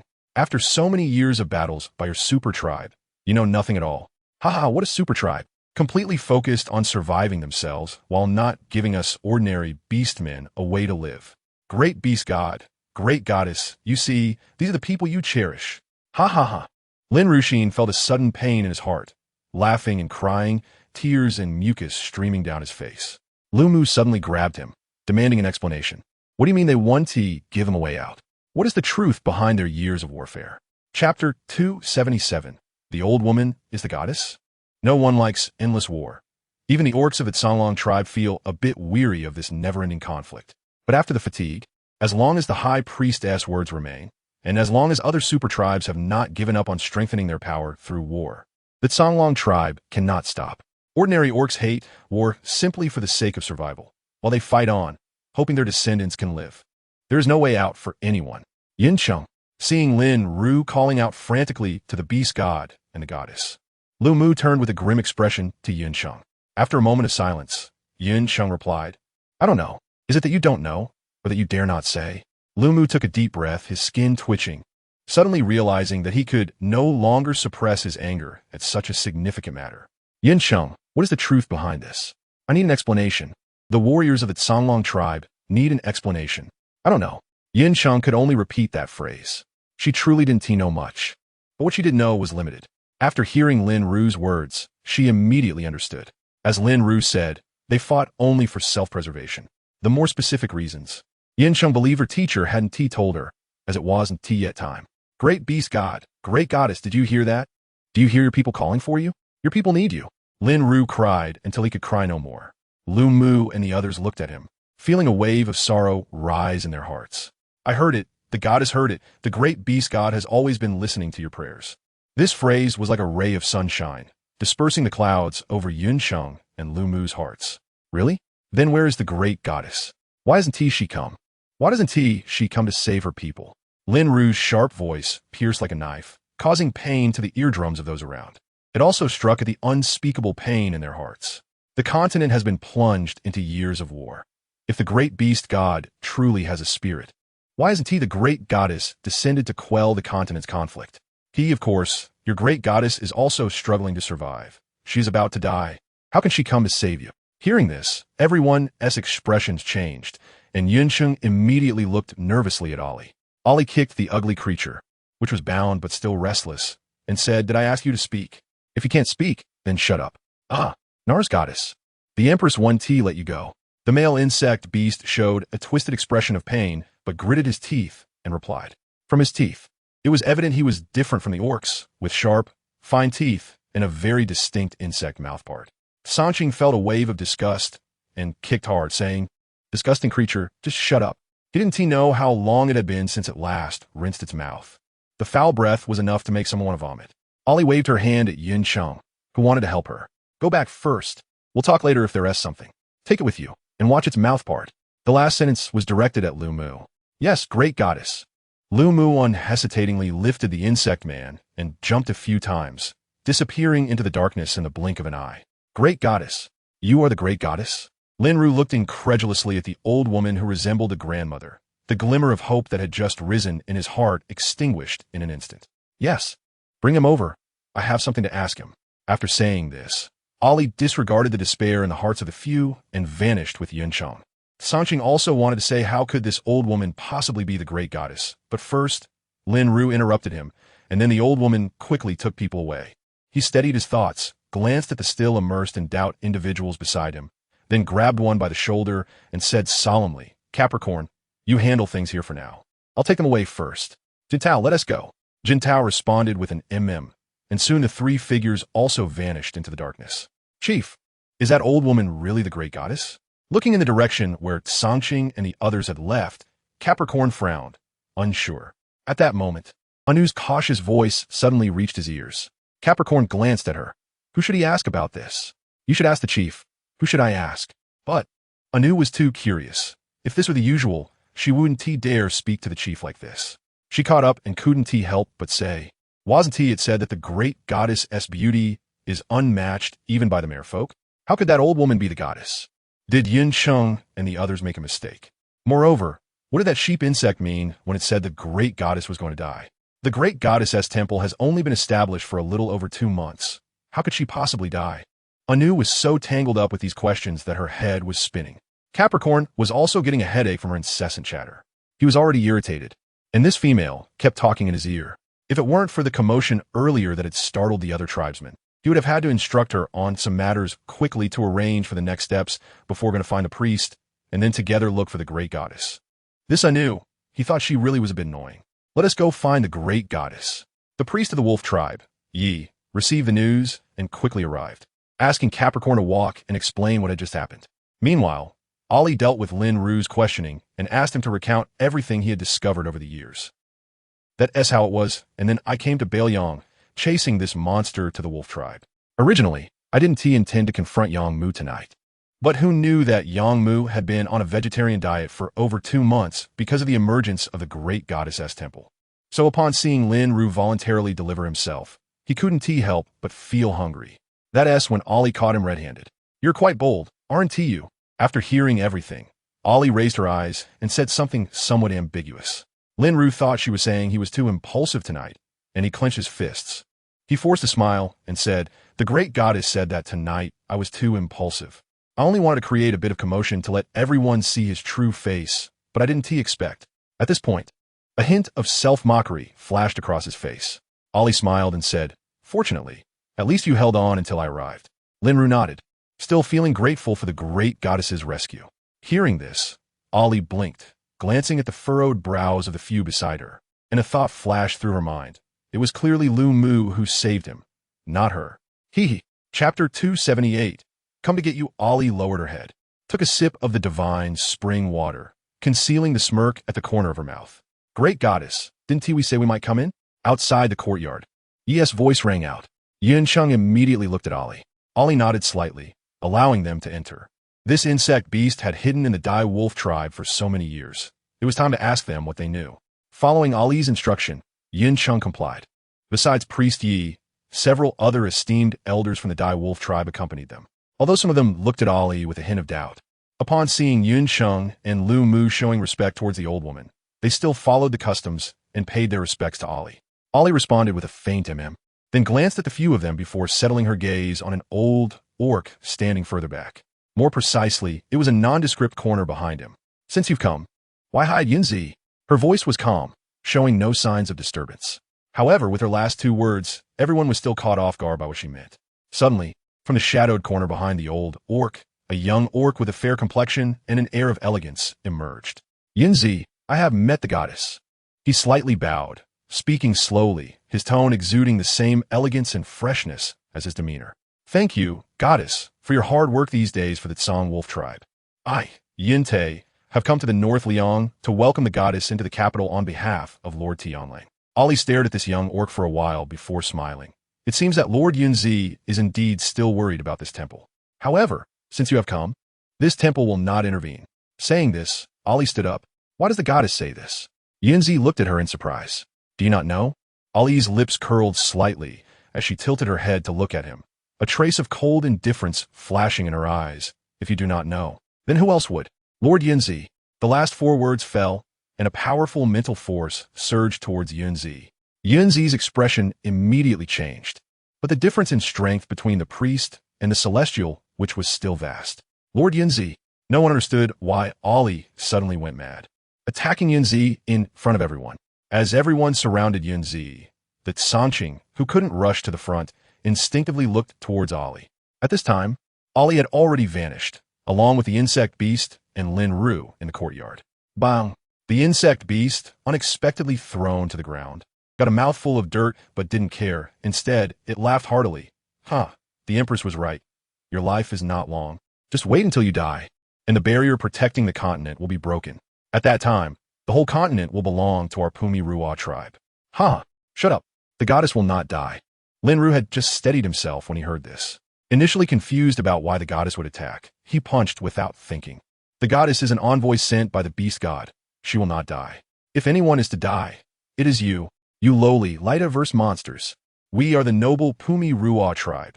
You are the lowly, light-averse, lowly, evil slime worms. The beaten insect beast bared its teeth, wanting to bite. And even though its body was trapped, it opened its mouth, revealing its sharp teeth as its best weapon. The two fought fiercely, while Ali merely watched coldly from the side. After a while, Lin Ru slipped up, and his arm was bitten by the insect beast.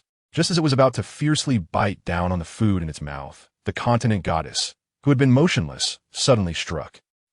My food. The insect beast glared angrily at Ali, its bulging eyes revealing two scattered pupils. Ali coldly glanced at it, lightly waving her hand, and a blessing light, followed by a hypnotic spell, fell onto the startled Lin Ru. Thank you, goddess. As soon as he spoke, Lin Ru's eyelids suddenly grew heavy, and he collapsed to the ground. Your Empress must not have had it easy these years. After dealing with Lin Ru, a calm Ali spoke slowly to the insect beast. The Empress will eventually break this continent's barrier and lead us Pumi Raw. I fear you will not have the chance. Ali interrupted with a cold laugh. The Empress said she would, and she will. Moreover, you, the so-called goddess, will not live beyond 100 years. Without you, only those totem spirits remain. How long can they hold back the Empress? So, Ali smiled slightly. You have lurked in the continent for so long, suddenly making such a big move. Isn't it your Empress who cannot hold on much longer? It's all your fault. If it weren't for you and those evil slime worms, how could our Empress have been injured? The insect beast suddenly became agitated. But Ali, listening to this evil slime worm, truly felt disgusted. She kicked again. If you mention evil slime worms again, believe it or not, I'll turn you into a real evil slime worm. Anyone who has truly seen an evil slime worm would never escape being disgusted. With this kick, the insect beast's head nearly moved. Even though the insect beast had decent defense, it also had weaknesses, and its neck was a critical spot. Ali clearly knew the insect beast's weaknesses and how to instill fear in it. The Empress will undoubtedly kill you. The insect beast's eyes turned bloodshot, a state they reached only when they were extremely angry. Even in magic binding, it was starting to dissipate due to its sudden frenzy. Ali looked unconcerned at the foot of the mountain, softly saying, Rest assured, if I truly am to die, I will surely take your Empress down with me. Swoosh! A sound of breaking air echoed. Under the moonlight, the insect beast's ferocious face was revealed, then transformed into a nearly invisible silver line, rushing towards Ali's back. In the air, ripples like water waves undulated, and a slender, fair hand reached out from the center of the water ripple. With a gentle sigh, the silver line formed by the insect beast suddenly exploded midway. A crystal-clear small round stone fell, landing in that exquisitely beautiful hand. She shwak. I can't always save you in time. Soul, with a handsome face showing a hint of helplessness, picked up Ali, who was almost in a state of backlash and half unconscious. The water ripple flashed again, and the two, along with the unidentified creature on the ground, disappeared from the hillside. Chapter 279, The King's Anomaly. Over here, everyone helped Yunzi into the house. When Yunzi waved his hand, saying he was fine, their worries gradually dissipated, replaced by some entanglement. Lord Yunzi, teacher, what happened with the goddess? Just as Priest Yi wanted to step forward to inquire about the situation, Yun Cheng frowned, her face filled with confusion. Why did she attack you? And she continued, furrowing her brow, and she seemed to have some hostility towards you. But before, the goddess clearly had never left the Watakan Forest. Yunzi looked at her, glancing at the others, his expression briefly revealing some complexity. However, before anyone could ponder further, he shook his head and said, Yun Cheng, what just happened was a misunderstanding of the goddess. Misunderstanding? Yun Cheng furrowed her brow. But I really saw. However, the certainty in her heart wavered slightly when she caught Yunzi's eyes, which held a hint of disappointment. Teacher, before I could even speak up in my defense, Yunzi's stern voice rang out first. Chenger, don't always just look at the surface. I've told you this many times, and it really disappoints me. As the last words fell, Yun Cheng's face instantly turned pale. After acknowledging Yunzi as her teacher for so many years, this was the first time he expressed disappointment in her. Yun Cheng's heart ached at that moment. Teacher, Cheng, there's no need to explain. Seeing Yun Cheng lose her color because of his words, Yunzi felt a twinge of emotion. After all, Yun Cheng was someone he had watched grow up. He had never encountered a female he liked in his life, and having taken Yun Cheng as his disciple, he had almost raised her as his own cub. Unfortunately, it was precisely because of his excessive pampering over the years that she had developed such a disappointing character. Just because of his one sentence, she had lost the courage to argue back. With such a Yun Cheng, how could she possibly become the high priestess of the Songlong tribe after he was gone? Perhaps he really should consider what the elders of the Songlong tribe had said. When you return, you should stay beside the king. As soon as Yunzi said this, Yun Cheng's face turned white again. She was the priestess of the tribe, but more importantly, she was Yunzi's disciple. Now that he had emerged from seclusion, he was not allowing her to stay by his side, but instead sending her to the king. Did this mean that he was going to give up on her? Yes, teacher. No matter how much grievance she felt inside, the one saying this was her teacher. So after a long silence, Yun Cheng still nodded with tears in her eyes. After Yunzi finished all his arrangements and left overnight with his people, the members of the Dailang tribe were grappling with the heavy news they had just learned. Priest, Lady Yun Cheng she. Upon hearing this, the others immediately perked up and looked towards Priest Yi. The matter of how to respond to the insect race invasion still needed to be deliberated. But the signal that Yunzi had suddenly indicated that he was no longer favoring Lady Yun Cheng was something that they urgently needed to clarify. Priest Yi glanced at them, sighed heavily, and said, It seems that Lord Yunzi has other plans for Lady Yun Cheng. Why? I've never heard that Lord Yunzi views Lady Yun Cheng differently than before. Interrupting Capricorn's words, Priest Yi seemed to have realized something and glanced at the tribe leader beside him, lightly stroking his beard before continuing. The invasion of the insect race has now become a foregone conclusion. According to Lord Yunzi, the goddess will probably take significant action soon. By then, whether it's the Songlong tribe or other super tribes, there will surely be some turbulence. Lord Yunzi likely thinks that Lady Yun Cheng does not have the ability to handle the upcoming storm. Then, does Lord Yunzi want Lady Yun Cheng to assist the king? An elder pondered for a moment and voiced his speculation. If that's the case, isn't that quite good? After all, Lady Yun Cheng and the king seem quite compatible in terms of status. Yes, that's true. The other two elders nodded in agreement. What they did not see was that Capricorn, upon hearing these words, quickly frowned. Priest Yi noticed this and shook his head helplessly in his heart. No wonder he was unwilling to bond with the females in the tribe. It turned out he had someone else in his heart. With the bright moon in front of him, how could he still see the stars beside him? Songlong tribe. With the return of Yunzi and others, the Tianlang Hall quickly exhibited some unusual movements. The high priest of the tribe could not enter the Tianlang Hall. Not only that, but other priests from the Songlong tribe who had been in the Tianlang Hall were suddenly excluded for reasons unknown. For several days afterward, when they tried to contact the totem spirit through the wolf totem on their foreheads, they either faced backlash or the totem spirit unilaterally refused to communicate with them. This abnormality initially caused quite a panic among many. However, with Lord Yunzi's strong assurance, coupled with the increasing fog around the Tianlang Hall, people gradually calmed down as they inadvertently heard the wailing of a nine-tailed fox. The beastmen of Longdu gradually settled down. Although they did not know the specific situation inside the Tianlang Hall, as long as the spirit of the wolf did not seem to have any problems, then it was no issue. However, during this period, the king of the Songlong tribe, Sanshi, after finishing tribal affairs, would unconsciously walk near the Tianlang Hall. Having seen the king, Yunzi had already sensed someone approaching, but did not expect the king to come again today. Sanshi glanced at the young priest behind him. Recently, Yunzi had suddenly changed his previous stance and focused on cultivating another shaman in the tribe. Meanwhile, Yun Cheng had been placed beside him. The elders were quite satisfied with this, so the matter of his bond with Yun Cheng would occasionally be brought up in court discussions. Sanshi did not have a preferred female in his heart, so he was not opposed to Yun Cheng. However, the matter of bonding was not something that could be accomplished simply by one party's enthusiasm. Recently, the fog in the Tianlang Hall had begun to dissipate, and the priest wondered when the goddess would emerge. He had heard that the goddess had suffered serious injuries for some unknown reason, and her appearance had been affected. So she began to meditate and did not come out upon arriving at the Tianlang Hall.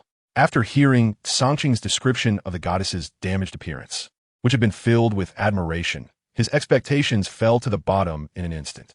If her appearance was so terrifying after being damaged, then after recovery, she would likely not be much to look at either. Yunzi was unaware of what Sangshi was thinking. He only felt that the king had been acting quite strangely these days. The court's discussion hall was not very far from here. Yet the king would come to take a look every few days.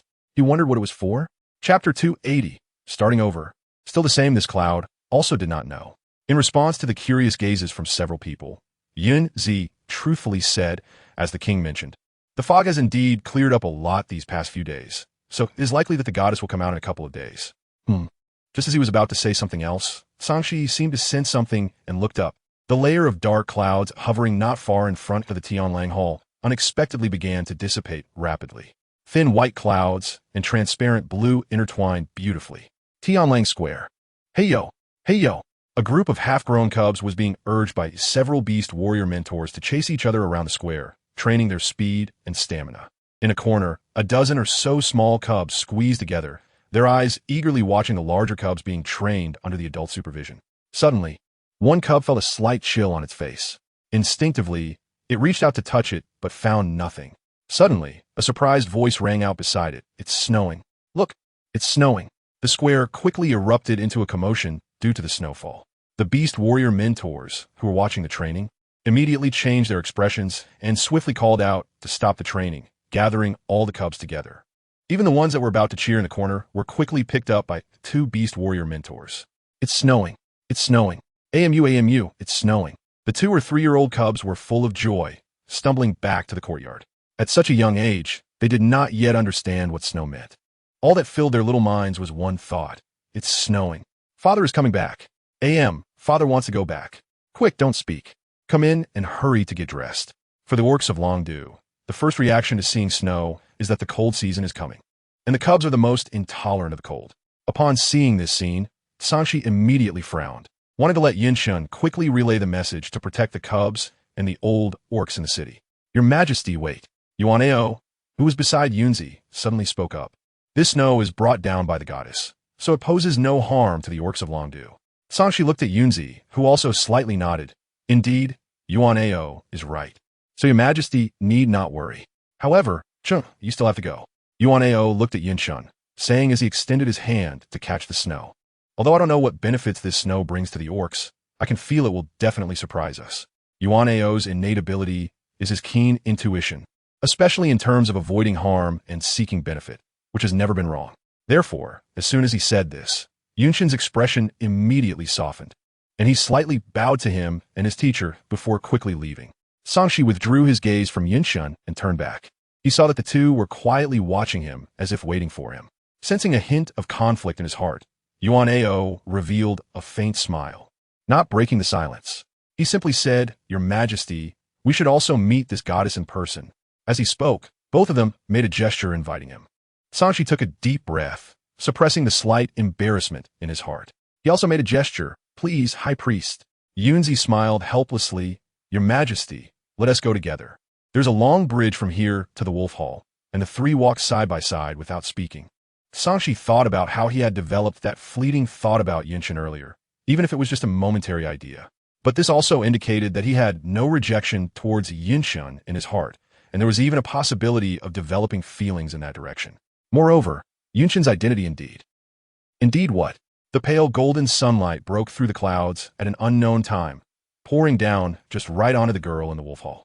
Like polished jade, her snow-white skin. Just a glimpse of her back made Sanshi momentarily stunned. The girl reached out to catch the snow, seemingly aware of someone watching her. She slightly turned her face, glanced casually, and then continued to watch the snow falling gently from the sky. Exquisite, elegant.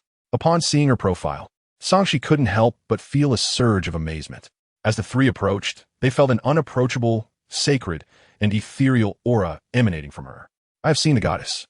Ollie glanced at them indifferently, not missing the fleeting regret in the eyes of the two who saw her white hair. She scoffed lightly in her heart. If it weren't for the fear of meeting him again in the future, she would have suppressed all the backlash within her, not even bothering to restore her appearance. Just leaving behind a head of white hair, what was there to regret? Ollie didn't want to engage with them, and Yunzi and the other two sensed this, falling into silence as well.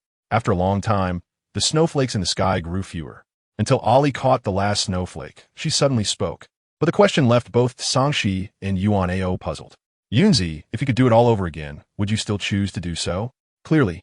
Later she met Asheda and found some solace. But Yunzi, this person who could selflessly sacrifice for the entire continent, even for the Tsanglong tribe, truly made people ache.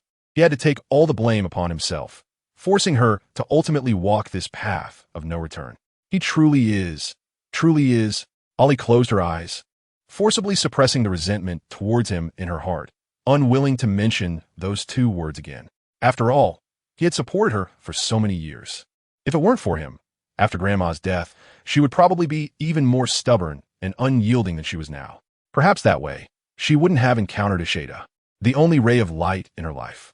Naturally, the goddess might share the same view as Yun. Yunzi solemnly said.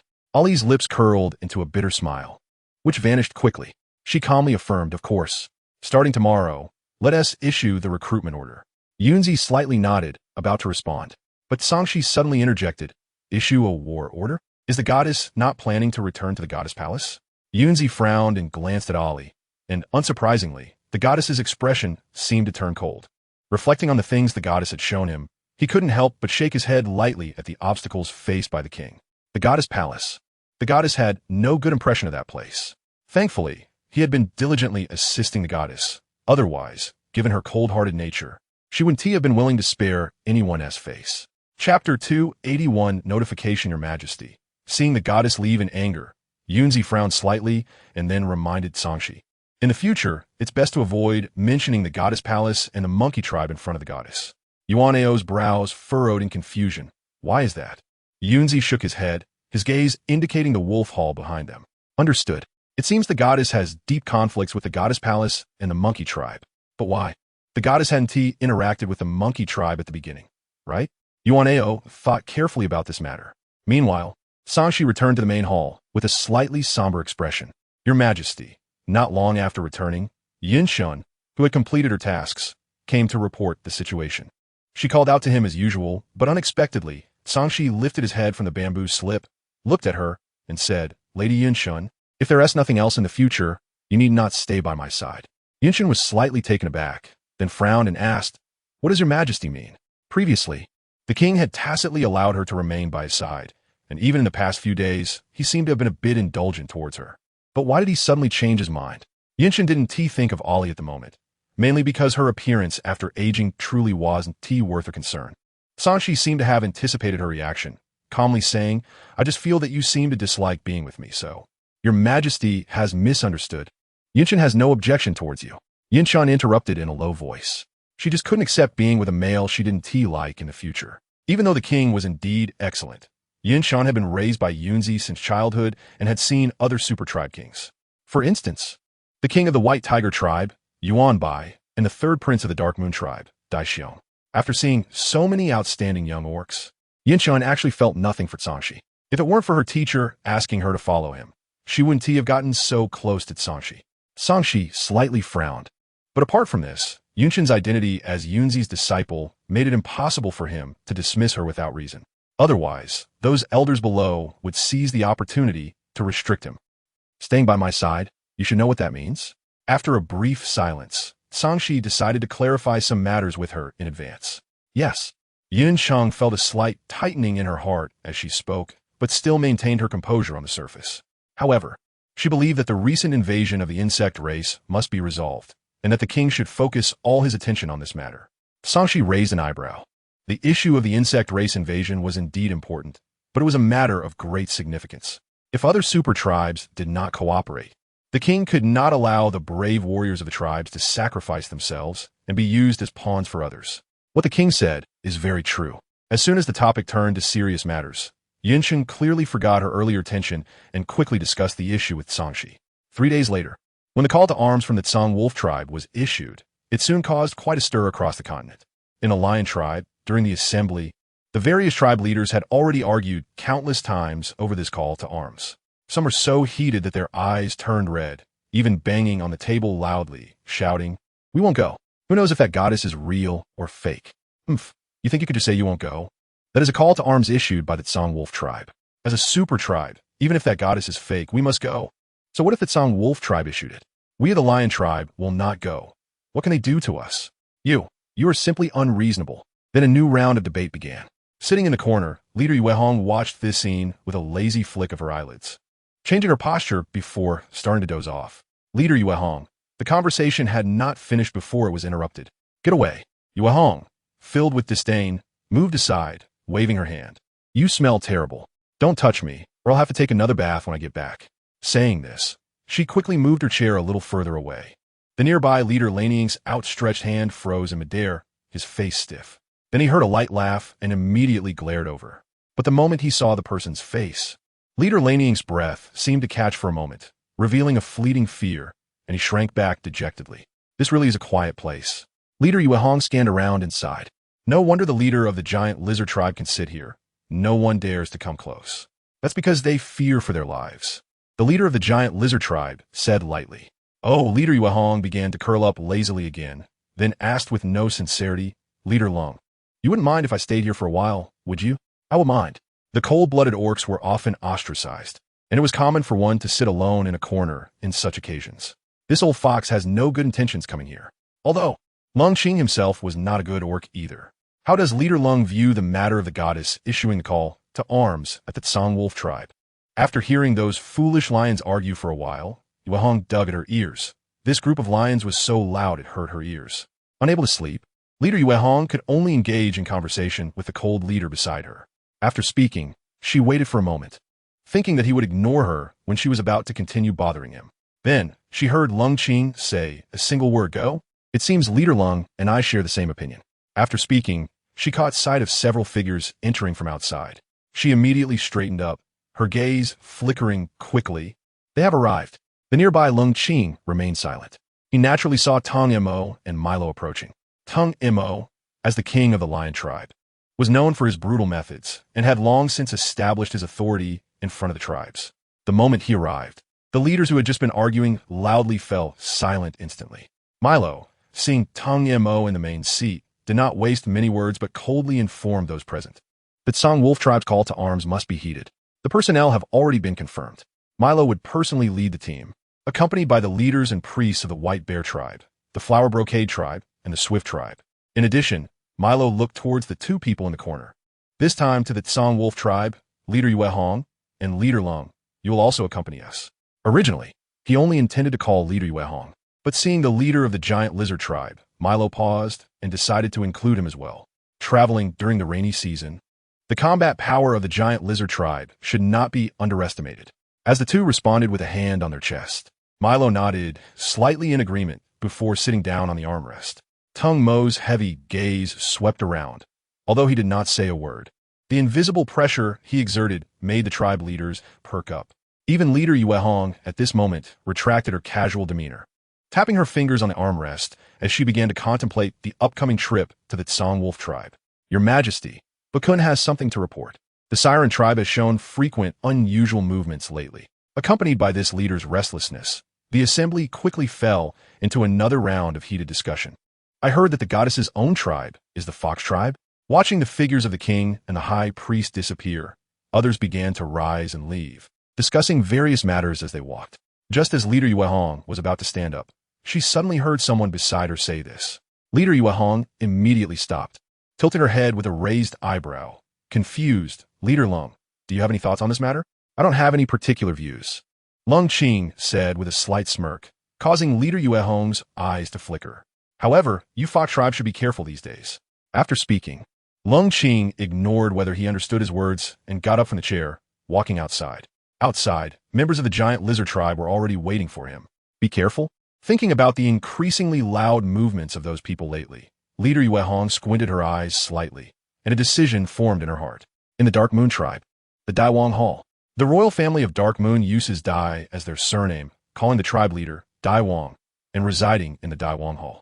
Close relatives within 3 generations also reside in the Daiwang Hall, and each tribe leader refers to themselves not as subjects but as Bei, which implies being a servant of the Daiwang.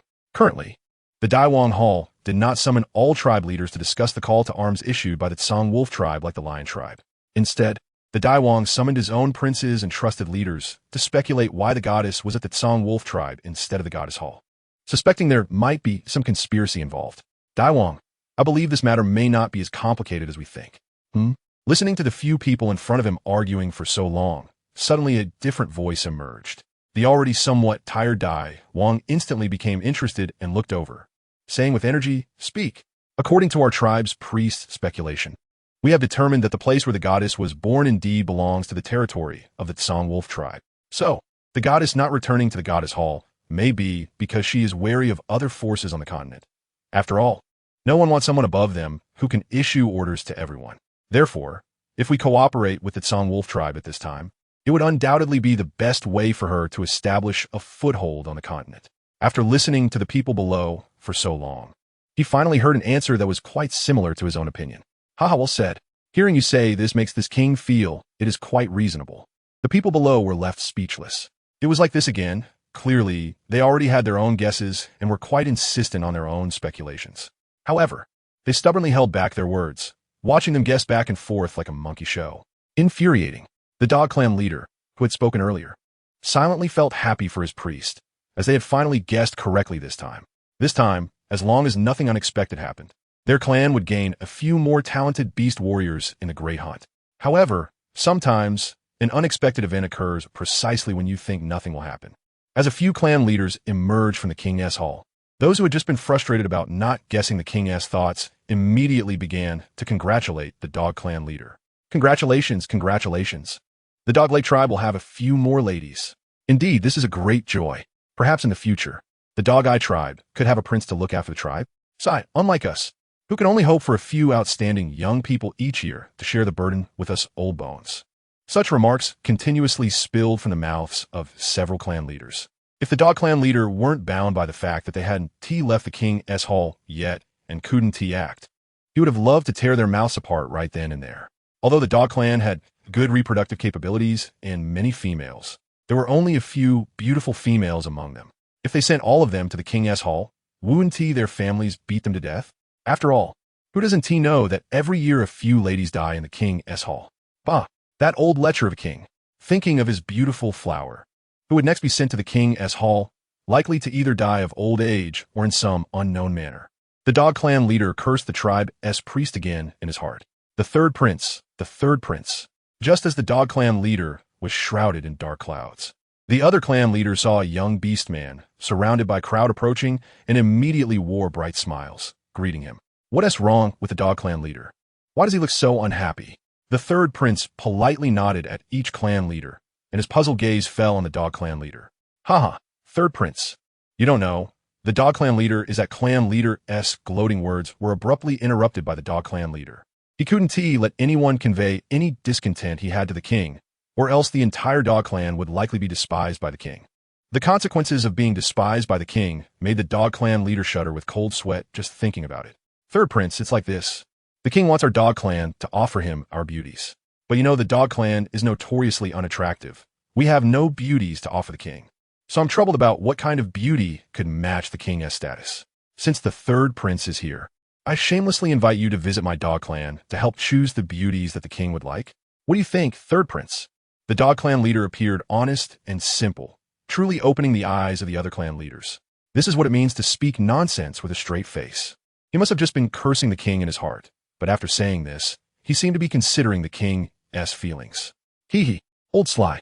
Anyone who claims the dog clan's beastmen are honest from now on will be sprayed to death. The third prince was naturally uninterested in this matter, even if those behind him started to cheer. He didn't want to do the dog clan leader this favor. But looking at the iron token on the dog clan leader's waist, a flicker of dark light flashed in his eyes. Then he raised his head, smiling helplessly yet gently. Since the dog clan leader invites us so warmly, let us go together to have a look. The dog clan leader, who had expected to be refused, immediately showed a look of surprise and excitedly rubbed his hands. Thank you, third prince. Thank you, third prince. This is indeed a great surprise. The third prince must be their dog clan's benefactor. He will never curse the priest again. He is absolutely right. Chapter 283. Terrifying speculation in the Blue Sparrow tribe. A group of bird clan leaders rarely gathered together outside of the great hunt. They were discussing whether the appearance of the goddess this time was to quell the continent's turmoil. Although the bird clan beastmen were not weak in combat, years of war had led to the male beastmen going out, leaving only females in the tribe. Thus, the hatching rate of eggs had been decreasing year by year. It can't continue like this. This year our tribe has more than 10,000 eggs, but the hatching rate is only over 2,000. Really? Is your problem that serious? However, our tribe's egg hatching rate isn't good either. Out of more than 50,000 eggs, only over 20,000 fledglings emerged, which is about half worse than in previous years. The more the bird clan leaders shared on this topic, the more their brows furrowed, and their faces were filled with worry. If other super tribes learned about their tribe's situation, it would be very bad. The egg hatching rate of the tribe has become this serious? The high priest and clan leader of the Blue Sparrow tribe, along with several elders of unknown age, looked at the water mirror in front of them, feeling uneasy as they heard the news revealed by these clan leaders. Originally, the bird clan's egg hatching rate wasn't high, and with some young ones always having accidents while learning to fly each year. Even fewer bird clan beastmen reached adulthood. High priest, please make a decision. Recently, the White Tiger tribe has revealed some news to them. Although the elders claimed they didn't believe it, the spirit of their tribe's totem had been showing itself less and less over the years. And even fewer had received its blessings in the past decade. If it weren't for the high priest standing here, calming their hearts, the Blue Sparrow tribe would have likely been in chaos after hearing the news from the White Tiger tribe. Who could imagine that some beast men on the continent, although still wearing their beast skins, had long since become some unknown monster inside? Thinking of what they saw in the mirror crystal given by the White Tiger tribe, the elders felt a chill rising from their feet, spreading through their spine to their entire bodies, making them shudder. You are right. We should make a decision early. The high priest may have noticed what the White Tiger tribe discovered, but due to a lack of evidence, the totem spirit rarely provided feedback. After multiple private investigations yielded no results, the high priest had to focus on the issue of the totem spirit seemingly going missing. This time, the clan leader should go to the Tsong Wolf tribe. The high priest pondered for a moment and added, since the White Tiger tribe has given us this news, they likely won't easily ignore the goddess's appearance. By the way, there's also the goddess temple. Pay more attention to the ape tribe folks when you encounter them on the way. If I'm not mistaken, the reason the White Tiger tribe knows such hidden matters must be closely related to the ape tribe. Perhaps what? Seeing the high priest suddenly stop speaking halfway, the clan leader and several elders showed puzzled expressions, glancing at each other. Forget it, Bayan, remember to bring Hua with you this time. Hua, hearing this name, the clan leader Bayan couldn't help but be startled. Bai Hua was discovered and brought back by the tribe during a hunting expedition many years ago. Although she looked very young, her talent and abilities were comparable to those of some deities. Every time she spoke, what she said would soon be proven true. Because of this, the tribe members' initial pity for her has now turned into awe. Of course, some people think she is a disaster, believing that with her extraordinary abilities, she will eventually bring harm to their tribe. Therefore, they hope to send her away and they almost succeeded in doing so. In the end, it was the high priest who intervened and personally brought her back. Since then, she has not appeared in public. Now, the high priest unexpectedly suggested bringing her along, prompting Bayan to reconsider his psychological burden. After all, before he became the tribal leader, he had spent a year or two by her side. At that time, with the help of the high priest, she had completely escaped the shadows cast by some extreme tribe members. However, knowing that some people indulged her, the dark side of her nature began to show. Bayan was often troubled by that little ancestor, and this trip to the Tsanglong tribe, even if they flew there on a Yuantong dragon, would take at least 2 months. Such a long journey together would surely be exhausting for him. Take good care of her and don't bully her. The high priest's words cast a shadow over Bayan's heart again. Bully? Who is bullying whom? Although she is young, she possesses great strength and is also skilled in the spells taught by the high priest. If he were to bully her, he would have to be able to do so. Seeing Bayan trying to hide his feelings, his dim expression was evident. Once everyone had left the room, the high priest approached. A lovely girl with twin braids and an exquisite face was sitting on a jade bed. This warm jade bed was specially found by the high priest for her. When he entered, he saw that her face was full of indignation as she shook her little fists at the high priest, angrily saying, "Bai Lian, how dare he look down on me? What's wrong with me? If it weren't for me, would he have been able to become the tribal leader back then? Now he dares to look down on me. I'm so mad." As she spoke, she struck the jade bed with her hand, causing a large crack to appear on it. Bai Lian couldn't help but twitch his eyes at the sight. This warm jade, which could nourish both magical and mental powers, was hard to come by, let alone find such a large intact piece. With her casual strike, this warm jade bed might become unusable again. "Hey, are you listening to me? Are you worried about your bed again?" She jumped off the bed and ran in front of him, trying to pull his hair. Of course, if Bai Lian still had his beard as before, she would have chosen to pull that instead. However, since Bai Lian was now clean-shaven, she tried to grab his hair, but he didn't cooperate by lowering his head. After jumping a couple of times without success, she became even angrier. "Bai Lian, you lower your head." If the members of the Qingke tribe saw someone being yelled at like this by Bai Lian, they would think that no matter how cute she looked, she was absolutely detestable in their eyes. How could she treat their high priest like this? "Bai, I've already agreed to let you go to the Tsanglong tribe, so you need to remember your promise too, okay?" The high priest's tone was extremely gentle at this moment. If Bai were here, he would surely notice that he was not this gentle with the tribe's young ones, but he was truly doting on her. One could only wonder how much more fearful he would become of her once he learned of this. After all, a tribal leader could be replaced, but there was only one of her. Not to mention, she had such powerful innate abilities. I know.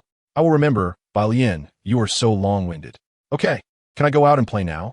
I want to go listen to Granny Ghost tell stories under the white lantern tree. Bai Lian wanted to say no. He knew that she was definitely not just the age she appeared to be. He brought this warm jade bed, thinking whether she had any invisible injuries. If this warm jade bed could help her recover, then he could know who she truly was.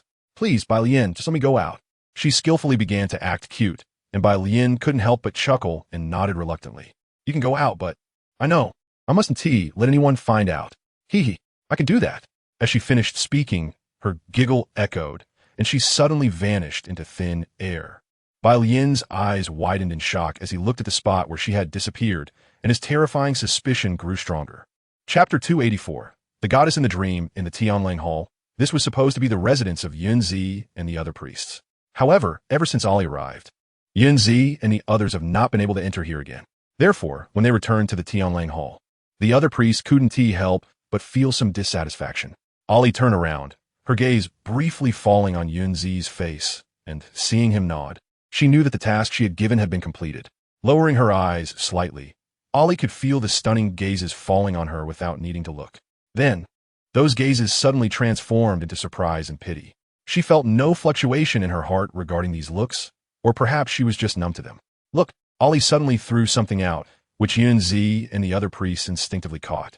"After you finish looking, you can leave the Tianlang Hall." With that, the goddess suddenly vanished. Accompanied by a soft thud, the doors of the hall closed. A priest used his mental power to probe, then they all looked at Yunzi. Seeing this, Yunzi knew without thinking that Ollie had done something. He frowned slightly, just as Yuano suddenly opened his eyes, a flash of fervor passing through them.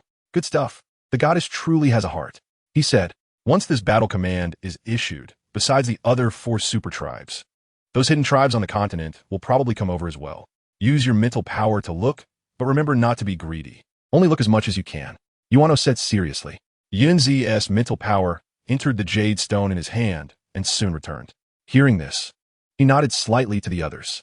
Yuano is right. If you feel uncomfortable in your mental sea, don't continue looking. Wait until your mental power recovers before continuing. Yuano, you go first. I'll protect you. Okay. Yuano took a deep breath and nodded, then sat down on the ground. His mental power became thin threads that quickly drilled into the witch stone. The witch stone? No, this should not be called a witch stone. Yuano thought in his heart. Although the witch stone could preserve the inheritance inscribed with mental power, it absolutely could not withstand such a massive mental power. So, the goddess must have used a secret method to condense the inheritance from her memories into a witch pearl. A transmission witch pearl. As an ancient secret method that had long been lost, it surprisingly appeared here. Lord Yuan. No one expected that the Yuan, who had initially warned them not to get lost in the inheritance, would turn pale and nearly collapse. After being scolded by Yunzi, Yuan swallowed the witch medicine he carried and smiled bitterly at the other priests. It's my fault. I was too greedy. But what's recorded inside is truly intoxicating. I just want to finish looking at it all at once. After Yuan's failure, Yunzi was no longer reassured about the other priests. So he let them come one by one. Soon after, Tianling Hall had such a scene. A priest suddenly sat down, his face gradually turning pale. The other priest, seeing this, hurriedly approached to wake him up. Once the priest regained most of his spiritual energy, the other priest impatiently began to refine the witch's pearl with his spiritual power. During the more than a month when all the priests of the Songlong tribe disappeared, some tribes that received the war order and were closer to Longdu had already moved in. The beastmen warriors dispatched by the Songlong tribe also quietly returned to Longdu, dispersing among various tribes. The Samyao tribe? Another fox tribe. What are they up to? After hearing Yun Cheng's words, Sangshi had already furrowed his brow for the umpteenth time. Over the past few months, almost all the well-known tribes on the continent had sent people to Longdu. He had often heard people clamoring to see the goddess. But although these people made a fuss, they still knew they were in Longdu, so they kept their disturbances somewhat within limits. If anyone was too noisy and caused a ruckus, the Songlong tribe would directly send someone to deal with them, and they would be subdued. However, there were a few fox tribes that, perhaps knowing that the goddess was also a member of the fox tribe, became quite arrogant after arriving in Longdu, causing trouble day in and day out. Other tribes, seeing that these few tribes were indeed weak, did not bother to argue with them. The Songlong tribe, especially for the goddess's sake, turned a blind eye as long as they didn't cause too much trouble. Perhaps because of this, it only fueled their arrogance. And these days they would grab anyone they could find to ask to see the goddess. Even this time, they managed to catch an elder, who had quite a bad temper, especially when that fox girl couldn't catch him. She directly clung to him and refused to let him go. The elder was extremely angry at that moment. He had a partner, and if his partner found out that a female fox was clinging to him, she'd probably go back to her family. So, the hot-tempered elder couldn't suppress his anger and kicked her away. It was the kind of kick that sent her flying into the air. The fox beast men were stunned by this, and no one dared to step forward to stop the elder. But then, coming to their senses, the Samyao tribe heard that one of their own, a female, had been injured by someone from the Songlong tribe. They immediately brought all their tribesmen to the palace, crying and begging the goddess to take charge. How badly was the female injured? Although he didn't know what Ali's attitude towards these fox tribes was, they were now causing a scene right at her doorstep. Sangshi couldn't pretend not to know. The female was seriously injured. Elder Lei only thought of leaving her with a life. Yun Cheng frowned, and when this was mentioned, she also looked troubled. She didn't think Elder Lei was being too excessive. Instead, she felt that the female was somewhat shameless. If she truly cared about the goddess, she probably wouldn't even call out to her. Your Majesty, this matter is difficult for us to handle. Perhaps we should go see the goddess. Ali's whereabouts were unpredictable. If she didn't appear, no one could find her. But fortunately, Yin Sheng could communicate with the spirit of the totem, which could tell her where Ali was now. Sangshi hadn't seen the goddess for a long time, and initially thought that his feelings were merely a fleeting attraction. However, as time went by, he seemed to think of her more and more frequently. Occasionally, when he took a break from handling affairs, he would even dream of scenes where he was alone with the goddess. Only that palace was clearly not in Longdu, but rather in the divine maiden hall of Zhongzhou. Moreover, what puzzled him even more was that the goddess always carried an unsettling silence with her, which was different from the last time he saw her. Why? Why was he dreaming of these things? Chapter 285. Divination Signs Behind Tianling Hall. a delicate small courtyard had appeared at an unknown time. Sangshi and Yuncheng received news from the totem spirit and rushed over. Ollie was trimming the lush flowers and plants in the courtyard. From a distance, it was a scene of tranquility. After hearing the intentions of the two, Ollie paused for a moment, her brow furrowing slightly. Was the Songlong tribe without anyone? She cast a faint, indifferent glance over, her expression revealing a hint of concealed indifference. Was this little matter worth inquiring about in her hall? Goddess, you misunderstand. Those tribes are all fox beastmen after all. The king and I are concerned that if we punish your people indiscriminately, it might anger you, Yin Sheng explained. Stealing a glance at the king, who was lost in thought upon seeing the goddess, feeling anxious inside. She did not feel disappointed about the king having feelings for the goddess, but Sangshi, as the king of the Songlong tribe, represented more than just himself. Such rudeness. She wondered how the goddess would perceive it. Is that so? It seems I didn't make myself clear to you, Ollie said, lowering her head again. I will handle the matters concerning the fox tribe, but not now. Therefore, what you need to pay attention to now is the movements of other super tribes. As for the rest, as long as I don't mention it, you can do as you wish. She intended to deal with the fox tribe, but not at this moment. Moreover, she didn't take those small tribes seriously. As if completely unaware of the increasingly complex gaze Sangshi was directing at her, Ollie finished speaking and soon issued a decree for the two to leave. Your Majesty, what were you just saying?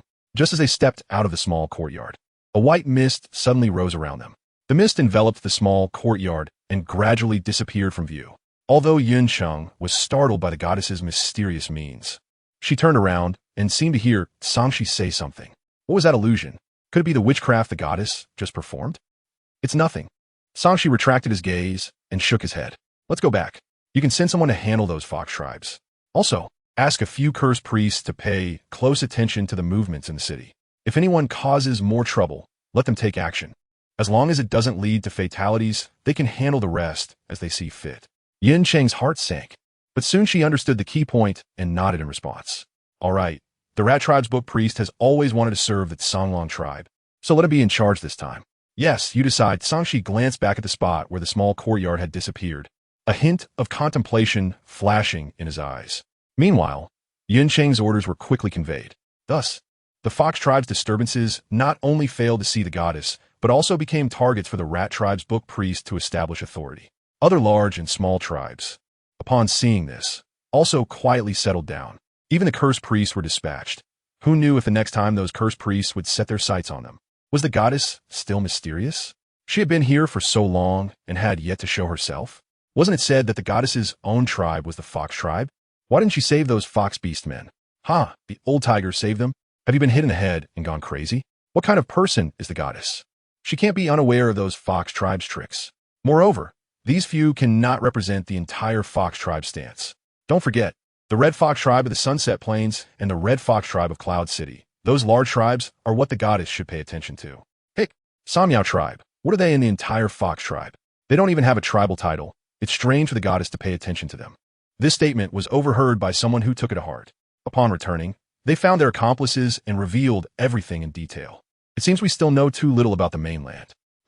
What equality, those so-called goddesses are nothing special. In the dimly lit room, two voices speaking in a language different from that of the mainland beastmen echoed. Yuan-O, sitting in the hall of the Celestial Wolf, opened his eyes, a hint of confusion flashing in his gaze. He turned to look at Yin-Zi, who was still immersed in refining the witch pearl. What's wrong? Yin-Zi, perhaps due to the memories given by Ollie, found it particularly easy to refine the witch pearl. Even during the refining process, he vaguely sensed a familiar feeling, as if he was not unfamiliar with the crafting of this kind of witch pearl. While I was cultivating just now, my mental power unconsciously extended outward, and I seem to hear some conversations of other races. But the problem is, the Hall of the Celestial Wolf is several hundred miles away from the center of Longdu City. How could I hear the conversations of those other races there? Yuan-O instinctively glanced at the witch pearl in his hand, which had originally been the size of a cub's fist, but now had shrunk to the size of a cat's eye under his refining. You noticed it too, right? Seeing him like this, Yunzi knew he was starting to doubt the function of this witch pearl. This witch pearl should be a manifestation of the mental power of the goddess. Therefore, when we refine it, the mental power left by the goddess will also be refined with us. Your mental power should be much stronger than before. Although the witch stone can preserve the inherited knowledge left by priests, which sacrifices and witches, it can only seal that knowledge inside. When someone touches it with their mental power, the inherited knowledge will be directly imprinted into their mental power. Whether you understand it or not, that inherited knowledge will become yours. But if the witch stone breaks, the mental power left inside will also dissipate, making it impossible to help future generations enhance their mental power. However, the witch pearl clearly compensates for this flaw. Moreover, this method of needing to refine the witch pearl to absorb all the inherited knowledge greatly ensures that the inheritance can reach suitable hands. It has indeed increased a lot. The goddess is truly formidable. Yuan sighed, but quickly shifted the topic back to the earlier discussion. What about those two other races?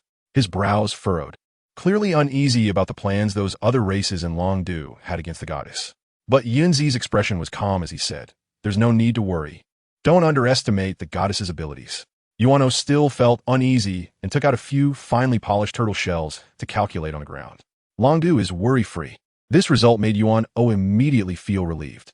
As for the other more ambiguous divination, he carefully examined it, feeling somewhat puzzled. Foxes soaring, snakes rising, lions falling, tigers leaping. The goddess's clan is the Fox clan, and it's not surprising that the Fox clan will rise in the future. But what do the rising snakes, falling lions, and leaping tigers signify? Does the goddess perhaps have some fondness for the snake clan? Chapter 286. From now on, only Shishue. Whoosh, whoosh, whoosh. In the continuous light rain, accompanied by the flapping of the leading winged bird's wings, the air flowed rapidly, quickly creating a vacuum zone suitable for flight. One by one, the winged birds follow behind, landing orderly not far from the magnificent city. In Longdu, on the city wall, Yin Cheng personally brought people to wait for them early in the morning. Seeing the rain getting heavier, she was about to send someone outside to check the situation when she heard they arrived. The people from the Silver Wolf tribe have come. Bang! One by one, the winged birds landed, and soon after, a group of beastmen, led by Yulan, Shi Yu, and the priests of the Snake clan walked down from above. Yin Cheng welcomed them, slightly bowing in greeting and saying, "Lord Yulan, Snake clan leader, the goddess has been waiting for you for a long time." Seeing Yun Cheng leading the few people away, the beast warriors following politely saluted the other members of the Silver Wolf tribe and nodded to the side at Song Qing, saying, "Come with us. The book priest has been waiting for you since early morning." Since the book priest started helping the patrol team maintain order in Longdu with a group of cursed witches, the other major tribes have gradually stopped causing trouble like the previous Fox tribe. Although this behavior has slightly tarnished the reputation of the Song Wolf tribe among external tribes, the overall effect of the deterrent power brought by the cursed witches has made Song, Shi, and a small portion of the elders quite satisfied. Thus, the task of receiving the Silver Wolf tribe and the Snake tribe fell to the book priest. For now, let's not mention the book priest arrangements for the Silver Wolf tribe and others. Just as Yun Cheng brought Yulan and the others to the east side hall of the Celestial Wolf, Yun Zi and the others in the main hall had yet to emerge from their seclusion. The western side hall was allowed for those witch priests to enter and exit only because the elders of the Song Wolf tribe raised objections, and Ollie permitted it. The east side hall was where Ollie was hosting grandmother and the others today. However, although Ollie occupied the east side hall, she rarely stayed here. If it weren't for Soul saying that her temperament was exceptionally moody, and if she didn't want to take the love-ending potion again, she should avoid leaving the hall of the Celestial Wolf too far in the future. She wouldn't have thought of coming to this cold palace. Before Yun Cheng and the others returned, Ollie stood quietly in the hall, gazing at the magnificent murals painted on the high walls. Wolves soaring into the clouds, wolves swallowing the moon, and the celestial wolf worshipping, etc. Each painting was exquisitely detailed and vividly alive. Probably very few people knew that these paintings were actually based on real events that had happened in the past. Just as her drifting thoughts were abruptly interrupted, Ollie collected her thoughts, listening to the familiar footsteps approaching. A fleeting shadow of dimness crossed her eyes. Ollie, grandmother. Collecting her emotions, Ollie turned around, her expression softening instantly. Snake clan leader, Snake priest, it's been a long time. Thank you for your hard work on the way here. Initially, not all tribes wanted to leave the Watakan Forest, but Ollie secretly communicated with the Snake priest, which made it easy for most of them to migrate out. Only a few small tribes that were truly unwilling to leave their homeland remained in a corner of the Watakan Forest. Have they all been arranged? Seeing Yun Cheng leave, Ollie waved her hand, casting a barrier that enveloped the entire hall. Then she looked at the Snake priest seriously and said, in response to the goddess, According to your instructions, everything has been arranged. Following that, the snake priest slowly recounted the events that had occurred along the way. Listening, Ali gradually relaxed her heart. Moving the beastmen out of the Watakan Forest was to ensure that her plan could still leave opportunities for others to make amends if it couldn't be guaranteed to be foolproof. Finally, as the goddess said, after merging with the leopard tribe and several other small tribes, they have already renamed themselves as the Yunshan tribe. However, we searched for about half a month near the location mentioned by the goddess, but did not find the Black Wind Cliff. Therefore, after much consideration, the sub-leader took the entire Yunshan tribe to reside in Luocheng. Luocheng. A strange glint flashed quickly in Ali's eyes, but went unnoticed by others. Regarding the snake priest's doubts, a faint smile curled at the corner of her mouth. No problem. It's just that we can't find the Black Wind Cliff for now. It simply means it hasn't appeared yet. According to the timeline of my previous life, the Black Wind Cliff would truly appear more than 1,000 years later. It's normal that they can't find it now. M.O.R. Ali softly called out that name in her heart, a trace of imperceptible pain and bitterness crossing her eyes. Even if she were to do it all over again, she still wouldn't be able to be a good AMU. So M.O.R., please do not forgive her. Moreover, she doesn't need your forgiveness. Ali, what? What happened to your hair? Seeing them finish a bunch of words she couldn't understand at all, Yulan's anxiety grew even more, especially as her gaze fell upon Ali's already snow-white hair, and the unusually calm expression in her eyes when looking at herself and Yoshuan. All of this made Yulan feel a wave of fear. No one knew Ali better than they did. Earlier in the Watakan Forest, they could still deceive themselves with the excuse that the Silver Wolf tribe was suddenly wiped out, which had greatly traumatized her, or that she had the blessing of the totem spirit. How could she suddenly become another person? Wait, she had prepared herself psychologically countless times before coming here. But now, looking at Ali standing in front of them in a way that felt even more unfamiliar, Yulan felt not only heartbroken, but also deeply pained. What on earth had happened to their female? How could she suddenly become like this? Ali had long noticed that their gazes occasionally fell on her white hair, but what she didn't expect was that even if she never explained anything in this lifetime, Grandma would still be willing to believe in her, as always. A slight pain welled up in Ali's heart, but she didn't show any expression of pain on her face. Instead, gently smiling and asking, Grandma, do you know about time reversal? She didn't know what to do anymore. Grandma was gone. And Uncle Yu was estranged from her because she had delayed going to the other world to save AMU. Even if she eventually succeeded in saving AMU, AMU had gone mad, and her father didn't want her. He only cared about AMU and you. And in the end, it seemed that no matter what she did, she couldn't do anything right. The more she thought about it, the more her heart ached. But her heart was full of grievances, and she had already gotten used to burying these grievances inside, not showing them on her face. In any case, no matter what, as long as Grandma knows I'm still me, that's enough. Explaining her unusual state all the way, Ali felt the bitterness in her mouth, almost making her frown tightly.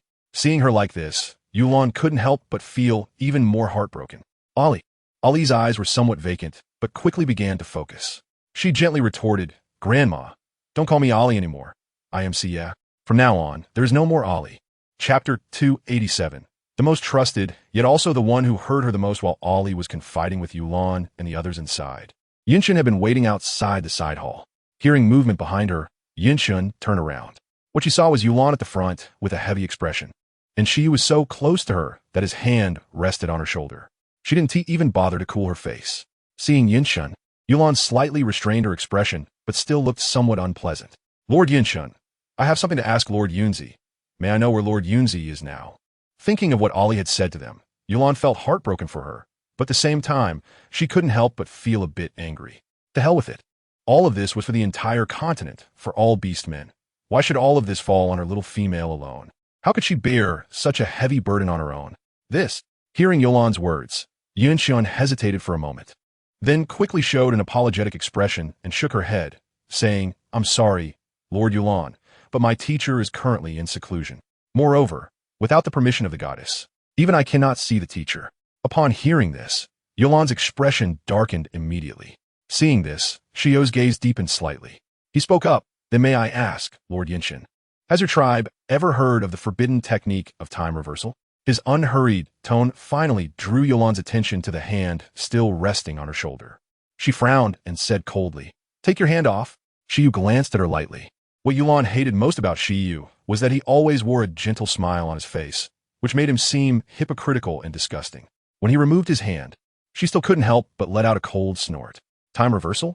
At first, Yinshan didn't quite remember this unfamiliar term, but soon her expression changed slightly as she exclaimed, "Who did you hear about this forbidden technique from?"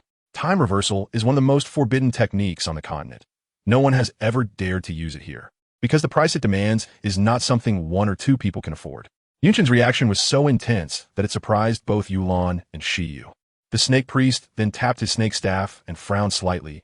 "Lord Yunshan, could you tell us more about the forbidden technique of time reversal?" Yunshan's brows furrowed tightly, her gaze crossing over them to glance at the already closed side hall. "What I know is actually not much." Inside the side hall, Ollie and Yoshiyun had been silently confronting each other for quite a while. Lowering her eyes, it was ultimately Ollie who broke the deadlock. "Uncle Yu, are there still things you want to ask?" Her cold voice finally drew Yoshiyun's gaze back from her, which had been somewhat lost. His fists clenched slightly in his sleeves. And after a moment of silence, he still asked, "Your AMU?" Ollie felt a sharp pain in her heart, but she still interrupted him without showing any expression. "AMU will be fine. I won't let anything happen to her." Even though she already knew that Uncle Yu only cared about AMU the most. Hearing him express his immediate concern for AMU made Ollie feel a wave of disappointment.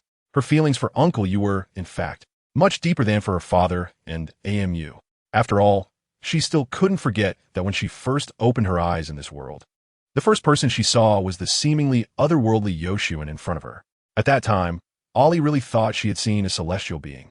Her mind was flooded with all the beautiful scenes in the world, an indescribable feeling that made her feel ethereal. Later, it was also he who patiently taught her the knowledge of this world, telling her to call herself Ollie, and that he was Yoshiyun, her Uncle Yu. The years when Mashuch arrived did not create any distance between Ollie and him. Instead, they made Yoshiyun occupy the weight that originally belonged to him. Uncle Yu was supposed to be the person she trusted the most in this world, aside from AMU, even more than her father and grandma. But in the end, the one who hurt her the most was also him. Yoshiyun was silent for a moment. "That's good," Ollie replied, "if there's nothing else. I don't have any more questions," Yoshiyun said lightly, but his fists in his sleeves suddenly relaxed. He looked at Ollie, his gaze seemingly casually passing over her white hair. "Don't you have anything you want to say to me?" Upon hearing this, Ollie remained silent and turned away. "No, since there are no more questions, let's go out." Saying this, she closed her eyes briefly, then opened them and coldly issued an expulsion order. The door of the side hall suddenly swung open. Seeing this, a dark expression flashed in Yoshiyun's eyes. Was it because of him? Did he do something that caused her to become like this today? After exiting the side hall, Yoshiyun gazed at the gray clouds overhead that obscured any hint of brightness. Yet in his heart, he was thinking of another person. When Yunzi and the others finally emerged from their seclusion, all the guests who had come from afar, including those who were supposed to come and those who were not, had gathered.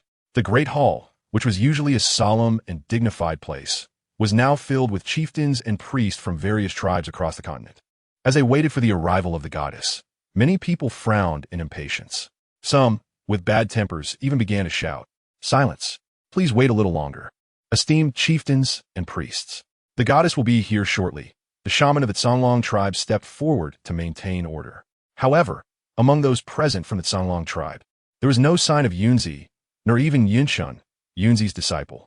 With only Tsangshi and a few elder tribesmen's authority, they could hardly calm the restless hearts of so many powerful figures from the continent. What on earth is the goddess doing? Making us wait for her alone? Does she think that with the Songlong tribe backing her, she can do as she pleases? Exactly. The goddess only speaks sweet words. Who knows if she is genuine? Even the snow messenger has never acknowledged her in person. The guardians of the goddess's hall, the monkey tribe and others, were all dressed in white. Due to their outstanding demeanor, even standing in an inconspicuous corner, they were easily noticed by everyone. One elderly woman with gray hair, naturally carrying a hint of solemnity, frowned slightly upon hearing someone mention them. Just as those present said, the goddess had not received the acknowledgement of their monkey tribe. How could the Songlong tribe unilaterally declare her as the goddess? Thinking of what the young master said before coming, the old woman felt even more confused. The young master told them not to attempt to expose that this goddess is not a true goddess, and to refrain from interfering in the goddess's matters if possible. What kind of reasoning is that? Should she just stay in the Songlong tribe and let her be? Chapter 288, Insect Beast. From beyond the domain, the shaman's attempts to calm the crowd had little effect. Just as Tsangshi was frowning, contemplating whether to send someone to the Tianlang Hall again.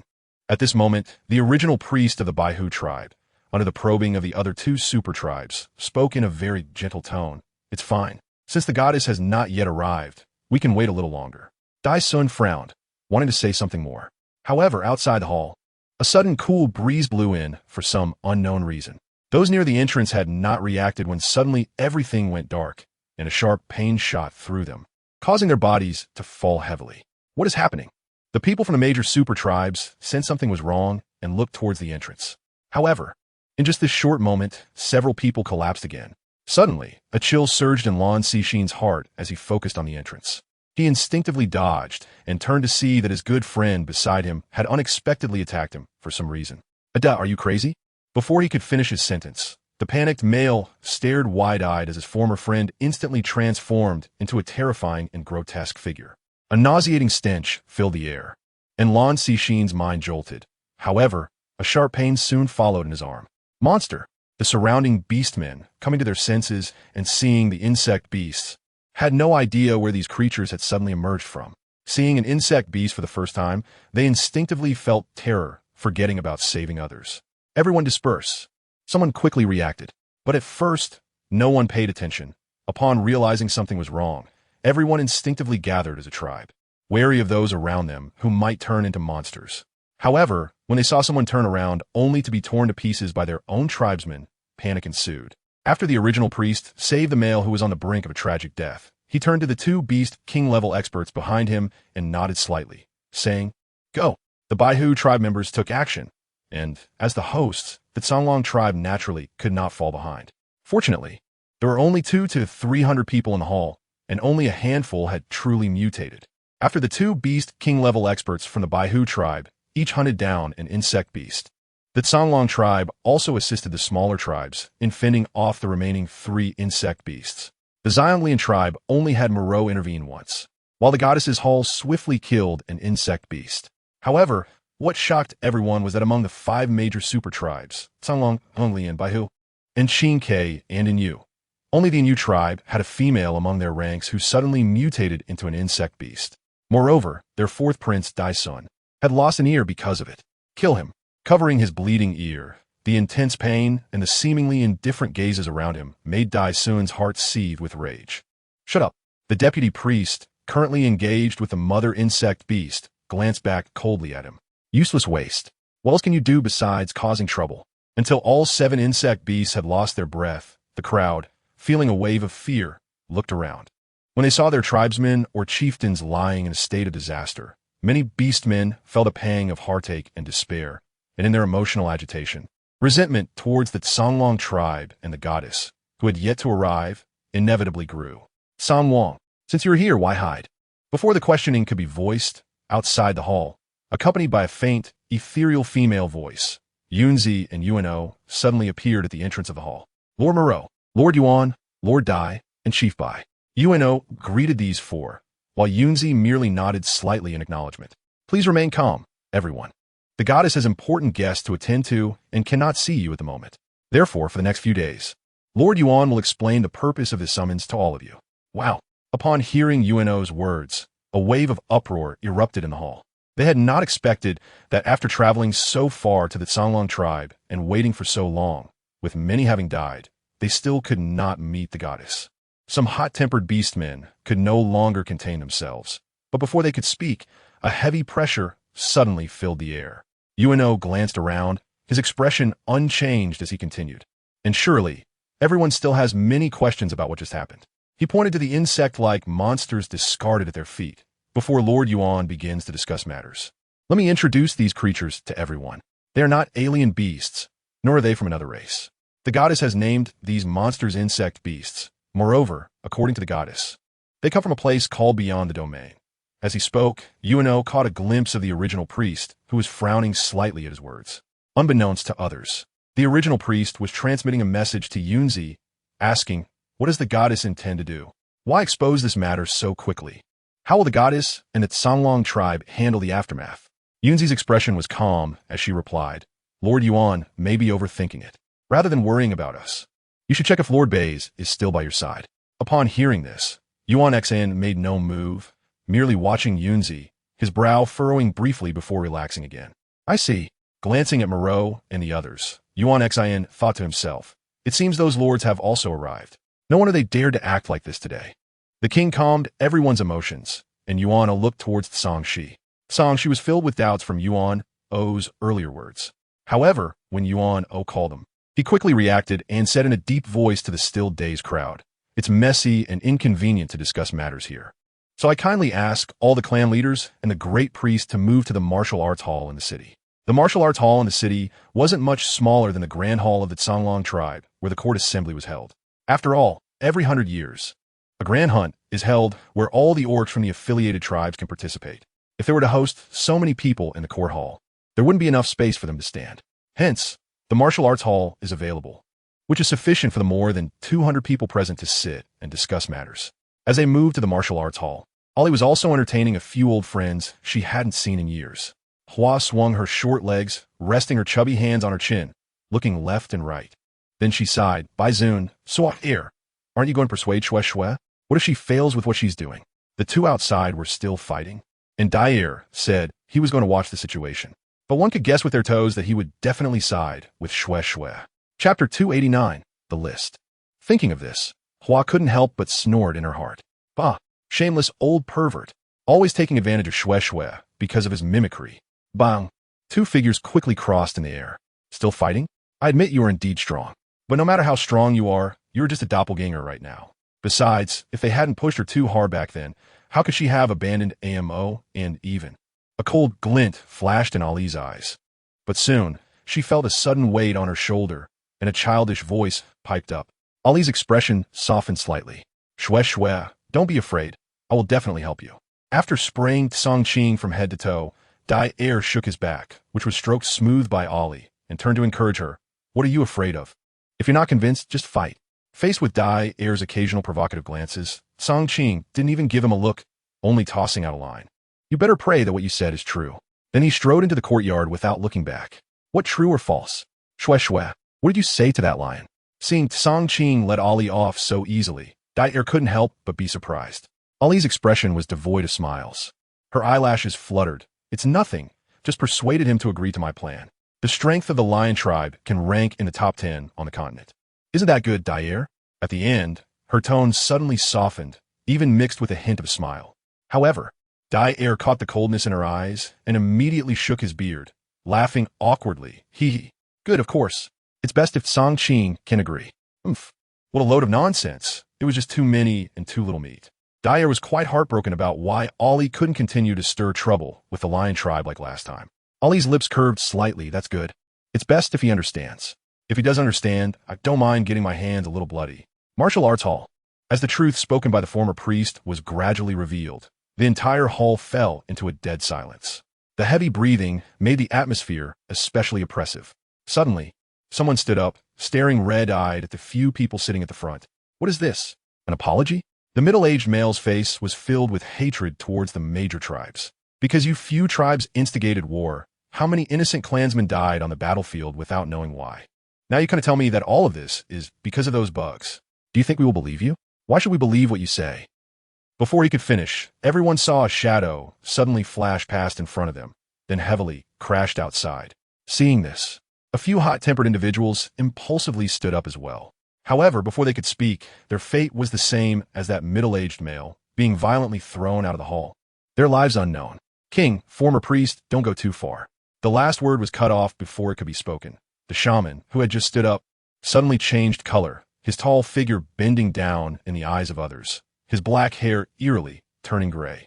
The shaman's expression twisted in pain, curling into a ball. Under the terrified gazes of the crowd, the shaman's body continued to compress until it turned into a puddle of black water on the ground. Gurgle. The remaining people swallowed nervously, their eyes flashing with fear. On the back mountain of the Tianlang Hall, Ali's spiritual power saw this scene, and her brows furrowed slightly, but soon relaxed. Hua Hua sat to the side, propping her little chubby hands on her chin, looking bored. Shue Shue, when are we going over? I'm so bored. Ali glanced at her. No rush. We'll go out after they've digested everything. Even if the 5 major super tribes were there, it would still take time to calm the panic caused by the bug beast invasion, not to mention the truth behind the wars involved. Either piece of news, if spread, would affect the reputation of the 5 major supertribes. Therefore, she wasn't surprised that Yunzi initially used such a strong method to suppress those discontented voices. If they didn't act firmly now, once the smaller and medium-sized tribes reacted, they wouldn't be able to suppress them. For 7 or 8 days, the entire Longdu suddenly quieted down, changing from the usual bustling noise to a silent calm. On the streets, the lively sounds of cubs playing were nowhere to be heard, and every household closed their windows and doors tightly. The orc patrols in the city had doubled, tirelessly going back and forth inside and outside the city. How many incidents have there been today? Songshi rubbed his temples. In recent days, those smaller and medium-sized tribes dared not openly voice their opinions against the major supertribes, but their private actions had not ceased. To be safe, they moved all the cubs from the outer city to the inner city overnight. Yet, some self-righteous individuals didn't take their warnings seriously, and when the cubs and the elderly at home went missing together, they hurriedly reported the matter. A bunch of fools. The king is doing this for their own good. One of the attendants couldn't help but curse. Yin Sheng was resting with his eyes closed nearby. Upon hearing the report from the newcomer, he opened his eyes, a rare hint of fatigue showing on his fair face. Lord Yin Sheng, are you all right? In these days, aside from those patrolling and busy tracking the missing cubs, it was Yun Cheng who was manipulating the city's barrier that had been the busiest, because he had to periodically release his spiritual power to keep an eye on the movements within the city to prevent outsiders from taking advantage of the situation. Yun Cheng felt quite overwhelmed after these few days. It's fine. I'll just rest for a bit. Yun Cheng lightly shook his head. If it were just a matter of vigilance, with her current strength, she wouldn't mind the consumption of these days. The problem was that the Lady Goddess had instructed her a few days ago to be sure to prevent the bugs mixed in the city from sowing discord at this time. It would be best if she could expose all those who behaved abnormally. No matter what, they needed to have a sense of the situation first. Thinking of this, Yun Cheng glanced at the list she had compiled after careful consideration in recent days, and her unease grew stronger. Lord Yun Cheng, do we still need to submit this list? Seeing her suddenly look at the list, the attendant showed a worried expression. Songshi's face darkened as he stared at the list, quickly pondering the possibility of destroying it under Yunqing's watchful eyes. No need for you to go. I will personally deliver it later. When Yunqing had just completed the list, she had also entertained the thought of not submitting it, but every time that thought arose, her head would start to ache. Thus, she suspected that perhaps the goddess had anticipated such a situation and had done something to her. The attendant slightly parted his lips, wanting to say something, but ultimately held back, anxiously directing an expectant gaze at Songshi. The names on the list included not only foreign tribes, but also 2 elders from their own Songlong tribe. Those of considerable seniority. If they were unaware, it would be one thing, but since they knew, they could not let the goddess see the names of those 2. Songshi wanted to keep the list even more than the attendant, as several names on it involved his trusted confidants. However, perhaps someone had guessed their intentions, as Yuan-O personally arrived before they could act. Chapter 290. The goddess's strong control. Yuan-O. Yuan-O and Yunzi had not interfered in the turmoil of Longdu these past few days, regardless of how chaotic it became. So upon suddenly seeing him, Yunqing and the others were taken aback. Did the goddess have instructions for them? Songshi was actually quite dissatisfied with the recent chaos in Longdu. But with the priestess' orders, he could not go to the Heavenly Wolf Palace to clarify matters with the goddess. Where's the list? Yuan-O cut to the chase, asking for the list right away, noticing Yunqing instinctively hiding what she was holding behind her. He couldn't help but laugh, realizing why the priest had sent him personally. Who are you trying to protect?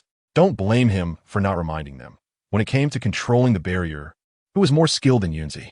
The reason it was handed to Yunqing was merely to train her in advance. All right, hand over the list. If the goddess truly wanted to harm the Songlong tribe, she wouldn't come to wade through this mess herself.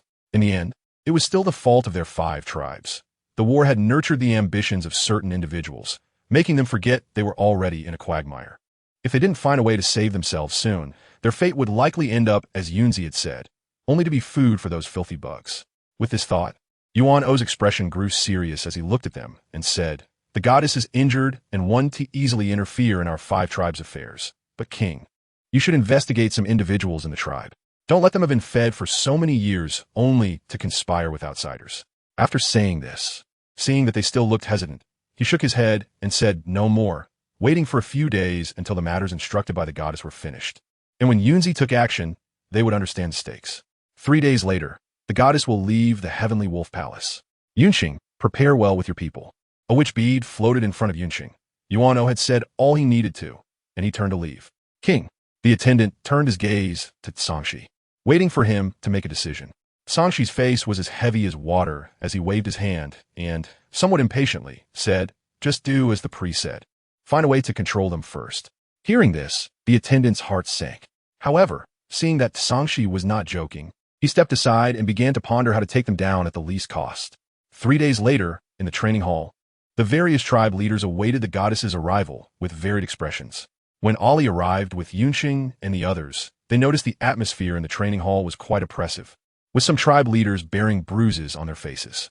Upon seeing her enter, scrutinizing, doubtful, and probing gazes fell upon the girl. Ali lowered her eyes slightly, appearing indifferent, leading her group directly to the main seat. "Goddess." Just as she took her seat and Ali hadn't opened her mouth, someone eagerly stood up, questioning, "Since you already know that the insect tribe has invaded the continent for a long time, why have you delayed going to Zhongzhou? After all, the goddess's palace is where you should be." The speaker was the Golden Tiger King from Zhongzhou, whose tribe, while not as powerful as the super tribes like the Lion and White Tiger tribes, was not to be underestimated.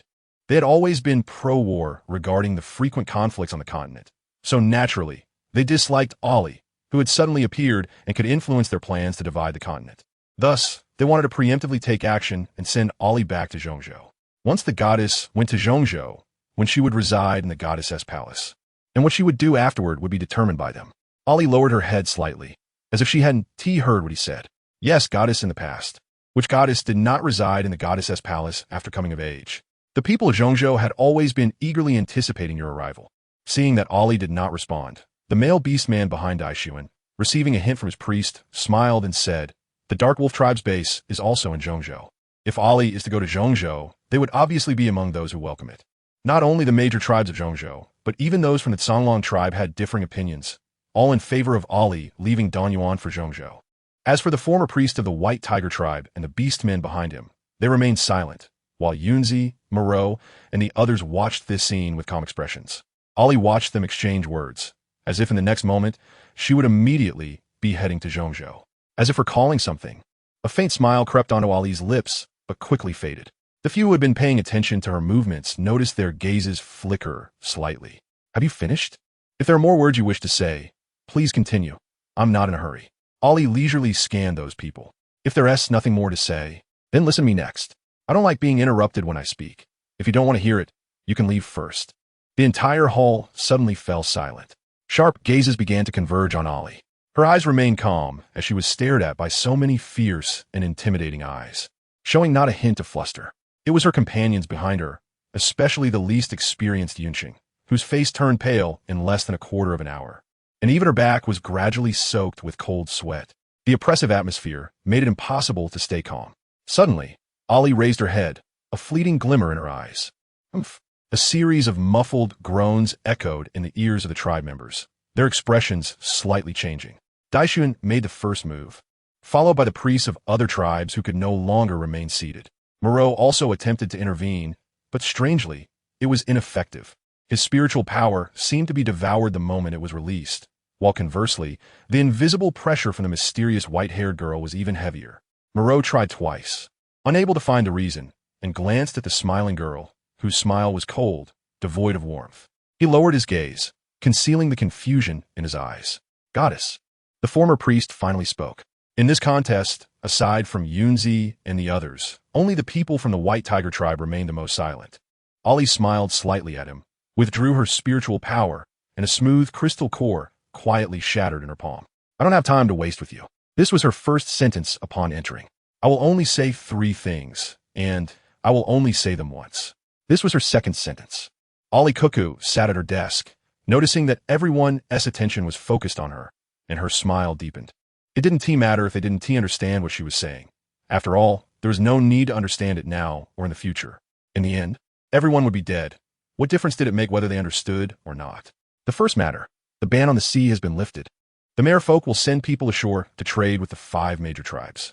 As for what the trade involves, you will find out in due time. And I'll just point out one thing. There is a type of sea mineral in the deep sea that can be fused into weapons, which will become a nemesis to the insect race. Second, seeing that some people were getting restless again, Ali's voice suddenly turned cold.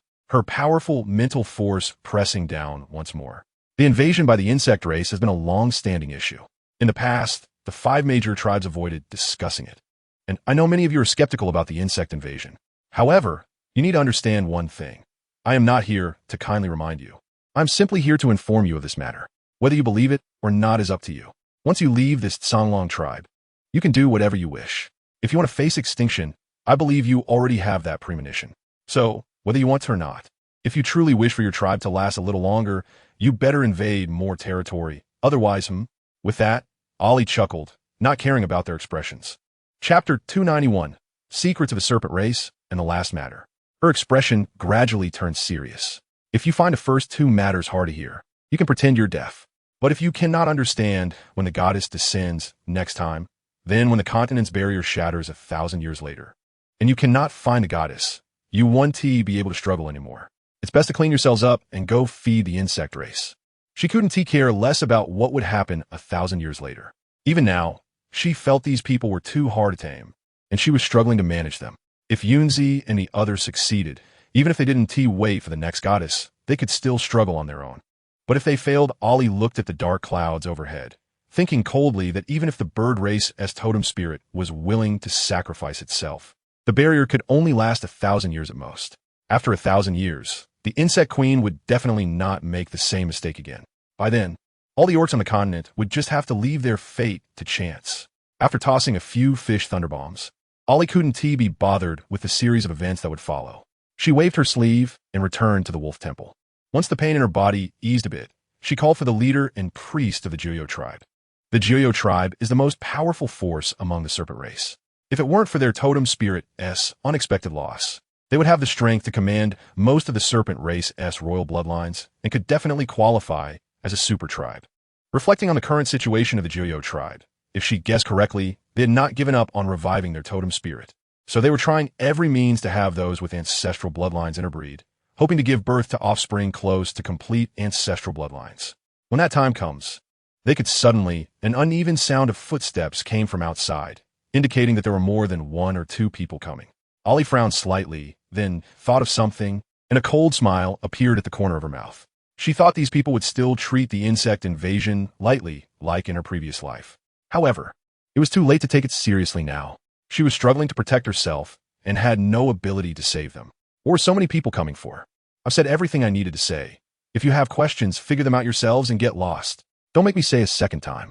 Without even looking at the group at the door, Ollie closed her eyes and directly used an illusion technique to block them outside. As a result, the former priest and others had only stepped half a foot into the small courtyard when they heard the words from inside, and the scene before them immediately changed. Daisun furrowed his brow and waved his hand, trying to break through the illusion before him, but no matter what he did, the environment of the illusion changed with his movements, and he couldn't get into the small courtyard that was standing not far away. When they retreated back to their original spot, the former priest, Moreau, and even Yunzi and the others stood there empty-handed. Yin priest, what does the goddess mean by this? Moreau frowned and looked at Yunzi and the others. He felt quite uneasy, unlike Daisun, who simply felt that the goddess was growing too fast and caught them off guard. Moreau had sensed the difficulties of this trip early on, but even so, he didn't expect Ollie to suddenly drop a few fish thunderbombs and prepare to ignore them. This was truly unexpected. The insect invasion is a serious matter. Yin priest, you should at least give everyone an explanation. Why does the goddess prefer to meet the Geo leader alone rather than us? Other people who followed also began to voice their concerns. It was understandable that they were anxious. After all, what Ollie had said before was quite disheartening. Talk of the continent's barrier shattering, 1,000 years later, and waiting for the next goddess only to end up washing themselves to feed the insect race. The goddess only caused explosions, but didn't give them a straightforward answer. They were left to figure it out themselves without any more information. If they couldn't catch the goddess, these people could only chase after the 5 super tribes to ask questions. However, Yunzi couldn't utter a few words either. The former priest was willing to answer, but when it came to more matters about the insect race, he said he didn't know either, and who knew if he actually did, but was unwilling to share. Daisun had a good-natured appearance, but he was extremely ruthless, and who would dare to ask him? Moreau was even more unwilling to utter a word to them. Leader Bai, what do you think? Suddenly called upon. Bai retracted the contemplation on his face and chuckled lightly. Didn't the goddess say it? We just need to do as she instructs. Leader Bai, that sounds easy, But what did she instruct us to do? Just a few words, and before he could finish, someone interrupted, leader by, what exactly did the goddess tell you? We all came together. You should at least give us some clarity. Former priest, do you think what I said is correct?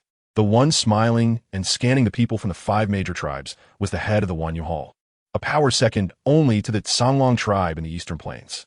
Wanyu Hall, despite its name not being very impressive, had its influence spread across the major cities in the Eastern Plains. It could be said that there was no place in the Eastern Plains that their wandering tribe couldn't reach. Lion's face changed slightly at his gaze. After all, he was still young and inexperienced. Seeing this, the others originally thought the head of Wanyu Hall was just using another way to pressure them into making a guarantee, but now they began to feel a bit uneasy. The 5 major tribes, again the 5 major tribes, why did they get all the good things? Yunzi and the others furrowed their brows at by an S reaction. Only Dai Sun remained silent, having received no answers. Seeing them like this, he couldn't help but feel suspicious, his tone quite annoyed. What are you all looking at the former priest for? I have never met the goddess alone until now. As soon as Dai Sun finished speaking, Bian looked at him curiously. Dai priest, your words are quite meaningless, aren't they? Although Dai Sun didn't seem to be joking. Compared to the somewhat naive Bian, they clearly trusted him less. Seeing them all act so clever while being foolish without realizing it, Dai Sun couldn't help but feel irritated and said, do you think I'm joking? Am I not serious? Others in their hearts began to murmur, but none showed any unusual expressions on their faces. Dai Sun's irritation was evident on his face, while Bian finally showed some cleverness at this moment. He cleared his throat and said that the priest had indeed never met the goddess alone, but that didn't mean others hadn't seen her. Bian made his point very clear, and Dai Sun seemed to think of something, his brow slightly relaxing, but soon his face darkened again. It was needless to say that he was let down by his own totem spirit. Bian silently mourned for the priest for 3 seconds. The goddess's instructions were all obtained from their respective totem spirits. Each family had different circumstances, so the information received would certainly vary. Therefore, no one would think of sharing it. As for those tribes whose totem spirits were weaker and could not bring the totem avatars, they might still not have received any news, but undoubtedly, the goddess had also left the messages. It was just unknown whether the news they received would conflict with each other. Unable to extract any information from the people of the 5 major tribes, the group of orcs waited in front of the small courtyard for another 2 hours, but they did not receive the goddess's favor. Eventually, they all left, each with their own thoughts. After they left, they saw the leader and priest of the Jiu tribe walking out of the small courtyard with heavy but excited expressions. With everyone gone, only Ollie remained in the small courtyard, staring blankly at it. After a long time, a self-deprecating smile appeared on her lips. Filled with inexplicable sadness and irony. Chapter 292, The Anxiety Before Departure. What is this, a groundhog? Ashada, is this all you give me to eat? Otherwise, the goddess is delicate and weak. What fierce beast meat does she want to eat? You. The girl glared at him angrily, completely unaware that during their interactions, she was increasingly unable to hide her little temper. This time, it was indeed a good dream. Ollie woke up from her dream with a smile on her lips. In a great mood, when she heard that the leader of the Jiu tribe was ready to return, she quickly had Yin Chung respond. Let's leave now. The resurrection of the totem spirit is not a small matter, so it's better to be early than late. Seeing Yin Chung following her, he seemed hesitant to speak, perhaps wanting to ask her why, or trying to persuade her to stay. But since he hadn't spoken up, Ollie simply pretended not to see. She was leaving. Did she need to seek their consent? However, when she arrived at the entrance of Longdu, she found that those who should come and those who shouldn't had all come to block her. Ollie's good mood immediately vanished without trace. If there's something to say, say it. If not, get out of the way. If possible, she really wanted to deal with all these orcs who always caused her trouble at critical moments. But she couldn't do that. She had been able to suppress them before because she had souls help behind her. But now she was about to leave Longdu. And not to mention these people were valuable figures in the tribe. Even Soul, no matter how little he cared about how his people viewed him, would not allow her to go on a killing spree at the city gate of Longdu. The leaders and priests who came to block her suddenly felt a chill run down their backs, and one by one, they were puzzled, thinking they had dressed too lightly. After all, the wet season had passed, and it was now the rainy season. They couldn't quite understand why the goddess would travel to the Jiu tribe during the rainy season, especially since they had waited for her for so long. Only a few of them could meet her. Goddess, are you leaving Longdu? Is it because that Songlong tribe treated you poorly? I said, being blind is a sickness. Go get it treated early, I have no medicine. Someone immediately targeted the Songlong tribe, clearly dissatisfied with the Songlong tribe's treatment of their esteemed guests after waiting all these days. Their false enthusiasm towards Ali, who often appeared and disappeared, also diminished significantly. Yet, even so, they did not expect Ali to respond so bluntly. The crowd was stunned for a moment, and the leader of the Wanlu Hall was the first to smile and say, "The goddess may have misunderstood." "We misunderstood what? Are you all deaf?" I said. "If you have something to say, say it. If not, get lost. What, are you all gonglongs? Blind, deaf, and stupid, can't even understand human speech?" Upon hearing the words gonglong, even the leader of Wanlu Hall could not smile anymore. His face twitched, and if there weren't people around, he might have slapped her. Bian silently sweated for the goddess, then saw the former priest perform a salute of courage to her, saying that the goddess should please calm down, as they indeed had many questions regarding the insect tribe that they wanted to ask her for clarification. Ali smiled, but in an instant, she returned to her previous indifferent expression. "However, this hall did not have the time to waste with you. If you had the free time, it would be better to check on the recent pregnancy situations of the females in your tribes, and in the past 500 years, whether the natural disasters across all continents have been increasing frequently. When you figure these out, you won't need me to say anything more. You'll know what you need to do. By leader, what do you say?" Saying this, Ali looked at Bian with a half-smile. At this point, the Chinke tribe should have realized something, right? Otherwise, when she assisted the Baihu tribe in conquering the entire continent, how could the Chinke tribe fall so quickly? It was simply because their population had dwindled, and they could not endure the years of war and smoke. Remembering the fate of the Chinke tribe in her past life, a flash of guilt and regret crossed Ali's eyes as she looked at Bian. "If Bian is willing to trust me, it would be better for you to let your priest consider having your tribe gather all the unborn cubs together after returning. At that time, you might discover a new opportunity as well." Seeing Bian look at her in shock, Ali no longer said anything unnecessary and turned to climb onto the back of the snake beast. However, as for the person on the back of the snake beast, while she could understand Yushuan being there, why did the old lady come along as well? Noticing the goddess's rather unfriendly gaze, she raised an eyebrow and smiled back. Yulan, seeing him like this, suddenly reached out and twisted him hard. She let out a soft hiss but was directly scolded by Yulan to shut up. His mouth twitched slightly, but ultimately he did not act against this fierce old woman in public. "Old lady," Ali said softly.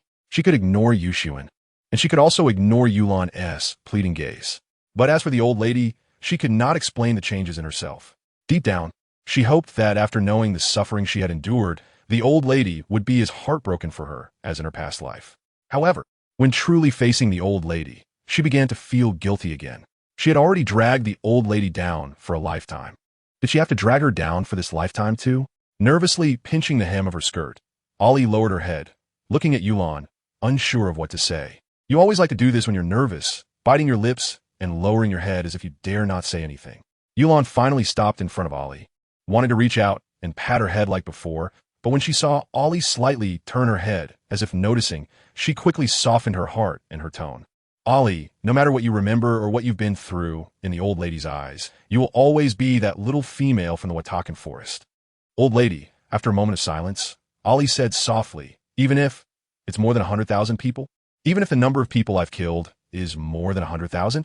The time-reversing forbidden technique requires not only the practitioner to sacrifice all their reincarnations, but also the reincarnations of hundreds of thousands of people. This is recognized as the most evil forbidden technique on the Nars continent." Yulan was shocked by this statement for a while, and after a moment, she steeled her heart and said, "So what if it's not just over 100,000? Didn't my Ali also lose her reincarnation?" Yulan is just that domineering and biased. Surprisingly, Ali did not cry. Instead, she lightly laughed and said, "Grandma, when you saw what I did back then, you said the same thing." Ali looked up and smiled slightly. "Grandma, whether in the past or now, I've always been very clear about what I am doing." She had never regretted plotting against the lion tribe in the Watakan Forest and against all the orcs who entered it. She was a madwoman. But even madwomen have their untouchable reverse scales. AMU is, and Grandma is even more so. Therefore, in the journey to the 9 underworlds, even if it is not Serpent You, that child must have the bloodline of her grandma. The sound of rushing wind filled her ears as Yulan turned around and looked at Ali's thin figure in the wind. For some reason, an inexplicable sense of unease surged in her heart. It felt as if she would lose something very important on this trip. At the same time, Yoshuan also felt a palpitation in his heart and instinctively looked at Ailey. Ailey. The strong wind blew away his murmurs, and Ailey seemed to have heard something. She glanced over, but quickly withdrew her gaze. Her expression was cold, as if the admiration she had for Yoshuin for over 20 years had never existed. Chapter 293. On the journey, however, the journey went smoothly, and they encountered some tricky problems along the way, but under Ailey's intervention, they were quickly resolved. Yulon couldn't figure out the source of her anxiety and was instead distracted by Serpent Yu's frequent provocations, quickly forgetting about it.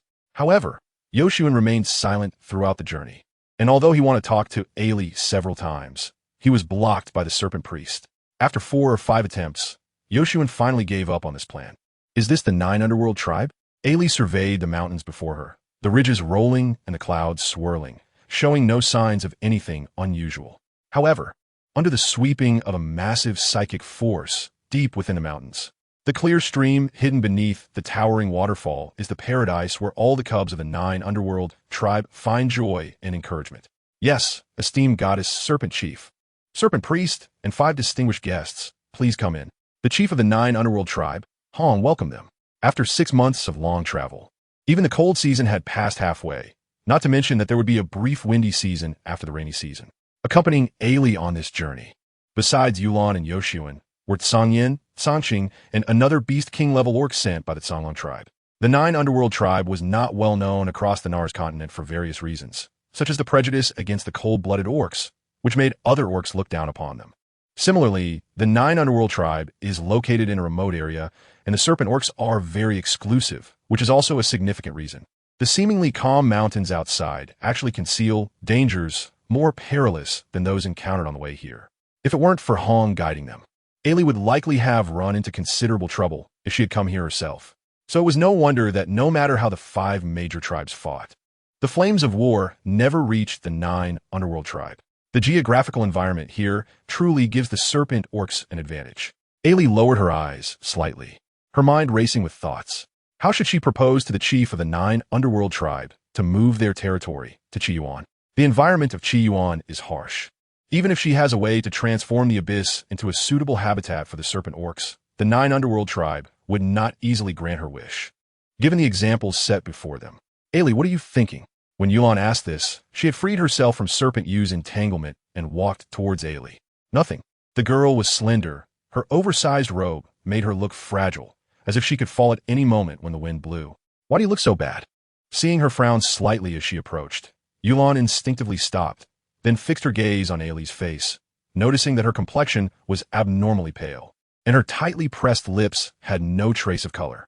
Her expression changed immediately, and she quickened her steps, reaching out to grab her. What's wrong? Didn't you say you were fine? Yulon's tone was urgent and angry, but Ailey felt no emotion in her heart.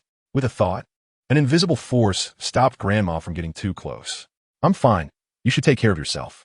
The girl's voice was ethereal and beautiful, but if someone listened carefully, they might detect the weakness in her tone. Since leaving Longdu, without Soul's help, the backlash within her body had become increasingly severe. With every step, her flesh felt as if it were being torn apart by countless insects and ants, making her wish for death. Ailey, Yulon looked at her with a frosty expression, her voice suddenly rising an octave. What is wrong with your body? Ailey silently gazed at an old tree nearby. The old tree was entwined with vine plants, appearing healthy and evergreen from a distance. But in reality, its interior had long been hollowed out by insects and ants. It could still stand due to its once mighty root system, which allowed it to anchor deeply and firmly. However, such a facade wouldn't last long. It would eventually rot and age under the relentless strangulation of the vines, just like herself now. So, what could she say in response to Grandma's questioning? Should she say that her life was short, or that everyone could live through the time reversal, but she alone, after enduring so much pain, would ultimately meet a bad end? She couldn't say anything. She couldn't bring herself to speak. Yoshuin noticed the commotion over here and quickly approached after putting down what he was doing. What's wrong, AMU? He directed his question at Yulon, but his gaze remained fixed on Ailey. That little female, who had been lively and radiant under his and Mo Shu's care, had now withered into her current emaciated form since leaving the Watakan Forest, as if she had been forced to part from her homeland. He couldn't help but feel a pang of guilt for having contributed significantly to her becoming this way. Thinking of what he learned from the Serpent Priest and Hong along the way, a sense of pain stirred in Yoshuin's heart. He didn't ask Ailey what he had done to her before she performed the time reversal forbidden technique, because he knew himself well. If he had discovered that Ailey was the long-awaited goddess of the entire continent, while still unable to find Duodai, he would undoubtedly succumb to his malicious thoughts. Using Ailey's identity as a goddess to take revenge on the entire lion tribe, and even the orcs of the whole continent. Ailey's complexion was off. When did her health deteriorate to this extent? Clearly, she was fine back in Longdu. As Yulon said this, she seemed to recall something, and her voice suddenly carried a slight tremor. The totem, it's the wolf totem, right? In Longdu, because of the wolf totem, you appear to be fine, right? Speak up. Do you want to worry your grandma to death? The last sentence was almost squeezed out through clenched teeth. Ailey slightly raised her gaze, looking at the two with a calm expression. No, she said. Yulon's face hardened. Do you think I would believe you? Ailey lowered her head and stood silently, no longer arguing. The sight of the girl, who showed no anger after her silence, tugged at Yulon's heart. She wanted to step forward and say something, but then she saw Ailey suddenly lift her head. Immediately, a white shadow swiftly rushed towards Yulon and the others. Bang! A giant black centipede, which had inexplicably fallen from somewhere, was instantly flung away. Just as the giant black centipede fell, many smaller black centipedes crawled out from the grass and bushes, rustling as they approached. Each one was over half a meter long, crawling in layers, enough to trigger a fear of clusters in anyone who looked at them. Yulon was in a bad mood, and, seeing this, directly threw Yoshuin towards Shiyu and the snake priest, while she herself transformed back into her beast form and charged forward. Without even glancing at the person she had thrown, Shio's gaze fell on the silver wolf that had rushed into the group of centipedes, his expression darkening slightly. This female, always rushing into danger, does she really think she is invincible? 15 minutes later, the centipede swarm was wiped out, and the semi-beastified Shiyu, with a grim face, held the struggling female in his arms as they swam into the dark forest. Shiyu, you bastard, are you seeking death? Not long after, the sound of intense fighting and Yulon's faint curses echoed through the woods. Chapter 294. The white tiger cub deprived of its ancestral bloodline, they? Hearing the commotion from the woods, Hong and the others, who were returning with the processed food, couldn't he help but glance over there a few times. It's nothing. They'll all be done soon, Yoshuin said, his gaze still on Ollie, who was closing her eyes, seemingly sensing something.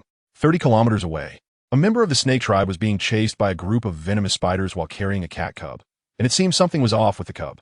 Otherwise, the snake beast man would have already shaken off the spiders, but his expression was still so grim. A cat cub? Our Juyo tribe doesn't he have cat beast men? However, as soon as he finished speaking, he suddenly realized something, his expression darkening instantly. He turned to the two snake beast men beside him and said, Seiko Mu, you two hurry towards the direction the goddess mentioned. It should be Lingo and the little female he raising. How did they end up outside? This is just reckless. Yaya doesn't he understand, only wanted to play and run outside. But what is wrong with that kid, Lingo? Doesn't he know it's dangerous out there? All right, we'll go right away. Hearing this, although Seiko and Mu frowned slightly, they quickly set down what they were holding. The two instantly transformed into their snake forms and swiftly disappeared into the jungle. Ollie closed her eyes again, her immense mental power allowing her to see Seiko and Mu approaching Lingo at an astonishing speed.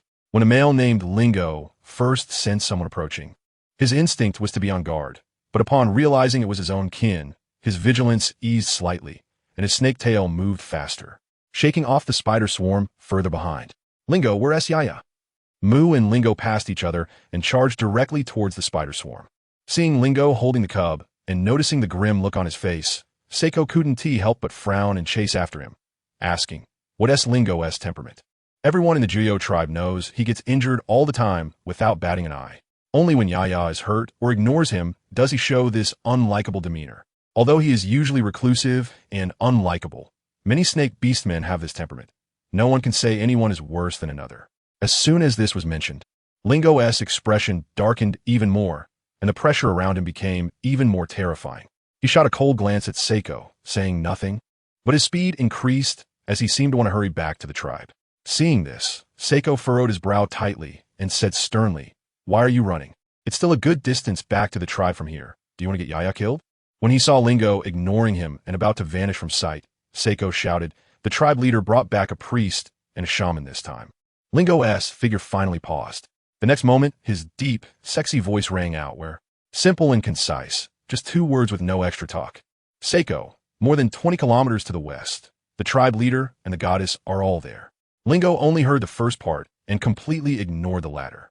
He now only remembered that there was a priest and a shaman 20 kilometers away who could save Yaya's life. Lingo, it hurts. 15 minutes later, Ollie looked at the white tiger cub in Shio's hands, who had been detoxified, turning back into her human form and whining as she cuddled up to the grim-faced male. Interesting. How did a cub from the white tiger tribe end up here?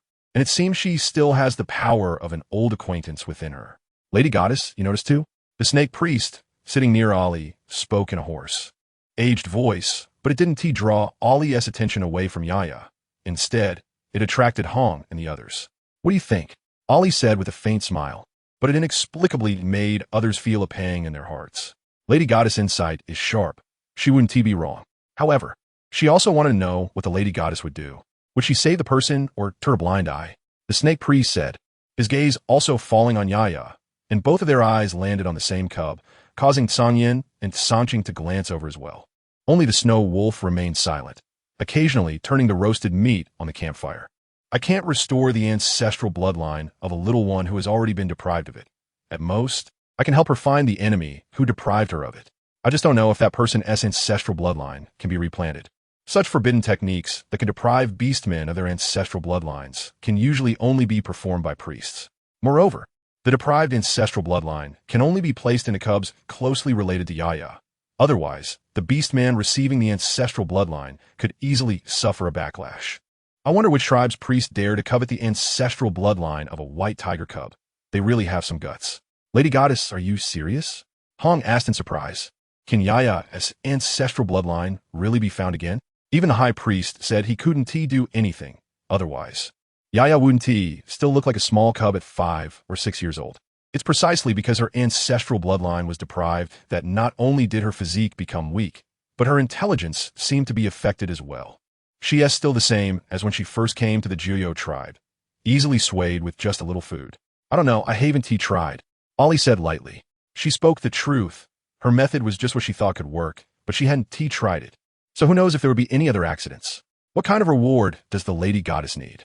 Lingo also looked over. He didn't pay much attention to this suddenly emerging Lady Goddess. If it weren't for Yaya, he probably wouldn't have spoken to this esteemed Lady Goddess at all. After all, he was very selfish. Taking care of the little female in his arms was already enough trouble. When it came to major matters in the tribe, he would do them when it was his turn, but when it wasn't he wouldn't even lift his eyelids. I don't want anything. But the cub in your arms is from the white tiger tribe. Where did you find her? In her past life. Ollie had never heard of any noble from the white tiger tribe losing a cub, so this little one must have come from an ordinary beastman family. No wonder the little one was coveted after having an ancestral bloodline. That shouldn't have anything to do with the Lady Goddess, right? Since the Lady Goddess doesn't want anything, do you have anyone you want to kill? As Lingo spoke, he encircled the squirming little female in his arms, patting her bottom. Be good. Do you still want to take medicine? Not eating. Lingo is bad. Yaya replied unhappily. I want the tribe leader. Then her little bottom was patted again, and the little female immediately had her face droop down, her eyes reddening with grievance. Ollie watched with great interest. Well, I find the 5 major tribes and the Sea tribe's king quite displeasing. Do you dare to kill them? As soon as these words fell, there was a moment of silence in the atmosphere. However, Ollie continued to speak to herself. Forget it. It's better that they're still alive now. At least the king of the 5 major tribes carries a part of the continent's fortune. If they die now, my plan would probably fall through.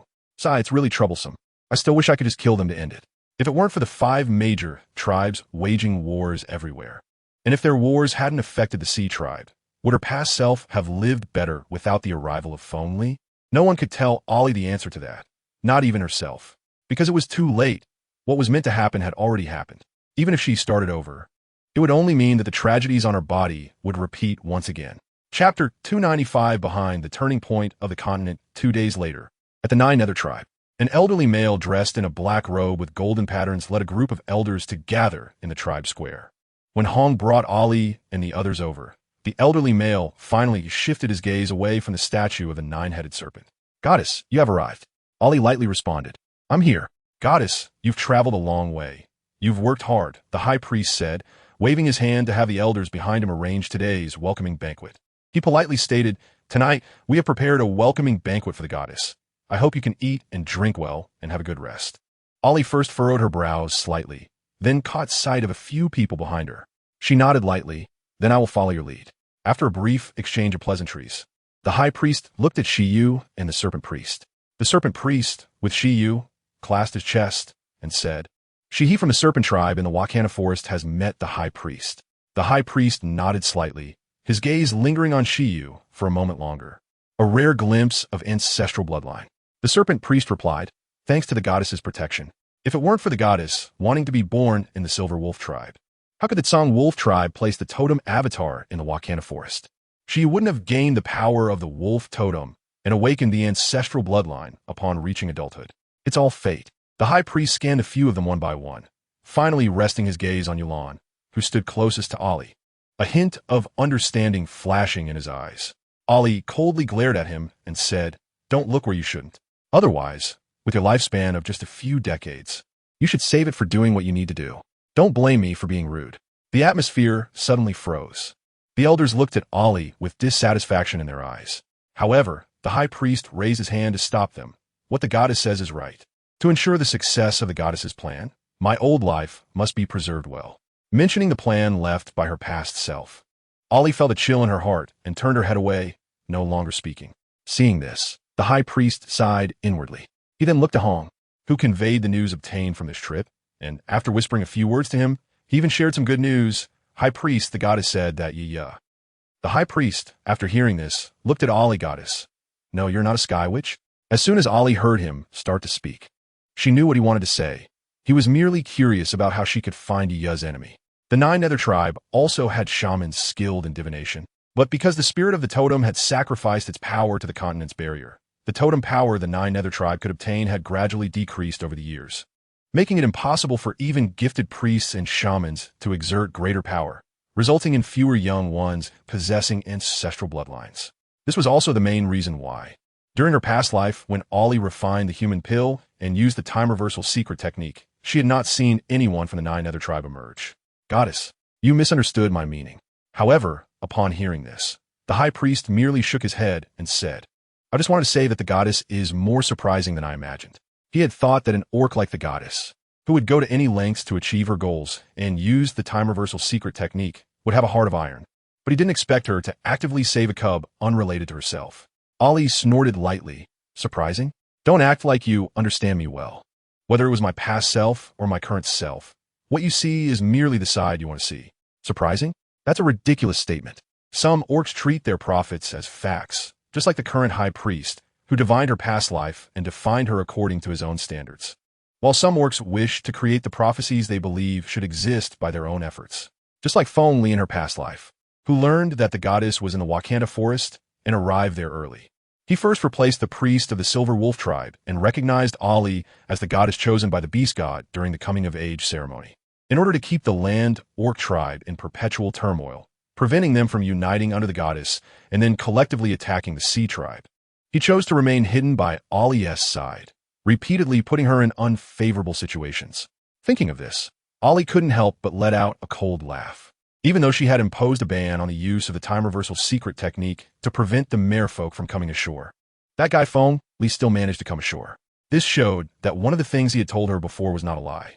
He did not believe that the so-called goddess would bring peace between the sea and land tribes, and what he believed in from beginning to end was only himself. As night fell, the Nine Nether tribe hosted the goddess, now recognized across the continent, with the highest honors. At the welcoming banquet that day, everyone marveled at the goddess's stunning beauty and her cold and untouchable aura. However, aside from these, what made everyone feel both happy and helpless at the night banquet was that the goddess was very popular among the cubs. The serpent cubs and scorpion cubs all wanted to get closer to the goddess. Goddess, can I sit next to you? Undoubtedly. The one rushing to the front was Iya, who had already met Ollie. She, like the cubs, was very fond of the goddess's aura, feeling it warm and comforting. To this, both Ollie and the high priest understood. This was because Ollie was of the spiritual beast body, and orcs with such a body were generally considered to be half a totem spirit. Therefore, in the Nine Nether tribe, where totem power was gradually weakening and the cubs only received a little totem power blessing, their instinctive desire to get close to Ollie was natural. Even some adult orcs couldn't help but move closer to her, But because Ollie was unwilling to let others come near, it only made her surroundings seem empty. As Iya spoke, the serpent cubs on her hands and feet couldn't help but lift their heads, looking at Ollie expectantly. Ollie, due to some past events, indeed did not like others getting too close to her, but cubs were an exception. After her night with Mo Yin in her past life, she had a cub, but the cub was born prematurely, and in the end, when she was about to give up and wait to die with the cub, Fengli took her away and blurred her memories. Much later, when she was found by Mo Yin and encountered that female who had teased her back then, she learned some truth from her mouth and discovered the blurred memories. At that time, it was because of her guilt over her betrayal of the Silver Wolf tribe that she helped her escape from Mo Yin. As for that cub, she found her much later, but by then, she had already been harmed by Moreau from the Lion tribe and was on the verge of death. The first time Ollie looked seriously at what her cub was like, she was already dying.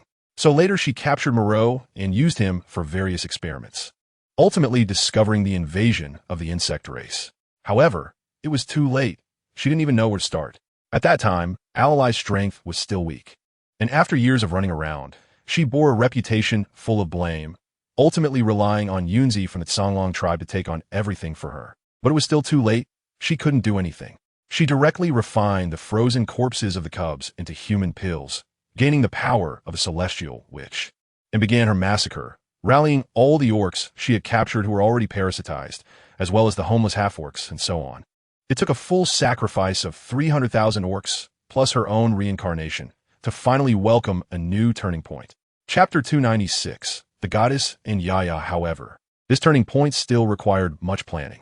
Although Alali had experienced various betrayals in her past life, after she became the goddess of the continent, many ordinary orcs indeed held her in the same esteem as the totem spirit. During the time she became the goddess, she received their sincere love and was followed by them without reservation. Perhaps it was the sincerity of those followers that allowed Alali, despite being physically and mentally exhausted, to still want to live and do more for this continent. It was, after all, the traces of her past life here. 2 years later, Alali lived alone in a secluded and quiet valley. Yaya snuck over once again, crouching beside the herb garden, watching the girl in white carefully planting herbs. Goddess, why don't you call for them to help you plant herbs? They're very quick at it. The way you plant like this, I don't know how long it will take to finish. Alali wiped the sweat off her forehead and shook her head at Yaya. I know they can plant quickly, but I plant this little bit just to pass the time. Yaya responded with an O, and when she was about to say something, Alali suddenly asked her, Yaya, have you learned the witchcraft I taught you? Yaya, her eyes flickered for a moment. No, I haven't learned it yet. If I learn it, the goddess will leave, and Yaya doesn't T want the goddess to leave. Why doesn't T the goddess stay with me in the Juyo tribe? Thinking of this, Yaya scrunched her little nose and said, Goddess, Yaya is a bit slow. Can you teach me a few more times? Alali glanced at her and sighed. The little female's thoughts were all written on her face. How could she not know what she was thinking? It was just a matter of teaching a few more times. And as long as she was happy, that was fine. Come here. I'll teach you a few more times. Yay! Yaya instantly became happy, the little one bouncing along behind Alali as they entered the room. The two taught and learned from each other until Ku brought food over. And only then did the big one and the small one stop. Yaya smelled the aroma and knew what Ku had brought today. It was magpie meat and barley porridge. And also oyster meat and sesame balls. So many delicious things. Yaya looked at the food on the table and instantly jumped up in joy. Seeing this, Ku frowned slightly. After placing 2 bamboo bowls and chopsticks for the two, he pulled Yaya over and suddenly produced a wooden comb, starting to tidy up her somewhat messy hair. Ku, don't mess up my pretty bun. The goddess just tied it for me. Yaya's dissatisfied voice spread out, and Alali, who had just sat down, received Ku's questioning gaze. She cleared her throat and averted her gaze. What does it have to do with me? Who told Lingu to go out these days to catch Yaya's enemies? No one is there to help Yaya manage her few strands of yellow hair. Now her hair is all rough. She is not skilled enough to manage it as well as Ku. After Ku finished tidying Yaya's hair, Alali finally picked up her bowl and chopsticks. Her sense of taste had long gone numb, but Yaya loved sharing delicious food with her. So she kept accompanying her for meals to avoid making the little female sad. Yaya saw that Alali hadn't eaten yet and was indeed very happy, her mouth curving upwards. Then she picked up her chopsticks and eagerly served meat to Alali. Goddess, eat meat, eat meat. You're too thin. You need to eat more meat. Alali smiled. You should eat too. Otherwise, when Lingu comes back and sees you've lost weight, he might think the tribe leader hasn't taken good care of you. No. Yaya said, I haven't lost weight. The tribe leader has taken good care of Yaya. As she spoke, Yaya wanted to extend her wrist to show Alalai that she had gained weight. But the next moment, her wrinkled little face instantly relaxed, because Alalai seized the opportunity to stuff magpie meat into her mouth. Yaya was so happy to eat her favorite food that she felt like she was floating. Goddess, the magpie meat is so delicious. Hearing this, Alalai couldn't help but smile. In this little foodie eyes, was there anything that wasn't delicious? With a twinkle in her eyes, Alalai began to talk continuously to distract the little female, and then, imitating her just now, served all the food on the table to her. If it weren't for Ku reminding her that Yaya couldn't eat that much, Alalai almost fed all the food on the table to the little foodie across from her. The feeling of feeding a cub is really nice. If only no one came to disturb them after they finished eating. Goddess, can I go with you? Seeing Alalai about to leave, Yaya immediately wanted to follow, but couldn't want her to see the scene of adult females giving birth at such a young age, especially since the female giving birth today was Yulan, and the goddess wouldn't be able to focus on Yaya. However, Alalai stopped and patiently told Yaya, Yaya, I am the goddess. Do you still remember what I once told you about the goddess's mission? Now I have to go do what a goddess should do, so yeah, please don't follow me now. Don't distract me. Okay? Yaya pouted her lips and obediently nodded. Alalai smiled gently at her. Yaya is very good, but Yaya, I hope you want to always be so good. A well-behaved female want to have anyone risking their life to save you in danger. Yaya looked at her in a daze, but Alalai quickly withdrew her hand and soon disappeared from Yaya's sight. On the other side, near the tribe leader's house, Yulan, who was pregnant with Snake Yu's cubs, had been living here. At this moment, many people had gathered here, eagerly waiting for good news from inside. Only Snake Yu stood outside the door, exuding a cold aura, listening to the heavy breathing of the female inside. Ah, it's born. It's born. With a scream, Snake Yu couldn't help but kick the door open.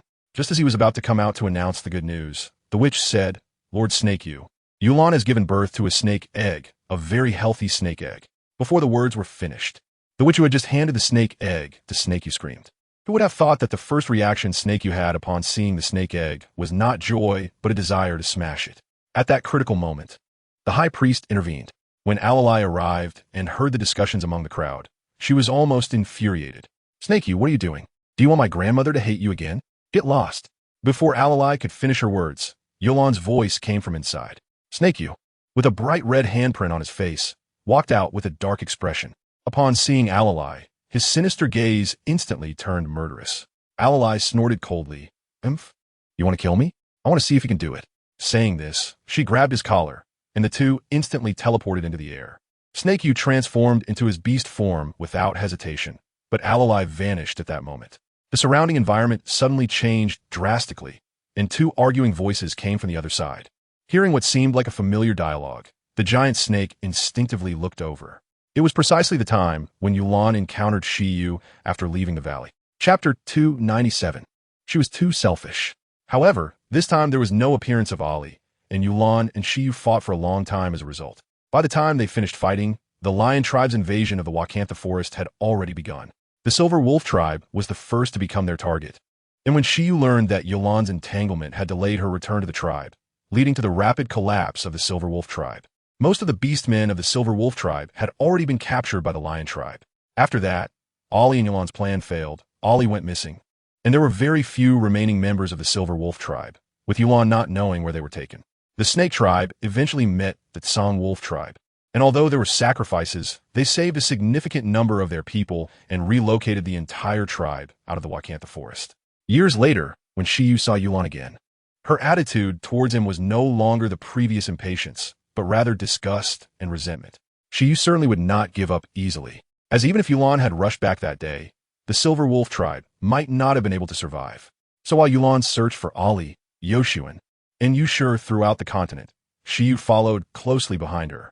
However, Ali had provoked the Lion tribe by killing a female from the Moreau family, and upon learning this, Moreau used his power in the Lion tribe to chase Ali relentlessly. As a result, Ali had killed many from the Lion tribe, but still implicated Yulan, who was trying to find her. Shiyu also grew to hate Ali for this, but ultimately, the words Yulan said before her death made him listen. He tried several times to play tricks around Ali, but she never died. Even later, when the goddess was exposed for killing her own, he secretly pushed things along, watching coldly as Ali remained engulfed in pain. No one knew that in his past life, Shiyu had always been at odds with Ali, because anyone who knew about their relationship had already died. As for Yoshiyun, there was no need to mention him. Ever since Duo Dai went missing, he had devoted himself entirely to searching for her.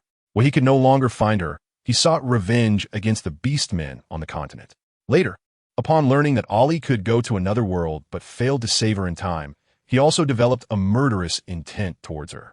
The news that could turn the goddess into a public enemy of all beastmen on the continent was released by him. However, at that time, he still did not know that Ali did not save her because she was unable to. Later, she managed to rescue Imo, Shu, and the others. The news released by Yoshiyun had already spread across the continent, and due to her precarious situation, Ali did not dare to reveal herself. Yoshiyun had another hand, which could be said to have directly placed Ali in a place of no return. Additionally, upon hearing rumors that misled him about the glamorous goddess, Imo Shu's respectful address of goddess made it impossible for Ali to hold on any longer. After Yunzi of the Tsang Wolf tribe died, Ali fell into despair and ultimately walked a path of no return. Goddess. Seeing Ali float down lightly, Hong and a group of elders quickly surrounded her, eager to know how the spirit of the totem would be revived. As for Shiyu, who was still trapped in the illusion, apart from a snake priest asking one more question, Hong and the others did not mention him at all. They did not know how to address the situation. After all, no matter how angry Shiyu was about the snake egg, he was still the biological father of the snake egg. If he disagreed with sacrificing the snake egg to revive the spirit of the totem, Hong and the others might have to take matters into their own hands. Instead of being cautious of Yulan and Ali's relationship, the snake egg was only glanced at 2 or 3 times in the hands of the Grand Priest before being sent back to Yulan. Goddess, when will the revival ceremony for the spirit of the upper spirit begin? The Jiyo tribe has prepared everything. Hearing this, Hong coughed and signaled the elders not to be so anxious. However, the elders were unconcerned with that much. What if Yulan suddenly decided she didn't want to sacrifice her snake egg? Wouldn't all their preparations and expectations over the past 2 years be in vain? Ali shot a glance at the elder who spoke. What's the hurry? It's not time yet. The revival requires the right timing, location, and harmony of people to succeed. Today, the snake egg has just been born. Can your urgency help with the revival? The Grand Priest also spoke. You must not be disrespectful to the goddess. However, the elder still wanted to say something, but Ali raised her eyelids and coldly interrupted. The revival ceremony will start when the snake egg hatches. You've waited so many years. What's the difference of 1 or 2 days? The impatience in Ali's tone finally calmed the elders down. Yet, a group of beastmen remained unwilling to leave Yolan's courtyard. The snake egg needed its biological father to be present for hatching, but he was currently. Hong followed behind, feeling that this matter was a bit tricky. Shiyu clearly harbored ill intentions towards this snake egg. Asking him to hatch it might result in him smashing it at any moment. That wouldn't do. So, Hong quietly suggested to Ali, how about I find a few unmated male beastmen to take turns hatching it? When a snake egg is about to be born, we can let Shiyu hatch it. Ali pondered for a moment and nodded slightly. I don't know how your snake tribe beastmen handle hatching, so let's do as you say. The bird eggs of the Chinke tribe weren't as troublesome as the snake egg. Basically, anyone could hatch them as long as the temperature was right. This easily led to situations where if the bird eggs weren't hatched by their parents, the chicks might end up recognizing the wrong parents. Therefore, everyone took great care of their own bird eggs, but it was also easy for them to be parasitized by insect beasts if they weren't cautious. Watching the males brought by Hong, Yulan touched the snake egg in her arms, not handing it over immediately. Ali, after the revival ceremony, will it really be able to survive? This was not the first time Yulan had asked Ali this question, and Ali still replied with the same word, it can. In fact, this revival ceremony did not truly resurrect the spirit of the totem. It merely drew the remaining consciousness of the totem spirit to the snake cub. As the snake cub grew, their souls would bind together so it would not die. However, the soul that appeared in front of people in the future would not be the snake cub. What the Joyo tribe needed was a totem spirit, not a snake cub that had returned to its ancestors. Yulan fell silent for a long time. Ali, No. Ali pressed her lips together. Uppo, didn't we agree on this? Not only does the Joyo tribe need it, but you also need it. I will strive to ensure it lives. Aside from never being able to leave the Joyo tribe again, it will have the best of everything. By the end, even Ali's voice had grown hoarse. No one understood the taste of being bound better than her. And because of this, the moment she spoke, she knew it would lead to trouble. Ali's voice was no longer indulgent as before, but instead carried a hint of coldness. Ali's complexion paled slightly, and the hand hidden under her sleeve tightened quickly. She lowered her head and did not dare to look at her expression anymore.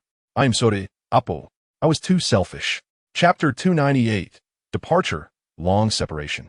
But she had no other choice. If Apo, you still can't bear it, then don't interfere with what I do next. I know exactly what I am doing. There were now more than just Apo in the Juyo tribe with their own snake eggs. She could wait, as there would always be a female willing to sacrifice her snake egg for the tribe. At that time, she would still make that promise, and it would only shorten her lifespan by a few years. By then, she would arrange everything in advance, and, aside from not being able to see him again, Ali had nothing more to say. Ali, let Apo think about it properly. Before coming out, Ali heard Yolan's words from behind her, her voice faintly trembling. Ali understood very well in her heart that the old woman was hesitating. Indeed, who besides her would be so careless about their own offspring? Ali returned to that deep valley until one day, the time she calculated had arrived. Dressed in a cumbersome ceremonial robe, Ali stood on the high platform, waiting silently. Below, several female beastmen holding snake eggs were praying quietly, unsure whether they were praying for the revival ceremony to go smoothly or for their snake eggs to be favored by the goddess. However, Ali thought they should be praying for the former. For 2 whole hours, as the sun rose, Shiyu personally brought the snake egg up. Ali did not immediately take the snake egg from Shiyu's hands, but looked down at the platform. Yulan stood there against the wind, her expression unreadable, while beside her, the snake priest slightly lowered his gaze, as if everything was self-evident. Ultimately, Ali took the snake egg from Shiyu and placed it in the pre-dug pool. The pool contained water, which was the source spring personally collected by the high priest of the Juyo tribe during the hour before the revival ceremony began. The clear water gradually submerged the snake egg, and Ali sliced her palm, allowing a drop of golden blood to escape. This was the essence of her spirit beast blood, which could enable the snake egg to quickly achieve the form of a spirit beast during hatching. Of course, considering the power of the totem spirit, even if it was just a remnant thought, it still possessed formidable totem strength. Just this drop of spirit beast blood was not enough. The high priest personally collected a considerable amount of powerful beast blood, including half-spirit beast blood. Additionally, numerous spiritual herbs needed to be placed in order. This entire process took more than half a quarter of an hour, and as the clear spring began to bubble like boiling water, Ali nodded to the high priest. Once they retreated, she said in a deep voice to Shiyu, who had not come down, "The revival is about to begin. You let the old woman come up, and both of you stand to one side. Now you start to use your mental power to call the snake cub. The rest will be handled by me." After saying this, Ali sat down. 1 tail, 2 tails, 7 tails emerged from her back. This caused a group of orc cubs who were secretly watching to almost exclaim, but the adults quickly covered their mouths. This was a crucial moment, and they couldn't let the little ones make any noise that might disturb the goddess. A low chant began to come down from the high platform, and later the high priests were stirred, influencing the beastmen below the platform, and everyone began to sincerely pray for the ceremony's success. The entire Juyo tribe suddenly fell silent, and a mysterious, melodious singing voice could be heard from the horizon, as if calling someone. Far away in the Chinke tribe, Hua heard the prayers from the Juyo tribe and gently touched the black snake in her hand. "Hey, Jiu Hui, will you remember me when you return?" After all, it was just an embodiment of a remnant thought. The black snake affectionately rubbed against her, and then, under Hua's reluctant gaze, the black snake gradually turned ethereal, transforming back into a remnant thought and vanishing into the void, swiftly heading towards the host body of the Juyo tribe. 1 body, 2 souls.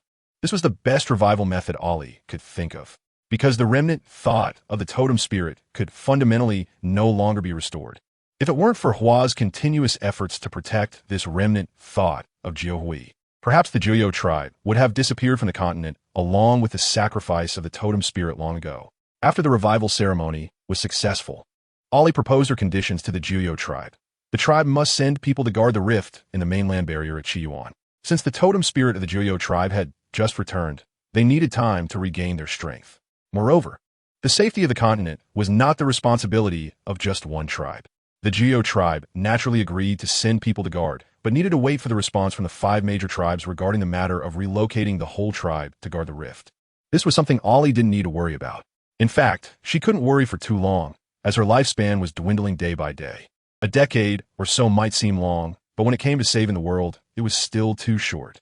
So when the Geo tribe sent people to check on the situation at Chiyuan, considering the overall situation, Ali decided to return to the goddess hall. Even if she couldn't manipulate the forces of the continent to expose the infiltrating insect beasts as she did in her previous life, she could still use her reputation as a goddess to open up an outer battlefield for the continent. Ali thought that insect crystals could enhance beastmen to reach the Beast King or even Beast Emperor realm, which should interest many people. Teacher, are you really leaving? Not long after the revival ceremony, Lingu returned with those who had transformed back into the ancestral bloodline of Iya, along with people from the Baihu tribe. Although Iya's parents were indeed ordinary beastmen, her great-uncle and grandmother were not. They had successfully become nobles through their own efforts. Thus, Iya not only regained her ancestral bloodline, but also found her relatives. Ali chose Iya as her disciple only after seeing her great-uncle and grandmother for the first time, especially her great-uncle. Upon arriving at the Jiuyo tribe and meeting Iya, was faintly surrounded by a purple aura.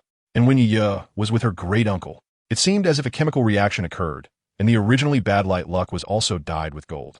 The two of them seemed capable of bringing about a significant turnaround for the continent. However, now was not their time to step forward. So Ali squatted down and patiently said to Iya, "Yes, I have to go because there are some things that a teacher must do."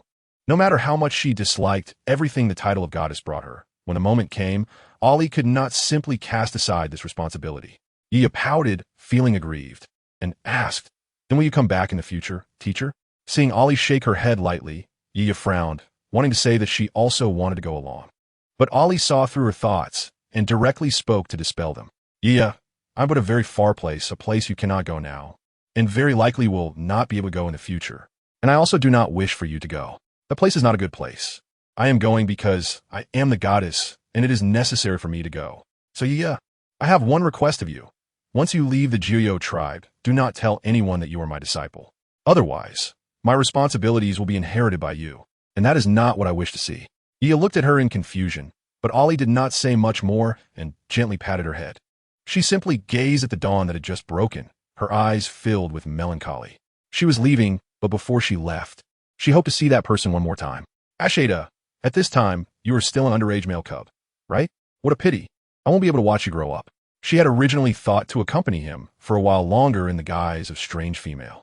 On the snow-capped mountains, tall snow wolves were teasing the snow wolf cubs, laughing heartily as they ran down the mountain first. The snow wolf cubs hurried to chase after them, but stumbled and ate a mouthful of snow because they were running too fast. "Dad, wait for me. Wait for Asheda." End of text. Chapter 299.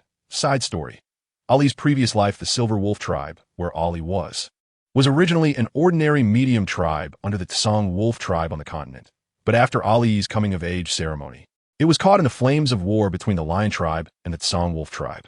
At first, a group of Forsaken Ones plotted against Ali's parents, causing them to disappear without a trace, and Yoshuan also went missing while searching for Ali's mother. Then, people from the Lion tribe came, having received news from Hung, intending to launch an attack to force the Silver Wolf tribe to submit. The priest fell during the resistance, and then Yulan became the next priest. Ali struggled to overcome the grief of losing her parents, leading the Silver Wolf tribe alongside her grandmother to continue resisting the Lion tribe. However, Kahung's betrayal led to most of the Silver Wolf tribe falling into the hands of the Lion tribe, with only Ali's younger brother and a few tribe members managing to escape. Later, due to her strategic mind in battle and her ancestral bloodline, Ali was captured and threatened by Mo Yin with the lives of her tribe members to serve the Lion tribe. To protect the remaining tribe members, and under Kahung's persuasion, Ali had to submit. Yet, she did not gain the forgiveness of her tribe, and the warriors of the Lion tribe despised her surrender, leaving Ali in a dilemma. Later, Ali received news from the Tsang Wolf tribe, requesting her to coordinate an attack on the Lion tribe, with the condition that they would allow her brother, grandmother, and remaining tribe members to live freely. Ali agreed, but she also kept a backup plan.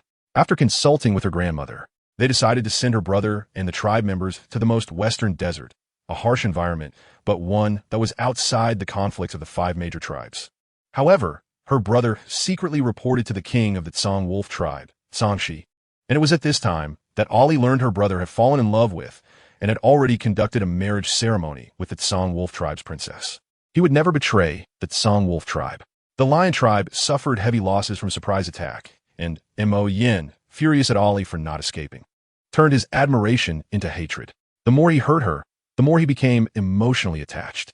Ambitious Mo Yin noticed Ali's growing influence over him, and one night, when he saw her drinking and laughing with his subordinates, jealousy consumed him. Under the influence of his aide Mito, Mo Yin ultimately forced himself on Ali, leading her to hate him and angrily curse him afterward.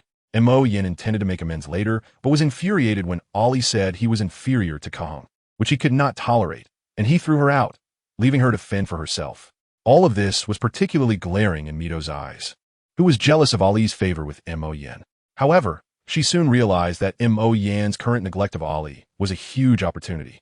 She had a few males throw the injured Ali into a rarely visited forest and lured in hyenas, who were disliked by other races and enjoyed torturing females. Aiming to destroy her completely, in a desperate situation, Ali killed 2 hyenas and, taking advantage of the moment when the males hiding nearby were caught off guard, she used a poison she had saved long ago and escaped. Mo Yin arrived shortly after and punished the 2 males, but due to Mito's background, he merely gave her a symbolic reprimand. Later, Ali was rescued by the leader of the Wanderer tribe, Shenka's Nanyu, who had been watching everything and had even helped things along. During those 3 years, she became a sharp blade in his hands, helping him conquer 13 small tribes and 2 medium-sized tribes. However, during the last mission, she was ruthlessly abandoned because Nanyu learned of her betrayal of the original Tsang Wolf tribe during a conversation with the king of the Tsang Wolf tribe. The Snow Wolf Ahan felt pity for her, seeing her as a sister, and kindly helped her survive. But after being betrayed again, Ali no longer trusted anyone. Perhaps out of a glimmer of hope, she interacted with Ahan, who, although emotionally attached to her, stubbornly believed his sister was most important. So, when Mo Yin used his sister to threaten him, he hesitated but ultimately agreed. Guilty Kahung helped Ali escape from Mo Yin. After suffering multiple betrayals, Ali's ambitions grew, and she fell into darkness. When choosing between the Blue Sparrow and the White Tiger, she clearly felt that the Blue Sparrow tribe members were more suited for open dealings. They were proud and self-satisfied, difficult to listen to outsiders, and their contempt for cunning tactics led her to abandon the idea of assisting the Blue Sparrow in dominating. She then made a deal with the White Tiger tribe, using her strategic mind and knowledge of weapon-making, with her plan to balance the tribes. Ali gained equal treatment from Bai, the king of the White Tiger tribe. The two decided to accelerate their conquests, and within 5 years, the Blue Sparrow tribe and Tsang Wolf tribe submitted. The king of the Tsang Wolf tribe, Tsangshi, finally met the military strategist behind Bai and fell in love at first sight, but it was too late. Ali had a male merman she liked, though she was unaware of her feelings. However, the merman king, Fengli, was using her all along, enticing her to like him merely to manipulate the powerful Ali for the benefit of the merman and deep-sea fish tribes. In the schemes of Fengli, Nanyu, and Mo Yin, along with Tsangshi, who sought to regain power to win his beloved, and Ahan, who unknowingly fell into others' traps while longing for peace. Ali and Yuan Bai clashed increasingly intensely. In the end, Yuan Bai attempted to ally with Ali to quell their conflicts. Upon learning of this, Mo Yin and Tsangshi joined forces. Tsangshi drugged Yuan Bai, leading him to marry Bai's sister, while Mo Yin seized the opportunity to abduct Ali. Fengli, hiding in the shadows, took Ali from Mo Yin but handed her over to Nanyu. From then on, Ali's heart died. She spent 3 months with Nanyu, using their old feelings to make him fall for her, then disappeared without a word. Everything seemed planned. Yuan Bai married the Tsang Wolf princess, Tsang Yin. Upon returning, Ali held a grand ceremony with the support of the ape tribe, proclaiming herself the messenger of the beast god, the goddess. Under Ali's interference, the White Tiger tribe fell into a period of rest, changing from a destructive war approach to unify the continent to a super tribe, using its influence to adopt a policy of appeasement, creating a more peaceful and comfortable life to attract orcs into the White Tiger tribe, while secretly waging war in the name of justice.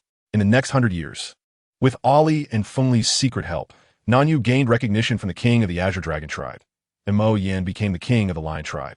Tsangshi became the person closest to Ali. Ahan's tribe was protected by the White Tiger tribe, and the peace he longed for quietly arrived.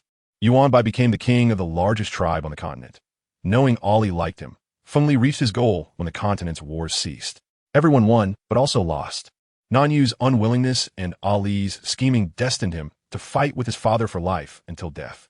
With the White Tiger tribe and Ali, the goddess, Mo Yin could not unify the continent and could only be trampled by the female he liked. Sangshi's beloved sister could not find happiness, and he loved without reciprocation. Ahan lost the chance to see the person he liked. Yuanbai liked Ali, but he married another female. Fengli returned, but always unconsciously indulged one female after another who resembled Ali in certain ways. In pursuit of supreme power, Ali took the forbidden drug sent by the ape tribe, losing everything.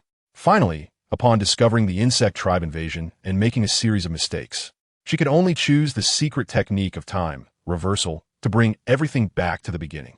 Summary: Ali is the Tuladu of the Watakan Forest, the dream lover of all males. After reaching adulthood, she should have been focused on finding her soulmate, but unexpectedly, the sudden onset of war shattered all the peace in her life. A conspiracy swept across the continent. Watching how the reborn Ali overcomes her inner weaknesses and leads the orc tribes back to their peak.